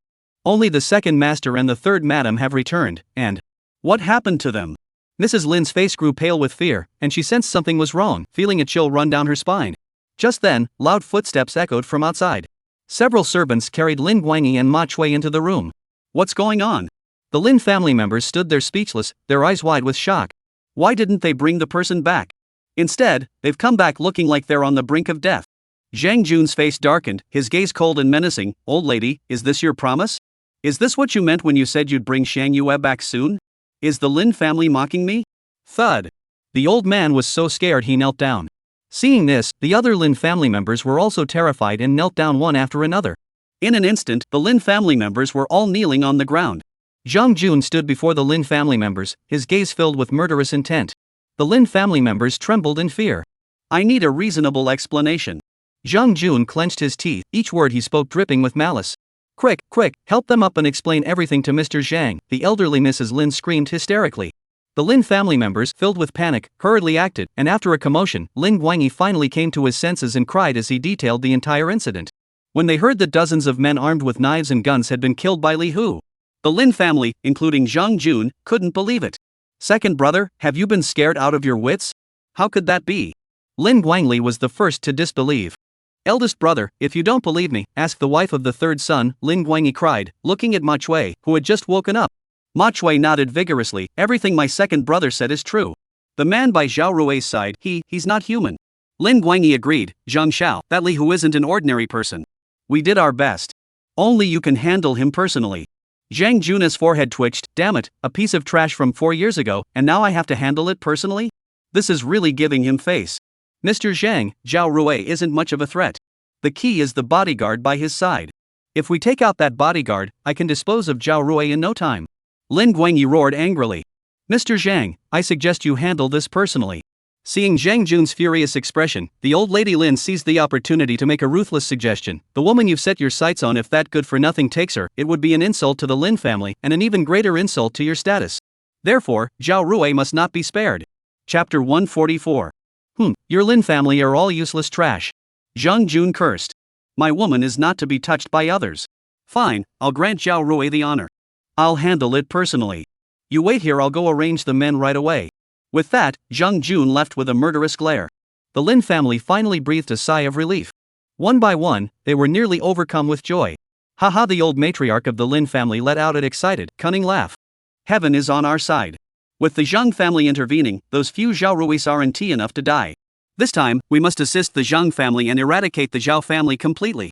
The old man's eyes blazed with savage, cold glances, and a murderous aura rolled off him. Zhao Zhangxiang was still unaware that Zhang Jun was personally coming to deal with him. At that moment, he was in Lin Shangyue's room. The mighty Western Wild King felt a hint of unease in the presence of the woman he loved. Lin Shangyue stood by the window, gazing out at the peach grove, her face as cold as ice. Outside, the villa's front gate had already been cleared. After waking up, Lin Shangyue found that her mother and the people brought by Lin Guangyi had all disappeared. Shangyue, Zhao Zhangxiang called out softly. Where are my mother and the others? Lin Shangyue turned around, her voice tinged with anger. What did you do to me? I don't remember anything, and I slept until now? Zhao Zhangxiang rubbed his forehead and said seriously, don't worry, your mother is fine. She's already gone home. That's it? My mother and Uncle Lin would just leave like that? Lin Shangyue couldn't believe it. Of course they're not willing, but after I defeated their group of henchmen, there was nothing they could do. They had to leave in disgrace. Zhao Zhangxiang spoke casually. Lin Shangyue shook her head. Do you think you're a war god? There were so many people with weapons, maybe even guns. What did you use to defeat them? I want the truth. What really happened? Zhao Zhangxiang felt a headache coming on. He didn't know how to explain it, but a ringing phone saved him. Ring ring. My mom's calling. I'll take it. Zhao Zhangxiang quickly grabbed his phone and rushed out of the room. Mom, what's wrong? Zhao Rui, come quickly. Something's happened. The moment the call connected, his mother's panicked screams filled the air, her voice trembling with tears. Zhao Zhangxiang's expression changed. Mom, don't panic. Calm down and tell me what happened. You should come over here yourself. Hurry up, Wu. His mother started crying, clearly very frightened. Alright, I'm on my way. Zhao Zhangxiang didn't dare to delay, not even bothering to say goodbye to Lin Shangyue, and drove straight to the old house. He had planned to bring his parents to live in the villa, but the two elders refused to leave the old house, leaving him with no choice. Upon arriving at the old house, he found a crowd gathered outside, making a commotion. Old man, get the hell out of my way. If you keep talking, I'll beat you to a pulp. The leader, a young man with a head of yellow hair, was extremely arrogant. This house belongs to the Zhao family. Now we're taking it back. Get out. His father, Zhao Changlong, was sitting at the door with a long bench, smoking a pipe, and spoke only one sentence, if you wanna go in, step over my dead body. His mother stood beside him, helpless and crying. You old fool, you're not grateful for the face we're giving you, are you? The blonde-haired youth flew into a rage. Brothers, charge and take him down. Yes. A young man grinned savagely, brandishing an iron rod and advancing toward them. Who dares? Zhao Changlong roared, suddenly standing up. He grabbed a wooden stick nearby, his eyes wide with anger. Take one more step, and don't blame me for being ruthless. Come on, please don't hold back, haha. The young man laughed wildly and charged forward. Whoosh! The iron rod swung down, creating a piercing wind. Bang! A loud crash echoed through the air. The iron rod struck Zhao Changlong's wooden stick with tremendous force. The old man's hands went numb, and with a cry of pain, the wooden stick fell to the ground. Damn it, you can't take a hit and still try to show off? Go to hell! The young man grinned maliciously, swinging the iron rod with a whistling sound toward Zhao Changlong's head. No! The mother screamed in despair as the iron rod came crashing down. Boom! A loud explosion echoed, and a figure was violently thrown backward. A massive foot suddenly kicked out from behind, striking the young man's abdomen with force. Another deafening crash echoed as the young man flew backward, knocking over several people. The air was filled with screams. A man with a hooked nose appeared before Zhao Chanlong, none other than Nanning, who had been secretly stationed here. Old man, are you okay? Nanning asked Zhao Chanlong with concern. Zhao Chanlong, still shaken, looked at the stranger before him and trembled. Thank you, thank you. Nanning hurriedly waved his hands. Old man, no need to thank me. Protecting you is my duty. Task? Zhao Chanlong was confused. Who gave you this task? Nanning had no time to answer, as the blonde-haired youth had already charged forward with a menacing aura. Who the hell are you? Daring to meddle in the affairs of the Zhao family? Do you know who you're messing with? The Zhao family is one of the most powerful clans in Nanzhou. Do you want to die? The Zhao family sure is arrogant. A cold voice suddenly rang out from outside the crowd. The voice wasn't loud, but it drowned out all the commotion, allowing everyone to hear it clearly. At the same time, a chill swept through the crowd, sending shivers down everyone's spines. They turned around in shock. Behind them, Zhao Zhangxiong stood tall and straight, his face stern and cold, his eyes flashing with coldness and intent to kill. Chapter 145. Zhao. Zhao Rui, someone screamed. He's really back alive. The leader of the group, a young man with yellow hair, rushed forward. When he recognized Zhao Zhangxiong, his eyelids twitched violently. Ha, Zhao Rui, you have the nerve to show your face here? 4 years ago, you brought shame upon the Zhao family. The young man with the yellow hair sneered mockingly. Everyone, take a good look. This is the worthless scum who chose to ruin his life 4 years ago, the heartless monster Zhao Rui. The Zhao family members joined in, laughing loudly. Zhao Huang, shut your mouth. The mother couldn't bear to see her son being insulted like this. She rushed forward and screamed hysterically, my son was framed. My son isn't a scum. Shut up. Old woman, give it a rest. Zhao Huang sneered, 4 years ago, everyone in Nanzhou knew about your son's character. Framed? Framed my ass, ha ha ha. Mom, don't bother with them. Zhao Zhangxiong looked indifferent, the innocent will be cleared. There is no need to care about what these beasts think.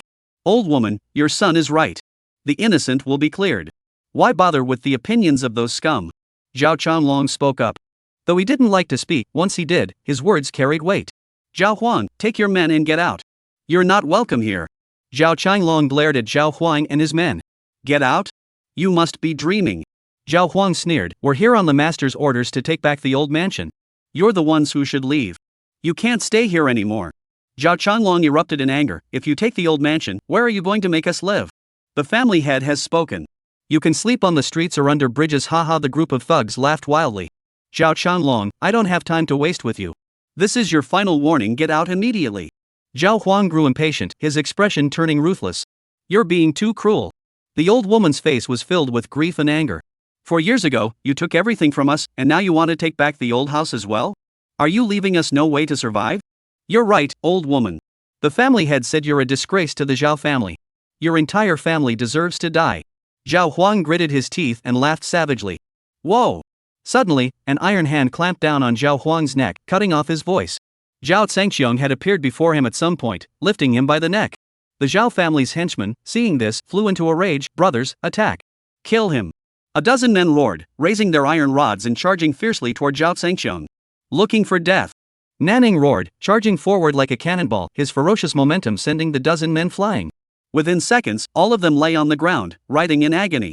The speed was so fast that Zhao Zhangxiong's parents didn't even have time to react.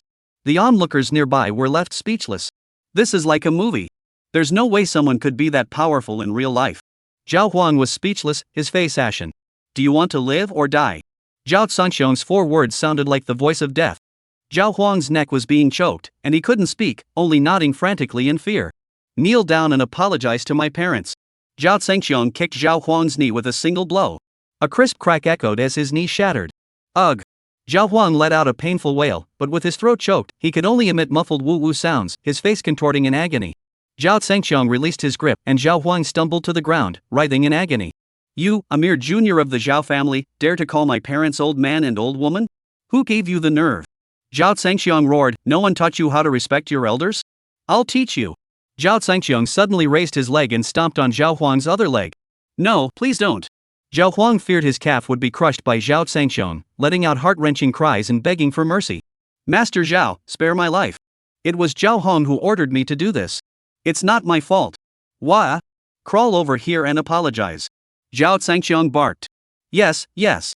Zhao Huang, terrified, had already lost all his earlier arrogance. He scrambled like a dog to crawl before Zhao Sangqiang's parents, kowtowing and confessing his mistake. Uncle, auntie, I was wrong earlier. Please spare me. It really wasn't my fault. For the sake of our being Zhao family members, please spare me. You, get out of here. Zhao's mother said angrily. Go back and tell the Zhao family that we've suffered enough.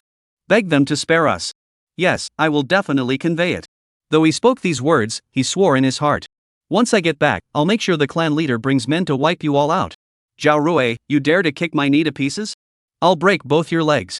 One more thing. Zhao Sangqiang walked over and coldly added, tell Zhao Changsong and Zhao Hong, father and son, that the debt from 4 years ago must be repaid. I, Zhao, will personally pay them a visit to collect the debt. Zhao Sangqiang emphasized the words collect the debt heavily, and a flash of murderous intent flickered in his eyes. Zhao Huang was startled for a moment before breaking into a wide smile. Damn it, are you going to the Zhao family to hand over your head? The Zhao family is a powerful aristocratic clan in Nanzhou. Your Zhao Rui family has fallen so low, what do you have to offer to collect the debt? Are you going to beg for death? Rest assured, I will definitely bring them. Zhao Huang spoke with unwavering certainty, his heart filled with a cruel smile. Chapter 146. After Zhao Huang and his group were driven away, Zhao Sangqiang helped his parents into the house. Nanning quietly withdrew, continuing to secretly protect the old mansion. Son, look at this. It's terrifying. Upon entering the house, his mother handed him a leather pouch. Zhao Sangqiang took the leather bag and opened it. Inside were 2 plastic bags. One plastic bag contained a colorful pile of scattered bills, as if they were being given to a beggar. When the other bag was opened, it contained a blood-soaked dagger and a blood-soaked dog's head. Seeing the dagger and the dog's head, Zhao Sangqiang's eyes widened in shock, and his blood boiled. Bastards! The dagger and dog head were a threat and warning from the Zhao family to them and their father. Son, this is what Zhao Changsong and his damned father sent us, his mother said bitterly. They think we're beggars, trying to drive us out of the old house with these scattered bills. If we don't leave, our fate will be the same as this dog's head. They're too cruel. Why? The mother was so angry she started crying. Father, let's go to the Zhao family. Zhao Sangqiang growled. The mother clung tightly to Zhao Sangqiang's hand. Son, Zhao Changsong and his son hold all the power now. We can't fight them. Mom, don't worry. The Zhao family isn't worth my attention. Zhao Sangqiang spoke firmly. Don't talk nonsense. How can you take on a powerful family alone? The mother shook her head, gripping Zhao Sangqiang's arm even tighter. Listen to me. As long as our family can live together now, that's more important than anything else. Mother, aren't we going to settle the debt from 4 years ago? My sister and brother's deaths are also connected to them. Are we just going to endure this? Zhao Sangqiang's eyes turned red. Enough. His father finally looked up, his eyes bloodshot. His eyes were filled with resentment and anger, but he had no choice but to submit to the overwhelming power of reality. The father spoke each word firmly, leaving no room for argument. The 2 of us old men can die, but you cannot. A gentleman can wait 10 years to seek revenge. You must live on and give me a grandson to carry on the family line as soon as possible. If we can't avenge this generation, then the next generation will until death do us part. Zhao Changlong's hands, calloused from years of hard labor, clenched into fists, veins and blood vessels twisting beneath the skin. In his heart, he endured immense humiliation and anger. Zhao Sangqiang remained silent for a moment. Father, mother, I know what to do. You two rest well. I'll take this with me. Zhao Sangqiang said no more, gave his parents a few parting words, and left with the bag. Back in the car, the suppressed murderous intent finally erupted with a thunderous explosion. Bang bang bang. The terrifying force shook the car windows, shattering them into pieces. The scene was horrifying, as if the car had been involved in a car accident. He pulled out his phone and dialed Li Hu's number, growling, Li Hu, gather your men. Wait for me at the villa. We have business to attend to. He couldn't take it anymore. The debt to the Zhao family must be settled today. To avoid worrying his parents, he decided to keep it a secret for now. He dropped the phone, stomped on the gas pedal, and the car roared off into the distance. When Zhao Sangqiang drove back to the Peach Grove villa, he found an unfamiliar car parked aggressively in the middle of the road, blocking his way. Beep beep. He honked the horn twice, signaling the car in front to move aside. At the same time, he found it odd that there was a stranger's car here. However, the car didn't budge and even turned off the engine. With a click, the door opened. A young man in black got out of the passenger seat and respectfully came to the back to open the door. A young man dressed in a red suit, adorned with flashy accessories, stepped out of the car in shiny leather shoes. Behind him followed a Western man nearly 6 feet tall with bulging muscles. Under the lead of the man in the red suit, the 3 turned to look at Zhao Sangqiang's car behind them. Zhao Sangqiang recognized the familiar faces and his expression turned cold instantly.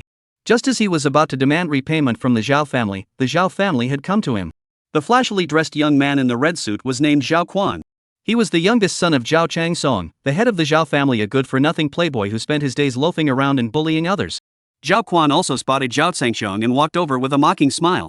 Zhao Zhengxiong opened the door and got out of the car, crossing his arms and leaning against the side of the vehicle, staring coldly at the other man. Tap, tap, tap. As the footsteps approached, Zhao Quan stopped a few meters away from Zhao Zhengxiong. He glanced at Zhao Zhengxiong with a haughty expression, said nothing, and elegantly pulled out a cigar. The young man in black immediately pulled out a lighter and lit it for him. The 6-foot-tall foreign bodyguard behind him glared at Zhao Zhengxiong with a cold, disdainful expression. Someone like Zhao Zhengxiong? He could crush him with a single slap. Huff. Taking a deep drag on the cigar, Zhao Quan exhaled a thick cloud of smoke toward Zhao Zhengxiong, looking every bit the indulgent tycoon. Cousin, it's been 4 years since we last met. This place you're staying in is pretty nice. Zhao Quan, looking casual and carefree, surveyed the Peach Grove villa. I didn't know there was such a nice place here before. Ah Biao, how's this place for your master to stay in? The black-clad youth named Ah Biao fawned over him with a sycophantic expression. Master, this place is only fit for someone of your stature. Giving it to a worthless fool like him is a waste of such a place. It's a desecration and an insult to this villa. Ha ha. Zhao Quan laughed heartily. I love your smooth-talking mouth. Very good. This villa is now mine. Older cousin, you have no objections, do you? Zhao Zhengxiong remained expressionless. 4 years ago, your father seized what belonged to me. Today, 4 years later, you want to take my villa. Your family truly is a pack of dogs that can't change their ways. Though his tone was calm, the sarcasm and insults in his words left Zhao Quan and the others feeling extremely annoyed. Who are you calling a dog? You're the one who's a dog. You're just a discarded son of the Zhao family. What gives you the right to act so arrogant in front of our young master? Ah Biao pointed at Zhao Zhengxiong and shouted angrily, looking down on him. Zhao Zhengxiong sneered, a traitor to the Zhao family who gave you the nerve to shout here? You. Ah Biao was so enraged that his eyes blazed with fury, his face contorted in anger as he roared, Master, don't stop me. I'll kill this worthless trash. Chapter 147. Ah Biao wanted to kill Zhao Zhengxiong immediately. No rush. Zhao Quan looked at Zhao Zhengxiong with a mocking expression. Since I found you here today, I might as well catch up with my cousin, right? Spit it out. You don't have the qualifications to catch up with me. Zhao Zhengxiong looked down on him with contempt and disgust. Zhao Quan remained calm, leisurely exhaling smoke rings. The gift I sent to your parents, you should have seen it, right? The so-called gift was the dagger and dog head that Zhao Zhengxiong's parents had just received. Swish! A cold glint flashed in Zhao Zhengxiong's eyes. Seeing the anger on Zhao Zhengxiong's face, Zhao Quan not only didn't fear him but became even more arrogant. How about it? Do you like it? I like it very much. So, as a gesture of reciprocity, I also plan to give you a gift in return. Zhao Zhengxiong pulled out his phone from his pocket, dialing a number as he spoke. I was originally planning to send it to you and your father tonight. Since you've come in person, I'll just give it to you directly. As he spoke, the call connected. It was Li Hu's phone. Come immediately. Zhao Zhengxiong ordered over the phone. Yes, I'll be there immediately. Li Hu responded. After hanging up, Zhao Zhengxiong said indifferently, wait a moment, your gift will be here shortly. I'm really looking forward to it. Zhao Quan laughed loudly, then shouted to his henchman, Ah Biao, let's go check out this young master's villa. He strode confidently toward the villa. He really did treat the villa as if it were his own. Blatant plunder. Stop! Zhao Zhengxiong shouted harshly. Zhao Quan turned around, his lips curled into a disdainful smile. What? Do I need your permission to look at my own villa? Zhao Zhengxiong lowered his head, crushed an ant on the ground with his foot, and spat out a cold voice. Take one more step, and you're dead. Die, you worthless piece of trash. Ah Biao sneered, eager to impress his master, and shouted arrogantly, I'll take one step forward. Come and kill me if you dare. Ha ha. Amidst the laughter, Ah Biao took several steps forward. See? I've taken so many steps. Why haven't I died yet? Bang! A gunshot rang out, and a head exploded, sending flesh and blood flying everywhere. Gah! Zhao Quan froze, stunned into silence. What Zhao Zhengxiong said wasn't a scare tactic, it was the truth. He thought that if he had taken a step forward just now, the body lying on the ground would have been his. Zhao Quan's spine went cold, and he felt a chill run down his spine. Master, get out of the way. The foreign bodyguard reacted quickly, grabbing the stunned Zhao Quan and dragging him behind a peach tree. Zhao Zhengxiong looked at Zhao Quan, who was trembling in fear, with a faint smile. Cousin, do you still want this villa? Zhao Quan glared at Zhao Zhengxiong with hatred. You dare kill my men? I dare kill you. Do you believe me? Zhao Zhengxiong smiled, a smile that sent chills down one's spine. Zhao Quan's throat tightened. He finally felt fear. Zhao Rui, guns are illegal. You dared to play with a gun? You're dead. You'll pay for this. Zhao Quan gritted his teeth and shouted at the bodyguard, "Brooke, let's go." Zhao Zhangxiang smiled brightly, "Try leaving one of you. The next one I blow your head off will be you." You? Zhao Quan's expression was as if he had eaten something disgusting, but he dared not resist. "Brooke, you have to protect me. What should we do now?" In his fear, he could only pin his hopes on this expensively hired foreign bodyguard. Only then did he realize that the Zhao Rui of today was no longer the man they could manipulate and scheme against 4 years ago. He was a ruthless man now. No wonder he survived the battlefield. But realizing this now was too late. If only he had known, he never would have come today. Brooke surveyed the surroundings and shook his head. "If there are snipers inside the villa, we'll be dead the moment we show our heads. Our only option now is to temporarily surrender and leave this place first. The second option is to seek help from the outside." Surrender? For the esteemed Zhao family's young master to beg for mercy from a Zhao family outcast, someone they once trampled underfoot, it would be a laughingstock if word got out. Let's go with the second option. Zhao Quan made his decision quickly, trembling as he fumbled for his phone to call for help. Bang! The second gunshot rang out suddenly, hitting Zhao Quan's phone precisely. The phone exploded, along with the hand holding it. In an instant, phone fragments and flesh flew everywhere. Ah! Zhao Quan let out a piercing scream. His right hand was now a mangled mess, barely recognizable. The excruciating pain nearly caused him to lose consciousness. Ah! Ah! Ah! The screams were deafening, sending chills down the spine. As a bodyguard, Brooke panicked and immediately raised his hands in a surrender gesture. "Respectable sir, this has nothing to do with me. I surrender." "Brooke, you bastard!" Zhao Quan, seething with anger, roared, "I paid a fortune to hire you. Effective immediately, I unilaterally terminate the service agreement with your Zhao family. I am willing to pay the breach of contract fee." Brooke ignored Zhao Quan's protests and insults, raised his hands, and slowly walked toward Zhao Zhangxiang. Just then, a car drove into the peach grove path. It was Li Hu arriving. Seeing the car approach, Zhao Quan didn't care who it was. Driven by the desire to survive, he shouted loudly, "Help! Help!" However, the person who got out of the car walked straight toward Zhao Zhangxiang. "Brother, I'm back." "Big brother?" Zhao Quan's cries for help abruptly ceased, and his young face turned pale. Damn it, he's with Zhao Zhangxiang's gang. Zhao Quan felt utterly hopeless. He had been too confident earlier. He shouldn't have come here to court trouble. Brooke, who had just raised his hands in surrender and was walking out, saw that Zhao Zhangxiang's attention had been drawn to Li Hu, and immediately rejoiced. "Capture the leader, that's the move." Swish! A sharp dagger flashed with a blinding cold glow, accompanied by a piercing whistle as it sliced through the air, striking toward Zhao Zhangxiang at lightning speed. Chapter 148. Brooke's dagger, caught off guard, suddenly lunged toward Zhao Zhangxiang. He had thought that, with his skills, a surprise attack in such a situation would be foolproof. The idea was beautiful, but reality was cruel. With a clang, the dagger struck the metal of the car. Zhao Zhangxiang vanished mysteriously.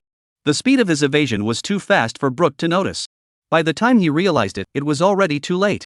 A terrifying iron hand grabbed his head. No! A piercing, despairing scream rent the air, as if the void itself were about to shatter. Snap! The screams abruptly ceased as the iron hand violently twisted off the head.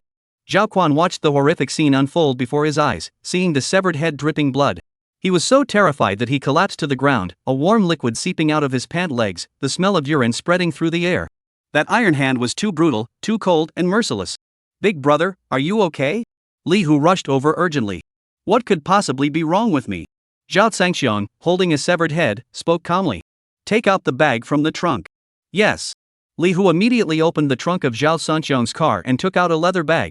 Zhao Quan saw the bag and his eyelids twitched violently. It was the gift he had given to Zhao Zhangxiang's parents. "Open it!" Zhao Zhangxiang ordered coldly. Li Hu immediately opened the bag. With a thud, a blood-soaked head was tossed into the bag, and the weight of the bag in Li Hu's hands suddenly grew heavier. This gift had grown heavier. Zhao Zhangxiang turned around, emanating a terrifying chill, and walked step by step toward Zhao Quan, who was lying on the ground. Zhao Quan was on the brink of collapse, staring at Zhao Zhangxiang in disbelief, as if he were looking at a demon. The man who had once been at their mercy 4 years ago had become so terrifying. "Don't come closer, don't come closer." Now, Zhao Quan had lost all his previous arrogance and pride, crying hysterically in fear. "Do you still want this villa?" Zhao Zhangxiang asked with a faint smile on his lips. No, I don't want it anymore." Zhao Quan shook his head frantically. "Zhao Rui, oh no, Rui Gu, spare me. I'm sorry, I'll never do it again. For the sake of our brotherhood, please spare me this time." "What? Brothers?" Zhao Zhangxiang sneered with contempt. "4 years ago, when you betrayed me, did you recognize me as your brother? Now you're talking about brothers? It's too late. And you don't deserve to be my brother." With that, he ordered Li Hu, make the reward even more generous, and include his body. Zhao Quan's scalp split open, and he fled in panic. Originally, he had brought men here today, thinking that the gift he intended for Zhao Sanxiong's parents would surely intimidate the entire family, so he had come here to take advantage of the situation. Especially to meet the legendary beauty of Nanzhou, Lin Shangyue. Reality was cruel. He hadn't come to take advantage, he'd come to deliver a head. No, no. Driven by the urge to survive, Zhao Quan struggled to his feet and fled madly. As he ran, he shouted for help. However, the peach grove was too dense, and he wasn't familiar with the area.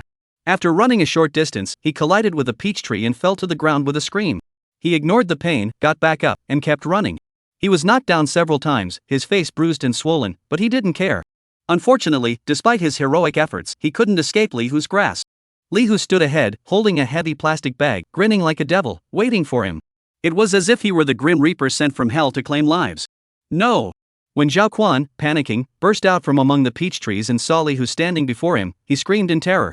Bang! A loud crash echoed as Li Hu kicked him to the ground with a single blow, then stomped on his face. Zhao Quan screamed in agony, "Let me go! Zhao Rui, if you dare touch me, my father and older brother will never forgive you. Your entire family will have to die with me." Zhao Zhengxiong walked over, knelt down, and stared at Zhao Quan with a smirk. "Do you know how Zhao Wu died?" Zhao Wu. Zhao Quan's pupils contracted sharply, and he trembled with fear. A few days earlier, the Zhao family had sent Zhao Wu, one of their most skilled fighters, to lead a group of elite warriors to assist Liangzhan, the war god of the Liang family, in dealing with Zhao Rui. However, after that night, Zhao Wu and his men never returned. They simply vanished into thin air. The family elders were deeply concerned and shocked. However, that was his father's concern. As a spoiled playboy, he only cared about eating, drinking, and women, and didn't give it a second thought. When Zhao Zhengxiong mentioned it now, he suddenly snapped out of his daze. "Zhao Wu, he's dead?" Zhao Zhengxiong smiled faintly, a smile that sent chills down one's spine. To be precise, Zhao Wu and everyone he brought with him are all dead, right at the villa's entrance. "I never expected that you would come here today to join them."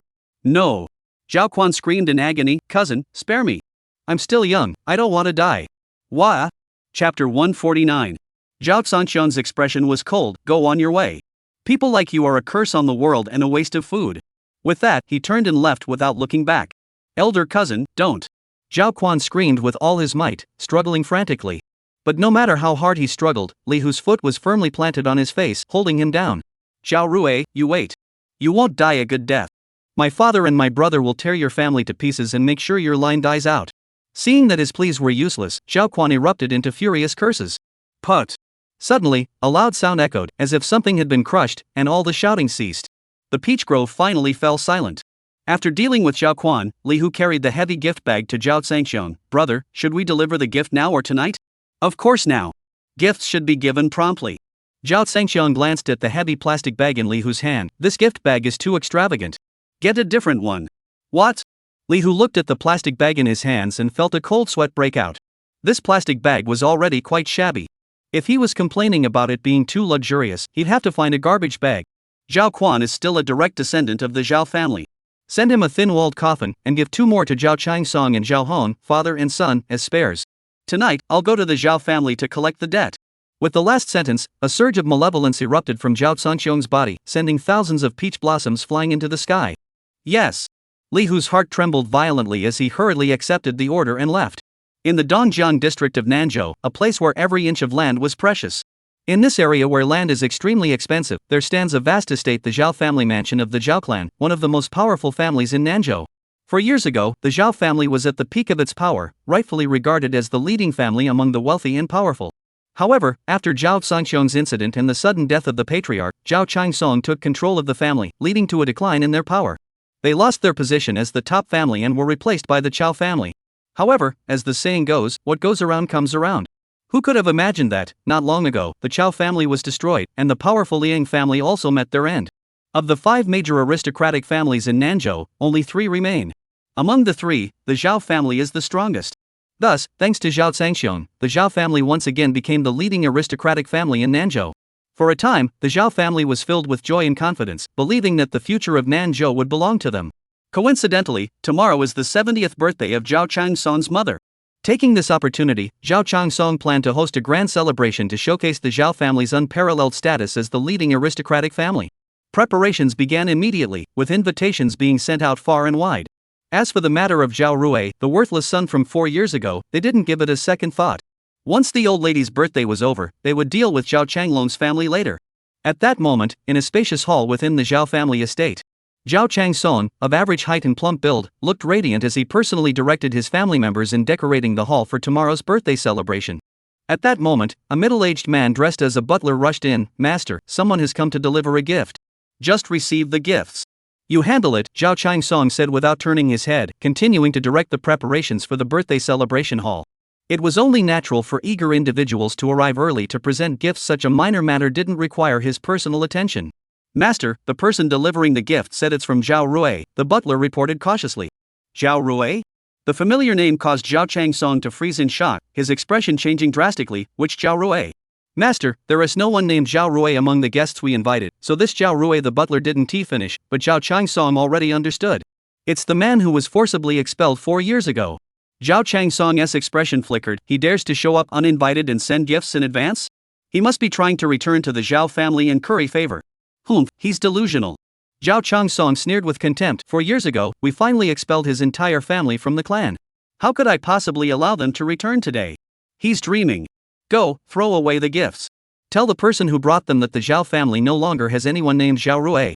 If he dares to set foot on Zhao family property again, claiming to be a member of the Zhao family, beat him to death with sticks. Just as he finished speaking, a servant rushed in. "Master, the steward. The person who brought the gift for Zhao Rui has left. You must go and see." The servant's face was pale, and his voice trembled. "He has gone. Why are you panicking?" The steward scolded him impatiently. "But he left the gift behind." The servant's expression grew increasingly pale, and fear filled his eyes. The gift. What are you stuttering for? Just say it." The steward grew angry. "Master, butler. You should go and check it out yourselves." The servant couldn't express himself and pleaded in a pitiful voice. "Go." Zhao Changsong, his curiosity piqued, strode toward the door. Chapter 150. Outside the door, several family members gathered around, staring in horror at the items lying on the ground. "Step aside. The master is coming." The butler shouted loudly, causing the family members to quickly make way. Zhao Changsong and the butler approached and saw what was on the ground, their anger causing their lips to tremble. On the ground lay 2 garbage bags. "What kind of gift is this?" Zhao Changsong's face turned ashen, and he angrily demanded of the butler, "Is this what you said Zhao Rui sent as a gift?" "Master, there is a human head inside, and a dog's head too." One of the servants pointed to the black garbage bag on the left, his voice trembling uncontrollably. "What?" Zhao Changsong's expression changed drastically, followed by a surge of anger. To celebrate his mother's birthday, he dared to send dog heads and human heads. "You bastard, get out." The enraged Zhao Changsong charged forward and kicked the trash bag away with a single kick. Gurgle, gurgle. Amidst the rolling sounds, 2 human heads and a dog head rolled out, covered in blood. Someone screamed, "It's Biao and Brook." The moment he saw the faces of the heads, Zhao Changsong was speechless, his face as white as a sheet. The butler's eyelids twitched wildly, his eyes wide with shock, his scalp tingling. In an instant, all the Zhao family members at the door froze in place, their eyes filled with terror and disbelief. The scene fell into an eerie silence, broken only by the sound of terrified breathing. Inside the garbage bag were the heads of the foreign bodyguard Brook and Biao. Biao's head was horribly mutilated, with only half of it remaining, making it unrecognizable to anyone unfamiliar with him. "Old Master, Biao and Brook were following the young master. They're here. What about the young master? Has he?" After a moment, the butler struggled to speak, uttering a terrifying guess. "He dares." Zhao Changsong roared angrily, "Even if you gave him 100 dares, he wouldn't dare touch my son. Otherwise, I'll make Zhao Changlong and Zhao Rui, father and son, childless." The butler thought about it and agreed. Even if Zhao Rui were bold enough, he wouldn't dare touch Zhao Changsong's son. The wrath of a clan leader who could bear it. Boom! Boom! Boom! The sudden deafening roar interrupted Zhao Changsong's words. A dump truck roared toward them. Just as it was about to reach the entrance, the truck suddenly swerved sharply and reversed, coming to a stop with its rear end facing the gate. Who dared to come here on the day of the Zhao family's birthday celebration, driving a filthy dump truck to cause trouble? Before the Zhao family could react, a loud clatter echoed as the tarp covering the truck bed was ripped open, revealing 3 black coffins. Standing atop the coffins was a young man with sharp eyes and a sallow complexion, none other than Li Hu. On the eve of the birthday celebration, someone had sent ahead, and now they were sending coffins. Zhao Changsong was so furious he felt like his lungs were about to explode. His furious shout echoed across the entire Zhao family estate, "Surround them! Don't let a single ant escape!" Yes. The Zhao family members roared like thunder, grabbing their weapons and rushing out the gates, surrounding the mud-covered cart so tightly that not even a drop of water could pass through. Li Hu stood atop a high place with a calm smile, his sharp gaze fixed on Zhao Changsong. I presume you are the head of the Zhao family. Were you satisfied with the gift earlier? Damn it! Zhao Changsong's eyes bulged with rage. So the previous gift was from you? What's your relationship with Zhao Rui, that scum? He is my older brother. Li Hu replied, today, I will deliver 3 more coffins on behalf of my older brother. Take them and keep them well. As he finished speaking, Li Hu suddenly pushed his palm forward. The massive coffin soared into the air from the carriage, crashing down with a thunderous boom, sending dust flying everywhere. The Zhao family members were speechless with shock. Such a heavy coffin must have taken at least several people to carry. This guy pushed it down by himself. Is he even human? At that moment, the Zhao family members surrounding the mud truck all felt a hint of fear in their eyes and began to slowly back away uncontrollably. Li Hu saw that he had stunned the Zhao family with his display of strength, and with a cold laugh, he pushed the remaining 2 coffins down with all his might. Boom, boom. 2 deafening crashes echoed as the final 2 coffins crashed to the ground, sending dust and debris flying everywhere, causing the floor to tremble. Master, be careful! The steward shouted, rushing forward to shield Zhao Changsong, fearing the coffins might fly and hit their master. The 3 coffins were neatly arranged in front of the Zhao family's door, causing people's eyelids to twitch. With a thunderous crash, Li Hu leaped down, landing with the force of 1,000 pounds, causing the hard ground to crack. The Zhao family members were once again stunned, their scalps tingling with fear. Zhao Changsong, let me introduce you, Li Hu said with a calm smile as he walked to the coffin. He placed his large hand on the left coffin. This one belongs to your youngest son, Zhao Quan. What did you say? Zhao Changsong's face turned pale, as if he sensed something, and he asked in a trembling voice, my son. Zhao Quan? What did you do to him? A pair of old eyes stared intently at the coffin beside Li Hu, his face pale and his body trembling. He has already gone before you. Li Hu suddenly lifted the lid. A loud crash echoed as the coffin lid flew open. Inside the coffin lay a man none other than Zhao Quan. Boom! In an instant, thunder roared, and the sound echoed in everyone's heads. The Zhao family members stood speechless, their eyes wide with shock. Zhao Changsong's eyes widened in shock, his fists clenched tightly, his knuckles cracking with a crackling sound, and his eyes were already bloodshot. A furious rage burned fiercely in his pupils. In that moment, he was determined to kill. Chapter 151. Who gave you the guts? How dare you kill my son? Who gave you the guts? Who gave you the guts? Zhao Changsong roared furiously, his teeth nearly grinding to dust. Li Hu sneered, killing trash like you doesn't require anyone's permission. Your younger son was just the beginning. The remaining 2 are you and your eldest son. My older brother said that the debt from 4 years ago comes with interest, so you must repay it double. Keep your heads on straight tonight, under the cover of darkness, my older brother will come to collect them personally. The coffins are already prepared for you here. My older brother kills people, but he doesn't bother with the burial. This time, he'll handle both. You should consider yourselves lucky. You. Zhao Changsong was so enraged that his entire body trembled, his eyes bulging with fury. Zhao Rui. Blood debt must be repaid with blood. I'll make your entire family pay with their lives and be buried with my son. Old fool, you don't have the guts. Li Hu sneered with contempt, his face filled with disdain. You should go bury your son yourself. Shut up, you bastard. Zhao Changsong's furious roar shook the heavens. Whoever dares to harm Zhao Changsong will die. I want you to die now. This coffin is for you. Kill him. Amidst Zhao Changsong's hysterical, frenzied roars, the enraged Zhao family henchmen raised their weapons and charged forward, swarming around Li Hu in an instant.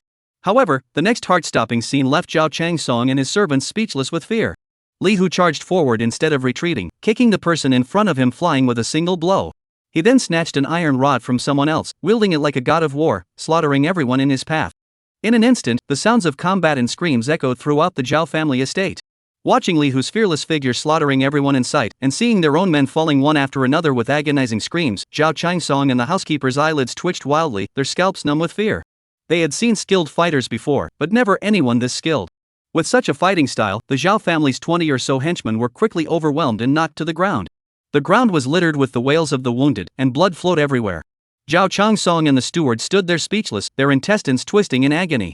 Clang! Li Hu threw the blood-stained iron rod on the ground and gave Zhao Changsong a contemptuous glance. It's not time to fight yet. We'll meet again when the night is dark and the wind is high. Listen well, make sure to bring more men. Otherwise, it won't be much fun. With those insulting words, Li Hu jumped onto the dump truck, flipped Zhao Changsong off with a defiant middle finger, and drove off with a roar. By the time Zhao Changsong reacted, Li Hu was already far away. Damn it, how arrogant! How arrogant! Zheng Chang was so angry his forehead pulsed. Go after him. Master, calm down. These people aren't here with good intentions. We need to make preparations. The butler had calmed down by now and hurriedly advised, from the way that man moved, he's definitely been in battle and killed people before. Zhao Changsong froze, then gradually calmed down. Master, Zhao Rui survived the battlefield as cannon fodder. He crawled out of a pile of corpses. Such a man is a desperate criminal who kills without mercy. The steward analyzed shrewdly. Ugh. Zhao Changsong shuddered violently. Right, I completely overlooked that. The battlefield for cannon fodder had a survival rate of less than 1%. Those who survive are the strongest, having been weeded out by death. After 4 years, even a docile kitten would become fierce and ruthless.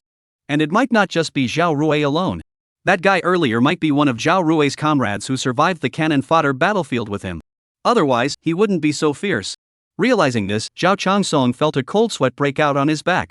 I finally understand why he dared to challenge me. Zhao Changsong gritted his teeth. So that's where his confidence comes from.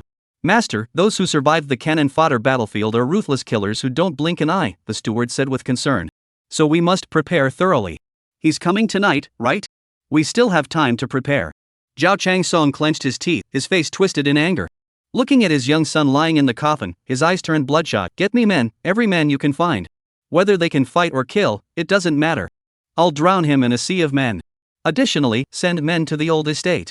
After tonight, the Zhao Changlong lineage no longer has a place to exist.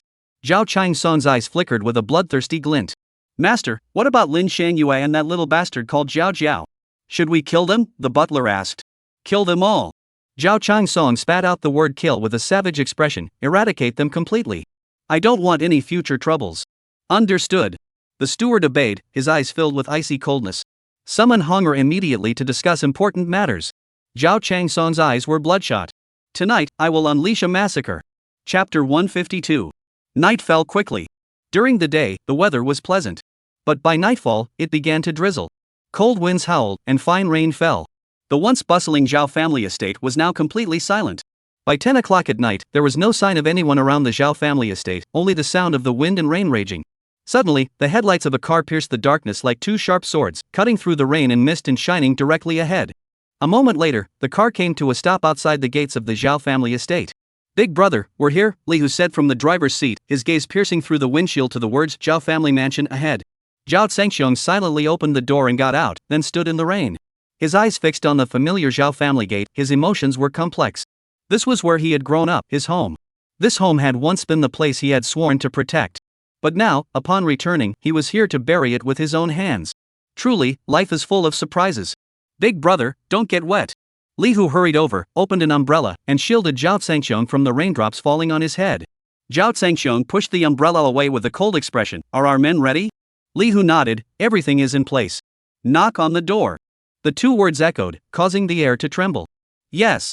Li Hu's loud shout shattered the night sky. Zhao Changsong, Zhao Hong, come out and face your death. The sound rolled like thunder over Zhao's estate. Clatter. Some roof tiles were shaken loose and shattered into pieces. Squeak. The gates of the mountain estate suddenly swung open. Clap, clap. In an instant, all the lights around the mountain villa turned on. The light from countless bulbs illuminated the darkness in front of the mountain villa, casting a bright glow. Zhao Zhengxiong and Li Hu stood in the light, appearing so small. Zhao Zhengxiong remained calm, his indifferent gaze fixed on the entrance. Li Hu stood silently behind him, standing at attention, his entire body already in combat mode. Clatter, clatter. Inside the gate, the sound of chaotic footsteps echoed. A middle-aged man dressed as a butler led a large group of people, charging out with great momentum. Lights flashed, and the crowd surged like a tidal wave. In no time, the area outside the main gate was packed with people, at least hundreds of them. Each of them held a large machete, their expressions filled with murderous intent. Zhao Changsong and his son Zhao Hong remained out of sight. The butler, hands behind his back, approached with a mocking grin. Two bodyguards followed closely behind, holding an umbrella for him. Zhao Rui, Zhao Dashi, we've been waiting for you for a long time, hee. The butler stood not far from Zhao Zhengxiong, laughing smugly. Zhao Zhengxiong's face was icy cold. Where are Zhao Changsong and his son? A worthless piece of trash, a notorious criminal.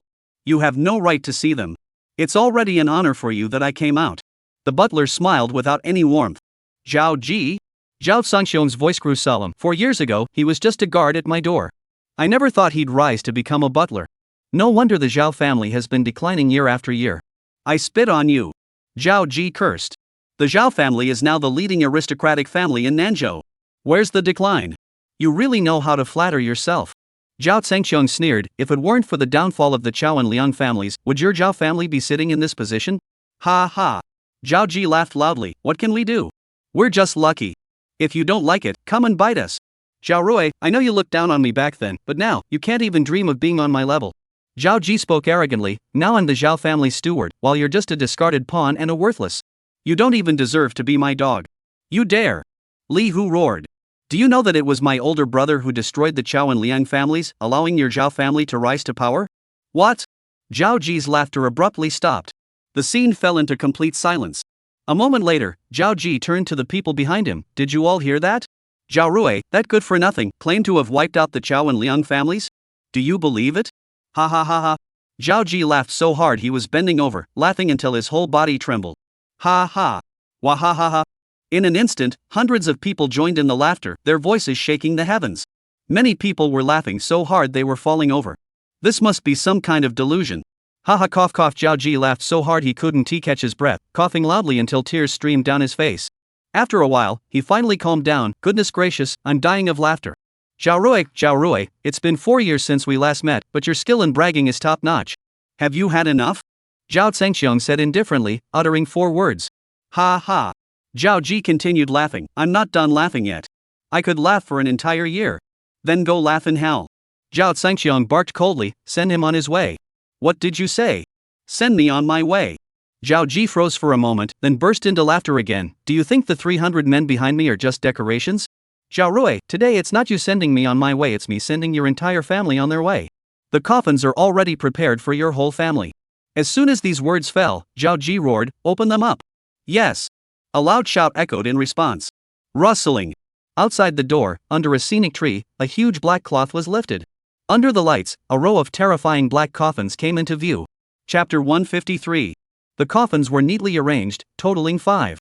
Zhao Ji, with a sinister smile, pointed at the coffins. Zhao Rui, take a good look. There are 5 coffins in total. 3 of them were delivered by you earlier today, and we added 2 more. You, your parents, and that whore Lin Xiangyue, plus your little bastard, that makes 5.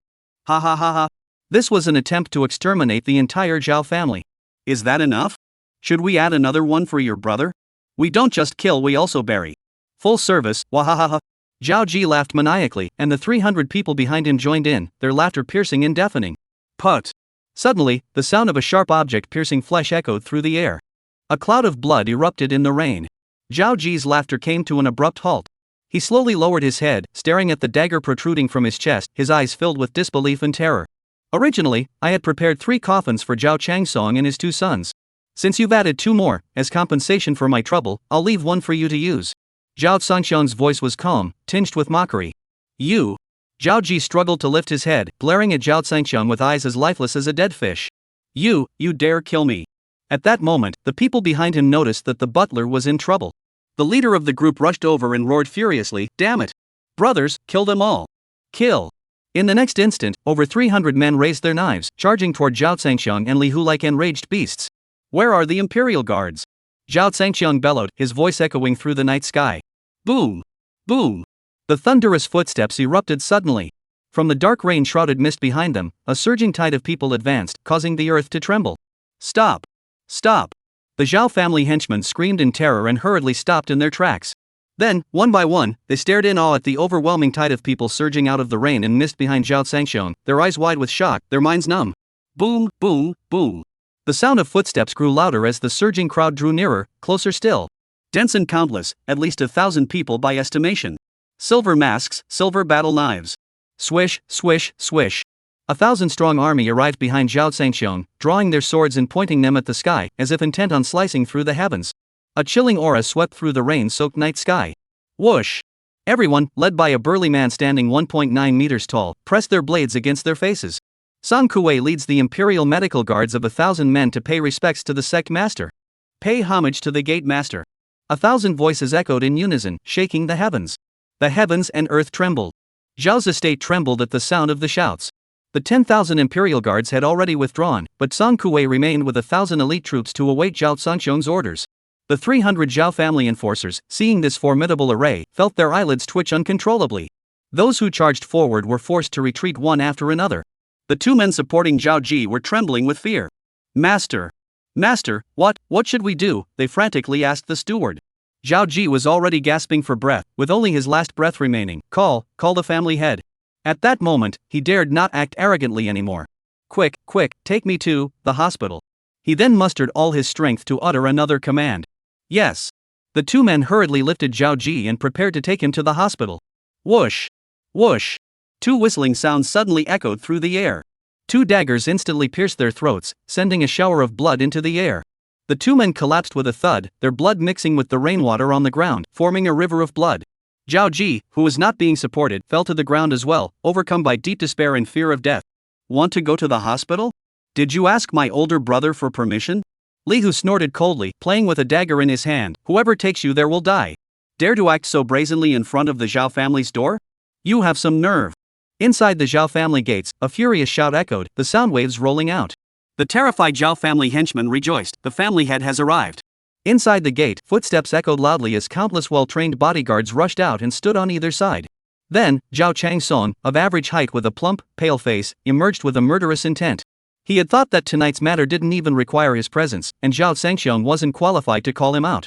Who could have imagined that Zhao Zhangxiong had summoned 1,000 men and publicly executed his own steward? Enraged, he had no choice but to come out personally. Zhao Changsong approached Zhao Ji, staring at the butler who was barely clinging to life. His plump face twitched violently, and the murderous intent in his eyes was almost tangible. Master, save me. Zhao Changsong suppressed his anger and shouted, take him to the hospital.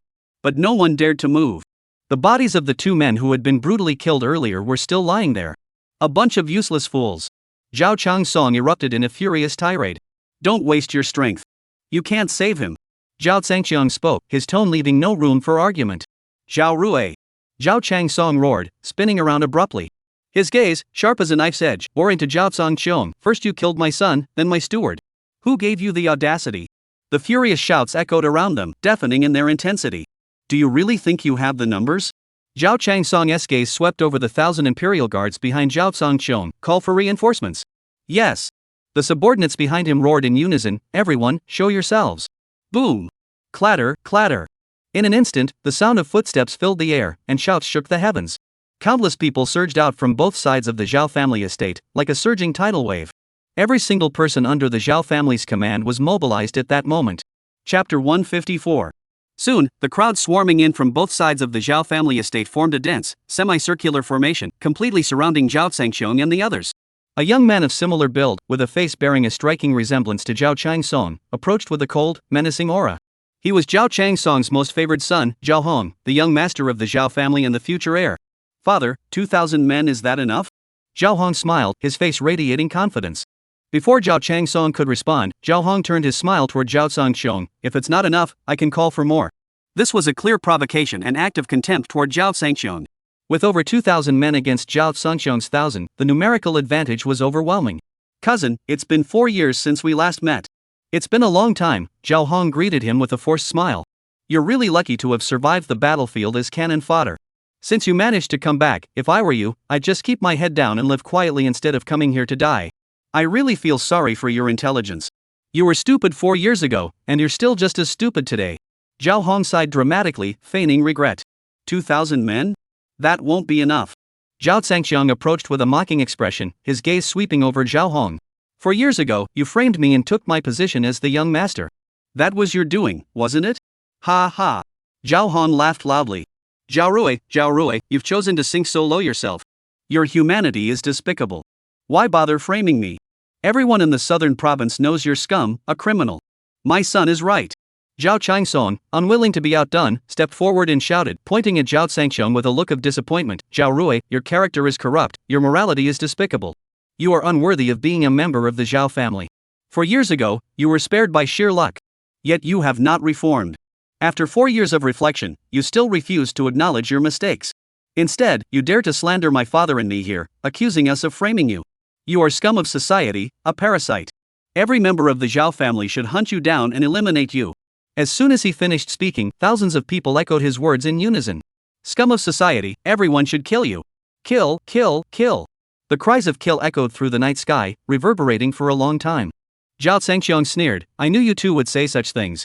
Suddenly, he bellowed, bring him forward. Yes. Li Hu turned and signaled to someone behind him. Soon, a man and a woman, both looking, were dragged forward. Qin Ziming and Qin Zishuan, brother and sister. Upon seeing Qin Ziming, Zhao Changsong, and Zhao Hong, father and son, their pupils contracted sharply, and their eyelids twitched. Kneel down. Li Hu kicked each of them, forcing Qin Ziming and Qin Zishuan to kneel in the muddy rain. Qin Ziming, do you want to die or live? Qin Ziming, still in a state of panic, heard Zhao Sanxiong's words and suddenly snapped back to reality. He hurriedly nodded, I want to live. I want to live. Big brother, please spare my life. Why? As long as you don't kill me, I'll do anything you ask, wailing.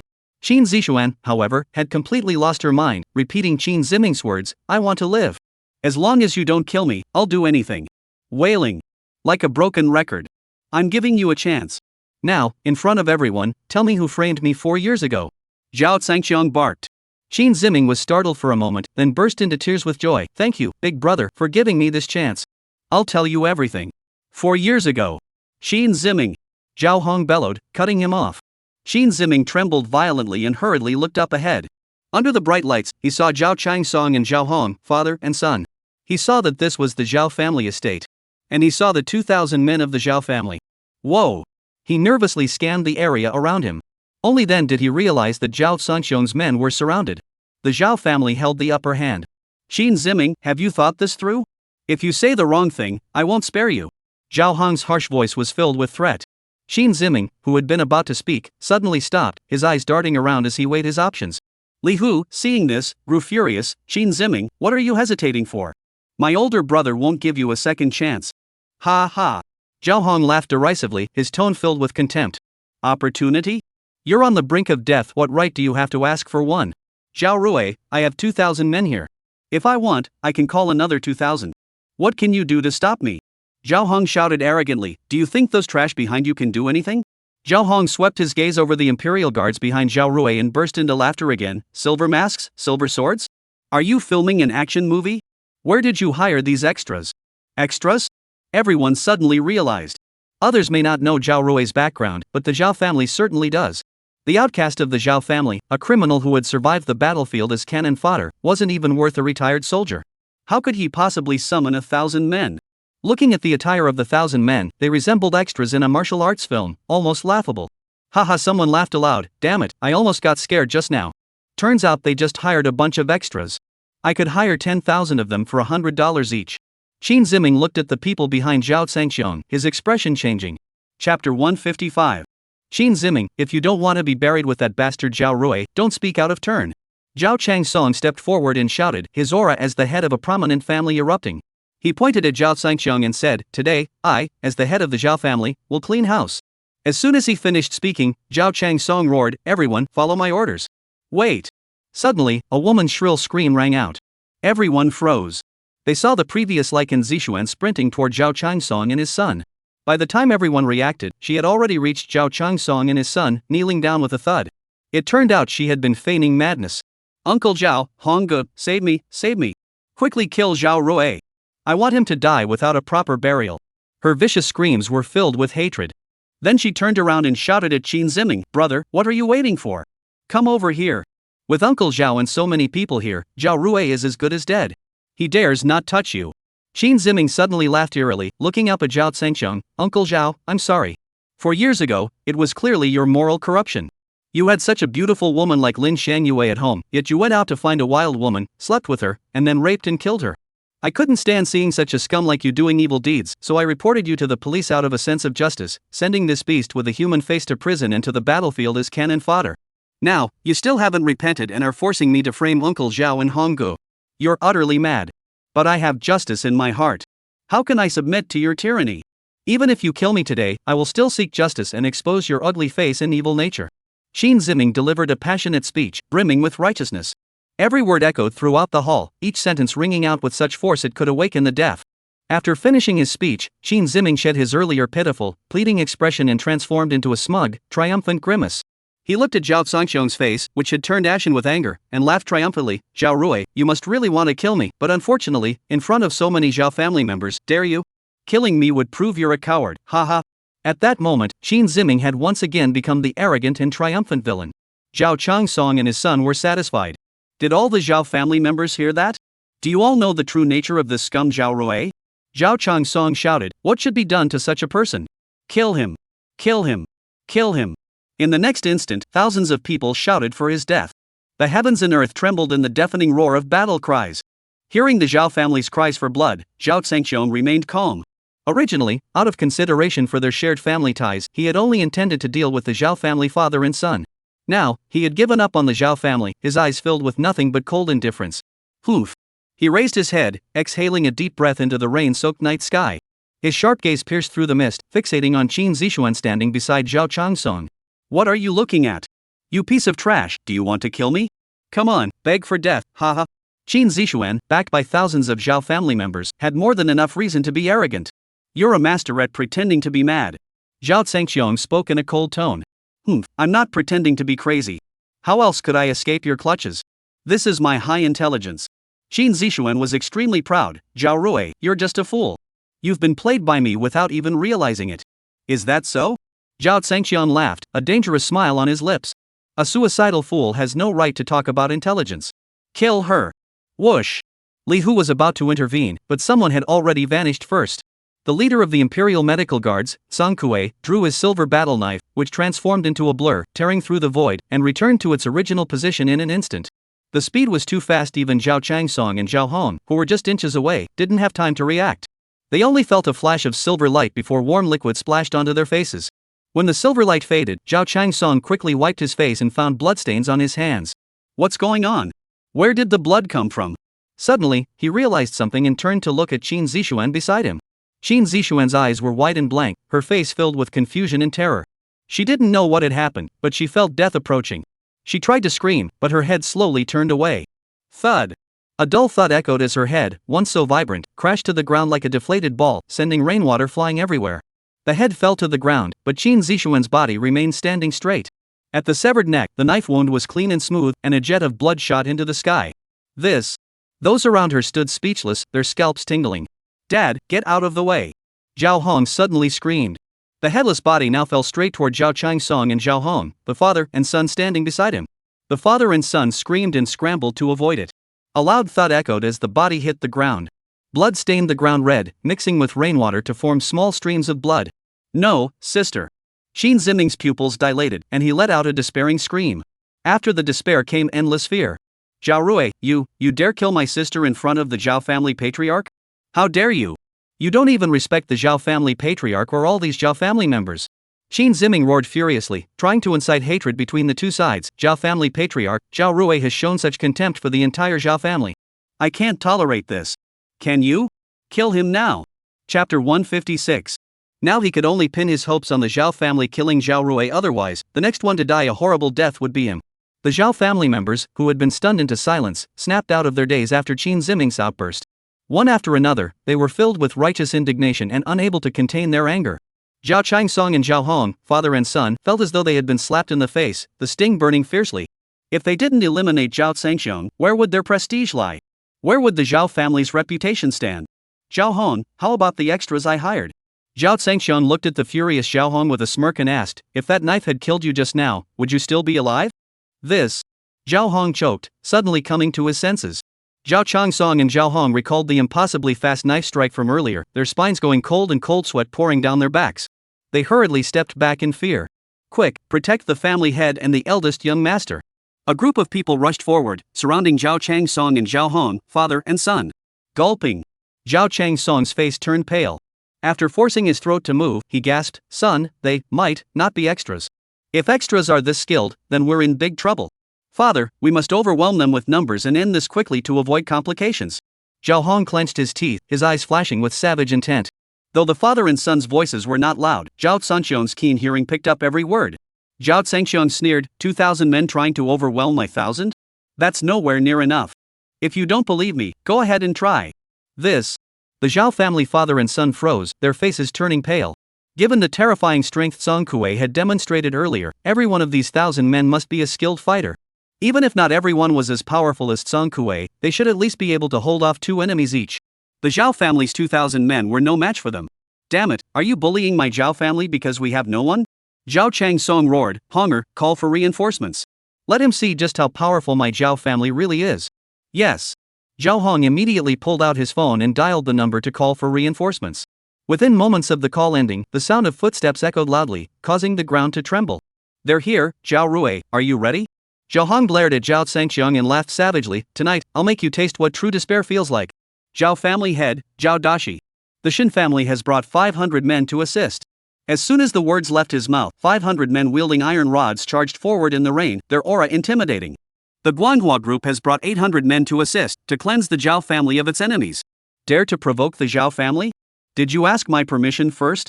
Thoshu Academy is here with 300 elite disciples to lend a hand. The Li family, the Wang family. Shouts echoed in rapid succession, rising and falling. A constant stream of people poured in from all directions, gradually surrounding Zhao Sanqiong's 1,000 men. The total number continued to rise, with a rough estimate of over 5,000. The scene was terrifying. Ha ha!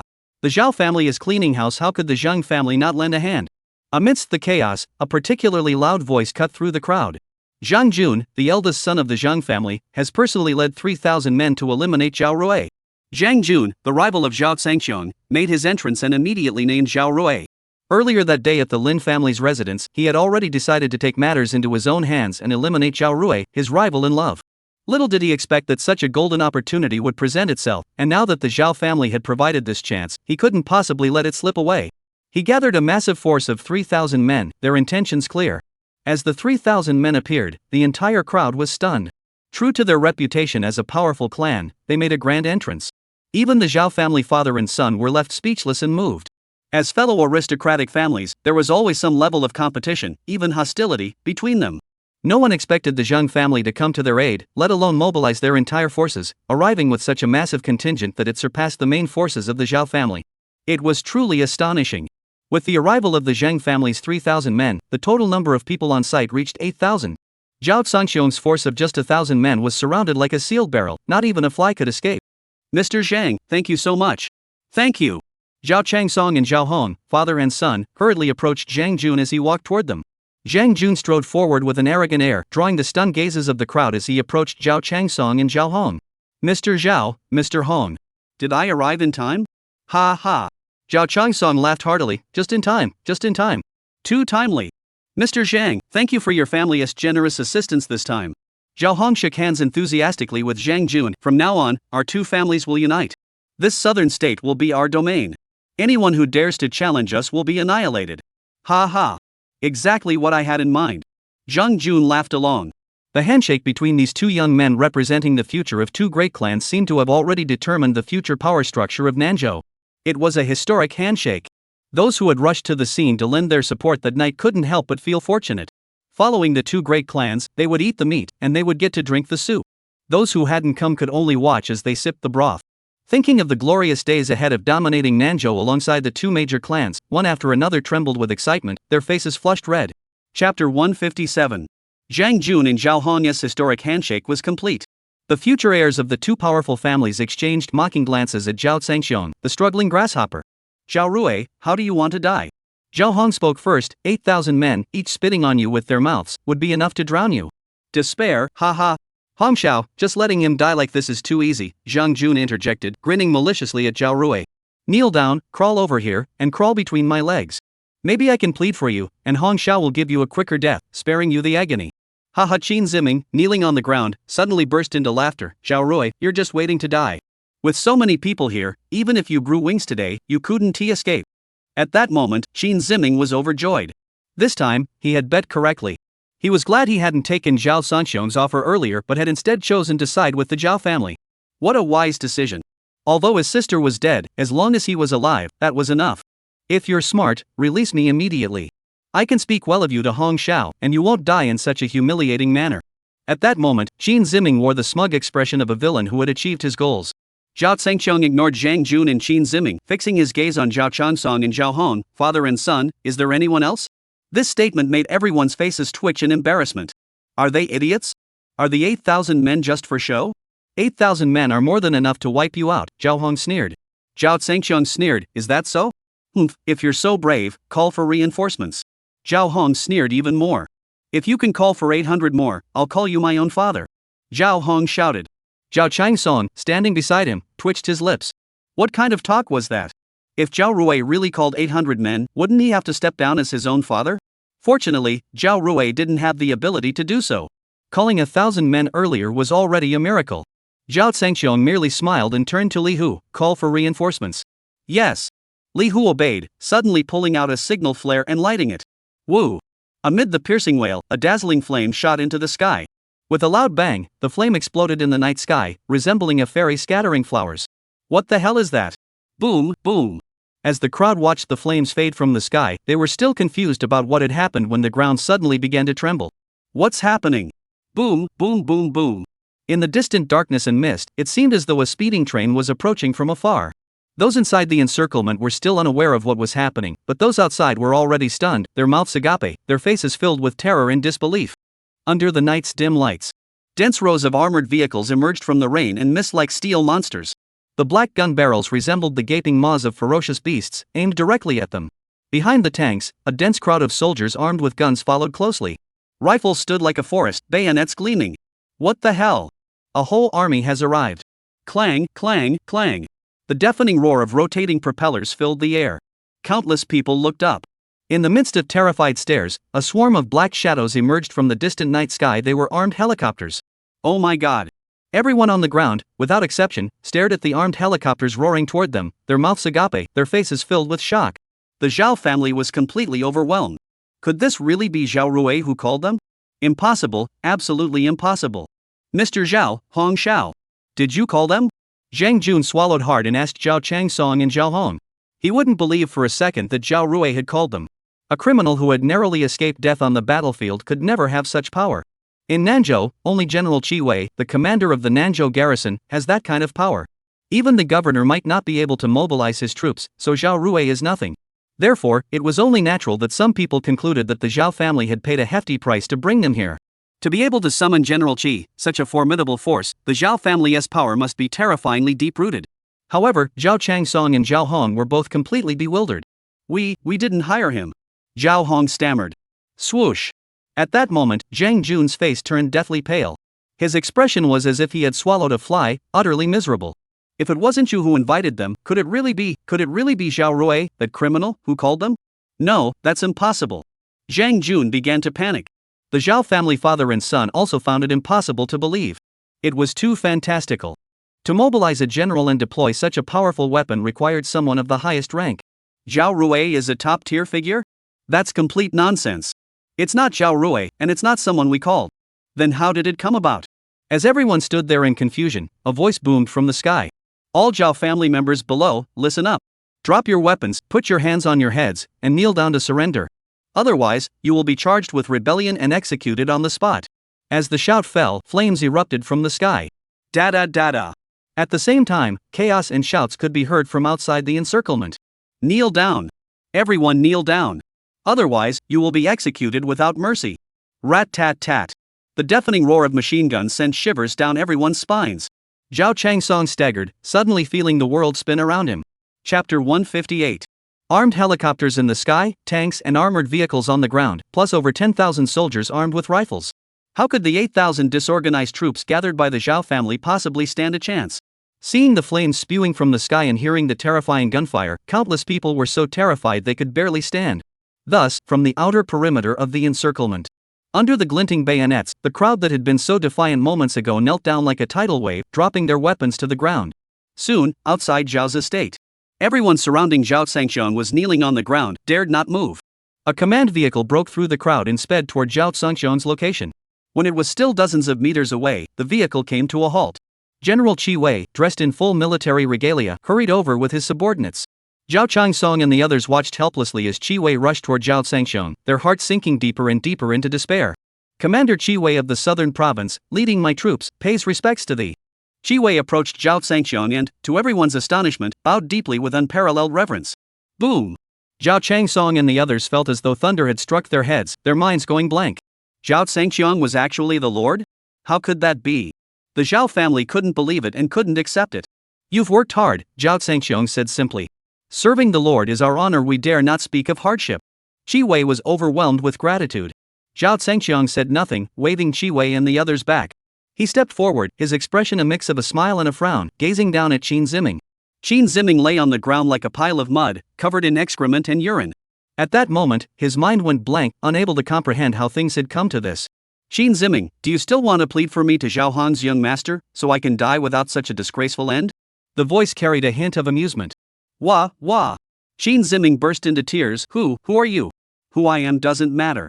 What matters is that I can crush you with a single finger. Zhao Zhangqiong curled his lips into a contemptuous smile. You've been mocking my intelligence all along, but in reality, your intelligence is the one that's been fed to the dogs. You've already seen it for yourself. The underground emperor Lei Baozi was eliminated by me, and even the governor had to kneel before me. Do you really think the Zhao family can kill me? I gave you and your sister a chance, yet you still sided with the Zhao family. Your brain is truly a fine thing. Zhao Zhangqiong looked at Qin Ziming with a hint of pity, sighing regretfully, in your next life, try to be a decent human being. No, you don't deserve to be human.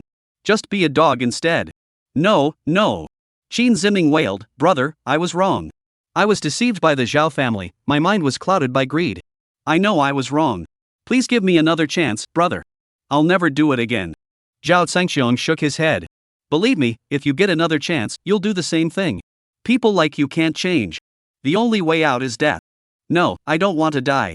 Brother, please spare me this once. Just once. I really don't want to die.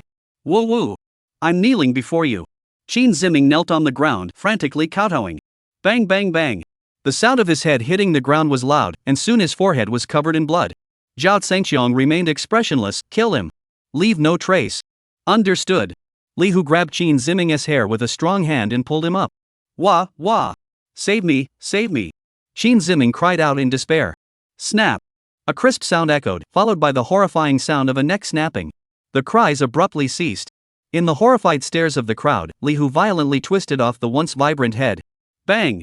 A deafening explosion echoed through the air as the head flew through the air like a soccer ball, rolling several times on the ground before coming to rest at the feet of the Zhao family father and son. Clatter! Zhao Changsong's vision went black, and he collapsed to the ground. Master of the family.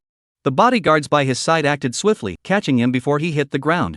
Looking at Qin Ziming's head, Zhao Hong and Zhang Jun's eyelids twitched wildly, and their legs went weak. Clang, clang, clang.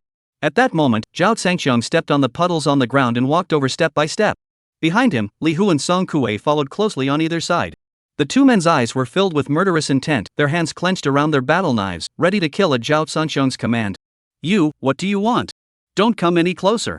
Zhang Jun was terrified out of his wits, his earlier arrogance and triumph long gone.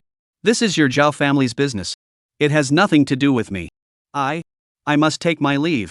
Zhang Jun turned and tried to run away. Stop him. Qi Wei shouted from behind. Clang, clang. A row of heavily armed soldiers charged forward, their black gun barrels surrounding Zhao Zhangqiong, his son, and Zhang Jun. They blocked Zhang Jun's escape route.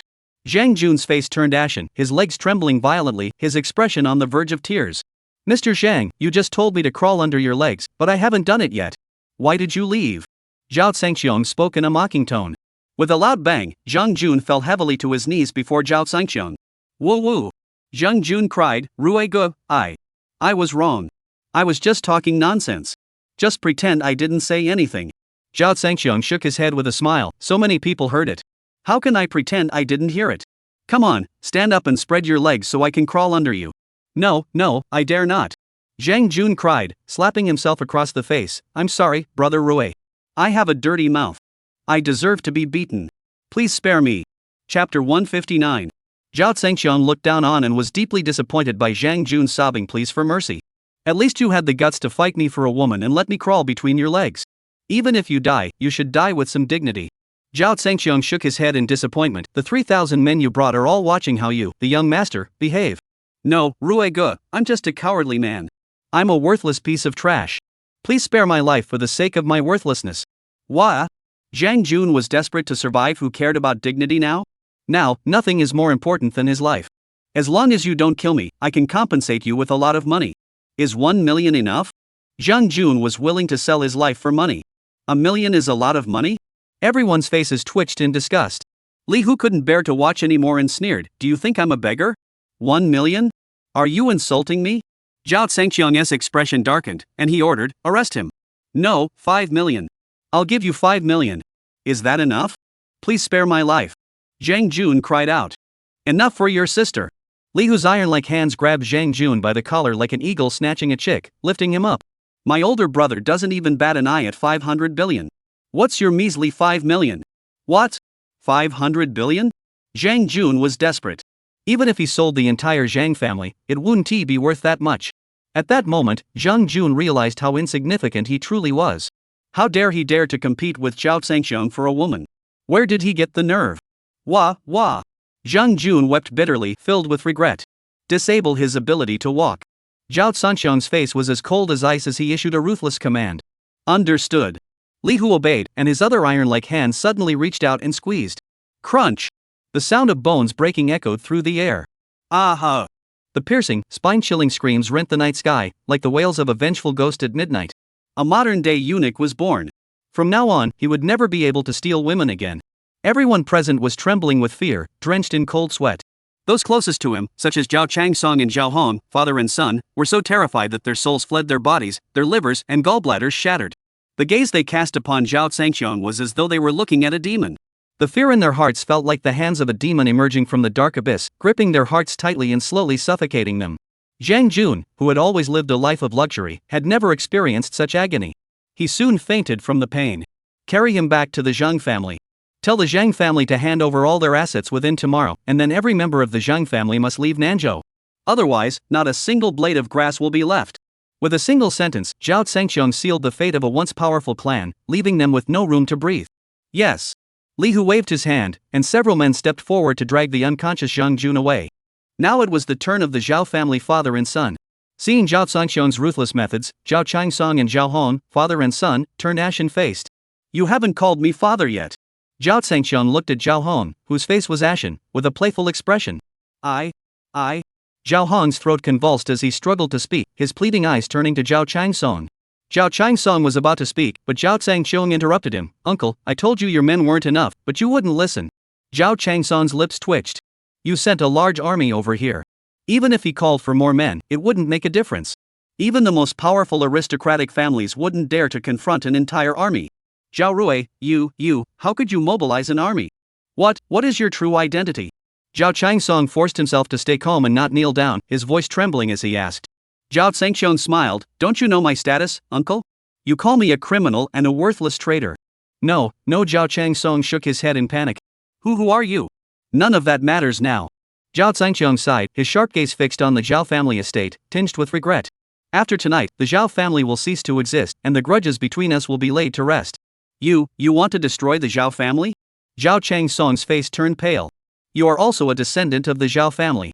What you're doing is betraying your master and destroying your ancestors. Poof. Zhao Zhangxiong sneered. 4 years ago, you expelled me from the Zhao family. I am no longer a member of the Zhao family. This. Zhao Changsong's face turned pale. Ha! Zhao Zhangxiong suddenly turned his head and looked at the row of coffins outside the Zhao family gate, ordering, bring the coffins over here. Send them on their way. Yes. Li Hu waved his hand. Several men rushed forward and, under the gaze of countless onlookers, carried over 2 thin-walled coffins. Bang, bang. 2 loud thuds echoed as the coffins hit the ground, sending water splashing everywhere. Dad, what should we do? At that moment, Zhao Hong was terrified, helplessly staring at his father, Zhao Changsong. Zhao Changsong stared at the coffins just inches away, his eyelids twitching wildly. Zhao Rui, we're all family. There must be a way to talk this out. Let me remind you, we are not family. Zhao Zhangxiong spoke solemnly. Which of you will die first? Dad, I'm still young. If I die, there'll be no one left to carry on the Zhao family line. Zhao Hong grabbed Zhao Changsong and cried out in despair. Zhao Changsong's face turned grim. This meant he was being told to die first. Son, I'm the head of the family. If I die, the Zhao family will be finished. Zhao Changsong didn't want to die either. Enough. Since we're all going to die anyway, you two stop pushing each other.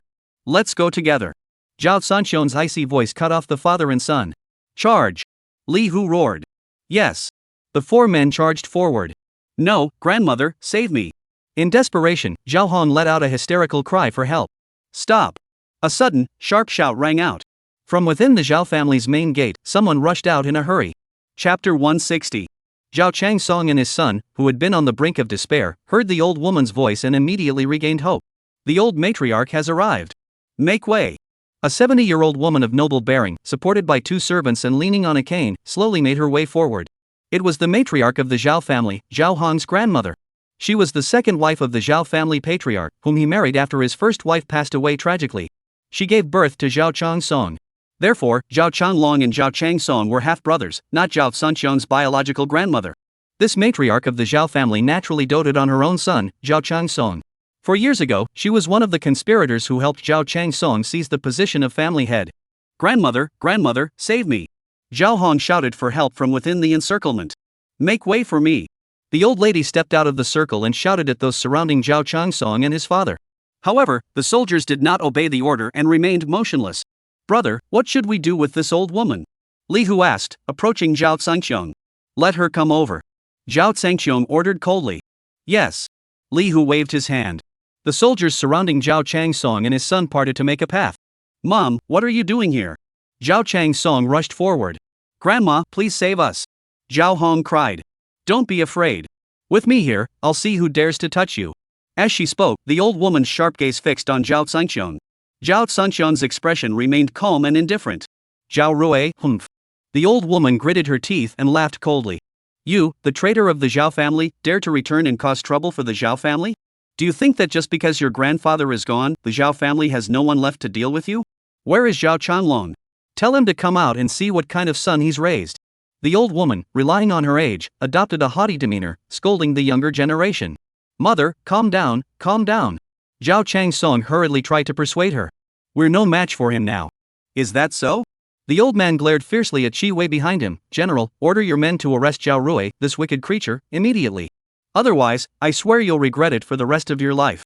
Qi Wei's face twitched. Was this old woman mentally unstable? "You're an old woman trying to die, but don't drag me down with you." "Old man, I cannot obey your orders," Qi Wei replied coldly, his voice as hard as stone.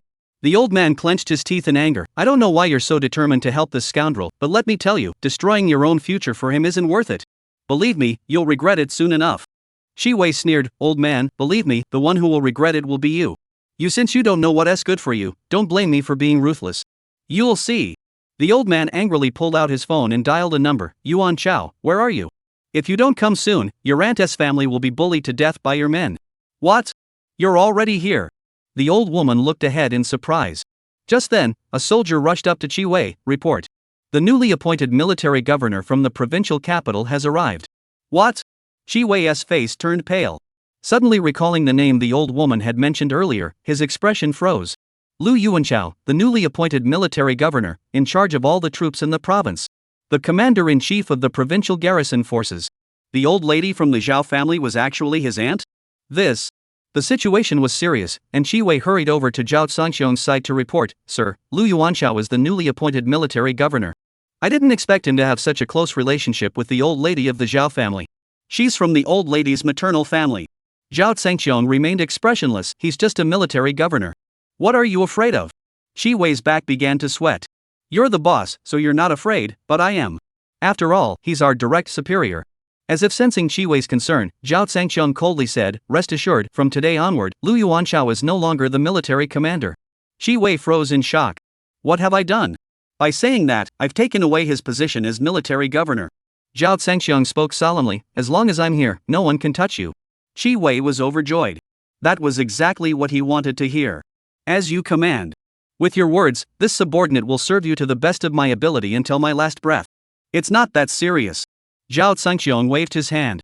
"Go and welcome the new commander-in-chief." "Yes." Qi Wei turned to go greet General Lu. At that moment, General Lu had already forced his way in. The esteemed general, whom even the soldiers outside dared not stop. "Qi Wei, you dare to be so bold." His authoritative shout rang out like thunder, its force terrifying. True to his reputation as a general, he was a burly man in his 50s, dressed in the uniform of a general, striding in with a confident air. Clearly newly appointed, he was basking in his success, his face brimming with arrogance. Behind him followed a group of imposing bodyguards. Zhao Changsong, upon seeing Lu Yuanchao in such a majestic state, was so excited that his hands and feet trembled. "Mom, this is my eldest cousin. He's become the commander-in-chief? Why didn't you tell me sooner?" His tone carried a hint of resentment, but it was mostly filled with surprise and excitement. Earlier, he had been terrified by Zhao Zhangqiong. If he had known he had such a powerful cousin, he wouldn't have been afraid of anything. Qi Wei was nothing. The commander-in-chief was his superior, and a single word from him could make him kneel. "Ha, Zhao Rui, despair. Wait for your doom." Chapter 161. At that moment, the Zhao family was instantly rejuvenated, their arrogance returning in an instant. Your cousin has been stationed in Yen capital for years and just recently took up his new post, the old lady replied smugly to Zhao Changsong. I hadn't had a chance to tell you yet. Grandmother, father, Zhao Hong was so excited he couldn't contain himself. My cousin is a powerful figure. With him protecting us, our Zhao family will soar to new heights. Who dares to stand in our way? Zhao Rui is nothing. Those kneeling on the ground with their heads bowed overheard the conversation between the Zhao family members. Upon learning that the old lady of the Zhao family had a nephew holding the high position of military governor, they were overjoyed, some even bursting into tears, while others couldn't help but laugh out loud. They had thought they were doomed today, but unexpectedly, there was a glimmer of hope. Yuan Chao, you finally arrived. Elder cousin, you came to save us. Thank you so much. Uncle, hello. I'm Zhao Hong. I met you when I was a child, and you even held me. The three generations of the Zhao family rushed forward together, surrounding the approaching General Liu. The old woman sobbed as she recounted the entire incident, harshly condemning Zhao Rui for betraying his master and his ancestors, and berating Qi Wei for aiding Zhao Rui in his treachery. Lu Yuanxiao's face turned ashen, and he shouted angrily at Qi Wei, "Qi Wei, come here."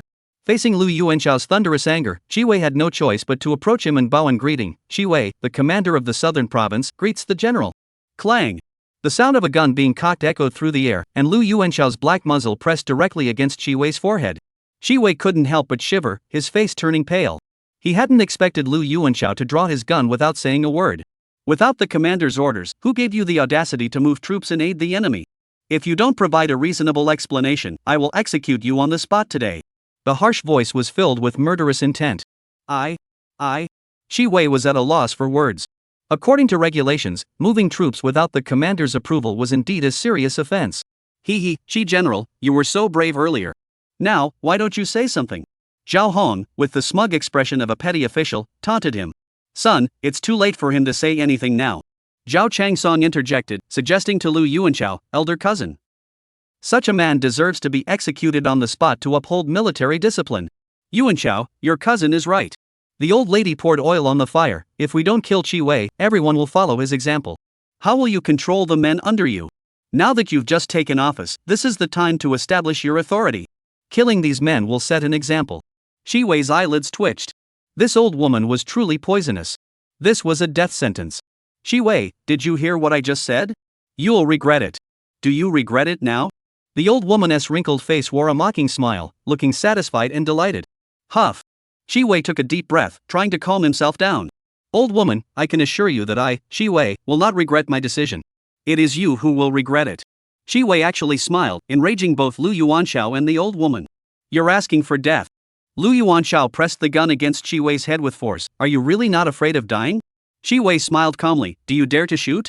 If I die, you'll have to die with me. Lu Yuanxiao was consumed by rage. You're threatening me?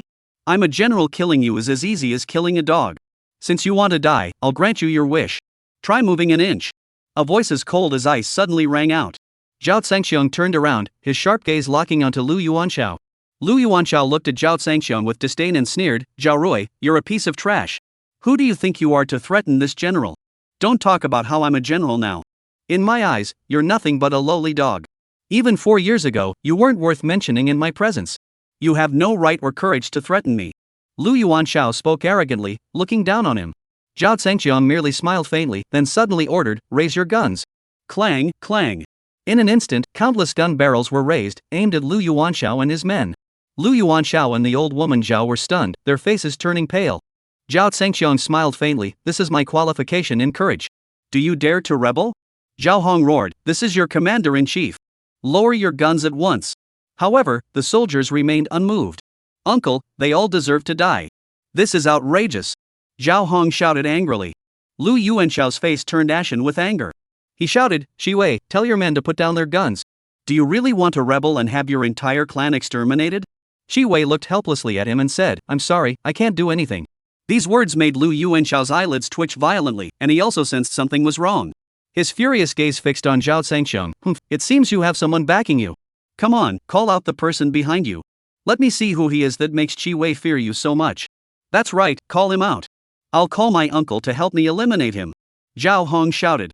Qi Wei's face twitched. Does Zhao Zhangxiong really need someone backing him up? This put Zhao Zhangxiong in a difficult position. No one was backing him up, and no one had the qualifications to do so. Seeing Zhao Zhangxiang hesitate, Zhao Changsong sneered, "Zhao Rui, are you scared? Go ahead and call." Zhao Laotai smirked triumphantly, even if you gave him the courage, he wouldn't dare to call out. To offend a general for the sake of a scoundrel who would be so foolish? Who among his backers would dare to step forward? Besides, even those behind him have their own backers. The people behind a military commander must be terrifying. Just thinking about it made the Zhao family feel invincible. Zhao Rui, you were so arrogant earlier. Now you're cowardly. Scream, you bastard. Zhao Hong continued to shout, his expression arrogant. Lu Yuanchao grew impatient. Since you dare not speak, you can only go to your deaths. Zhao Zhangxiang hesitated, then reluctantly pulled out his phone and dialed a number. Chapter 162. Hello, Zhao Tianwang, what's the matter? The call was answered quickly, and the voice on the other end belonged to Zhou Wenru, the newly appointed head of the inner court. After Zhao Sangxiong's battle with the southern frontier king at Wanyue Mountain, the former head, Gu Daofeng, was out of favor, and Zhou Wenru was chosen by the king to be the new head. He had become the biggest winner of that power struggle. Receiving Zhao Sangxiong's call late at night, he had a bad feeling it couldn't be good news. Therefore, his voice was filled with tension. The call was answered on speakerphone, and everyone around could hear clearly. The head of the academy's voice? No, that's impossible. I must have heard wrong. Lu Yuanshao's pupils dilated suddenly, and his eyelids twitched nervously. Old Zhou, do you know Lu Yuanshao? Zhao Zhangxiang asked. I know him. I promoted him to commander-in-chief after I took office. As it happens, he's related to you. Zhao Tianwang, I promoted him out of respect for you. The old man was actually putting on a fawning expression. Upon hearing those words, Lu Yuanshao was completely dumbfounded, his mind in complete disarray. Millions of wild horses galloped through his mind. If he hadn't been unsure earlier about who was on the other end of the call, the conversation now confirmed it. He had thought he was so outstanding that the new head of the academy had taken notice of him. It turned out he was given the opportunity because of Zhao Zhangxiang's influence. But now he was leading a group of people to kill Zhao Zhangxiang. This is ing. Clang. Lu Yuanshao's body swayed, and the gun in his hand dropped to the ground. Shi Wei's head moved away from the gun barrel, and he let out a heavy sigh of relief. Sweat had soaked through his back. Although he relied on Zhao Zhangxiang as his backing, he wouldn't be in danger. But who could guarantee that Lu Yuankai wouldn't accidentally fire his gun in a fit of panic and blow his head to pieces? To say he wasn't nervous or afraid would be a lie. Uncle, don't listen to Zhao Rui, that scoundrel, making random calls. Who knows who's on the other end of the line? Zhao Hong noticed that Zhao Zhangxiang's call had affected Lu Yuanshao and hurriedly reminded him. This reminder made Lu Yuanshao pause. Zhao Laotai immediately comforted him. Yuanshao, I know that better than anyone. Don't let him scare you. Don't disgrace the Lu family. Lu Yuanshao's expression fluctuated, but the voice on the phone sounded just like the head of the academy. The head of the academy? Zhao Laotai and the others stared in disbelief. Are you kidding? That's the man said to be the most powerful person under the king, a true top-tier powerhouse. Zhao Rui actually dared to talk on the phone with such a powerful figure? Do you believe that? Yuanshao, even I can tell it's fake just by thinking about it. The old woman angrily tapped her walking stick. In this day and age, is it that hard to find someone to imitate someone's voice and make a call? This. Lu Yuanshao froze, his face turning from pale to an angry shade of blue. Daring to impersonate the head of the academy to deceive him was a disrespectful act toward the head of the academy and an insult to him. Think about it. The head of the academy is such a prominent figure. Someone like Zhao Rui is trash. How could he possibly have the qualifications to speak with the head of the academy? The old woman continued, I can guarantee that the person on the other end of the phone was someone he had prepared in advance, a fraudster skilled in impersonation. Big cousin, my mother is absolutely right, Zhao Changsong agreed, angrily turning to Zhao Zhangxiang and shouting, Zhao Rui, do you think you can fool us by hiring a fraudster? You're dreaming. He. Zhao Hong suddenly laughed evilly. Dad, he dared to use someone to impersonate the head of the academy. Such a grave offense of disrespect, he's as good as dead. The person on the other end of the phone is such an idiot. How dare he do something like this? He's really playing with fire, haha. Shi Wei and the others watched the Zhao family's behavior, their expressions odd. Who the hell is really the one courting death here? Zhao Zhangxiang couldn't help but laugh. Old Zhou, I didn't know you were a con artist and an idiot too, ha. This remark was heartless and bloating. Zhou Wenru was so angry he could burst, turn on the video call and have Lu Yuanshao take the phone. No problem. Zhao Zhangxiang immediately opened the video call. On the phone screen, Zhou Wenru's pale face appeared. Answer the call. Zhao Zhangxiang walked over and handed the phone to Lu Yuanshao. Lu Yuanshao saw the person on the screen and had no strength left to answer the phone, collapsing on the spot.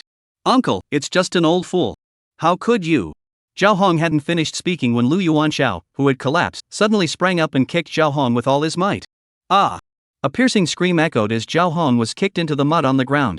You bastard, you're the idiot. Everyone in the Zhao family is an idiot. I'll kick you to death, kick your mother to death. Lu Yuanxiao went berserk, furiously stomping on Zhao Hong in a fit of rage. Yuanxiao, stop! Zhao's elderly grandmother shouted. Shut up! Lu Yuankai spun around suddenly, glaring at the old woman with bloodshot eyes and bulging veins on his forehead. The old woman was so terrified by Lu Yuanxiao's terrifying appearance that she took a few steps back, her face pale. My dear aunt, you're going to get me killed. At that moment, Lu Yuankai was on the verge of tears. The Zhao family is courting death. Why drag me into this? It's over. At that moment, Lu Yuanxiao's heart collapsed. With a loud crash, he knelt before Zhao Sangxiong's phone. The sinner Lu Yuanxiao pays his respects to the head of the academy. The Zhao family members were speechless, their minds blank, feeling as though the world was spinning and everything had gone dark. At their moment of despair, Lu Yuanxiao gave them hope. But this hope didn't last long before it was replaced by even greater despair. From heaven to hell. All hope was lost. The person on the other end of the phone was actually the head of the academy. No, it can't be, it can't be. Faced with the harsh reality, the old woman couldn't accept it. She shook her head repeatedly, muttering to herself, I don't believe it, I don't believe it. Zhao Changsong couldn't believe it either, staring intently at the portrait of Zhao Zhangqiong on his phone screen. He had never met Zhou Wenru before, but such figures were frequently featured in TV shows and newspapers, and the general public was familiar with them. It was indeed the current head of the academy. A loud crash echoed, and he fell heavily into the mud, his face ashen. Zhao Rui, who are you? Chapter 163. Zhao Zhangqiong ignored Zhao Changsong and the old woman, whose faces were ashen, and looked at Lu Yuanxiao with regret. It must not have been easy to climb to your current position. What a pity. With a sigh, Zhao Zhangqiong looked at Zhou Wenru on his phone screen. Old Zhou, you've really lost your mind. You promoted someone to deal with me just to save face for me? Are you here to make a joke, or to cause me trouble? Zhou Wenru broke out in a cold sweat, utterly embarrassed. Your Majesty, I had no idea things would escalate to this point. Tianwan? Lu Yuanxiao, his face ashen, finally snapped out of it, his eyes filled with fear as he stared at Zhao Zhangqiong. You're Tianwan?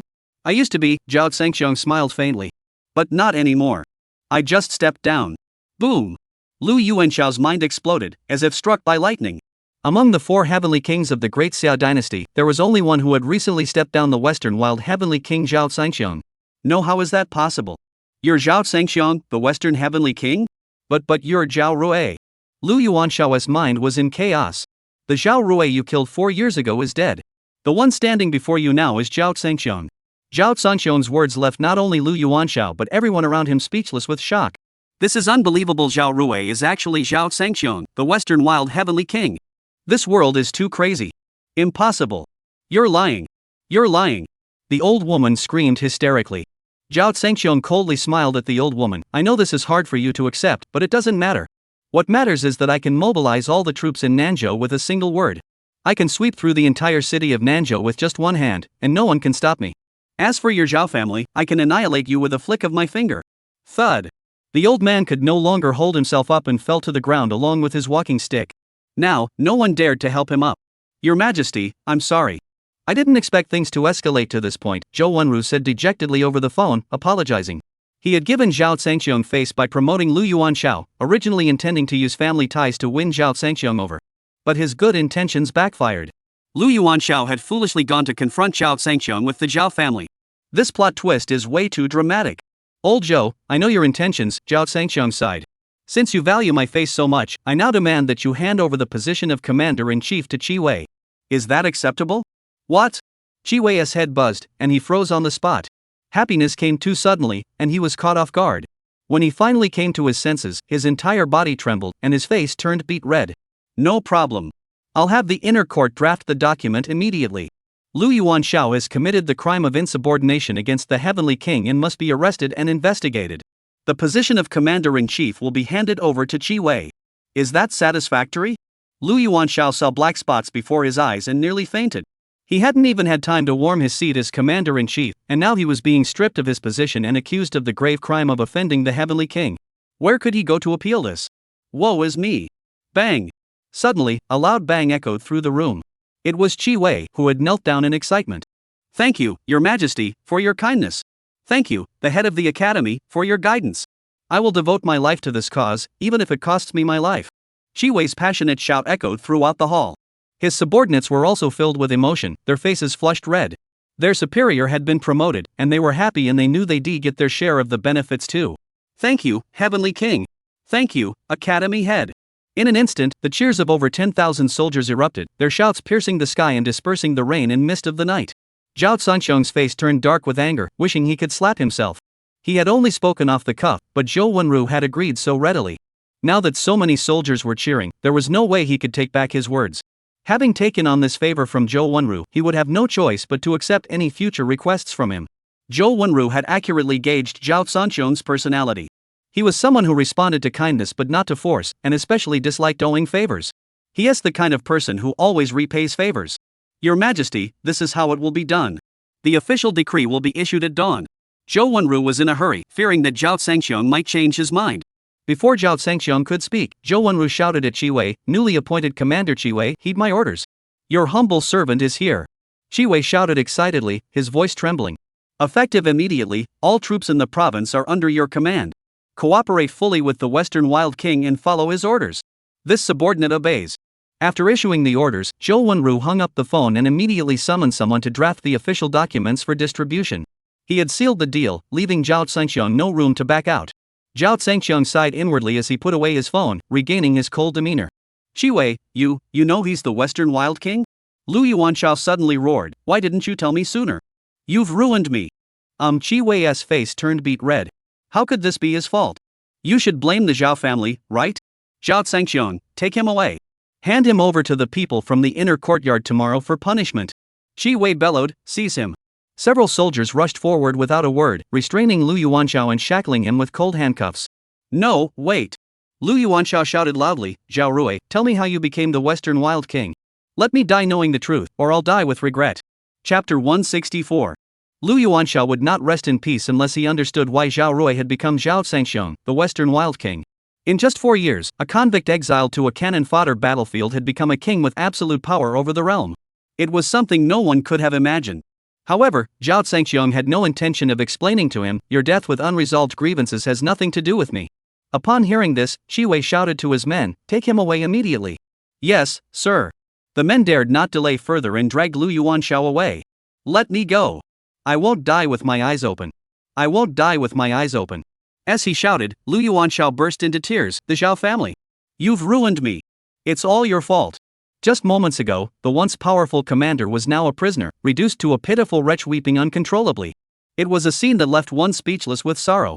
The Zhao family, who had just begun to boast, had their arrogance crushed underfoot in an instant.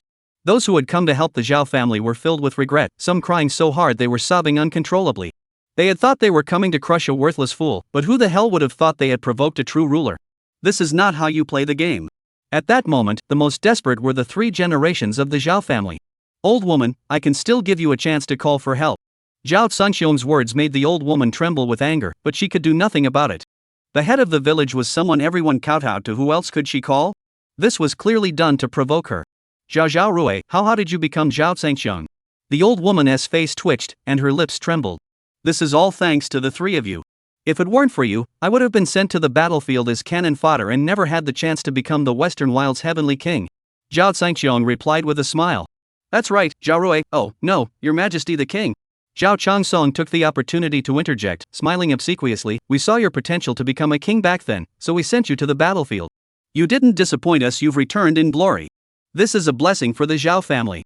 As the old saying goes, heaven bestows a great mission upon a man, but first it hardships his heart and labors his limbs. Bang! A single kick silenced Zhao Changsong's rambling. Ah! A piercing scream cut through the rainy night sky.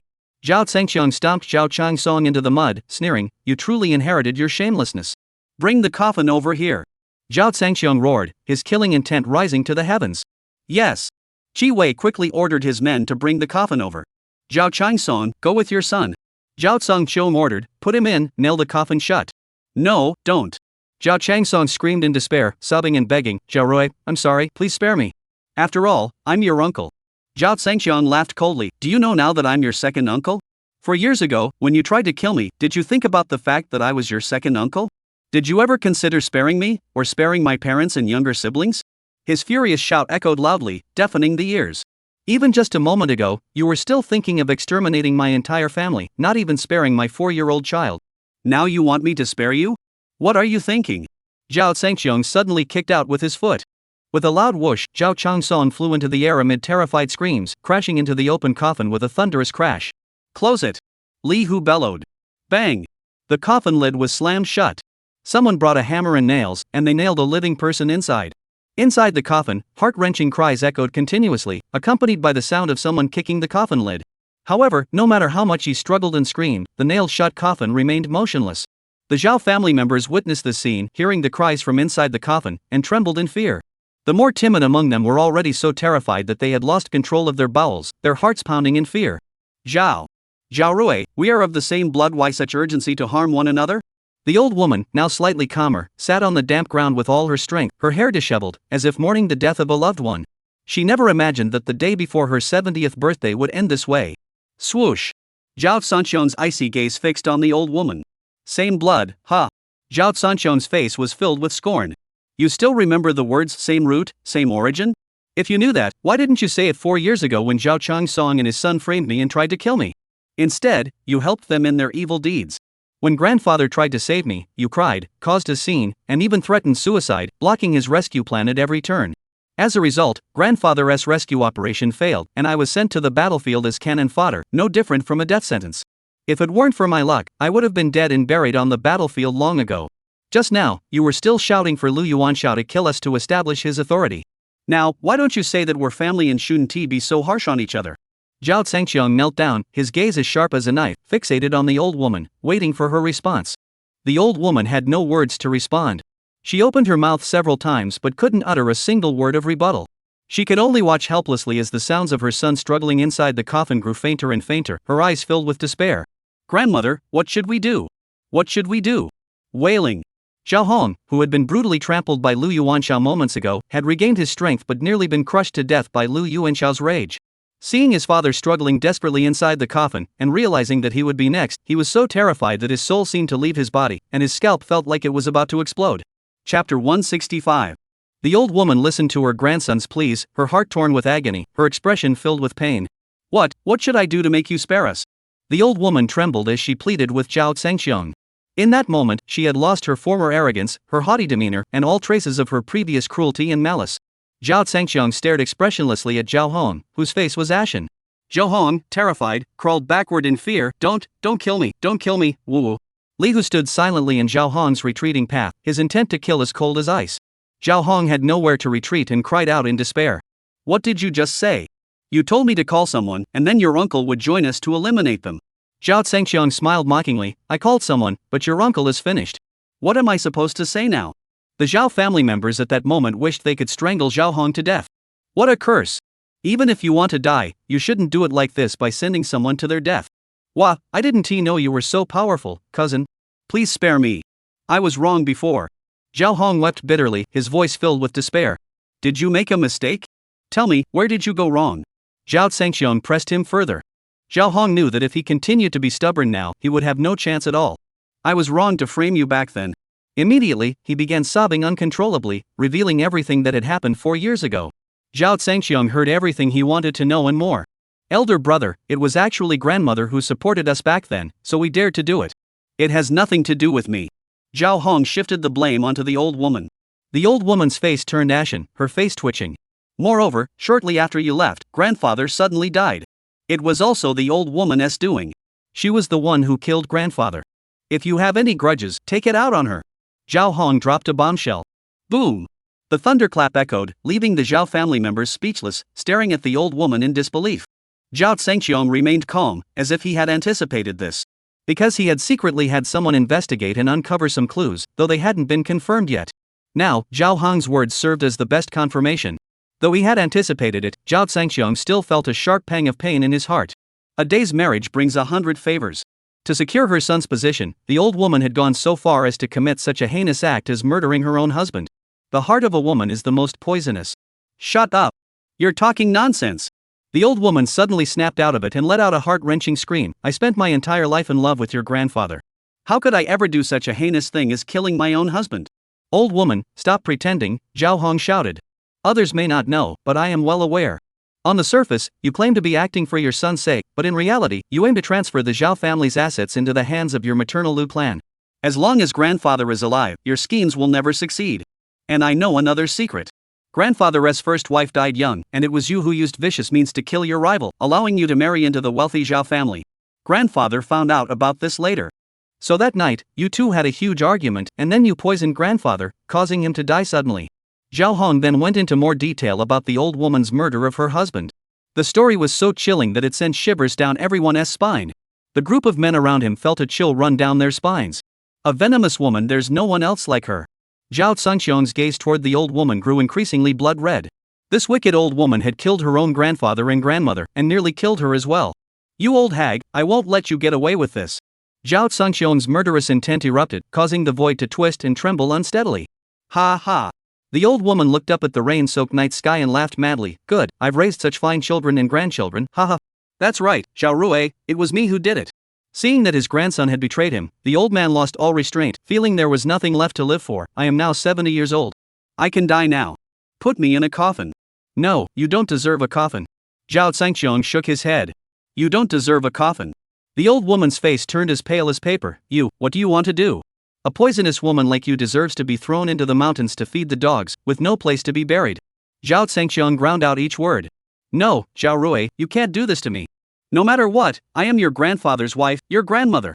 What you're doing is betraying your master and your ancestors. It's a heinous crime. The old woman screamed and shouted. Zhao Cengxiong waved his hand. Song Kuei, drag her away and throw her into the mountains. Yes. Song Kuei immediately summoned 2 imperial guards, who forcibly dragged the old woman away. No, let me go. I cannot die without a proper burial. The old woman screamed in despair. Zhao Rui, you dare treat me this way? My family will never forgive you. One day, they will avenge me. Your family, the Lu family? Zhao Cengxiong sneered. Rest assured, after tonight, there will be no Lu family left in this world. What did you say? The old woman suddenly realized she had said something wrong. When she came to her senses, she cried out in agony. No. How could I be so foolish? Chapter 166. The old woman was dragged away in her desperate cries of despair. Her fate was to be abandoned in some remote mountainous region to fend for herself, eventually devoured by wild beasts, leaving no trace of her remains. In the end, only Zhao Hong remained. Zhao Hong was so terrified he couldn't even cry anymore, lying in the mud and gasping for breath, his eyes filled with fear and anxiety. Zhao Cengxiong looked at him and shook his head in disappointment. He had thought he might at least have some backbone, but alas, he was still the same cowardly wretch who was arrogant and tyrannical when he was in power, but now, in his downfall, he was worse than a dog. Dispose of him, Zhao Cengxiong said, showing no interest in further dealing with him. He turned to Qi Wei and Li Hu and ordered, you handle the others. You know what to do. Yes, sir. Qi Wei and Li Hu obeyed. This wasn't the first time they had to clean up after Zhao Cengxiong. They knew what to do. After giving his orders, Zhao Cengxiong strode away. No, behind him, Zhao Hong's heart-wrenching screams echoed, Elder brother, spare my life. Please spare me. Zhao Cengxiong paid no heed, his upright figure disappearing into the dark rain and mist under the protection of the imperial guards. Shortly after, Zhao Hong was ruthlessly nailed into a coffin and sent on his way alongside his father.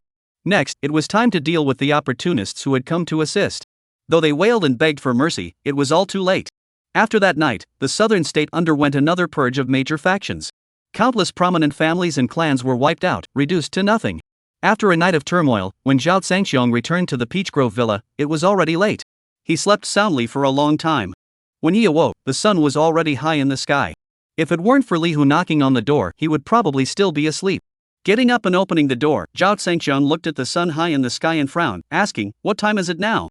Brother, it's past 10 in the morning, Li Hu replied. Zhao Cengxiong rubbed his forehead and sighed wryly. How could I sleep so soundly?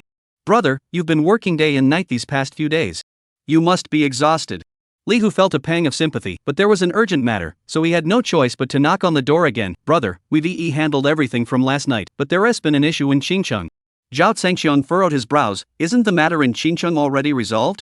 The murderer of his younger brother, Ma Laoda, had been taken care of, and the Qingcheng governor backing him had also turned himself in. What else could possibly go wrong? Su Yao reported that last night, the Qingcheng governor Li Wancheng hanged himself.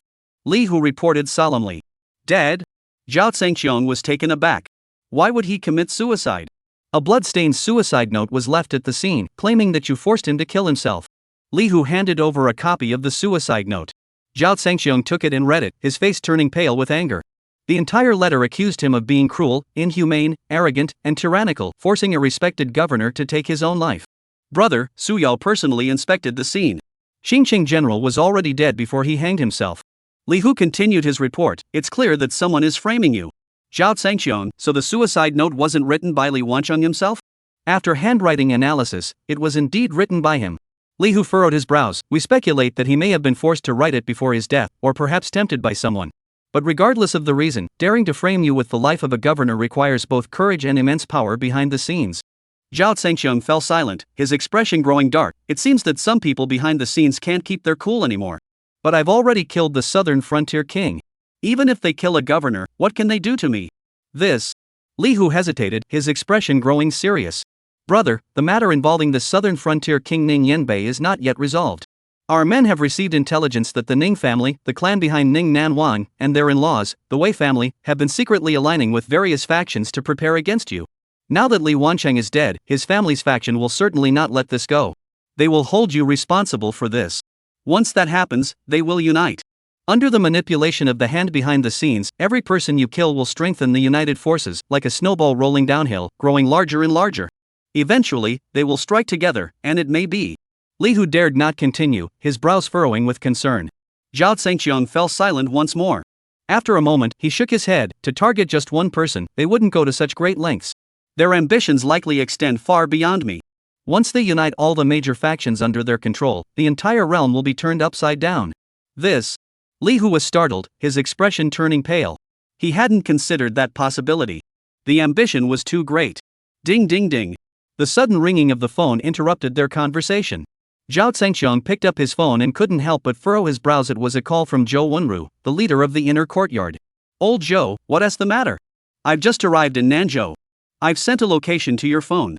Come meet me immediately. Zhou Wenru's voice was urgent. I'm busy. Zhao Zhangqiang refused without a second thought. What's the big deal?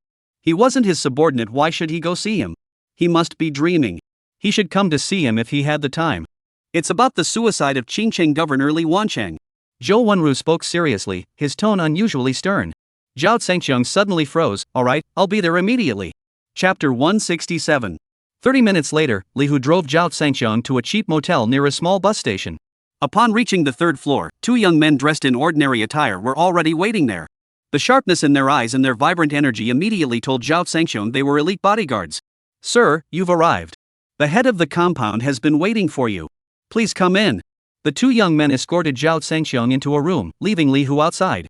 Upon entering, Zhao Zhangqiang found himself in a plain single room. Zhou Wenru was sitting by the bed, flipping through some documents. Zhao Zhangqiang entered, and he nodded toward the side of the bed. Sit down. Ugh. Zhao Zhangqiang frowned as he walked up to Zhou Wenru, his expression stern. Old Zhou, now that you're the head of the academy, your official authority has really grown.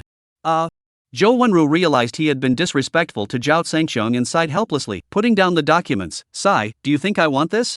I'm so busy reviewing official documents that I don't even have time to go to the bathroom. That's your problem. Zhao Zhangqiang cut him off without mercy. Get to the point. This is like a secret meeting. Is it that serious? Zhou Wenru didn't beat around the bush. He handed a blood-stained letter to Zhao Zhangqiang. This was urgently delivered to me last night. This blood-stained letter was the original suicide note written by Li Wancheng. Having read the contents before, seeing the blood-red characters on the original document now was so jarring that a surge of anger rose from his heart. Additionally, this is a petition signed by over 100 officials demanding your punishment. Zhou Wenru handed another petition to Zhao Zhangqiang. He had betrayed the very people who had petitioned for his life. No wonder he had to meet secretly. Looking at the signatures on the petition, every one of them was a high-ranking official, a powerful figure in their respective regions. Humph. Suppressing the anger and murderous intent in his heart, Zhao Zhangqiang exhaled a heavy breath. What do you want me to see this for? Do you want to use me as a tool to kill them all? Zhou Wenru shook his head and sighed. Killing them won't solve the problem. These people are all pawns being manipulated by others, including you, Zhao Zhangqiang.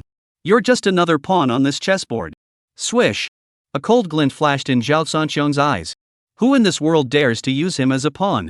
Zhou Wenru's expression grew serious. From plotting against your family, forcing you to leave Shiyu, to stripping you of your title as the king of Shiyu, every step was meticulously planned by others. In truth, you already know this deep down. Zhao Zhangqiang fell silent. Upon reflection, he realized he had indeed become a pawn in someone else's scheme. Snap. His fist clenched tightly, the sound of cracking bones echoing through the room, a chill spreading throughout the space. Find out who's behind this and tell me. You dare not kill them, I will. Zhao Zhangxiang spoke each word slowly, every syllable dripping with murderous intent. Zhou Wenru had been waiting for those words.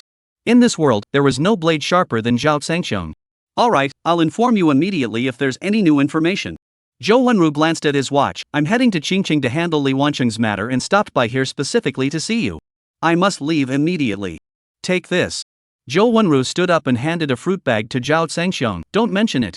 It's just a token of my regards. Alright, I'll take it. After all, the head of the academy was giving him some fruit, a small gesture, but it showed consideration. He had to give some face. Remember, what I told you here is strictly confidential. He emphasized this point before hurrying away. After Zhou Wenru left, Li Hu entered the guest room. Big brother, they just left like that? So this was just a 1-hour rental room? Just pretend you never saw them today. Zhao Zhangxiang ordered, picking up the fruit and handing it to Li Hu. Take it and eat it. What? Li Hu took the fruit bag and opened it, his eyes widening in shock as he exclaimed, Big brother, look. Zhao Zhangxiang turned to look and froze in place. Inside the fruit bag, beneath the fruits, there was a large seal.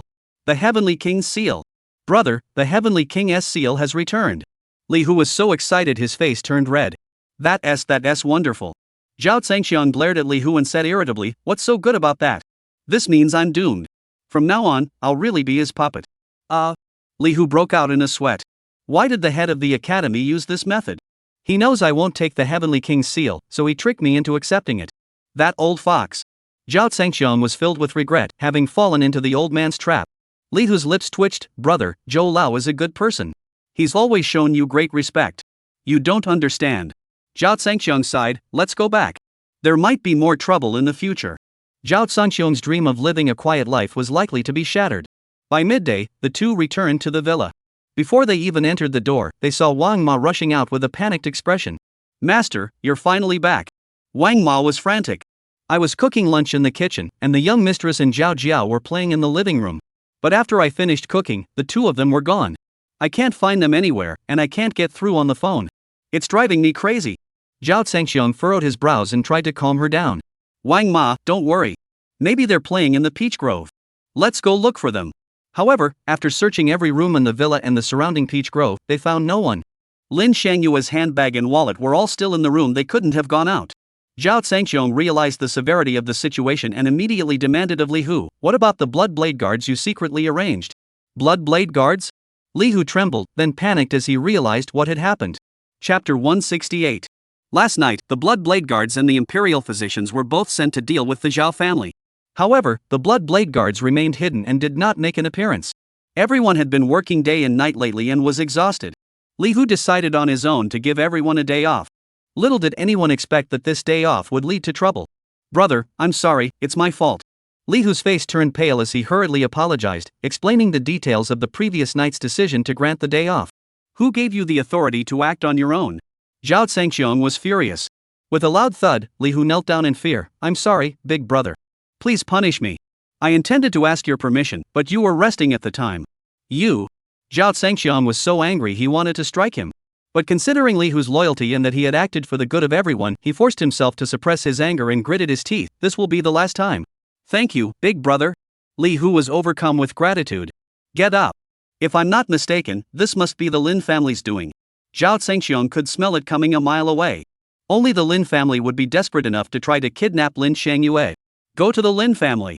Zhao Zhangxiang roared, charging out in a fit of rage. Yes.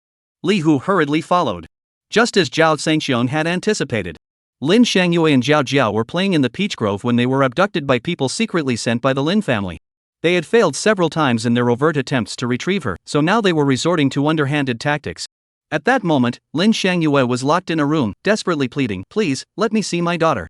Don't hurt my daughter. Shangyue, stop crying. As long as you obey and marry Zhang Xiao, Jiaojiu will be safe. Outside the door, Lin Shangyue's parents, Lin Guangren and Ma Chui, were present. Due to the information blockade, the Lin family was still unaware that Zhang Jun had been castrated the previous night. Mom, if there's anything, take it out on me. Don't make things difficult for Zhao Jiao. Wah? Lin Shangyue cried out loudly in desperation. Don't worry, Mom's word is final. As long as you obey, we won't harm Zhao Jiao. Ma Chui feigned concern, after all, Zhao Jiao is my niece. Just as she finished speaking, Lin Zhou appeared at the door, excitedly saying, "Dad and Mom, it's done. Uncle sold that little bastard to human traffickers." "Shoo, keep your voice down," Ma Chui shouted, but it was too late. Inside the room, Lin Xiangyue heard that her daughter had been sold to human traffickers and immediately flew into a rage. The next moment, frantic knocking shook the door violently. "Open the door! Open the door!" Lin Xiangyue screamed hysterically, crying and shouting, "Mom, you lied to me. You're all liars. Why were you so cruel? She's your niece. Why did you sell her to human traffickers? You're too much. I hate you." Ma Chui was also panicking. "Daughter, don't blame your mother. This wasn't my idea. It was your grandmother's order. We had no power to resist." "Childless mother, this is going too far." Lin Guangren finally gathered his courage to speak up. He couldn't bear to watch anymore. "We can't possibly sell the child to human traffickers." "Dad, what are you talking about?" Lin Zhou sneered, "This is all Zhao Rui's fault." "Blame him. If he had obeyed and taken that bastard out of Nanzhou without bothering my sister, would we have had to do this?" "Shut up!" Lin Guangren snapped. "No matter what, we can't do this. It's too inhumane." "Dad, then go tell Grandma and Uncle Lin." "Why are you yelling at me?" Lin Zhou said discontentedly. Lin Guangren was at a loss for words. He didn't have the nerve to go tell Lin Laotai. "Enough. Stop arguing," Ma Chui scolded. "It's all your fault, Lin Zhou." "Who told you to say that? What are we going to do now?" In the room, Lin Xiangyue was still frantically banging on the door, crying hysterically. "Mom, let us ignore her. She'll calm down once she is tired," Lin Zhou suggested. No sooner had he finished speaking than Lin Xiangyue's piercing scream echoed through the room. "Mom, if you don't open the door right now, I'll kill myself in front of you." A loud crash echoed, sounding like a mirror shattering. "I'll slit my wrists right now." Inside the room, Lin Xiangyue picked up a shard of glass and pressed it against her wrist, slashing it violently. A long gash appeared instantly, and blood gushed out like a fountain. Thud. After a dull thud, Lin Xiangyue knelt before the door, her once beautiful face twisted with despair and hatred. "Mom, after I die, please spare Jiao Jiao. She's innocent. It's all my fault, it's all my fault." Lin Xiangyue wept bitterly, her cries tearing at her heart and soul. "Jiao Jiao, I'm so sorry. It's all my fault that you're in this situation. Zhao Rui, after I die, you must save Jiao Jiao and live on." Outside the door, Ma Chui and her family turned pale. "Quick, open the door," Ma Chui shouted urgently. However, the two guards at the door refused coldly. "Without the old lady's orders, no one is allowed to open the door. If you don't open the door, someone will die," Ma Chui screamed. "Open the door. Please, I beg you." Lin Guanren pleaded with the two men. "Dad and Mom, what are you doing?" Lin Zhou shouted. "I don't believe she'd really kill herself. She's just using tricks to trick you into opening the door." The two guards immediately agreed. "Young Master Lin Zhou is right. We can't open the door." You bastards." The timid Lin Guangren, for the first time in his life, dared to lose his temper, his eyes wide with anger. Chapter 169. The old woman was dragged away in despair, crying out to heaven. After his roar, Lin Guangren stormed off angrily. Ma Chui hurriedly grabbed Lin Guangren's arm. "Old Lin, what are you doing? Don't do anything stupid at a time like this." "Don't interfere," Lin Guangren shouted defiantly, a rare display of resolve. "Ma Chui, I know I'm no good, and I know you and your son want a decent life. But this way is too despicable. Even if we manage to live a good life in the future, won't your conscience bother you?" Ma Chui froze, staring blankly at Lin Guangren, as if he were a stranger. Is this really the same timid Lin Guangren from before? "Dad, what are you crazy? What is wrong with us pursuing our own happy life?" Lin Zhou shouted angrily. "Shut your mouth." Lin Guangren roared, pointing at Lin Zhou with frustration. "You can go pursue your own life, but if you have the ability, do it on your own. If you don't, just live a pathetic life like your father. You're good for nothing, yet you want to use your sister's blood and tears to buy your own good life. You're not even worth a dog's life." Lin Guangren seemed to have swallowed a lion's heart in gunpowder today. He was truly enraged by the Lin family's despicable tactics. "You and your mother can do whatever you want. I'm not going to play along. I'd rather beg on the streets than eat my daughter's blood and tears."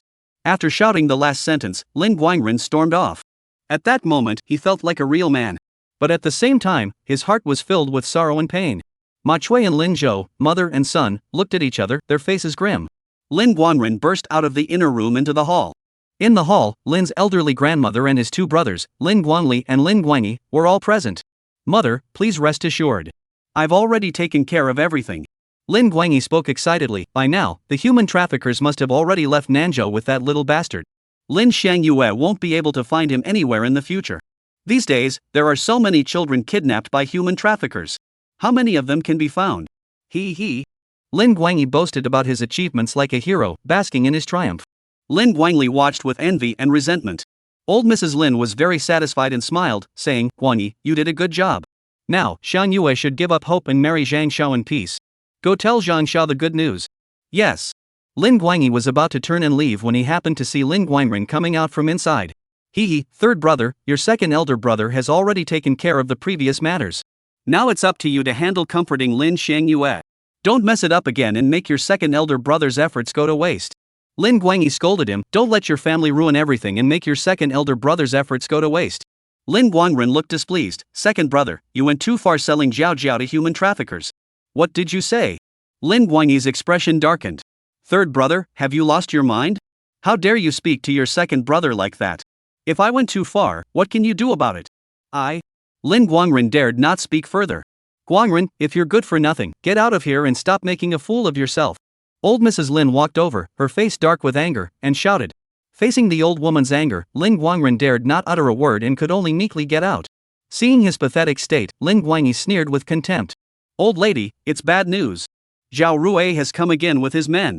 Suddenly, a servant rushed in, looking terrified. What? Everyone's faces turned pale. Soon after, screams echoed from outside. Last time, Zhao Zhangxiong had already led Li Hu to raid the Lin family, and the Lin family had been powerless to stop them. Now they were back, what could they do to stop them? Quick, call someone to block him. The old lady panicked. Quickly report to Zhang Xiao and send people over. We must not let him take Xiang Yue away. Yes. Lin Guangli and Lin Guangyi, the two brothers, immediately called for help. Outside, Lin Guangren had just stepped out when he saw the ground littered with people. Zhao Zhangxiong, accompanied by Li Hu, charged forward like a god of war. Upon seeing Zhao Zhangxiong, Lin Guangren hesitated for a moment, clenched his teeth, and charged forward, shouting, Zhao Rui. Zhao Zhangxiong stopped in his tracks, his gaze turning icy as he looked at Lin Guangren. If it weren't for the fact that he was Lin Xiangyue's father, he would have knocked him down right then and there. Are you trying to stop me? Zhao Zhangxiong asked coldly. You can't stop me. I'm not trying to stop you. Hurry up and save your daughter Jiao Jiao. Lin Guangren threw caution to the wind and shouted, hurry up. She's been sold to human traffickers. If you don't go now, it'll be too late. Boom! A deafening explosion echoed, as if a thunderclap had struck Zhao Zhangxiong and Li Hutua's heads. They were both stunned on the spot. They never imagined that the Lin family could be so ruthless. A 4-year-old child, sold to human traffickers. Is this something humans do? Even though the Lin family was a second-rate family with some standing, they had done such a thing, shattering all moral compass and leaving people speechless. What did you say? Zhao Zhangxiong's eyes were bloodshot, and his furious shout echoed like thunder. Who did this? The 3 words shook the entire villa to its foundations. The Lin family members were so shaken that their ears rang and their hearts pounded in fear. Chapter 170. Who did this? 3 words that sent the Lin family estate trembling in fear. Lin Guangren was so terrified that his heart nearly burst, his soul nearly leaving his body. He instinctively answered in panic, it was Lin Guangyi. He sold her to the human traffickers himself. Zhao Rui, it has nothing to do with us. Lin Guangyi, you must die. Zhao Zhangxiong's eyes turned blood red as he roared like thunder, Li Hu, notify Su Yao to seal off the entire city and capture the human traffickers. If Jiao Jiao comes to harm, all officials in Nanzhou will have their heads on a platter. One sentence sent shockwaves throughout the city, and Nanzhou was thrown into chaos. Yes. Li Hu's eyes bulged as he shouted, pulling out his phone to notify Su Yao. Meanwhile, Zhao Rui, driven by an overwhelming desire for revenge, charged toward the Lin family's main hall. The terrifying killing intent caused even ghosts and gods to flee. The Lin family's henchmen fled in panic, not daring to look back. Lin Guangyi, come out and face your death. Zhao Zhangxiong charged to the entrance of the hall and kicked out with all his might. Boom! A deafening explosion shattered the thick doors. Along with the Lin family members blocking the door, they were all flung backward. A dozen people screamed as they crashed to the ground, like dumplings being dropped into boiling water. As they hit the ground, each of them spat blood, their internal organs shattered. Seeing this brutal scene, Lin Guangyi and the others had already fled in terror. Lin family, listen well. If Lin Guangyi does not die today, your entire clan will be wiped out. Zhao Zhangxiong roared from within the hall, sending the Lin family members into a state of utter terror. Quick, notify Zhang Jun. The elderly Lin family matriarch and Lin Guangli and Lin Guangyi were hiding in a room, their faces pale with fear, urging someone to notify Zhang Jun. Lin Guangyi was drenched in sweat, his hands trembling as he held his phone. Mom, I can't get through to Zhang Jun. What? You're letting us down now? Lin Guangli was frantic with worry. Second brother, this has nothing to do with us. You're the one who sold him. Eldest brother, you're saying this now? Hurry up and help contact the Zhang family. Lin Guangyi was so scared he was about to cry. I'm already trying to contact him.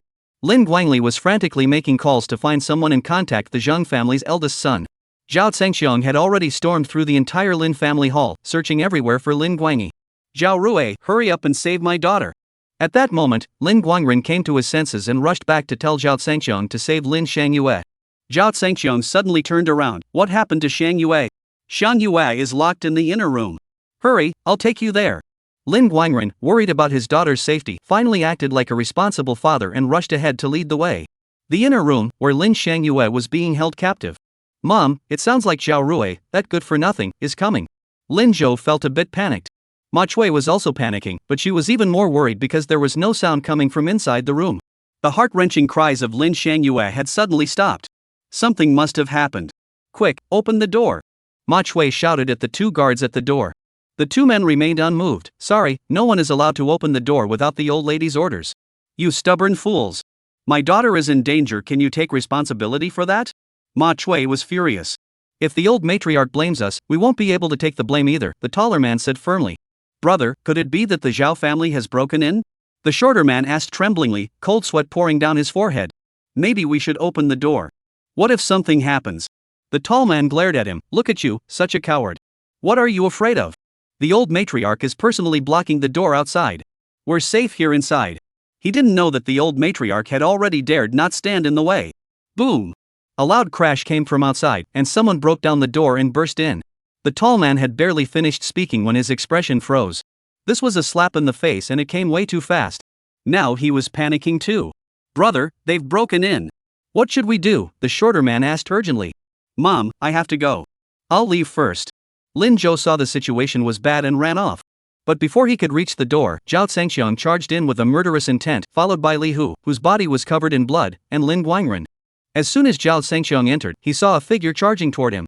Without even looking to see who it was, he grabbed Lin Zhou by the throat and pulled him toward him, his bloodshot eyes glaring at him as he growled, "Where is Xiang Yue?" Lin Zhou struggled to open his mouth but couldn't utter a word, only managing to emit painful sounds.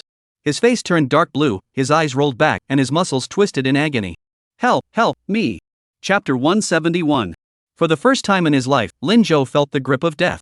He gradually suffocated, his gaze growing unfocused, unable to breathe. The two words "help me" he managed to utter with all his strength seemed to go unheard. Zhao Rui, let go. Lin Zhou was being choked to death. Hurry and save Xiang Yue. At the last possible moment, Lin Guangren rushed forward and shouted. Seeing his son on the brink of death, he was about to cry. Xiang Yue is in that room. Hurry up. Lin Guangren pointed to a room inside and shouted wildly. Xiang Yue? Enraged, Zhao Zhangxiang snapped out of his trance, slamming his massive hand down with such force it sounded like he was hitting a dead dog. A thunderous crash echoed as the body hit the ground, sending dust flying everywhere. Lin Zhou was in so much pain that he passed out. Zhao Zhangxiang ignored Lin Zhou's condition and charged forward. At that moment, he looked terrifying, and Ma Chui was so scared that she crouched in a corner, trembling. The two guards at the door were at a loss. With a loud crash, the door was smashed open with a single punch. Zhao Zhangxiang didn't bother to look at the people at the door, he charged straight inside. As soon as he entered, he froze. The floor was covered in bright red blood, so vivid it was almost blinding. A pale-faced beauty lay on the ground, barely clinging to life. The wound on her wrist was still bleeding profusely. It was Lin Xiang Yue. Xiang Yue! Zhao Zhangxiang roared, rushing forward to pick up the helpless woman. His heart shattered in that moment. I'm sorry, Xiang Yue. I came too late. The voice filled with self-blame and pain echoed, his tiger-like eyes blurred with tears. Li Hu! A deafening roar echoed, causing the void to tremble. Here! Li Hu burst in. Upon seeing the dying Lin Xiang Yue, his tiger-like eyes burst open, his gaze as red as blood. Who did this? Kill them!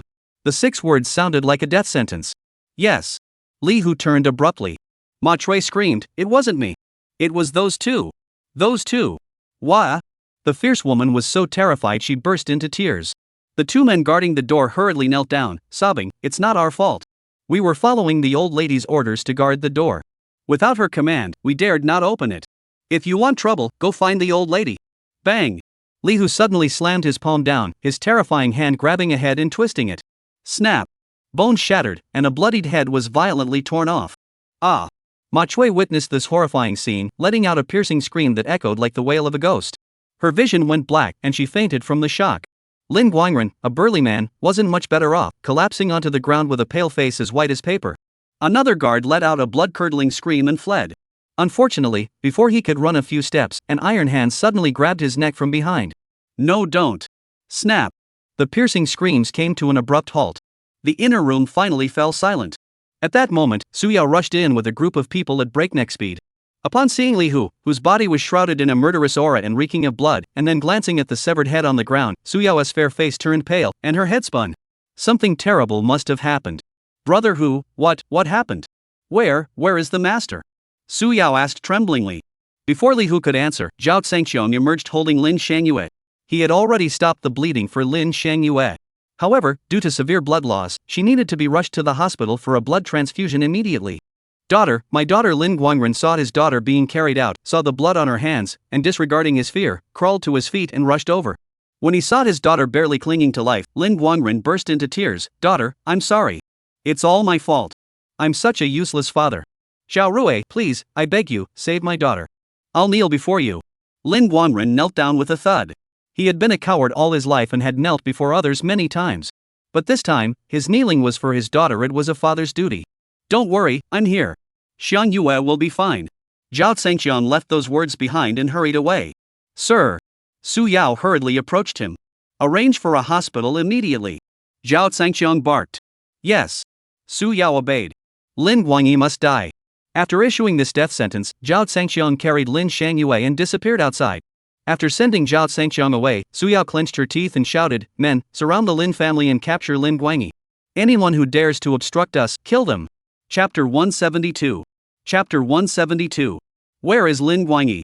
Li Hu grabbed a member of the Lin family by the throat, his face twisted in fury as he bellowed. The man was so terrified he nearly fainted, pointing tremblingly at a room. He's there. Please spare my life, sir. It's not my fault. Wah! Bang! A loud crash echoed as the person was slammed to the ground, no longer moving. Li Hu was like a raging, bloodthirsty demon. Wherever he went, anyone from the Lin family was spared no mercy. In the room ahead, old lady Lin and her two sons, Lin Guangli and Lin Guangyi, were frantically trying to contact Zhang Jun for help. Guangli, Guangyi, what are you two doing? At this critical moment, you've both become useless. We can't even get in touch with anyone. You've really disappointed me. Hearing the sounds of fighting growing louder outside, the old woman was sweating profusely, her face pale with fear. Mother, we have news. Lin Guangli suddenly exclaimed excitedly. Big brother, tell the Zhang family to send someone over immediately. Lin Guangyi shouted. Right now, people were searching everywhere for him. Without reinforcements from the Zhang family, he was doomed. He was more desperate than anyone else. Lin Guangli had no time to respond to Lin Guangyi. He hurriedly made a call. What did you say? Zhang Xiao was castrated last night?